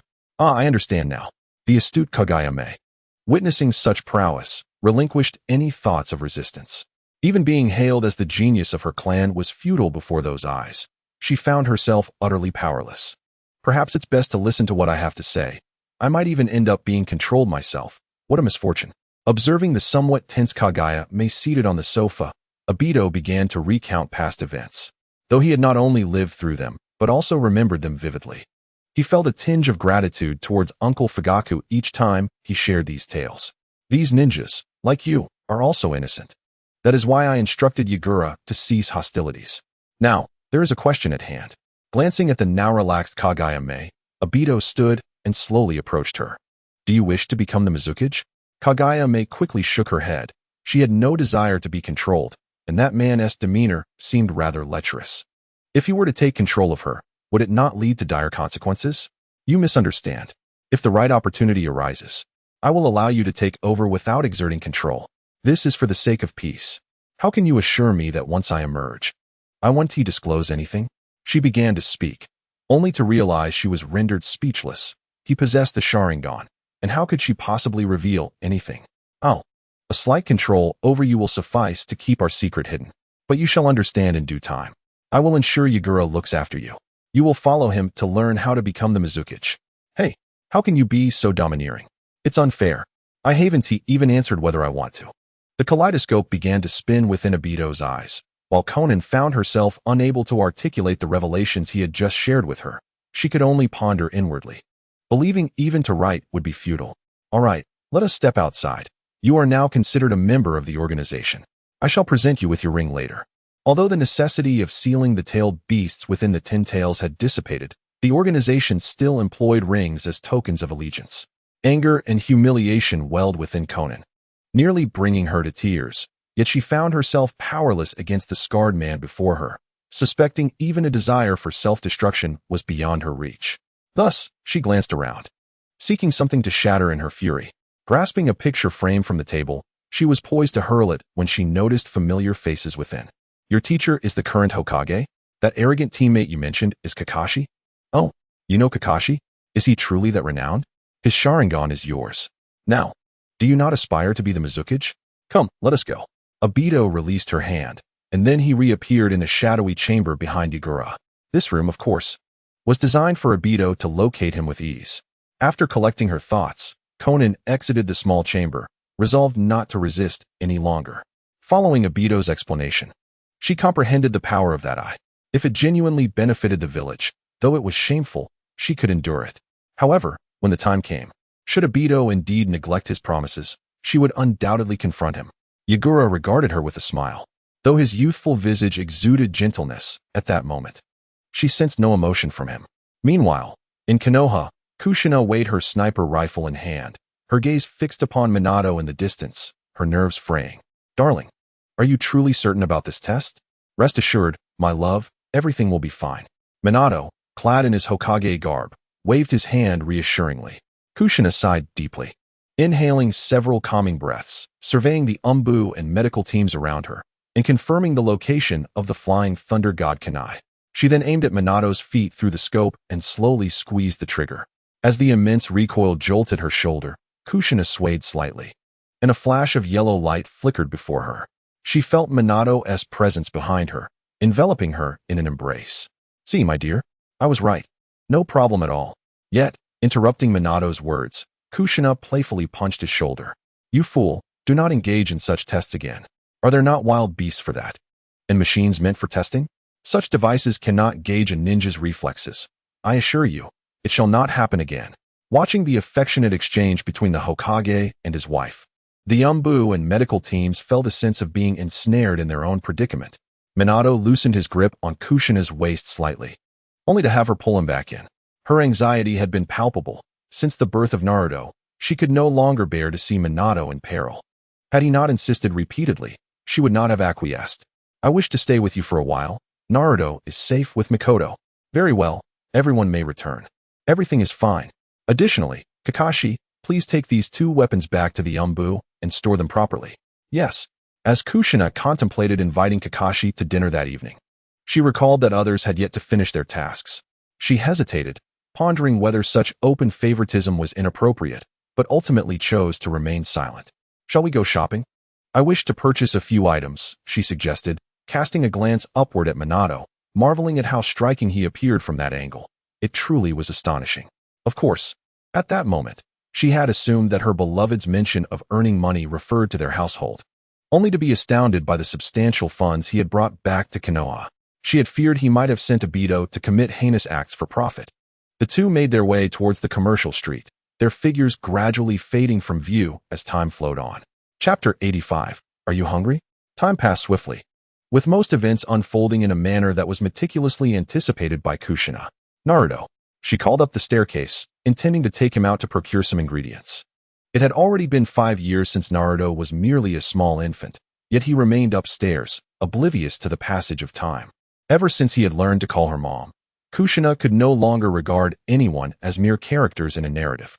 Clenching her fists, she ascended the stairs step by step, exasperated by his slow pace. As she had suspected, Naruto was still struggling to put on his clothes, but something felt amiss. Naruto, what are you doing? She exclaimed, placing him on the bed and removing his sweater. After a brief moment, she turned it around and put it back on him. Perhaps she had spoiled him too much. He always seemed to wear his clothes incorrectly. That was fine just now, Naruto protested, his stubbornness evident. Doesn't your neck feel uncomfortable? That was constricting. It must be worn properly. She gently tugged at the little fuzzballs caught in his hair, patting his back. Put on your jacket properly. I sense you were doing this deliberately. Surely, you know how to wear your pants the right way. With a sudden leap, Naruto sprang from the bed, donning his familiar orange jacket. Hey, Mom, why did my sweater make that crackling sound? That's static electricity. It occurs when the sweater rubs against itself. As they descended the stairs, he inquired, is it like the lights? Almost, but the electricity in the lights is much stronger. Do not touch it. Understood, Naruto replied, glancing at the lights in their home before rushing to the door. Meanwhile, Kushina retrieved the scarf she had knitted during her pregnancy and wrapped it around his neck. It's so itchy, I don't want to wear it. Absolutely not. Without a scarf, your neck will get cold. Have you forgotten yesterday? Yesterday, Naruto had ventured out to play in the snow, only to tumble headfirst into a snowbank, soaking his clothes and prompting an exasperated lecture from Kushina, which Minato had also endured. Well, I was tripped. No excuses, she scolded, with a gentle grasp. Kushina took Naruto's small hand and tucked it into her pocket as she opened the door. A gust of wind and snow swept in, and she muttered her disdain for such inclement weather. Where could that guy from the organization be? Surely he hasn't met his demise, not after 5 years. He couldn't have betrayed them, especially with Yona still residing in the village. If Orochimaru were to return, perhaps he could bring along some researchers to introduce underfloor heating and other technologies, thus sparing them the need to light the fireplace. Mom, I want chicken legs, Naruto exclaimed, No way. We just had that yesterday. Eating the same thing every day would be tiresome. How about ramen today? Yay. He cheered. Through her diligent research, Kushina had perfected her ramen to a level rivaling that of the Akatsuki. It was peculiar how early it had grown dark today. Was the sun simply weary? Would that mean Dad would return home sooner? Unfazed by the cold, Naruto pointed at the overcast sky. Though his father was the Hokage, he was rarely home. Even though his mother often took him to the Hokage's office to play, Naruto felt that his father never truly spent time with him, leaving him eagerly anticipating the moment his father would return from work. Perhaps when we get home, Dad will be sitting on the sofa, he mused. Exactly. Kushina nodded in agreement. In this weather, we should head home. Due to the accumulation of snow, their pace was slow. Kushina discreetly enveloped Naruto's form with her chakra, knowing that little ones falling ill could complicate matters. As they retraced their steps back to the shop, Naruto tilted his head. Mom, I think I hear someone crying. Is that so? Kushina listened intently, focusing her senses, and indeed, she discovered a little girl sobbing nearby. A smile crept onto her lips. Shall we go see? Naruto jumped with excitement, exclaiming, yes. After turning a corner, they spotted a small girl collapsed in the snow, tears streaming down her cheeks. Mom, I want to help her. Go ahead, I'll wait for you here. Make sure to assist her well. Okay. With that, Naruto released his mother's hand and trotted over to the girl. Why are you crying? The girl merely wiped her tears, attempting to see the person before her, yet she did not respond. What are you doing here? Where is your home? Let me and my mom take you back. Ignoring the stunned girl, Naruto took her hand and waved towards Kushina, who stood waiting under the streetlight. Child, it's too cold to be out here. You must return home. The girl hesitated, unable to voice her thoughts. You're from the Hyuga family, aren't you? She nodded, and Naruto exclaimed, Hey, the Hyuga? That clan with the amazing eyes. I've heard my dad mention it. All right, Naruto, let's escort her home now. We don't want to frighten her. I wouldn't scare her, right? He smiled at the girl beside him. She hesitated for a moment, but eventually nodded in agreement. See, we will help you. Understood, understood. This child truly becomes exhilarated in the presence of others. Although not entirely the same as before, there is little significant difference. A few moments later, Naruto gazed at the imposing house before him and exclaimed, with such a large home, why shed tears? Surely, there are many who keep you company. Much like me. My father is never home when I rise each day, yet I have never wept. Kushina squinted her eyes and smiled at the girl before turning her gaze to the approaching figure. Hinata, why trouble Lady Kushina? There is no need to scold a child so harshly. Though this is a matter concerning your own household, it is evident that this child looks undernourished, which likely explains her reluctance to remain at home. Kushina set down her belongings and pointed to Hyuga Hizashi, who was momentarily taken aback by her words. His mouth slightly agape as the words he intended to speak became lodged in his throat. So, her name is Hinata. Naruto observed the figure clad in black before him and felt an inexplicable sense of fear. Is this her father? Hinata wished to retort, but, truthfully, she was hungry. However, her desire to leave home was not solely due to hunger. Do not fear the adults, for you are their child, and they love you. Gently ruffling Hinata's hair, Kushina turned and shot a glare at Hizashi. Although unsure how Hinata came to meet Kushina, Hizashi found himself stripped of any authority in this moment. This woman was not to be trifled with. While he could have exchanged a few words with Minato, he could only concede to Kushina, unable to forget the events of that meeting. Hizashi pulled Hinata closer and regarded her with mild concern. Are you truly not full? Yet you finish your meals so completely each time. Had she eaten every morsel simply because of hunger? He had forgotten the stern words he had prepared and began to worry for his daughter. Well then, let us be on our way, Hinata. If you have thoughts to share with your family, now is the time. Naruto waved goodbye and, alongside Kushina, slowly made his way towards the other side of the snowstorm. Chapter 86. They are identical.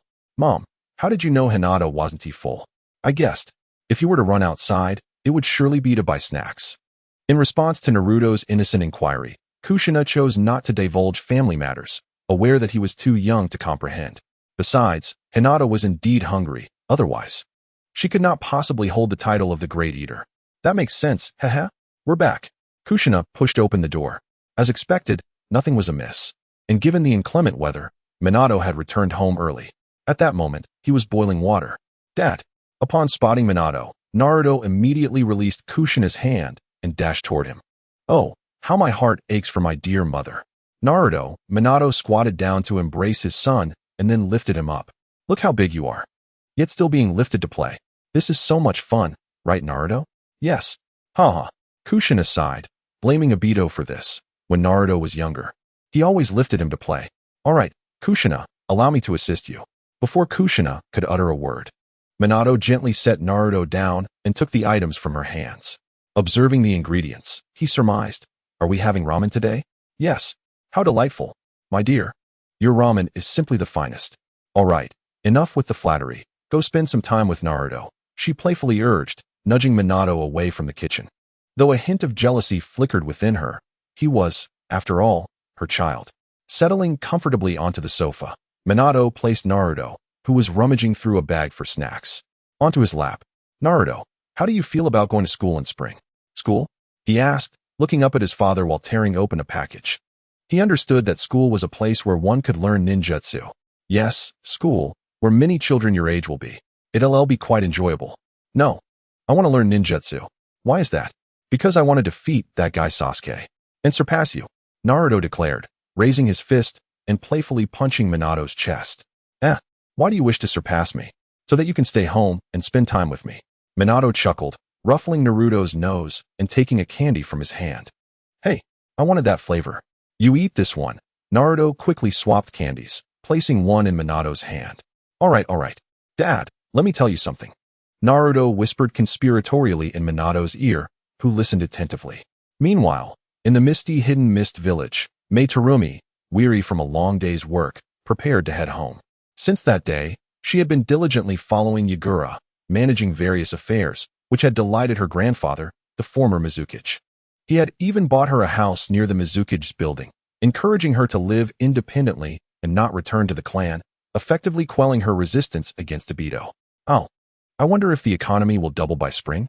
She pondered, contemplating the village's seafood exports, yearning for finances as prosperous as those in Konoha. What do you mean by double? A figure cloaked in black suddenly appeared behind her, startling her.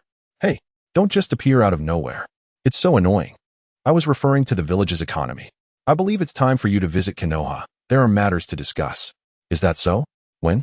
Next month, in spring. You'll travel as an envoy. Are there other villages involved?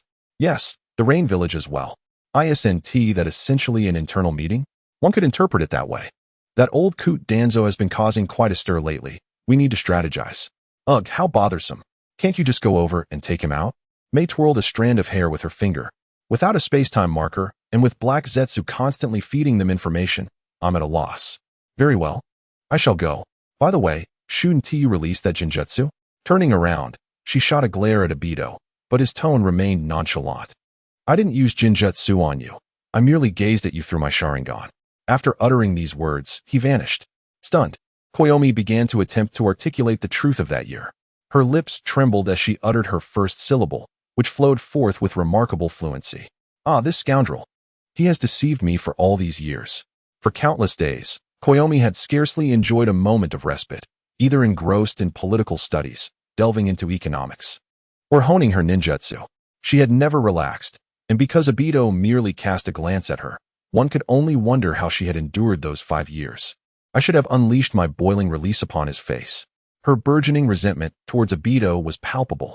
It was truly strange that she had once been so intimidated that she remained silent. Meanwhile, back in Konoha, the Hokage family had just finished their meal. Darling, what do you think about Naruto attending school in spring? Of course, that sounds splendid. Besides, you are the head of the family, after all. With a playful flick of her rolled-up apron, Kushina winked at Minato. There's no need for such formalities. I just asked Naruto, and he is eager to go. So it's settled. Yes. Spring is perfect for school. Observing the exuberant Naruto, Kushina shot him a warning glance. You little rascal. If you fail to complete your assignments, just wait until I get my hands on you. What is the big deal? I'll just practice ninjutsu. It's not like I need to do homework.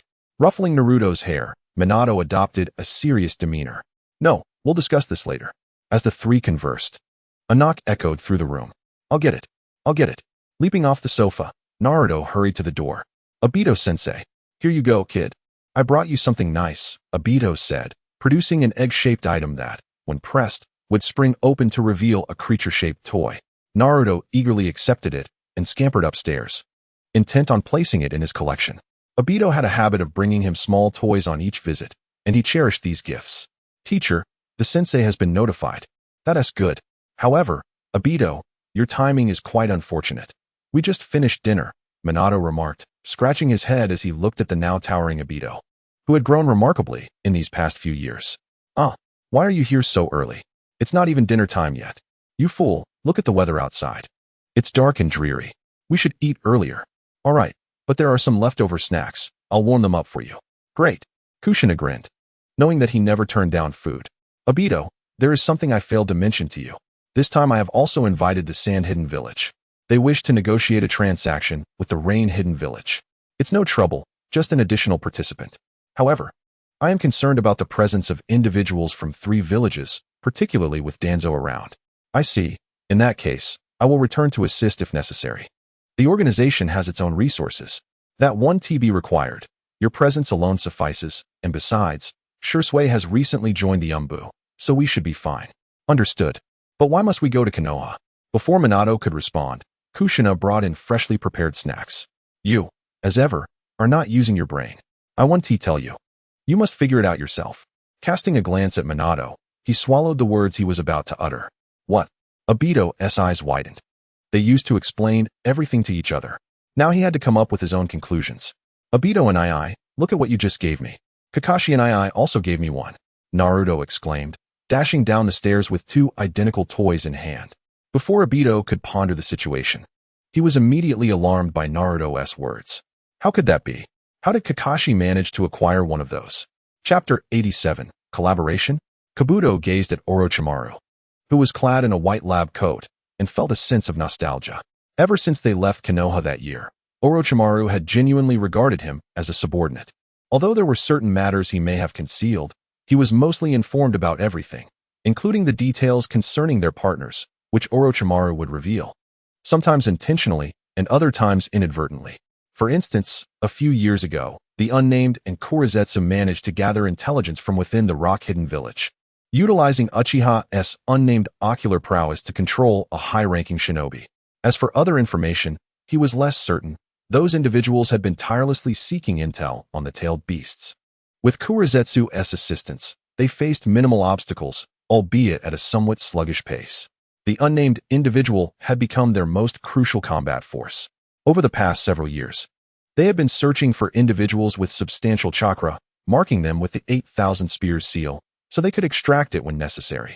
However, capturing them proved to be a rather challenging endeavor, as they often faced not just a Jinchuriki, but an entire village. Thus, patience became the prevailing theme. Orochimaru cared little for the trivial notion of world conquest. For him, the more time he had, the better. As long as his research could continue, he had no further concerns. Eventually, Orochimaru relocated his laboratory entirely away from Danzo's base, as Danzo had a peculiar way of intruding upon his work. It was likely he sought to acquire more experimental data for his own creations. Kabuto, remaining by Orochimaru's side, found this existence quite tolerable. Though he initially struggled to adapt to the experiments, he learned an immense amount from Orochimaru. Meanwhile, the Uchiha wind, designated as experimental material, had not perished. Rather, he thrived. Albeit under the control of the unnamed and the 8,000 Spears, consistently aiding Orochimaru in research or capturing other experimental subjects. Although Kurizetsu could provide white Zetsu, it seemed that Orochimaru preferred living subjects. Would this moment not be considered a relatively tranquil period? In recent days, Do has been pondering this issue. Yet he remains without an answer. He fears he may never return to see Director Yano. At this moment, Do lacks the foundational experience he once possessed, rendering him rather at a loss. Do continues to observe my actions. Abruptly halting his movements, Orochimaru ominously turns his head to gaze at the bewildered Do. Since that day, Orochimaru has sensed something amiss with this young man. However, as long as Do can be of assistance to him, he remains indifferent to everything else. Oh, I was contemplating whether your departure from Konoha was truly due to your inability to conduct experiments properly, Orochimaru queries. Of course, why? Do you wish to return? Not at all, Do replies. What are you concealing? Orochimaru presses, pinning Do's head as he tilts his own, locking eyes with him. To be honest, Do is startled. He barely registered how Orochimaru appeared before him, and the latter's smile is decidedly unsettling. Zong Zong, they are gone, all gone. I have heard that they lost the Hidden Mist Village, a place quite distant from here.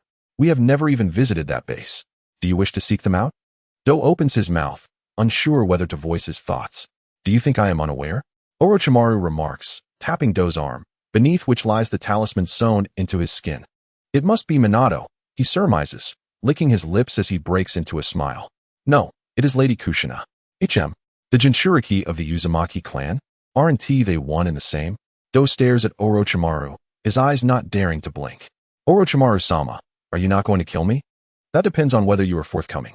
I believe it would be best for Lady Kushina to come in person, Do exclaims, utilizing a substitution technique to distance himself from Orochimaru, swiftly channeling chakra into the talisman.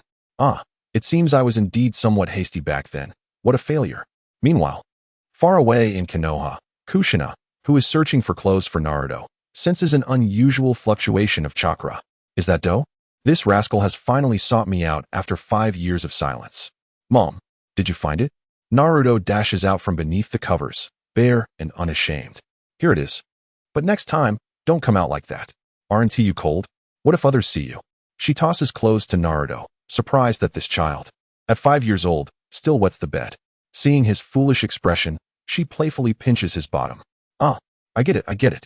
Just don't tell Dad. I have to step out for a bit. If I'm not back by noon, go find Aunt Mikoto, alright? Okay. Naruto has grown accustomed to Kushina's sudden outings. Previously, when Aido visited, they exchanged a few words before he departed. Upon returning, Kushina clutches a piece of paper in one hand and carries a wooden box on her back, refusing to let Naruto see. How annoying. Taking out a hairpin from her system, Kushina resolves to go alone and will trouble Aido upon her return. These years have rendered her less shy. After all, it is merely a hairpin. However, she still cannot allow Do to disclose this. As I activated the system's light curtain, I located Do's record and initiated the transfer. In an instant, darkness enveloped me, and when my vision returned, I found myself amidst dim lighting and a serpent lunging towards me. Ah, a snake. Would release, would pillar wall. Kushina swiftly formed hand seals, and immediately, layers of wooden walls rose before her, thwarting Orochimaru's hidden shadow snake hands. She hastily removed her cat ear hairpin, stowing it away in the system's space, and glanced back at Do, whose arm was nearly decayed, evidently poisoned. I apologize for my tardiness. Do murmured. I'm fine, my Lady Kushina, he replied. Would release? When did you acquire such skills? Orochimaru inquired, observing the wooden barrier while extracting the Kusanagi sword from his mouth. He bore no grudge against Do for his ill-timed arrival. Kushina merely instructed him to rest amidst the wooden enclosure before stepping out alone. An apron? Surprised by Kushina's attire, Orochimaru suddenly realized she had arrived in an instant. This young couple is truly formidable. Orochimaru, remain calm. I wish to discuss something with you. Furthermore, you cannot defeat me. What are you saying? Orochimaru retorted, extending his tongue to lick the Kusanagi sword, finding the situation somewhat amusing. Do you think I fear you simply because you can use wood release? Are you familiar with the wood-human technique and the birth of the tree world? I possess them as well. Are we truly prepared to engage in battle? As she spoke, she exchanged a greeting with the Nine Tails, causing Kushina to radiate an orange-red aura, her hair billowing around her. Is this the chakra of the tailed beast? The Nine Tails? Lowering his hand that held the Kusanagi sword, Orochimaru contemplated fleeing. Survival took precedence over all else. He retracted his previous statements. Would release combined with tailed beast chakra could obliterate this place in an instant, and he would likely find no escape. Orochimaru, a scholar of vast knowledge, was well aware of the techniques she referenced, secretly hoping she was merely bluffing. Otherwise, even fleeing would pose a challenge. Don't leave just yet. I wish to propose an alliance. I know you seek immortality. Kushina, now in her tailed beast mode, moved with astonishing speed, appearing before Orochimaru before he could turn. An alliance? Does Minato know? Yes, I have a method to assist you in achieving that technique. You need to switch bodies every 3 years, correct? Halting his movements. Orochimaru regarded Kushina with a smile. You seem to know everything. Are you still the original Kushina? Feeling a chill at Orochimaru's words, Kushina's hair stood on end. He was truly terrifying, though perhaps it was to be expected, as the original Kushina was merely a housewife. So have you agreed? Chapter 88. The kind child Orochimaru is not an idealist, nor does he possess the complete madness of Madara. He is merely a pragmatic individual, steadfast in his pursuit of personal objectives. Thus, when faced with Kushina's threatening invitation, he has little reason to decline, for what she possesses could expedite his ambitions. And against such formidable strength, escape may not be an option, unless, of course, Kushina is still unrefined, yet judging by the speed with which she performs her hand seals, she has undoubtedly reached the level of an elite jonin. As Orochimaru busied himself with his belongings, a long-forgotten system notification echoed in Kushina's mind. Ding. Task completed. Fire release and lightning release are beginning to merge. Fusion successful. Since accomplishing the task of creating 1,000 automatic rifles, the system had seldom assigned further missions. Most of the tasks were trivial, with a few being more straightforward, such as teaching Naruto to walk or prompting him to call her mother. The rewards were rather mundane, occasionally presenting weapon design blueprints, genetic modification guides, or team chat modules. However, due to material constraints, even if blueprints existed, they could not be realized. The genetic modification guide, however, proved beneficial. Did you write this book? Orochimaru inquired, his expression one of sheer horror as he gazed at Kushina, who donned an apron. A terrifying thought crossed his mind. Kushina had long surpassed him in this realm, and had utilized her advancements to merge with the first Hokage's cells, thereby acquiring would release. How could that be? Regardless, you can verify the contents. I'm not well versed in this, she replied. Are you certain? There's no need to worry. I've spoken with Minato. As long as you assist in healing Fugaka's eyes, it will suffice. Lady Tsunade mentioned she couldn't help, hence my reliance on you. Those two individuals are not in Konoha. Are they? Upon hearing Kushina's words, Orochimaru inhaled sharply. The presence of those two would undoubtedly be bothersome. They are not in Konoha, but first, focus on treating Kabuto.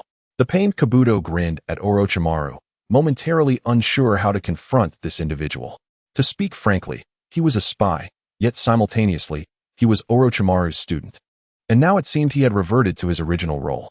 My apologies, Lord Orochimaru, he murmured. Deservedly so, Orochimaru muttered as he tended to Kabuto's wounds. Why didn't you seek me directly back then? You handled those three as well, did you not? At that time, I was not well acquainted with these ninjutsu, he chuckled. You would flee after a mere exchange, wouldn't you? Is that so? Orochimaru regarded the spatial vortex before him, growing cautious once more. Mother? Kabuto? Orochimaru. Aido. Scratching his disheveled hair, surveyed his surroundings, momentarily bewildered. He only recalled Kushina's voice urging him to come over, and so he did. Surely you haven't just awakened? Ha ha. Just roused. Are we to capture Orochimaru? Orochimaru slightly furrowed his brow. Did Aido truly know? Was he really that significant? Perhaps he should have negotiated for more during their earlier conversation. Not quite. We need you to take us back to Konoha. And these instruments, preferably. We would like to transport this building as well, Orochimaru said, patting the wall as he looked at Aido. Huh, are you jesting? These have certainly cost Danzo a considerable sum. Is Danzo here as well? Aido's expression brightened significantly. No, we moved out a year ago. Do you still need the original location? Absolutely. Orochimaru is indifferent to notions of betraying teammates. He is solely focused on his own affairs. Kushina, however, paid them little mind, idly flipping through some items. Ah, is there another Uchiha here? Uchiha F, the child Danzo brought forth back in the day. However, he is of little use and was merely handed over to me. He now possesses almost no consciousness of his own. This is somewhat troublesome. Aido began following Orochimaru's instructions, placing various instruments within the Kamui space. Orochimaru continued his discourse, stating that the child bore the mark of the 8,000 spears from the Nameless One. Should we bring him back? By the way, you probably do not know who the Nameless One is, right? He was an Uchiha from the Warring States period. The Nameless One? That's not too bad, Kushina sighed, thinking it was something more serious. If we just take him to Nagato and give him a stern look, it might suffice. In her memory, the Nameless One was that Uchiha Hikari, a girl with a pitiful background, much like Madara, who had been deceived by Danzo and the others again. Not too bad. It seems I truly must return to Konoha, Orochimaru murmured, sighing. It appears that merely gathering intelligence is futile. Konoha has likely undergone significant changes. Mother, we can go now? Then let us first visit Minato. Excellent. Aware of Aido's capabilities, Orochimaru refrained from any unnecessary actions, merely placing his hands in the pockets of his lab coat, appearing contemplative. Meanwhile, Kabuto closely trailed behind Kushina. On the other side, Minato was listening to Kakashi report on the Umbu matters when he noticed the familiar space-time vortex. Kakashi, Aido has arrived. He was inquiring about Naruto just yesterday. Kakashi, you scoundrel. How did you acquire that toy? I just bought it in the Mist Village. Ignoring Aido, Kakashi swiftly approached Orochimaru, drawing his white fang and placing it against the latter's throat. Minato, it's good to see you again. Kushina is quite the surprise. She has prepared for this for quite some time, though not solely for you. Minato waved his hand, signaling Kakashi to step aside, who glanced at his mother. I shall return home now. Dear, I haven't prepared lunch yet, and I wonder if Naruto has gone to Mikoto's. Seeing this harmonious scene, Kushina felt no inclination to linger. They would likely discuss village matters and perhaps some experimentation. As for how to proceed, Kushina had long since considered it mere bedtime chatter and had revealed everything to Minato. Mother, Naruto is still at home. Kakashi smiled at Kushina. Is that so? Then you all continue your conversation. I shall head back. Hey, mother, remember to prepare my meal. Aido waved his hand hurriedly, as he needed to manage the experimental equipment without bringing it out directly, so he had to remain busy for a while. TCH. Kushina shot a glare at Aido, clenching her fists as she departed. She had been too kind to him in their youth. She had to manage the workload of 5 or 6 ordinary people all by herself. Truly a hassle. She nearly wished to enter the Ninetales mode to expedite the process. My dear, this afternoon, let us go out for barbecue. Observing Kushina's intention to leave, Minato smiled slightly. He certainly did not wish to tire out his wife. Excellent. However, Aido, you shall bear the expenses and do not dare to utilize public funds. With a playful punch to Aido's back, Kushina hummed a cheerful tune as she departed from the Hokage's office, leaving Aido to arch his back in an attempt to alleviate the pain. Ouch, that really hurts. Such affection. Orochimaru, regarding the specifics, Kushina should have informed you that Konoha has been cultivating white Zetsu since Danzo's departure, and in recent years, we have made notable progress. You will have access to this information. He placed a stack of documents on the table, emphasizing the necessity of curing Fugaka's eyesight and completing at least 10 minor research projects listed therein. Of course, you may recruit assistants, but henceforth, for the next 2 years, all activities must occur under the supervision of the Umbu. Orochimaru did not bother to read the contents of the documents. Instead, he simply inquired, human experimentation? Yes. Regarding human experimentation, it remains prohibited within the village and allied villages. However, you may recruit volunteers from other villages, ensuring their consent, and Konoha will provide compensation. Minato then presented another document, placing it atop the previous one. It seems you have changed, Minato, Orochimaru mused, assuming the so-called compensation was merely monetary. The only response he received was the document handed to him by Minato. Upon reading its contents, Orochimaru's eyes widened in disbelief. My apologies, Minato. I retract my earlier statement. You are still that kind-hearted child from before. Chapter 89. Rarely unoccupied. What about my subordinates? Setting aside the documents, Orochimaru regarded Minato with a sudden sense of confusion, grappling with a disorientation stemming from the completion of his goals. If he followed the book Kushina had given him and conducted experiments gradually, it was likely he would uncover all the secrets within 3 years. It seemed as though all his previous plans and efforts had been shattered. He had scoured for unique bloodline limits and sought various secret techniques, only to have someone suddenly emerge with a tome containing everything he desired. It was rather absurd, indeed. You must have quite a few subordinates, Orochimaru. Did you not establish a village? Indeed, which is why I am inquiring. Those you wish to retain by your side may come to Konoha, but they must undergo a thorough inspection. As for accommodations, there is a building adjacent to your laboratory that requires no expenditure. Minato appeared to have made the right decision in not allowing Jiraiya to become Hokage after all. Hearing Orochimaru's words, Minato paused momentarily, choosing not to delve into their implications. Kakashi, I entrust you with escorting them to the laboratory in the residential area. Understood. Holding the documents he had retrieved, Minato followed Orochimaru, intending to tidy up before seeking out Hanabi. For the past 5 years, he had often missed the director and hoped that the latter still recognized him. Should he inform the third Hokage? After all, he was his disciple. Minato murmured to himself as he glanced at the tidy desk. Seated in the office, he found little to occupy his time.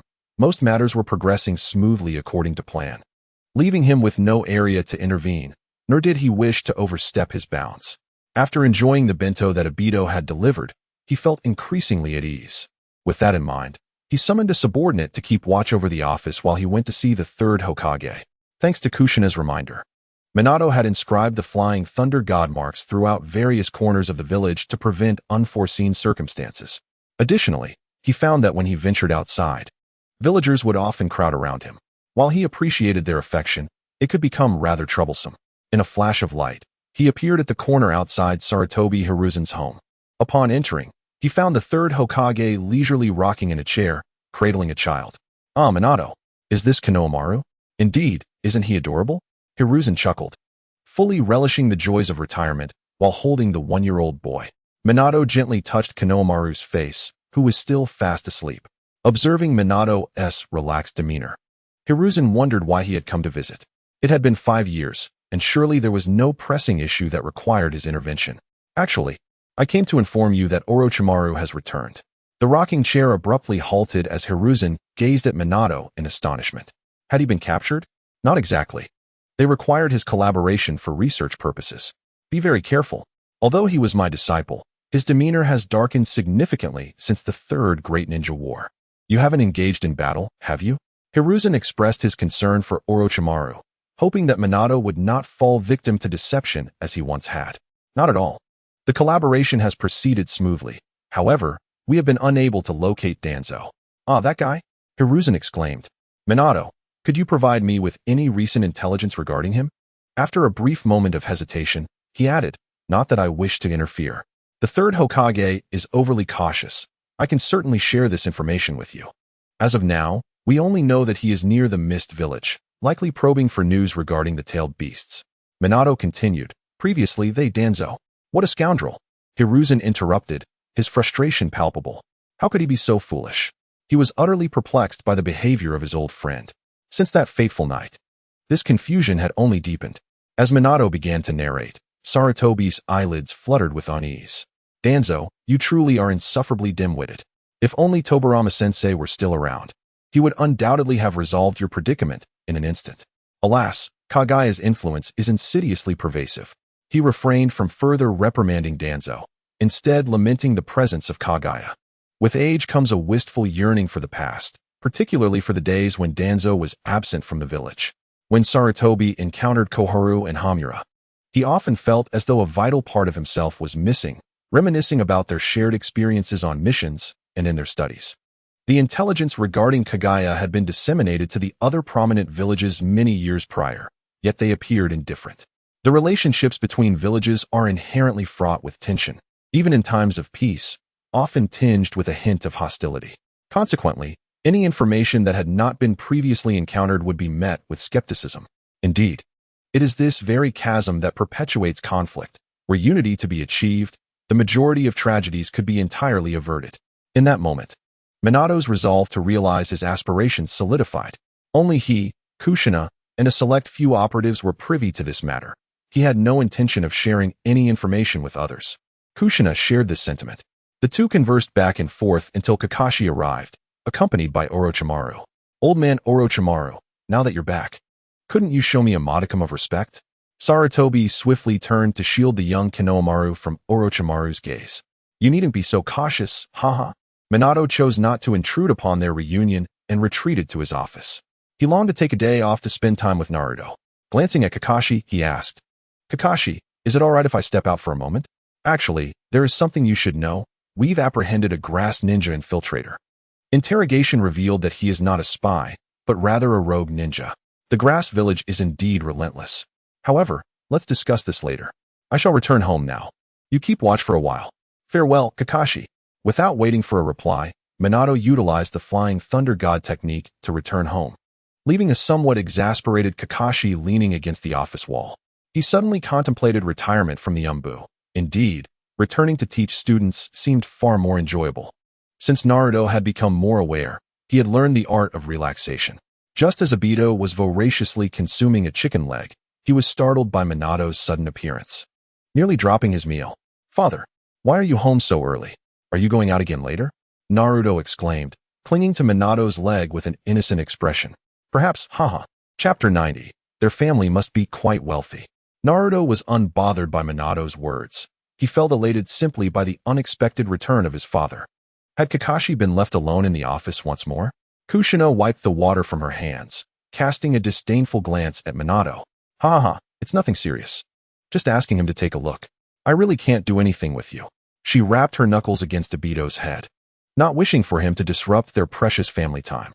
You should have something to attend to, right? Fiddling with his fingers, Aido lifted a paper bag, taking away all the chicken legs. Well, I'm off then. Hey, Aido, how can you take everything? Seeing Naruto's reaction, Kushina knew he was about to make a fuss, perhaps a consequence of spending too much time with his mother. However, Kushina had never indulged him much. When he was younger, like other children, he would feign tears, and she would sternly discipline him until he cried for real. Ever since, he had refrained from throwing tantrums. Now, Naruto was somewhat more innocent and timid than in the original tale, yet his true nature remained, albeit rarely expressed. Observing this, Minato patted Naruto's head. It's all right. We're having barbecue tonight, remember? Then, Dad, can you teach me how to refine chakra? Sasuke can do it. Oh well. Minato scratched his head, uncertain whether to teach him or not. Technically, 6 years old was an appropriate age, and Naruto was nearing that milestone. But would this hinder his schooling later? Naruto, your mother tells you that refining chakra too early could lead to problems in the future, so that Sasuke fellow is a bit foolish. We won't follow his lead. And you mustn't tell him. Let him figure it out on his own. Seeing Kushina's mischievous grin, Minato felt a twinge of helplessness. Indeed, Naruto, we won't follow him. Next year, when you enter school, there will be teachers to guide you, and I'll assist you then. Hearing this, Naruto felt a surge of joy. Ever since he learned that Sasuke possessed chakra, he had found little enjoyment in his toys. Oh really? Then Sasuke is such a fool. Ha ha. Watching the excited expression on Naruto's face, Kushina felt a pang of worry, contemplating whether she should intervene if the two boys ever fought in the future. Shall we take a stroll? The snow has stopped outside. Furrowing his brow, Naruto proposed. Let us have a snowball fight at the park. There are plenty of people there. All right, let us go. Minato took Naruto's hand, eager to step outside. You too. Wait a moment. Especially you, Naruto. Upon hearing Kushina's voice, both paused. Kushina pulled out 2 scarves. Put these on before you head out, or you'll end up with snow all over your neck. Right, Naruto? Hee, it's fine. I'm off. Naruto released Minato's hand, flinging open the door and dashing outside. Ah, you rascal. Darling, it's all right. Boys are like that. Humph. I was just about to say I know better. Kushina suddenly realized. I understand now. You two may go ahead. I shall gather a few items and join you shortly. With a gentle smile, Minato, adorned with a scarf, bestowed a soft kiss upon Kushina before departing as well. Left alone, Kushina rummaged through the house. Though her heart was not as tranquil as usual, since Naruto had matured, their displays of affection had significantly diminished, limited to occasional kisses and embraces. If only that fool Minato had lingered a moment longer. Yet, he would surely have kept Naruto waiting, and the burden of motherhood often feels quite constraining. Clutching a bulging bag containing their clothing, some tissues, and several snacks, she stepped outside. Strolling towards the park, she encountered numerous children engaged in a snowball fight, accompanied by a few young adults. Among them was a fellow wielding a camera, capturing moments of Minato and Naruto's joyful play, oblivious to the attention they were garnering. Just as Kushina was about to inquire about the commotion, she suddenly heard the system's voice. Ding. Task. Observe the father-son snowball fight. Task duration, 1 hour. Task reward, lucky star. What? A lucky star? Is it the very thing I imagine? Indeed, but with a probability adjustment to 20%. Furthermore, if it is not a lucky star, no other items will be produced. Is it still 10 seconds of invincibility? Indeed. In that case, I shall observe, but first, let me see what the photographer is capturing. Kushina quietly approached, wondering why he was taking photographs. Because this is the interaction between the Hokage and his son. It holds significant documentary value. Perhaps they might purchase my photos. Oh, is that so? How much do they cost? As she regarded the photographer, Kushina suddenly recalled a detail she had overlooked. Newspapers. Although there were newspapers here, they lacked excitement. It would be splendid to create some engaging content. However, at that moment, the young man had yet to recognize that Kushina was nearby. Of course, they would be a bit pricey.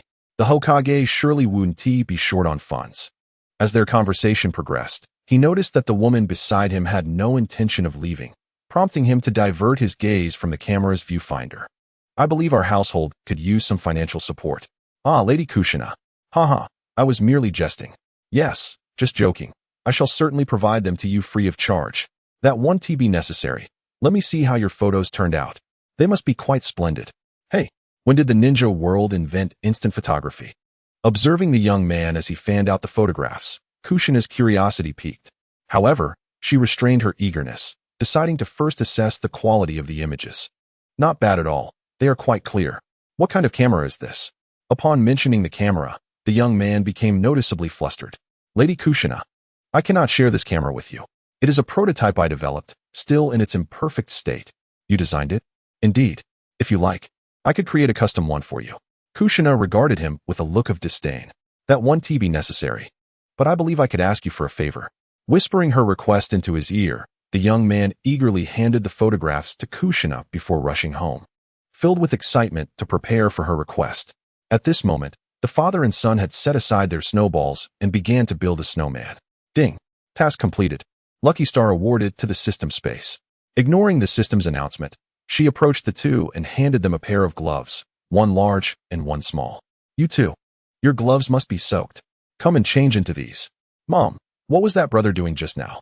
Ah, he was taking pictures. Look, don't hold it with your hands. They're wet, and it might smudge.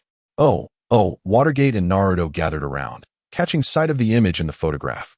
My dear, that must be quite expensive. Well, he didn't ask for money. After I told him we were a family, he said something about it being heartwarming and gifted it to me. Wow, that's wonderful. Mom, when we get home, let me put it in a frame. All right, you can keep it. Although I don't quite understand the excitement over a photo. If the child desires it, so be it. At that moment, Watergate suddenly paused, having spotted Kakashi on a nearby telephone pole. He must have something to attend to. But I suppose he can play with Naruto for a little while longer.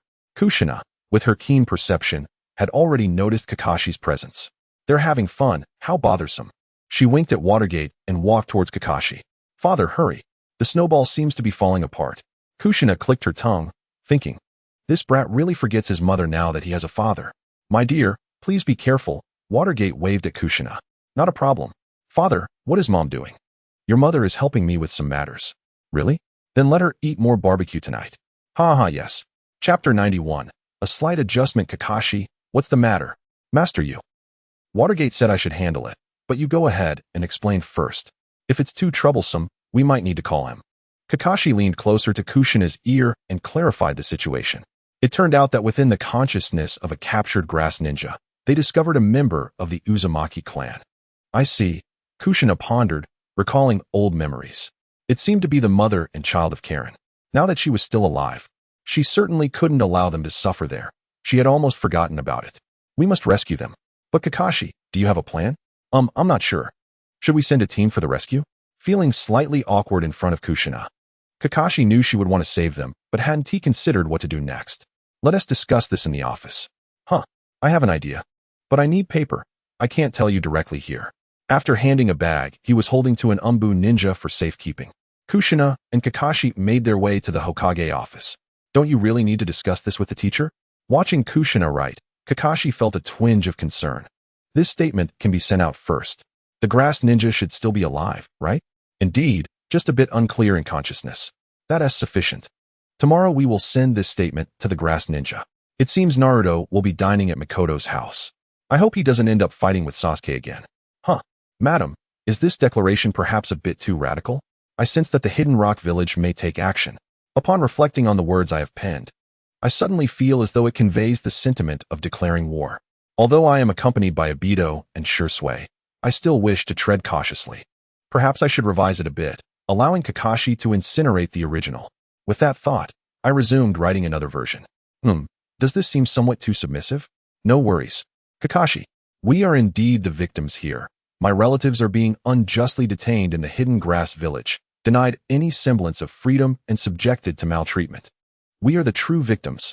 It is only fitting that we express our grievances in a manner befitting our plight. Furthermore, let us disseminate this declaration throughout the entire ninja world, not just to the Hidden Grass. Additionally, we must return that rogue ninja. Is that truly feasible? Absolutely. With confidence, I patted my chest. Very well, I shall prepare for tomorrow's venture. However, I believe we ought to take along more companions. There is no need for that. Just you, Shursui, and I will suffice. Let us bring along several explosive tags. Kakashi, who was yearning to depart, hesitated. Madam, this may not be advisable. Rest assured, since gaining control over my abilities, I haven't ventured out much. As for the regulation preventing Jinchuriki from leaving the village, it was long ago amended by Minato, and I was present at that meeting. Otherwise, Hyuga Hizashi would not have been so apprehensive. Well then, I shall take my leave. Surely, today will be uneventful. As I affectionately ruffled Kakashi's white hair, I stepped away from Minato's desk. Kakashi felt a surge of reluctance to voice his thoughts. Although Minato frequently consulted with me, it was my first time making such a decision. I sincerely hope no complications arise, and at 18. Must he still be treated like a child? After Kakashi departed, an Umbu suddenly materialized. Lady Kushina, the Hokage has taken Naruto home. Oh, you startled me. Do refrain from appearing so silently next time. Although I sensed your presence, it still took me by surprise. Apologies. No matter, farewell. For reasons unknown. I felt quite elated at that moment. Perhaps it was the joy of encountering kin? In any case, I returned home in high spirits and indulged in a sumptuous feast of grilled meat that evening, spending over 300,000. There were no further Umbu seeking Minato, suggesting that all was relatively calm. However, as we lounged against the headboard of our bed, Minato inquired, "My dear, is there commotion from the hidden grass?" Indeed. I had nearly forgotten to mention it to you. Feeling somewhat sheepish, I scratched my head. Minato has infected everyone around him with this habit. After I recited my declaration to him, he appeared somewhat taken aback, yet he didn't dismiss my resolve. So, you truly intend to go in person? It's not that I doubt your capabilities, but I am a tad concerned. Oh, it's nothing to worry about. I'll have Shursui and Kakashi accompanying me. And Aido as well. If the situation becomes dire, I will utilize this tag. Drawing forth the flying Raijin seal that Minato had inscribed, I waved it before him. Dear, have you always kept that item here? It would be more convenient to carry it with you. If you forget to bring it when changing clothes, it could be disastrous. Indeed, she learned from Tsunade. When Tsunade returned to the village, she invited her to a hot spring, where she witnessed her pulling out several IOUs from her bosom. At that moment, Kushina thought nothing of it. However, after returning home from the hot spring, she couldn't shake off the thought of those two items. How could they be so large? Thus, she secretly used her transformation card to slightly alter her form. Just a minor change. The next evening, Minato noticed it. And she had to confess. After a lengthy conversation, he helped her understand that size does not matter. However, he did not mention reverting back to her original form. After discussing Naruto and the village for a while, they fell asleep back to back. As for why they weren't cuddling, that was a question for Naruto, who was wide awake upstairs. The next morning, Kakashi arrived at the Hokage's residence with Shursui. Teacher, we are ready. Sister Kushina, do you really want to go in person? Of course. They are my kin. I'm just worried. Mom, here. Receiving the Jounin vest from Naruto, Kushina donned it for the first time since she arrived. However, due to the chest issue, it felt a bit ill-fitting. Actually, my teacher asked me to bring you a new one, Kakashi said, presenting a larger vest. You did that on purpose, didn't you? Giving Kakashi a light punch, Kushina took the vest and put it on. It fit perfectly. It seems Minato truly understands her. He is wonderful. I just had it in my hand, didn't you see? Kakashi replied, somewhat helplessly. Kakashi-senpai, Shursui shot Kakashi a glance, signaling him to remain silent. Chapter 92. Apologies for my tardiness. Observing Kakashi holding his head, Kushina quipped, how foolish. I wonder which girl will like you in the future. Ah, it seems quite troublesome. Shursui awkwardly chuckled. Itachi has a girlfriend, but Kakashi-senpai does not, nor does he. It feels rather disappointing. Naruto, for the next few days, I ask you to stay at Aunt Mikoto's. Your father will pick you up to return. Do not engage in fights with Sasuke. Absolutely forbidden. Even if you win, I will still scold you when I come back. Ah haha, I won't. Don't worry, Mom. Watching Naruto grin, Kushina suddenly recalled that guy. It was truly terrifying to think of him. Naruto must not become like that.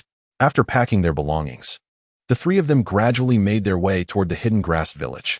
Along the journey, Kushina spent most of her time gossiping about the romantic entanglements of the two. Shursui was still young at 13, but Kakashi was already 18.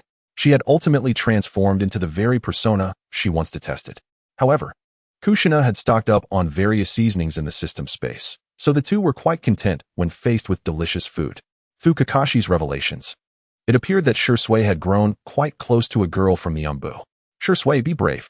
How about asking her out for dinner when you return? Is it too early for Kushina? After all, Itachi just started school and has been spending time with Izumi daily. Could it be that you are feeling shy? Kushina's eyes curved into a smile as she gazed at Shui illuminated by the campfire. I don't quite know how to articulate this. Kakashi, silent until now, suddenly interjected, suggesting that he had a spare meal voucher. Hey, Kakashi, it seems you just don't wanna, rather than being unable to. Kakashi-senpai. Shusui's face flushed crimson. Aren't we on the same side? I read it in a book. Kakashi reached into his jacket and produced a book titled Intimate Paradise. Though reluctant to endorse the lewd work of the white-haired elder, he acknowledged that it could indeed serve as a reference, albeit with many caveats. Upon hearing this, Kushina paused. What caveats are there? I have no experience from my past life, and in this life as a woman, even with Minato, I lack experience as well. It seems I don't know what to say. Besides, it feels too early, and she is 3 years older than I am. Oh, Shui likes older women, doesn't he? It seems you two have exchanged words to some extent. The saying goes, a woman 3 years older brings wealth. Realizing what he had just said, Shui froze. Why did I say that? It's all Kakashi-senpai's fault. Yes, exactly. What does that last part mean, sensei? Why is there mention of wealth? After pondering, Kushina explained in Japanese. It's a common saying that if a girl is 3 years older than a boy, after marriage, they may become prosperous. Yes. At that moment, Shui found himself at a loss for words. He had merely exchanged a few sentences with that girl while on a mission, due to his younger age. She had initiated conversation based on that. As night deepened, Kushina nestled in her sleeping bag, and the night swiftly passed. Why not stay up for the night watch? She thought. The two children had insisted she rest, and she reluctantly acquiesced, not simply agreeing because of their insistence. As dawn broke, it wasn't long before they arrived near the village of Kusanagi. The village was modest in size, yet heavily guarded, which perhaps illustrated the awkwardness of what Nagato had referred to as a small village. Their target lay within a particular structure, the local hospital. Concealed within the branches of a tree, the trio surveyed the location indicated by Kakashi, formulating a rough plan in their minds. Kakashi, your stealth abilities are superior. You should proceed first to incite a diversion. Meanwhile, Shui and I will infiltrate the hospital. Remember to demolish the building, but avoid causing excessive casualties. Having previously deliberated on their tactics, Kushina understood the directive immediately. Their forehead protectors had already been removed, and Kushina donned a scarf that concealed her hair, giving her the appearance of a fierce nun. Nodding at her companions, she theatrically declared, "Scatter." In her recollection, she had never played the role of a leader, and uttering that single word filled her with an inexplicable sense of achievement. As Kakashi slipped into the Kusanagi village, Shui and Kushina moved toward the perimeter. It wasn't long before a series of explosions echoed in the distance, causing several guards to retreat. Seizing the opportunity, Shui and Kushina pressed on toward the hospital with determination. Rather than searching room by room, Kushina instructed Shui to use his Jinjutsu to control a guard and lead them to their destination. Amidst the cacophony of explosions and chaos, they soon located the mother and child, Karui and Kinji. You stay outside. I will check on their condition, Kushina said as she closed the door behind her. Observing the mother and child clad in thin garments during the frigid winter, Kushina felt a pang of sorrow. Upon seeing the figure before them, a woman with a covered face, the mother and child panicked. "Mom," the child cried. "She's just a child. I can come with you, please." She shielded the young Karui behind her, bowing repeatedly. Stop. I am here to rescue you," Kushina said, pulling back a bit of her scarf to reveal her crimson hair. The sight of her hair momentarily stunned the mother and child. Karui was perplexed, recalling her mother's words that they might be the only redheads in the world. The mother, however, was overcome with emotion, pounding the ground in despair. "Why didn't you come sooner?" "Why?" Kushina, though reproached, paid little heed to the accusations, acknowledging that she indeed should have arrived earlier. "I'm sorry, we must go now." She extended her hand, looking at the pair. Karui's gaze darted between her mother and the woman before her, struggling to comprehend the situation. "I don't have much time left. Please, just take my child back. I'm sorry for what I said earlier. I truly regret it. It's all right, you will survive. She needs you." Kushina was about to further persuade the mother and child when she suddenly heard the door being opened by Shui. "The commotion outside has ceased. We must leave now. Come on." Ignoring whether Xiangling's mother was willing, Kushina held Xiangling tightly under her arm and carried her away, while Shursui cleared the path with his Sharingan. During their escape, Kakashi activated another set of explosive tags, which diminished the number of pursuers. The grass ninjas were already few in number, and the chaos Kakashi caused left them overwhelmed, forcing them to disperse the crowd as best as they could. The pursuers shifted from 3 chasing 1 to 1 chasing 1. The trio, as agreed, fled toward the land of Earth and gradually evaded their pursuers, eventually reuniting at the foot of a cliff after nearly a full day's journey.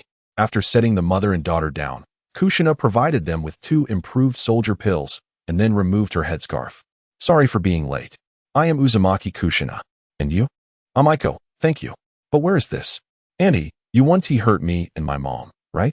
Xiangling cried, clutching Kushina's clothing tightly. Though she was somewhat unaccustomed to being called auntie, Kushina had no intention of blaming the poor little Xiangling. Of course not, I once harm you. Observing Aiko's frail appearance, it was clear she could no longer endure the journey. Thus, Kushina had no choice but to access the system interface, realizing she would need to trouble Aido. Chapter 93, The Cousin's Child. Hey, Sensei's wife has red hair.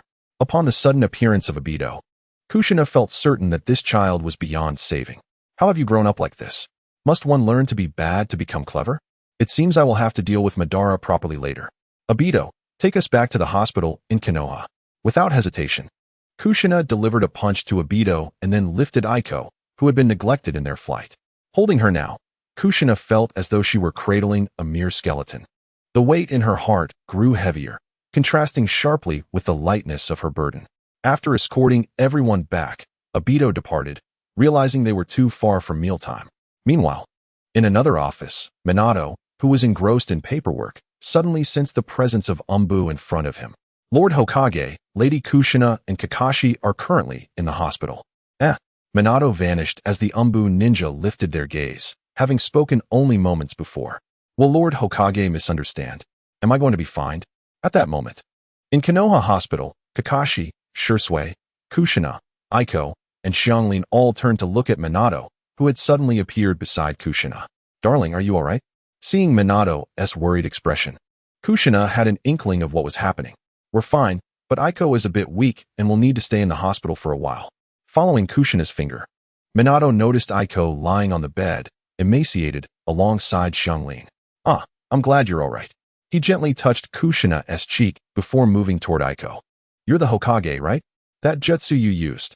I've heard of it, even while being held captive. Yes, now you are safe. The village will not restrict your freedom, but you must first recover your health. Uncle, thank you. The moment Watergate was called Uncle, he paused in surprise.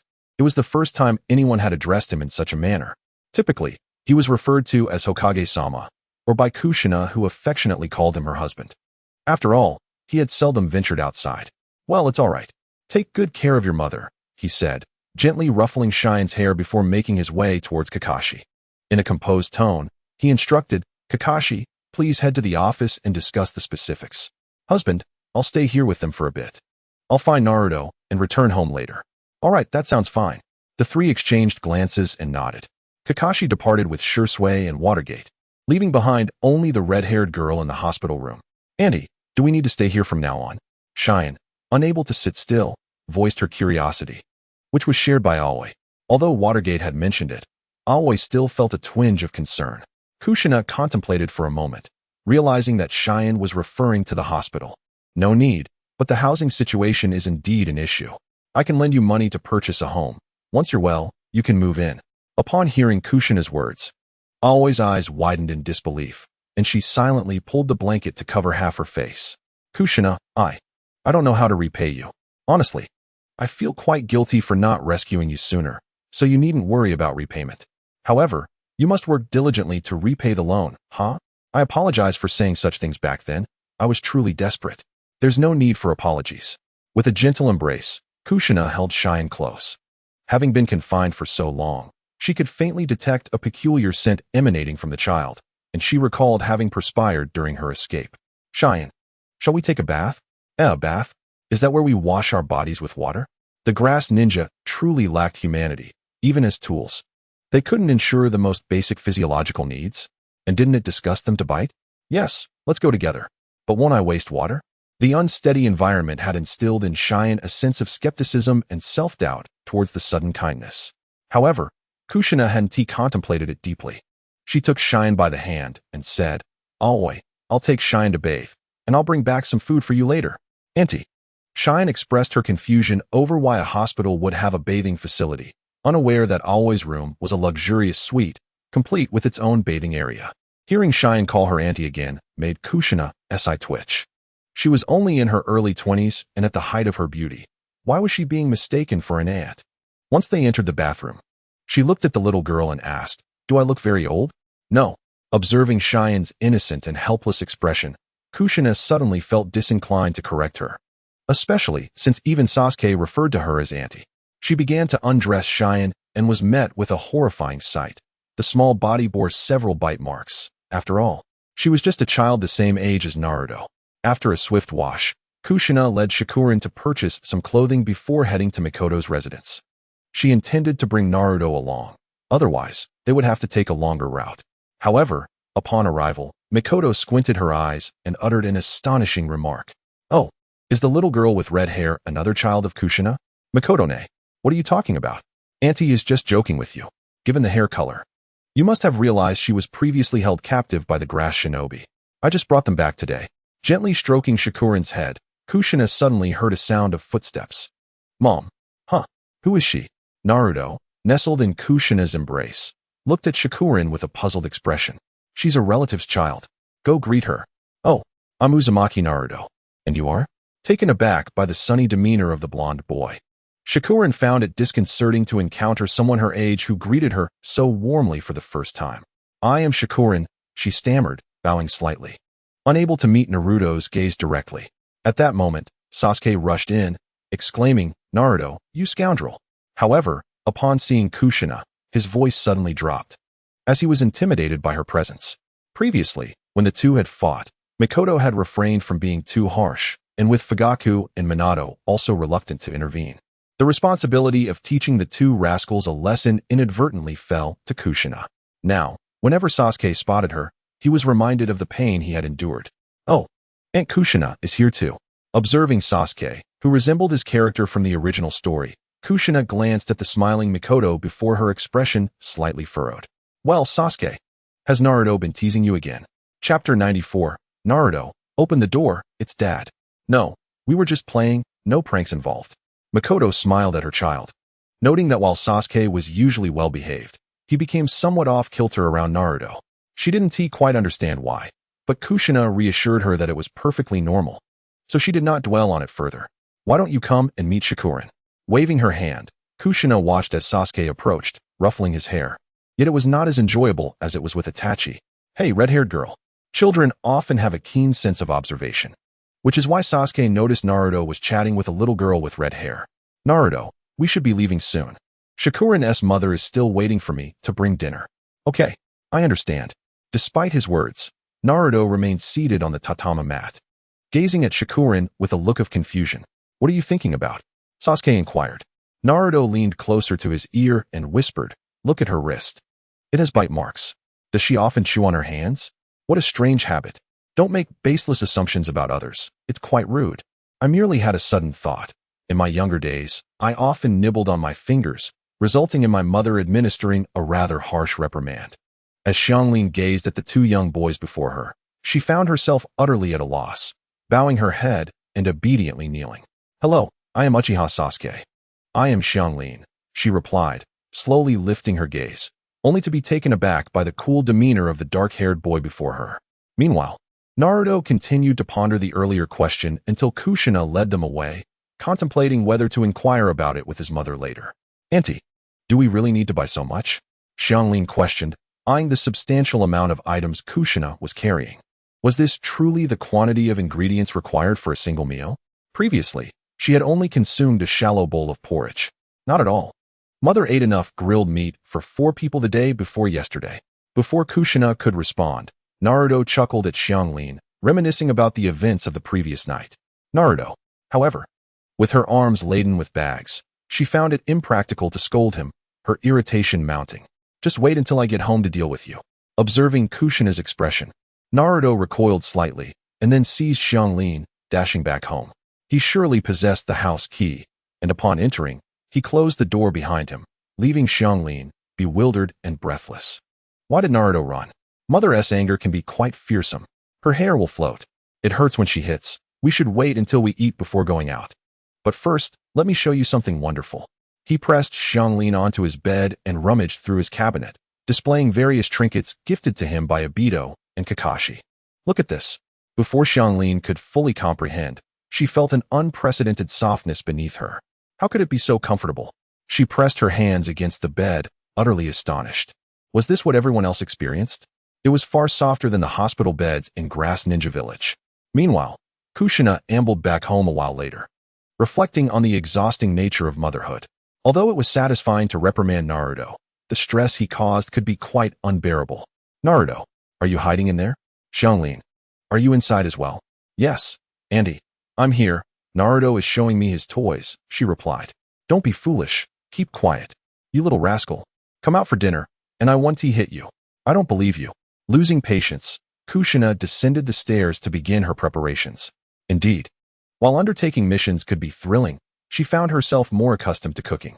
Hopefully, Kakashi would be able to articulate his thoughts to Minato clearly. Meanwhile, in the Hokage's office, Kakashi observed his mentor's pen with a furrowed brow. Is everything all right, Hokage-sama? Of course, they returned their ninjas, did they not? Moreover, they are rogue ninjas. Isn't it quite normal for Grass Ninja to divulge information? Now, Minato set down his pen. If there are no members of the Uzumaki clan in Grass Ninja Village, then compensation must be paid, as they are the ones who lost it. Which has nothing to do with us. Having spent considerable time with Kushina, Minato had long since abandoned his initial focus on diplomatic affairs, instead prioritizing the development of their village. Were not the mother and daughter brought back by us? Did not Kushina mention removing her forehead protector? How could they designate you as a leaf ninja, especially since you fled to the land of Earth? How could this possibly lead back to the leaf? Furthermore, Shirsue's Jinjutsu had altered the memories of some ninjas. Yet, would this not lead to conflict? No, the Grass Ninja are merely a small village. And given their past actions towards Aoi and her daughter, they lack the audacity to speak up. Besides, the IWA ninja would not take them seriously. They ought to be more fearful of war than we are. Minato paused for a moment, contemplating. Their next target would be the Grass Ninja. He would notify Aido next time, though there was no urgency. So it is thus. I shall take my leave now, Kakashi. There is still one more here. However, the Flying Thunder God Minato did not heed Kakashi's words, as he had recently developed a penchant for leaving early. It seems that after prolonged engagement in any task, one inevitably seeks to slack off a bit. My dear, Kushina said, feeling Minato embrace her from behind, gently elbowing him in the stomach. That Naruto fellow had the audacity to claim I eat too much in front of Karui, and he still hasn't come down. I've prepared dinner, and he is up there playing with Karui. Fuming, Kushina closed her eyes, furrowing her brow as her hair fluttered. I shall go check on him, my dear. Do not be angry. Planting a kiss on Kushina's cheek, Minato quietly ascended the stairs, pressing against the door. Naruto, open the door quickly, or I may not be able to protect you in a moment. Then with a soft click, the door swung open. Dad, what should I do? A bewildered Karui watched the cautious Minato, puzzled, as Kushina was clearly a kind person. Why was he behaving this way? She then dashed downstairs. Auntie, please do not be angry. Observing Karui's demeanor, Kushina could not bring herself to be upset. Shall we go to the hospital to bring lunch to your mother? Yes. Meanwhile, the father and son duo upstairs feigned nonchalance as they descended. Naruto, did you hear that? You must not speak recklessly next time. Yes, Dad, I understand. Holding Karui's small hand, Kushina turned back to glare at Naruto before pushing the door open. Dear, bring out one of Naruto's jackets, she said.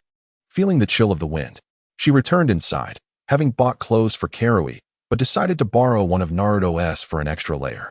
Hey, why must we take it? Minato quickly tugged at Naruto's arm, who understood the unspoken message and ceased to argue.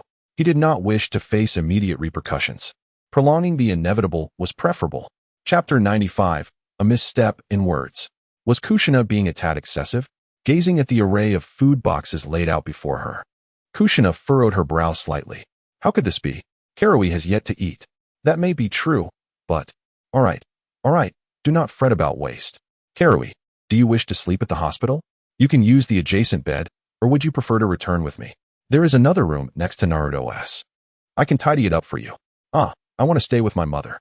Xianglin paused her chopsticks, glancing at her mother before shifting her gaze to Kushina. She felt a twinge of apprehension about staying in someone else's home. Very well, you all enjoy your meal. I shall return tomorrow morning. Farewell, Aiko. In her haste to depart, Kushina was not averse to remaining in the hospital. Rather, her hands itched with restlessness. The snow lining the path did little to slow her pace, and soon she arrived home to find her father and son eagerly awaiting their meal. My dear, you've returned, she exclaimed, blocking Minato's attempt to embrace her. Kushina then turned to the timid Naruto beside her. Finish your meal. I believe I taught you not to speak ill of family, didn't I? Naruto. In truth, Kushina was not particularly bothered by this. It was more the thought that if he couldn't restrain his tongue, she'd have to avoid discussing certain matters in his presence. She had little desire to venture to the Hokage's office for such conversations. Naruto, resigned to his fate, did not flee but was instead lifted and placed on Kushina's lap. Mom, when will you stop spanking me? So you do know what shyness is. Then stop making mistakes on purpose. With practiced ease, Kushina pulled down Naruto's pants and delivered a measured swat. Minato could only smile helplessly at Naruto, gesturing for him not to cry. After Kushina deemed it sufficient, she set Naruto down, who now had tears welling in his eyes, yet they refused to fall. It is unacceptable to speak ill of family in front of outsiders. Do you understand? Can I say it at home? It seemed she had not struck him hard enough if he was asking such questions. Truly, it was Naruto's nature. All right. But Mom is too violent. Aunt Mikoto is very gentle. Minato slapped his forehead in disbelief. What was wrong with this child? They had previously spoken so well. A mere spanking should not provoke such statements. Observing Naruto's aggrieved yet undaunted demeanor, Kushina felt a pang of sadness. Was she truly too harsh? Mikoto's gentle nature was indeed endearing. She grappled with the notion of her shortcomings as a mother. My dear Naruto, what were you just saying? How could you say such things to your mother? Pulling him closer, Minato too was taken aback. Had they perhaps spoiled him too much? Naruto, do you dislike me? Do you not want me to be your mother? Kushina bit her lip, her heart heavy with sorrow. At that moment, Naruto realized he had misspoken and began to panic. No, that's not it. I mean, without me. My dear, Naruto was merely complaining about his sore bottom, right? Yes, that's what Daddy meant. I'm sorry, Mom. I didn't mean it. Seeing Kushina cover her face, Naruto felt a surge of concern. He had simply blurted out his thoughts without malice. Minato shook Kushina's shoulder, prompting her to suddenly uncover her face and make a silly face at Naruto. Foolish Naruto, hurry and eat. How could I possibly have anything to attend to? She gently patted Naruto's head before making her way to the dining table. Naruto's spirits lifted once more, while Minato noticed the redness in her eyes, indicating that she would need some comforting later that night. However, the atmosphere remained pleasant until Kushina nestled beside Minato under the covers, at which point she could no longer hold back her tears. Am I really that inadequate, my dear husband? Over the span of 5 years, she had truly become Kushina, unable to accept Naruto's words. I rarely scold him harshly. I always hold back my strength. I care deeply about everything he does, pouring all my thoughts into him. Tears flowed freely as Kushina gently struck Minato's shoulder. How could you think that? Our home has thrived thanks to you. Naruto is only 5. He likely doesn't comprehend what he is saying. So, please do not interpret it that way. After all, he realized his mistake and apologized to you, which shows he truly meant no offense. He was merely hurt by your reprimands. Minato softly stroked Kushina's head and patted her back, disregarding the dampness on his chest from her tears, and endeavored to console her as best as he could. My dear, we owe so much to you.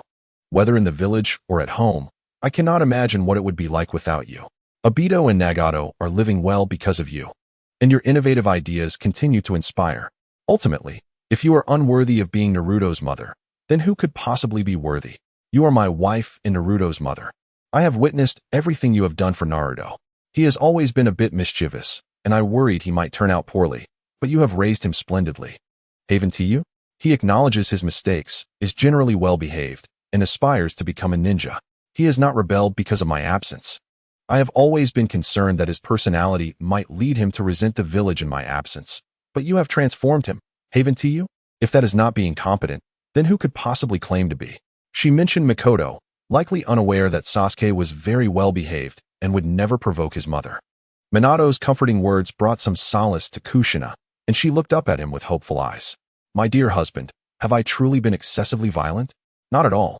Naruto's bottom seems perfectly fine. He probably only felt a brief sting when you scolded him. That boy is just a bit mischievous.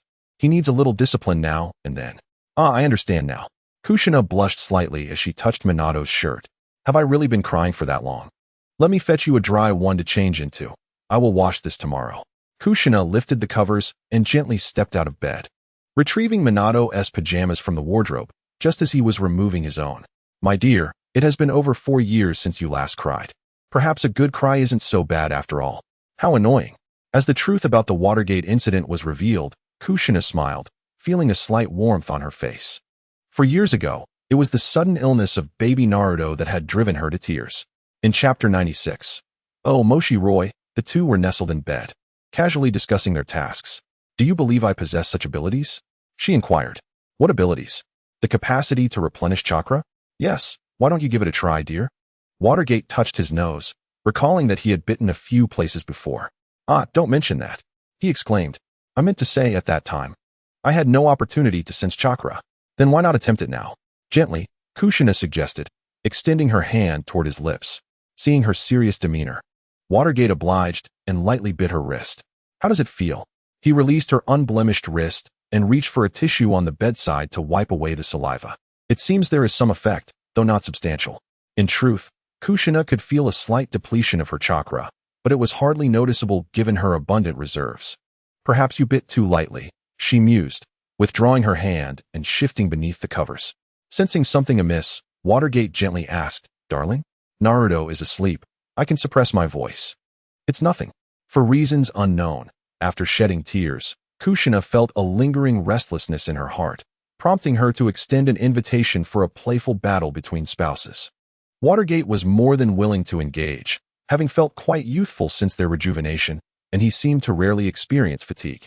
Days passed in this manner, and Kushina had also secured housing for Aiko and her mother.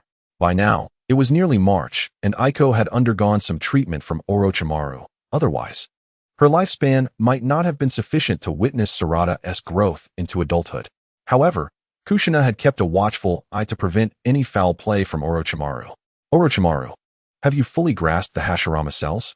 Observing the subtly altered figure of Orochimaru before her, Kushina realized that he had once again changed his body. Of course, with the books you provided, I only needed to conduct around 20 experiments to gather ample data. Is your current body that of White Zetsu? Indeed, White Zetsu is quite remarkable. I never anticipated that so many years of contemplation would materialize in just over 2 months. Before he could elaborate further, Kabuto interrupted, Lady Kushina, please vacate the vicinity of the operating room. The patient is about to undergo surgery. You little rascal. Though she said this, Kushina had no intention of disrupting the procedure. As she gazed at Aiko, who was unconscious from anesthesia, Kushina returned to her seat and gently pinched Sarada's somewhat discontented face. What are you thinking? Mom, will she be all right? Of course, she will be fine. Orochimaru assured me it is merely a minor surgery, since the injection is still under development. The surgical implantation is deemed safer. That pale-skinned uncle is the second most skilled doctor in the entire ninja world? Second? Sarada questioned, her curiosity piqued. But isn't Uncle Orochimaru quite young? Why should I refer to him as uncle? Naruto, however, seemed oblivious, lost in his own thoughts. As for Sakura, the esteemed Tsunade remained in the Hidden Rain village, presumably awaiting the return of the two once they commenced their studies. By that time, you shall see her. And Naruto. It's worth noting that Orochimaru is already 43 years old. Is that truly the case? Both Sakura and Naruto expressed their astonishment, as he appeared far younger than most. When he emerges, be sure to inquire about it. Naturally, we must ask. It sounds impressive. If it pertains to ninjutsu, I wish to learn as well. Naruto flashed a grin, casting a glance at Sakura. He believed Orochimaru would not scheme against him, as there was little research value in him, especially since both he and Minato were still alive and well. As for Sakura, her situation was more uncertain. If Orochimaru were to resume his pursuit of collecting unique individuals, as long as he did not overstep his bounds, Kushina would likely have little recourse to prevent him. After all, he had been abiding by the rules in Konoha. As Orochimaru stated, it was indeed a minor procedure, taking merely 20 minutes, after which Kabuto wheeled out Aoi, who was seated comfortably. Sakura, have you been waiting long? Not at all, mother. It won't be long now. Is mother well? She gazed at Orochimaru with a questioning look. All is well, indeed. She could descend and walk if she wished. You must sense it, don't you, Sakura? Mother is completely recovered. Aoi stood upright, thanking them profusely. Thank you so much. And to you too, Kushina. I truly appreciate it. It was meant to be this way, so there is no need for thanks. Orochimaru replied with an air of composure, preparing to change out of his surgical attire, only to be intercepted by the two young ones. Uncle Orochimaru, are you really over 40? Naruto and Sakura asked in unison. Orochimaru bent down to gaze at the two 5-year-olds, and Sakura noted with unease that his pupils were slitted. Yet, Naruto remained steadfast, unwilling to concede defeat. Curious, are you too? Orochimaru extended his tongue to lick his lips, causing the children to flee in fright, each clutching a leg, one holding onto Kushina and the other to Aoi. Orochimaru, frightening them will surely diminish your research funding. He retorted, I shall change my attire first, and then I will provide you with the answer. Upon hearing this, the two children prepared themselves for the awaited revelation. Kushina, left with Aoi, began a conversation. Is that house still comfortable? Yes, very much. There is something I've been contemplating, though I'm uncertain if I should voice it, as it feels somewhat presumptuous. Kushina was puzzled by her words. Feel free to express it. Well, I was thinking about arranging a betrothal for the two children. Kushina was taken aback, exclaiming, how could that be possible? They met Hinata, and that girl was clearly fixated on both Naruto and me. Is that what you meant? I believe it would be better for the children to make their own choices. It's not about being presumptuous, for they seem to be genuine friends, playing together. Kushina pointed out Naruto, who was playfully chasing Sakura, tugging at her hair. However, when I took Sakura to Mikoto's house, it seemed that Sakura had quite the fondness for their Sasuke. Oh, Uchiha, you say? Indeed. Perhaps we should take the children to visit this weekend? You can observe them as well. Sounds good. Uchiha, it is said that they seldom intermarry with outsiders and possess a rather solemn demeanor. As Aiko pondered, she, a single mother caring for her daughter, found her most pressing concern not the repayment of Kushina's debts, but rather finding a suitable match for Shirori. Orochimaru, you too. Come here, so I may observe you. Aiko called, tugging at Kushina's hand. Kushina, is this truly all right? Although he performed the surgery on me, I can't shake the feeling of his eerie presence. Is it truly safe? It's perfectly fine, Orochimaru reassured them. Do I really appear that old? In truth, this isn't my original body. It belongs to another, which is why I seem so youthful. Observing the two children, he candidly revealed, hoping to elicit a reaction. Another's body? Kushina echoed, her eyes widening. Indeed, a corpse, he replied. Ah, mother. Orochimaru said he resides within a corpse. Naruto exclaimed, hastily retreating to Kushina's side. However, Shirori was unfazed by the term corpse, having encountered many during her time at the Konoha hospital with her mother. Furrowing her brow, she turned to Orochimaru. Is it truly possible to inhabit another's body? Orochimaru's eyes gleamed with intrigue. She was indeed an interesting girl. Chapter 97. My apologies, Auntie. Would you like to know? Shirori, faced with Orochimaru's smiling visage, suddenly felt her fear dissipate. Yes, because you saved my mother. Then after you become a ninja, you may seek me out. He patted Shiori's head and turned to depart, leaving her no time to respond. Nonetheless, Shirori felt no dismay. She merely committed his words to memory and hurried to Aiko's side. Mother, when will I start school? I wish to become a ninja. Next month, dear. Your mother has mentioned that I'll be attending school as well. Before Aiko could respond, Naruto interjected, I see. It feels like an eternity away. Upon hearing Shiori's lament, Kushina suddenly realized that, from a child's perspective, time appeared to stretch. The past 5 years felt to her like mere weeks. Aido and the other children had grown significantly, especially Izumi, who had transformed into a striking young lady. It was unusual for Uchiha girls to be tall, yet she now stood almost as tall as Konan, her vivacious spirit contrasting sharply with her once docile demeanor. Aiko, shall we go and take a look now? After a brief moment of surprise, Aiko grasped what Kushina was suggesting. Sure, but shouldn't I bring some gifts? A few snacks will suffice, perhaps for Sasuke. Are we going to Sasuke's house again?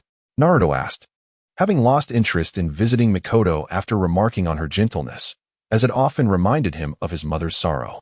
What's the matter? It seems you've not visited Sasuke in quite some time. Are you afraid of facing him? Of course not.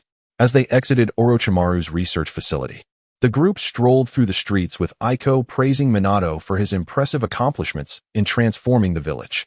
While Kushina feigned modesty, inwardly, she relished the acknowledgement. Indeed, this was a collaborative effort between Minato and me. Quite remarkable, wouldn't you agree? As Aiko currently lacks employment, she finds herself relying once more on Kushina's funds. Although Kushina insists that Aiko should repay her, she is, in truth, indifferent to the money from her own household. A portion of it could easily serve as reserve funds for the village. Aiko, what kind of work do you aspire to pursue? I have yet to decide. There are many things in Konoha that I have yet to experience. I realize that I am merely an ordinary person. Earlier, I noticed a multitude of women dressed in uniform attire at the mall. What profession do they hold? They are sales associates, individuals who recommend their products to customers. Women are often perceived as more approachable, which is why there are so many. Are you interested in pursuing that? I believe I could give it a try. However, it seems I would be in debt for at least 2 decades. Kushina mused internally, not intending to voice her thoughts aloud.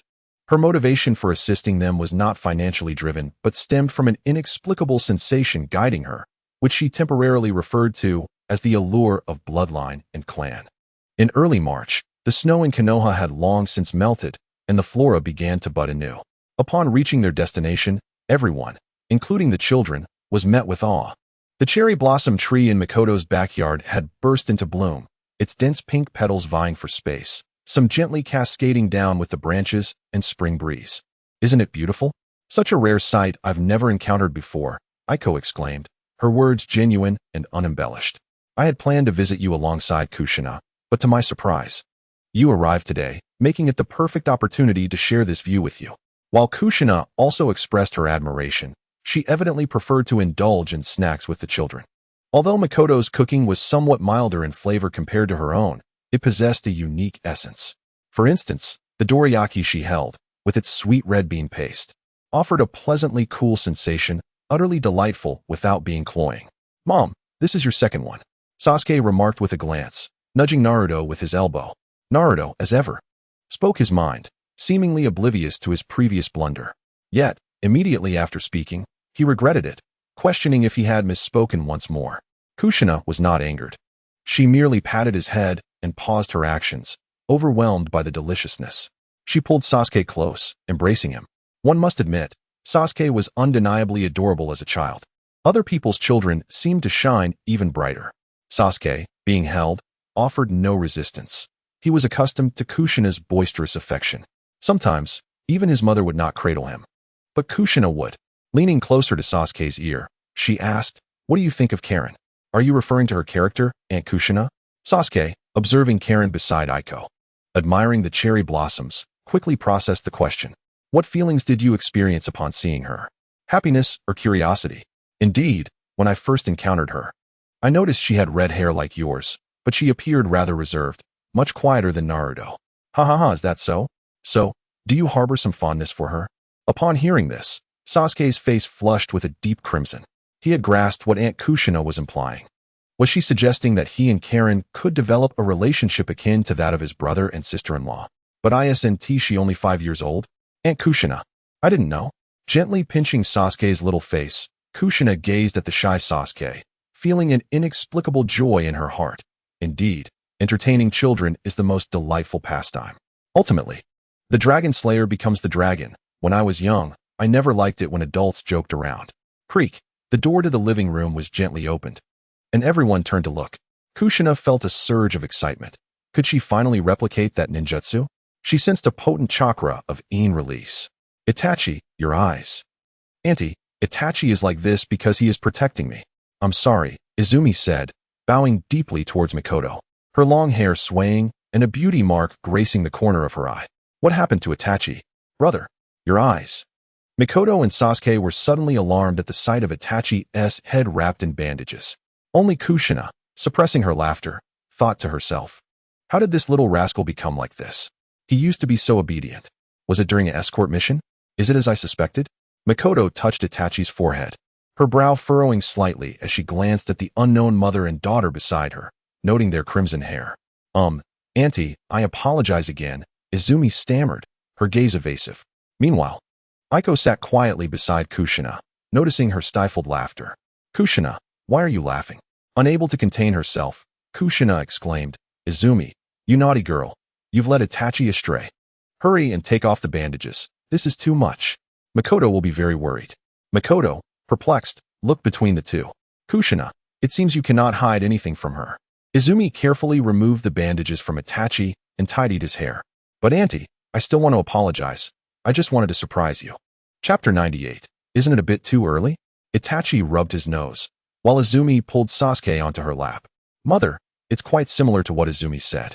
But there is no danger. It's just. He glanced at the unfamiliar Shikuro mother and daughter, noting their red hair, and continued. It's just that I awakened this eye.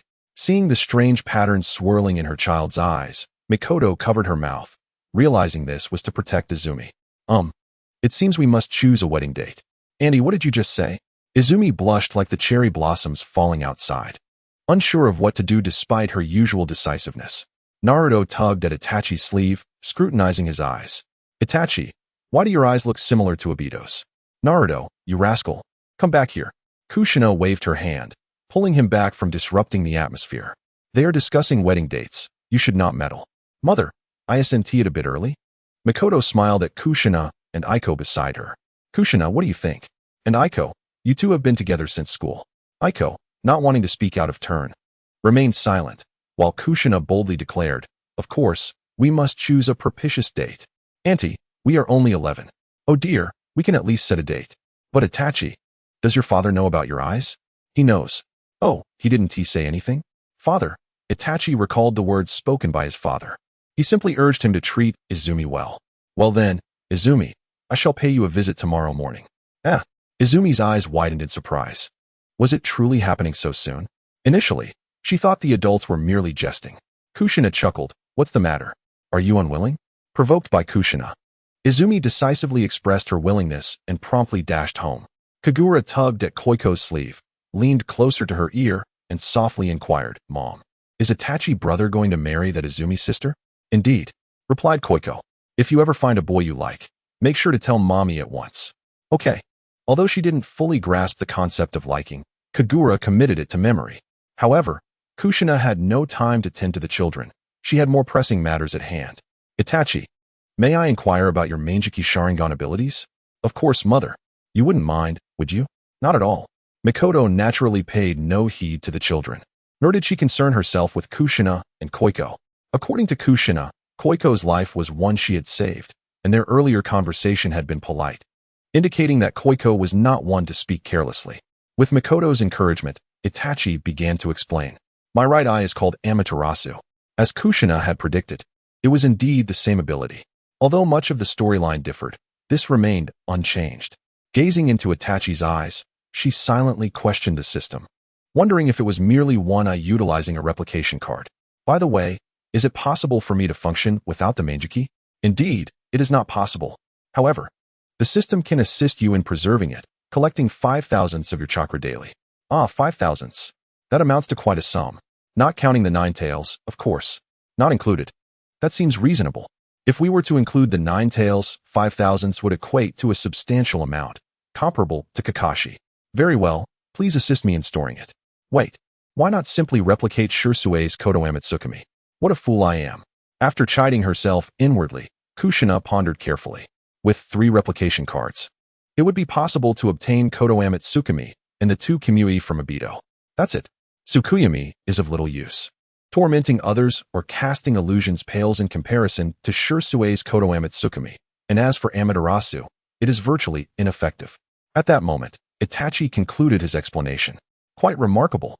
Although Kushina doubted her ability to utilize it, she still thought it wise to offer praise. Brother, can I be like you? Of course. As long as there is love. That is all that matters. Indeed, Sasuke, it appears this notion originated from Kushina, correct? At this juncture, everyone, including the children, turned their gaze towards Kushina, causing her to feel a bit bashful. Why did I have to say something so melodramatic back then? What do you mean, Mother? I had no idea. Naruto mumbled, stuffing a pastry into his mouth as he looked at Kushina. Children, do not ask. I never anticipated that one day I would utter such words. It truly fills me with shame. After sharing a few silly laughs, Kushina skillfully redirected the conversation. The gathering of mothers swiftly came to an end, and on their way, Aiko mentioned to Kushina that she did not intend to interfere too much in S.H. Rin's choices, as long as she steered clear of unsavory characters. S.H. Rin is such a well-behaved child. Surely, she would not. Reflecting on S.H. Rin's character from the original storyline, Kushina hoped for some transformation in her. For Aiko's sake. As the trees grew and the vegetation flourished, time quickly approached April, marking the enrollment period for the Ninja Academy. Minato had specifically requested the third Hokage to oversee matters while he and Kushina accompanied Naruto for his registration. As for the school's arrangements, Minato was well aware of them. The classroom was filled with familiar faces. Nara, Akimichi, Hyuga, and Uchiha were all present. "Dad, why don't you teach me a day in advance?" Amidst the bustling crowd, Naruto, showing no signs of fear, tugged at Minato's clothing to express his thoughts. "Didn't we agree that you would teach me before I came?" "Indeed. Are you afraid you won't be able to learn?" Kushina playfully tapped Naruto on the head, hitting the nail on the head with her observation. "I can do it." "Could it be true, dear? Is Naruto really unable to learn?" Covering her mouth, Kushina glanced at Minato and winked. "Of course, Naruto, I believe in you. You must believe in yourself as well. I will guide you, but you must first learn it on your own." "All right," Naruto replied, a bit disheartened. But soon he perked up again upon spotting the girl with the white eyes from that day. "Hey, Mom, isn't that the girl we saw the other day? Why don't you go ask her?" Kushina waved her hand, opting not to follow. "That's Hinata's daughter," Minato remarked. Recalling what Kushina had said to him that night, the reforms within the Hyuga clan would indeed be quite complicated. It won't be troublesome. It all depends on Naruto. Naruto? Kushina pointed out Naruto, who was conversing with Hinata. Noticing this gesture, Hyuga Hisashi, with a rigid face, attempted to smile in acknowledgement. "Don't you think those two children would make a fine pair? Isn't it too early? Moreover, isn't it inappropriate to involve children?" "No. It was truly a coincidence that day, and I have a feeling there will be many more events between them." "Is that so? If their future unfolds that way, then that would be quite wonderful." Nodding, Kushina intertwined her fingers with Minato's, inspired by the sight of couples together, wishing for the same bond. However, there was something that puzzled Kushina. "Dear, have you arranged for a commoner girl named Haruno Sakura to be in the class?" Minato gazed at Kushina in surprise, unsure why she posed such a question. "There seems to be a girl with pink hair." "Really? What's the matter, my dear?" Observing Minato's puzzled expression, Kushina candidly revealed, in that precognitive dream, Naruto was quite fond of her, but she does not reciprocate his feelings. So this is how things are, huh? Well, there's nothing to be done about it, haha. However, things should be different in the future. Just as I was pondering how to guide Naruto if he were to lose his way again, I noticed him approaching with Hinata in tow, followed closely by Hayashi. Minato had already risen to his feet, and Hayashi nodded slightly in greeting. Minato said nothing, merely observing his son. "Dad, can Hinata come home with me later?" Suddenly turning his head, Minato looked at Kushina, who was equally astonished. Could it be that he had finally come to a realization? Hayashi cleared his throat twice, and Hinata timidly spoke up. "Actually, Naruto mentioned that the snacks Aunt Kushina made were delicious and asked if I wanted to try some." Kushina remained seated, gently patting Hinata's head. "Is that so? I am looking forward to having you over at our home, Hinata." "Thank you, Hokage-sama, for your trouble," Hayashi interjected. "We are all parents now. There's no need for such formalities. Besides, it's not a bother at all. Hinata seems very well behaved." Hayashi, upon hearing Minato's words, fell silent, his thoughts swirling. The last time Kushina had pointed it out, he realized that Hinata indeed hadn't eaten enough, prompting him to instruct the staff to adjust the meal portions accordingly. Despite her eating, the child had not gained weight.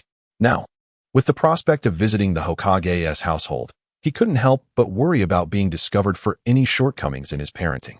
Minato likely wouldn't say anything about it, but seeing Kushina pinch Hinata's cheeks sent a chill down his spine. Was he truly failing as a father? After indulging in some playful moments with little Hinata, she and the other parents were asked to leave by the teacher. The intent was to allow the children to acclimate to their new environment, a suggestion originally made by Kushina to Minato. Otherwise, some children might easily cry and fuss the following day. "Naruto, just bring Hinata home this afternoon. Mom won't be coming to pick you up, all right?" "Of course. I don't need you to pick me up." "All right. That's the best way to think about it." A few parents lingered near the school fence, reluctant to leave, including Mikoto. After discussing the important matter of what to have for dinner with Minato, she watched him depart. Then, she approached and patted Makoto on the shoulder. Makoto, why haven't you left yet? I just wanted to enjoy the scenery. The trees around the school are really beautiful. With a teasing smile, Kushina playfully poked Makoto's waist. Squinting at her. You're worried about Sasuke, aren't you? Makoto, being an Uchiha, retorted defiantly, what about you? You're still here. I'm just observing you. Kushina replied, unlike Naruto, who doesn't need me to worry about him. Humph. Both of you are here. Hearing a voice from behind.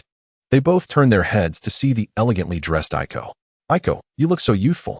Kushina remarked, observing Aiko's flowing dress paired with a white blouse. For a moment, Kushina felt the weight of age upon her, as she had never been particularly particular about her attire. Women's clothing is inherently cumbersome, so she had chosen to wear the same few outfits without change. Indeed, Aiko's attire is quite similar to Izumi's, she mused. Why are we discussing me? This outfit is merely my work uniform. As I mentioned to Kushina before, I've taken a job as a waitress, Aiko explained. Oh, really? It seems Kushina and I have become like old women. Not at all. You're fine just as you are. Before Kushina could retort, Meichin began tickling her. Aiko suddenly realized that while she may have dressed younger, in terms of mindset, these two were far more vibrant. Just as Kushina was about to laugh so hard she could hardly breathe, she embraced Meichin like an octopus, rendering her unable to escape. She then turned to Aiko. Do you have to work this afternoon? Would you like to come over for dinner? Yes, I have to go. I took leave to be here. My boss is quite kind and didn't deduct my pay for the time off, so I feel I should return. I want to be able to make it this afternoon, as I'll likely be busy. I'm still the new girl, after all. I see. Well, that is fine. But do be sure to reach out when you're on break. Absolutely. I'll take my leave now. The two remaining exchanged glances. Shall we go to my place for tea? Let us go. I'll head back later. Kushina pondered, remembering how Naruto was off to school. And it felt reminiscent of the time when she was pregnant, a period filled with idle days. Lady Kushina. Lady Kushina. Upon seeing a stranger before her, Kushina assumed he sought an autograph and pulled a pen from her pocket. No, you don't remember me. You asked me to come find you the next day, but you weren't there. Noting Kushina's puzzled expression, the stranger continued, it's about the camera. Don't you recall? The day Hokage and his son had a snowball fight. Ah, it's you. Now I remember. Kushina exclaimed, pointing at the young man. A light of recognition dawning upon her. She finally recalled her newspaper project, which had slipped her mind since the incident involving Yakumo and her son. Now that someone had come seeking her, she decided against going for tea with Meichin. Meichin, I have some matters to attend to. All right, we'll discuss it another time. Goodbye. With a gentle wave, Meichin bid farewell to Kushina, who then engaged the young man in conversation at a CAF regarding his business. Let us start with introductions. I don't yet know your name. I'm Sato Kazuhiko. Just call me Sato. As Kushina swirled her coffee cup, she gazed at the young man before her. Did you bring your camera? I just returned from capturing photographs at the school. I awaited this opportunity for quite some time, as the children's enrollment ceremony is of profound significance. This is a creation crafted solely for you. He stealthily retrieved a camera from his waist pouch, followed by a stack of paper. Glancing at the camera in her hands, Kushina felt it was somewhat rudimentary, yet as long as one has a beginning, the conclusion is never out of reach. Sato, I actually wish for you to provide this technology and assist in selling it. How about taking on the role of the newspaper's president? I don't want to sell. Sato clutched his waist pouch tightly. This was a creation he and his master had painstakingly developed. Kushina gestured toward the coffee before him, urging, don't be so tense. Have some coffee and listen to what I have to say. With trembling hands, Sato nearly gulped down the coffee in one breath. In truth, there exists something known as a patent, which allows you to sell the method of creating this item, and for every sale, a portion of the proceeds will belong to you.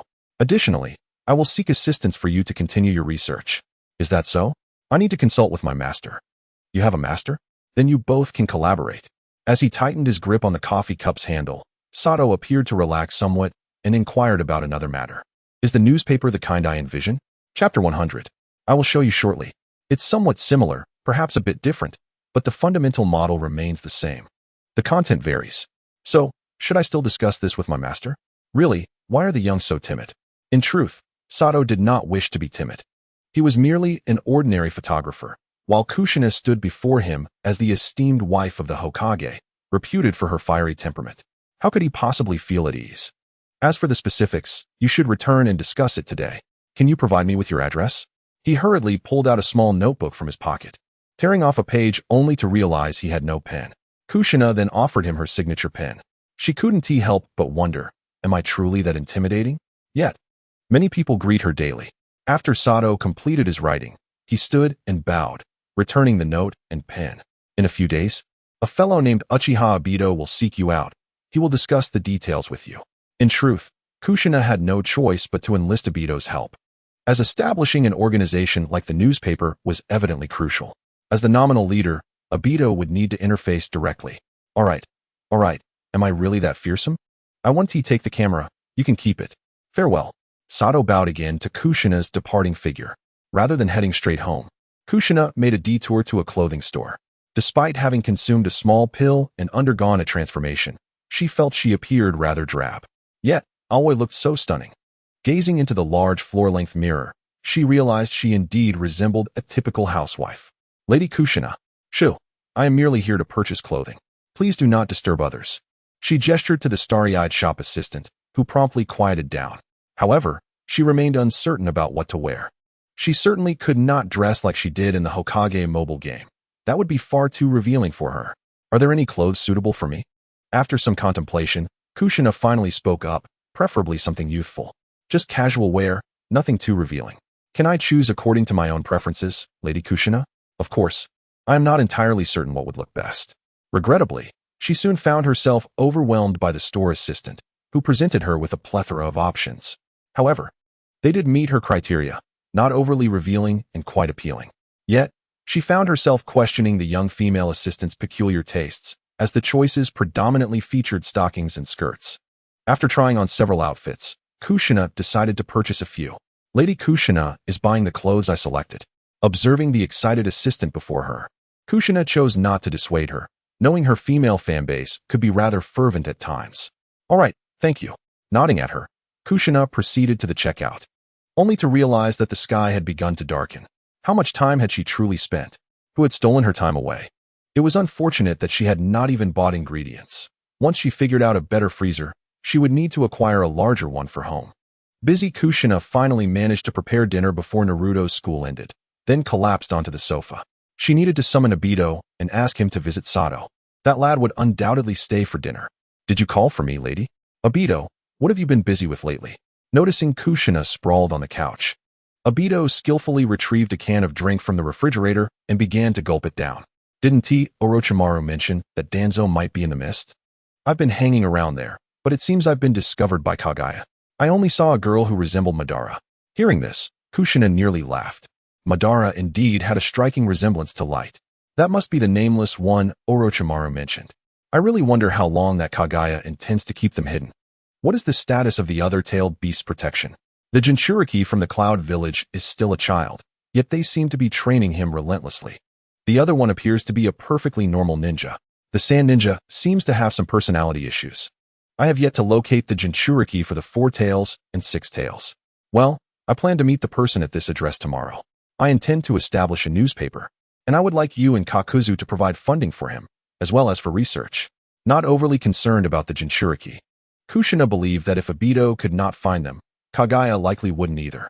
Even if she did, capturing them using the Light's eyes was uncertain. Thus, she shifted the conversation to the newspaper. Is this really feasible? Does this seem somewhat fabricated? Aido's reaction mirrored his expression when watching Kushina write documents. Could it truly work? Wouldn't it lead to complications? It's not fabricated, merely the title is a bit exaggerated. The content must be authentic. The accompanying images should also be genuine. All right, I shall remember that. Also, Lady, Aido scratched his tousled hair, feeling somewhat embarrassed. Isn't it time for dinner? I knew you would say that. I had already prepared your meal. However, Naruto will likely bring his friends over shortly. A girl too. A girlfriend? But Naruto is barely over 5. Prepare a gift quickly. All right, just make sure to wait for me to eat. With a swift motion, Aido vanished, while Minato opened the door to behold a swirling vortex of space. Is that Aido? Yes, he mentioned a few matters, but dear, why did you return even earlier than Naruto? Observing Minato's relaxed demeanor, Kushina had reason to suspect that the 3rd Hokage had urged him to return. The 3rd Hokage knew Hinata was coming to our home, so he asked me to come back early. He believes that Naruto and Hinata's friendship presents a splendid opportunity to transform the Hyuga clan. Well, you have no idea. After I visited the clothing store, I stepped outside to find that the sky was nearly dark. I was utterly exhausted from hastily preparing dinner. Pulling Kushina close, Minato rested her head on his lap and gently stroked her hair. So you bought clothes, huh? Given your tone, you must have purchased quite a bit. What suddenly prompted this change? Weren't you always wearing your old clothes? I previously mentioned wanting to shop with you, but you said it was a hassle. Kushina blushed at Minato's reminder. After you left, I ran into Aiko, who looked exceptionally youthful. Turning her head, she buried her face into Minato's abdomen. Ah, I see. Logically speaking, we should both be in our prime right now. Therefore, with the right attire, we would surely look splendid. Dear, how was your afternoon? Quite well. I can show you after dinner. But please remind me if it doesn't look good, as it would be quite embarrassing. She turned to gaze at the ceiling, meeting Minato's azure eyes, and playfully punched the air. Chapter 101. I shall not depart. Upon Aido's return, he fortuitously encountered Naruto and Hinata, who had just arrived home. Although Naruto continually urged Hinata to relax, as they stepped inside, she appeared utterly flustered, akin to someone with a fever. Hinata, here. This is a chicken leg made by my mother. It's truly special. Without regard for whether Hinata was ready, Naruto shoved the large chicken leg into her mouth. Observing Naruto, Minato had no intention of interrupting the two children, as long as Naruto didn't make Hinata cry. Otherwise, he would find it difficult to explain to Hinata's father. As Naruto inquired about Hinata's enjoyment of the food, Aido slowly materialized, lifting Naruto with ease. You little rascal, is this how you treat a girl? Seeing Aido's sudden appearance, Hinata felt a surge of fear, but upon realizing Naruto was in his grasp, she panicked. You, put me down. Aido gently set him down, momentarily taken aback by Hinata's reaction. He hadn't been informed that she belonged to the Hyuga clan. Once safely on the ground, Naruto whispered in Hinata's ear, Don't be afraid. Aido is actually a big fool. Given the abilities of everyone present, none could fail to hear his words. Kushina suddenly pondered whether she had spoken too much about Aido. How could Naruto say such things? TSK. I had originally brought you a gift, but it seems it shall only be for Hinata. Reaching into his pocket, Aido produced a crystal ball and knelt to show it to Hinata. Ah, what is this? Anyway, it's not meant for you. Why speak ill of me? You're being unreasonable. I merely stated the truth. Ignoring Naruto's protests, Aido smiled at Hinata. Before she could utter a word, he interrupted her. This is a token of our meeting. It was originally intended for Naruto, but now it's for you. Although she contemplated politely declining, Hinata had never encountered such an object before.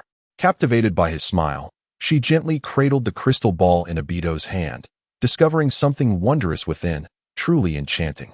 Something she had never seen before. Hinata, let me take a look, Naruto said, not seizing it, but leaning in closer for a better view. While Aido took a seat beside Minato, has the date for the event been confirmed? Mid-April, around the 15th. Just bring the team from the Mist Village, as Nagato intends to come personally. I see. What about the Sand Shinobi? Should I check on them? No need. It's time for dinner, Hinata, Naruto. Thank you, Aunt. No need for thanks. Hinata, feel free to eat. I prepared plenty, Kushina said, lifting Hinata onto the chair. For a fleeting moment, she thought how delightful it was to have a daughter, but quickly dismissed the notion. Having children was far too troublesome. What if it were another boy? The dinner table lacked lively conversation, as the children were present, making certain topics rather inconvenient. However, Aido was eager to pose a question to Kushina. When will Rin be revived? It has been 5 years. You have been developing the organization and technology, and Orochimaru has returned. His heart felt like a cat scratching it from impatience. After the meal, while Minato washed the dishes and Kushina rested on the sofa, he approached her. Hey, Aido, you haven't left yet? Then could you help me take Hinata home? I'm feeling a bit tired this afternoon, Kushina said, waving him off without noticing anything amiss, as she was genuinely fatigued, leaning against the armrest of the sofa, nearly dozing off. All right, sensei. I have a few questions for you. We can discuss them later. Lacking the spatial marker for the Hyuga household, Aido walked Hinata home. Upon encountering Hinata's father, Hayashi, he was utterly taken aback. Wasn't he this the Uchiha boy from years past? It had been quite a while since they last met. Thank you for bringing Hinata back. It was no trouble. Until next time, Hinata. Goodbye, Aido and I. Hinata waved, clutching the crystal ball in her arms. Meanwhile, back at home, Kushina, leaning against the armrest and drooling, was stirred by Minato. Dear? Huh. If you're tired, you should head to bed.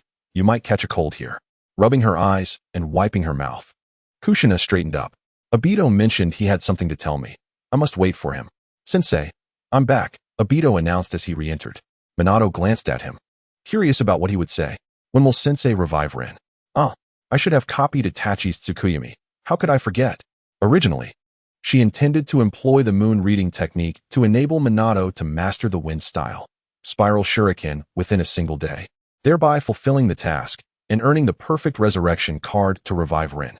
Otherwise, she would not have exerted so much effort searching for Orochimaru to treat Fugaka's eyes. Why not simply ask Itachi? That child is so obedient. Has her intelligence been infected by Aido? Well, when you come next time, I want tea leave. Master, please revive Rin right now. Foolishness, I mean on the 15th, when you bring the Mist Ninja team. Is that so? Really? Well, that depends on you, dear. She pointed at Minato, who was listening intently, with a look of confusion on his face. Me? Is that thing assigning you tasks? I suppose so. It requires you to develop a new spiral shuriken within a day, though I am aware of the direction and method of development. Within a day? I will certainly give it a try. Don't worry, Aido. Actually, it's not a problem. Doesn't Itachi have the Manjiki Sharingan? One of its ocular techniques is moon reading, allowing you to study in the illusionary world for several days. Then, there's absolutely no issue. I was already contemplating how to develop something new. I have some ideas, so rest assured, Aido. Well, I shall take my leave then. I will come on the morning of the 15th. Excited, Aido immediately turned to leave, fearing that if he lingered, he might unwittingly pester Minato and go find Itachi in the middle of the night. Dear, how about we ask the third Hokage for one more day tomorrow? I was thinking the same. I hope it won't take too long. It feels like training this way is exhausting my mental energy completely. It's all right, darling.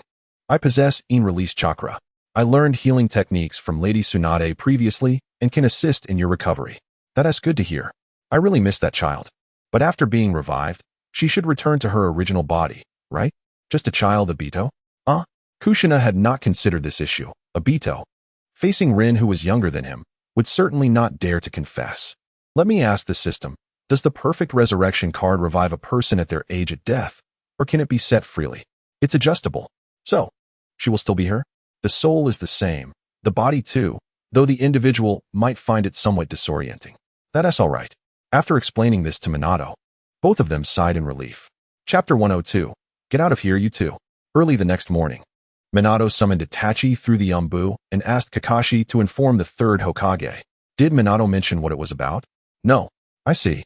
Sarutobi Hiruzen, draped in his robe and rubbing his eyes, was uncertain about what Minato was up to. However, since he was called to substitute, he felt obligated to attend.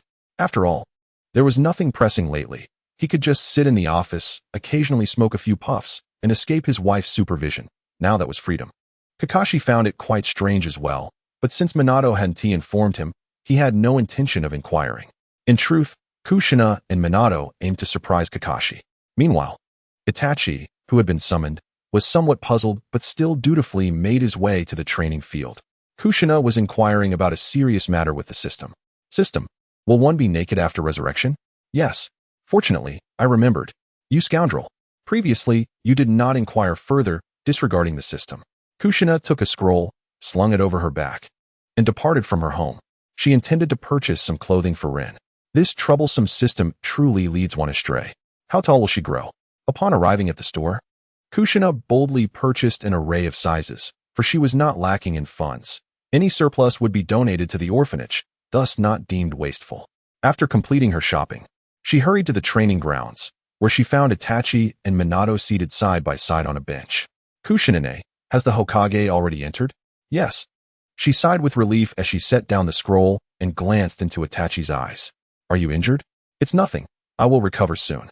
Once this matter is resolved, you should visit Orochimaru. Orochimaru.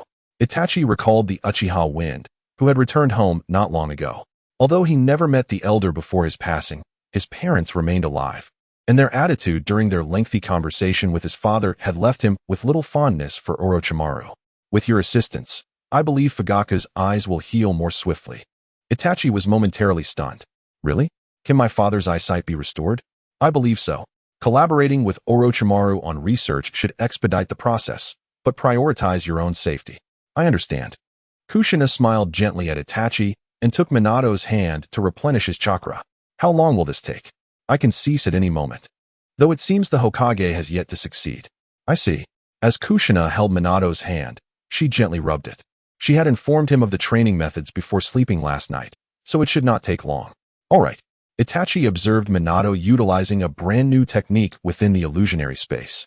Utterly astounded, given that only 2 days had passed in the illusionary realm. To prevent Itachi from wasting his ocular power, Minato had specifically instructed him that an extended time difference was unnecessary. Upon hearing Itachi's agreement, Kushina was momentarily puzzled by his meaning when she felt the strength of Minato's grip on her hand. Has my husband mastered it? Yes, he can now execute it. And my hand is unharmed. I need to test it in reality. Ding. Mission time limit exceeded. Will you spend 40% of your chakra to extend? Huh. Exceeded? What is this nonsense? Watching Minato, who was moving away to test the ninjutsu, Kushina was taken aback. 5 years. Wasn't it just last November that it expired? Host. Do not deny. The system cannot be mistaken. All right. Chakra is, of course, to be extended. Otherwise, it feels like Aido will turn dark again. At the moment she acquiesced to the system, Kushina sensed a significant reduction in her chakra. Perfect revival card has been issued. Shall we resurrect Naira-Rin now? No. Kushina, have you once again provided that guy with chakra? Ha. Yes, Kurama. Could you assist in replenishing it? Feeling the change in Kushina, the Nine-Tails snorted and gradually replenished her chakra. I need to go out and have some fun for a few days. All right then. As soon as Kushina agreed, a swirl of red chakra emanated from her abdomen, condensing into a miniature version of the Nine-Tails. Wind release, spiraling shuriken of the verdant gale, star blade. What is Minato doing? The original name was not this, was it? The Nine-Tails stood on Kushina's shoulder, wagging its tail while gazing at the distant explosion. Upon hearing Minato call out a name, Kushina couldn't help but sigh, wondering why there was yet another name change. Wasn't it agreed that they would use the name I suggested? After finishing his task, Minato cheerfully returned, exclaiming, Kushina, did you see it? I did. It was impressive. Observing the two, Itachi decided to withdraw first. He still needed to find Izumi. Itachi, thank you, Kushina expressed. Lord Hokage is joking. It is my honor to assist you. Kushina affectionately ruffled his hair, noting that in a few years, he would be much taller. Where did you learn such words? Sister Kushina taught me, he replied. I'll take my leave now. All right, remember to find Orochimaru. Understood. Watching Itachi depart alongside Minato, Kushina pulled on his arm. Why have you changed your name? Is it not pleasant? Minato's comment left her unable to voice her true feelings. It would be far too disheartening. Yet, the name was indeed quite challenging to articulate. Thus, she leaned closer to Minato's ear and whispered, the system requires the name to be exactly the same. The system did not specify, Minato countered, ignoring her protest. Kushina noted the hesitation that appeared on his face. Very well, but the original name was rather nice. So can we now? We'll discuss it when we get home. Let's go. After slinging the scroll onto his back, Minato finally noticed its presence. Let me handle it. What's inside? Clothes for Rin. I see. By the way, how should I compensate Itachi? Didn't I send Itachi to find Orochimaru? He will likely also help heal his body. Watergate looked at Kushina with a puzzled expression.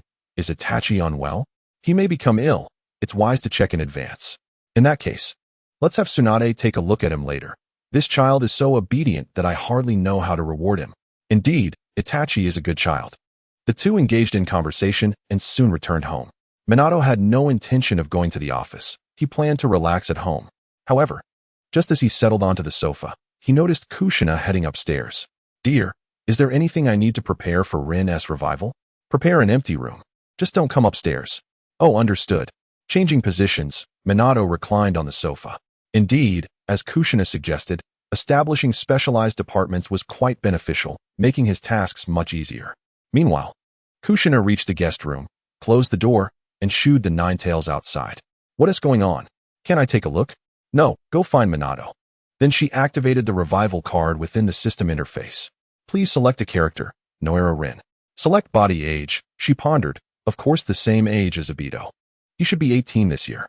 After making her selections, a brilliant white light enveloped her, gradually calming to reveal a fair body.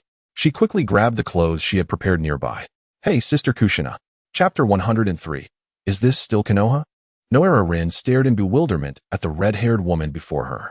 She recognized Kushina but could hardly believe her eyes. She should be resting in the Pure Land. Could it be that Sister Kushina had also passed away? However, you appear remarkably youthful, Lin. Why are you in a daze?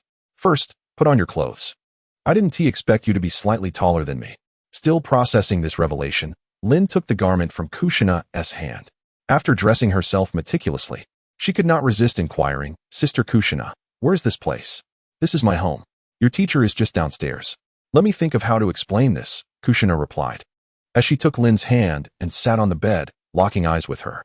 I revived you through a certain method, and it has been a little over 5 years since that moment.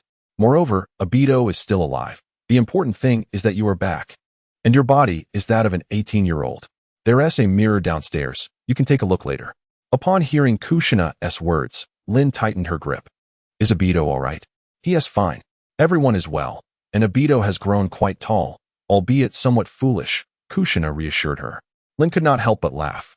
Though she was not entirely clear on the circumstances, it felt as if she had merely slumbered in a tranquil realm before returning. Surely, there is nowhere anymore? Not at present, Kushina replied. How wonderful, Lin exclaimed. Actually, I haven't informed your family about your revival.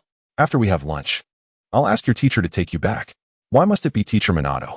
I still remember the way back to the village. No, you do not. Come with me, Kushina insisted, playfully pinching Lin's puzzled face as she led her downstairs. Why are you asleep? Kushina attempted to rouse Minato, but Lin intervened. Sister Kushina, it's because of me that teacher is so exhausted. I senti it. He should be fine. I provided him with ample release chakra. He is likely just bored, Kushina said, hands on her hips, casting a disapproving glare at Minato, who was dozing on the sofa. She then fetched a blanket and gently draped it over him. Sister Kushina, you haven't changed at all, Lin remarked. First, go and see yourself in the mirror, Kushina replied. As Lin approached the mirror, she saw her 18-year-old reflection. Kushina felt a pang of envy. Lin appeared remarkably statuesque, her short brown hair reminiscent of her youth. Her figure was curvaceous, with a hint of baby fat on her cheeks, making her irresistibly adorable, a delightful blend of body and face. Lin turned, her expression shifting to concern as she looked at Kushina. Sister Kushina, reviving me must have come at a great cost, right? Not really. If there is any cost, it is that your teacher is currently napping. No need to worry, Kushina reassured her. Before Lin could respond, Kushina leaned in closer and posed a rather pivotal question. Lin, I wish to ask you, did you like Kakashi or Aido during that time? Instantly, Lin's face flushed at the question. I don't know. They are both my good friends. Why do you ask such things? Observing Lin's reaction and response, Kushina smiled knowingly, recognizing her youthful innocence. Though it may not be my place to meddle, I see how kind you are to both of them, which raises such inquiries. I will ponder over it carefully. Lin murmured, intertwining her fingers and lowering her head, appearing to need a moment to gather her thoughts. Kushina hoped Lin would come to a realization, though it was unlikely that she would mature instantly. Kakashi was probably not an issue, but Aido, well, he was a variable. Although the world may no longer face destruction, one might still succumb to melancholy. Yet, how can one fulfill their duties when engulfed in such despondency? Never mind. It's not worth the turmoil. As Kushina reflects on her past actions, they now seem rather peculiar, perhaps due to the passage of time. No worries. With time, all shall be well. Before that, however, I require your assistance. It was only when he heard the sounds from the kitchen that Minato stirred from his slumber. How unfortunate. How did he fall asleep? Observing the blanket draped over him, he realized that Kushina must have noticed. He then sat up and gazed towards the kitchen. Lin, Teacher Minato is awake. Dinner will be ready shortly. Though she had grown significantly, Minato could easily recognize his disciple, Noera Rin.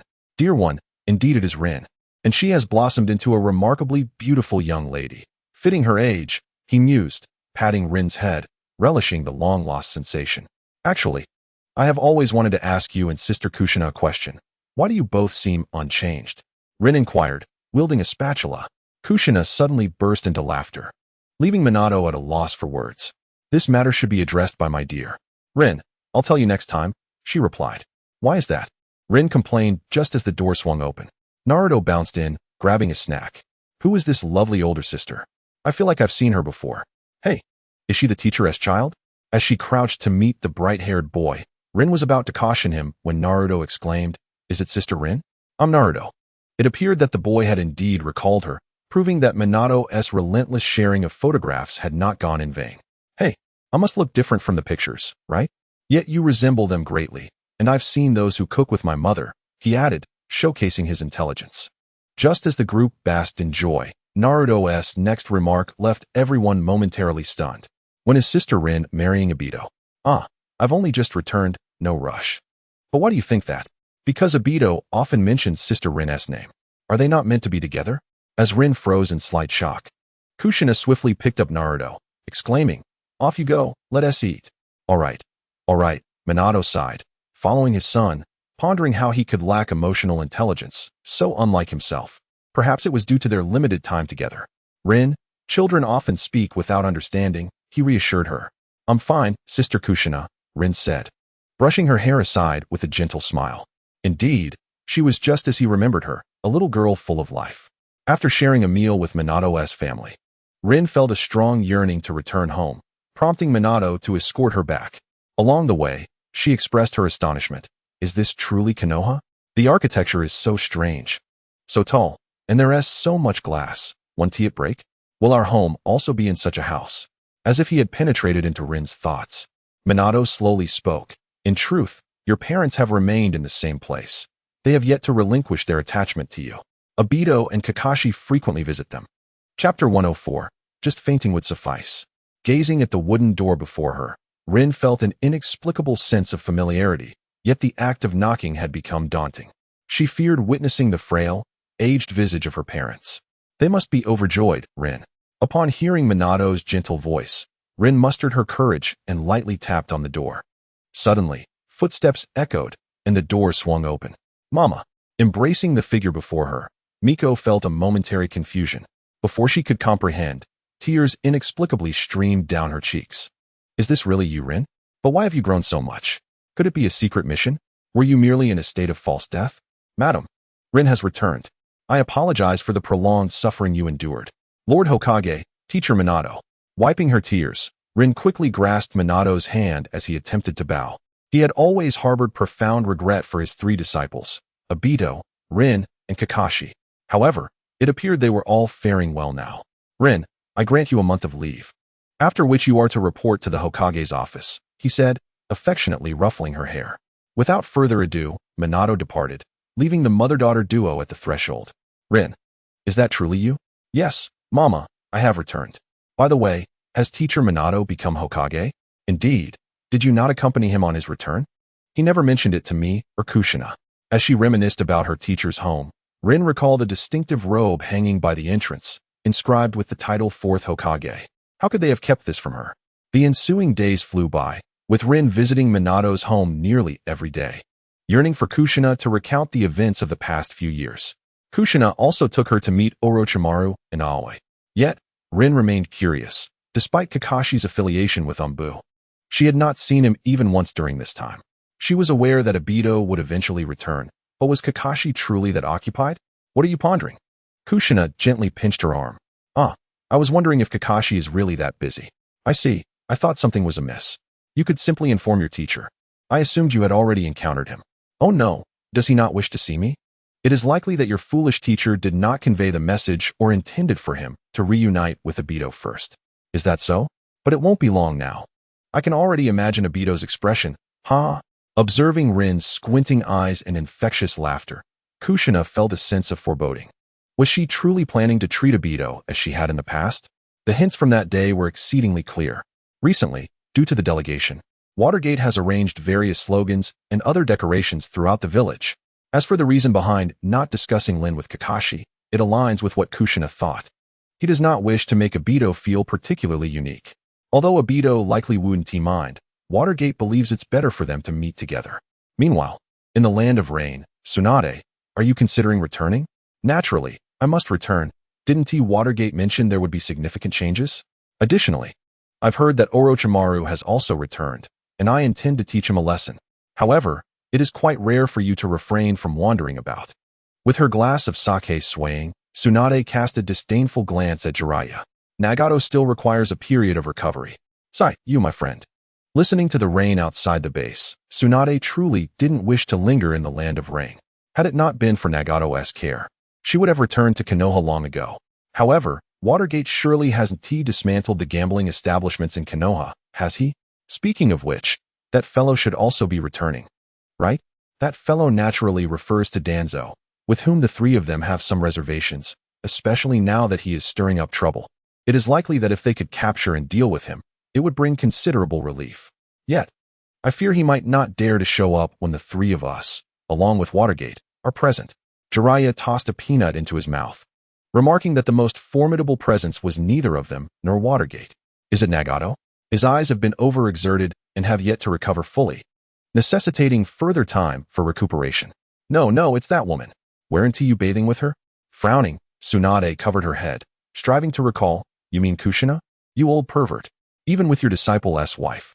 Just as Jiraiya attempted to clarify that he merely saw them entering the hot springs. Tsunade's fist smashed through the wall, sending him tumbling into the ring. Cough, cough, cough. I merely passed by and saw you all laughing and chatting as you entered. How could I ever entertain such thoughts? You can dismiss this matter, but how could I gaze upon her? After expressing her frustration, Tsunade became irate again, exclaiming, What do you mean by you can dismiss this? You rascal. In the adjacent area, Nagato had grown accustomed to the commotion. Realizing that Jiraiya had not revealed his true nature to the trio, it was truly unexpected that he was such a person. Observing Conan's somewhat helpless expression, Nagato sighed. Conan was uncertain how Kushina would address those eyes. Surely, she wouldn't do much, would she? However, perhaps she might assist in modifying them? Orochimaru seems to possess a certain method. I must admit, I find myself reluctant to retain these eyes. The troubles they bring are simply too numerous. Gently patting Nagato's back, Conan offered him a reassuring smile, suggesting that as long as they heed Aunt Kushina's guidance, everything would eventually improve.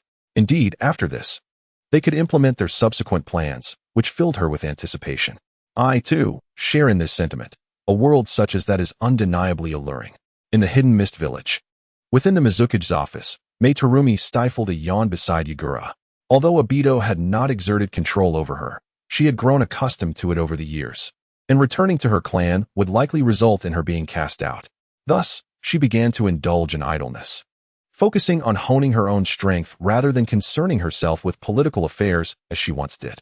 After 5 years of relentless effort, what harm is there in taking a break? Her enthusiasm for the upcoming trip to Konoha was notably lacking, were it not for Aido's insistence. She would have had no inclination to go. Was the village not satisfactory? It offered everything, and under the improvements brought forth by Aido and herself, the economy had flourished considerably, albeit at the cost of the land of water's feudal lord being under control.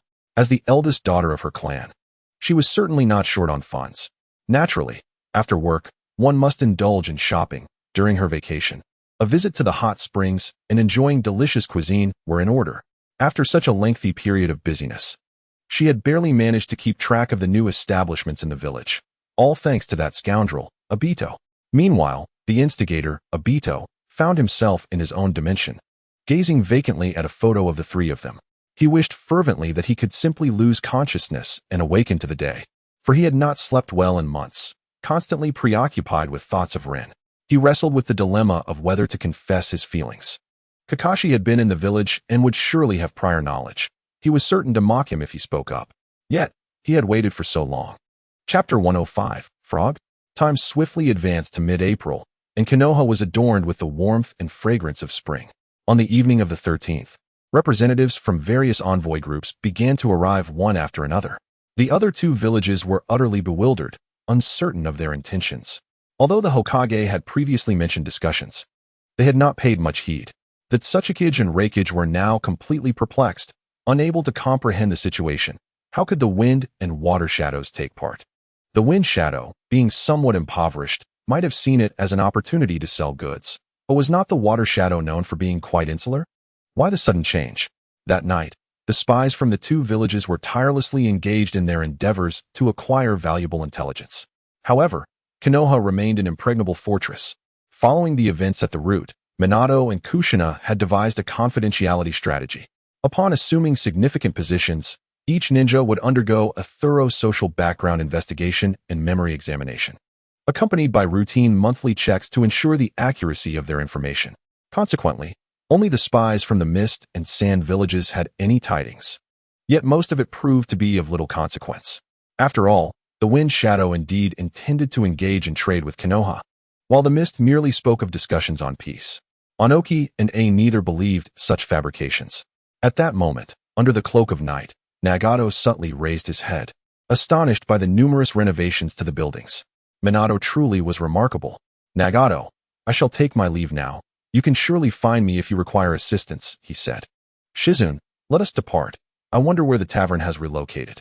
The esteemed Tsunade, clutching her piglet, quickly followed suit, discreetly checking her wallet, uncertain if it would suffice. Lord Nagato, please lead the way. There is a dedicated inn here. Just as Nagato intended to inquire where Jiraiya should stay, he was suddenly confronted by an Umbu ninja, a presence he had failed to sense moments earlier. This was fortuitous indeed. He would have to seek Minato's counsel on how he accomplished such stealth. Shall we proceed, Conan? Aren't you going to pay a visit to Minato? She mused. Well then, I shall take my leave first. Ruffling his white hair, Jiraiya glanced at the smiling Conan and Nagato, nodded at them, and swiftly leaped towards the office. Jiraiya-sensei. Upon seeing Minato rise, Jiraiya gestured for him to sit. I merely came to check if you were busy. Not at all. Fortunately, most matters were prepared in advance. We need only follow the plan. By the way, Jiraiya-sensei, would you like to join me for dinner at my home later? Kushina is expecting you. With a chuckle, Jiraiya readily accepted Minato's invitation. Recalling the last meal prepared by Kushina, which had been exceptional, he relished the prospect of another delightful dinner, though a concern nagged at him. What about the Wind Shadow and the Water Shadow? According to reports, they are expected to arrive tomorrow morning. As for the Water Shadow, that depends on Obito's mood. I see. Then I shall visit the old man first. Very well, sensei. I too intend to return, though puzzled by Minato's apparent leisure. As if he had been napping before Jiraiya's arrival, he chose not to dwell on it, and first made a visit to the Sarutobi residence. What brings you back? Sarutobi Hiruzen inquired, observing the figure before him as he exhaled a puff of smoke. Tsunade has returned as well. She didn't come here. So she must have indeed gone out for drinks. Sigh, with all of you away from the village, this old man finds himself quite lonely. Yet you have a grandson, and still speak such trivialities. Sarutobi was not one to resist the passage of time, letting out a sigh. But it feels different, does it not? Your favored Orochimaru is here in the village, is he not? Jiraiya, sitting down casually, spoke candidly. You three are truly no good. With a gentle tap on his smoking pipe, Sarutobi Hiruzen furrowed his brow. Let me tell you, the future of Konoha is rather concerning. Do not speak of such matters, especially considering your retirement. Why concern yourself so much? Hasn't Minato managed things quite well? Hiruzen sighed, reflecting on the years that had passed. It was not that he was oblivious to the developments around him. As the former leader of the Sarutobi clan, he had sensed the foreboding air of danger that accompanied Minato's commercial and technological advancements. The thought that Minato might forsake the clan's traditional legacy was indeed unsettling. It was not out of fear for his own interests. After all, at his advanced age, witnessing his grandchildren grow was a blessing enough. And he did not wish to meddle excessively. Rather, it stemmed from his experience as Hokage. If Minato failed to navigate these changes adeptly, Konoha could descend into turmoil. Jiraiya, however, was disinclined to entertain such thoughts. To be candid, his sense of belonging to Konoha was rather weak, a sentiment shared among the three legendary Sannin. As long as Minato's family remained unharmed and the village was not annihilated by outsiders, Jiraiya had no intention of intervening. Having participated in 2 wars, he had gained clarity. Once Nagato was fully restored, he planned to roam the world again. As for the prophesied child of the great sage of the Wet Mountains, it was undoubtedly Minato who had shaped Konoha into its current form. Why should he burden himself further? Recently, the great sage had spoken again. Yet Jiraiya had chosen not to attend. He had only listened to Fukasaku's recounting of vague notions about a new world and foreign deities. Such matters were best left for Minato to handle. Jiraiya and Hiruzen did not engage in lengthy discussions, sensing Jiraiya's reluctance to delve into village politics. Hiruzen steered the conversation toward trivial village affairs. Eventually, Jiraiya departed from Minato's residence. However, as Hokage, it was rather curious that Minato still lived in such a manner. He knocked on the door, only to be greeted by an unexpected figure. Who are you? Upon seeing the lovely young girl before him, Jiraiya momentarily lost his composure. Had Minato relocated without informing him? Surely, Minato would have shared such news. The girl was none other than Rin. You must be Lord Jiraiya. Please, come in. Teacher Minato has been back for a while. After ushering Jiraiya inside, Rin returned to assist Kushina. Upon hearing this, Jiraiya surmised the identity of the girl. Only a child named Noera Rin could refer to Minato as teacher, but hadn't she perished? Old man with white hair, Naruto, seated on the sofa, gazed up at the towering Jiraiya, extending his hand. What is this about, Naruto? Jiraiya recognized him. After Naruto had matured, Kushina had ensured that Aido introduced him to everyone to avoid any awkward encounters. A gift. Minato rapped his knuckles against Naruto's head. Naruto, how can you do this? Teacher Jiraiya has just arrived. Naruto huffed, still extending his hand. It's what I promised. Scratching his head, Jiraiya suddenly recalled that he had indeed promised to bring a gift for Naruto upon their next meeting. He rummaged through his pockets and eventually produced a frog-shaped pouch. Here, this is for you. Isn't it adorable? He said, shaking the empty pouch in front of Naruto. Upon receiving the gift, Naruto ceased his pestering of Jiraiya and dashed upstairs to open his collection cabinet. Since he had come of age, Kushina had emphasized the importance of keeping things organized. Yet here he was, with a collection that seemed borderline obsessive. After dealing with Naruto, Jiraiya took a seat beside Minato. That girl is Rin. I believe I've mentioned her to you before. She was recently revived, though I am uncertain how to explain it to you, he admitted. Minato spoke the truth. All he knew was that he had developed a certain jutsu, while Kushina had handled the rest. Casting a furtive glance and sensing the chakra, Jiraiya gradually spoke. I must inform you. Do not let Tsunade know about this. You understand, don't you? Ah, Tsunade-sama. I comprehend. But it's merely a matter of time before she learns of it, Minato replied. Do you possess a method to revive others? Leaning closer to Jiraiya, Minato spoke in a hushed tone. That would be a question for Kushina. The reason I hesitated to explain is precisely that. It was her doing. You too. Do you think I cannot hear you? Kushina interjected, placing down a plate and pointing at Jiraiya. This situation is a matter of chance, beyond my control, so I cannot assist. In truth, she felt rather helpless. Had there been enough revival coins, she would have long since resurrected those who had passed with regrets. Oh, you can hear us, Jiraiya replied, with no ulterior motive, merely concerned about how Tsunade might react upon learning the truth. Kushina's perception and senses had grown incredibly acute. Unless she consciously restricted her range, she could overhear everything happening at home. I hope I am not causing too much trouble for everyone, Rin said, her head bowed. Unable to meet the gazes of those in the room, feeling that her revival might be a burden to others. Hearing Rin's sentiments, Kushina felt compelled to provide her with reassurance. How could that be? I told you before, it was meant to be you. I had no other choice. So it is not your fault. She gently pinched Rin's soft cheek and locked eyes with her. Rin blinked, feeling somewhat calmed, yet her heart remained tumultuous, filled with conflicting emotions. Perhaps it was guilt, or perhaps the struggle of her soul adjusting to her body. In any case, she felt unwell.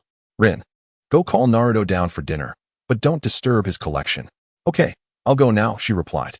As Rin walked away, Kushina, who was on the verge of confronting Jiraiya, noticed Minato approaching and merely shot him a silent glare. Jiraiya had grown accustomed to this, whether it was Tsunade or Kushina. These two women were truly something. However, he realized he had indeed been careless. Surely, the child must have overheard some of their conversation. Had he truly become so forgetful? Dear, I intend for the three of them to meet tomorrow. What do you think? I believe it poses no issue. However, you might want to inquire about Lin's opinion, as she does not seem to be in the best of spirits. I understand. Minato smiled gently at Kushina and then turned his gaze to Jiraiya. Let us dine. Master Jiraiya. No alcohol today. We have much to attend to tomorrow. Of course, I am not as much of a drunkard as Tsunade, Jiraiya replied, waving his hand dismissively as he unceremoniously plopped down into a chair. Although Kushina was reluctant to voice her concerns, she could not shake the feeling of discomfort regarding Jiraiya's presence in their home. On that occasion, even though he lay sprawled on the sofa, she could not help but feel that this old lecher might engage in peculiar antics. Perhaps becoming a woman had led her to overthink matters. Nevertheless, she would never truly send him away, nor would she believe that Jiraiya would stoop so low as to pursue his disciple's wife. The table was nearly filled with Minato's family, Lin, and Jiraiya. It seemed a larger table would soon be a necessity. As for the house, Kushina had not contemplated any changes, intending to discuss this matter with Minato before retiring for the night. Their home would undoubtedly welcome many guests in the future. Even entertaining Aido and the others would feel somewhat cramped, considering the 3 children had all grown. With no alcohol to linger over, the meal concluded swiftly as usual. Surprisingly, Jiraiya did not remain for the night, nor did he mention his whereabouts. Did he have a house in Konoha? It seemed that since the Second Great War, Jiraiya had sold his previous home and embarked on his wanderings. Minato chuckled softly, glancing at the somewhat guilty Kushina, and reluctantly revealed the truth. He had just asked me where the new tavern in the village was, so he likely intended to spend the night there. Ugh, I have been overly sentimental. Kushina lightly struck the table, exhaling a sigh. Lin, your teacher wishes to speak with you. She winked at Minato before turning and ascending the stairs, intending to have a chat with Naruto. Minato, too, was not unprepared, observing Lin as she donned her outerwear. He smiled and said, Lin, how about you pick up Aido tomorrow morning? I will ask Kakashi to accompany you. You 3 can have a good talk. Although Aido could certainly use his Kimui to bring a team over directly, it was a village-to-village meeting, and he had advised Aido that it would be best to arrive in a more conventional manner. After all, other villages would likely be watching. While Aido's current exposure posed little concern, there was apprehension about their potential haste. Before heading home, Minato received a report from the Umbu. They would be able to arrive by noon tomorrow. This presented an excellent opportunity for his 3 disciples to meet. Tomorrow, Minato-sensei. Lin had not finished her sentence before bursting into tears. This startled Minato. Why is Lin crying? I do not know. I am sorry, Minato-sensei. I will go tomorrow. She turned to open the door, but Minato gently grasped her hand. Can we talk? You 3 are forever my disciples, are you not? If you encounter difficulties, do not hesitate to seek my assistance. Tears streamed down Rin's face as she was pulled along, and instinctively she embraced Kakashi. After a fleeting thought, she abruptly released him. I apologize, Kakashi-sensei. I am unsure of what is happening to me. Observing Rin's actions, Kakashi comprehended the situation. It was likely related to the sudden growth that Kushina had mentioned. Although this child had been resilient in the past, the abrupt transition to maturity was undoubtedly overwhelming. Rin, you are still adjusting to this unexpected growth, are you not? Or perhaps you wish to behave in accordance with your new form, yet find yourself unable to do so? I do not know, Rin replied. Kushina had also said, this is your body, so you may express yourself however you wish. Even if you are still a child, that is perfectly acceptable. It is who you are. This is your body, and you should be its master. No one will judge you. There is no need to conform to superficial appearances. Just be yourself, like the old Rin. Speak freely and act as you wish. If you are in pain, let your tears flow. If Aido were here, he would surely tell you the same. At that, Rin wept even more loudly. Chapter 107. He is so tall. Mom, is Rin-chan crying? Yes, she is feeling down, Naruto. When someone is feeling low, it is important to let the tears flow freely. Do you understand? Oh, does that mean Hinata cries often because she feels bad? Sensing the gossip, Kushina sat on Naruto's bed with him in her arms. What happened? Tell me about it. Well, during the second period today, after class, Hinata went out and returned crying. I asked her, but she kept saying it was nothing. I just don't understand. How can she cry if nothing is wrong? It seemed that the Naruto she had raised would not be bullied. Yet perhaps he would never witness the true dynamics of school life. After all, no one dared to provoke him, being the son of the Hokage. Everyone would treat him with utmost kindness and would likely refrain from bullying others in his presence. Naruto, if she doesn't tell you, it's best not to pry too much. If she goes out again tomorrow, just follow her and see what happens. If she is in danger. Naruto, nestled in Kushina's embrace, suddenly realized, oh, Mom, I understand now. Hinata must be getting bullied, but why? She hasn't done anything to anyone, and she even helps everyone with their homework. Raising an eyebrow, Kushina noticed a detail. Did you also copy? With a sheepish grin, Naruto scratched his head. It was Hinata who insisted on showing me. Though Naruto said this, Kushina couldn't be bothered much. It was quite normal for mischievous children not to do their homework at school. In any case, just follow her tomorrow and observe. You must learn to handle things for yourself, but be sure not to act recklessly. Yes, I understand. But why did Dad have to put Sasuke in this class? That guy is so annoying. What has he done to you? In Kushina's eyes, Sasuke was the proverbial perfect child, utterly adorable. Naruto fumbled for words. unable to articulate his feelings. Seeing his expression, Kushina quickly guessed. Did he speak ill of you in front of others? And perhaps what he said was true, leaving you unable to refute it? How did mother know? You two are truly something else. What did he say? He mentioned that I only play with Hinata, that little rascal. He seems to be quite concerned. What about Naruto? Has he not sought out anyone else? No, it seems he only plays with me. At that moment, Kushina found herself at a loss for words. Perhaps Sasuke was feeling a tinge of jealousy. Did Naruto misunderstand? Could it be that he desires your company for a while? Or perhaps you, Hinata, and Sasuke could all play together? Oh, and it would be best to include Karen as well. In fact, Karen seeks out Sasuke after every class. Though he hardly pays her any attention, why not have the four of you play together? Indeed, teaching children can be quite a daunting task, especially since she still perceives herself as young. She felt rather indifferent about teaching, merely going along with it. However, it was quite fortunate that he hadn't mentioned Sakura. It seemed this boy was entirely focused on Hinata. Meanwhile, downstairs, Rin had managed to stop her tears and smiled at Minato. Thank you, Sensei, I understand now. I will go tomorrow. Hopefully, Aido could help Rin regain her spirits. As for Kakashi, he likely remained his usual reticent self. Watching Rin leave, Minato gently closed the door and quietly ascended the stairs, just in time to encounter Kushina, who was coming out after turning off Naruto's light. Is Naruto asleep? Yes. Let us go take a bath. All right, Minato replied with a smile, recounting Rin's situation to Kushina in the bathroom. As long as Aido stays by her side. It shouldn't take long. I believe so too, but I can't help but feel for her. I noticed it before, but I didn't know how to approach it. It's quite troubling. Now that you've mentioned it, I know what to do. What do you mean? Kushina patted Minato's back and began to knead his shoulders. It's about Rin's psychological issues. Speaking of which, regarding the psychological treatment we discussed earlier, has it been implemented at the hospital? Yes, but after some investigation. Most people believe they have no issues. Haha, though the number is quite small. You could consider it a part of a routine checkup, perhaps once every 6 months. Oh, right. Don't turn around.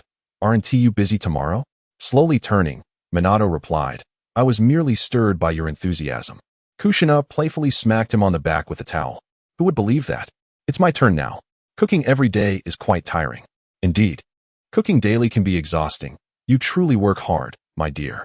After contemplating, Kushina suddenly felt something was amiss. Prior to her pregnancy, it seemed Minato had been the one cooking. Feeling a bit awkward, she shifted the conversation to discussing their home. That night passed peacefully, though Rin had trouble falling asleep. Although Minato had guided her and she understood what to do, she still found it difficult to rest.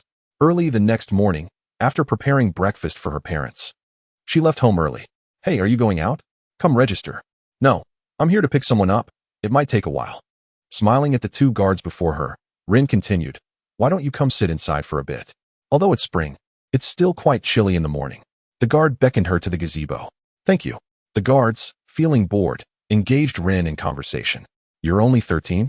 Due to certain circumstances, it appears that I have taken on an adult demeanor, haha. Indeed, we might as well call you little sister, haha. At first glance, without a forehead protector, I assumed you were merely a villager heading out to visit relatives. Listening to the exchange between the two, Rin finally comprehended the words of her teacher, Watergate. Even if others were aware, it would not matter in the slightest. Do villagers need to register too? Rin, who had never ventured beyond the village, found this puzzling, as the previous practice only required registration upon entry. Yes, a few years ago, Lord Hokage instituted this regulation. Although it can be cumbersome due to some individuals being illiterate, it has indeed brought about a considerable sense of security since then, having captured numerous suspicious individuals prior to its implementation. While the three conversed animatedly, they were suddenly interrupted by the sound of approaching vehicles. That must be the team Lord Hokage mentioned. Before the guard could finish speaking, Rin hurriedly rushed outside. Hey, be careful. In the distance, Rin spotted a figure clad in a black cloak, seemingly wearing a mask. That must be Aido. He is remarkably tall. Meanwhile, Kakashi, observing the girl standing at the gate, almost lost his balance on the utility pole. Chapter 108.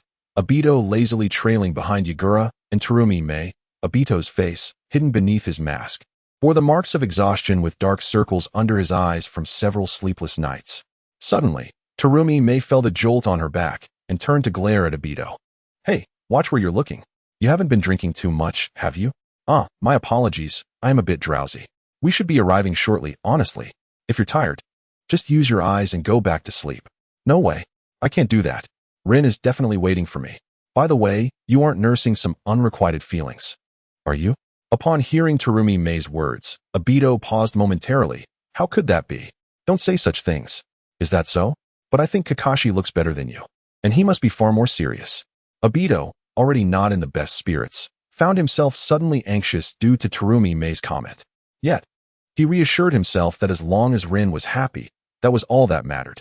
Still, he maintained a tough exterior. Humph, if you don't understand, then refrain from speaking. TCH, it's likely Kakashi will be the one to meet us. I truly wish to see his face beneath that mask. What is there to see? Just as he was about to respond, Terumi Mei playfully slapped Aido. No talking, I want to see for myself. Having spent countless hours in close proximity to Kakashi, Aido had indeed seen his true face once. However, Terumi Mei had only heard tales of his renown without ever witnessing his appearance. Even in the photographs of Aido, Kakashi wore a mask, leaving her perpetually intrigued by the mystery. Since she was not under Aido's influence, she intended to thoroughly enjoy her time in Konoha and unwind. It seems we have arrived. Those buildings couldn't possibly have been your doing, could they? Raising his gaze slightly, Aido scanned the horizon, utilizing his Sharingan to glimpse the tops of several tall structures. Have we arrived? It appears so. Observing Aido lower his head once more, Terumi Mei could not help but express her disdain. Why do you speak so lethargically? You used to have such an ostentatious tone. In truth, it was Aido emulating Madara's tone and voice, merely feeling a bit weary. Surely, you are not afraid, are you? How could that be? I have always longed to see her again. Look over there. ISNT that girl? With your keen eyes, you should be able to discern her. Mei Terumi pointed towards a figure standing outside the gates of Konoha. Aido abruptly lifted his head and activated his Manjiki Sharingan. Though the Sharingan is not as suited for long-distance observation as the Byakugan, it does enhance vision. Thus, he could vaguely make out that the figure was indeed a girl. And he felt in his heart that it was Rin. I'll go ahead, he exclaimed. Hey! Although Mei instinctively wished to stop him, she suddenly realized why she should prevent his departure. Thus, she merely called out to him. Meanwhile, Rin gazed at the swiftly approaching figure, her heartbeat escalating with each passing moment. Turning her head, she looked towards the source of the sound, where stood a tall, slender individual. It appears Kakashi has also arrived. She pressed her hands against her chest, uncertain whether it was fear or mere anxiety that gripped her. You are Kakashi directed his gaze towards Rin, lacking confirmation. He merely voiced his question, exhaling a long breath. Just as she was about to respond, another voice interrupted. Kakashi, how could you not recognize Rin? Glancing at the masked figure and then at Kakashi's wide-eyed expression, Rin suddenly burst into laughter. You two are truly the same. Haha, is it really you, Rin? Kakashi inquired. Indeed, Kakashi. I should resemble my childhood self quite closely, don't you think? You fool, Aido, Kakashi retorted, as Aido removed his mask. Rin slightly tilted her head to gaze at him. Wow, Aido has grown to appear quite formidable. Had I not known it was you, I might have felt a tad intimidated. Hearing Rin's words, Aido felt a pang of self-doubt and considered putting his mask back on. However, Rin gently grasped his arm.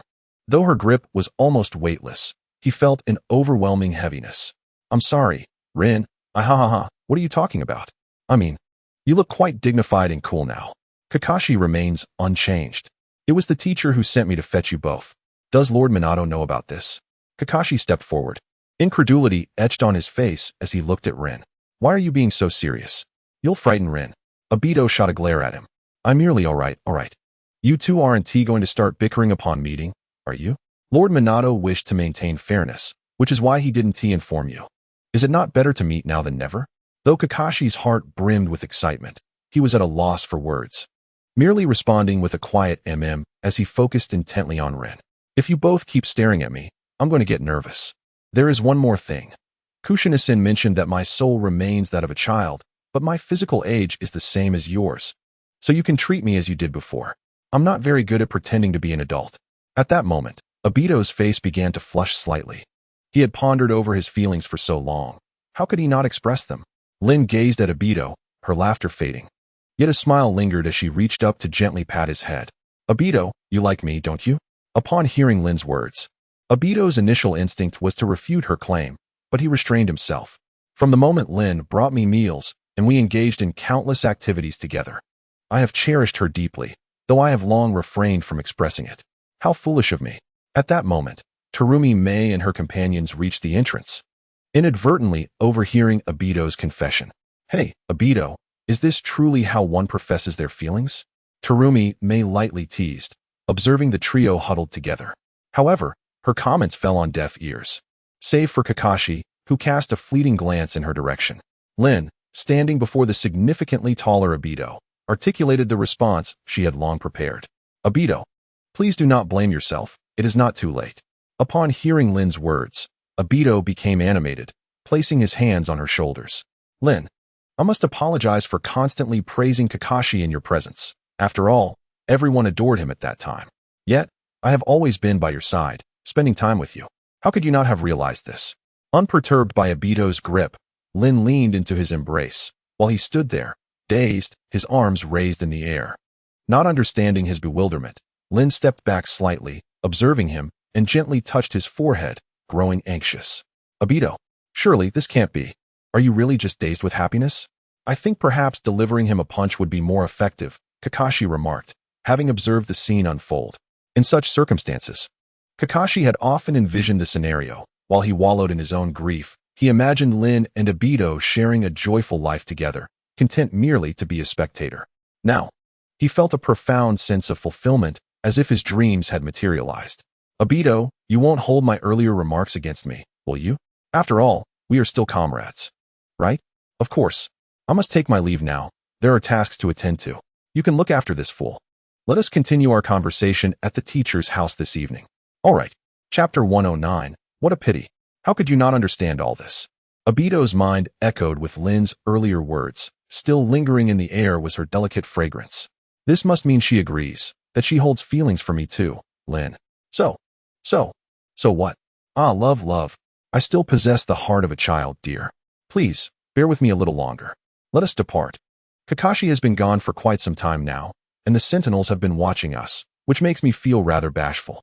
With a flushed face, Rin gently shook Aido's arm, urging him to leave the gates of Konoha.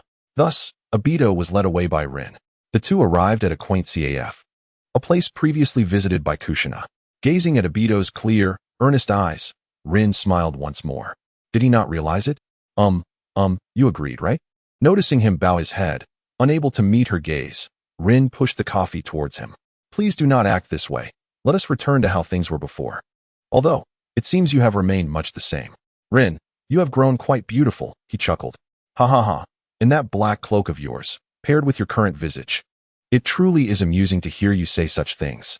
Yet, do I truly look well? Sometimes, I still find it hard to adjust when I glance in the mirror. You look splendid, truly splendid. More beautiful than any girl I have ever encountered. Have you met many girls then? Not at all. How could that be? In these past years, I have only seen Conan and Mei, but neither of them is like you, Rin. Rin gently took hold of Aido's tightly clenched hand resting on the table, gradually loosening her grip before holding it firmly. I am merely teasing you. Relax a bit, Aido. You must be exhausted. Those dark circles under your eyes are quite pronounced. I, too, did not sleep well last night.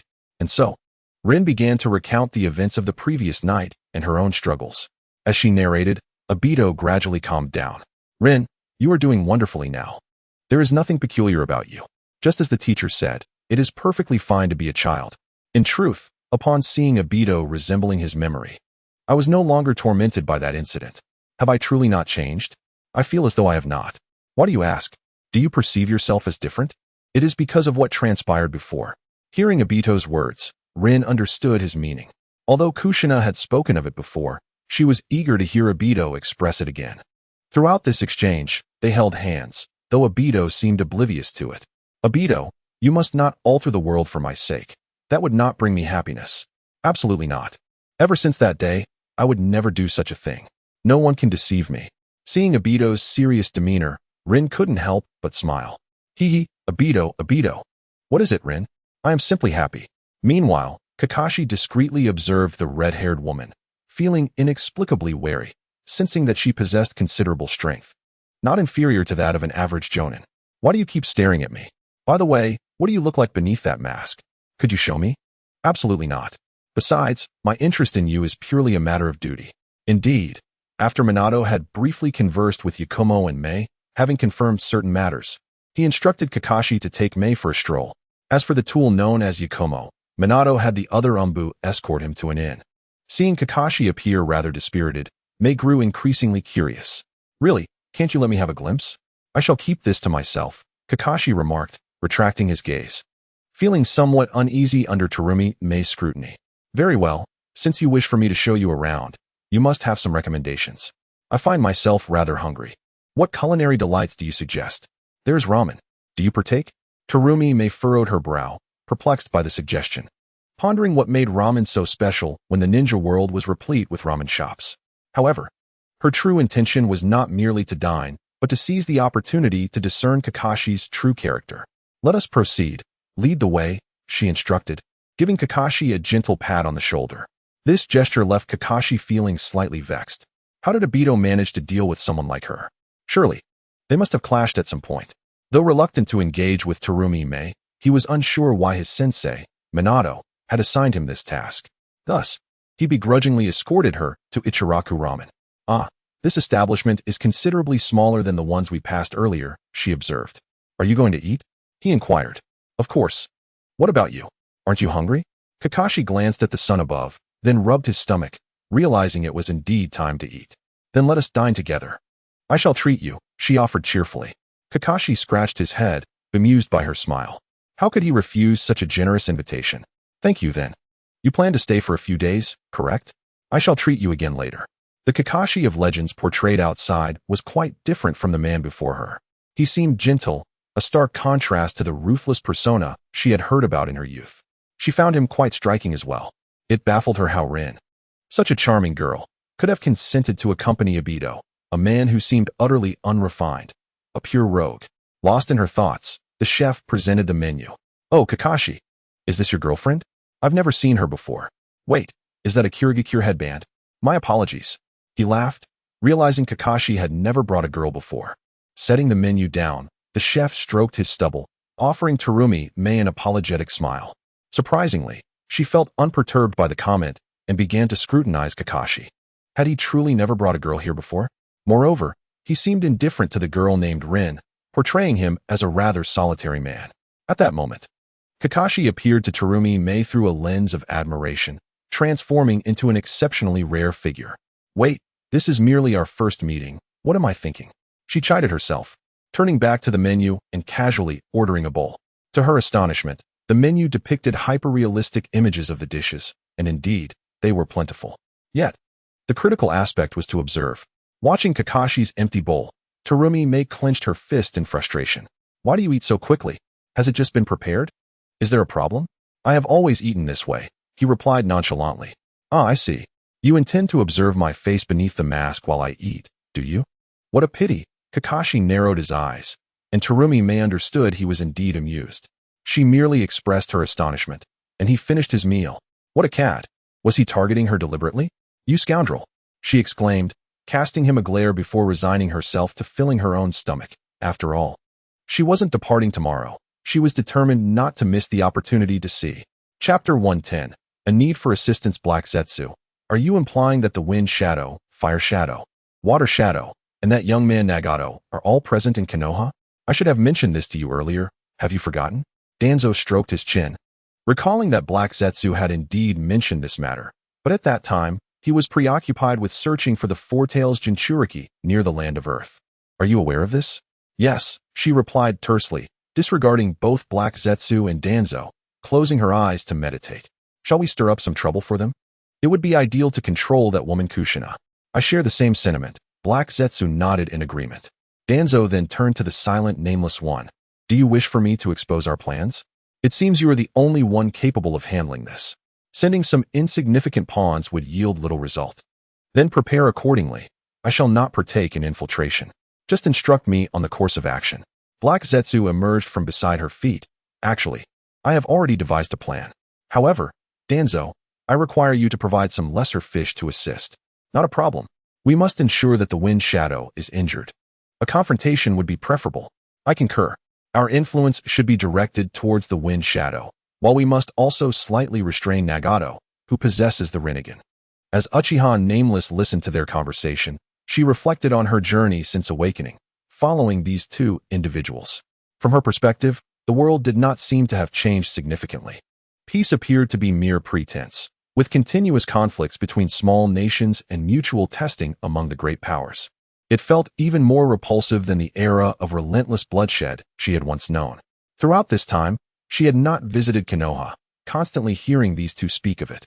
Danzo had informed her that the Uchiha clan was now in Konoha and had a favorable relationship with the village. This was somewhat incomprehensible to her. How could such a clan coexist harmoniously with others? It was becoming increasingly disheartening. Yet, should she truly act against those who strive for peace? The individuals who had pressured her seemed vastly different from them. But this world appeared to be irredeemably corrupt. One could only blame their misfortune. Nameless. Danzo will outline the general plan for you, but be sure to avoid that snake, Orochimaru. Danzo slammed his hand on the table. That bastard Orochimaru has betrayed me twice. How infuriating. Fortunately, I separated the base months ago. Danzo sighed deeply, suddenly feeling that he should have been able to remain a mere elder in Konoha, occasionally putting on a fade before Minato. How had he ended up in such a predicament? How many secrets had Black Zetsu concealed from him? The separation of the base came without any warning.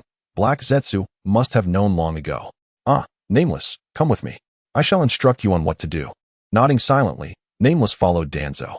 In contrast, the Minato household was lively, quite unlike the somber atmosphere on their side. Teacher's wife, what are you doing? I finally managed to get a moment of rest. Kushina pushed aside Aido, who intended to sit next to her. Ever since Naruto became more aware, she had seldom found time for herself. Now that he was at school, she finally had a moment of respite. After finishing lunch and tidying up, she planned to rest on the sofa and perhaps indulge in a book. However, Aido abruptly appeared. I have news for you, he declared. Then speak. She replied. Rin has agreed to be with me. And so? Kushina questioned, perplexed. You leave her alone to come tell me this? Rin is napping in my space, Aido continued. At this revelation, Kushina perked up. Shouldn't they be innocent? How could she be sleeping in his space? Narrowing her eyes, she scrutinized Aido. You seem rather hasty. Have you both discussed how many children you plan to have? What are you talking about? Aido scratched his head, bewildered by her words. I see. I misunderstood. Never mind. I was merely curious if she is willing to lie on your bed. I recall your space being quite messy, no? Not at all. After learning that Rin would be revived, I cleaned it thoroughly, as I certainly intend to bring her in to see it. Indeed. So you two are now officially a couple? Yes, Aido replied, his cheeks reddening under her gaze. He was hardly suited for such matters. Congratulations. By the way, we three have already arranged to dine together tonight. With a clap of her hands, Kushina exclaimed, Why didn't you tell me about this? You three planned to eat at my place without informing me? I just came to tell you. Aido retorted. Ugh, so annoying. Go buy some ingredients. And make sure to get plenty. When Rin wakes up, she can help me. You're all such rascals. The thought of preparing a substantial meal made Kushina feel overwhelmed.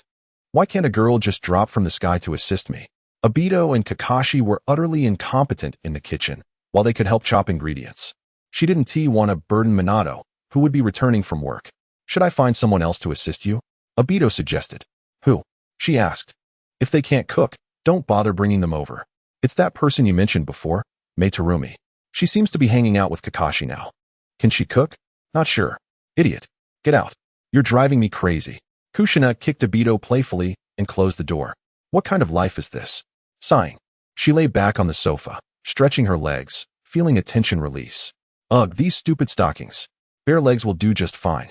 She pulled off her black stockings and tossed them onto the sofa's backrest. Though she changed outfits, her recent busyness left her no chance to flaunt to Mikoto and Aoi. Only Rin had been there to praise her. These days need to pass quickly, she thought. But aren't Kuro and the others coming? What an extraordinary opportunity to stir up intrigue. If she does not seize this moment, she may soon find herself entangled in alliances. Once matters are settled, she could easily overshadow the prominent figures, achieving fiscal independence. The hidden mist, hidden sand, and hidden leaf villages would surely envy the wealth at stake, gleaming silver that none, except for the most extreme characters like Madara, could resist. Moreover, in a few years, Orochimaru is likely to perfect an array of weapons, heralding an era of peace. Bang! Who could that be? Tilting her head, Kushina glanced toward the door. Kushina. It is Lady Tsunade. Chapter 111. How shall we navigate these days? Is there truly no way forward? I'm afraid I am powerless, Kushina replied, shaking her head as she observed Tsunade's troubled expression. Just then, a notification chimed. Task: gain the trust of Uchiha Itachi. Deadline: 2 months. Reward: perfect fusion of Earth release chakra. It seems the system intends for me to become the second sage of 6 paths. How delightful. I hope that old fellow does not come knocking. Seeing the change in Kushina's expression, Tsunade could only sigh. Very well, I apologize, Kushina. I was too hasty just now. Did Jiraiya-sensei inform you? Indeed. He mentioned it while we were drinking last night. Oh, I see. When the opportunity arises, I must definitely deal with that old codger. He was just saying he wouldn't tell Tsunade. Once he gets tipsy, the truth spills out. Kushina, would you mind if I dined here tonight? Shizun can assist you. Gazing at Shizun, who stood nearby holding a small pig with a look of apology, Kushina thought it imperative to acquire a larger home. Oh dear. A crowd at my place tonight is quite a burden. She could not refuse, especially since she had just turned down Tsunade regarding another matter. Who knew what might provoke her wrath? Thus, she conceded, I don't mind. Shizun, could you fetch some ingredients? Understood. Handing the pig over to Tsunade, who was sprawled on the sofa, Shizun promptly departed. Suddenly, Kushina noticed Tsunade staring at her, an expression of puzzlement on her face. What is it, Lady Tsunade? Kushina. Why do so many miraculous events seem to transpire around you? I have no idea, haha. Does Minato know? Whatever I know, Minato knows. Tsunade blinked, casually brushing her hand. I see. But Kushina, why did you leave your socks here? I was alone at home earlier and let my guard down. I apologize for the oversight. Kushina was genuinely baffled by Tsunade's line of questioning. For years, she had dreaded being suspected. Grabbing the socks, Kushina dashed to toss them onto the bed in her bedroom. Kushina, who among you and Minato is stronger? Huh, you mean in terms of strength? I've heard you can utilize the Nine-Tails chakra. That is correct. But I've never compared myself to Minato, so I cannot say. I feel your chakra surpasses mine in breaking the seal. That must be due to Kurama, after all. Its essence resides here. What do you mean by essence? Tsunade placed Tauntaun on the ground, occasionally sending out its clones for some playtime. It should be by Minato's side now. What? Is that really safe? Don't worry, Kurama has become something of a friend. He won't cause trouble. This is the first I've heard of it. I suppose no one could defeat you now. Kushina waved her hand dismissively. How could that be? The shinobi world is vast. Before she could finish, Tsunade pulled her into an embrace, leaving her surrounded by darkness and softness. Does Kushina have any desire to venture outside the village? Why would I go out? I still need to take care of Naruto and cook for Minato. You seem rather melancholic. Being a housewife must be quite taxing. Rising from Tsunade's embrace, Kushina took out a mirror to check her reflection. Not really. Are you implying it's not so obvious? To me, it seems quite apparent. There's really nothing for me outside. I'm content in the village. As a homebody, she found comfort in staying at home, despite the fatigue. How stubborn. Is there something you would like my assistance with, Lady Tsunade? Please just say it. Not at all. I was merely inquiring. I heard you can use wood release. Like your grandfather's jutsu? Kushina tensed up. Jiraiya deserved a scolding. That rascal. Who told you? Naturally, it was Minato's teacher, Jiraiya. I knew it. Kushina. I am not jesting. Tsunade's voice boomed, startling Kushina, who, despite her strength, felt overwhelmed. Meanwhile, Tauntaun began to scurry about anxiously on the floor, observing Kushina's demeanor. Tsunade calmed herself. I merely wish to know if you are collaborating with Orochimaru, exploiting your grandfather's cells. I am not. Perhaps it would be better to wait for Minato to return and explain. I am at a loss for words, Lady Tsunade. I apologize. So, you can use wood release then? Realizing her slip of the tongue, Kushina felt that life was becoming increasingly difficult. She lowered her head, unable to meet Tsunade's gaze. May I see? With that, Kushina pointed her palm toward the flowers on the balcony, slowly channeling her wood release chakra. Indeed, it was the essence of wood release.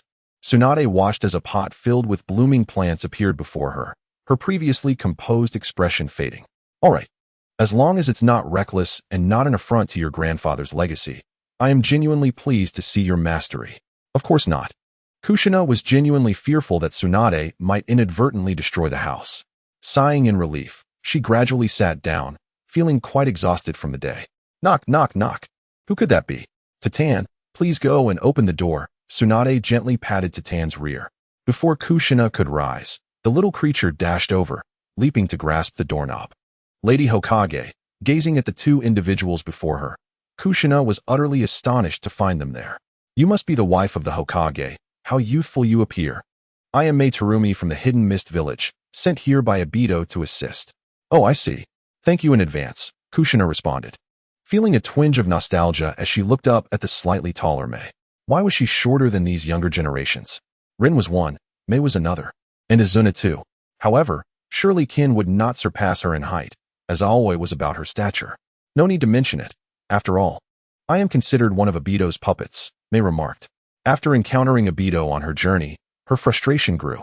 How could she have been manipulated by such a fool for so long?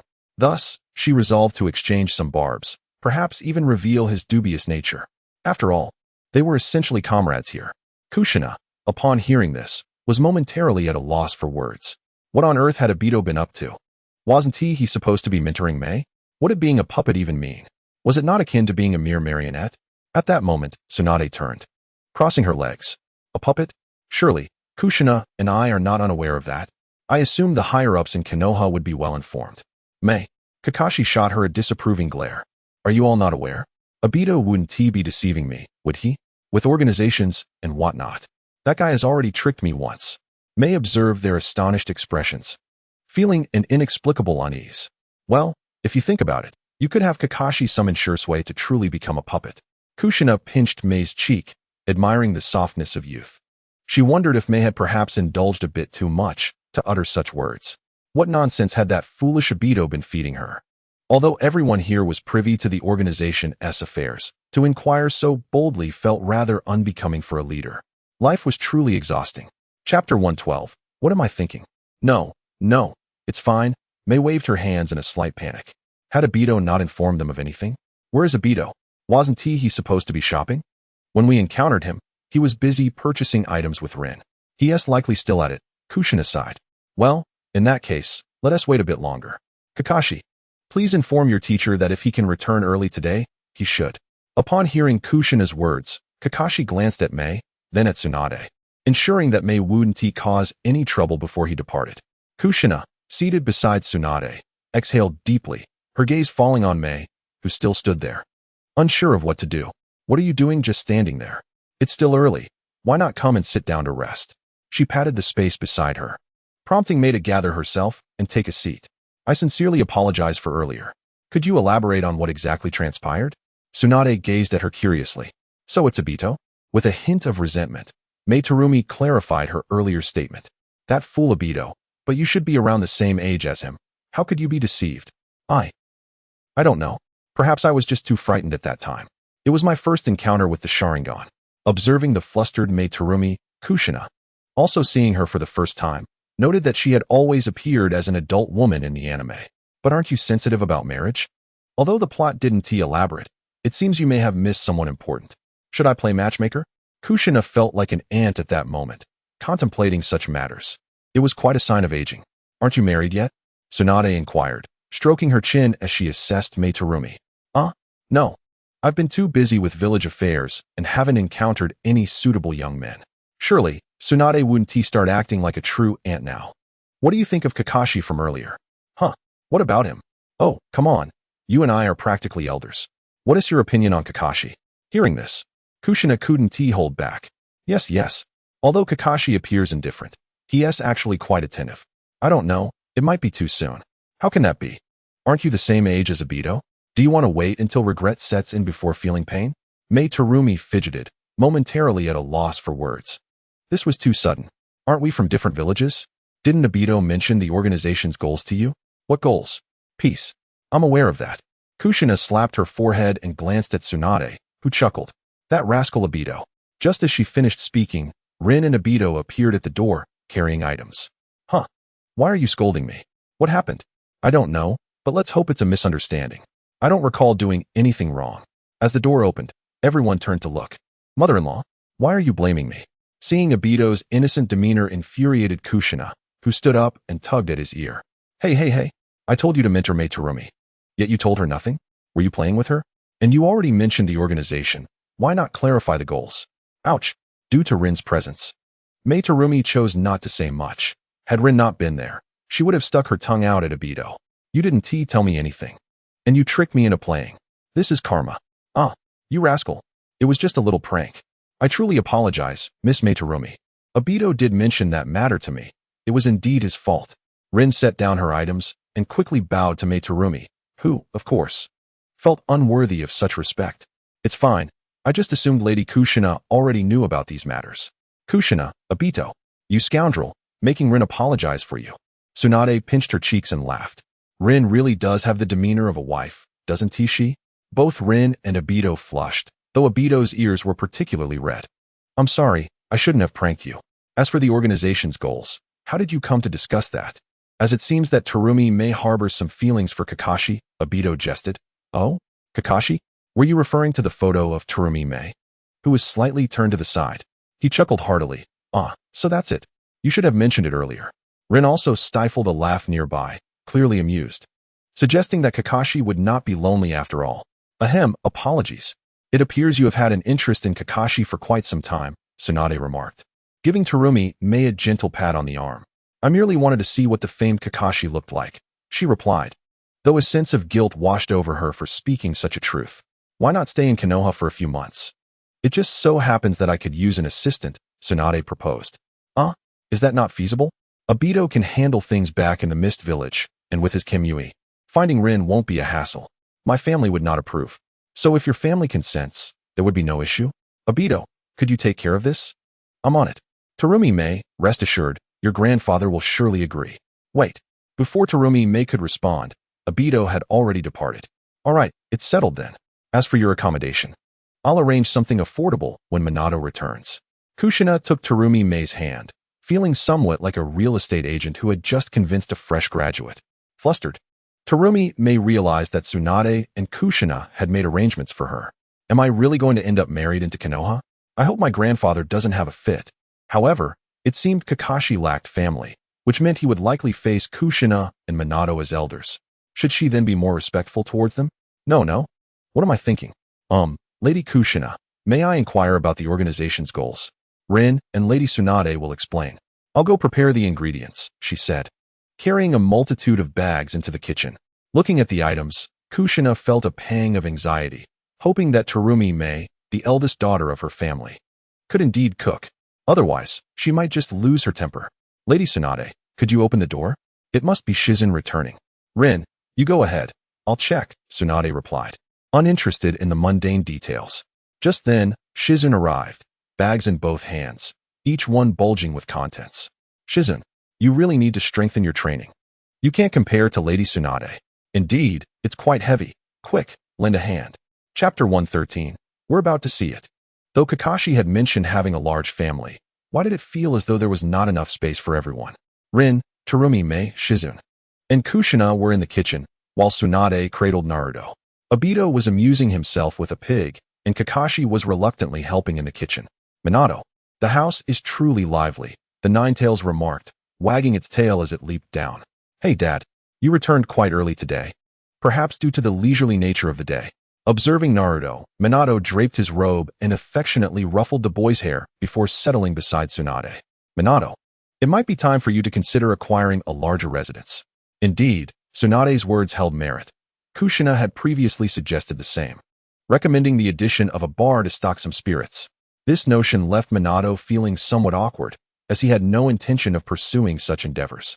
Tsunade's imagination seemed boundless. One could almost envision her opening a tavern.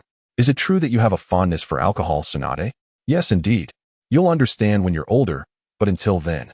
No drinking. I see. Knock, knock, knock. I'll get it. Leaping from Minato's embrace, Naruto scampered to the door. However, you fool. You forgot your book. Aren't you going to do your homework? Facing Sasuke, who stood there with his dark hair and a haughty demeanor, Naruto remained motionless. I'll just copy Hinata's tomorrow morning. Take it back, Naruto. It's better if you do your homework yourself. Otherwise, you might fail, and your father won't be able to help you. Minato received the book from Sasuke and gently patted Naruto's head. Thank you, Sasuke. Would you like to join us for dinner? I appreciate the kind offer, uncle. But my mother is waiting for me at home, so I won't impose. Sasuke's obedient demeanor irked Naruto immensely. Very well. Do you think you can manage the journey home alone? Yes, I'm fine. Goodbye. Farewell. As the door closed, Minato knelt to meet Naruto's gaze. Naruto, why do you wish to copy your homework? Because it's all useless. As long as I'm strong enough. You shouldn't think that way. The knowledge in books is also a part of strength. It contains methods of harnessing power. While past textbooks may have had their flaws, this one was compiled by your parents alongside other elders. Oh, my parents contributed to it? Indeed. When you were still quite young, your mother expressed that the original textbooks lacked value, echoing your sentiments, and together they revised it. So, make sure to study and complete your assignments diligently. All right, I understand. But I'll write it after dinner. Sure, just remember your words. Of course. Meanwhile, Tsunade, seated on the sofa, gazed at the diminutive Ninetales. So, you can transform into a smaller form? Naturally. Are you that fellow's granddaughter? Ignoring the Ninetales comment, Tsunade swiftly lifted him and tugged at him. Behave yourself, you little rascal. With a dismissive flick, she cast the Ninetales aside and took a sip from her glass. Knock, knock, knock. Who could that be? Tsunade squinted towards the door. Minato. Haha. The food at your place is indeed delightful. Tsunade, you're here too. There are so many people. Jiraiya-sensei. Minato felt slightly exasperated. What was with the influx of visitors today? Paying little mind to the commotion, Jiraiya plopped himself down beside Tsunade, while Minato held Naruto in his arms on the side. Minato, isn't it time you found a larger house? Just look at the kitchen. Who is that woman? In the hidden fog village, Tsunade, suppressing her voice, glanced at Minato, Jiraiya, and Naruto.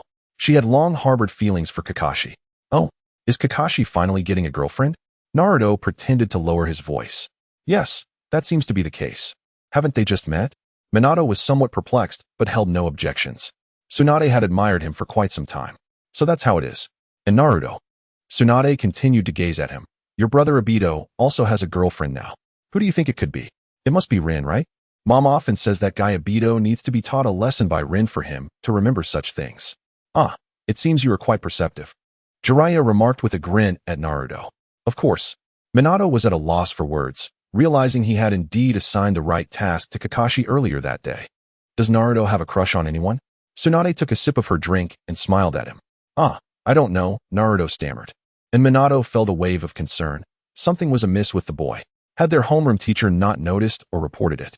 It must be true then. Jiraiya and Tsunade exchanged banter, ultimately embarrassing Naruto to the point he ran off to play with Aido. Aido, why do adults always ask those kinds of questions? That's precisely why I didn't sit there. You're still too naive. I see, I understand now. So you do have someone you like? Why is Aido also like this? How annoying. Naruto shot Aido an exasperated glance before seeking out the Ninetales. Ninetales, will you play with me for a while? Until mealtime. Minato finally grasped the significance of the large house. Due to the crowd, Kushina split them into 2 tables, drawing from her past experiences to seat the children together. Meanwhile, she, Minato, Tsunade, and Jiraiya gathered around the coffee table. Minato, Kushina said, you can explain her changes. Tsunade, seemingly inebriated, picked up a piece of fried chicken and turned her gaze toward Minato. Is Lady Tsunade referring to wood release? Yes. Then, under the table, Kushina pinched Minato's thigh, hoping he would say less. However, he misunderstood and laid out everything clearly to Jiraiya and Tsunade, including the timeline. Does Lord Hiruzen know about this early event? He doesn't. Originally, Kushina and I intended to keep it a secret, but since you asked, I suppose it's fine to share. After all, we can't hide it forever. Kushina. You must still be cautious about that matter. Jiraiya, with his mouth still full, fixed a serious gaze upon Kushina. She wanted to laugh at his expression but held it back, finding it quite challenging yet managing to succeed. I understand. I've actually been vigilant. I won't accept any strange missions. Of course, tasks like giving Naruto and Sasuke 100 spankings shouldn't be too unusual, right? And cooking with Minato to double digits. That's nothing strange either. I was wondering where you got these novel ideas from. Tsunade embraced Kushina. So, I wish you success ahead. At another table, Terumi Mei was intently observing Kakashi as he reached for his mask, while Obito, wishing to tease him about the mask, could hardly contain himself. Chapter 114, Why So Handsome? Fortunately, after the meal, the children diligently assisted her in tidying up the remnants. The pots, bowls, and utensils were all scrubbed to a pristine shine. Particularly energetic was Terumi Mei, who, as if invigorated, even resorted to using water release. May, what has gotten into you? Kushina inquired, noticing Terumi May washing the mop with water release. I just felt it necessary to help you out, she replied. That doesn't mean you need to use jutsu, Kushina remarked, puzzled. Terumi May, however, kept to herself the fact that she was eager to bridge the gap between them. This desire stemmed from their earlier dining experience. Kakashi, Terumi May wants to see what's beneath your mask. Just show her already. Terumi May shot a glare at Aido, utterly at a loss for words. He was truly being unnecessarily meddlesome. Kakashi, bewildered, retorted, Aido, are you out of your mind? I want to see how you really look too. Rin chimed in, using her chopsticks to place a piece of meat atop Kakashi's rice, tilting her head as she looked at him. Exactly. Rin hasn't seen you in ages. Hey, I don't think I've ever seen Kakashi's face either. Naruto added curiously, tilting his head toward Kakashi. Yes. Kakashi, may I also take a look? I'm rather curious, the smiling Shizune echoed, placing a piece of meat on his rice as well. At that moment, Shizune was only a year or two older than Kakashi, and having heard of his reputation, she was eager to unveil the mystery. All right, you are all relentless. Kakashi sighed, reluctantly removing his black mask. Terumi May, fixated on him, was determined not to miss a moment. Why did he appear so gentle? Oh, there's a mole on your chin. How distinctive. But even with that impatient look, you're still so handsome. Why are you hiding it? You're clearly quite attractive. Terumi May exclaimed, standing up in excitement. That's none of your business, Kakashi muttered weakly, lowering his gaze to his meal, utterly baffled by their antics. Shizune was equally astonished. He was indeed more handsome than she had imagined. Kakashi, you're not angry, are you? Aido queried, still chewing, as he pointed at Kakashi, who was focused on his food. This is all your fault. Everyone wants to see, right, Naruto? Yes. Kakashi, please don't be upset. Kakashi shot a glance at Naruto, realizing the boy was beginning to sound more like Aido. It was clearly the latter's influence corrupting him. In truth, Kakashi wore the mask not out of vanity, but because, as a child, his father had teased him about the mole on his chin, prompting him to don the mask. Over time, it became a habit, and he felt uncomfortable without it. Meanwhile, Terumi May sat there, her chopsticks motionless, staring dreamily at Kakashi. That mole is quite beautiful. So incredibly handsome. Why don't you show it? Beside him, the silence also expressed agreement. Indeed, he appears to be quite a gentle soul. Kakashi continued to lower his head, avoiding the gaze of others, while Tsunade had already begun to contemplate how to spend her days in Konoha. She hoped that the Hokage would not assign Kakashi any other tasks. Stealing a glance at the handsome Minato seated at another table, she wondered why the Hokage was surrounded by so many attractive men. In the midst of her inner complaints, she noticed Minato smiling and nodding at her, causing her to suddenly feel bashful. Surely, Kushina must be very fortunate. The inhabitants of the Mist Village were indeed difficult to comprehend. What's wrong? Kushina, following Minato's gaze, spotted the downcast Kakashi and Tsunade. Minato tilted his head and leaned closer to her ear. Kakashi has taken off his mask. Is he being bullied? Why do you think so? Because Kakashi has always been such a good boy. He's 18 now. Don't speak of him as if he were a child. That seems true. We can't treat him like a child anymore. Time flies so quickly. What are you two looking at? Tsunade shook her cup and glanced back, only to see Kakashi without his mask. Hey, you little rascal. Setting down her drink, Tsunade staggered toward Kakashi. Tsunade-sama? Kakashi sensed the presence of the tipsy woman behind him and turned to her with a puzzled look. In an instant, his face was pinched. You handsome little brat. Why not show that face? Although I've seen it before when you were little and still in my arms. Then Tsunade playfully applied a cleansing cream on Kakashi's face. What a striking young man. Kakashi remained expressionless, though his nose twitched as if something was about to emerge. Yet, who among them could possibly resist Tsunade's whims? Hey, how old is Tsunade-sama? Tsunade tilted her head, glancing at Rin beside her. Shoo, don't bring up that topic. Rin blinked, recalling Kushina's specific warning. It seemed Tsunade was unaware. Though she didn't understand why, Tsunade held back her curiosity, sensing that asking might lead to something terrifying. What do you think about the matter we discussed earlier? Why is it suddenly in front of me? Tsunade began to panic. Okay. That's more like it.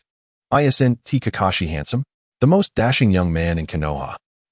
It was her first time encountering someone like him. There were no such figures among her elders at home. As Kakashi, feeling awkward, pondered the relevance of their conversation. He found it bothersome. Setting down his chopsticks and donning his mask once more, Kakashi rose from his seat. Teacher, Sensei, I'll be heading back now. Are you really full? For the next few days, just focus on that task. No need to be overly busy, both Kushina and Minato said in unison, one concerned about his hunger, the other about his workload. Kakashi merely nodded and departed. What is wrong with that child? Surely, those fellows are bullying him. With a gentle pat on Minato's arm, Kushina rose to find Meitarumi, who was playfully engaged with Tsunade. Minato did not intend to stop her. He merely exchanged glances with Jiraiya.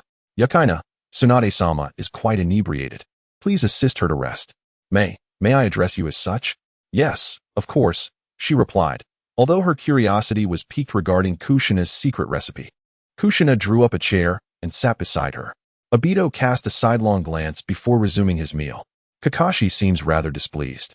You ought to be more proactive tomorrow and offer him some comfort. Perhaps this could foster a budding romance. While Mei's thoughts were predominantly occupied with Kakashi's striking visage, she hesitated, feeling it all too sudden. As a friend, you should comfort him. And Aido, it was you who instigated this, wasn't it? Oh well. If Kakashi and I engage in a spar tomorrow, it should alleviate any tensions. Don't worry, Sensei. Kushina, despite recognizing the validity of Aido's reasoning, indeed, a sparring match would likely serve as a healthy outlet for their emotions, remained focused on Mei. Aido, with his obstinate mindset. Chapter 115, Why Spend Money When It's Unpleasant? Returning to the present, Kushina tapped Mei on the shoulder. Remember to follow my advice tomorrow. Absolutely. But do cold-hearted individuals truly appreciate hugs? Let me tell you this, but you must promise not to share it, Kushina said, fixing her gaze on Mei. She began recounting the time Kakashi had shed tears. Is that so? I suddenly feel quite sorry for him. There's no need to think that way. Just interact with him normally. I believe he will come to appreciate you. Understood. The clamor in the room persisted until Naruto completed his homework, during which Minato observed him attentively. How is it? Any insights? There's too much homework. I hardly have time to think. Naruto scratched his head, casting an apologetic glance at Minato. Indeed, it does seem rather excessive. Perhaps we can eliminate some of the copying assignments. Yes. I will discuss this with the school. After all, too much copying stifles critical thinking. We must find a different approach. Wonderful. Just as Naruto's spirits lifted, a group came to bid farewell. Jiraiya intended to return to the inn for rest, accustomed as he was to his travels. He had no qualms about sleeping under a bridge. Yet Tsunade was draped over his shoulder. Thank you, Jiraiya-sama. Yakina assisted from the side. No need for thanks. Tsunade is simply prone to inebriation. Well then, Minato and Naruto. We shall take our leave. Until tomorrow. Goodbye, Sensei. Farewell, white-haired uncle. Kushina found herself irked by the antics of this freeloader, who seemed to have developed a penchant for mooching meals. How infuriating. Well then, Kushina-sama, I too must take my leave. Very well, I will see you tomorrow. Best of luck. Yes. Mei bowed, tossed her hair back, and departed. Only Rin and Aido remained in the room. Why should I go easy on you? Aido, with your abilities, how could we possibly compete? This is not about going easy. Rin poked him lightly in the side. Are you helping Kakashi vent his feelings? Or are you merely seeking to release your own? I understand now. Lin and I are leaving. But Lin, you must return home. Joshinai winked at her. What are you talking about, Joshinai? Lin's little face turned crimson. Aido, not quite grasping the situation, simply held Lin's hand and exchanged a few words with Minato before departing. Today is truly lively. It feels as though it will only become more bustling. Speaking of which, dear, where shall we purchase? A house. Mom, are we moving? Yes, it seems quite crowded today. I sense more people will come. Minato scratched his head. Well acquainted with the village's finances, yet uncertain about their household matters. Let me think. Just choose whatever you like, as long as it's sufficient. Having engaged in various businesses for 5 years, after deducting Joshinai's share, the commissions from the factories Aido provided had nearly reached 2 billion, meaning Joshinai retained 2 shares. Note that this is merely the leftover portion. Most of Joshinai's earnings were contributed to support the village. The arrangement involved Minato leading the donations, contributing the most, while each family provided their share. Alright then, but you and Naruto should come along tomorrow as well. Let's select together around noon. Okay, sounds good. Alright, let's be excited about tomorrow. It's time for bed now, Naruto, it's quite late. With a gentle pinch to Naruto's cheek, Joshinai smiled at him. The following day, The mother and son met Minato beneath the Hokage building and proceeded to his central real estate office. Upon hearing that the Hokage intended to move, curious glances were cast their way. It was certain that Minato and Joshinai would opt for a standalone villa. After making their selection, Joshinai promptly called the manager and paid the full amount without hesitation. There was no need for subterfuge. The village's finances were largely transparent, and no one would doubt Minato's ability to purchase a home, even one costing over 2 billion. Previously, Chikage and Fugaku had inquired if Minato wished to change residences. But at that time, he had not considered the influx of guests to their home. "My dear, is this not a bit too spacious? It appears large only because of the multiple levels. We are simply accustomed to smaller living quarters. Right, Naruto?" "Yes, Mom is correct. The Uchiha residence is far larger than this." "Minato, don't be so stingy. The backyard is just perfect for me to lounge in," Joshinai teased, her ninetails swishing against Minato's face. Indeed, as Minato stroked his chin, he recalled Fugaku's expansive estate. His own purchase was not particularly grand, yet it did include a yard. The family spent merely 20 minutes from entering the real estate office to completing the purchase. Joshinai hardly had the time to relish the joy of spending 2 billion before it was over. How peculiar it felt. As shopping at the supermarket for snacks for Naruto seemed far more gratifying. Upon exiting, the family headed to Ichiraku Ramen for lunch. "Naruto, eat plenty. You must become an exceptional ninja like Lord Hokage." Watching Naruto, the cheerful proprietor added a boiled egg to his bowl. "Thank you, uncle. But I aim to surpass Dad and be even stronger," Kushina observed, pondering within herself about Naruto's potential without the nine tails. She hoped to possess the ability to intervene should a confrontation arise between him and Sasuke. After their meal, the trio dispersed. Naruto headed to school. Minato returned to his office, while Kushina ventured to a secluded training ground. "Mei, you arrived quite early," she remarked. "Lady Kushina, I hope I won't harm him," Mei replied, appearing somewhat bashful. Kushina was puzzled. Had she already mastered all 3 styles of ninjutsu? What instilled her with such confidence? "Why do you think so?" "Because Kakashi's eye was given to Aido, right? That merely enhances his abilities. It is not Kakashi's core strength. You will understand in due time. By the way, shouldn't he be by your side?" "What about Minato's mission?" "This morning, he seemed rather listless, so I sent him home," Mei explained. As they conversed, Kakashi leapt down from a tree. "Where's Aido?" "Why the rush, Kakashi? Prepare yourself to face me." "You fool. Even with that eye, you cannot defeat me," Kakashi retorted, placing a hand on his blade, gazing at Rin and Aido emerging from the vortex. "TCH, dealing with you isn't that complicated." "Kakashi, actually Mei wishes to spar with you as well." Kakashi, noticing Kushina seated nearby, also caught sight of Mei. He sensed a grand scheme unfolding, but was eager to witness the prowess of this woman from the Mist Village. "Very well, Aido, you wait a moment. Don't complain later when you lack stamina." "TCH, then I shall act as the referee. Just tap out, no injuries allowed." Kushina waved her hand at the two, remaining still, for her perceptive abilities allowed her to sense their every movement, far beyond the confines of the training ground. Chapter 116. Why hadn't I noticed? Observing Kakashi, who had his arm around Mei's waist, Kushina realized her suspicions were correct. He would undoubtedly attempt to draw her in. The situation had been orchestrated between Kushina and Mei the previous night, with Mei intentionally feigning a mistake during her offensive, while Kakashi had already charged in, having to retract his blade just in time to catch her. "Mother-in-law, surely Kakashi wouldn't think to go there," Aido mused, watching the awkward silence between the two. "Aido, I believe you lack the standing to call Kakashi a fool in this regard, don't you agree, Rin?" Indeed, Aido can be rather slow on the uptake. Rin chimed in. "What are they discussing? It's too far to hear." "Apologies, what were you just saying? Wasn't the previous attack quite fierce?" Seeing Kushina play both sides, Aido felt perplexed. How could she hear from such a distance? Would that mean he could no longer whisper to Rin in her presence? As Kushina continued, she suddenly felt a sharp pain in her abdomen. Kakashi, noticing the change in Terumi Mei's expression, quickly withdrew his hand from her waist. "Oh, my apologies. If that's the case, do we need to continue? Honestly, I didn't expect you to employ 3 different ninjutsu techniques." Aido pointed towards the two in the distance, chuckling at Rin. "Is this really the time to discuss such matters, Kakashi? Hey, don't interrupt me. I need to finish this." Kakashi retorted. "Are you interested in hearing it?" Sorry, please continue," came the response. The group's vision often surpassed their hearing. allowing them to see Terumi may hesitate before grasping Kakashi's arm.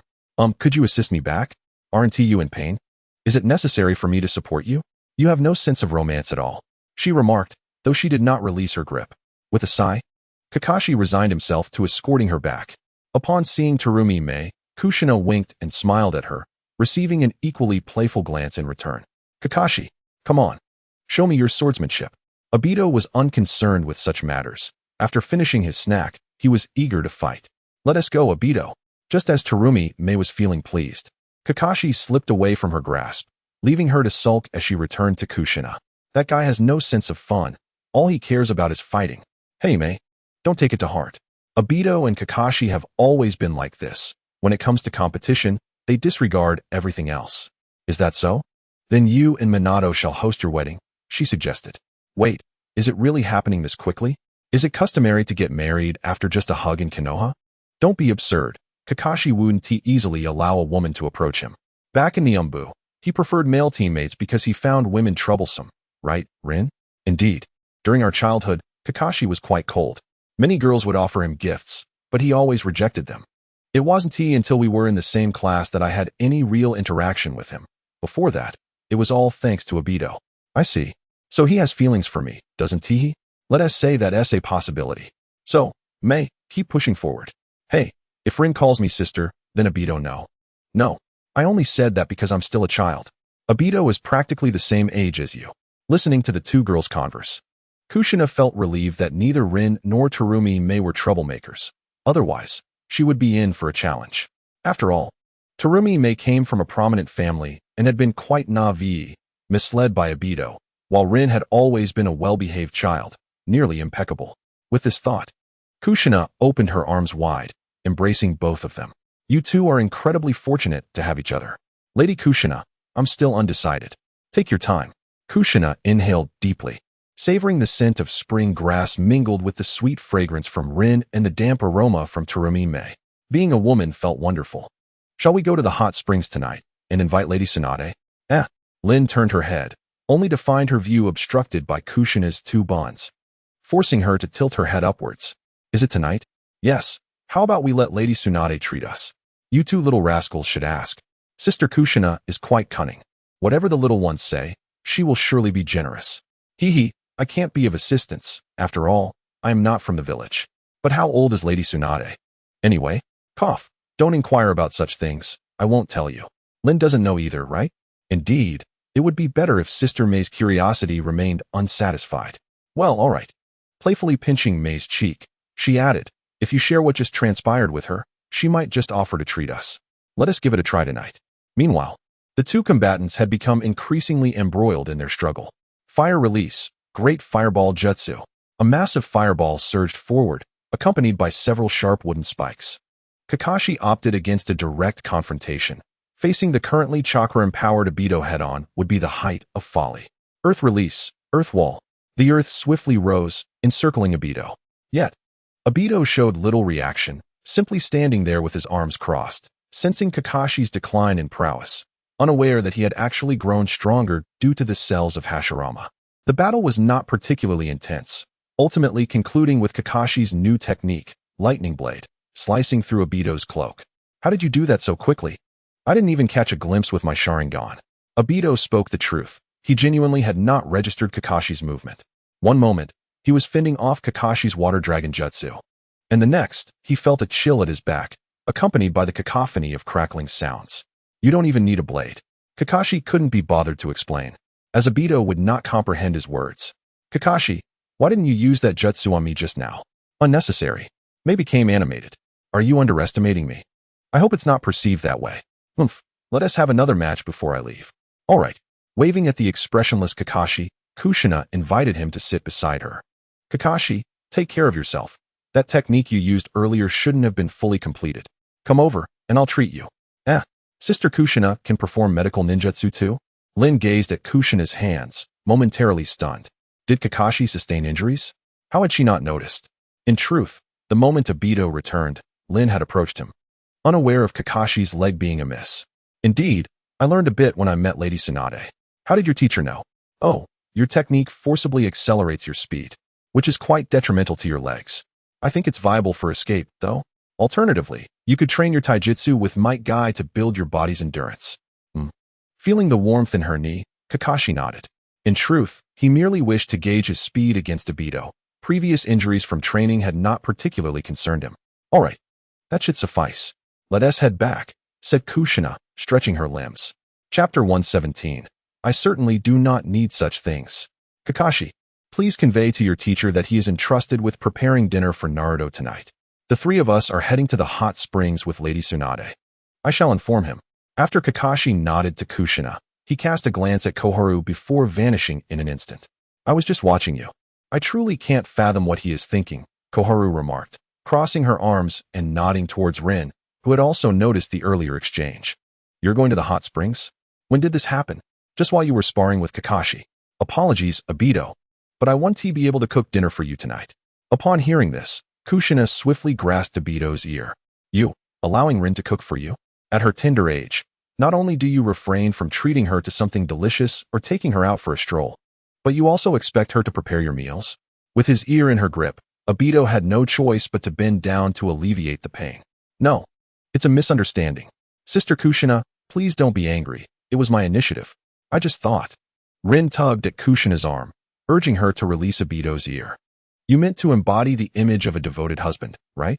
Koharu teased, poking Rin in the side, prompting her to chuckle. How is it fair that Aido enjoys such happiness? You fool. Tonight, you will learn to cook. Just because I usually take care of it doesn't mean you should forget that it was once your teacher who did all the cooking. You must also pay close attention and not let Rin's efforts go to waste. Of course, I will learn diligently and ensure that Rin's kindness is not taken for granted. Aido, what do you mean by not taken for granted? Meanwhile, in the Hokage's office, Tsunade mused. Oh, they're going to the hot springs? It's been ages since the girls had a gathering. She must be in good spirits. Why don't we take Naruto along? We could invite Aido and Jiraiya-sensei as well. I have no objections, Kakashi shrugged, who would turn down a chance for enjoyment. However, before that, Kakashi, I need you to investigate something. A suspicious mother-daughter duo has arrived in the village. They should be near Ichiraku Ramen. Please send someone to follow them. And it would be best if you could personally assess their intentions. I suspect they are affiliated with Danzo. Understood. After Kakashi responded seriously, he found a slacking member of the Umbu, and the two soon located a suspicious pair at the village entrance based on the provided image. Although they appeared to be an ordinary mother and daughter, their attire seemed somewhat extravagant. Previously, such outfits were only worn by those fleeing disasters or by peasant families. Despite their simplicity, the two women bore no resemblance to common folk. See, your task is to follow the targets and ensure their safety. Additionally, transform yourself for a moment so we can test the waters. After transforming and making a few adjustments, they became an elderly man and a child. C pretended to bump into the pair, apologizing. I'm so sorry, this child is quite clumsy. Are you all right? Kakashi, in the guise of the elderly man, patted the nameless one's clothing. In that moment, the nameless one could clearly discern that these two were, without a doubt, ninjas. Despite their efforts to conceal their chakra, she activated her Sharingan, revealing the chakra flowing within their bodies and their subtle movements, which were far beyond what ordinary people could achieve. Indeed, spurred by Kushina and Aido, light industry had flourished, particularly in items for women. While there may have been fewer women who enjoyed adornment, nearly all men wished to make their women more beautiful. Thus, beauty contacts and various cosmetics, along with everyday household items, were readily available in the ninja world. Had she truly been discovered so quickly? Glancing at the woman who was merely a commoner under the control of the Sharingan, she thought, it must be her who has revealed our identity. I should appear perfectly normal. Is it so strange for a child to hold her mother's hand while shopping? No. It was indeed that Toanzo fellow who had led her astray. He claimed this outfit was appropriate. While it was a simple kimono, it was far too pristine. Observing her mother, it seemed the woman sensed something and immediately turned to the elderly pair, smiling. Oh, it's us who should apologize. Since that's the case, little girl, would you like some candy? The candied hawthorn over there is delightful. I don't want any. Mom, let us go. These two are quite odd. The nameless one coldly tugged at her mother's side, unwilling to engage further. The more they spoke, the more they risked suspicion, if they had already been exposed. As long as the other party did not break the facade, the plan could proceed as intended. Kakashi and C exchanged glances of disbelief. Odd. Is there something strange about us? Aren't our disguises perfect? Hey, little girl.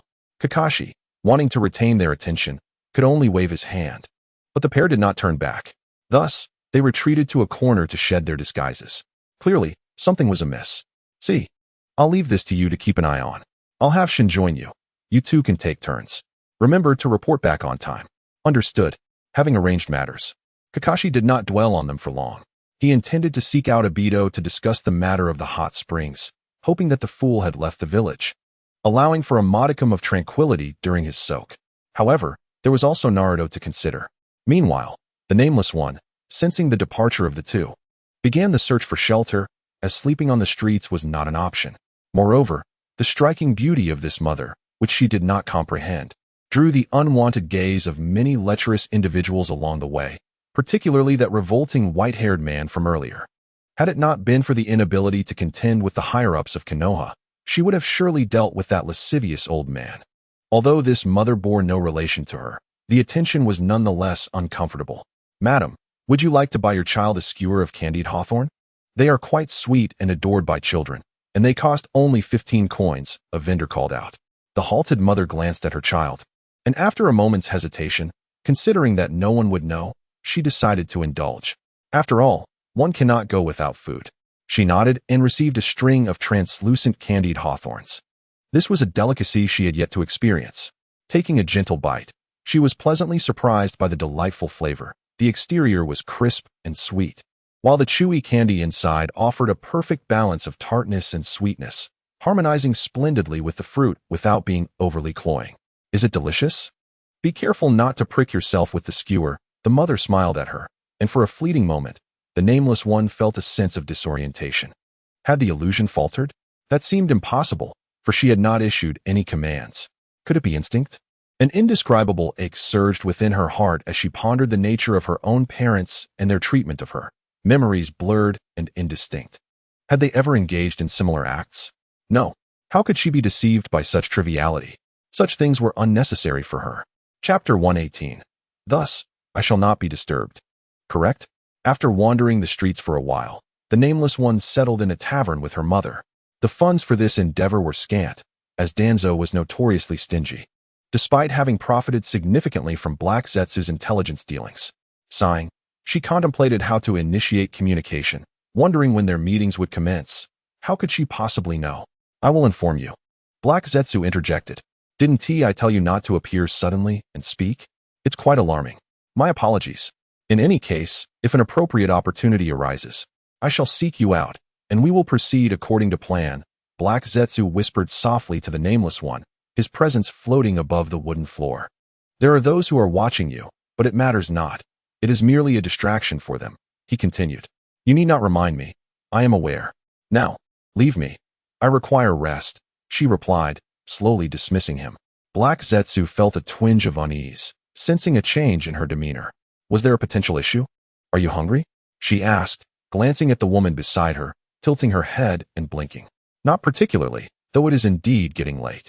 Does Yako require sustenance? Who is Yako? Isn't this fellow's own child, perhaps already utilized by Danzo? Let us take a brief respite before we dine. After a soft affirmation, she gently settled by Wuming's feet, remaining silent. The entire room succumbed to an unusual stillness. Gazing at the beautiful and exceedingly gentle woman, Wuming could no longer suppress the thoughts swirling within. Surely, this action could not be deemed strange. It ought to be permissible, merely a tool. She rose from the bed, astonished at how soft the Konoha bed was, a detail she had not anticipated upon lying down. Glancing around, Wuming closed the glass window, drew the curtains, and left the lights off. The in-room was enveloped in darkness, utterly tranquil. She simply observed the silhouette of the woman before her, then gradually closed her eyes. Embracing me. What troubles you, Yoko? Wuming remained unresponsive. With her eyes shut, a wave of warmth gradually filled her embrace. The hands at her back gently patted, tender yet resolute. So it is like this? A novel sensation surged within Wuming.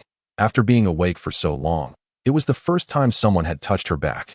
Given her constant vigilance against enemies, how could she allow anyone to touch her in such a manner?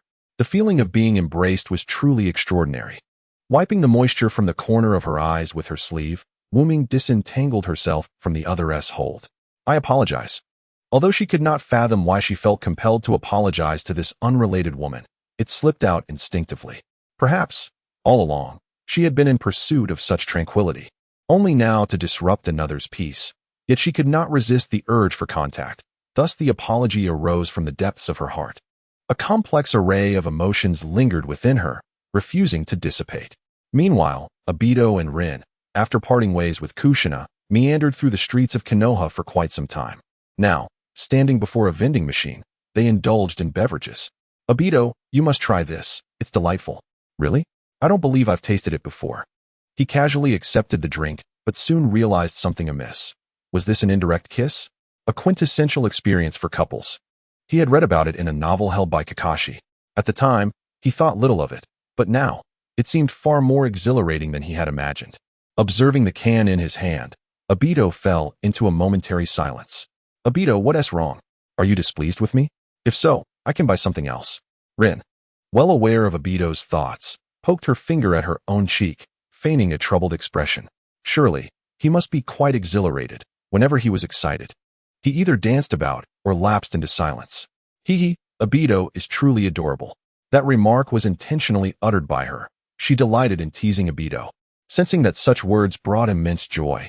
With this thought, Rin's delicate face flushed faintly in the spring breeze. No, how could I be displeased? Before he could finish, Aido tilted his head back and gulped down the drink. Be careful not to choke. You drank so swiftly. Did you taste anything?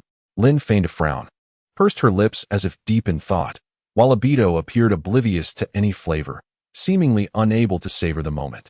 With a playful smile, Lin pulled the giggling Aido to a bench by the street, her mind racing with a new thought that made her feel bashful, yet she mustered the courage to speak.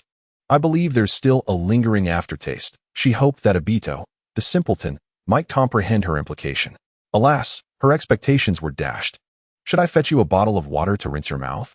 She halted Aido, who was about to rise, casting him a playful glare, her cheeks aflame. You fool. I won't jest with you like this again. How could you not understand? You've lived over 5 years longer than I have. Aido, noticing Lin's expression, suddenly realized he might have overlooked something significant. However, he pondered whether it was too soon. Did Lin secretly wish for him to be a bit more assertive? His thoughts drifted to the romantic escapades in their cherished paradise. Truth be told, I was merely teasing you, he began, but before he could complete his sentence, he noticed Lin closing her eyes and facing him. Aido, I have something to discuss with you. Their actions halted as they turned to the enigmatic masked figure. Kakashi, you rascal. Lin glared fiercely at Kakashi, furious that they had nearly shared a kiss just moments before. With hands on her hips, she expressed her displeasure, convinced Kakashi had acted with deliberate malice. This is betrayal. When he and Zhao Meiming are together, I shall cause a ruckus. Calm down. I'm here to inform you that the teacher said we should all soak in the hot springs tonight. Kakashi waved his hand, beads of sweat forming on his brow. If he had failed to evade Aido's punch earlier, he would have been laid out flat. It seemed Aido had not exerted his full strength during their earlier spar. You scoundrel. I won't let this slide. Aido extended his hand towards the sky, summoning a scythe and a flame fan from the Kimui space. Aido, please calm down. Lin grasped his arm, sensing an unsettling intensity in his demeanor. It appeared he was genuinely upset. Lin, Aido's face flushed as he turned his gaze back to Kakashi. This guy is definitely doing this on purpose. I have no such malicious intent. Kakashi watched as Aido relinquished his weapons, prompting Lin to step between them. All right. You two, stop arguing. Aido, put your weapons away. Kakashi, just inform the teacher that Aido is aware. Well then, I shall take my leave. Kakashi, having not truly grasped the situation, had rushed to find them. Aido carelessly tossed his weapons back into the Kimui space, letting out a huff. Observing his demeanor, Lin waved her small hand and leaned closer to his ear. All right, next time we can visit your space. Lin, but no excessive antics. Of course not. I shan't engage in anything you dislike. Petting Aido's head, Lin felt an inexplicable sense of accomplishment. What was that weapon earlier? I've never seen you wield it before. That was Chapter 119. You can't possibly be a novice, can you? Sister Kushina, we have arrived. You are here quite early. Since I need not cook and there is little to do at home, I caught sight of the approaching Terumi, Mei, and Rin. Kushina smiled at Tsunade beside her. You invited them as well? Having more people around will surely create a more relaxed atmosphere. It's not as if I summoned them solely to make you spend money. Casting a sidelong glance at Kushina, Tsunade inquired of Shizune. How much do we have left? It should be sufficient, she replied. Listening to their exchange, a sense of satisfaction welled up within Kushina. Spending money may not always be delightful, but having others splurge on oneself is undeniably pleasurable. It is no wonder that some women are materialistic. Hey, is Lady Tsunade joining us too? Rin playfully grinned at Tsunade. To her surprise, Tsunade reached out and pinched her cheek. You all should stop pretending. There are flaws in your act. As your elder, I find it quite amusing. Terumi May lowered her head, stifling her laughter. Only able to see her two companions while missing the tips of their toes. Ahahaha, have we been discovered? Kushina scratched her head, resembling Minato. It must have been your idea. Children these days. Hee, Lady Tsunade is the best. They all chimed in unison. As they praised her, Kushina glanced at the two, and thus the three of them shouted together. The flattery delighted Tsunade, and before her cheeks could redden, she turned and entered the establishment, with the trio and Shizune chattering excitedly behind her. With recent reforms, the current hot spring establishment offers numerous services, including massages and dining options. Yet, Kushina felt there was still an element of fun lacking. However, the comparison between her past life and the present was stark. It wasn't the absence of mobile phones that made the difference, but rather the lack of companionship and the vibrant atmosphere. Additionally, there were far more beautiful young women around now. Meanwhile, Kakashi had located Jiraiya, who was preparing to find a restaurant for a meal. Lord Jiraiya, did you say hot springs? Understood, I shall attend. However, let me treat you this time. It feels rather awkward to keep mooching off my disciple. Kakashi said nothing in response, merely thinking how extraordinary it was for him to have such a thought. He had enjoyed the meals he had shared with them. Let us meet in front of that establishment later then. All right, Kakashi, since we're heading there anyway, it wouldn't hurt to report it together, would it? Why not join me? Jiraiya chuckled, draping an arm around Kakashi's shoulder. Very well. You know, you exhibit none of the youthful enthusiasm. How could any girl possibly be attracted to you? Just as he was about to retort, Kakashi heard a devilish voice call out. 1821, 1822. Kakashi, what a surprise to see you here. And is this the legendary Jiraiya, one of the Sannin? Observing the ninja before him, clad in a tight green suit with glossy black hair, Jiraiya felt a tinge of confusion, but was certain he must be a fan. Hey, I must commend your discerning eye, Guy. Are you not going to continue? Remembering something, Guy switched to a handstand and declared, Right. I nearly forgot. Since I have encountered such formidable seniors, I must burn with even greater passion for youth. The boisterous clamor completely interrupted Jiraiya's self-introduction. Why is it that he is never allowed to finish his thoughts? Lord Jiraiya, you see, that is the zeal of youth. Jiraiya recalled who he was, Might Guy's child. Indeed a spitting image of his father. Laughing heartily, he raised an eyebrow, thinking that this kid, Guy, was perhaps a tad too enthusiastic. Before long, they spotted Minato and Aido outside the hot spring establishment, accompanied by Naruto. These two rascals have come as well, Jiraiya mused, patting his somewhat depleted wallet with a tinge of apprehension. He was far from wealthy, like Tsunade. His expenses were primarily funded by the income from his writing. Teacher Jiraiya, I suppose this is your first visit here? Minato inquired. No, I've only been to taverns before, Jiraiya replied with a chuckle. Minato could surmise what his teacher had been doing in such establishments, mostly boasting to the barmaids. That white-haired old man has a rather lewd grin. Even more so than Aido when he sees Rin. Naruto exclaimed, pointing at Jiraiya and then glancing at Aido. Hey, you little rascal. Did I ever look like that when I saw Rin? Aido retorted, lifting Naruto by the scruff of his neck and glaring at him. Naruto tugged at Aido's cheek. Of course, just ask Rin, and she'll confirm it. After setting Naruto down, Aido turned to Jiraiya, pondering whether it might be prudent to inquire about Rin. If Jiraiya truly was that brazen, a change of behavior would be advisable to spare her discomfort. Everyone else here, let us proceed. At that moment, Kushina, having just adjusted her towel, frowned slightly as she sensed the chakra of Minato, Kakashi, Jiraiya, and Aido. Whereas Naruto, no, that is not right. His chakra is too weak. After a careful assessment, she discovered Naruto was indeed present, and she felt a sense of relief.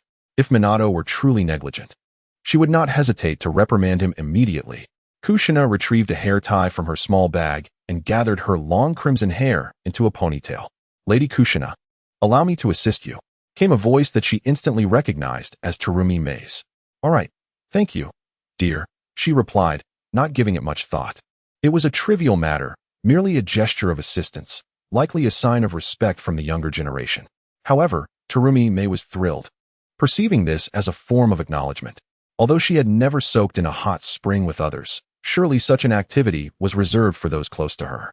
"All right, let us wash up together," Kushina declared. Together?" Terumi Mei hesitated, aware that one must bathe before entering the hot spring, but did it necessitate doing so in unison? The little girl seemed shy. "We're all girls. What is there to be shy about? Later, you can help scrub my back." Rin. Kushina was puzzled by Terumi Mei's bashfulness. It was amusing to see someone so timid, even more so than herself, who had once been a man. What a charming little girl. She presumed that Terumi Mei must have spent time with Tsunade. She decided not to dwell on them. After all, the hot spring was a communal space, and they would eventually converge. "Mei, this isn't your first visit to such an establishment, is it?" Kushina asked. "Well, I've only been at home," Terumi Mei replied. "You have a hot spring at home." As the scene unfolded, Kushina found herself taken aback.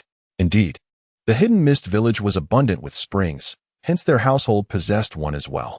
Upon reaching the shower area, Kushina glanced at Terumi Mei and remarked, "Why are you still wearing a bath towel? You'll end up soaking it completely.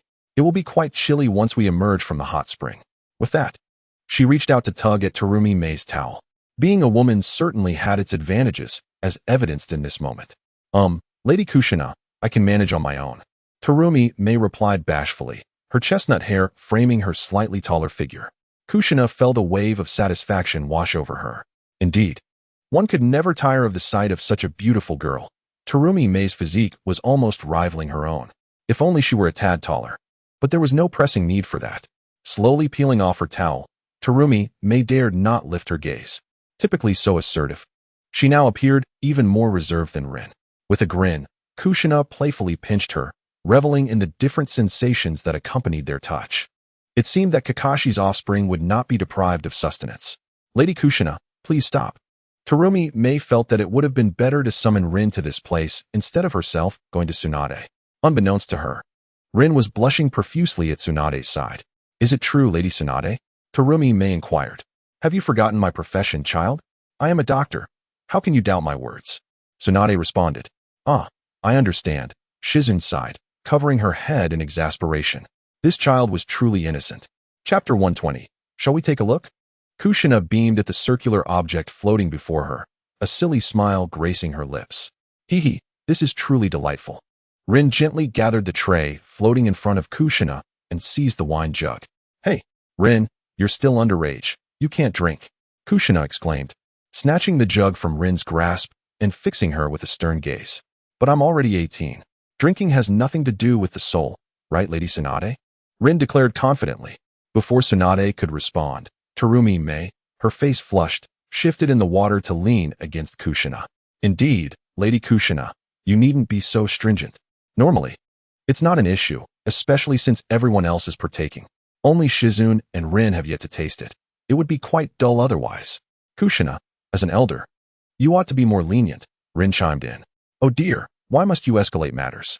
Just speaking isn't enough. You resort to physicality too," Kushina said, playfully swatting away Tsunade's wandering hand, before nodding at Rin in resignation.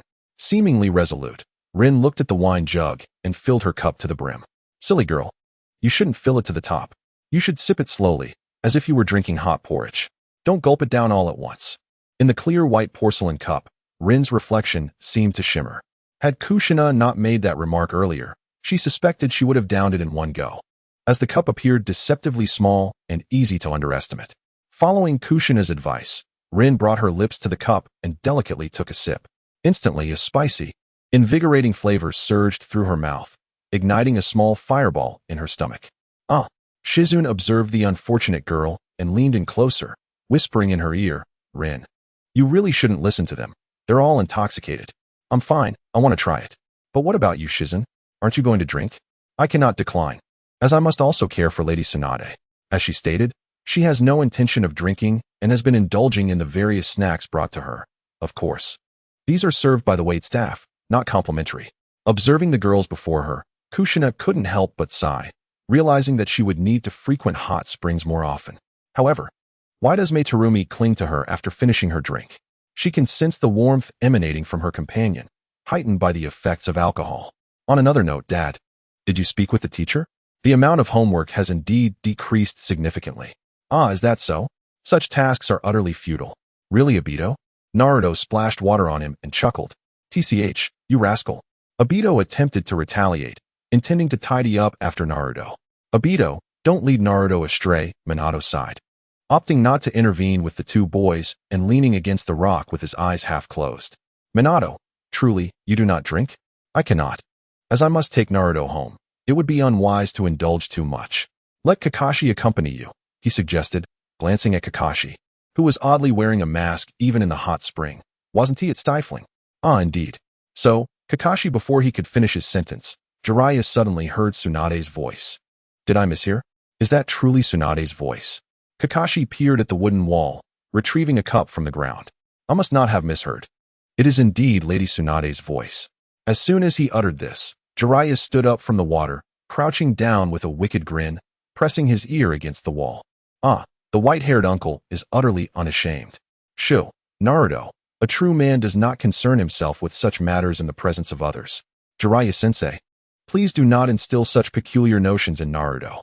1, 2, 3, 5 individuals, Jiraiya laughed. Minato, you must have met Nagato, right? He settled back into the hot spring. I feel more like an intermediary, merely introducing Amigakure to Sunigakure.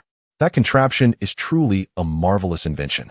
Indeed, it can transport collected rainwater to the other side. Some elements resemble the flying thunder god technique. ISNT at what Kushina acquired from that device. Indeed, on the other side, in the adjacent area, Nameless propped herself up, resting her upper body on the stones of the hot spring. After dining, she hesitated before entering this establishment. Please give me a massage. Yoko truly knows how to indulge. How about you help your mother relax later? Turning to glance at the gentle woman, Nameless instinctively nodded, although she was reluctant to admit it. She found role-playing to be rather enjoyable. However, why was it so noisy next door? It seemed as though many people were present.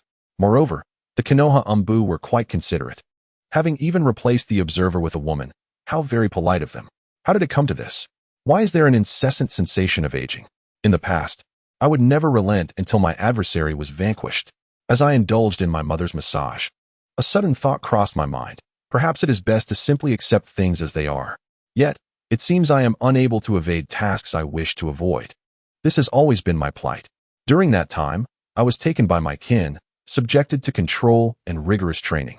And it feels as though I have never truly been able to relinquish anything. What exactly has gone awry? Although sealed for an extended period, I retain the mindset of a teenager, ensnared in my own cognitive labyrinth. Hey Yoko, is it time yet? I'm coming. I suddenly realized something was amiss.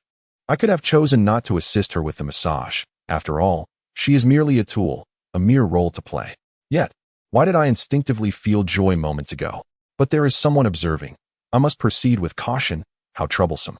With a scoff, I stepped into the hot spring, my gaze falling upon the woman's back, which bore scars from whippings.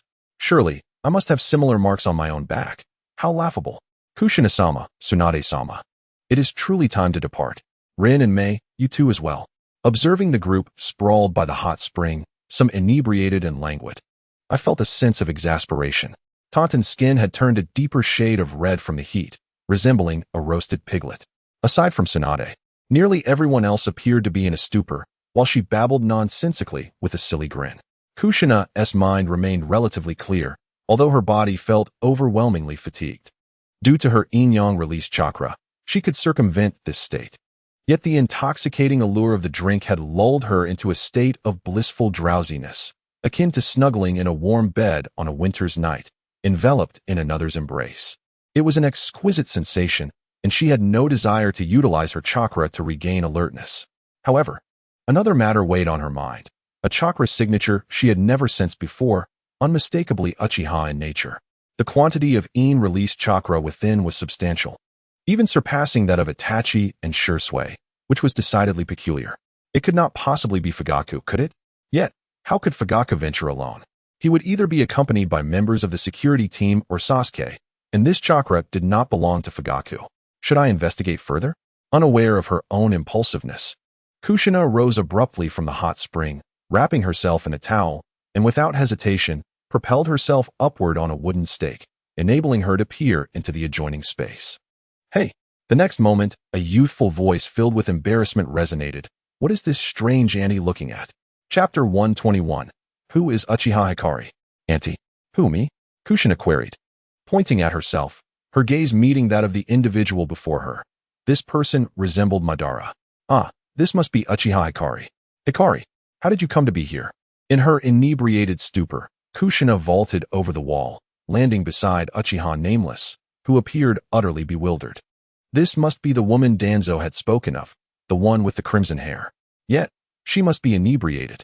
Kushina-sama, silently observing from a distance. Shizune gasped softly as Kushina tumbled over the wall. On the other side, Minato heard the commotion and felt a twinge of anxiety. What could possibly be wrong with Kushina? Yet, he was unable to investigate, which was quite a predicament. Shizune, is everything all right? Yes, it's nothing serious. But she seems to be intoxicated and has ended up on the other side. Shizune dared not utter Kushina's name too loudly, yet she recognized Minato's voice, indicating they were indeed nearby.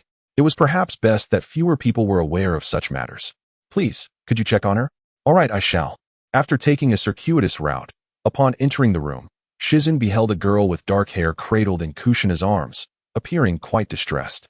Let me go, you scoundrel. Light. Why have you come here so suddenly? Hee, don't be in such a rush. How about I become your mother? Kushina, thoroughly enveloped in a haze of inebriation, was somewhat oblivious to her own words, yet she expressed her thoughts nonetheless. What do you mean, Light? Let me go? Even the nameless war machine could not escape the seemingly frail grasp of Kushina, whose arms were as immovable as mountains. The notion of her acting as a mother was indeed perplexing. Meanwhile, the woman on the other side seemed momentarily incapacitated. Why would anyone dare to take her child? Under the influence of the illusion, her ability to think clearly was severely compromised. Light is your name, do you not remember? The Nameless One gave it to you after those people. Have you forgotten? The struggling Nameless One suddenly ceased her movements, leaving Shizune in a state of bewilderment. What was transpiring? Light recalled the painful memories she had tucked away, faces of her parents, vague yet familiar, holding her hand. Why are you crying? Be good now, don't cry. Meanwhile, Kagaya, lurking beneath the ground, remained unaware of these events. Years prior, when she had drawn near to Kushina, she had been discovered. Although she escaped capture, the incident had frightened her greatly. Thus, she had chosen to forego monitoring anything within 100 meters of Kushina. Wiping her tears, Uchiha Light glared at Kushina. How do you know about me? Oh dear, it's simply what I have seen. Seizing the moment as Kushina stood and waved her arms, Shizune quickly grabbed her and made a hasty retreat. Apologies, little sister. She's drunk, I'm truly sorry. Wait, Shizune, Light is still over there. Reluctantly being pulled away, Kushina caught sight of Minato in his bathrobe. Darling. He swiftly caught her as she lunged forward, discreetly adjusting her bath towel that threatened to slip, clearly indicating her inebriated state. Daddy, is mommy drunk?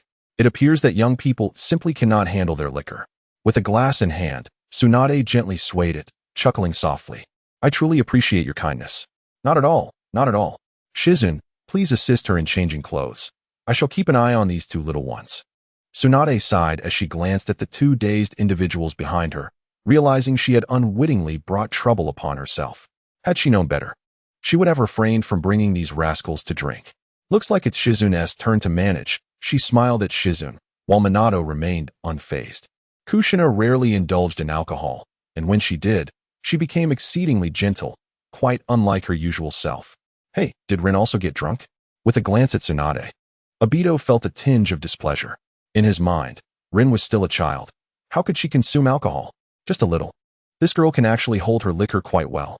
But Aido, when you take her home later, do be responsible. I am not that kind of person. Aido, who initially intended to question Tsunade, felt shy upon her remark. Jiraiya nudged him with an elbow, sharing a cryptic smile, only to be met with a glare from Aido. Once everyone had changed into their respective outfits, they returned to their homes. Konan was assigned by Minato to the slightly inebriated Kakashi. Hey, don't lean on me like that. Kakashi protested, brushing off Conan's hand with a hint of distaste, yet he knew that if he moved away, she would surely stumble.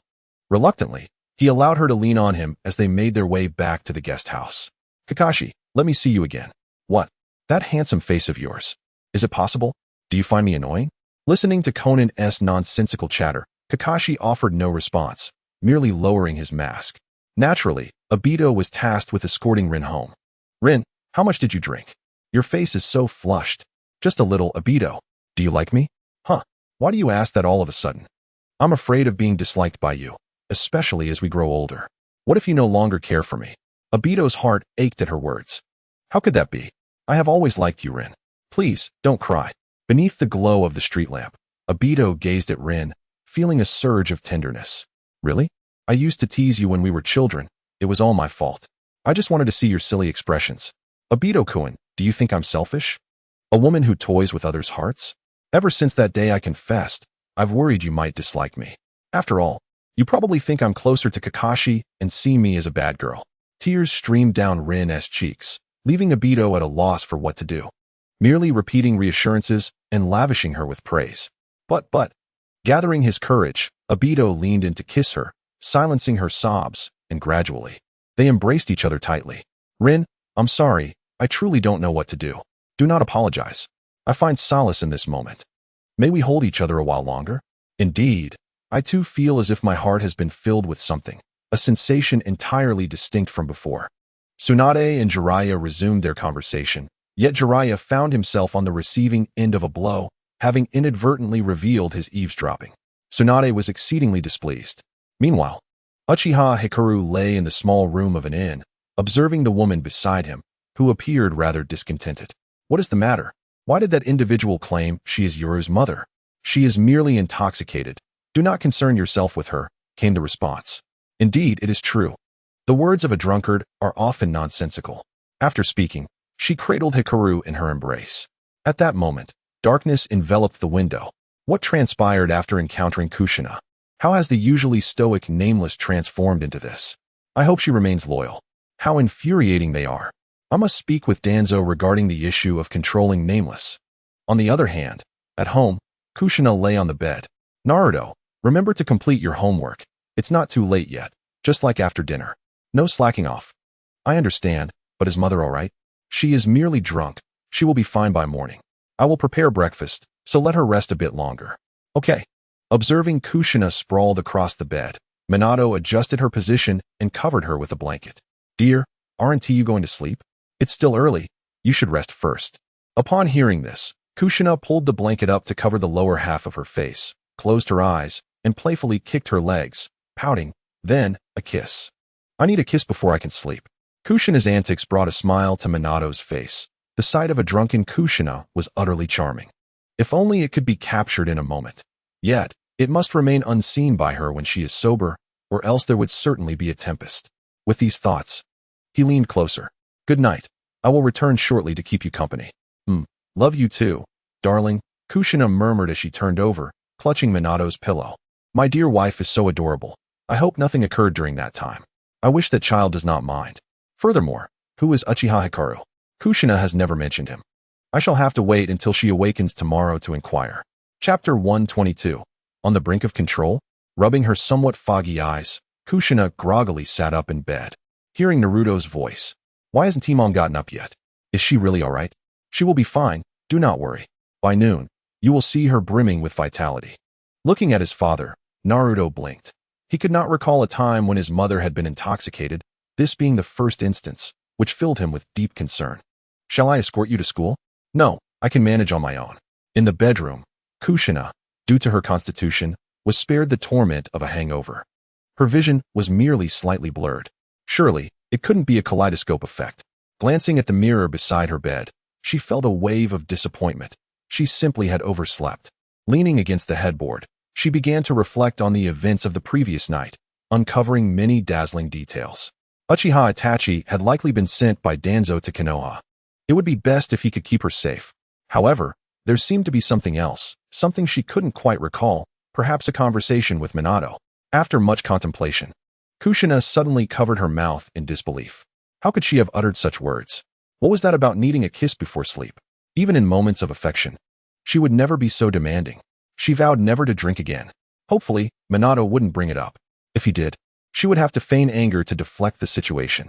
Once dressed, Kushina tidied the bed and then noticed Minato entering, leaving her feeling somewhat flustered. "Oh, my dear. You're awake. I intended to call you, but since you're up, how about we have breakfast first?" About last night." Minato observed Kushina's demeanor and instantly grasped her unease, quickly opting to change the subject. "By the way, who was that little child you were holding yesterday? Do you remember?" "Ah, yes, she is Uchiha Nameless, the one who was unsealed by Danzo and Kagaya from the Warring States period." "I see. Well, I must head to the office now. Make sure to have a hearty meal." Minato affectionately ruffled her hair and pinched her cheek before accompanying her to the dining room, only to leave afterward. Fortunately, he did not mention the previous night's events. Otherwise, Kushina would have found it difficult to contain her embarrassment, potentially delivering a devastating blow to her composure. Minato's cooking was truly delightful. A pity that being Hokage had its drawbacks. He couldn't indulge in the luxury of leisurely meals. Starved, Kushina, having not washed her face, began to eat. The reason for her hunger rooted in the fact that she had consumed copious amounts of alcohol the night before without much food. It was a leisurely day, and she hoped that no one would come knocking, particularly not those few children. She longed for a moment of tranquility and realized it had been a while since she last visited Mikoto. Mikoto's home was often quiet, and having grown accustomed to a lively atmosphere, Kushina occasionally yearned to experience such a serene environment. After freshening up and donning an outfit reminiscent of her usual attire, Kushina decided to head straight to Mikoto's house, empty-handed. As for tidying her own home, that could wait until the afternoon, and she could manage to return in time to prepare a meal after a brief outing. With a heart full of anticipation, Kushina opened the door only to be met by a somewhat rough little hand raised in the air, as if to knock. Tachi, you know about my situation, right? Kagaya intends to control me through Danzo. Do you have a solution? I am currently trapped by my own Sharingan. Please help me. I no longer wish to torment myself or others." With that, several shurikens appeared in her hand, and the kaleidoscopic pattern in her eyes began to spin. This caught Kushina off guard, though she quickly regained her composure, averting her gaze from his eyes, and swiftly formed hand seals. Would release, would binding jutsu. In the next moment, her opponent was ensnared by her wooden technique, with branches obscuring their vision. Alas, it was a pity for her home-s floor. She nearly resorted to cuttings, lest her adversary require rescue. This wooden ninjutsu was her own creation, initially devised to craft a swing for Naruto. Now, slender and supple tendrils bound Uchiha K's limbs, thereby restricting their movements. Fortunately, her previous training sessions with Shursui had equipped her for this. Otherwise, she might have been ensnared as well. The thought was indeed frightful. Speaking to herself, Kushina patted her chest, realizing that she could no longer indulge the likes of Danzo and Kurizetsu. However, the seal was likely on the tongue. Yet it seemed improbable that such a mark could exert control from a distance. After pondering for a time, Kushina found herself at a loss and decided to inspect her own body for any seals. Apologizing internally, she finally discerned a mark on K's shoulder. It was not an opportunity for mischief, as they were both women. What advantage could there be? This type of seal was unfamiliar to her. But given her extensive knowledge of various seals, it presented merely a minor inconvenience. Consequently, she resolved to consult Orochimaru regarding this matter. First, she established a barrier around Uchiha K, then personally ventured to the Konoha experimental facility. "You mean to say that you possess a seal that you cannot manage, and yet you expect me to handle it?" Orochimaru raised an eyebrow slightly, scrutinizing the youthful appearance of Kushina before him. If his memory served him correctly, she and Minato were nearing their 30s. He found it perplexing that Kushina, a member of the Uzumaki clan, could not resolve this issue herself. Moreover, when had Danzo developed such an artifact? Did he truly possess such capabilities? Perhaps it was a gift from Kurizetsu. How intriguing. It was not that it was entirely impossible, but rather a cumbersome task that would consume considerable time. "I must prepare lunch for Minato," he remarked, utterly at a loss for words. This woman was indeed admirable, though the burden was his own. "Very well, Kabuto, you shall continue this experiment, but do not err." "Understood, Lord Orochimaru," replied Kabuto, donning his everyday gray kimono. Orochimaru followed Kushina closely. Throughout their journey, Kushina felt compelled to strike up a conversation. Otherwise, the atmosphere would grow awkward, yet she was uncertain of what to discuss. Suddenly, she recalled, "Have there been any interesting inventions recently?" "Interesting? You mean the tasks that Minato assigned me?" such as portable telephones and compact computers? Yes, precisely that, she exclaimed, yearning to play games at home, confident in her reflexes that she could outplay anyone. The compact computer had been developed and was in use. Though the intricacies within were not my forte, I merely enlisted the help of those skilled in such matters. Mass production should not take long. While the portable telephone remains in the experimental stage, what do you intend to do with these? Or what amusing activities does Konoha plan to undertake? Games. Playing games. It's so dull at home every day. Surely those can be used to play games, right? Your inventions can manage that, Kushina exclaimed, her excitement palpable. After all, being a housewife could indeed be quite tedious. It is indeed possible, albeit with rather simple and childish amusements. However, they shall gradually become intriguing. And it appears that this transformation shall not take long, which is delightful. As I open the door, leading Orochimaru into my home, it seems that the time for gaming is near at hand. The technological prowess of the Naruto world remains impressively high, yet it has been previously overshadowed. Observing Orochimaru diligently changing his slippers, Kushina suddenly perceived an odd elegance in the currently benevolent snake uncle. Is this how you intend to bind her in the living room? Pointing towards Uchiha Itachi, who was ensnared in wood-style jutsu, Orochimaru smiled faintly. That was quite abrupt. There was no other choice, haha. It would have been disastrous had we delayed. With a wave, Kushina indicated the seal on Itachi's shoulder to Orochimaru, who, with his extensive knowledge of sealing techniques, quickly surmised the complexity of the situation. Multiple layers overlapping, no wonder you find it troublesome, he remarked. Then I shall entrust this to you. I assure you, your efforts will not go unrewarded. Please stay for lunch. With a smile directed at Orochimaru, Kushina planned to venture out for ingredients, leaving the situation in his capable hands. After all, it was still early, and the time for preparing lunch had not yet arrived. Her reluctance stemmed purely from a desire to avoid complications. Upon opening the door, she encountered a pale hand. Chapter 123. After the elder's queries, apologies must follow. Oh, Nagato has arrived, along with Conan.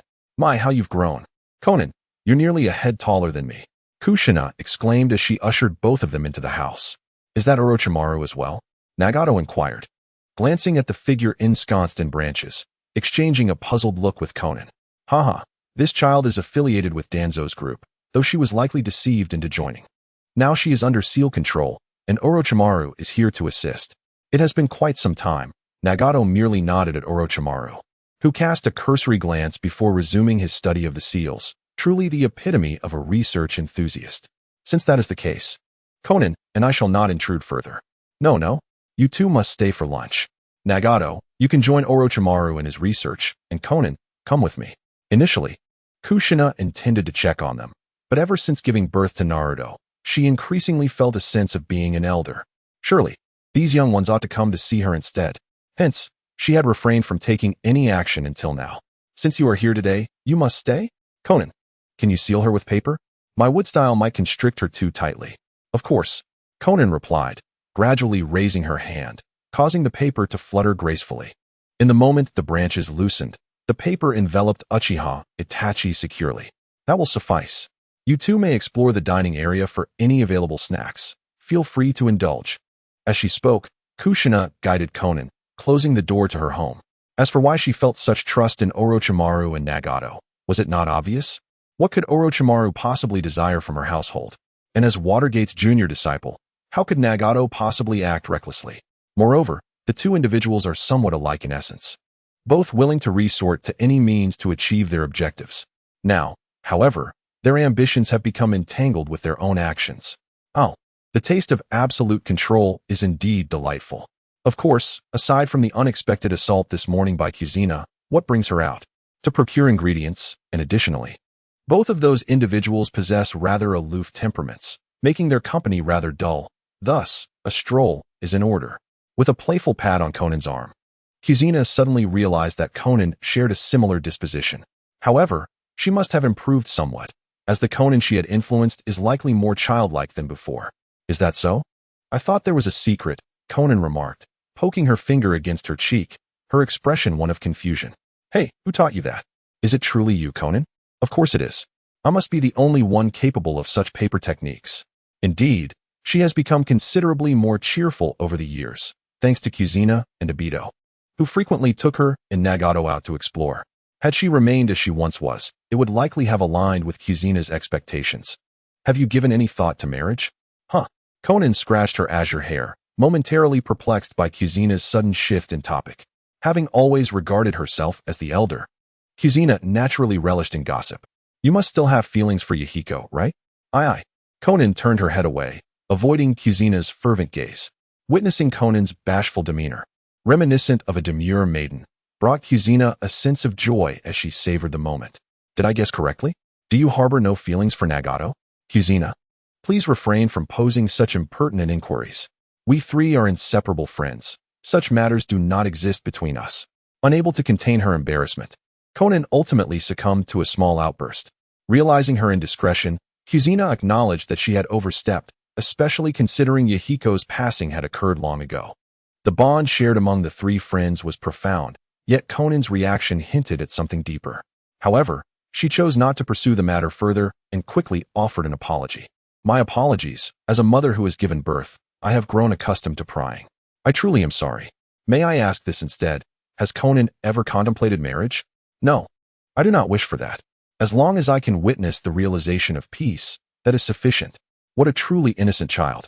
Casting a glance at Kushina, Conan prepared to counter. Isn't Kushina considering having another baby? Absolutely not.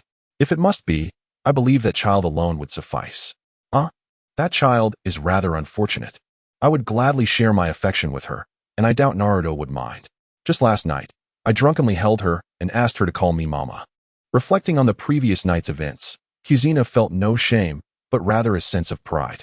This left Conan feeling frustrated, as she struck a soft punch in the air, inwardly vexed by Kushina's flawless demeanor. At the tender ages of 5 and 6, Naruto was at a stage of obedience. His father, Minato, was rumored to be the most gentle man in the ninja world. Although the truth of this rumor remained uncertain, during recent meetings and from encounters in previous years, Minato presented himself as a man of impeccable appearance and demeanor, truly a flawless house husband. It was rather intimidating. I should not have overestimated myself. Such a fortunate individual. It was enough to evoke envy. So, shall we first indulge in a cup of tea? Or perhaps coffee? What would you prefer? Consider it my way of making amends. Aren't we supposed to be shopping for ingredients? Furthermore, there's no need for apologies. I wasn't genuinely upset. Conan waved her hand dismissively, surprised that Kushina would actually feel remorse. To her, she must appear as a subordinate and a child. Yet, what she stated was true. There was no genuine anger. Faced with the person who rescued both herself and Nagato, how could she harbor any feelings of resentment?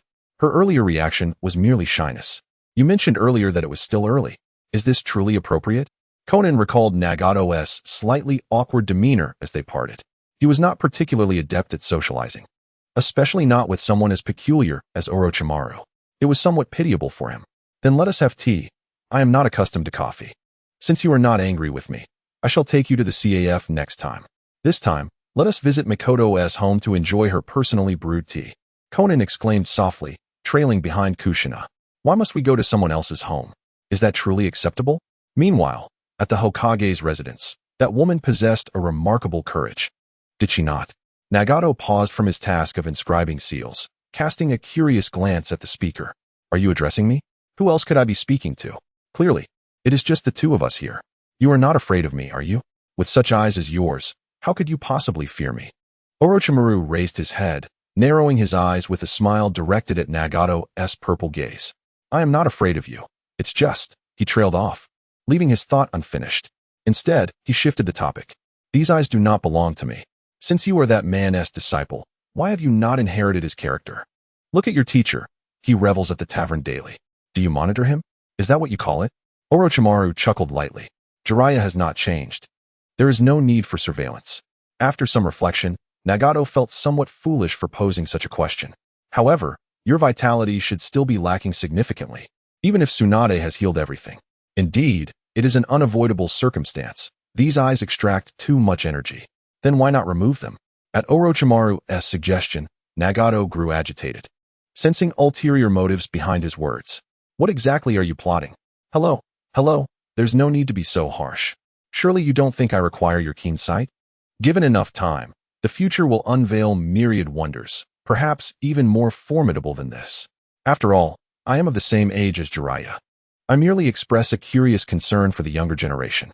Upon hearing this, Nagato did not lower his guard, but softened his tone instead. The reason for my visit to Kushina today pertains to this matter. I see. That's quite well. However, I would appreciate it if you could assist me with one task. Release this individual from the illusion, a feat I trust you can accomplish. Why? Have you not noticed that this seal is connected to the chakra of her eyes? Moreover, she currently possesses the Mangeki. Understood. Laying down his pen, Orochimaru gently closed his eyes to unveil the paper covering the eye. Nagato tucked back his hair and cast a glance at Uchiha Hikaru before turning away. Is that sufficient? Although Orochimaru was already aware of the remarkable qualities of the Rinnegan, he was astonished by the swiftness of this revelation. Indeed, this child's Sharingan is rather unique, possessing 3 distinct ocular techniques. Quite impressive. Chapter 124. Is it painful? Pain is not right. Observing the somewhat bashful Uchiha Hikaru, Kushina found it difficult to decipher his thoughts. When did Uchiha become like this? Weren't they typically so proud and stubborn? Please wait a moment.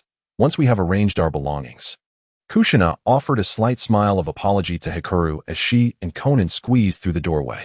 Upon entering, she spotted Nagato and Orochimaru seated on the sofa, maintaining a considerable distance from one another. Have you two been arguing? Why do you ask? Do Nagato and I appear to be in a poor mood? Orochimaru chuckled, leaning against the armrest of the sofa, one hand supporting his head. It's not that. It just feels rather strange. Well, as long as there are no altercations. That is sufficient. Konan, why don't you attend to matters in the kitchen while I check on that child? Nodding, Konan entered the kitchen with an armful of ingredients. I'll assist as well. Observing Nagato, whose eyes were obscured by his hair as he stood, Kushina was taken aback. Nagato, you can cook? I can. Then I appreciate your help, both of you. Plopping down beside Orochimaru, Kushina waved at the downcast Hikaru, who promptly approached. Orochimaru, intrigued, regarded the two. Hikaru, did you not harbor a deep-seated resentment toward this world? As soon as the words escaped his lips, Kushina felt an inkling of embarrassment, yet there was no remedy, having been led astray by that rascal Aido. Indeed, after being released by Danzo and Kaguya, my heart was engulfed in anguish and despair. Those who persecuted me have all perished, thus this world, a world filled with suffering, should not exist. The torment within my heart remains unexpressed. Hikaru bit her lip, articulating her reality. However, despite only having spent a little over 2 days in Konoha, I find it exceedingly difficult to harbor hatred. The pain seems to have melted away much of my reluctance to engage in actions I once shunned. So, do you believe I can assist you?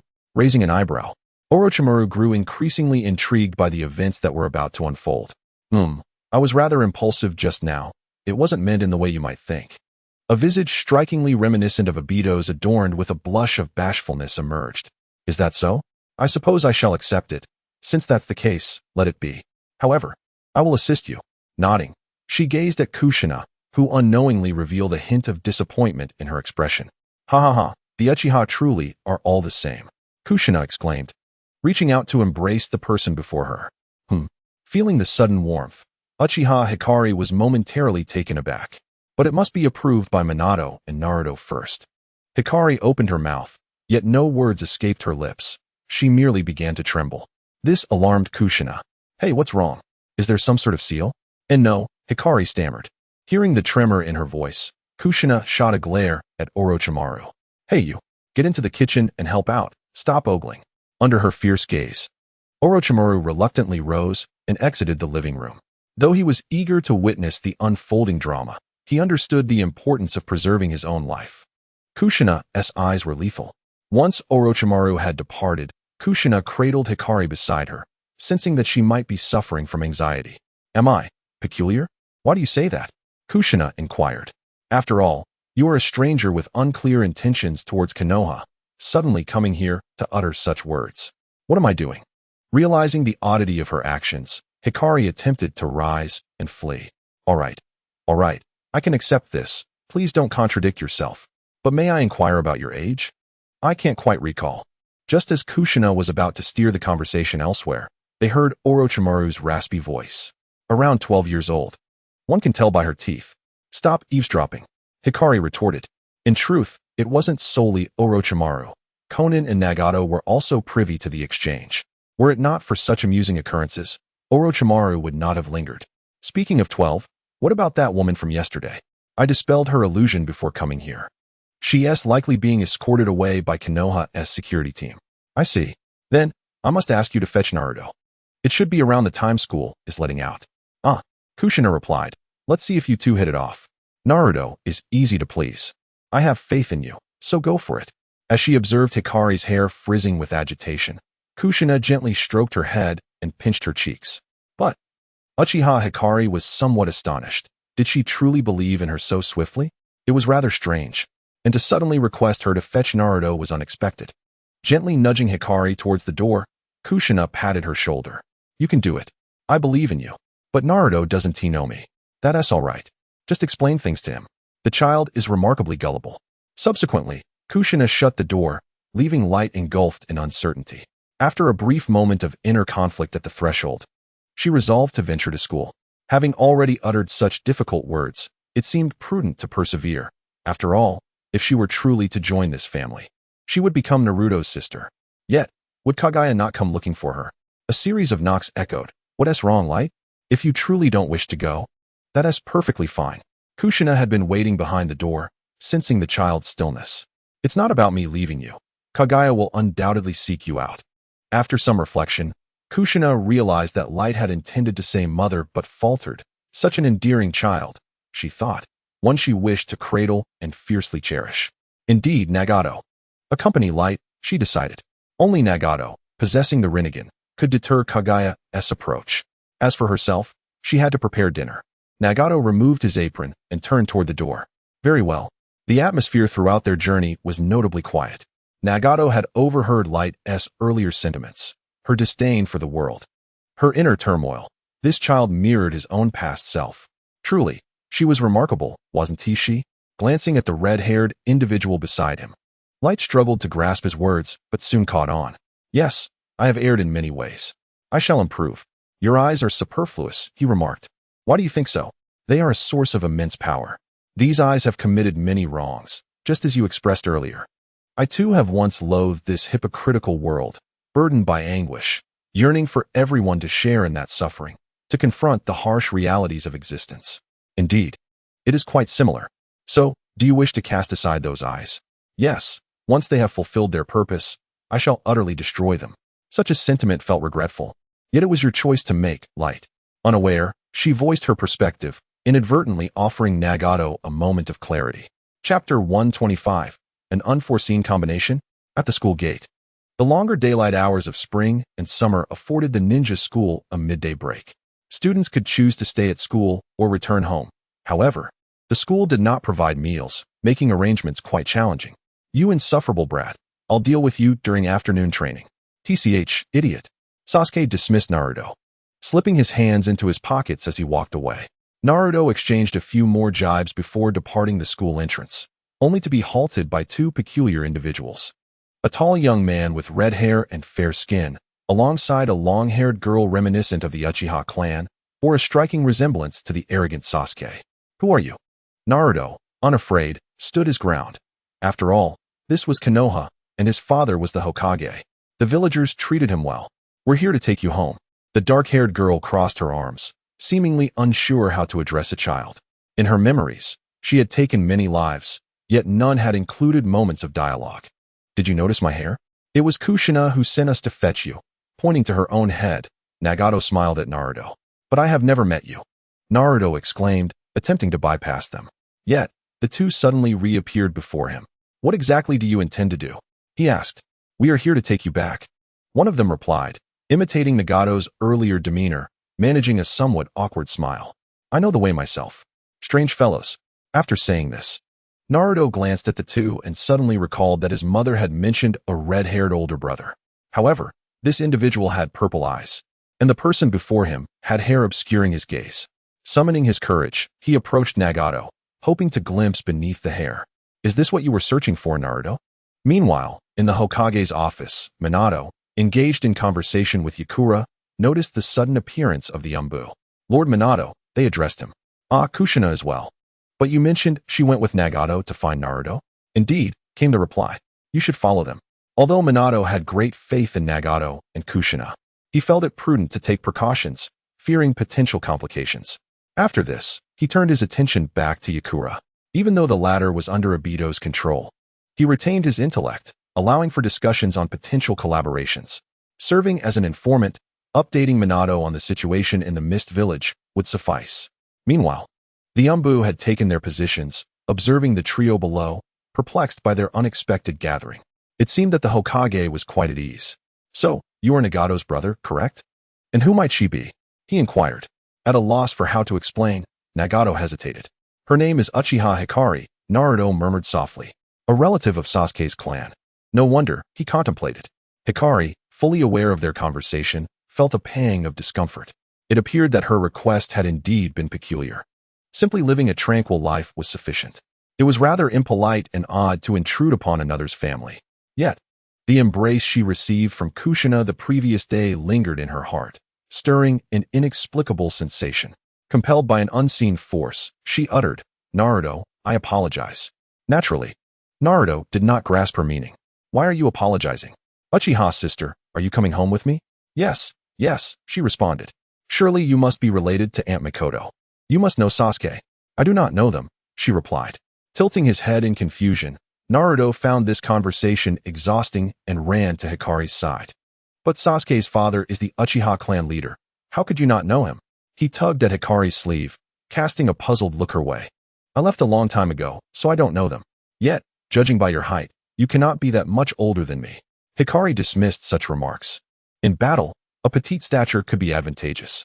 "I should be 12 this year." "Should be? That's merely 6 years older than me. Are you returning to school?" "You lack a forehead protector, so you must need to attend school." Throughout the journey, Naruto incessantly bombarded with questions, most of which were answered honestly. Save for some peculiar inquiries, such as whether she had a crush, if she intended to marry someone from another clan, or if she might have feelings for Nagato. Both Kaido and Nagato found themselves quite exhausted from Naruto's incessant chatter, particularly since neither of them were adept at deflecting questions, being rather straightforward individuals. "Mom, are you all right?" The moment the door opened, Naruto flung off his shoes and dashed to the kitchen. "What do you mean, are you all right?" "Oh, you must be referring to my drunken state. I'm fine now, just needed a little extra sleep. Nonetheless, you should properly put on your slippers and tidy up your shoes." "Uh-huh. Oh, the young uncle is here too."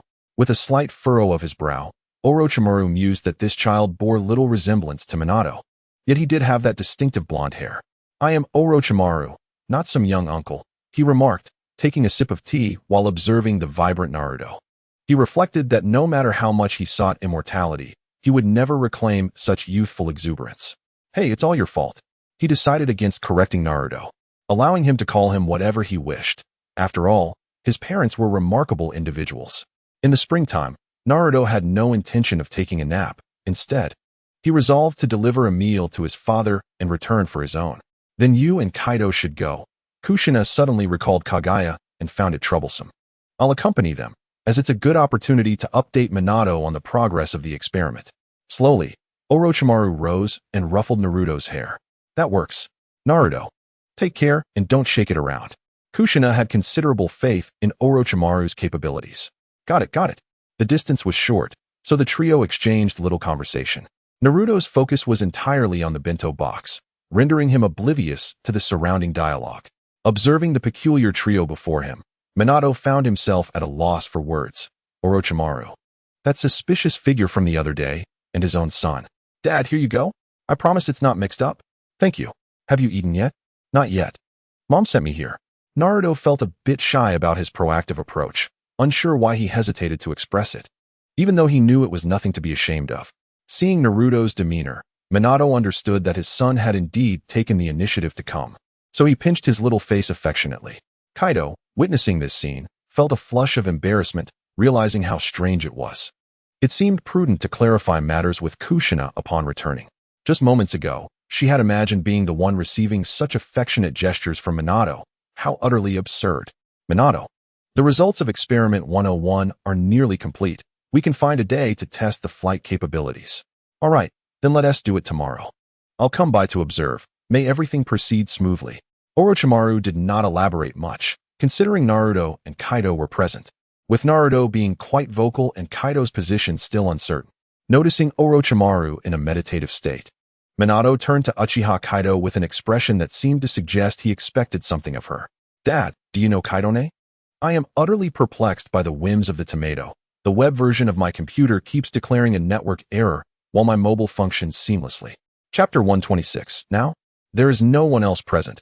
I do not recognize them. Likely a junior acquaintance of your mother. Watergate candidly stated the truth, with nothing to conceal from Naruto. After all, he had not concocted any plausible fabrications. Is that so? Then I shall return to inquire with mother. She hasn't even introduced anyone. Yes, do hurry back, lest you find yourself famished. Nodding, Naruto turned to retrace his steps, while the remaining light silently followed behind. Orochimaru cast a sidelong glance at Watergate, offering him an enigmatic smile, which left Watergate somewhat puzzled. Why was Orochimaru joining the return? Did he intend to dine at their home? Such an occurrence was indeed rare.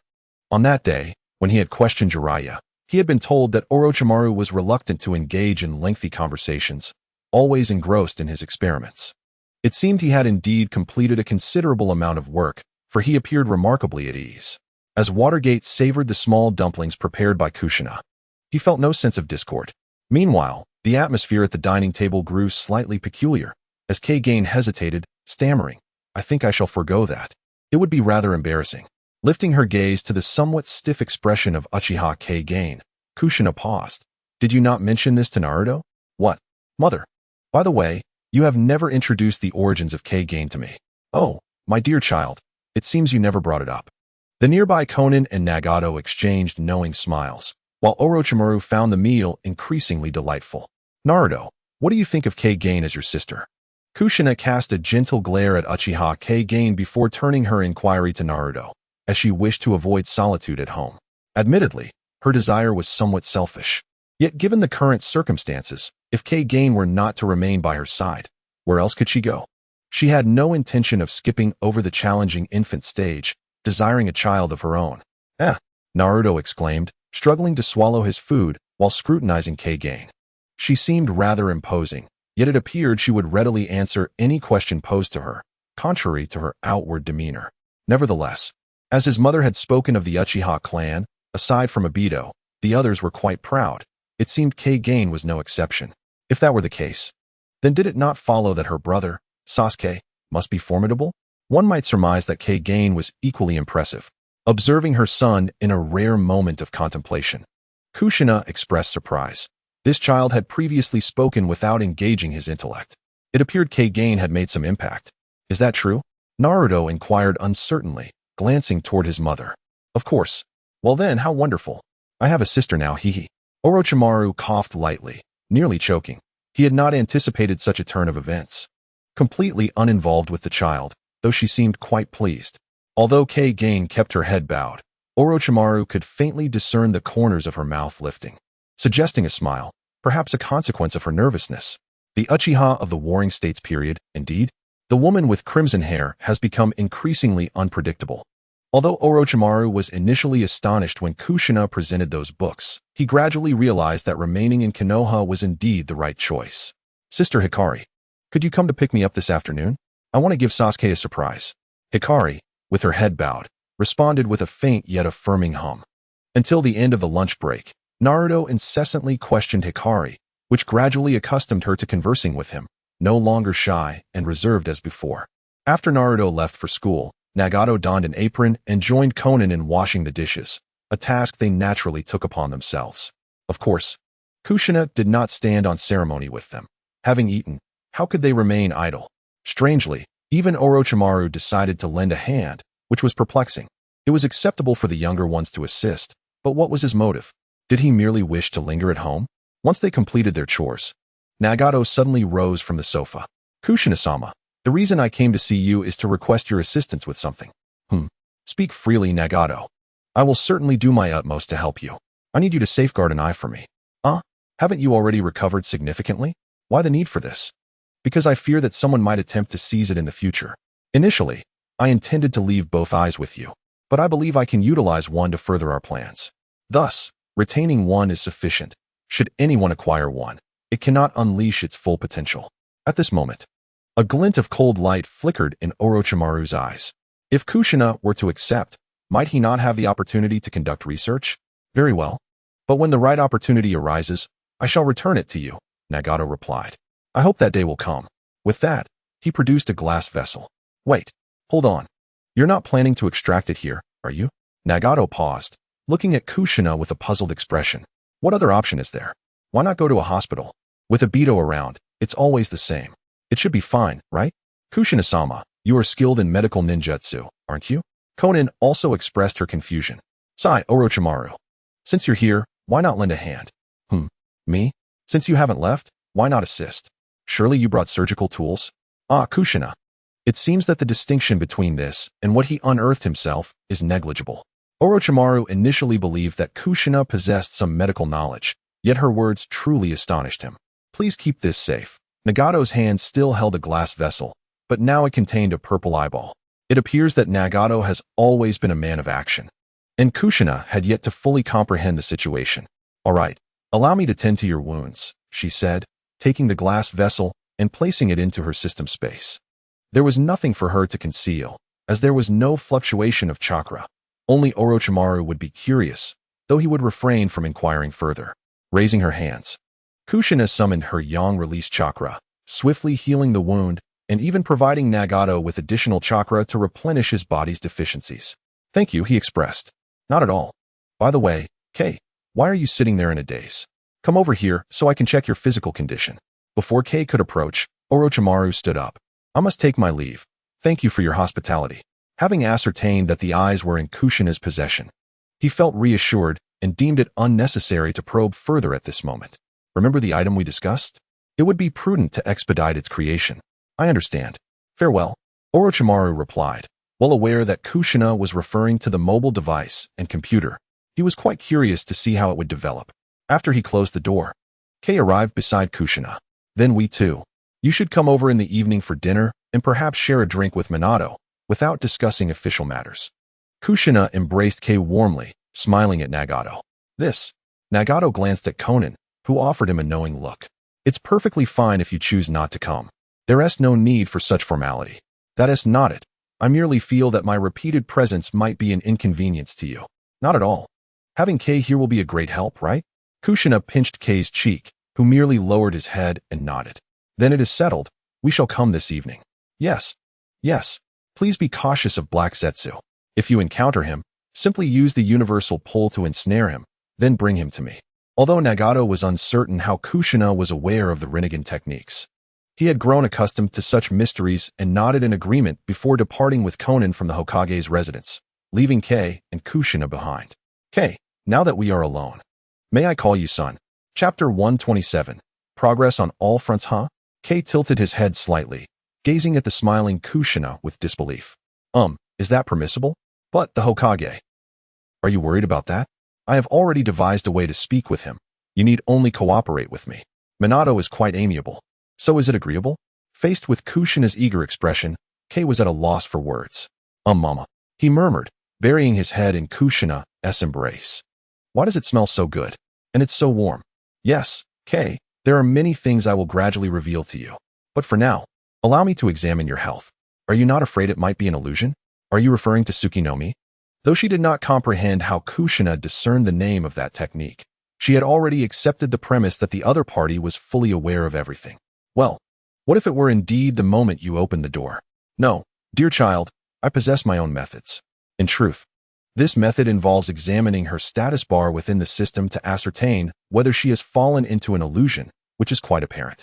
This feature was acquired through a rather delicate task, specifically, nursing Mikoto.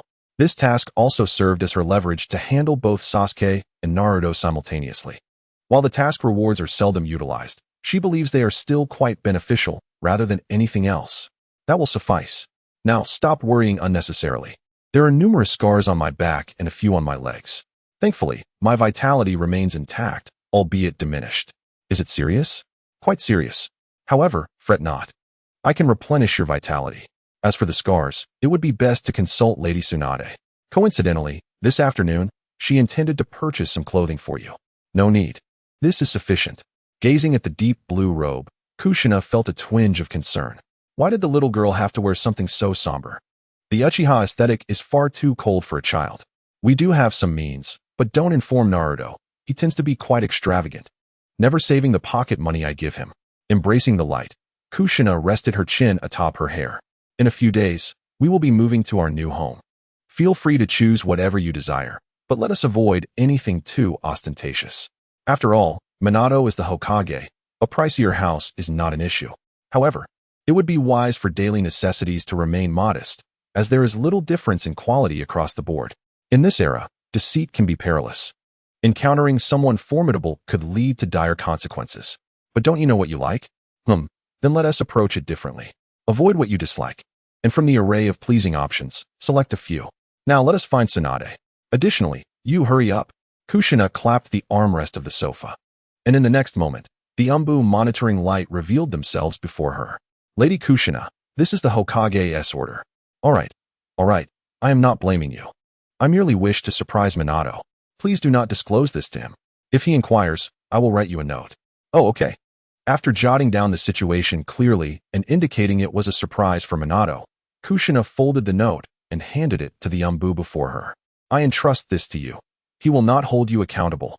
Meanwhile, in a subterranean location somewhere in the land of hot water, separated from Konoha by a vast sea, Kurizetsu exclaimed, "Look at the trouble you've caused." What do you mean I caused it? Did you not agree? That was because Unnamed possesses ocular techniques. Escaping was entirely feasible. Moreover, I informed you to keep her away from those individuals. Danzo gripped his cane, enveloped by a sense of despair. The former Uchiha wind had vanished. And so had Unnamed. How was I to know they would encounter each other? Upon seeing Kushina and Konan emerge together from a distance, Kurizetsu resolved to retreat. Who could survive this? Waiting is all that remains. Sighing softly, Danzo appeared to have made a resolute decision as he silently ventured into the shadows. Hey, you rascal. You wouldn't dare resurrect him at this moment, would you? Humph. With new advancements in that technique, you shall see. Previously, relying on the nameless kaleidoscope ability, all my efforts to locate individuals depended upon it. As for Danzo and Kaguya, one was gathering intelligence while the other devised plans and conducted further research. Now, without the nameless, our external activities must come to a halt. Yet how could one possibly remain idle? Kaguya had already envisioned a scenario where Danzo was being ruthlessly beaten by Madara. These individuals utterly failed to comprehend the essence of restraint. Why were they all so impatient? His emergence would only complicate matters further. It will take some time. Keep an eye on the Namikaze household, and if you spot the nameless, probe a little. Very well. Kaguya sank into the earth, feeling increasingly disheartened by these fools. They were less reliable than Aido. At least Aido was obedient to counsel. Rather than monitoring the nameless as Danzo suggested, he journeyed to the land of Earth, observing two children, a boy and a girl, fighting over candy. He shook his head in dismay, concluding that the nameless had retracted all of her ocular abilities. Brother Deidara, this is from Brother Huang too. No, I want to eat it. The blonde-haired child rummaged through his pockets, producing a clump of white clay, which he promptly hurled at the girl's face. Ah, you. Watching this scene unfold, Kaguya decided to withdraw for a moment of solitude, feeling utterly at a loss. Relying solely on Madara was simply insufficient. Meanwhile, in Konoha, this should pose no problem. However, Kushina, are you truly not going to disclose the origins of this child? As I mentioned, she is my daughter, right, Hikari? Adjusting her clothing slightly, Kushina looked at the somewhat bashful Hikari. All right, I shall refrain from inquiring further. Thank you, Lady Tsunade. There is no need for such formalities. Since Kushina claims you are her child, you can simply call me Granny Tsunade, just like Naruto does. Granny? Turning to look at the young and remarkably capable Tsunade, Hikari pondered why she should refer to her as such, believing her to be of a similar age to Kushina. Kushina was equally astonished. Tsunade permitted Naruto to call her Granny, likely due to an incident from his childhood when he accidentally urinated on her. Although confused, Hikari complied, bringing great joy to Tsunade. This child is from the Uchiha clan, isn't she? Indeed, Lord Jiraiya is truly remarkable. Holding Hikari close, Kushina began to harbor doubts about why these two had become so close so swiftly, though it seemed rather natural. Nevertheless, Jiraiya insisted he was merely there to drink with Tsunade, yet Kushina detected no scent of alcohol, and Shizune had been sent away to procure snacks. It was hard not to speculate. Does Minato know? Just as she finished speaking, Tsunade shot Jiraiya a disapproving glance. Tsunade was reluctant to involve herself too deeply in such matters, instinctively reacting in this manner, which led Kushina to perceive a different implication. I don't know, but I will speak to him earnestly. Hikari is a wonderful child. Very well, please ensure safety, and do not allow those individuals to succeed. I shall personally seek them out after a while. Truly bothersome fellows, they must be dealt with. Jiraiya was somewhat taken aback by Kushina's words. However, considering the powers she had previously exhibited and her volatile temperament, it was indeed plausible. Be careful, I shall accompany my mother, she said, clenching her fists. She felt little regarding the misdeeds of Danzo and Kaguya, but the deception was intolerable, especially having such a seal inscribed upon her. It was utterly despicable.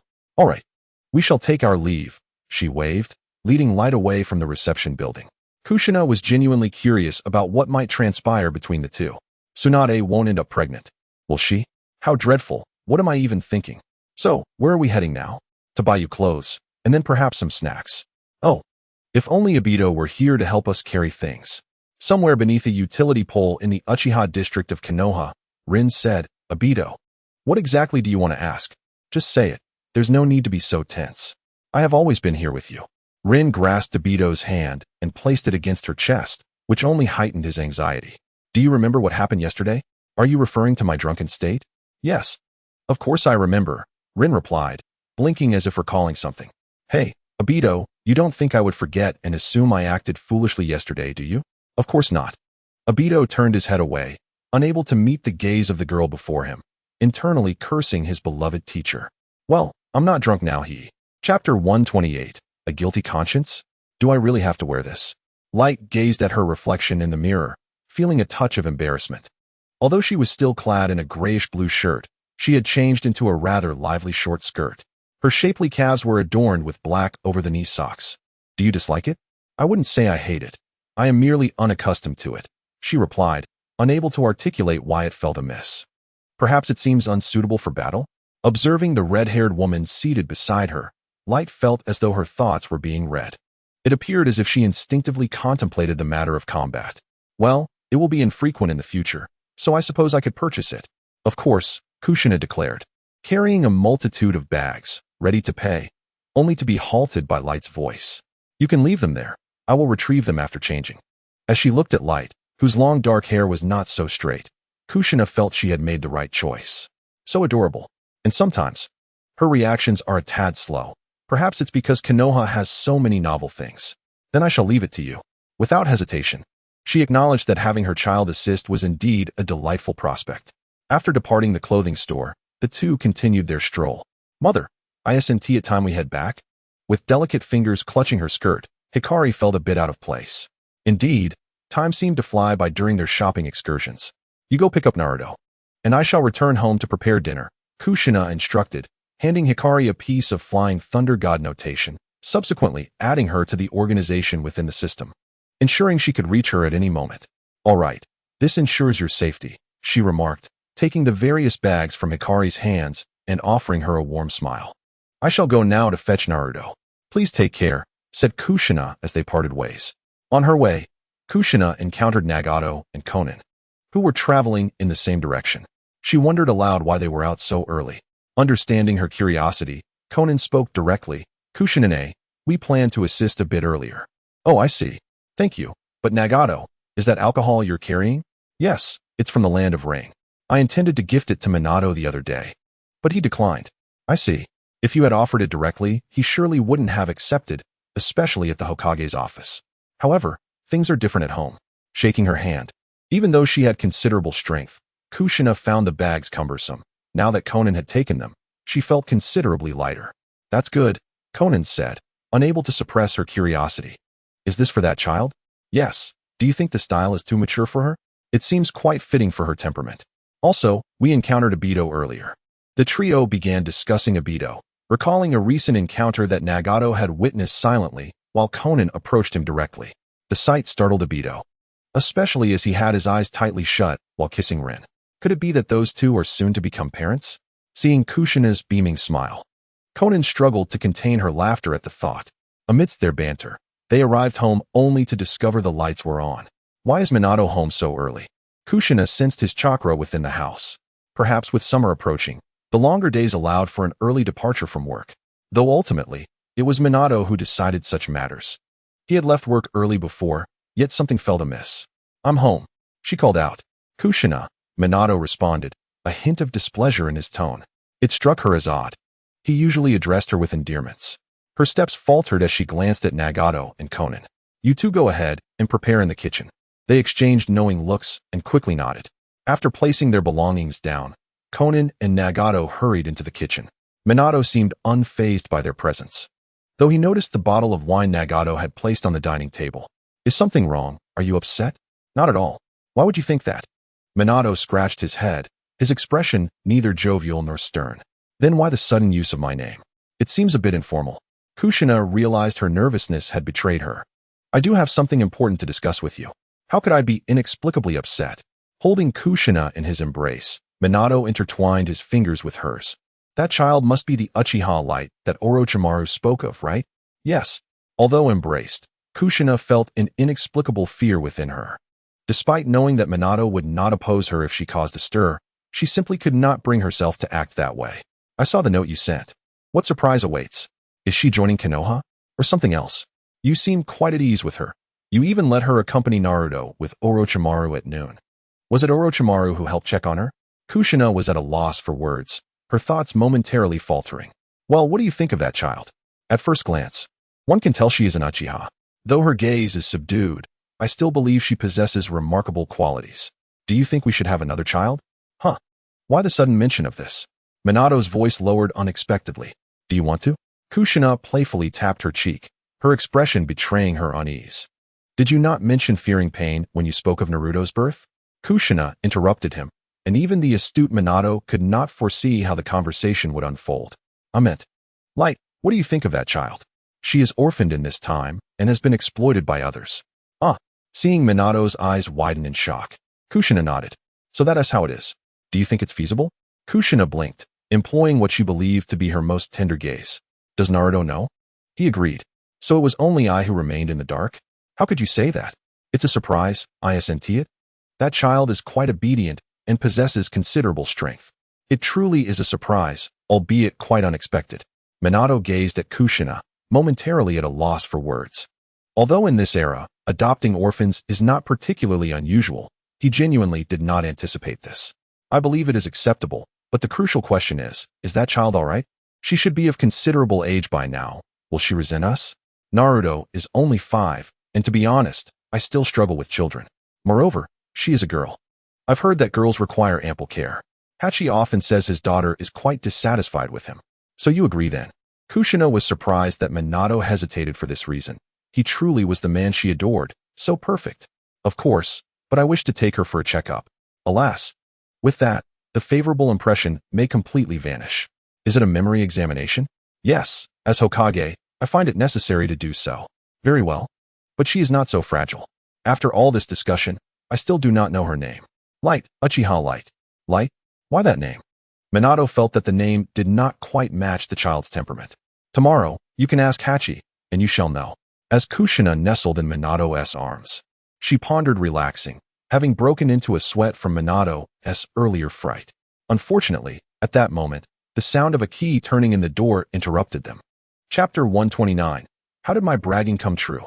At the entrance of the Konoha Ninja Academy, Naruto exclaimed, What on earth are you talking about? Sasuke would never be overshadowed by you.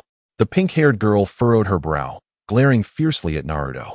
Meanwhile, Hinata tugged at Naruto's sleeve, eager to defend him, but at a loss for words. TCH, overshadowed in what sense? Sasuke cast an impatient glance at the pink-haired girl before shooting a sidelong look at Naruto. Sasuke would never be outperformed by you. You've never triumphed in actual combat. The blonde girl raised her fist. What is the rush? Just wait and see. Hee. Naruto actually beat Sasuke once. That time, Sasuke had a stomach ache. Exactly. Hinata, stop always speaking up for that idiot. Sakura retorted, I'm not. Ahead, Naruto spotted his sister waiting for him at the school entrance. However, she seemed to be wearing a different outfit, appearing less formidable, which struck him as peculiar. Nonetheless, he waved from a distance and called out, Sister. This left everyone, except Naruto, utterly bewildered, including his sister, who had not anticipated such a declaration. Instantly, all eyes turned toward her, and her face flushed crimson as she lowered her gaze. Naruto, aren't you the first child of the Hokage? Ino questioned, her brow furrowing in disbelief. She had heard countless tales from her father, who often recounted the thrilling events but never divulged the details of how perilous they truly were. Indeed, surprise, right? Sasuke, you may have an older brother, but he can never compare to my sister. Who would compare such things with you? Sasuke retorted, yet he remained fixated on the approaching girl, who had her head bowed. Why did she resemble a member of the Uchiha clan? It must be an illusion. There shouldn't be anyone like her in the clan. Naruto's mother sent me to fetch you. The girl recalled a time when she had witnessed violence, attempting to suppress her inexplicable embarrassment. Hey, who are you? Are you trying to abduct Naruto? Sasuke's thoughts took a convoluted turn, contemplating the implications. Indeed, Naruto is the son of the Hokage. Are you an imposter trying to deceive him? Naruto isn't the brightest. Don't mislead him. Sakura unexpectedly came to Naruto's defense. Is this true, Naruto? Hinata tugged on his sleeve, recalling that when she visited the Hokage's residence, Naruto was the only child present. The girl quickly waved her hands, stepping back. Hey, don't jump to conclusions. How could I be a fraud? This inadvertently made her seem even more suspicious in the eyes of the other children. What are you all talking about? It was my sister who came to pick me up this morning. You fools, Sasuke. Naruto, you idiot. Who exactly are you? Sasuke glared at the dark-haired girl before him, malice evident in his eyes. I truly am Naruto's sister, she asserted, unsure of how to further clarify. Mom said that my family isn't here, so our family adopted her, and since she is older than me, she is indeed my sister. Naruto, you should have clarified things earlier. But sister, you are an Uchiha, right? I forgot to introduce myself, my apologies. I am Uchiha Ikari. I was so nervous earlier that I almost lost my mind and forgot how to introduce myself. Hee, foolish Sasuke, your brother is not as formidable as Sister Hikari. Naruto stepped forward and grasped Hikari's hand. Although he was unaware of their true abilities, it did not hinder his bravado, even if it were true. TCH. Such trivial matters are beneath me to compare. My brother is a genius with the Mangekyou Sharingan. That kind of eye. Sister has it too. The two exchanged fierce glares. While Ino and Sakura stood behind Sasuke, and Hinata occupied the middle ground, glancing from side to side. Hikari's palms were clammy with sweat.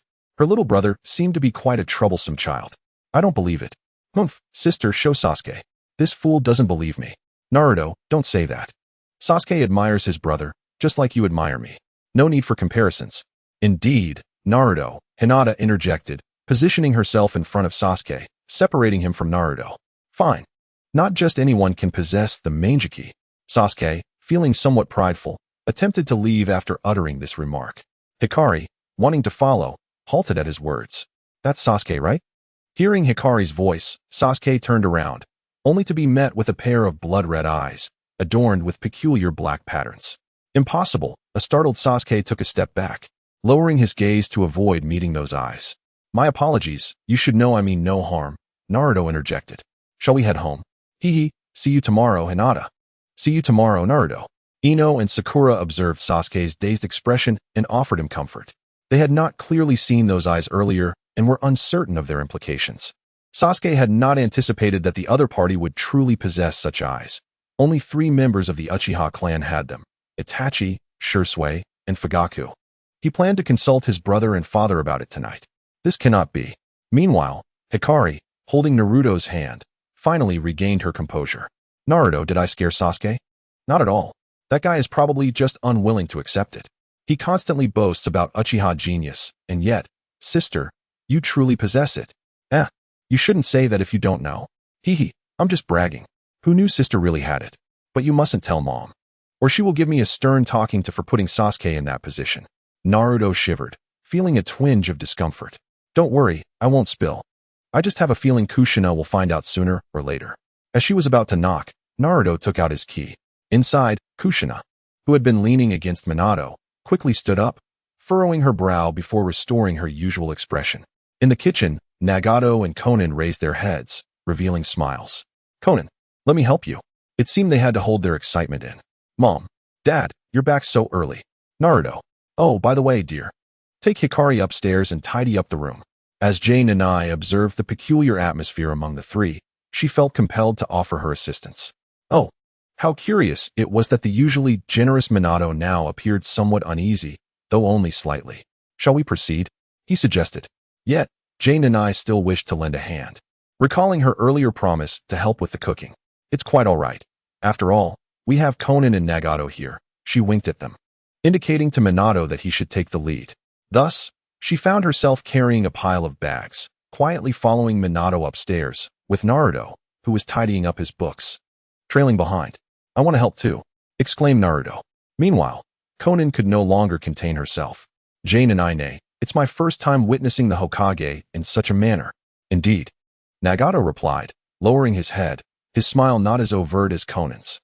You two must keep this a secret, Jane and I insisted. Of course, I just think it's enviable that Jane and I nay has such a husband, Conan chuckled. Ha ha ha, that's not true, Jane and I replied, slightly flustered by the compliments. Upstairs, as Kay looked at the simple, undecorated bed, she felt an overwhelming sense of warmth. I hope you won't find it lacking. In a few days, we'll be moving to a new home where you can choose your favorite room. Minato gently set down the lifted wardrobe. Yes, sister, that house is quite spacious. It seems even larger than Sasuke's. Kay expressed her gratitude, observing the two. Initially, she had assumed Naruto would reject her, only to find the opposite to be true. He seemed to genuinely enjoy her company. She had thought Minato, the Hokage, would harbor disdain for her, yet he exhibited nothing but kindness. Seated on the bed, Minato affectionately ruffled Naruto's hair. Naruto, why not check if your mother has finished preparing dinner? Oh, I'll go see. Naruto obediently dashed downstairs, leaving Minato and Kay sitting at the edge of the bed. Kay, ever perceptive, recognized that Minato had something to discuss with her. Was he merely pretending earlier? What could he possibly say? Chapter 130. Adapting so quickly? Nervousness prevented Kay from meeting Minato's gaze.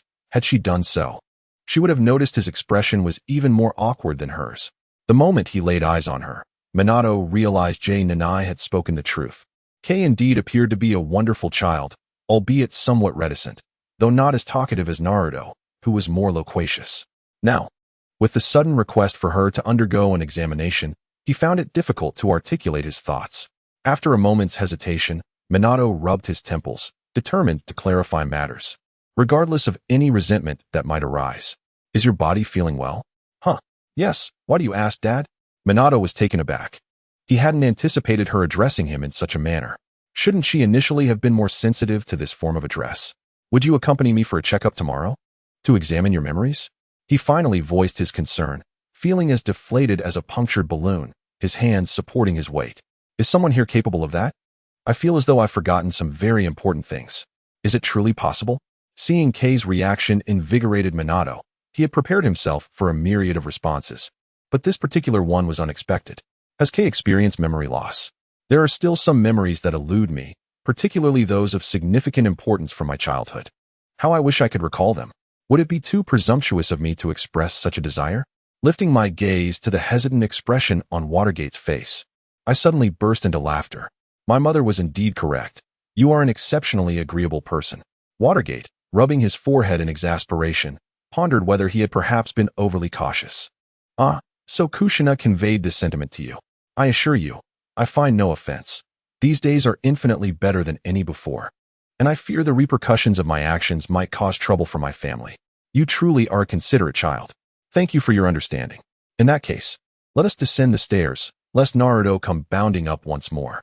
Indeed, after asking his questions, Naruto was engrossed in play with Conan, intrigued by the art of paper jutsu, which he had never encountered before. Sister Conan, if I tear this, will it hurt? He inquired, poking her paper-like visage. Narrowing her eyes, Conan pinched Naruto under his arms and lifted him effortlessly. You little rascal, what a perilous thought to entertain. I merely intended to show it to you. Yet you entertain such notions. If paper is not utilized for writing, it is merely fodder for play, after all. With a sigh, she mused on how peculiar Kushina's child was. His lack of understanding was evident even then, yet he seemed to grow more eccentric with age. Upon setting him down, Conan waved her hand in the air, conjuring a sheet of white paper. Here, take this. Oh, how impressive. Do you think my parents could do this as well? Putting down her plate, Kushina swiftly grasped Naruto's ear. You little rascal, were you napping during class? The textbooks must contain explanations of various techniques. For reasons unbeknownst to her, Kushina felt a twinge of annoyance at Naruto's playful nature. Perhaps this is what they call mother's syndrome. Is that so? I understand, mother. Please let go. Now eat up. And once you finish, it's time for homework. Mother, when will sister go to school? Ah, it seems you're right. It may be a bit unfair to keep you cooped up at home, especially since you could benefit from some contemporary knowledge. Well, let me discuss it with your father. What is it, you rascal? Are you hoping to use your sister as a shield to wreak havoc at school? Hee, not at all, Naruto replied. A hint of guilt creeping in. Was what I did to Sasuke this afternoon truly unruly? Just as Kushina intended to find the father and daughter, she noticed them descending, seemingly engrossed in pleasant conversation, which alleviated her concerns. Accompanying this was a reward from the system, Earth Release Chakra. Previously, Kushina had been curious about why she could wield Wood Release but not Earth Release, considering that Wood Release was a fusion of Earth and Water releases. Upon reflection, she surmised that Wood Release was indeed the result of such a fusion, a unique ability she possessed. If she were to attempt to create it through a rigid combination of water and earth, she would undoubtedly fail. Once everyone was seated, Nagato, without uttering a word, filled Minato's glass to the brim and slightly raised his own cup. Minato scratched his head with a chuckle, realizing that his earlier rejection had indeed angered Nagato. He felt a pang of regret for that time. Drink. Kushina observed Nagato's demeanor and found it amusing. This fellow certainly held grudges, befitting of a master of the rice. Mom, Naruto set down his chopsticks and pointed. You must finish your food. Kushina merely tilted her head and shot him a glare, prompting Naruto to comply. Mom, are they truly all right? Watching Nagato pour more wine and the entertained Konan, KG felt a twinge of concern, especially since they were to undergo a checkup the following day. Worry not. I possess medical ninjutsu. Have you forgotten? Being intoxicated is akin to being poisoned. Is that so? Then why can't I drink? Naruto muttered. In an instant, Kushina's hand struck the back of his neck. You can certainly try? Faced with Kushina's fearsome expression, Naruto dared not retort further, instead stuffing his mouth with food. At that moment, he finally comprehended what Itachi meant by sweating profusely. After the meal, Nagato seemed unaffected. Being of the Uzumaki clan, known for their resilience. However, Minato, who had been incessantly poured drinks by Nagato, was not faring as well. All right, hold still. I shall restore you. Minato, though intoxicated, was not overly animated, merely lying quietly across Kushina's lap. Following Tsunade's teachings, Kushina utilized her ninjutsu to rouse Minato slightly. And together they watched Nagato and Konan depart. They were leaving the next day. Why didn't you say so earlier? I was planning to have them take some of my homemade treats. Nagato kept pouring me drinks, and I didn't have the chance. Well, let us hope Itachi can deliver them. But how did it turn out this time? Raza agreed, although he found their request rather peculiar. Those sand ninja metal without knowing anything about sealing techniques. Were it not for considering Gaara's tragic childhood, Kushina would hardly care. Mom, I'm all tidied up. Is there anything else to do? The couple standing at the doorway turned abruptly, spotting KG, who was rolling up his sleeves. You finished washing those already? Is that not permissible? KG inquired, puzzled. Washing dishes is a task that remains unchanged even after millennia, right? Is there some sort of taboo? Unexpectedly. I had intended to wash it myself, so thank you very much. Holding the light close, Kushina inhaled deeply. It was sheer bliss. Indeed, my decision was astute. Now, it is time to settle accounts with Danzo and Kurizetsu. Chapter 131. The contemplations of a housewife gazing at the black text on the screen. Kushina felt a tinge of admiration for Orochimaru's research team's pace. It had only been 6 months. Had they truly developed something of such caliber so swiftly? Gently pressing the side button, she powered down the device that resembled an exaggerated pear. How does it look? She inquired. The design followed your specifications, although the thickness remains somewhat excessive. However, this device should evolve rapidly. It won't take years to become slimmer. Orochimaru stroked his chin, surprised by the intriguing nature of this creation. Mama, what is it? Light leaned closer, perching on the sofa. Yet, Kushina's gaze remained fixated on the device, leaving her no time to respond. Orochimaru, how long does this last? How is it charged? Our tests indicate a 5-hour display time, primarily due to its thickness. There are 2 options. A capable ninja can hold it and concentrate their chakra, allowing it to absorb chakra and convert it into electrical energy. listening to Orochimaru. Kushina gaped in astonishment, momentarily neglecting Light beside her, and grasped Orochimaru's hand fervently. Do you still require research funding? Light, taken aback by Kushina's excitement, couldn't comprehend the fervor over a mere electronic screen. Was such exhilaration truly warranted? Since that day, it took Light merely a month to fully acclimate to a mundane life. Subsequently moving into a new home with her family, she had never envisioned living in such a place. Regarding her enrollment in the Ninja Academy, Minato and Kushina planned for her to join the new students next year, as she still needed to familiarize herself with everything in Konoha. She naturally had no objections. Orochimaru extricated himself from Kushina's grasp with difficulty, offering an awkward smile. It's still quite sufficient. I personally propose doubling your funding. Expedite your research. Personally, it's nothing. I shall discuss it with Minato. Adjusting his posture, Orochimaru had no reason to refuse additional funding. He welcomed such fortuitous opportunities. Very well, I shall urge them. Additionally, the foundational network infrastructure requires further enhancement, but making calls is no longer an issue. One more thing. The treatment plan for Uchiha Fugaka's eyes has been prepared, but it necessitates his cooperation for several experiments. Upon hearing this, Kushina's excitement surged. If Fugaku could be cured, her own Manjiki Sharingan would soon follow. Once she possessed the Manjiki, she might even attain the Rinnegan. Though elated, the soft touch of Light's small hand reminded her that she had momentarily lost her composure. Oh, you have accomplished so much in these 6 months. Shouldn't we inform Minato about these developments first? This couple exhibited an extraordinary synergy. Thanks to them, her research was on the verge of completion. I visited him this morning. He specifically asked me to inform you. That's wonderful. After bidding farewell to Orochimaru, Hikari settled back beside Kushina. Mom, why were you so agitated just now? You ignored my question, she remarked, completely unaware that under Kushina's influence, she had transformed into a girl who enjoyed being pampered. Of course, this behavior was reserved solely for Minato and Kushina. I'm sorry, Hikari, but this item is of utmost importance. Observing Kushina's serious demeanor, Hikari grew increasingly curious about its purpose.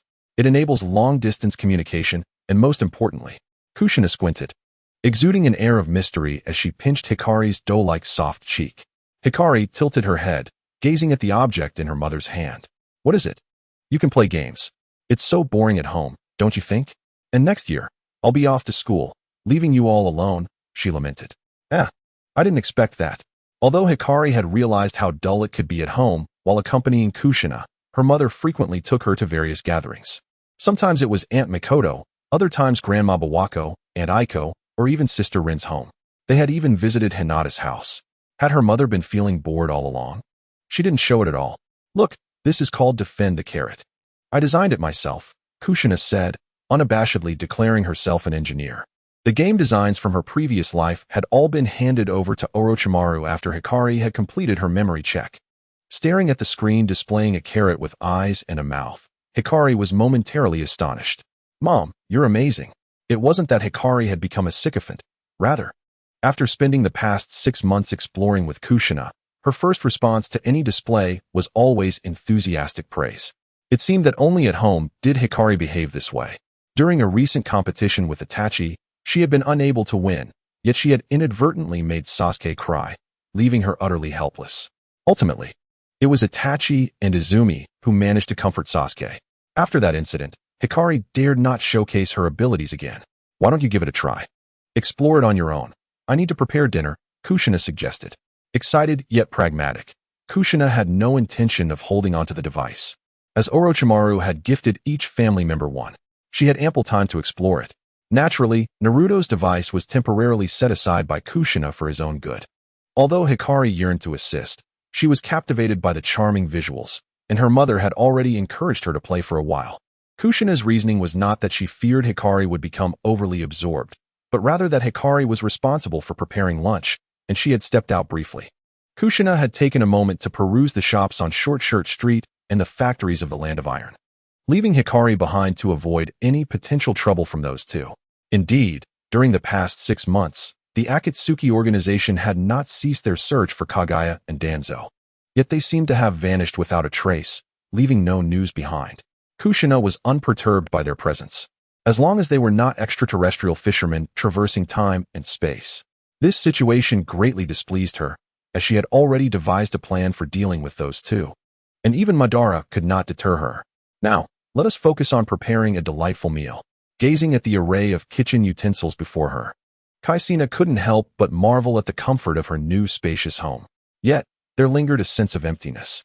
On the brighter side, she and Minato could afford to be more relaxed here, for the soundproofing of this house was exceptional. With this thought, Kushina's cheeks flushed slightly. What was she even pondering? Nevertheless, she found herself intrigued. It appeared that neither she nor Minato had deliberately cultivated their relationship, yet it seemed to flourish beautifully. How fortunate she felt. But wait, was Minato silently bearing the weight of it all? Surely not. She never lost her temper indiscriminately. Perhaps it was simply because they did not spend all their time together. After all, absence makes the heart grow fonder. And they were perpetually in a state of delightful separation. With this realization, Kushina's spirits soared.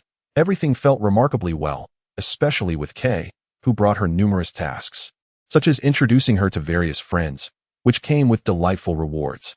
Those programming books and the astonishing powers of yin and yang were all derived from these seemingly mundane tasks. "Mom, let me help you," Kei exclaimed. Isn't it fun?" Kei turned her head, nodding. "Did you not pass a level?" In an instant, Kei's face beneath her dark locks flushed crimson. "Oh dear. It seems my guess was correct."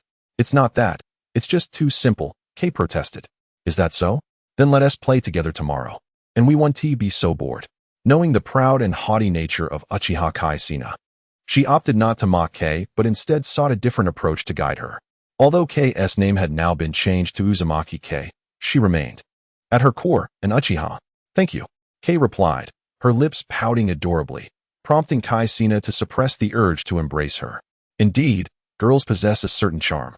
As for Naruto, he seemed to grow increasingly disinclined to play with her.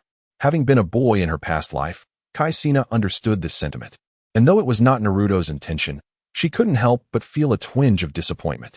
She hoped he wouldn't turn to a darker side, otherwise, she would truly have to discipline him. Bang. "Mom, what are we having for dinner today?" Chapter 132. Have I become a daughter slave? Squeezing the spatula in her hand, Kushina restrained her temper. No outbursts, no outbursts. After half a year of school life, it was normal for children to be a bit mischievous. "Hey, Mom." She could no longer hold back. Where on earth did this little rascal learn such a tone? Did he think she was getting old? How adorable he once sounded calling her mom. How had it transformed into this? "Do you want to test your luck?" Kushina set down the spatula, and Kei quickly took it. Upon seeing the fierce demeanor of Kushina, Naruto instinctively shrank back, feeling a tinge of regret. "Mom, who taught you to call me that?" With a firm grip, Kushina lifted Naruto to her eye level. "Shikamaru calls me that. Isn't it cool?"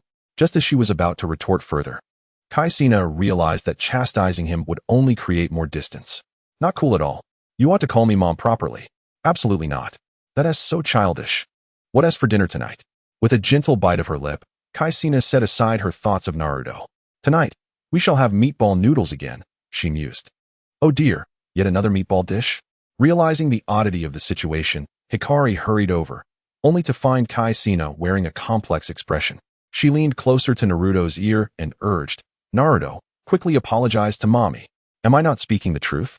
We just had this a few days ago," Hikari retorted. "It's all right, really.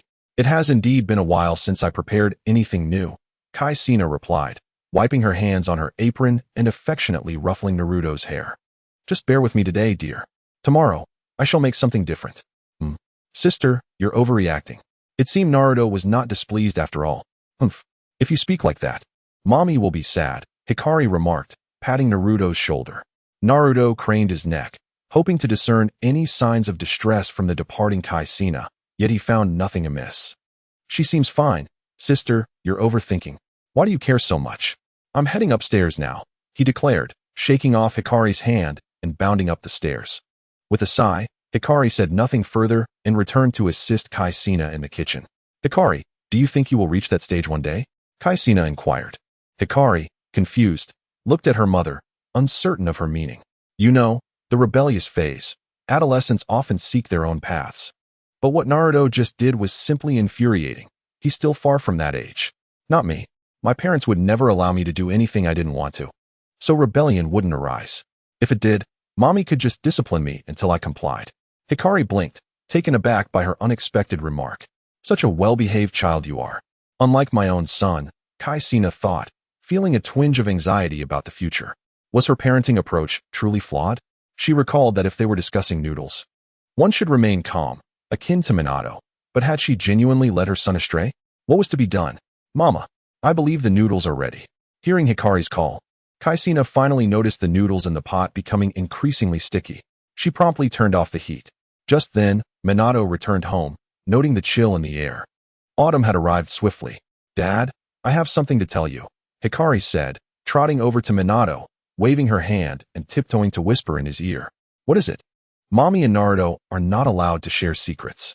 Come eat, I'll go fetch Naruto. Minato quickly approached Kushina, placing his hands on her shoulders, leaning in affectionately. I'll handle it, my dear, and have a word with him. All right, just don't be too harsh. Rest assured, Minato had grasped Hikari's earlier sentiments. He felt he had not given Naruto the attention he deserved. Naruto, may I come in? Of course. Gently pushing the door open, Minato found Naruto sprawled across his bed. Did Mom report me? It was merely my observation that her complexion seemed off, perhaps due to the matter of a dress. Naruto gazed at his smiling father, momentarily uncertain of how to respond, ultimately opting for honesty. I just think it's really cool, and it makes me feel like I've grown up. Is that so? If a mere title could signify maturity, would mimicking Grandpa's manner of speaking transform you into an old man as well? Naruto's charm was undeniable.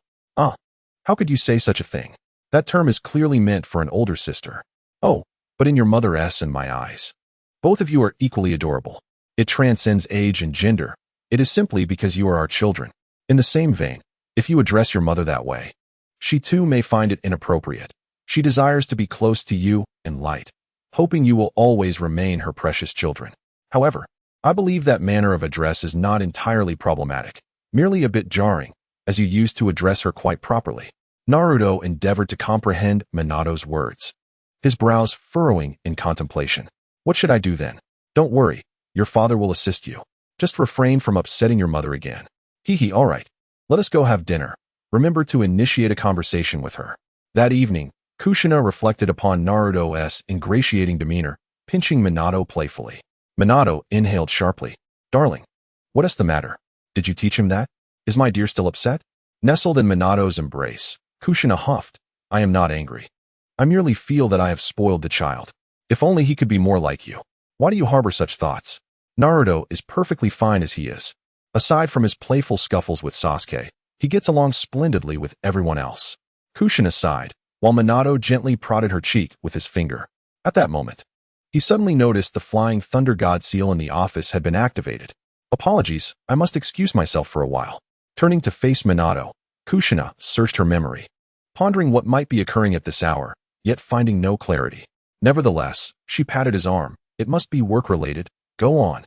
Understood. In an instant, Minato changed from his sleepwear, donned his cloak, and vanished from their home. With Minato gone, Kushina found it difficult to find rest, her mind racing with thoughts about what might transpire. Could it be that they had resurrected Madara? Surely, there would be an explosion. Madara was not the type to stealthily intrude. It was indeed perplexing. Unable to fathom the situation, Kushina waited until the witching hour, and with Minato still absent, she quietly ventured into Light's room. Mother? Oh, did I make too much noise? I apologize for waking you. Light rubbed her eyes and pulled back the covers. No, it's just an old habit. How could Mother disturb you? Your father had business to attend to, and I couldn't sleep alone. I'm sorry, Light. May I hold you? Light adjusted her position and nestled into Kushina's embrace. It's all right, she yawned, and in an instant, she fell asleep.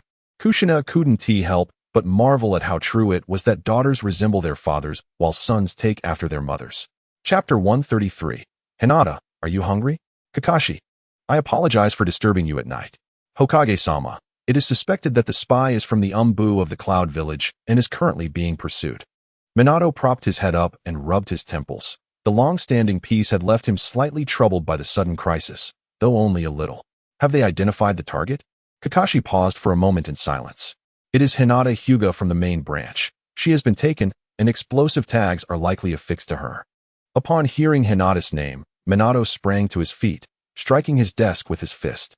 I will personally handle this. The village cannot afford such a blunder. Kakashi, you continue to arrange the blockade. I will leave first. Kakashi loosened his grip on the hilt of his white Fong sword, suddenly recalling something. Are we permitted to harm those spies? Yes, primarily to protect that child. No sooner had the words left his lips than a flash of yellow light appeared, leaving Kakashi alone in the office. Feeling an inexplicable sense of unease, Kakashi summoned his subordinates to orchestrate the blockade. By this time, Minato had reached the side of the pursuit team. Hokage-sama. He squinted slightly, discerning the targets. 3 are incorrect. There are 4 individuals. The other 3 were bewildered. Weren't there supposed to be 3? But how could Hokage-sama be mistaken? What are the enemies truly after? Glancing sideways at the 3, Minato marked one with the Flying Thunder God seal. Shortly, there will be a blockade. They will undoubtedly change direction. I will rescue the target directly. You all remain vigilant for that hidden figure. Understood. Although the actual motives of the opponents were unclear, Minato suspected this might be a well-structured plan. A test that could either succeed in obtaining the Byakugan or fail, leading to insight into the situation within Konoha, perhaps even provoking war for a myriad of bizarre reasons. Regrettably, in the past, the village might have sacrificed certain things to avert war. However, the current Konoha is no longer comparable to any other ninja village. Hokage-sama. They have slowed down. Minato sensed his ahead. It seemed the blockade had arrived. Action. He drew a kunai from his waist and flung it towards a nearby tree at the sight of a distant shadow. Hinata. At this moment, within the Hyuga residence, under the dim yellow light, the members of the main branch sat in an orderly manner, while Hinata's father, Hayashi, paced restlessly. Head of the family. Why didn't you stop it back then? You must have noticed. Hearing this, Hayashi abruptly halted, stamping his foot in frustration. Do you think I didn't want to? That is my daughter. But that scoundrel dared to place explosive tags on Hinata to coerce me. The usually composed Hayashi seemed to unleash decades of pent-up rage, roaring loudly before resuming his pacing with his head bowed. So, are we to do nothing? An elderly man with graying hair brushed off his clothes at this moment, and then Hayashi's brother, Hizashi, entered. The elder brother has dispatched elite jonin from the clan to cooperate with the for the blockade, and I've also heard that Hokage-sama has gone personally. Get out. This is a meeting of the main branch. With an anxious expression, Hinata Hizashi's face froze momentarily as he prepared to close the door. However, Hizashi glanced at his younger brother, whom he had always regarded as a servant. Hizashi, you must stay. As the head of the family, my word is final. Since Lord Hokage has personally intervened, there will be no mistakes. Now, let us discuss our subsequent response. Hinata, with utmost caution, set down a blanket laden with explosive tags and swiftly relocated to a safer spot using the Flying Thunder God technique. Minato called out to her, and Hinata, with her eyes shut, furrowed her brow before slowly opening them. Her eyes, illuminated by the flickering flames, appeared somewhat forlorn. Uncle Minato, have I caused trouble? Not at all, Hinata. I shall escort you home, Minato reassured with a smile, instantly alleviating Hinata's anxiety. She wished to survey the surroundings. But Minato gently placed a hand on her forehead, preventing her from doing so. Before them lay a chaotic scene, for ninjas, with only one remaining. One had met his end by a Rasengan, leaving a gruesome mess, while the other 2 had succumbed to the swift actions of the The last figure, who had been hiding, was now unconscious, weighed down by numerous scrolls, likely pilfered documents of great significance from the Hyuga clan amidst the turmoil. Minato nodded to the and, cradling Hinata, utilized the Flying Thunder God technique to arrive directly at the entrance of the Hyuga estate. The 2 ninjas stationed at the door hesitated for a moment before bowing their heads. Lord Hokage, we shall seek out the head of the family at once. Thank you for your assistance. Before long, the estate was abuzz with commotion. The young lady has returned. Lord Hokage has brought back the young lady. Uncle Minato, may I be set down? I wish to attend school tomorrow, if that is permissible. Can you stand steady? Be cautious. Gently, Minato lowered Hinata, ensuring she was stable on her feet before affectionately ruffling her hair. However, he noticed her frowning expression, her eyes pleading. Why do you wish to attend school? Wouldn't it be better to rest a little longer? I. Hinata's heart raced. If she confessed that she wanted to accompany Naruto to school, she feared she would perish from embarrassment right at the doorstep. I am worried about my studies. With a quiet sigh of relief, Hinata felt grateful for her father's presence. Otherwise, she would have uttered her very first lie. Gazing at her father squatting before her, she recalled the overwhelming events she had just endured, and could not help but break into tears. Nazashi, this child is physically fine. She is merely mentally strained. Now that the matter is resolved, I shall take my leave. Thank you, Lord Hokage. Truly, it is appreciated. As the Hokage of Konoha, it is my duty. The safety and education of our children are of paramount importance. I implore you, head of the Hyuga clan, to console this child and refrain from imposing stringent academic demands upon her. She is still young. With that, Minato vanished in a flash, leaving Hinata without a chance to express her gratitude. Father, I forgot to thank Lord Hokage, she lamented. Well, make sure to convey your thanks next time you see him, Nazashi replied, gently patting Hinata's head as he took her small hand and led her into the household. Hinata felt a sudden shift in her father's demeanor, yet she could not quite articulate what had changed. She had always feared his reprimands for not recognizing danger in time to protect herself. But why was he silent now? Could it be due to Uncle Minato's words? Yet, they were at home. Hinata, she paused, wiping her tears with her sleeve and looking up at her father. Father, I am so sorry. No, you have endured much. You must be weary after all that terror. Would you like something to eat? Father, she pondered how to confront such a father figure. She recalled Naruto's words as he offered her dango. Hinata, are you hungry? If you are, you must eat. Rubbing her stomach, she opened her mouth and finally spoke. I want to eat dango. As she watched her father, who had remained silent, slowly cover her with his large hand, Hinata closed her eyes, savoring the warmth on her head. Then let us wait a moment. It will be ready shortly. At that moment, Minato sat in his chair, listening to Kakashi's report. Kakashi, shall we discuss this tomorrow? Observing his teacher's desire to procrastinate, Kakashi sighed. Very well, then. Chapter 134. Addicted to cross-dressing? Certainly not. The next morning, Kushina discovered Minato sprawled on the bed, drooling. It seemed he had indeed been exhausted from the previous night. I'll prepare breakfast first. I shall wake him shortly. At noon, she planned to visit the police station to discuss treatment matters with Fugaku. Kushina's yearning for the Rinnegan had become increasingly difficult to suppress. With the Rinnegan, she could lounge on the sofa, using the universal pull to fetch her drinks, avoiding the need to rise. How delightful. Good morning, dear. Are you not going to sleep a bit longer? I have yet to finish cooking. No need. There is likely much to do today. With a curious glint in her eyes, Kushina regarded him. Minato instantly understood. She was curious about the events of the previous night, which was certainly not a secret he could not share. Given the commotion, the residents near the Hyuga household would have certainly heard it. Today, my focus will be on publicly addressing this matter and clarifying Konoha's stance. It is the Cloud Village that sought to abduct Hinata. Oh, so that is what it was. It does seem to have occurred around that time. But, dear, how did you deal with those ruffians? Having left one person alive for interrogation, the rest had been dealt with, and that child displayed remarkable courage, merely exhibiting a hint of fear. Sitting in a chair, Minato stifled a yawn. How could one not be brave? After all, she stood as a lone barrier against pain, and in the entirety of Konoha. Only two individuals could boast such valor, Tsunade and Hinata. Should I go and take a look? He pondered. But the child mentioned she was heading to school. Perhaps it's best not to disturb her. Very well, I shall have Naruto invite her over for a meal when time permits. Yes, that would indeed suffice. As their conversation flowed, breakfast neared completion. Kushina had prepared a simple fare of porridge, sliced pickles, and toasted bread, an odd combination, to be sure. However, with Minato already awake, it would be inconsiderate to keep him waiting. Gazing at the breakfast laid out before him, Minato savored each bite, mumbling through a mouthful, "My dear, I would like to have buns for dinner tonight." Kushina paused, her face flushing with embarrassment as she playfully swatted Minato's arm. What a thing to say so early in the morning. This left Minato, his cheeks full, momentarily speechless. Oh, you mustn't laugh. Realizing the truth behind his words, Kushina's expression shifted swiftly. So you truly meant buns? Yes. I must be off now. I anticipate a busy day ahead. By the way, would it be acceptable if I allocated some funds to Orochimaru for research purposes?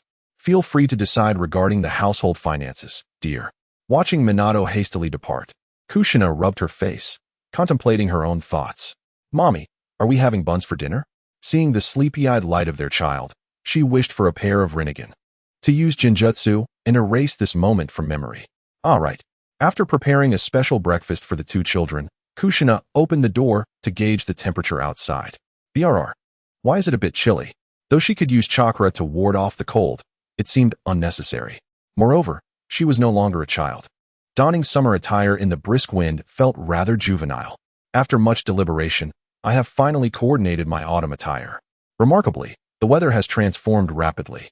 It was not nearly this cold just yesterday. Standing before the mirror, I lifted my hand to touch the meticulously embroidered red whorl pattern at the cuff. The reflection mirrored my movements, showcasing a deep chestnut coat that gracefully framed my shoulders, often resting against the water's edge. The delicate wool fibers sparkled under the sunlight, resembling twinkling stars, enveloped in a layer of lustrous mist. As I turned slightly, the hem of my coat rippled with my motion.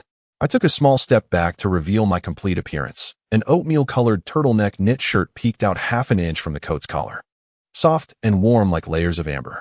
The loosely gathered sleeves cascaded over my forearms, highlighting the fair complexion of my exposed arms. I pulled my long red hair from the back of the coat. Leaning forward slightly, I tucked away the stray strands of hair with a small hairpin, restoring my usual hairstyle. It seemed I needed a haircut, as I felt somewhat disconcerted. Unsatisfied, I twisted my waist, and the hem of my suede over-the-knee skirt gradually unfurled, spreading like caramel swirling in coffee. To ensure my brown ankle boots fit comfortably, I gently tapped my foot against the floor, moving with an agility that belied my status as a mother of two. "Mom, you've been getting ready since we started eating," Naruto remarked, clad in his customary orange jacket, a toothpick fidgeting in his mouth. "All right, let us go. We're not late, after all." "You see, no one has said anything about my appearance," I replied. Initially, I was reluctant to invest time in my appearance, but over the years, I observed that Mikoto never wore the same outfit twice. It dawned on me that I must take action. When I consulted Mikoto for fashion advice, she was quite surprised. "Ah, you've finally woken up to this." After a few attempts, I must admit, the results were delightful. The admiration and intrigue from passers-by truly satisfied my spirit. Most importantly, Minato had complimented me several times, which was no mere coincidence. "Hey, my sister's style has always been simple yet cool, much quicker than Mom's," Naruto exclaimed. "I just threw something on," I replied, feeling a bit awkward as I brushed my temples. I wore my usual blue-gray and white ensemble, with the loose gray-white sweater chosen in advance by Kushina. The outer layer remained a blue-purple satin, adorned with a swirling pattern at the back, cinched at the waist with a belt matching the sweater, featuring a few silver hooks. In the blink of an eye, Light and I had dropped Naruto off at school before turning towards the police station. "Mom, can a kaleidoscope really restore sight after blindness?" Kushina hesitated, unsure of the principles behind Orochimaru's treatment, and could only respond with, "Trust in the power of science, my child." The receptionist promptly bowed upon seeing Kushina, and once the two had left, she whispered to her colleague, "That child resembles one from the Uchiha clan. Do you know her?" "I don't know. I haven't seen anyone from that clan." The Uchiha girl glanced around before leaning closer. "Could she be Lord Fugaku's child?" Hey. Is it appropriate to speculate like that? Do you wish to be captured by the Umbu? Please do not implicate me, and besides, how old is that child? It is simply impossible." The civilian ninja girl forcefully pinched the thigh of her counterpart. No, I misspoke." The Uchiha girl quickly covered her mouth. Although the clan had asserted that the Uchiha would no longer be under surveillance, this was within the precinct of the police department. Such words uttered in the past would have led to immediate apprehension. Kushina and Hikari, who had already ascended the stairs, were blissfully unaware. However, the Umbu on duty at the police headquarters overheard the exchange and took note of it. He had not been specifically assigned to monitor the Uchiha. Rather, his presence was arranged after a discussion between Minato and Fugaku, intended solely to prevent unnecessary conflicts among the ninja of various clans within the police department. Naturally, certain extraordinary matters also fell within his purview. Presently, the Umbu primarily held surveillance authority without any enforcement power. He intended to report this incident during his shift change, for such topics were exceedingly sensitive. Whether they would be acted upon rested in the hands of the Hokage. Upon knocking at the door, he heard Fugaku's deep voice beckoning him to enter. Hikari pushed the door open, stepping aside, while Kushina entered and gently closed the door behind her. Taking a seat beside her mother, there sat Fugaku, donning an eye patch, as he organized the documents on his desk. She found it rather astonishing that an Uchiha, driven by the pursuit of power, could relinquish his precious Manjiki Sharingan for the sake of duty. It was incomprehensible. Yet, if Minato and Kushina found themselves in dire need of her eyes, she would not hesitate to sacrifice them. But how could this be the same? Indeed, This was her first encounter with Fugaku in over 6 months. Previously, she had only visited Mikoto's home under Kushina's guidance and had never seen him in person, merely glimpsing his photograph. Fugaku, noticing the girl who was intently gazing at him, felt a flicker of curiosity. This must be the child Mikoto spoke of, he mused. Perceiving her as an ordinary Uchiha girl, it was hard to believe she could best Itachi, his own ancestor. Lord Fugaku, do you recall the promise I made to you? Kushina inquired, her hands gracefully folded upon her lap as she sat comfortably in her chair. What? The suddenness of her question caught Fugaku off guard. He could not recall any specific matter. Had they ever exchanged words face to face, aside from that singular meeting? The eyes, Lord Fugaku. Orochimaru has been back for half a year now. Do you not feel a sense of urgency? Upon hearing this, Fugaku finally understood. This was the matter she referred to. He had not given it much thought at the time, as he had never heard of the Sharingan regaining sight after blindness. Initially, he believed Kushina was merely trying to comfort him. It wasn't long before he adapted to life with one eye, and he found little inconvenience in it. Moreover, the clan continued to hold him in high regard, as most believed that without that eye, the Uchiha would not have attained their current stature. Now, hearing her words, a spark of curiosity ignited within him. Could it truly be that sight could be restored? In the absence of the taciturn Fugaku, Kushina continued her discourse, suggesting that when time permitted, they should pay a visit to Orochimaru. He had informed her the previous day that progress had been made and required Fugaku's cooperation for some experiments. By the way, if treatment commences, you must notify me and Minato. We shall certainly be there, she exclaimed. Fugaku gently nudged the documents on the table, yearning to depart immediately. Yet he pondered whether his eagerness might appear excessive. Would such a display be inappropriate? However, Kushina noticed his hesitation and stood up, proposing, "Shall we go now? I see the officers in the department are working diligently. It shouldn't take long." "All right, Chief Fugaku, let us be on our way. If we can resolve this today, it would be a delightful surprise for Mikoto, wouldn't it? She must be hoping for your recovery." Upon her mention of Mikoto, Fugaku rose from his seat. "Let us proceed." He laughed. Chapter 135. Was that a bit impulsive? Chief Fugaku, you should change into a hospital gown first, he suggested. Fugaku frowned slightly. Yet Kabuto astutely noted that it wouldn't take long. Changing attire was merely for the convenience of the procedure. Very well, he conceded, releasing his crossed arms. He accepted the hospital gown from Kabuto and stepped into an adjacent room. Meanwhile, Kushina had initially thought they would require several more days, yet was surprised by the rapid progression. "Do I strike you as someone lacking in sensibility?" she queried, poking the air in front of Orochimaru. Orochimaru silently acknowledged her statement. "Are you not? You approached me without any information, demonstrating remarkable boldness." He also considered the matter of the child, having long categorized Kushina as akin to Jiraiya, impulsive yet formidable. Of course, Kushina lacked the ability to read minds. She merely found Orochimaru's smile somewhat peculiar. However, when it came to Orochimaru, oddities were to be expected, and even if she understood, it would be unwise to contest it. "By the way, how are you conducting the treatment?" Kabuto leisurely handed Orochimaru the inner lining of a protective suit. As Orochimaru donned it, he elaborated, "I have synthesized a completely harmless, specialized stem cell targeting the Uchiha by recombining the key characteristics of Hashirama's cells through genetic restructuring and iterative cultivation techniques." Kushina, inundated with the barrage of technical jargon, felt overwhelmed. Unlike Chinese, Japanese often eluded literal interpretation, rendering her comprehension akin to deciphering an esoteric text. This will facilitate the treatment. Theoretically, after implantation, Fugaku should no longer face blindness, and his chakra should multiply several times over. Upon hearing this, Kushina's interest was piqued. "Have you defined a unit for chakra measurement?" As she posed the question, Orochimaru halted, ready to proceed to the operating room. Don't you have a device that converts chakra into electrical energy, measured in kilowatt hours?" "That won't do. If the device progresses, its application will become complicated. Let us discuss it after I complete the surgery." Kushina, abruptly dismissed, felt a pang of disappointment, having just perceived herself as rather brilliant.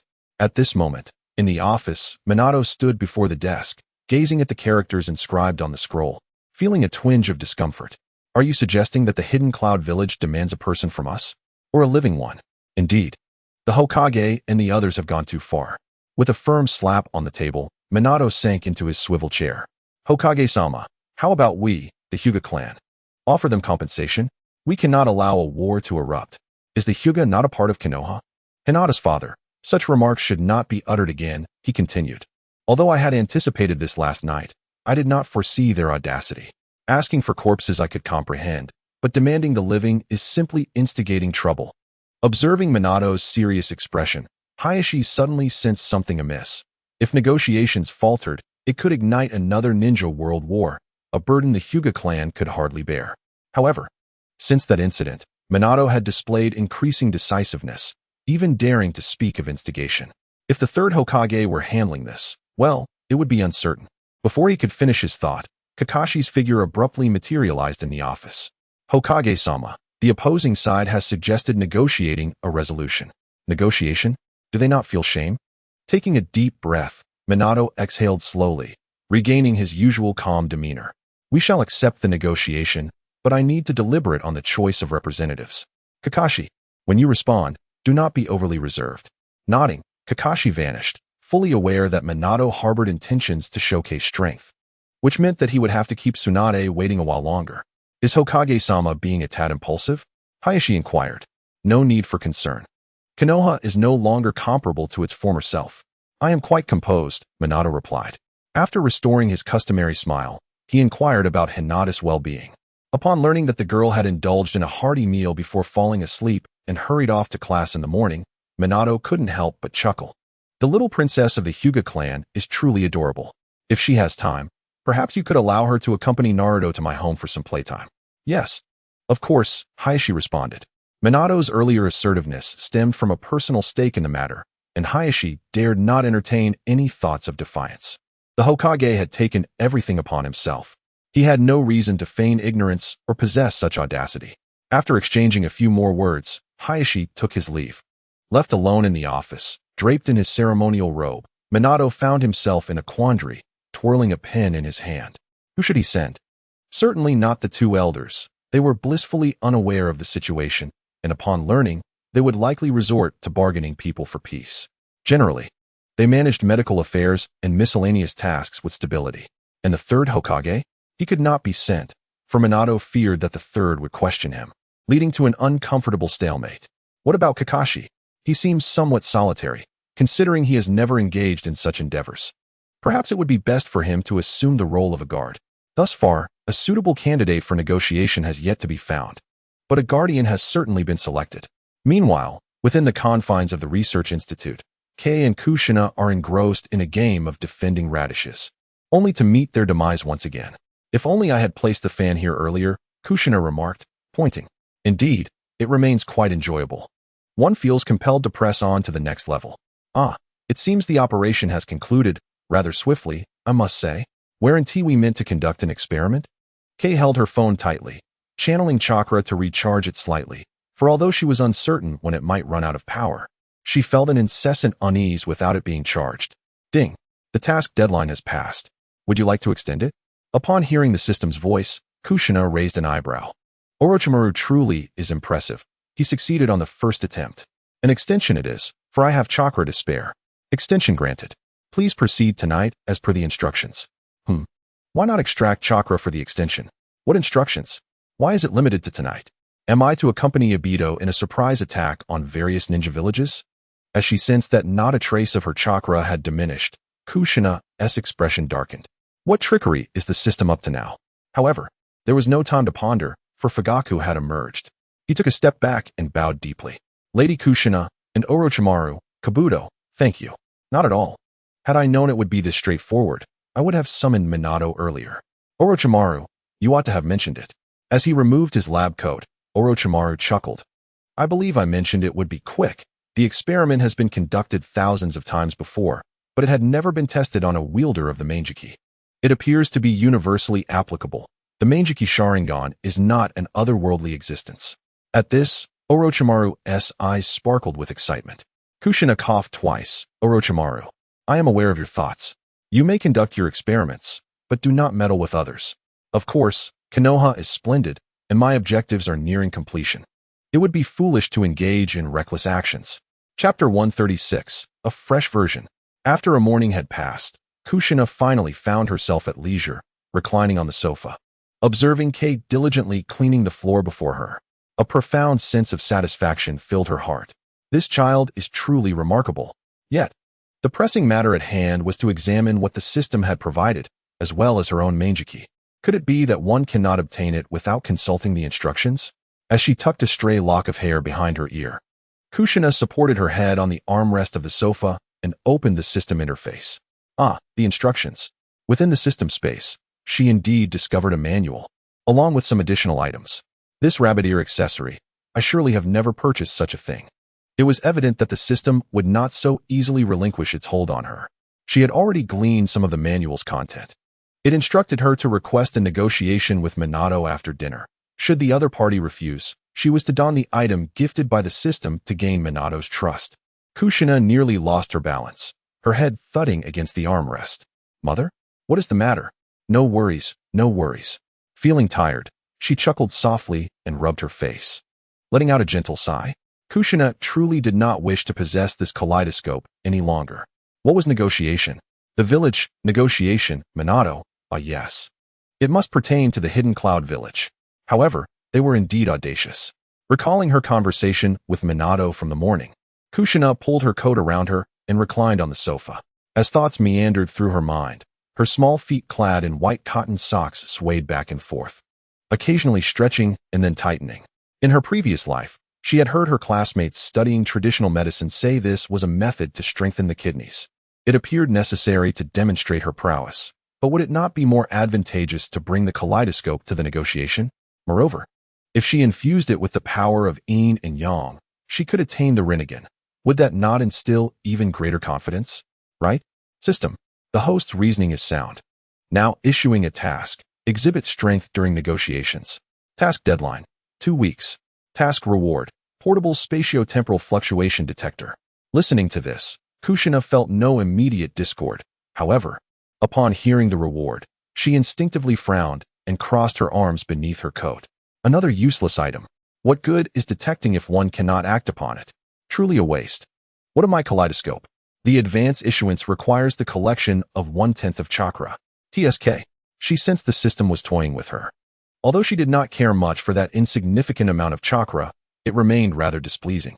At that moment, the Nine-Tails narrowed its eyes, sensing Kushina's dwindling chakra reserves. What was she up to? Who siphoned it? It still had to replenish her. Did she not realize her chakra was nearly surpassing that of this tailed beast? After a slight replenishment, the Nine-Tails would need to rest for a while. Kushina, has that creature asked you for chakra again? Observing the Nine-Tails within her, Kushina nodded slightly. Wait, why does your aura carry that old man's essence? The Nine-Tails flared up, suddenly shifting from a resting state to one poised for action. Have you only now realized? Is it the presence of the kaleidoscope that triggers the power of yin and yang? Kushina, you. The Nine-Tails was utterly astonished. Why did it carry that old fellow's essence, albeit with a hint of difference? It was growing increasingly potent. Suddenly, Kushina clutched her eyes in agony. How could it hurt so much? Why did that dog system not forewarn her?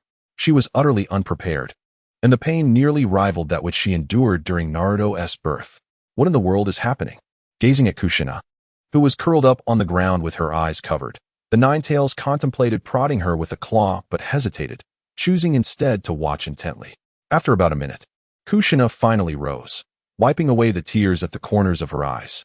She extended her hand to inspect it. Indeed, it had transformed to a grayish-white hue. However, she did not possess horns on her forehead, did she? What are you touching? And what is the current situation? The Nine-Tails could no longer contain itself and gently pointed with its claw. I do not have any horns or the like, do I? Aside from transforming into a grayish-white hue and possessing the Rinnegan, your essence remains largely unchanged. This is indeed fortunate, yet the capabilities of these eyes are truly unexpected. Kurama, I am not the sage of 6 paths. I merely wield a certain power, which you may consider as a trade-off with my chakra. Suddenly drawing close to Kushina, the Nine-Tails widened its eyes. Are you certain? Of course, I refer to it as the 6 paths mode. With a mere wave of her hand, 3 truth-seeking balls materialized before vanishing once more, leaving traces of time and space swirling in her mind. The concentrated chakra, which the Nine-Tails had reined in, appeared to him as a tangible entity, tightly adhering to the surface like a thick layer of crimson fur. Following the earlier pain and surprise, Kushina's heart now felt as if it had sunk into a dead sea, devoid of any ripples, as though the external world had lost its significance. Yet this state diverged from mere apathy. It was not indifference, but a profound focus on the present moment. The Ninetales observed in silence before reclining once again. What abilities does this pair of eyes possess? Upon hearing the Ninetales' inquiry, Kushina closed her eyes to reflect. Having been preoccupied with pain earlier, she now realized the necessity of contemplating this matter. In an instant, she comprehended the powers of her eyes. Her left eye, known as soul extraction, enables her to perceive the souls of living beings. When touched by my chains, it can seal or absorb them. The absorbed souls transform into in-release chakra to replenish mental energy, while sealing them creates a separate space within this eye that I can control at will. And of course, I can return them. Moreover, the chains seem to possess transparency, unlike their original form, but rather like this. Kushina waved her hand, and layers of intertwining chains emerged from her palm, varying in size and shifting in color and shape according to her will. Her right eye, named Crimson Severance, is capable of slicing through space and sealing both space and a brief moment in time, approximately lasting only a second. Oh, and let's not forget the innate abilities of the six paths. To be frank, I find. The Ninetales listened to Kushina's incessant chatter, feeling at a loss for words. Suddenly, Kushina ceased speaking, for she felt external light tugging at her hand. Kurama, I must take my leave now. We shall continue our conversation later. Upon emerging from the sealed space, Kushina beheld Hikaru, drenched in cold sweat and pallid in complexion. Upon witnessing Kushina open her eyes, Hikaru nearly burst into tears.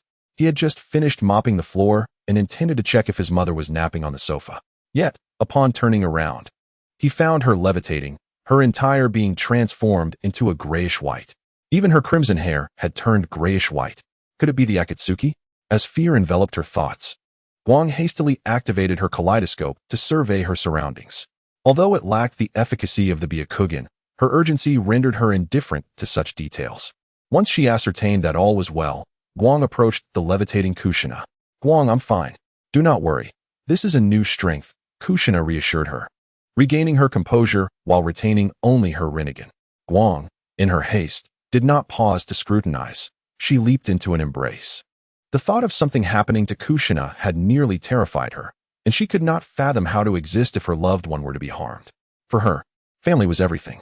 Wiping away the tears from the corners of her eyes, Kushina and Guang shared a tender moment for a full minute. It was not that Kushina particularly enjoyed holding Guang. Rather, it was an effort to soothe the frightened child's spirit. After recounting the recent events, excluding any mention of the system, for there was no need to burden Guang with such details, Kushina intended to show her the Rinnegan. However, a sudden voice echoed in her mind. Can we have a conversation? Indeed, the old fellow had come knocking once more. Guang, I may need to vanish for a moment, but rest assured, it will be completely safe. Before Guang could respond, Kushina found herself in a dim and oppressive place, where damp air laden with a decaying scent enveloped her. The ground stretched out into an endless expanse of dark waters, rippling endlessly. And upon those ripples stood the source of the voice, a figure clad in a white robe, with 9 orbs of power floating behind him, exuding an aura of mystery. His aged visage was marked by deep, profound lines etched by time, and within the depths of his sunken eyes gleamed a pair of brilliant Rinnegan. Yet, to Kushina, he appeared as an arrogant old man, having discovered someone wielding powers that should not have belonged to them, and without her consent, he had whisked her away. She had anticipated he would wait for her, but it seemed impatience had driven him to stand and fixate upon her intently. I know what you were thinking. How did you acquire this? They spoke in unison, their words colliding. Kushina, feeling somewhat irked, refused to yield the floor, despite knowing this was a necessary exchange that had arrived far too abruptly. I am aware of who you are and the circumstances regarding your mother. You must also know of the measures I have taken to prevent her resurrection, he stated. The sage of 6 paths, who had intended to inquire thoroughly, was taken aback. How did this little girl come by such knowledge? Although he occasionally observed the current state of the ninja world, he did not possess the obsessive surveillance tendencies of Kagaya's Black Zetsu. He only knew of Kushina's close ties with Aido, who seemed to be confirming the information about the tailed beasts. Today, as he sat in the Pure Land, watching the souls pass by, he contemplated the reincarnation of his 2 sons. Suddenly, He sensed an overwhelming surge of chakra, shockingly abrupt, coupled with a familiar presence, Six Paths chakra. How could such power possibly exist in the current ninja world? In an instinctive flash, he thought of his mother, that fearsome figure, resurrected. However, upon calming himself and observing closely, he realized it was the person before him, Kushina. He contemplated inquiring further. Although he had long ceased to concern himself with the mundane affairs of the ninja world, he understood well that the power of the Sage of Six Paths, if misused, could lead to catastrophic consequences. When Kushina uttered her words, his astonishment deepened. How could this child possibly know about his mother? With her statement, the carefully crafted words he had prepared suddenly eluded him. "Don't you think it's rather impolite to summon me for a chat out of the blue?" he remarked. "My apologies. I was indeed overly eager." Had Minato known, he would have surely broken into a cold sweat, instinctively shielding Kushina. He was always like that. He hadn't anticipated the Sage of Six Paths would apologize to her. Kushina, momentarily taken aback, responded, "Oh, it's nothing. What are you curious about? I shall tell you." At that moment, Yui was utterly bewildered. Although he had questions, shouldn't he, of all people, be the most informed? "How do you know about her?" "I'm not particularly curious about how you acquired such power. I merely wish to ask what you intend to do with these abilities and insights." As the atmosphere eased, he settled cross-legged upon his Tao-seeking gem. Kushina had no pressing matters either and had spoken to Hikari before leaving. Reflecting on this, she mirrored his actions, releasing her Tao-seeking gem and hovering in a meditative posture above it. Should she divulge everything to him? After all, he wouldn't speak indiscriminately, thus avoiding any butterfly effect that might prematurely summon her grandson, the Toad Sage. Lost in thought, Kushina failed to notice the system's prompt, likely assuming it was tacitly accepted. Gradually, she began to explain. It was like this. Although the external light understood that Mother had her own affairs, she simply could not find peace. It was all too sudden. What was once a beautiful and tranquil routine transformed into an ominous premonition of power shattering after Kushina's departure. This feeling constrained her deeply, which was why she remained frozen in place, unable to act. Had Kushina been aware, she would have undoubtedly recognized this child as signs of separation anxiety. Indeed, in the ninja world, there exists not pain itself, but the psychological afflictions left behind by painful experiences. While Kushina was unaware of Hikari's state, she naturally would not engage in an interminable conversation with the Sage of Six Paths. After all, she was a married woman. What would it say about her to converse so long with an old man? Therefore, after sharing her situation and assuring him, "I will not misuse this power, at most. It will merely frighten others. If I do engage it, it will be in defense against provocation towards me or my village. I shall remember your plans when the time comes, so rest assured." With a silent nod, Kagaya Otsutsuki initially intended to use her powers to send her back. However, Kushina, with a spirit of experimentation, wielded her right eye, the chickage, to strike at her own space. To her astonishment, the familiar scenery of her home was revealed. Indeed, having the ability equated to mastering it, this pair of eyes was truly extraordinary. Uncertain of how she had accomplished this feat, she felt a whimsical sense of wish fulfillment. Before departing, she gazed at the somewhat stiff-faced Sage of Six Paths, waved her small hand, and said, "Let us chat again next time." Stepping through the rift in space, she returned home, and in an instant, the rift closed swiftly behind her. There she beheld Hikari, who remained standing in a daze. Hikari? Oh dear. Although unaware of the tribulations Hikari had endured, the child burst into tears upon embracing her, undoubtedly worried for her safety. Such a pitiful child. Yet, Kushina could not keep her by her side indefinitely. She needed to tend to her properly. Unfazed by Hikari's spiky hair, Kushina embraced her tightly, settling her on her lap and singing a soothing lullaby she had learned from the shores of Lake Biwa during her time with Naruto. Wait. Hikari's ears flushed crimson as she squirmed slightly, her hair brushing against Kushina's nose. "Mom, don't treat me like a child. I'm just worried about you." Hikari reassured her, "You are the best, and Mom will be just fine. You would never abandon Hikari." Kushina playfully elongated her words, pinching Hikari's little face.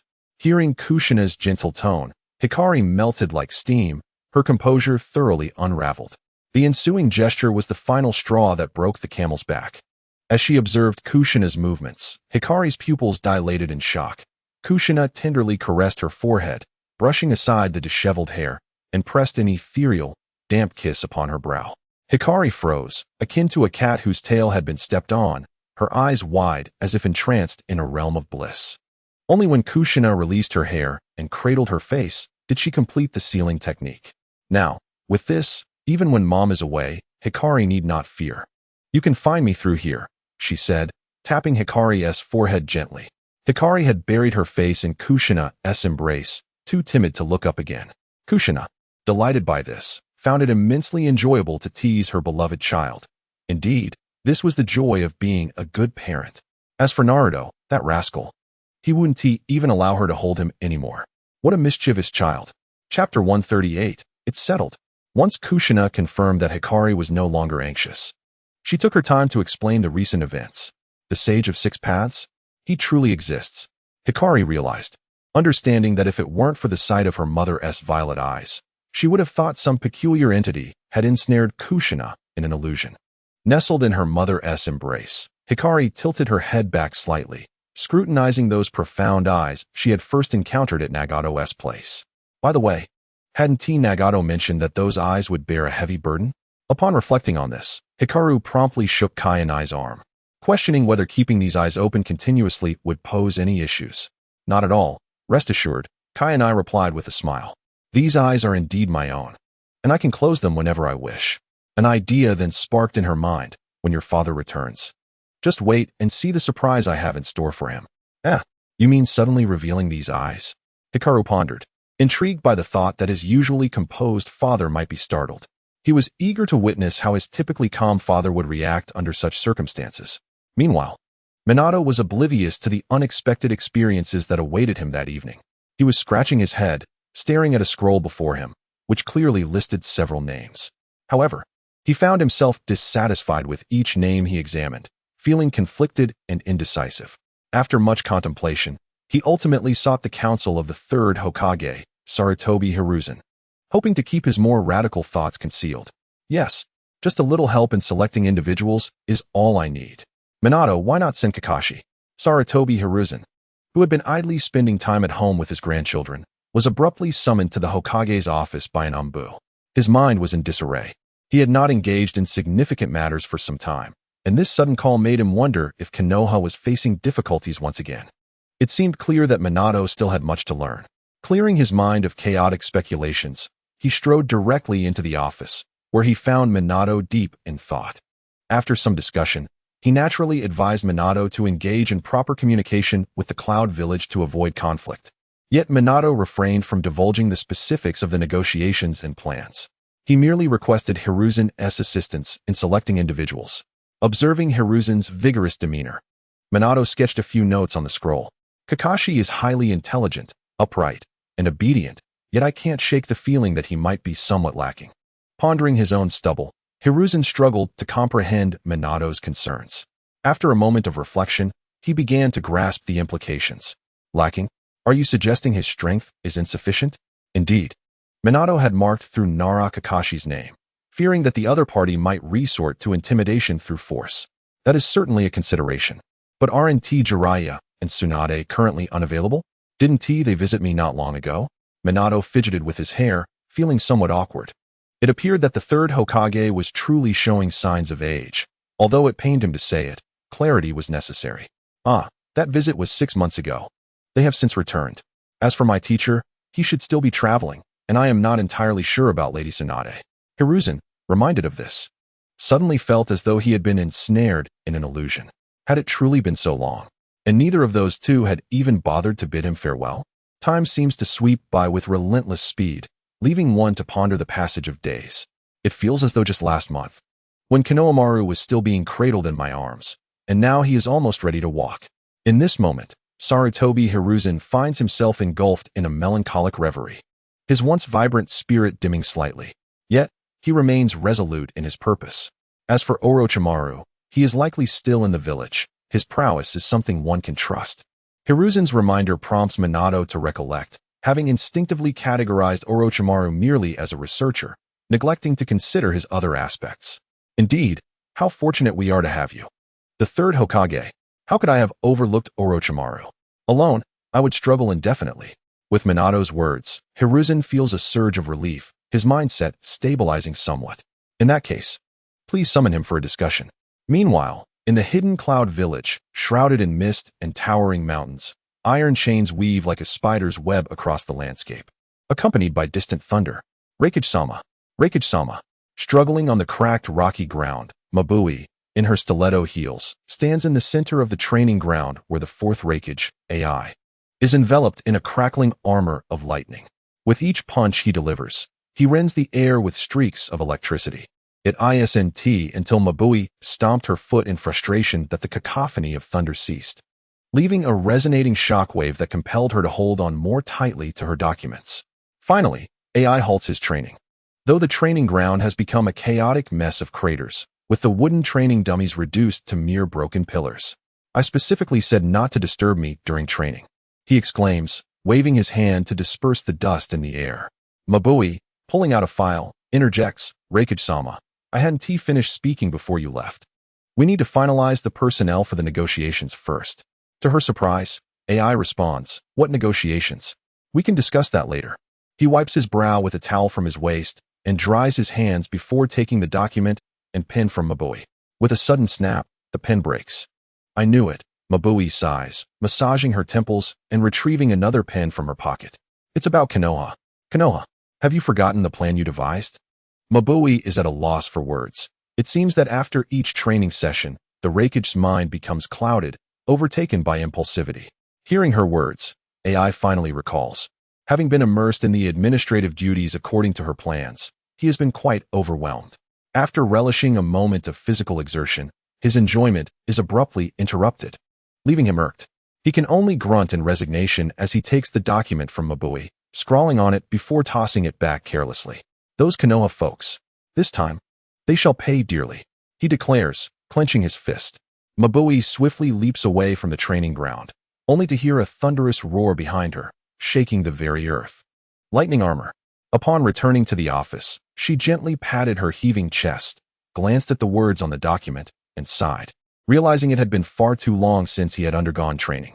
It was indeed quite chaotic. It appeared that Reikage's daily schedule required some adjustments. Otherwise, the village might be dismantled by their esteemed Reikage. The renovation budget for this month was already dwindling. Mabui massaged her throbbing temples once more, pursed her lips to alleviate her discomfort, and then called out, Darui. Chapter 139. Whom does this child resemble? Let us tentatively settle on this. Orochimaru has also requested that you prepare accordingly. Once ready, be sure to present it to me.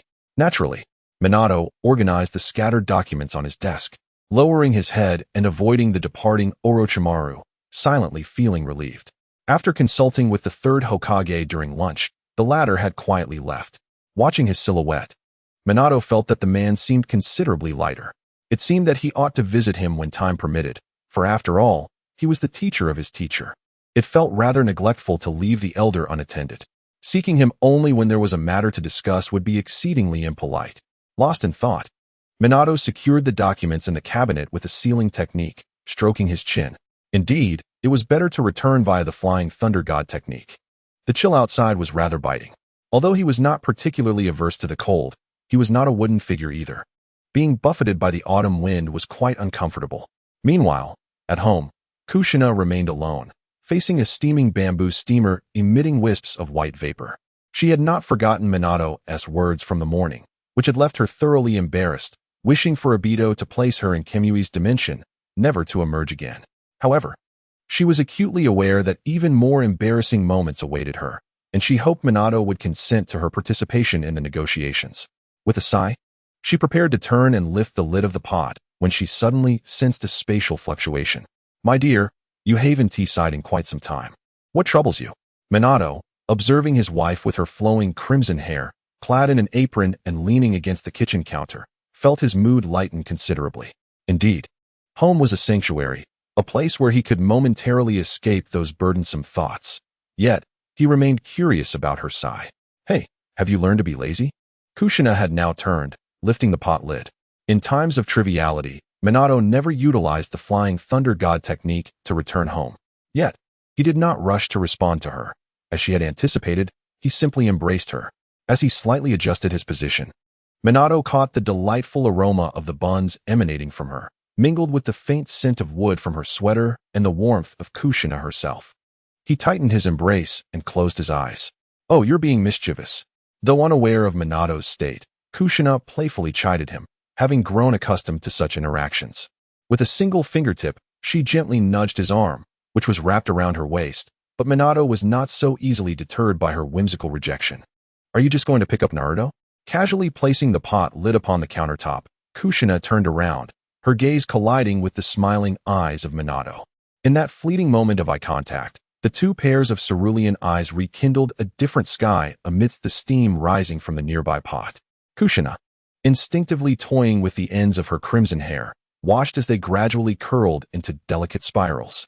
As Minato approached, Kushina suddenly felt a wave of relief wash over her. Grateful that she was preoccupied with cooking. After all, how could an old married couple still feel shy? It must be the heat of the kitchen. It's all the buns' fault. The buns seemed to protest. "I certainly did not encourage you two to get cozy, mischievous offspring of the Uzumaki clan."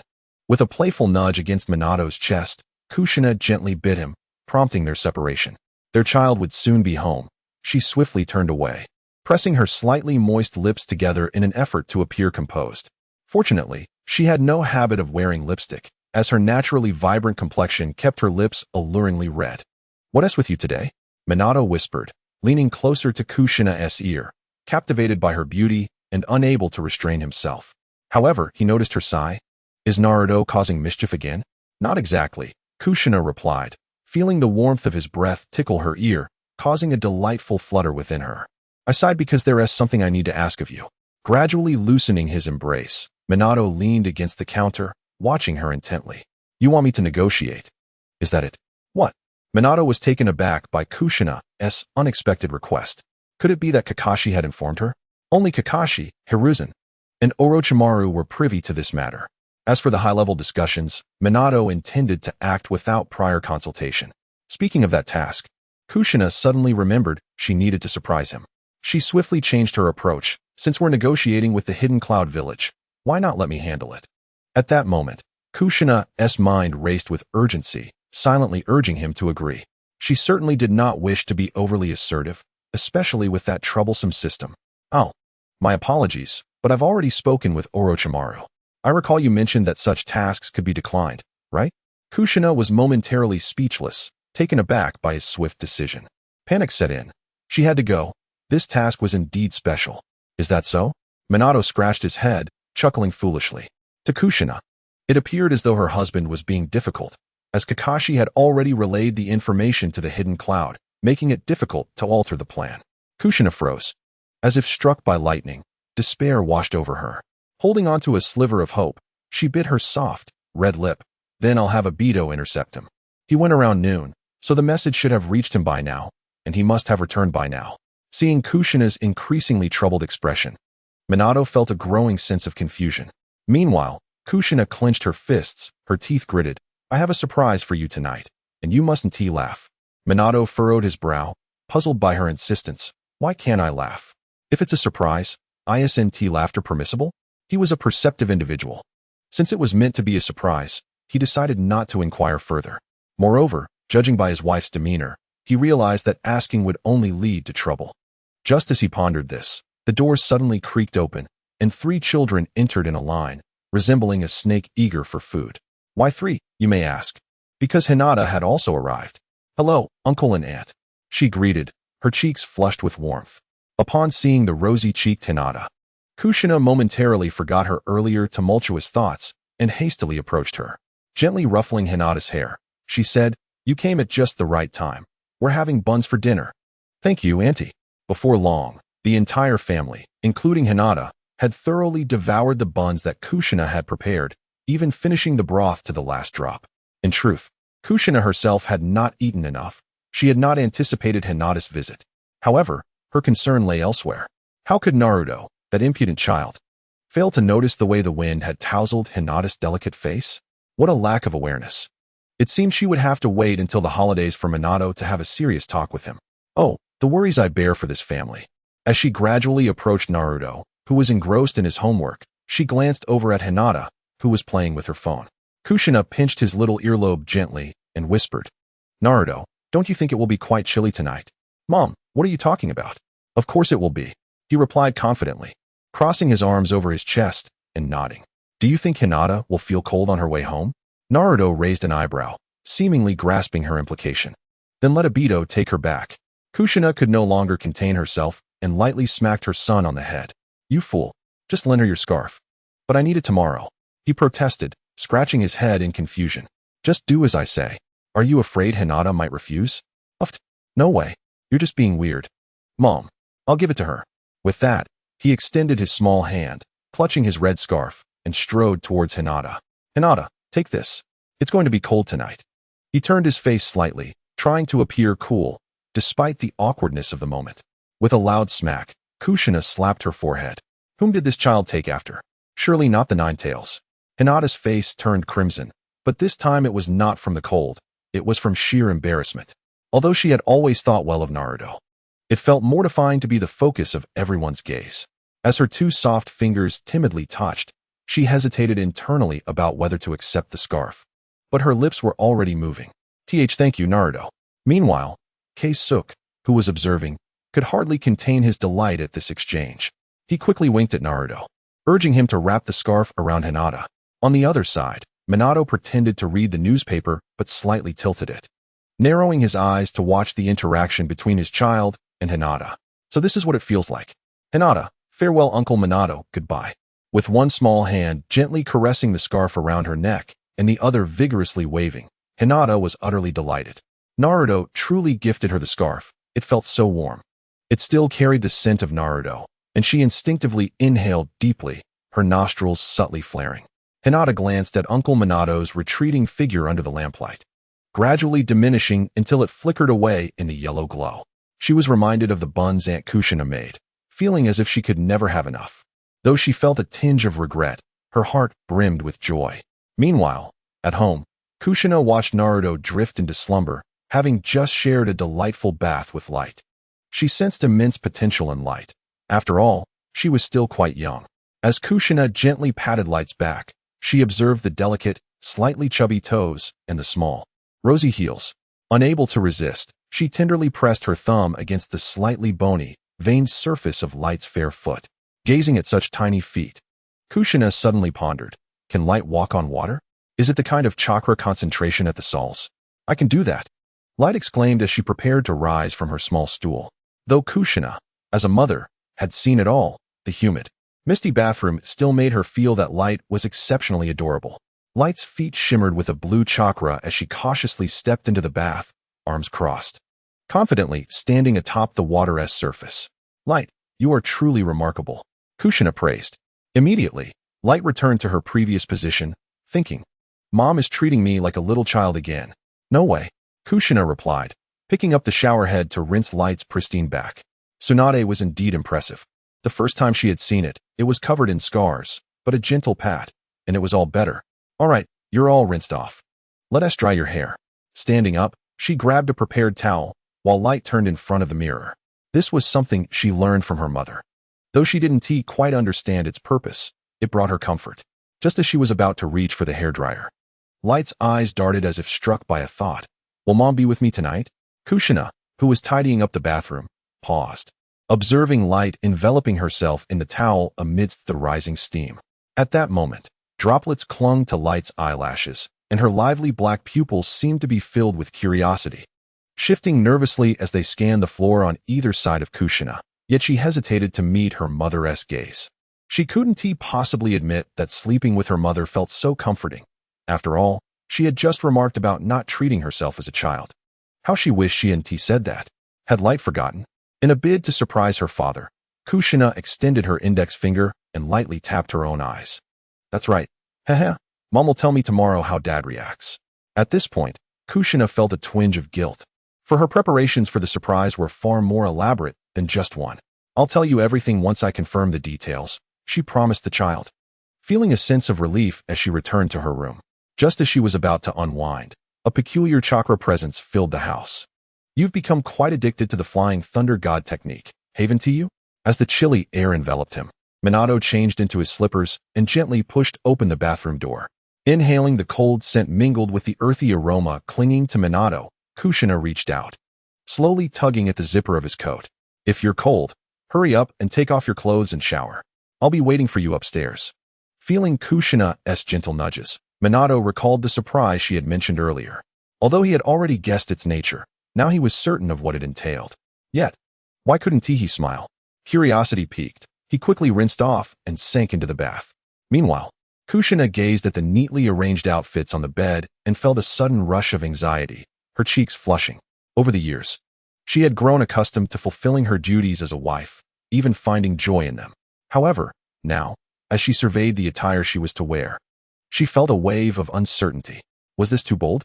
Yet, the thought of trying it on intrigued her. What was happening to her? She had never felt this way before. Unconsciously, her thighs brushed against each other, and with a newfound resolve, she slipped off her pajama bottoms. Picking up the fishnet stockings laid out on the bed, she felt a pang of embarrassment. How on earth was she supposed to wear these? Never mind, she decided. I'll put on the bunny outfit first. After some contemplation, she finally donned the ensemble and adjusted the room's ambient lighting to a soft pink, allowing the new space to serve its purpose. Standing before the mirror, the black, slightly pink-hued corset encased her soft curves, gradually extending down to her abdomen, accentuating her alluring form. The skin around her waist remained taut and smooth, untouched by the passage of time, elegantly curving into a delicate silhouette. Only the upper part of her abdomen bore a hint of softness, adding a unique charm. The fishnet stockings, however, seemed to fit tightly, constricting her slightly fuller legs, prompting her to internally lament. Thankfully, it was autumn, and she could wear long pants. In summer, she would have had to endure the heat while hiding the marks left by the stockings. Turning around, Kushina's gaze fixed on the fluffy white bunny tail adorning her backside, while the ears atop her head wobbled with her movements. Though she felt a tinge of shame, an exhilarating sensation began to blossom within her heart. So, this is how it feels. In the mirror, I appear as an enchanting figure, adorned in alluring attire. Had I tried this sooner, perhaps the technique of shadow duplication would have yielded a different outcome. With a resounding pop, two versions of Kushina glanced at each other before hastily averting their gaze. While she indulged in her vanity, the doorknob rattled momentarily, followed by an enveloping silence.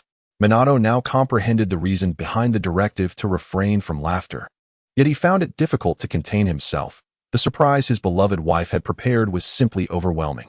In such an atmosphere, he felt an unexpected flutter of nervousness. It was evident that Kushina, donned in such attire, exuded an entirely different aura, distinct from that of a housewife. At that moment, the two Kushinas activated their Sharingan, violet rings radiating from their eyes, harmonizing beautifully with the room's pink ambience, evoking a captivating allure that transcended mere strength. Please, could you close the door? Minato finally grasped the source of his astonishment. Those eyes were mesmerizing. That evening, Kushina had to envelop the walls of their chamber with the Seeker's Pearl to attain complete silence. The following morning, clad in brown trousers, Kushina stretched lazily before tidying up the room, grasping a black garbage bag filled with refuse. She utilized her right eye's special technique to open a dimensional space and swiftly discarded it. Such items should remain forever hidden. Subsequently, she accessed the system's storage to inspect the outfit, deciding to wash it when time permitted, as the system provided a compact, non-contact space. Observing Minato, who was peacefully snoring, a blush crept onto Kushina's face as memories surfaced. She extended her hands, channeling some yang release chakra into him. Her husband needed to be vibrant and spirited. After planting a swift kiss on his slumbering visage, she hastened to prepare breakfast, as she would later accompany Minato to a meeting. Chapter 141. The meeting. With her head bowed, Kushina concealed her forehead, uncertain of how to confront Minato's slightly fervent gaze. Unable to resist, she utilized her Sharingan's telepathic communication to exclaim, "Husband, please don't look at me." Minato promptly redirected his attention to the clan leaders seated at the long table. Even he, typically composed and serious, found it difficult to ignore his wife after the events of the previous night. He increasingly perceived that the seemingly wild Kushina from last night was, indeed, the true essence of her. Ahem. The situation is as follows. This negotiation requires a contingent of guards and various categories of ninjas. Except for the Hyuga clan, which suffered significant losses, the remaining forces will be distributed among the Umbu and various families. Does anyone wish to share their thoughts? Uchiha Fugaku was the first to speak. appearing calm, yet expressing a notably radical stance. I believe the negotiation strategy proposed by the Hokage is indeed viable. Konoha is fully capable of implementing it.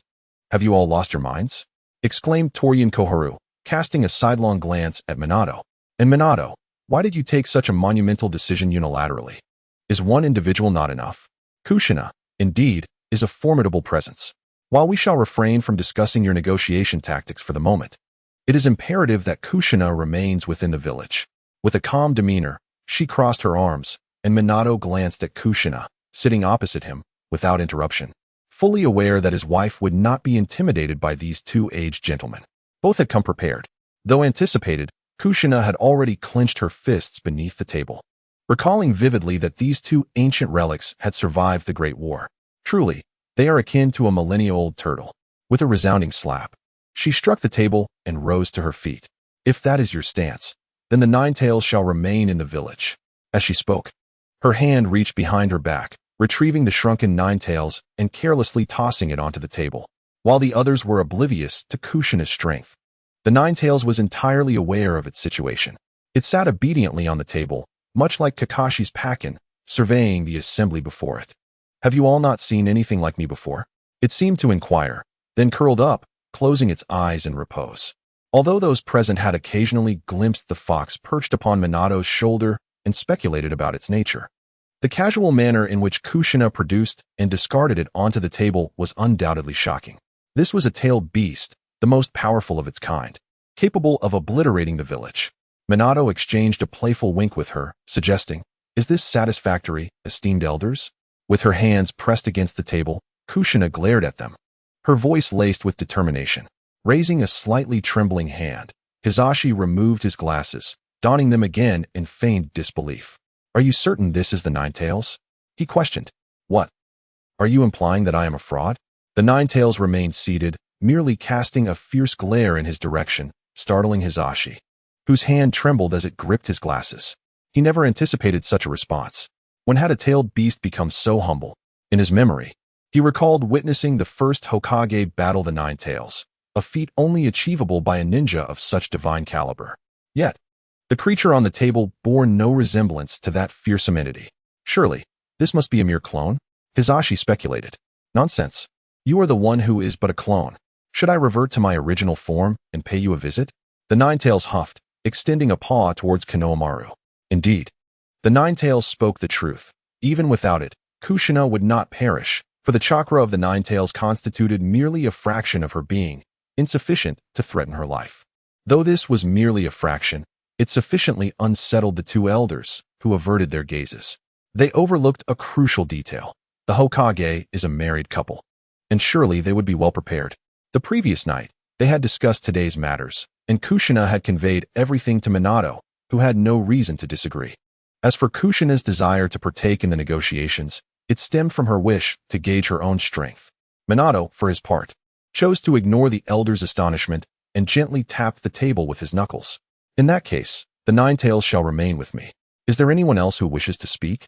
The negotiation team is set to depart in 2 days. Kakashi, Orochimaru, Kushina, are you prepared? Now, let us address another matter. At this point, Minato, with a slightly rigid expression, ran his fingers through his golden hair. This issue is a private matter of my family, yet recently some unfavorable rumors have circulated. Since a reporter from the newspaper is present today, I shall clarify it here.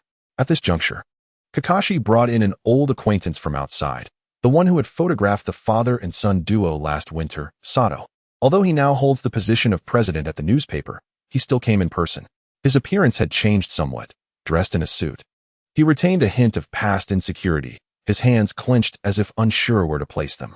Nevertheless, this was an improvement. Following him was Hikari, who stood with her hands hanging in front of her, visibly anxious and keeping her head lowered. Seeing this, Kushina walked over, placing her hands on Hikari's shoulders and gently resting them on her back. "Come, let us head over to your father." Fujitaka and Nichizu were aware of the situation, but the other clan leaders were not necessarily informed.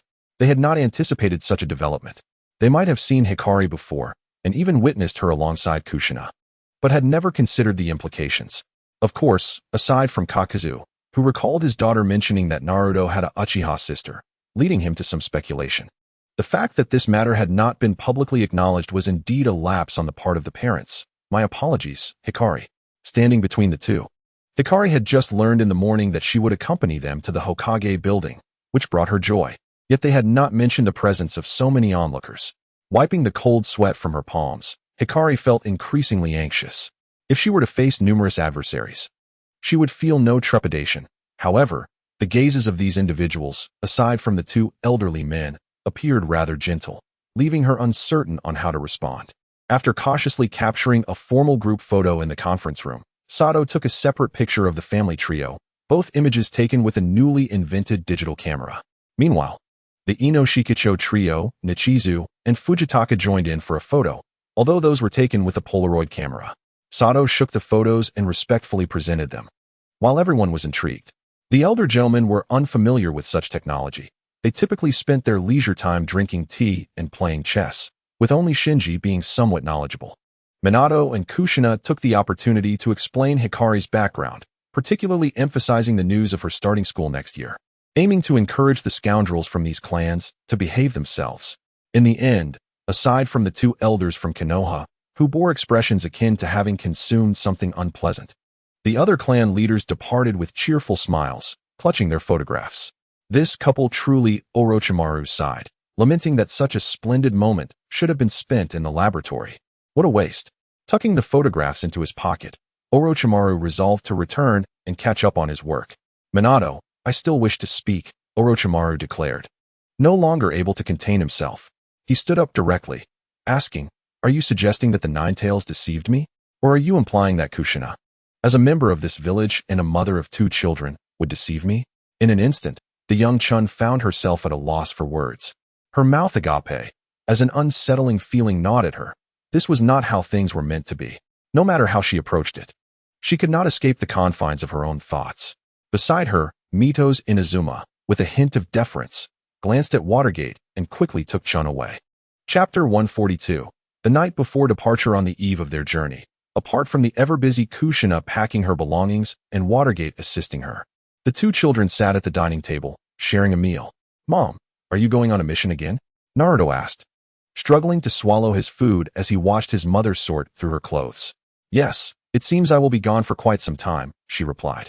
While I'm away, I don't want to stay at Sasuke's house anymore. I want to go to Aniko's. Naruto exclaimed. You little rascal. Just stay home with your sister. Why are you always thinking about going to someone else's house? Kushina playfully pinched Naruto's ear, closed her suitcase, and stored it in the system space. Xianglin said that Brother Do taught her a fun game, and I want to see it too.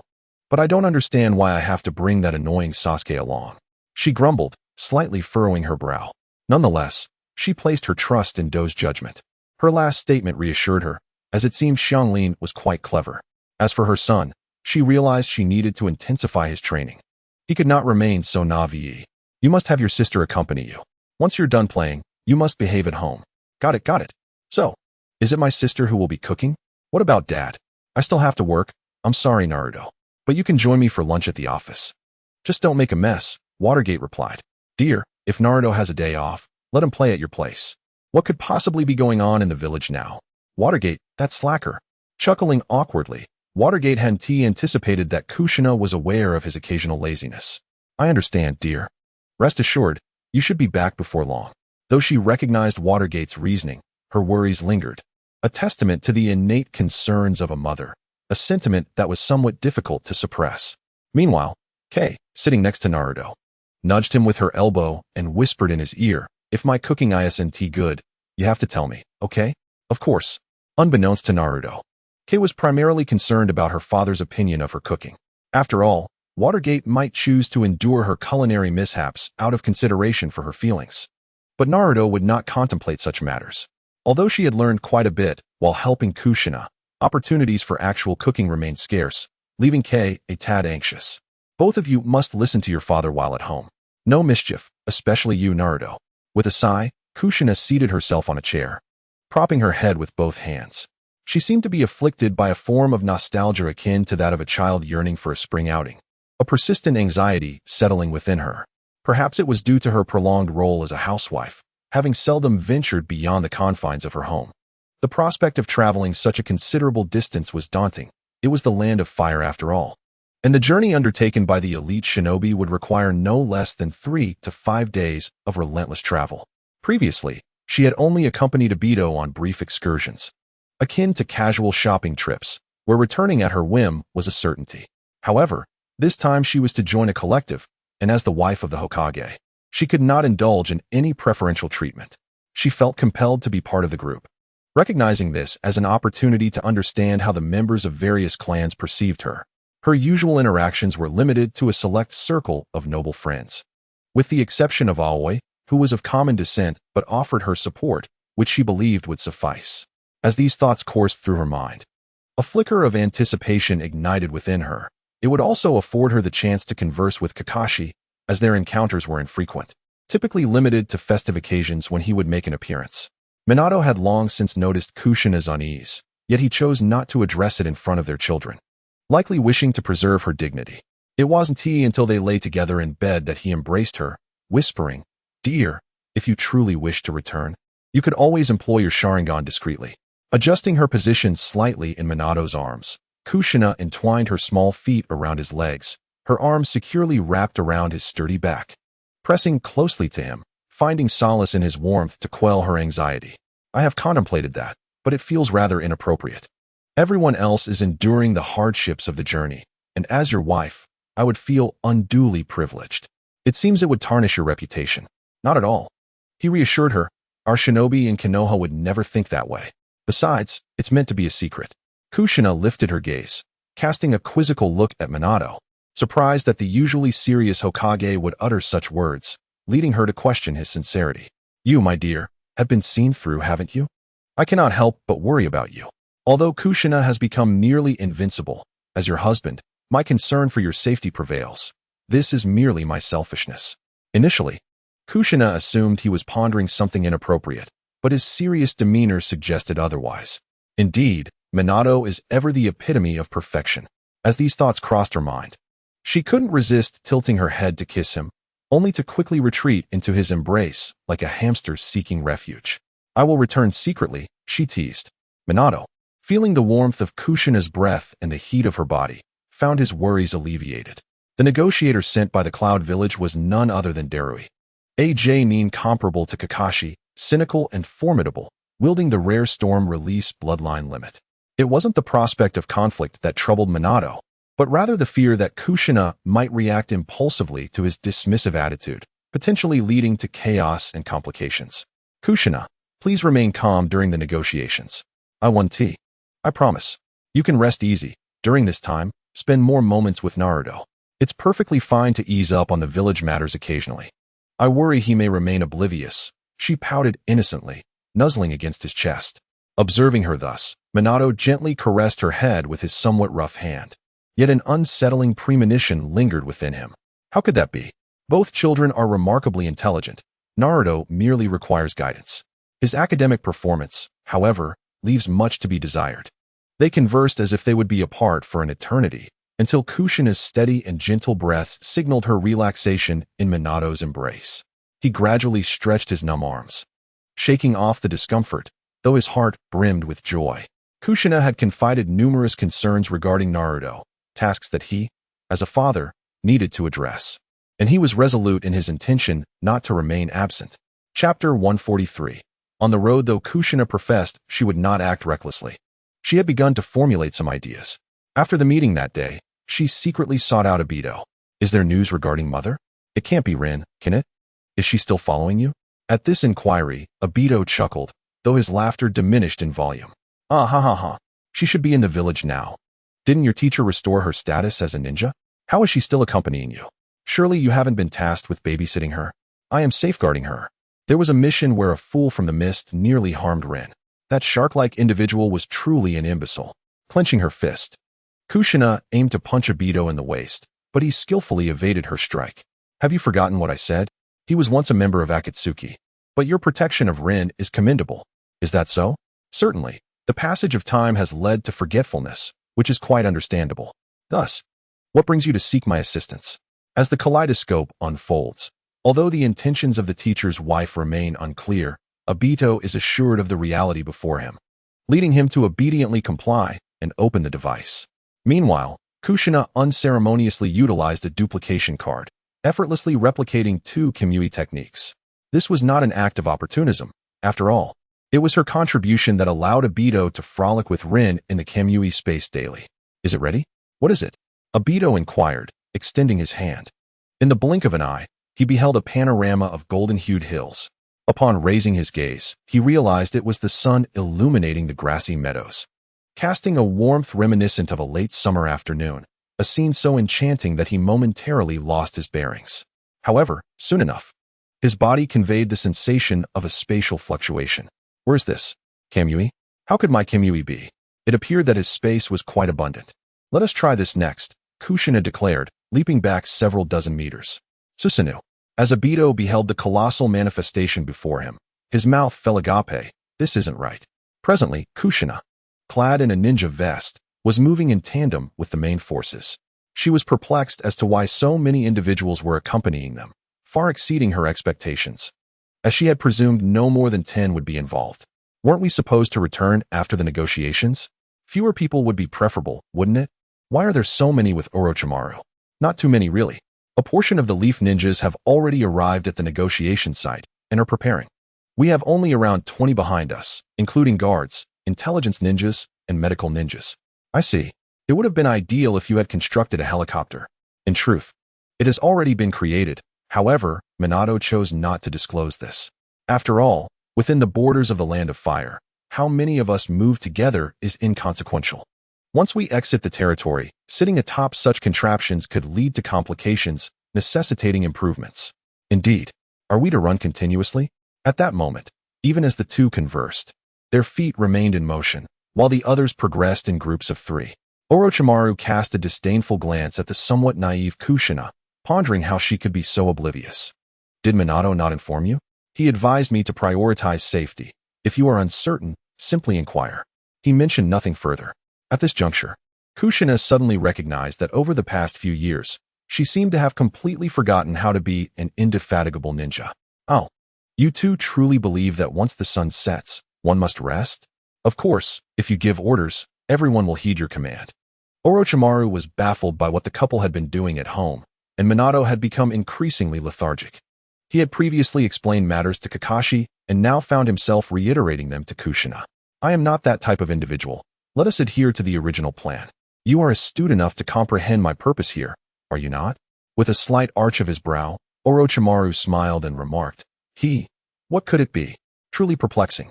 The Hokage's wife, devoid of the nine-tails Jinchuriki, is surely responsible for the provisions at the negotiation site. Observing Orochimaru's insufferable demeanor, Kushina narrowed her eyes. Orochimaru, fully aware of her gaze, quickly offered an apology, claiming it was merely a jest, perhaps intended to temper their arrogance. During the meeting, she had caught sight of a pair of eyes, not Nagato's, but her own. After exchanging a few more words, Kushina noticed that Orochimaru had begun to disregard her presence. She chose not to engage him further and slowed her pace to walk alongside Kakashi. This change did not escape Kakashi, who felt an unsettling premonition as he trailed behind them. Kakashi, how are things with Terumi Mei? Although their earlier conversation had suggested a brief stay, Mei had been residing with him for over half a year. Kushina occasionally observed her strolling with Kakashi, yet refrained from inquiring further. Quite well, he replied, casting a sidelong glance at her. Kushina then shifted the topic to Aido and Rin, which caught Kakashi off guard as she did not pry into his affairs, an unusual occurrence indeed. Previously, during a casual encounter, Aido had mentioned that whenever Kushina caught them in a moment of revelry, she would delve into their business. While not bothersome, Aido always felt a twinge of embarrassment. In that instance, Rin, her cheeks slightly flushed, had cautioned Kakashi, make sure not to discuss anything intimate with Mei, or Sister Kushina will inquire thoroughly. Rin, why would you share that with him? Let Kakashi discover it for himself, haha. Reflecting on her words, Kakashi could not resist retorting, isn't mother curious about my affairs? Caught in a trap. It seemed these youngsters were easily manipulated. Had it not been for the dullness of the journey, she wouldn't have bothered to pry. Then tell me, how far have you and Mei progressed? Kushina tilted her head, attempting to suppress her curiosity. Suddenly, Kakashi realized that Kushina was employing a strategy of subtle enticement, waiting for him to inquire. It was only when the sun dipped below the horizon and the group paused to rest that Kakashi managed to escape Kushina's persistent questioning, feeling as though she might soon pressure him into fatherhood. Meanwhile, Kushina busied herself preparing grilled fish for everyone, having sealed an array of seasonings within her scroll. As she unveiled jar after jar of spices, all activity ceased, and the once desired rice balls lost their appeal. Those who had initially planned to forego fish reconsidered. For if Lady Kushina had seasonings, they could not resist. Indeed, how remarkable to have so many, she exclaimed. All right, if anyone finds themselves unsated by the grilled fish, we can consider the rice balls afterward. Even after several days of fish, it remains far superior to rice balls, especially with these seasonings. Originally, Kushina intended to prepare a meal before their departure. However, upon reflecting on the daunting task of cooking for more than 10 people, not just for a single day, she decided to merely bring along some seasonings. Thankfully, she did not end up cooking. Had she not bought ample seasonings, she would have had to share the soldiers' rations. Now, she could hardly recall the taste of those rations, but she sensed it would not be particularly pleasant. Just as she was feeling relieved, a few girls from the medical team approached her with eager expressions, fluttering their eyelashes as they presented their little notebooks. I must admit, signing autographs was rather enjoyable. As they journeyed, stopping intermittently, Kushina felt a bit fatigued, compounded by the inability to bathe. Although she perspired less, she still experienced some discomfort. When she inquired with some junior members of the medical team, they expressed similar sentiments, though most had grown accustomed to it. After all, Lady Kushina, being favored by the Hokage, certainly did not sweat excessively. Indeed, the Hokage's family was quite enviable. Lady Kushina must lead a very blissful life. Oh, what kind of skincare does Lady Kushina usually practice? It sounds wonderful. Something seems amiss with you, Kushina remarked, noting the singularity of their thoughts. Not at all. Do I look youthful? Absolutely. If one were unaware, one might assume you were still a nin. As this banter unfolded, a girl with two-tone hair playfully interjected, revealing that they had been classmates and shared a good rapport. Actually, you can purchase some red dates and yam from the pharmacy, Kushina began. But her words were interrupted as the two female ninjas quieted down, joining the others with curious expressions. It appeared to be true that no girl is indifferent to beauty. Kushina had not paid much attention to skincare herself, only occasionally applying makeup when going out with Minato. As for the knowledge of skin whitening, it resided in her fading memories, gleaned from videos she had watched in her previous life. With her strengthened mental faculties, those memories could resurface vividly whenever she chose to explore them. Yet, she preferred not to dwell on those bygone days. Perhaps due to the constraints of reality, or perhaps out of her own volition. Wait, Lady Kushina, one of the female ninjas exclaimed, pulling out her little notebook. As medical ninjas, they all carried such notebooks for recording patients' conditions. Observing the eager crowd mimicking each other, Kushina felt slightly taken aback. There's no need to be so anxious. I will explain slowly, and feel free to ask me questions, but let us take turns. In that moment, she was struck by a sensation akin to preparing for a teaching certification. Among the crowd, there were a few older ninjas who were close to her age. Meanwhile, a group of male ninjas clustered near Kakashi and Orochimaru. Kakashi-senpai, Lady Kushina is truly popular. I wish I were a female ninja too, one remarked, twisting his body in a playful manner. This startled his teammate beside him. You're such a weirdo. Don't come near me. No one has said you can't go over there. If you have questions, just ask. The temper of Lady Hokage is quite amiable. Orochimaru, with a hint of insincerity, uttered a few kind words. But Kakashi perceived him more as a trickster. Although his eyes still bore the semblance of a dead fish, Kakashi now appeared more approachable, leading a few brave souls to muster the courage to engage him in trivial conversation. Orochimaru, on the other hand, radiated an air of solitude, as few dared to confront him directly. Despite his ever-present smile, it was that very expression that instilled greater fear in others. For Kushina, the past few days felt interminably long, as she was constantly on the run. Though she had her own tent, she felt somewhat embarrassed. Nevertheless, she did not refuse, for she had promised Minato she would return home. That night, after Orochimaru announced a break, everyone except the rotating guard of ninjas settled into their snug sleeping bags. Kushina occupied one tent, while Kakashi and Orochimaru shared another. Once inside her tent, stretching her back, Kushina contemplated the hour. It was still relatively early, as the sun set. They had begun to rest, resulting in an early bedtime. The village, however, was quite different. She decided to linger for a while and explore her surroundings. The streets of Konoha remained brightly illuminated, bustling with people, predominantly ninjas unwinding after a long day's work.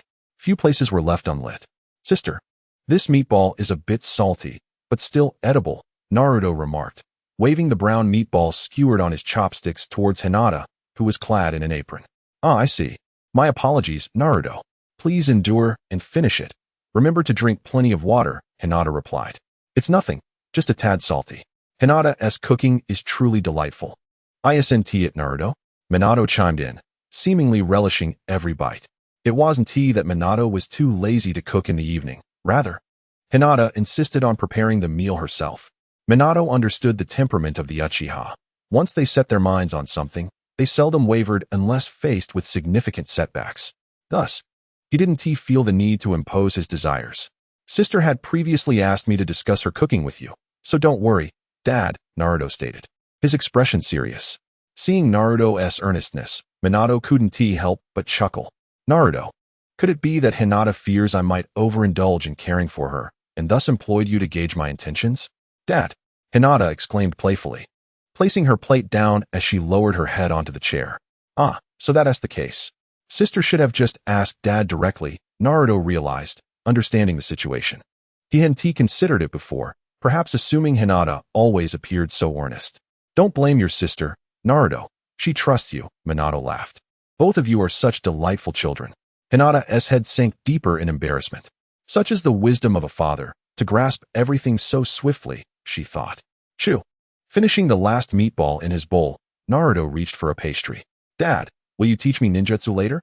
First, you should complete your homework. The school must have taught you some basic symbols recently. I'll check them afterward," Minato instructed. "All right." Watergate has also been keen on educating Naruto. Though previously he had often been absent in guiding him through the mundane aspects of daily life. Now, he seizes the opportunity to engage more with his son, certainly not shying away from the presence of K. In his perspective, the more people involved, the more effective the learning, thereby enhancing the memorability of the experience. Moreover, having a daughter feels truly delightful. K seems to have fully integrated into the family. Just as he was conversing with the children and feeling somewhat parched, taking a sip from his teacup and contemplating a break, he suddenly sensed the sofa beside him sink. "Surprised to see me, dear?" "Uft. Mom." Kushina. Feeling a bit embarrassed, Kushina scratched her head. "Did I come at an inopportune moment?" "No, not at all. It's just quite sudden." "What brings you back, Mom?" Observing Naruto's puzzled expression, Kushina instantly shifted into mother mode.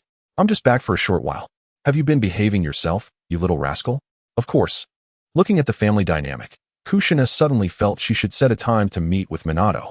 Although she was unsure why she preferred keeping her meeting with Minato from the children, she recalled how, in her previous life, after she started school, her parents would often visit shopping malls, keeping everything a secret from her. If it weren't for spotting the timestamps on the shopping receipts upon returning home, she wouldn't have believed it either. Perhaps it was a similar sentiment. Kay should be fine with it. "Well then, I shall take my leave." Of course, before departing, she winked at Minato. On February 26th, take a break and resume updates on the 27th. Chapter 145, Self-Doubt? Kushina locked eyes with Minato, who appeared puzzled. "What's the matter? Why avoid the children?" "Ah, so that's the reason." She had initially planned to use a genjutsu to maintain Minato's trust, but being on her period tends to make her overthink. Alas, such is the plight of women. I'm not quite sure. It just feels awkward to say I'm leaving, even though they know I will return occasionally. But once they know, it feels embarrassing. And I can't quite articulate why. Does that mean it's fine if I know? It's not quite the same. In truth, was Kushina attempting to uphold her image? That kind of motherly persona who is straightforward and unwavering? Yet, in my eyes, Kushina is simply a wife who adores being affectionate. With one hand gently pinching Minato's waist, she swiftly turned away. "What do you mean by affectionate?" "I'm not." She didn't even contemplate Minato's earlier statement, instead fixating on the latter part. Could it be that her demeanor towards Minato was indeed too conspicuous? With her back turned to him, Kushina anxiously fiddled with her fingers, wondering if he would notice. But how long has it been? Could it be that Minato sensed something amiss due to her earlier demeanor? This outing had stirred her emotions. And now, facing Minato, she felt a surge of anxiety and confusion. Grasping a strand of her own crimson hair, she gently tugged at it, feeling a slight sting. All right, nothing is wrong. But would you find it strange? As you mentioned, she turned back to face Minato, whose expression was tender. Is being affectionate different from before? What could possibly be on Kushina's mind? Is she not perpetually adorable?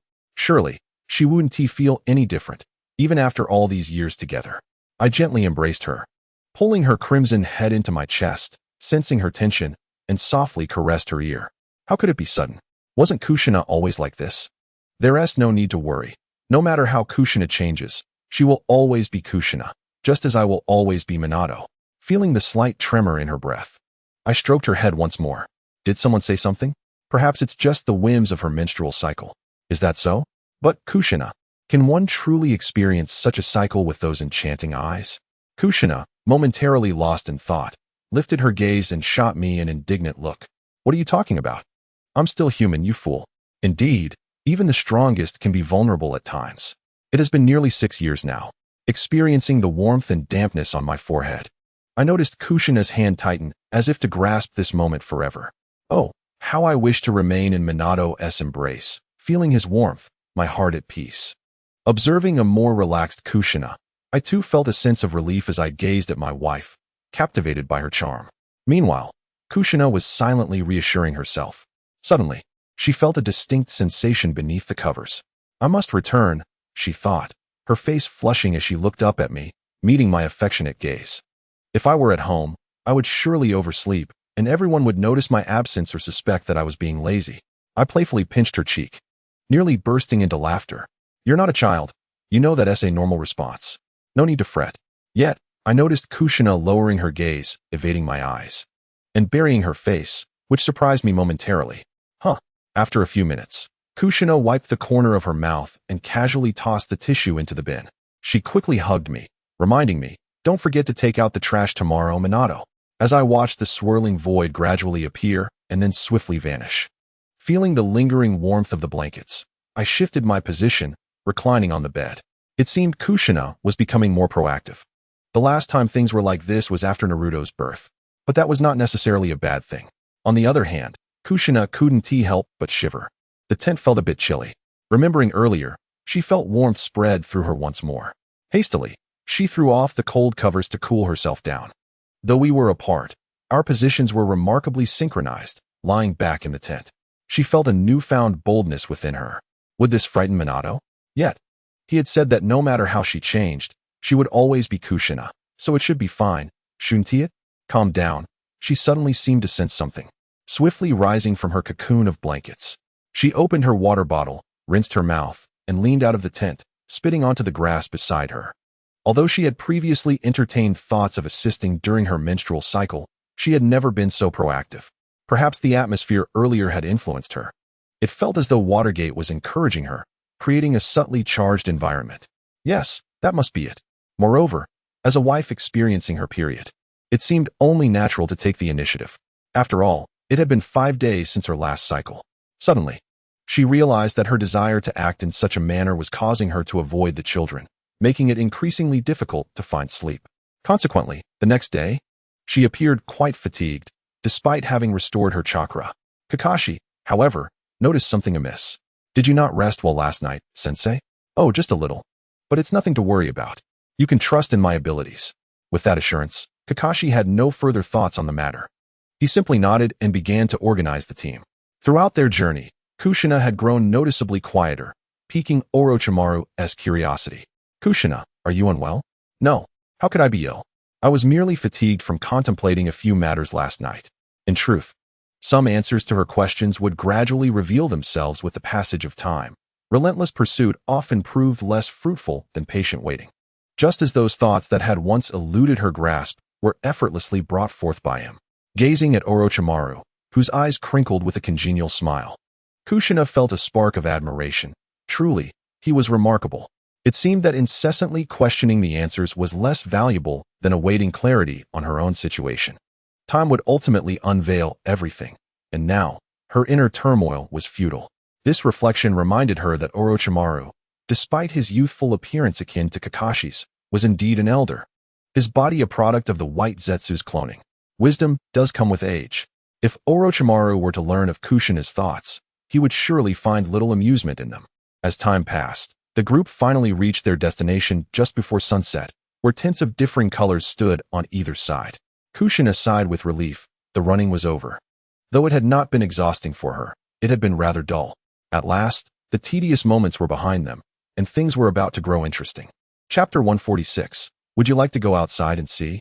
Returning to the day, Kushina set out. Within the Raikage's office in the hidden cloud village, a startled voice exclaimed. What did you say? They ve send a Jinchuriki. Placing the documents in front of the relaxed A, Mabui tapped the desk, pointing to Kushina's photograph. This woman. This red-haired one.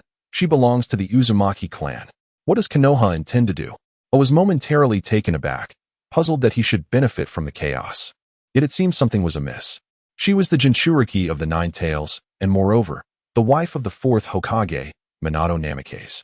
Adjusting his glasses, Mabui found herself at a loss for how to respond to the Raikage's inquiries. TCH, this one do. The original plan remains unchanged. It would be best to avoid drawing unnecessary attention. Did you not previously mention that Orochimaru, one of the legendary Sannin, would handle the negotiations? Inform Darui that during the discussions, he may exercise his own judgment.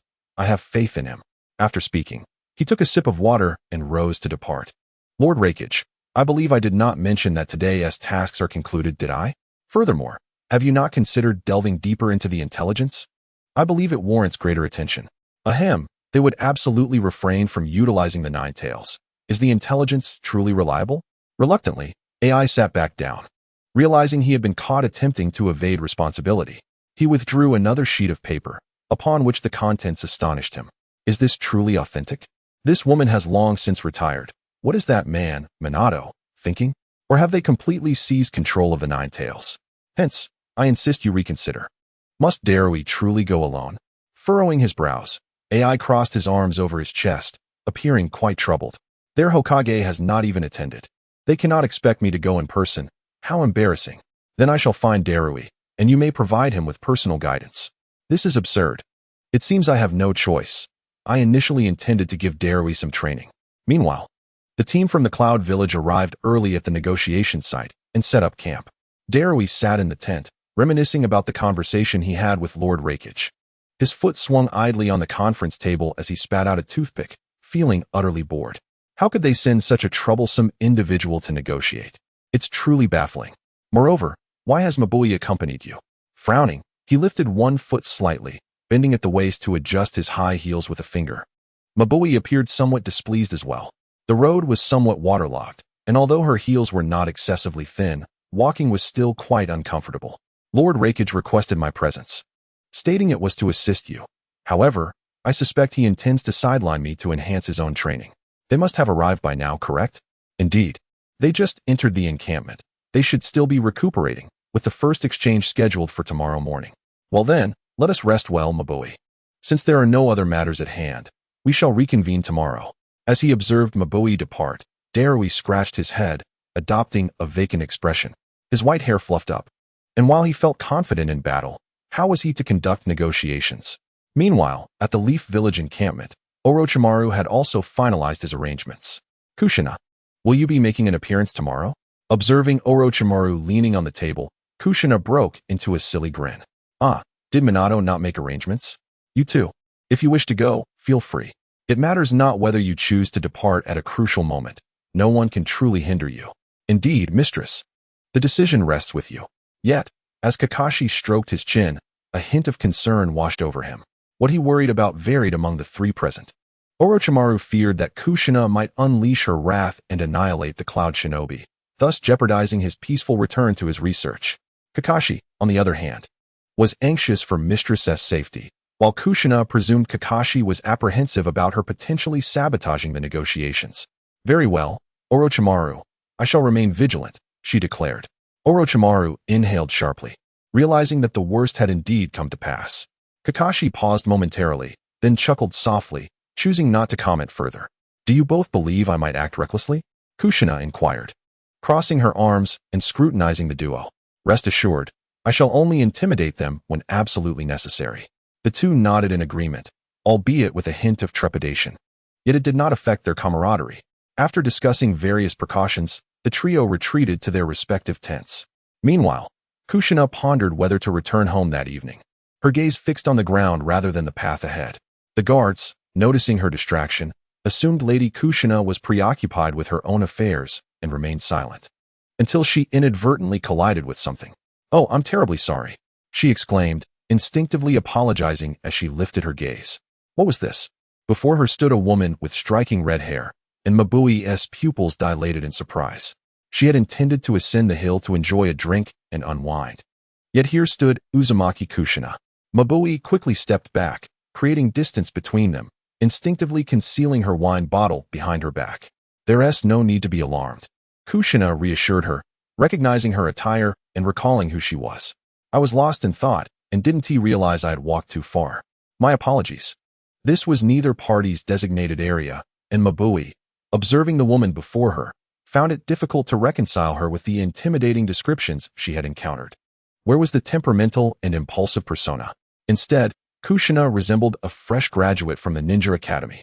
As she relaxed, Mabui watched Kushina prepare to leave and withdrew a scroll from her pocket, unfurling a small blanket. While the hill was devoid of puddles, it was still prudent to lay something down for comfort. "Have you recognized me? Shall we have a conversation? Not about the village, but rather topics pertaining to women." "Huh? What topics between women?" Kushina pondered briefly. It seemed Mabui was not married. "What do you mean? Those insufferable men. Each one of them has nothing but muscle in their heads." As she grasped a small porcelain bottle, Mabui tilted her head back and took a swig. This left Kushina utterly perplexed. What was going on with her? Nevertheless, engaging in conversation posed no harm. As for the confidential weaponry of Konoha, she was not privy to such information, having entrusted it to Minato and Aido. However, she was aware of Akatsuki's secrets. The notion of being suspected of betraying her village was utterly absurd. With this in mind, she settled beside Mabui. The striking woman with white hair and dark skin exuded an extraordinary allure, perhaps the very reason for her intrigue. "Is that so? Hence your desire for a drink?" "Indeed. Would you care for some?" Although moments ago she claimed not to discuss the village, Mabui still hoped to intoxicate Kushina and extract some information. At that moment, a female ninja, tasked with secretly guarding Kushina from several paces away, frowned in confusion. What was going on? Should she intervene? After some contemplation, she decided to observe.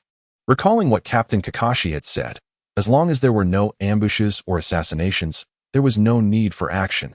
She should trust Kushina. Kushina, gazing at the small bottle in Mabui's hand, swallowed nervously.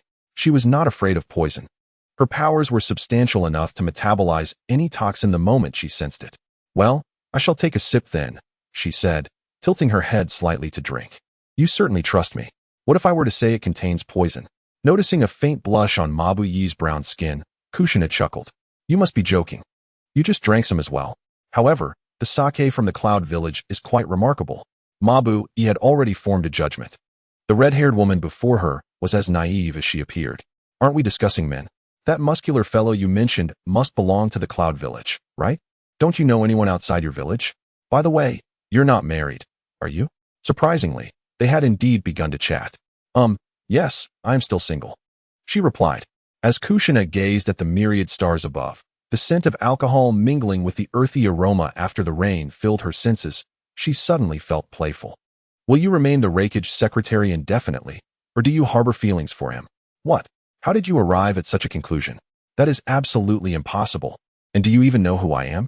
Mabui instantly shifted from a relaxed state to one of tension. Had her trivial information been leaked? "Of course I know. You are Mabui, the rakeage secretary. And you know who I am too. Are we about to fight?" Kushina squinted playfully, poking Mabui's cheek. "If we were to fight, you might not survive the encounter." At that moment, Mabui dared not move, observing the seemingly carefree expression on Kushina's face.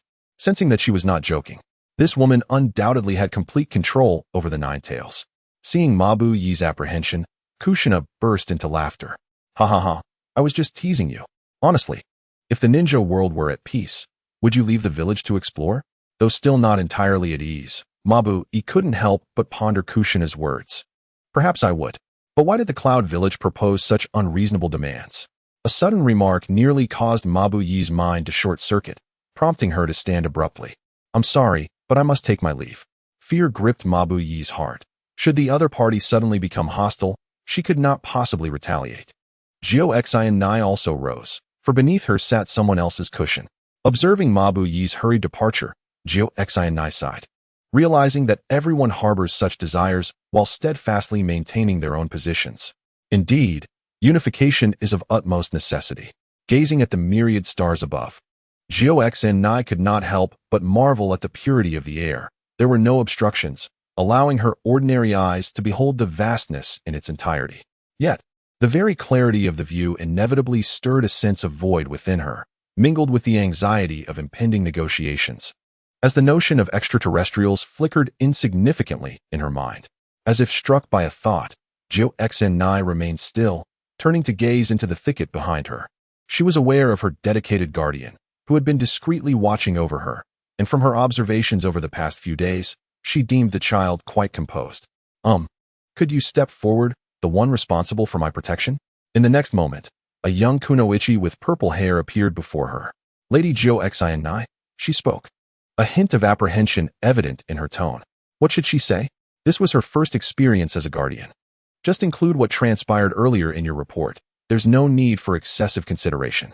Don't be so nervous. We were merely conversing, and I may have frightened her a little. Haha. To ease the tension, she grasped the kunoichi's hand, gently rubbing it. It felt rough, far from what one would expect from her age. The girl, eager to retract her hand, found the gesture rather presumptuous. However, Xiao hand was not as delicate as she had imagined. Rather, it bore a certain angularity. After a brief struggle, Xiao gave her a light pat, prompting her to settle down. Do not be anxious. You are a girl, are you not? What is your name? Lady Xiao, you may call me Ding. Ah, a code name. How unfortunate that she could not learn the child's true name. So Ding, you must be on duty often, I presume? Indeed, I shall guard you continuously, except when you rest at night. Just as she suspected. Xiao cast another glance at the vast expanse of the night sky. At that moment, a gust of earthy autumn wind swept by, transforming her earlier sense of void into a profound solitude. She felt no desire to return to Minato this evening. It was not that any rift had developed between them. Such a thing was out of the question. Rather, she believed she could transcend this somewhat eerie solitude by adopting a different identity, that is, stepping outside her usual confines to embrace a sense of novelty. Let us venture back to Konoha for a while before returning. Transformation technique. Before Ding could comprehend the situation, Xiao had transformed into a seemingly ordinary kunoichi.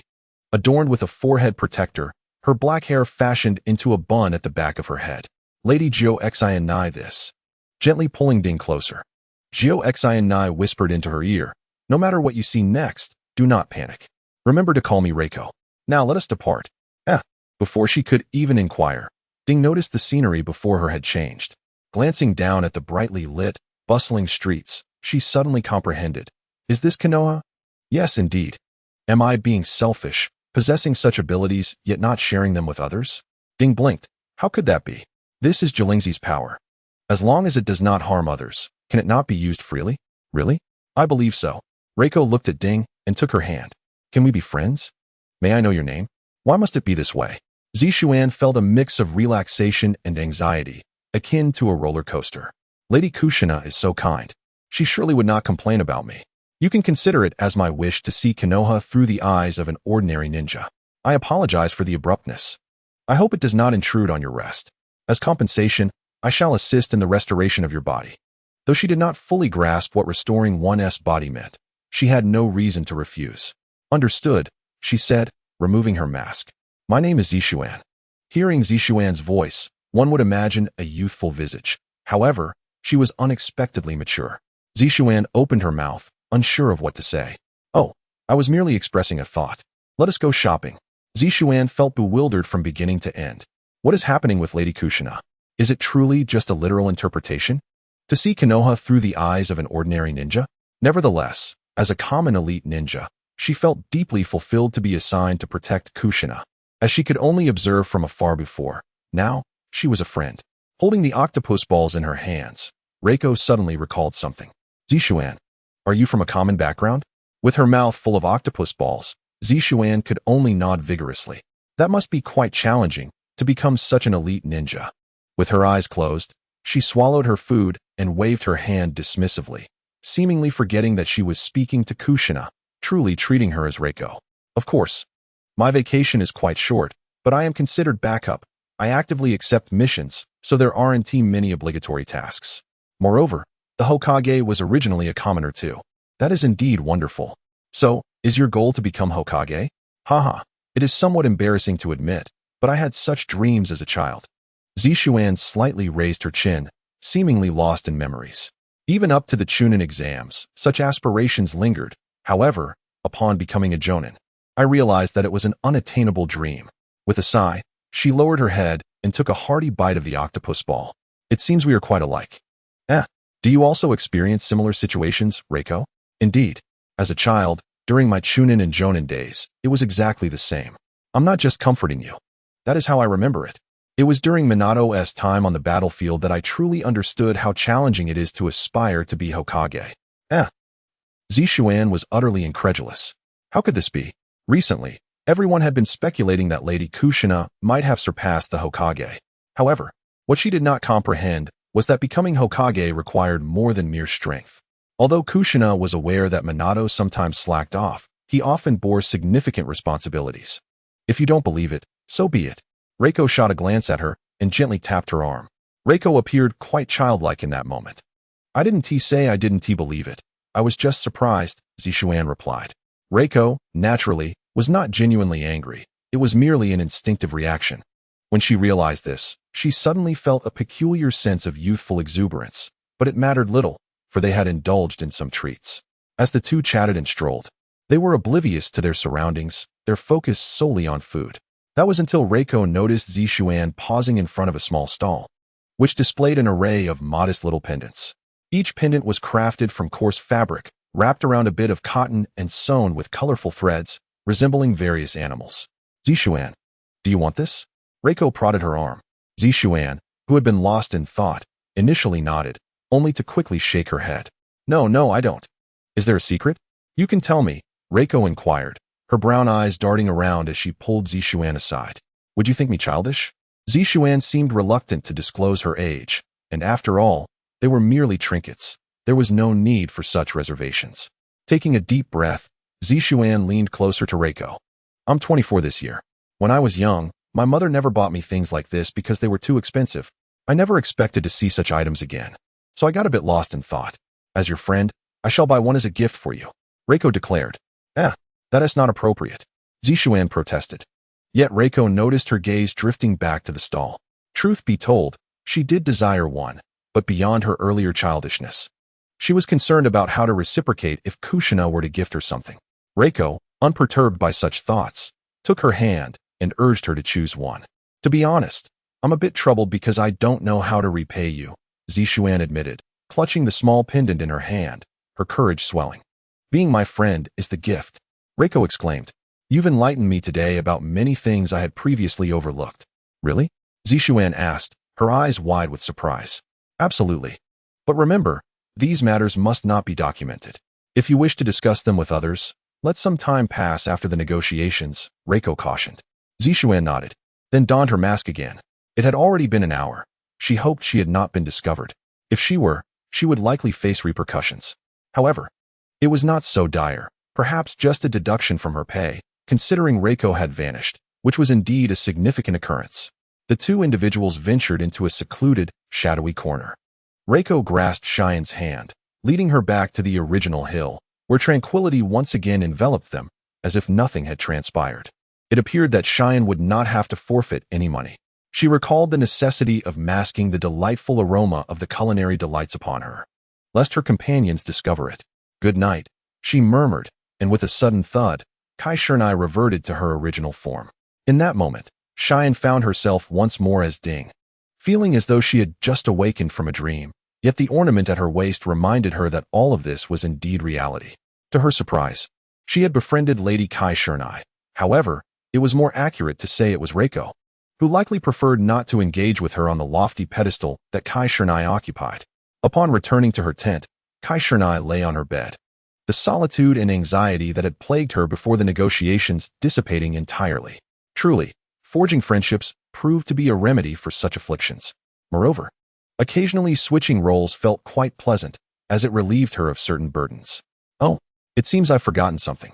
Never mind, I shall address it tomorrow. Apologies. Today I have been engrossed in writing a thesis. I just completed it, and tomorrow will proceed as usual. Chapter 148.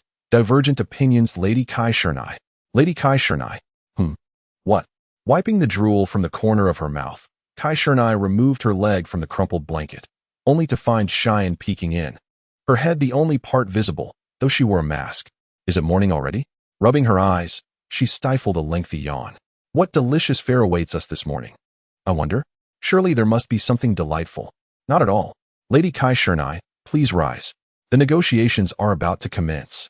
Though she was quite curious about the enticing aroma wafting from Kushina's tent, it was evidently not the time to broach such subjects.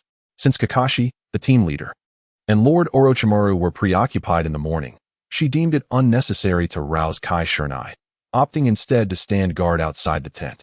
However, when Kakashi noticed her leisurely demeanor perched upon a tree, he inquired, "Ding, did you not awaken Lady Kushina?" At that moment, she felt as if the sky had fallen upon her. She had been utterly oblivious. Hastily, she flung open the tent flap, resulting in the scene that had just unfolded. Is it about to begin? It seems we played too late last night. With that, she sprang upright. What is there to be shy about? Ding is not a girl, after all. Watching the guards hastily retreat, Kushina could not help but chuckle. Indeed, making friends with the younger generation was the most entertaining. Had Tsunade been present, she would have unabashedly stared at her and uttered something that sounded rather lewd. Although she had been anxious about the commencement of negotiations, as the moment approached, her urgency seemed to dissipate. She leisurely donned her attire, humming a cheerful tune. Once she was ready, Kentucky Shernai exited the tent, retrieving her toiletries from the system space. Lady Kushina, she heard Ding say, standing beside her. Despite the mask obscuring her features, Kushina could sense the fragility and helplessness emanating from her. There's no rush. I am not the main character here. Do you truly believe Kakashi would dock your pay over this? This may indeed be the case. Once I return, I shall make amends for you. Adopting the identity of Reiko. Please do not disclose this to anyone. Although she contemplated declining, Ding ultimately nodded in agreement, for her family's financial situation was quite strained, making it impossible for them to bear such losses. This was an S-rank mission, a rarity even for her, who had been AJ Nin for some time. The remuneration from such a task would suffice for her and her family for quite an extended period. She had to care for her parents and a younger brother, and their lives were rather frugal. Yet, despite her own foolishness in failing to awaken her, she accepted the situation. At this moment, Ding felt an overwhelming sense of greed. My sincerest apologies. By the way, I just remembered I neglected to treat your injuries yesterday. Spitting out the foam from her mouth, Kushina retracted her toiletries and placed her hand upon the other's shoulder. Why are you apologizing? Don't overthink it. Just as Ding was about to explain, she suddenly felt a gentle warmth spreading through her body, accompanied by a peculiar itch in several areas. It seemed as though her wounds were rapidly healing. What manner of healing technique is this? Previously, at the hospital, they had only managed to alleviate her pain to a tolerable level, but now, those aches seemed to have vanished entirely. Lady Kushina, she murmured, this is the payment from yesterday. Kushina leaned in and whispered softly in her ear. At that moment, feeling akin to a callous philanderer, casually tossing a stack of bills onto the other. However, Ding harbored no such peculiar fantasies. Beneath her mask, she bit her lip, questioning whether she was truly on a mission. Why did it feel as though she were in a dream? Lady Kushina seemed to genuinely regard her as a friend. Such a task was truly exquisite. Patting Ding's shoulder, Kushina stretched languidly. Shall we proceed?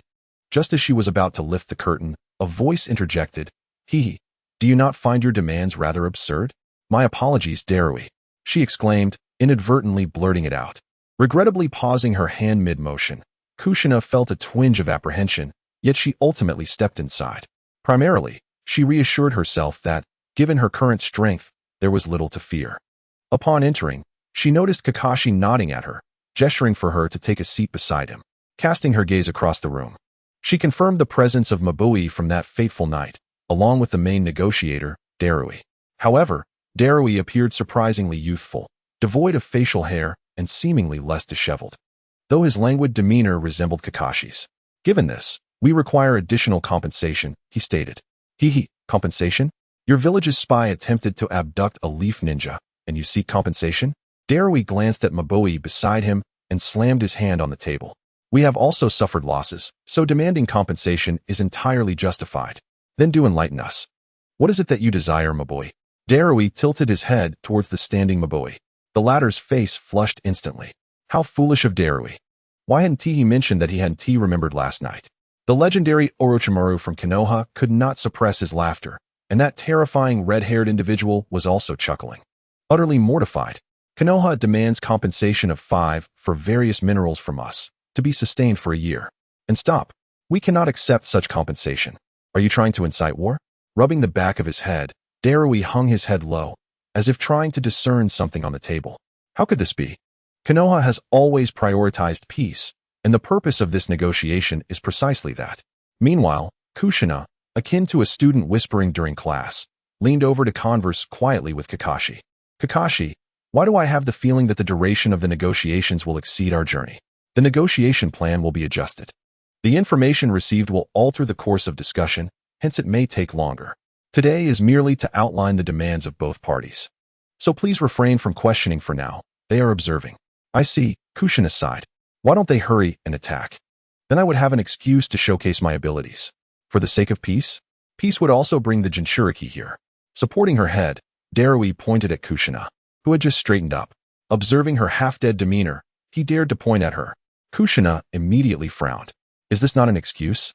It is perfectly reasonable to activate Susanoo to show them. Just as she was about to rise, she felt Orochimaru's hand pressing down on her shoulder. This is to ensure the safety of the negotiations. After all, you have presented such absurd conditions. Who knows if they might suddenly turn hostile? Hey, how can you slander people out of thin air? Darui's voice wavered slightly as he glanced at Mabui beside him. Mabui had already buried her face in her hands. Wishing she had let Reikage handle this, his presence would have sufficed. Since the mineral compensation is off the table, I noticed the weapons at your guards' waists appear unfamiliar to me. Darui's gaze lingered on the handguns of the Konoha guards. This was the first time he had seen such weapons. Meanwhile, Kushina stifled a laugh, informing him that this was the 3rd generation of Konoha's weaponry, while Madara and the others had already advanced to laser and ninjutsu types, effectively making them 6th-generation weapons. These physical weapons had long been commonplace among Konoha's elite ninjas, most utilizing them as instant shuriken. It seems that Lord Darui has yet to comprehend the current circumstances. Thus, I shall speak plainly. Konoha requires compensation from the Cloud Ninja, so do have a thorough discussion with Lord Reikage. Slamming the documents on the table, Mabui fixed her gaze on the ever-smiling Orochimaru. Impossible. The Cloud Ninja would never concede like this. My lord, this is not a negotiation. Please inquire with the Hokage to see if there has been a misunderstanding. At that moment, Orochimaru turned his head to glance at Kushina. Now it is your time to shine. Understanding immediately, Kushina spoke up. There is no need to consult the Hokage. Mabui widened her eyes, exchanging a glance with Darui. Could it be that even the authority to govern the village is shared between them as a couple? This is indeed troublesome and completely unexpected. Would a village leader truly act in such a manner? Mabui began to contemplate whether to use the heaven transport technique to summon Lord Reikage, as that would ensure equality. Chapter 149. A shift in circumstances. Orochimaru, was it truly all right for me to say that?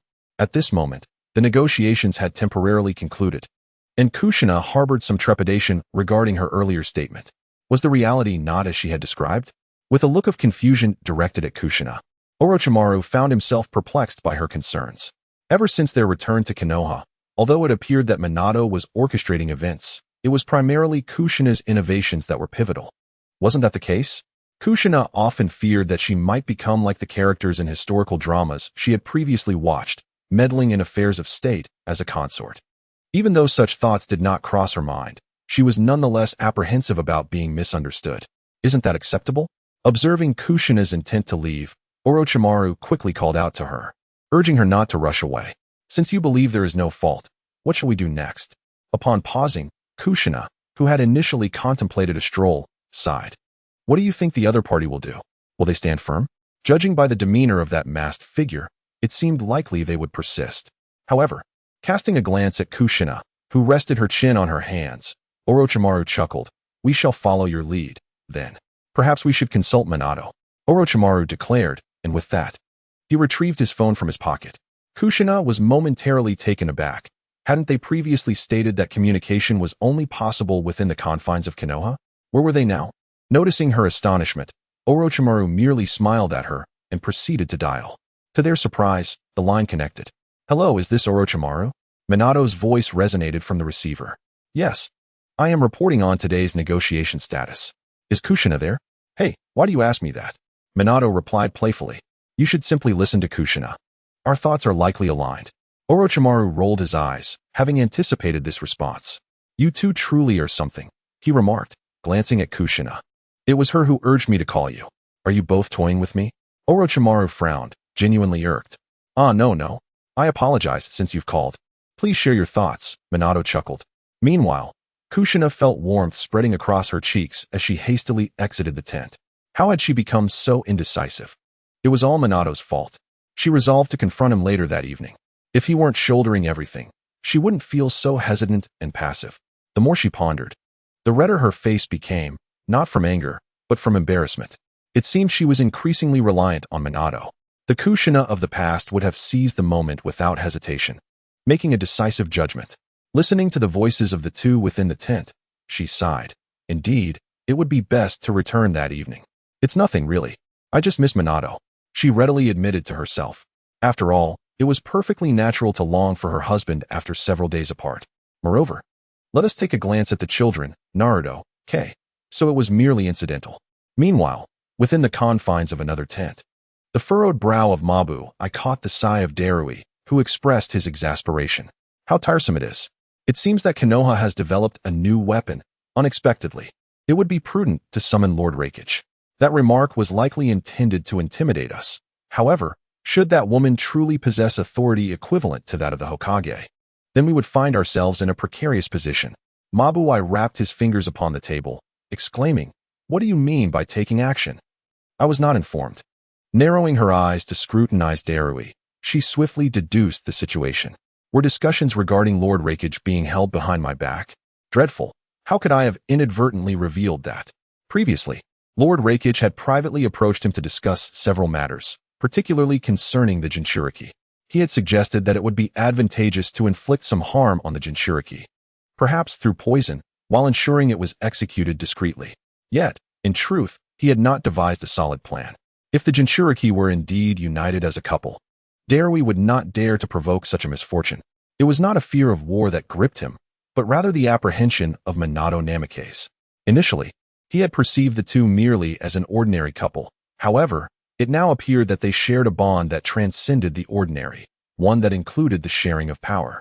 One could imagine that, for Minato Namikaze, the Jinchuriki embodied both authority and love, his most cherished wife.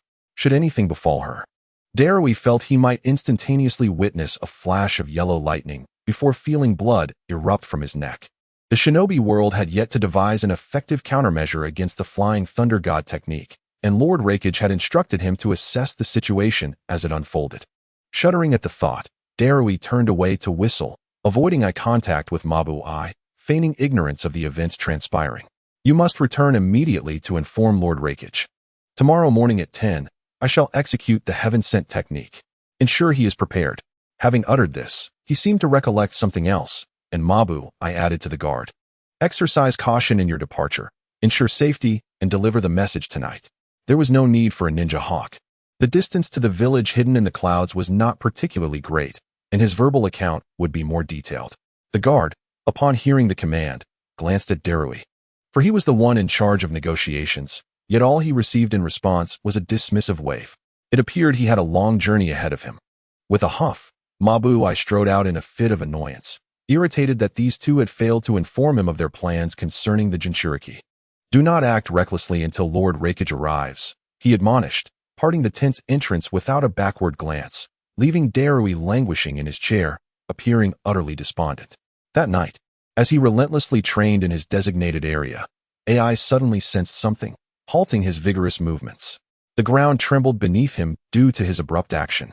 "Lord Raikage, Mabuai has instructed that you prepare for the heaven-sent technique by 3 o'clock tomorrow afternoon." Even as a guard of the Cloud Village, known for his robust stamina, he now appeared breathless, on the verge of collapsing. "TCH, have those Konoha people lost their minds? As soon as the situation was grasped by AI, it became apparent that the team was entirely at a disadvantage. Could it be that the opposing Jinchuriki could truly wield the power of the Nine Tails? Understood. You may rest now. I'll explain the details shortly. The guard, disregarding his esteemed image as a jonin, plopped down on the ground, panting heavily. If I struggle this much over such a short distance, you must accompany me for training next time. Lord Raikage, please don't. At that moment, the guard's mind conjured an image of himself being tossed around like a training dummy by the Raikage. Meanwhile, far away in Konoha, Minato had just finished his bath, wrapped in a towel as he dried his hair. I hope there won't be any conflict involving Kushina, he thought. Not solely concerned for her, but more so for the potential wrath of the Cloud Ninja. If Kushina were to truly become angry, it would be quite terrifying. As he unwound the towel to change his clothes, Minato suddenly sensed something. Darling, I thought you wouldn't return during these negotiations. A smile illuminated his face as he turned to see Kushina. However, she appeared somewhat different. Why did it seem as though she had lost weight? Kushina was now clad in a jonin vest, the gleaming forehead protector adorning her pristine neck. Her usually flowing red hair was now gathered in a tight bun at the back of her head, and the bandages around her thighs appeared to have rendered them even slimmer than before. Was it the bandages that caused this? Previously, her legs would slightly touch at the roots, creating a tantalizing triangle. Now they were distinctly apart. Hey, husband, please put that on first. I need to take a bath. Though we are old partners, and it doesn't matter, it still feels a bit sudden, she said, unaware that Minato was in the bathroom. After kissing his forehead, she made a shushing gesture, crossing her arms as she removed her ninja vest. All right, I shall wait for you. Observing Minato's lack of movement, Kushina playfully pushed against his chest with a mix of amusement and annoyance. You should head upstairs and be careful not to wake the children. The next morning, Ding intended to dive into Kushina's tent as he had done the previous day. Perhaps it was the intoxicating fragrance within that drew him in, although he was oblivious to this reason. Upon seeing Ding approaching, Kushina quickly tugged at her blanket. Ding, please wait outside for a moment. This was due to the lingering traces of her recent intimate encounter with Minato. It seemed that Minato had developed a newfound appreciation for her legs, which had previously attracted others. Could it be that something has changed during these recent days? Once dressed, Kushina emerged from the tent to find Ding standing idly nearby. I hope I'm not late today. Not at all, Ding replied, embodying the demeanor of a serious guard, which felt somewhat unusual to Kushina. Surely, this child doesn't he believe that I was distancing myself from him? Indeed, the hearts of ninjas are often highly perceptive. Cheyenne, if nothing comes up tonight, let us play again. In truth, she was merely contemplating why she felt inclined to enter Kushina's tent. Beneath her mask, she hesitated, pondering whether to inquire about the peculiar scent wafting through the air, or perhaps reserve her questions for their evening outing. In the presence of the crimson-haired Kushina, she felt a certain distance, yet with the ebony-haired Reiko, such reservations dissipated. Upon their arrival at the tent, they found Orochimaru seated, perusing various documents. As soon as Kushina settled, Orochimaru furrowed his brow. The intelligence indicated that they had summoned the Raikage, which could pose a problem. However, it also meant convenience. Should Kushina feel angered, she could express it freely, provided she refrained from harming her allies. Kushina pouted, resting her chin on the table. Feeling somewhat disillusioned, wasn't there supposed to be some thrill in this? You truly have confidence in me, don't you? Of course. Yet there is one thing to bear in mind. Do not kill the Raikage, for that could lead to complications. Am I the type to revel in bloodshed? Upon reflection, she realized she had yet to take a life since arriving in this world. Even during her mission to rescue Karen and her mother in the land of grass, she had merely incapacitated foes or left matters to sure sway. Now, considering it more deeply, perhaps she should try her hand at it? Yet, a sense of trepidation lingered, as she could vividly recall scenes from her memories of executing missions. The vividness of these recollections made her feel as though she were reliving those moments. Perhaps she could begin by confronting these memories to desensitize herself, so that she would not only be capable of reprimanding others, but also possess the courage to vanquish her enemies. Orochimaru did not respond to her musings, as he deemed such concerns trivial. After all, he had long returned to Konoha. If they were still adversaries, it would indeed warrant a discussion. Orochimaru, you truly place your faith in me. Kushina was genuinely curious about how Orochimaru perceived her strength. His expression held a hint of anticipation. Possessing those eyes was already a significant advantage, and surely, You must have more than just that one trump card. The pursuit of power was a subject of interest for him, aligning with his objectives. When Kushina had unleashed the Nine Tails, he was taken aback, astonished that she could bring forth the beast without sustaining injury. Like others, he had assumed that a Jinchuriki would perish upon separation from their tailed beast. At that moment, Kushina's innocence was evident, not out of naivety, but rather due to Orochimaru's return to the village and her knowledge of the unfolding narrative and Orochimaru's ambitions, making it difficult for her to distrust him. A trump card? It seemed rather unremarkable. Did you wish for my assistance in some research? Are you going to enlighten me? Certainly, I can assist with that. The dialogue unfolded with a casual exchange about the village, until Kakashi entered the scene, and the guards gradually gathered near the negotiation table. Following them was the imposing figure of Reikage, adorned in youthful attire, accompanied by the muscular and bronze-skinned Darui, who stood silently to one side, exuding an air of nonchalance.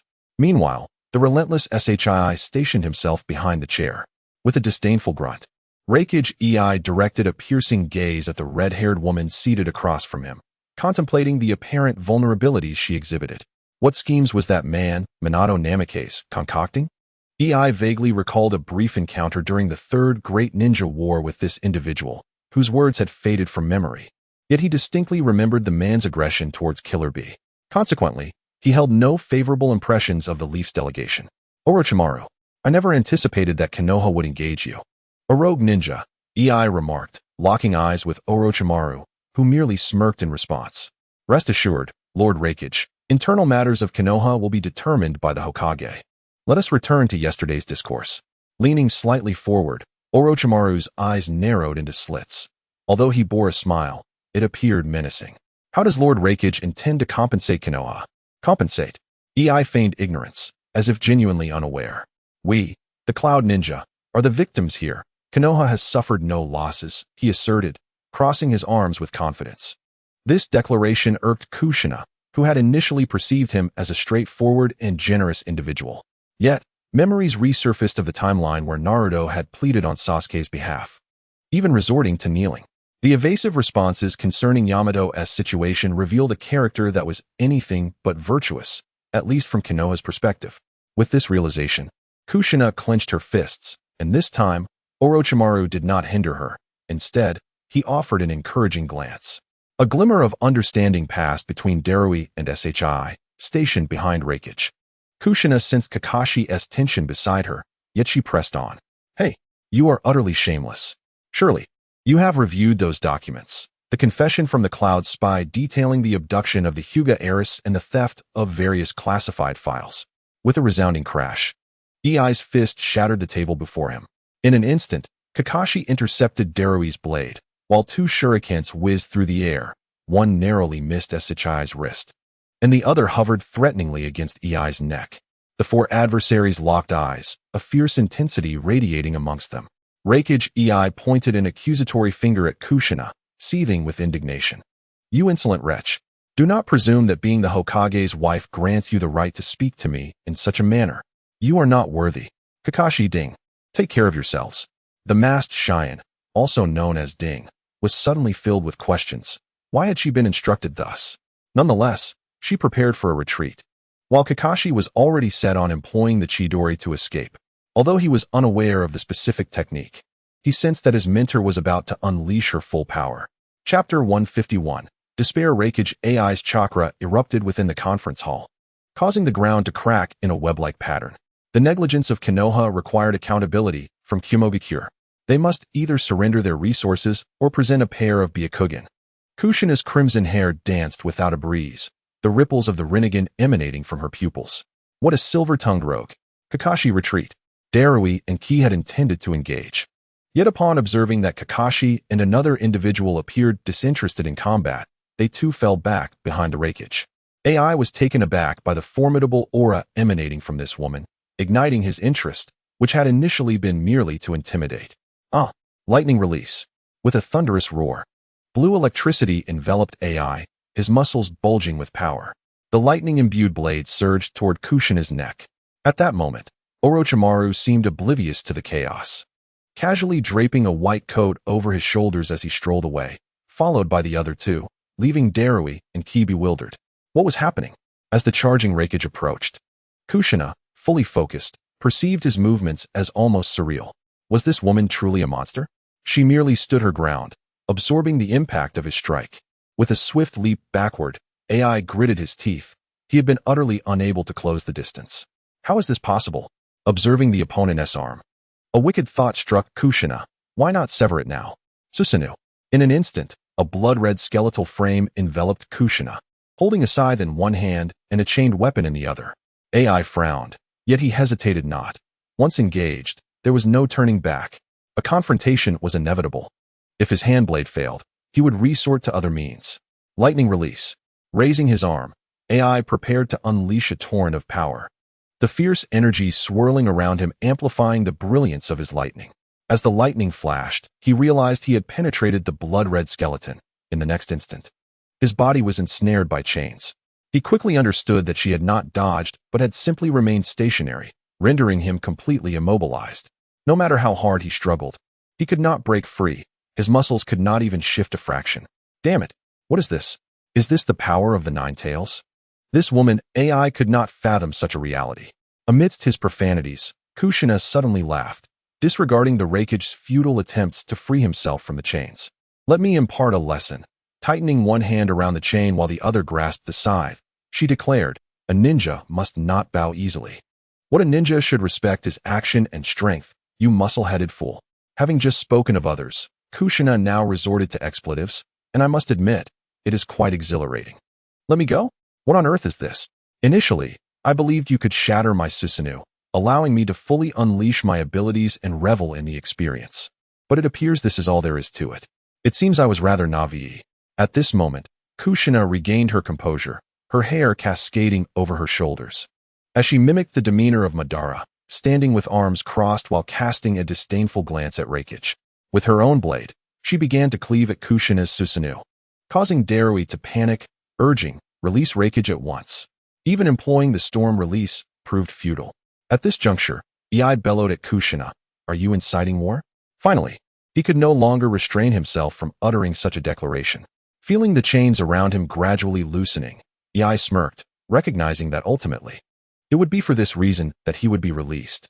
Indeed, women tend to be soft-hearted. As the chains fell away, Ei stood firm, intently observing his opponent.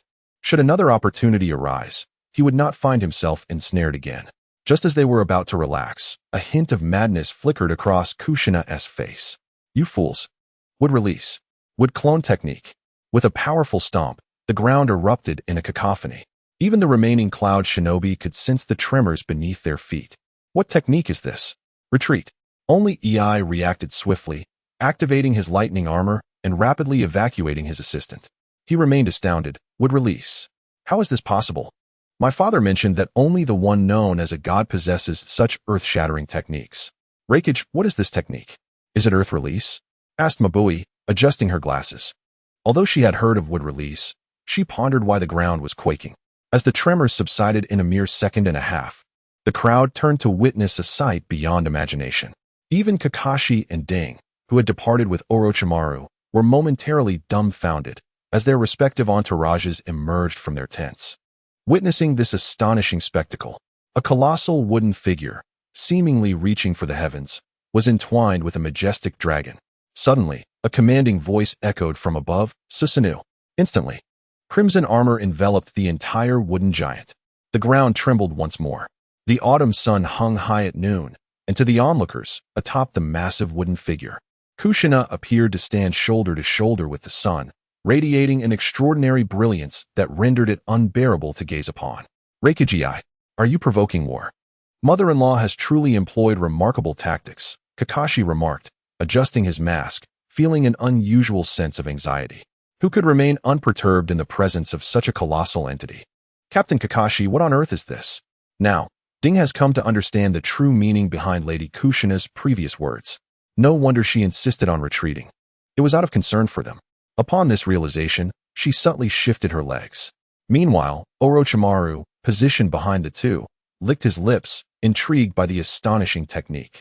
If he summoned the 10,000 snakes from above, they would appear as mere minnows.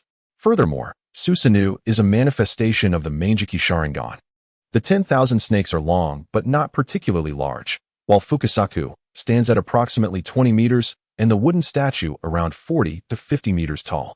At this moment, Reikage was drenched in sweat. This was not the ability of a tailed beast.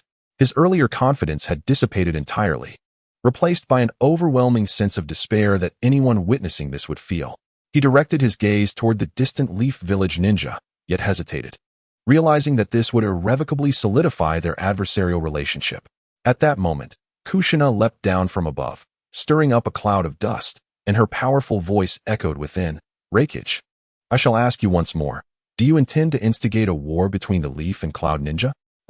This is infuriating. You, Reikage exclaimed. Stay calm. That is not something we can provoke, Mabui urged, gripping Reikage's arm to prevent him from advancing. Yet, her efforts were futile. Suggesting only one explanation, it was attempting to save face. Are you not afraid of igniting another ninja world war? Is that so? A war, ha ha ha. Kushina laughed heartily. Perhaps due to the influence of the Manjiki Sharingan, resembling a certain notorious quartet of maniacal laughter. When the time comes, do you think they will side with you, the Cloud Ninja, or with me in the Leaf? Are you truly such a muscle-headed fool? She taunted, pointing at the rigid-faced Reikage, her laughter causing her to tremble with mirth. A's complexion shifted from green to white, then from white to red, as he felt utterly distressed. Previously, you denied our request for reparations, and now I demand it once more. 10% of your annual mineral output, 800 pieces of ninja tools, and your left hand. The latter demands echoed Watergate's instructions from yesterday. He not only refused to yield, but raised the stakes. A's eyes glazed over, and he gritted his teeth. What? My left hand. Are you out of your mind? Indeed, a ninja must not easily concede.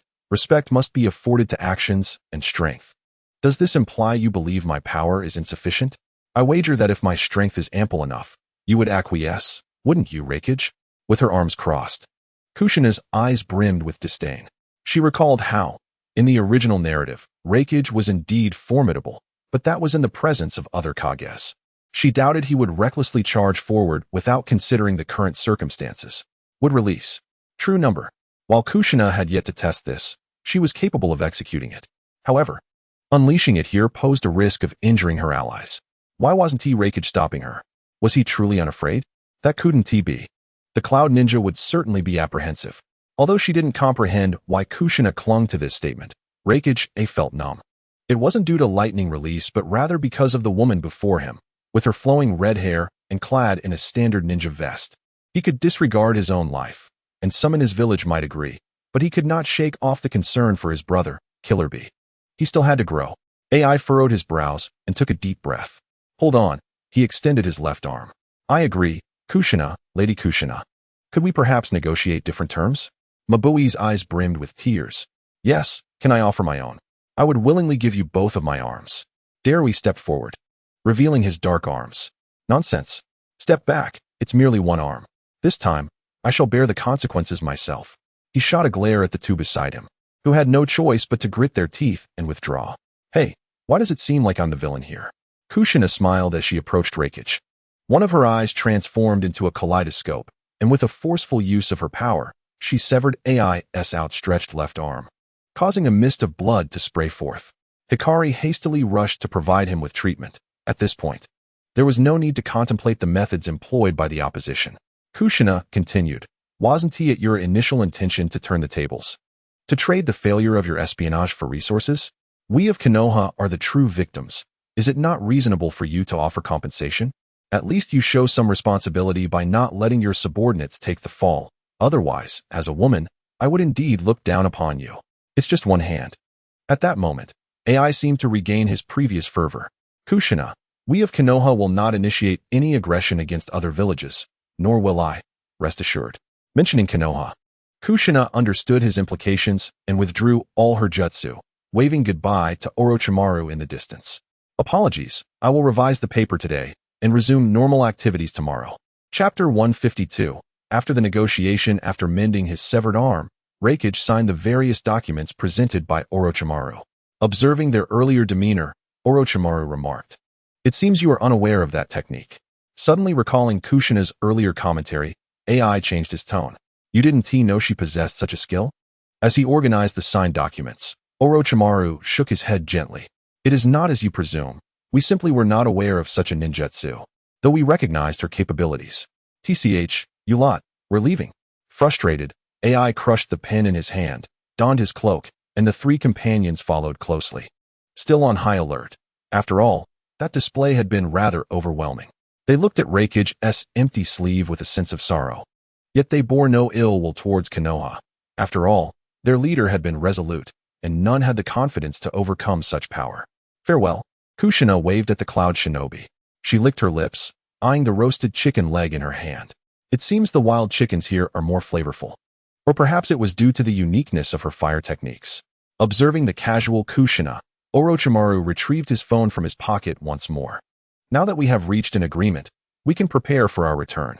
Orochimaru, I've been meaning to ask you, Kushina mumbled, her lips glistening with oil as she curiously eyed the phone in his hand.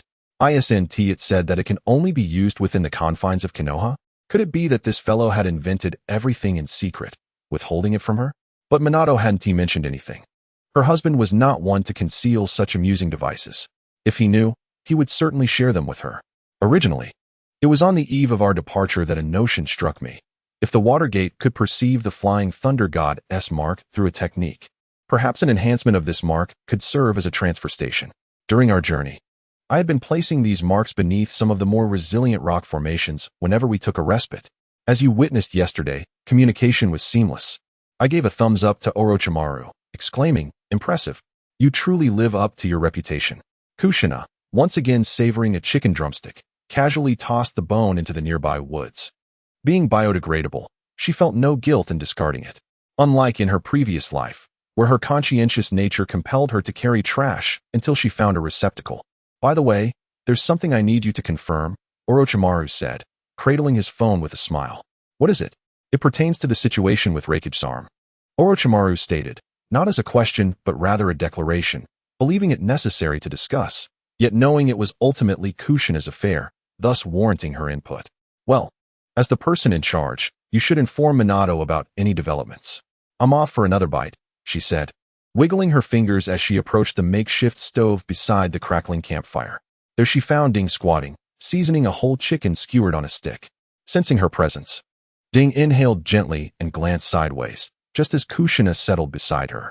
With a playful poke, Kushina prodded the golden skin of the chicken, glistening with residual fat and exuding a hint of cumin aroma.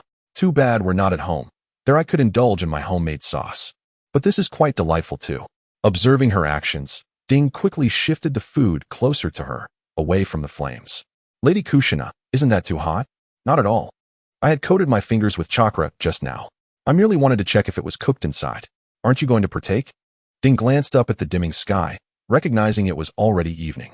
Leaning toward Kushina, she discreetly surveyed their surroundings before whispering, Lady Kushina, aren't we supposed to return later tonight? Is your appetite truly that modest? I had thought all ninjas possessed hearty appetites. Not at all. I'm not from the Akimichi clan. If I eat now, I might not have room for dinner later. That's a fair point. With that, Kushina snatched the roasted chicken from Ding's hands and, disregarding any semblance of decorum, began to devour it. She was ravenous, having expended considerable chakra earlier, and simply could not concern herself with appearances. After all, her persona was never one of elegance. No one would expect such from her. If elegance were the standard, Makoto would surely fit the bill. Ding, previously resolute in her abstention, found herself utterly tempted. No, how can you eat like that in front of me? And why are you just biting into it? The aroma was irresistible, and despite having roasted it herself, she couldn't help but watch, saliva betraying her resolve. Lady Kushina, I think I'll step over there for a moment, Ding indicated toward the riverside, believing the soothing sound of flowing water would momentarily distract her from her cravings. With a chicken leg in hand, having taken a bite, Kushina looked at Ding, her face glistening with grease. Are you really not going to eat? Although the individual donned a mask, she couldn't shake the feeling that anyone would inevitably succumb to temptation. Observing the chicken leg that Kushina extended towards her, its golden exterior glistening with residual warmth and grease, she realized that indeed, Kushina had taken a bite earlier. Ding seemed to catch a glimpse of a faint, transparent liquid on the chicken leg. That is, her throat tightened as she reached out, deciding to indulge in this one chicken leg. My apologies, this one has already been tasted by me. Perhaps this one? Suddenly, Kushina recalled that sharing uneaten food might not be the most courteous act. No, it's unnecessary. I could never disdain you. With that, Ding snatched the chicken leg from Kushina's grasp, lifted her mask, and stuffed it into her mouth. This left Kushina in a state of bewilderment, pondering whether something was amiss with the girl. Perhaps she would inquire later that evening. Meanwhile, the Reikage and his entourage were on their way back. Reikage, should we not devise a strategy regarding that woman? We do need to take action, but this time, we must contact that old man from the Stone Village. Additionally, the Mist Village will likely receive the intel in due time. Therefore, we should proactively reach out to maximize the value of that information. Mabui contemplated, furrowing her brow. Will they choose to ally with Konoha? Squinting slightly, the Reikage attempted to tug at his sleeve, but quickly remembered the absence of an arm. He continued, an alliance is unlikely. At least the Stone Shinobi will not agree, as their animosity runs deep. I understand. I will arrange matters upon our return. By the way, I need to find B when we get back. I entrust you with the troublesome tasks, Mabui. AI felt an incessant unease, believing that only upon seeing Kurabi with her own eyes would she feel reassured. Mabui did not shy away from this request. She was well aware of the brothers' circumstances and anticipated that this trip would involve advising Kurabi. Though Kurabi was obedient, should he venture out or be captured and encounter Kushina, he would likely charge in recklessly, akin to the Reikage himself. Chapter 153. A dreadful premonition. As dusk settled, Ding stealthily emerged from her tent, donning a mask as she quietly approached Kushina's quarters. Kushina, Kushina. Just as she wondered if the other had departed without her, the tent's zipper was suddenly pulled open, revealing a dark figure. I was just thinking of seeking you out. It seems Cheyenne is quite eager. I'm hungry, Cheyenne admitted, patting her stomach. Having endured a lengthy wait, that single chicken leg was hardly sufficient. She had persevered solely on willpower until this moment. Very well, let us depart, Kushina replied, extending her hand. With that, she emerged fully from the tent. Once their hands clasped, a ripple of space enveloped them, and in an instant, they found themselves amidst the trees above the Hokage Rock in Konoha. As Cheyenne removed her mask, a flicker of concern crossed her face. What if we are discovered in a place like this? Sensing her apprehension, Reiko gently patted the back of her hand. Fear not, no one will notice us. Since you're hungry, let us feast on grilled meat. I find myself rather peckish as well. Reiko, barbecues are rather expensive. How about we delve into another daunting question? What shall we have for dinner tonight? Perhaps ramen? Ichiraku ramen may be a tad pricey, yet it is utterly delectable. The two walked side by side. Although Kushina intended to heed Cheyenne's suggestion, her heart remained loyal to barbecue. The Akimichi family's barbecue could easily rival the bustling street stalls from her previous life. Such was the extent of the exaggeration. However, Cheyenne, being of modest means, naturally had a limited budget, and it seemed a bit excessive to coerce her into acquiescing to one's desires. Thus, it was decided to indulge her. Very well. Let us enjoy ramen, but do not be startled by my eating prowess. Why do you say that? Let us first have some snacks. I am truly famished. Removing her mask, Cheyenne pulled Kushina towards the octopus ball vendor. It appeared she had a genuine fondness for these treats. Yet Reiko couldn't help but feel a tinge of regret, as they could only purchase a few, far from satisfying her cravings. Upon returning home, she would prepare an entire bowl solely for herself. Suddenly sensing something, Reiko furrowed her brow slightly. She detected Minato, Light, and the chakra of the Nine Tails. Gradually, she moved to follow Cheyenne, shifting from walking side by side to trailing behind her. Stealthily, Reiko glanced towards the barbecue restaurant ahead, where her husband and child resided. Naruto was indeed present. His chakra was too faint for her to notice moments earlier. Yet, how dare they indulge in a feast behind her back? Moreover, all three seemed to be in high spirits. What delightful occurrence had transpired? Dad, I want something spicy today. Are you sure, Naruto? The last time we had something spicy was ages ago. You swore you would never eat that again. I believe I can handle it now. I was younger back then. Don't worry, I'll finish it. Naruto proclaimed confidently, patting his chest. Minato looked at Light. What about you? Would you prefer something sweet? Light scratched his head, eyeing the special recommendation for cheese flavor on the sign outside, swallowing hard. I'll have that one, the cheese flavor. But I suppose I'll need a sweet and savory sauce to accompany it. Indeed, Father understands me well. Just as they were about to enter, the Nine Tails tugged at Minato's blonde hair. Hey, Why didn't you ask me what flavor I want? Ah, my apologies. What would you like, Kurama? I want one of everything.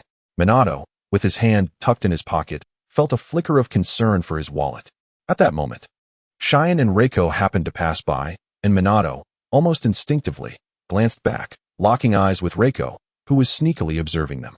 Reiko quickly turned her head, while Minato scratched his head in confusion, feeling as though this woman looked familiar, yet he could not place her. Phew, that nearly frightened me. Softly resting atop Cheyenne's back, Reiko finally relaxed. It appeared she had not been recognized. Reiko, don't lean on me. You'll squish my balls. Oh. Ziyuan gazed sorrowfully at the little ball that had been in her hand just moments ago, now lying on the ground, covered in dust. She longed to weep, mourning its loss. I apologize for the toppings, she said. Please, add whatever you like. Consider it a form of compensation. Furrowing her brow, Ziyuan, who had just been slightly irate, suddenly brightened with joy. After all, she was eager to sample all the toppings from Ichiraku ramen. Oof, you're quite generous, she exclaimed. Let's go, let's go. As they walked, Ziyuan suddenly realized that Reiko had hugged her earlier, hadn't she? Moreover, the individuals she had seen moments ago must have been members of Lord Hokage's family. Such a strange sense of déjà vu enveloped her. Lost in peculiar fantasies, Ziyuan was jolted back to reality when Reiko pinched her cheek, asking, what would you like to eat? Oh, just the miso chashu will suffice. After sitting down, Reiko turned her gaze to Ziyuan. What were you thinking about just now? Observing Kushina's inquisitive expression, Ziyuan quickly shook her head in denial. I was just daydreaming. Is that so? Well then, remember to ask for extra toppings. It's on me. I won't hold back. As Reiko's ramen was served, Ichiraku, hands on hips, admired the two girls. You two seem to have a great bond. Are you colleagues? Not exactly, but that could be said, Ziyuan replied, puzzled at Reiko's perspective. Reiko, with chopsticks in hand, waved half a boiled egg at Ichiraku. Boss, let's be a bit bolder. We're good friends. Haha, since you're both dressed as ninjas, I thought I might broaden my guesses. After all, I was criticized for not focusing on making ramen and for indulging in such frivolous speculations, he sighed, continuing. But why guess at all? Ziyuan inquired curiously. One must find some amusement, after all. That is true. As Reiko slurped her ramen, she looked at Ziyuan, who had just picked up her chopsticks. She intended to test her earlier hypothesis. Ziyuan, do you have a boyfriend? Suddenly, Ziyuan froze, as if turned to stone. No. I haven't even considered that. Is that so? You should hurry then. Don't your family urge you? Gradually recovering from her shock, Ziyuan took small bites of her ramen and shook her head. No, my parents allow me to make my own decisions. As she gently bit into a piece of succulent chashu, an unsettling premonition washed over her. Chapter 154. Casual chit-chat. Ziyuan's expression morphed from a smile to one of anguish as she clutched her palm tightly. Reiko, time rewound to earlier, where the two were enthusiastically slurping ramen at Ichiraku, with Reiko smiling at Ziyuan. Really? Did you know that many children at school are starting to date? Reiko seemed to be speaking seriously, which reassured Ziyuan. It appeared to be mere casual conversation. In that case, I shall respond normally. Yes, I've heard of this. My younger brother, who is only in the 2nd grade, spends every day with the little girl next door. Is he the younger brother of Ziyuan? In the 2nd grade? Reiko stroked her chin. Clearly distinguishing the grades was a suggestion she had made to Minato. The previous school system had not established clear grade levels, merely using the year of enrollment as a standard. In that system, a significant number of children had smoothly advanced to the rank of genin without any assessment, making the grade system somewhat ineffective. However, under the reforms implemented by her and Minato, the grading system was extended and modifications were made to the retention policy. Hence the adoption of a grade system. If he is in the 2nd grade, Ziyuan's younger brother must be around 8 years old. Indeed, quite early. Nevertheless, I believe that as time progresses, it will become increasingly delayed. Ziyuan, who has been perpetually occupied with work and earning money, has hardly any leisure to contemplate such matters of life. Why is that? Reiko pondered. Aren't most children fairly similar? Even those from talented families. In the eyes of someone like her, a jonin merely appeared as children with distinct personalities. Many of them would inevitably fall into the throes of love. Gazing at the innocent Ziyuan, Reiko delicately twirled her alabaster fingers and picked up a piece of narutomaki, placing it beside Ziyuan's bowl. Do you think war is far from us? Looking at the slice of narutomaki, Ziyuan squinted, striving to conceal the slight enlargement of her pupils. Why the sudden inquiry? But it shouldn't be too far off. After all, the Third Great Ninja War ended only a few years ago. The Third War concluded 6 years ago. At that time, Ziyuan's younger brother was merely 2 years old. This implies that a new generation has already entered the Ninja Academy. Ziyuan, initially engaged in idle chatter, furrowed her brow, questioning what Reiko truly intended to convey. However, wasn't the original topic about why children delay their romantic pursuits? Ziyuan's expression plainly communicated to Reiko her confusion, urging her to elucidate. Consider this. If they were not ninjas, would they embark on romantic entanglements at such an early age? Aside from a few childhood friends who have grown up together, Ziyuan gently held the narutomaki in her mouth and cautiously chewed, mumbling, I suppose not. Ordinary citizens, unless they are childhood sweethearts, would rely on family introductions or acquaintances from work. Reiko twirled her left index finger on the table, affirming, indeed.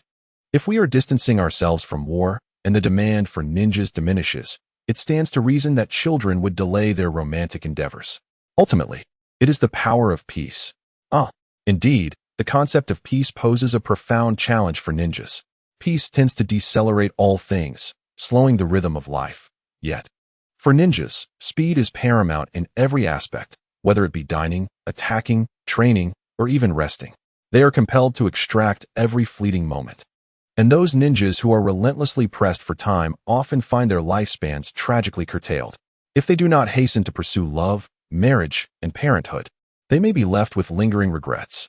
Thus, when observing the children who profess love so ardently, many adopt a sympathetic stance. As Reiko handed Cheyenne the 4th bowl of ramen, Cheyenne found herself at a loss for words. After a moment's contemplation, she ventured, following the advent of peace. The lifespan of ninjas may indeed extend, thereby broadening the possibilities for romantic partners. Financial considerations also play a significant role. The loss of funding from missions jeopardizes family stability, relegating matters of the heart to the background. Indeed, what can be done? While everyone yearns for peace, life becomes exceedingly difficult without missions. Yet, undertaking missions entails the ever-looming threat of death, truly a daunting predicament. Thus, a transformation is essential, allowing ninjas to leverage their unique skills to accumulate substantial wealth, or even more. However, this shift may render those without specialized talents utterly reliant on others. The training phase incurs its own costs, a phenomenon I shall refer to as personal growing pains. Gazing upward at the pitch-black sky, Cheyenne was drawn into deep reflection by Reiko's words. What of the collective, the ninja community? This group may encounter a myriad of identity illusions.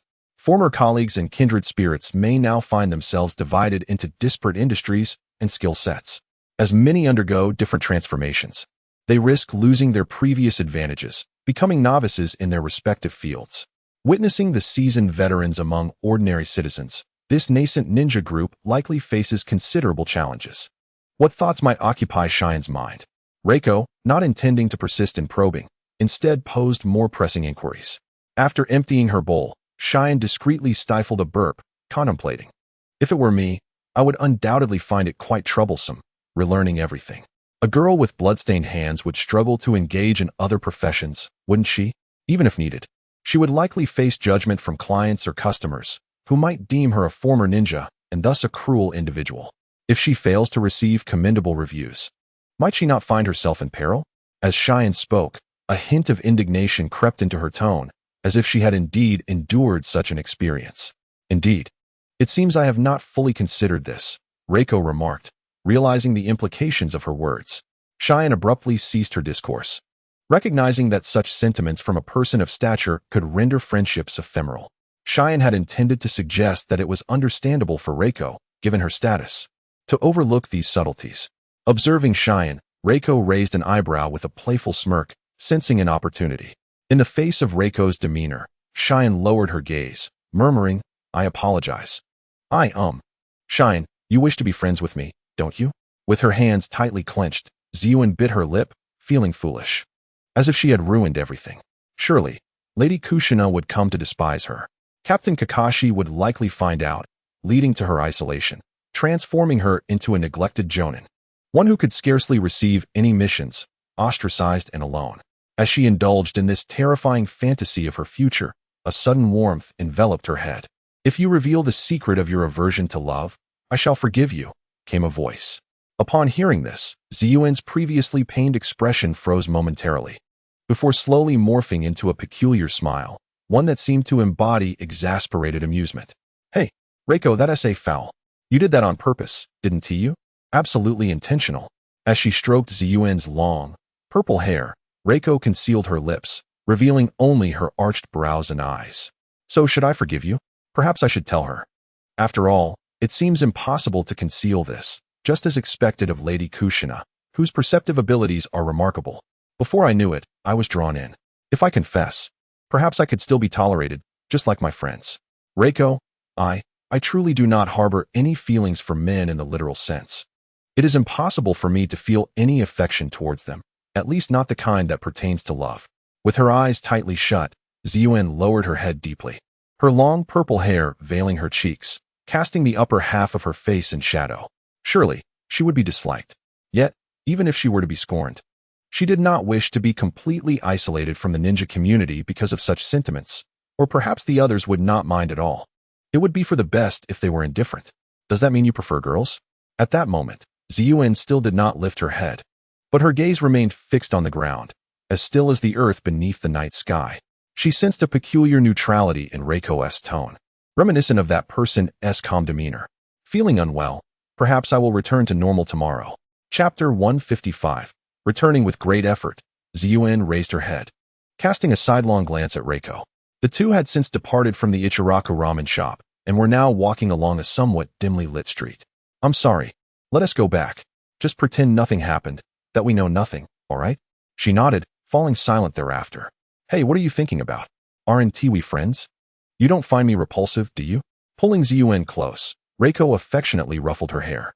What is on your mind? Aren't you usually so well behaved? I'm curious. Why do you feel this way? Is it innate, or is there some other reason? Taking a deep breath, Ziyuan's gaze became inexplicably resolute. It was reminiscent of her childhood when Reiko listened quietly, her expectations aligning with reality. As a young girl, Ziyuan had faced bullying from boys due to her appearance and other trivial matters that only children would concern themselves with. Fortunately, her female classmates often stood up for her. Such occurrences were not isolated incidents. They were frequent enough to lead her to question whether there was something inherently wrong with her. Yet, the child who supported her consistently encouraged her and worked alongside her. When the timid and somewhat inexpressive Ziyuan once expressed her admiration by saying, "You are truly wonderful. Can we always be together?" Her companion was taken aback in astonishment. The following day, Ziyuan discreetly spotted her in another class. After that day, Ziyuan preferred to bury these recollections and devoted herself to rigorous training, which ultimately enabled her to ascend to the rank of Jonin as a commoner and join the protective squad. Her relentless training was primarily aimed at escaping her anguish rather than for monetary rewards from missions. Gradually, she realized that she could not harbor feelings for boys as ordinary girls might. At most, she held a sense of admiration for the esteemed Hokage, the epitome of perfection in Konohagakure. She had also confided in her family about this matter. Her parents accepted it, citing her younger brother as a reason. Although this revelation eased her burden somewhat, it left her feeling utterly abandoned by her family, and she could not bear to create discord with her parents. Consequently, she ceased to discuss these matters with anyone else, with only a few former companions being aware of her struggles, albeit their interactions were limited. So how do you handle boys who pursue you? I find excuses to gently decline, and gradually, they stop coming around. Well, just wait for a while. After the peace. The ninja world is vast. You will discover your own love. Ziyuan furrowed her brows. Aren't you afraid? Afraid of what? Do you harbor ill intentions towards me? Reiko laughed, covering her mouth. For a moment, Ziyuan felt a bit embarrassed. Indeed, in the face of Kushina's formidable strength, her every action would be perceived with clarity. No, wait. Have you really considered this? After a moment's contemplation, Ziyuan hastily denied, no. Reiko narrowed her eyes, fixing her gaze on Ziyuan, and dispelled her transformation technique. If you have any strange thoughts, I will deal with you. Watching Reiko revert to her true form, Ziyuan shook her head vigorously. No. All right. Let us just be friends. If you encounter any challenging matters upon returning, feel free to seek me privately, Kushina said, patting Ziyuan's head to halt her. Our conversation has revealed much to me. There are aspects of the village that I had previously overlooked. In any case, thank you for your help these past few days. If there comes a day when we are both free, I will come to visit you. Kushina genuinely believed that children like Ziyuan would not approach her with significant problems, nor would they incessantly trouble her. Children were too absorbed in their own struggles to concern themselves with others. Moreover, she had delineated clear boundaries, ensuring that no peculiar situations would arise. She would not entertain anyone other than Minato, regardless of gender. Beautiful girls were merely for admiration. As for other men, they could go away. Engaging in conversation with Cheyenne primarily served to unveil the perspective of the common folk regarding Konoha, and indeed, I discovered numerous minor issues. Previously, her focus had been solely on the educational system, neglecting the dynamics among the children. Responsible teachers akin to Irika are rather scarce. In retrospect, it seems that even Hinata faced bullying. The prevalence of schoolyard harassment is utterly detestable. By the way, what of Irika? He should be an ordinary ninja by now, having been spared from the turmoil of the Ninetales incident, and ought to have matured healthily. I shall inquire with Minato upon my return, gently patting Cheyenne's shoulder. A vortex of energy enveloped us, returning us to the campsite, where she donned her mask again, conveniently concealing the tears welling in her eyes. Due to these circumstances, she found herself unable to forge genuine friendships with males, nor was she accepted by females as a friend. Kushina's words seemed to awaken a numbness in her life, ushering in a new chapter. There must certainly be individuals in this vast ninja world who would embrace her. Moreover, she now had a friend, Kushina. She resolutely banished any thoughts of disrespect, for such notions would preclude the possibility of friendship. After departing, Cheyenne found herself unable to sleep throughout the night, filled with joy. Kushina, nestled in her small blanket, remained largely unperturbed, as such situations were not uncommon in her previous life. Furthermore, she had effectively clarified their relationship.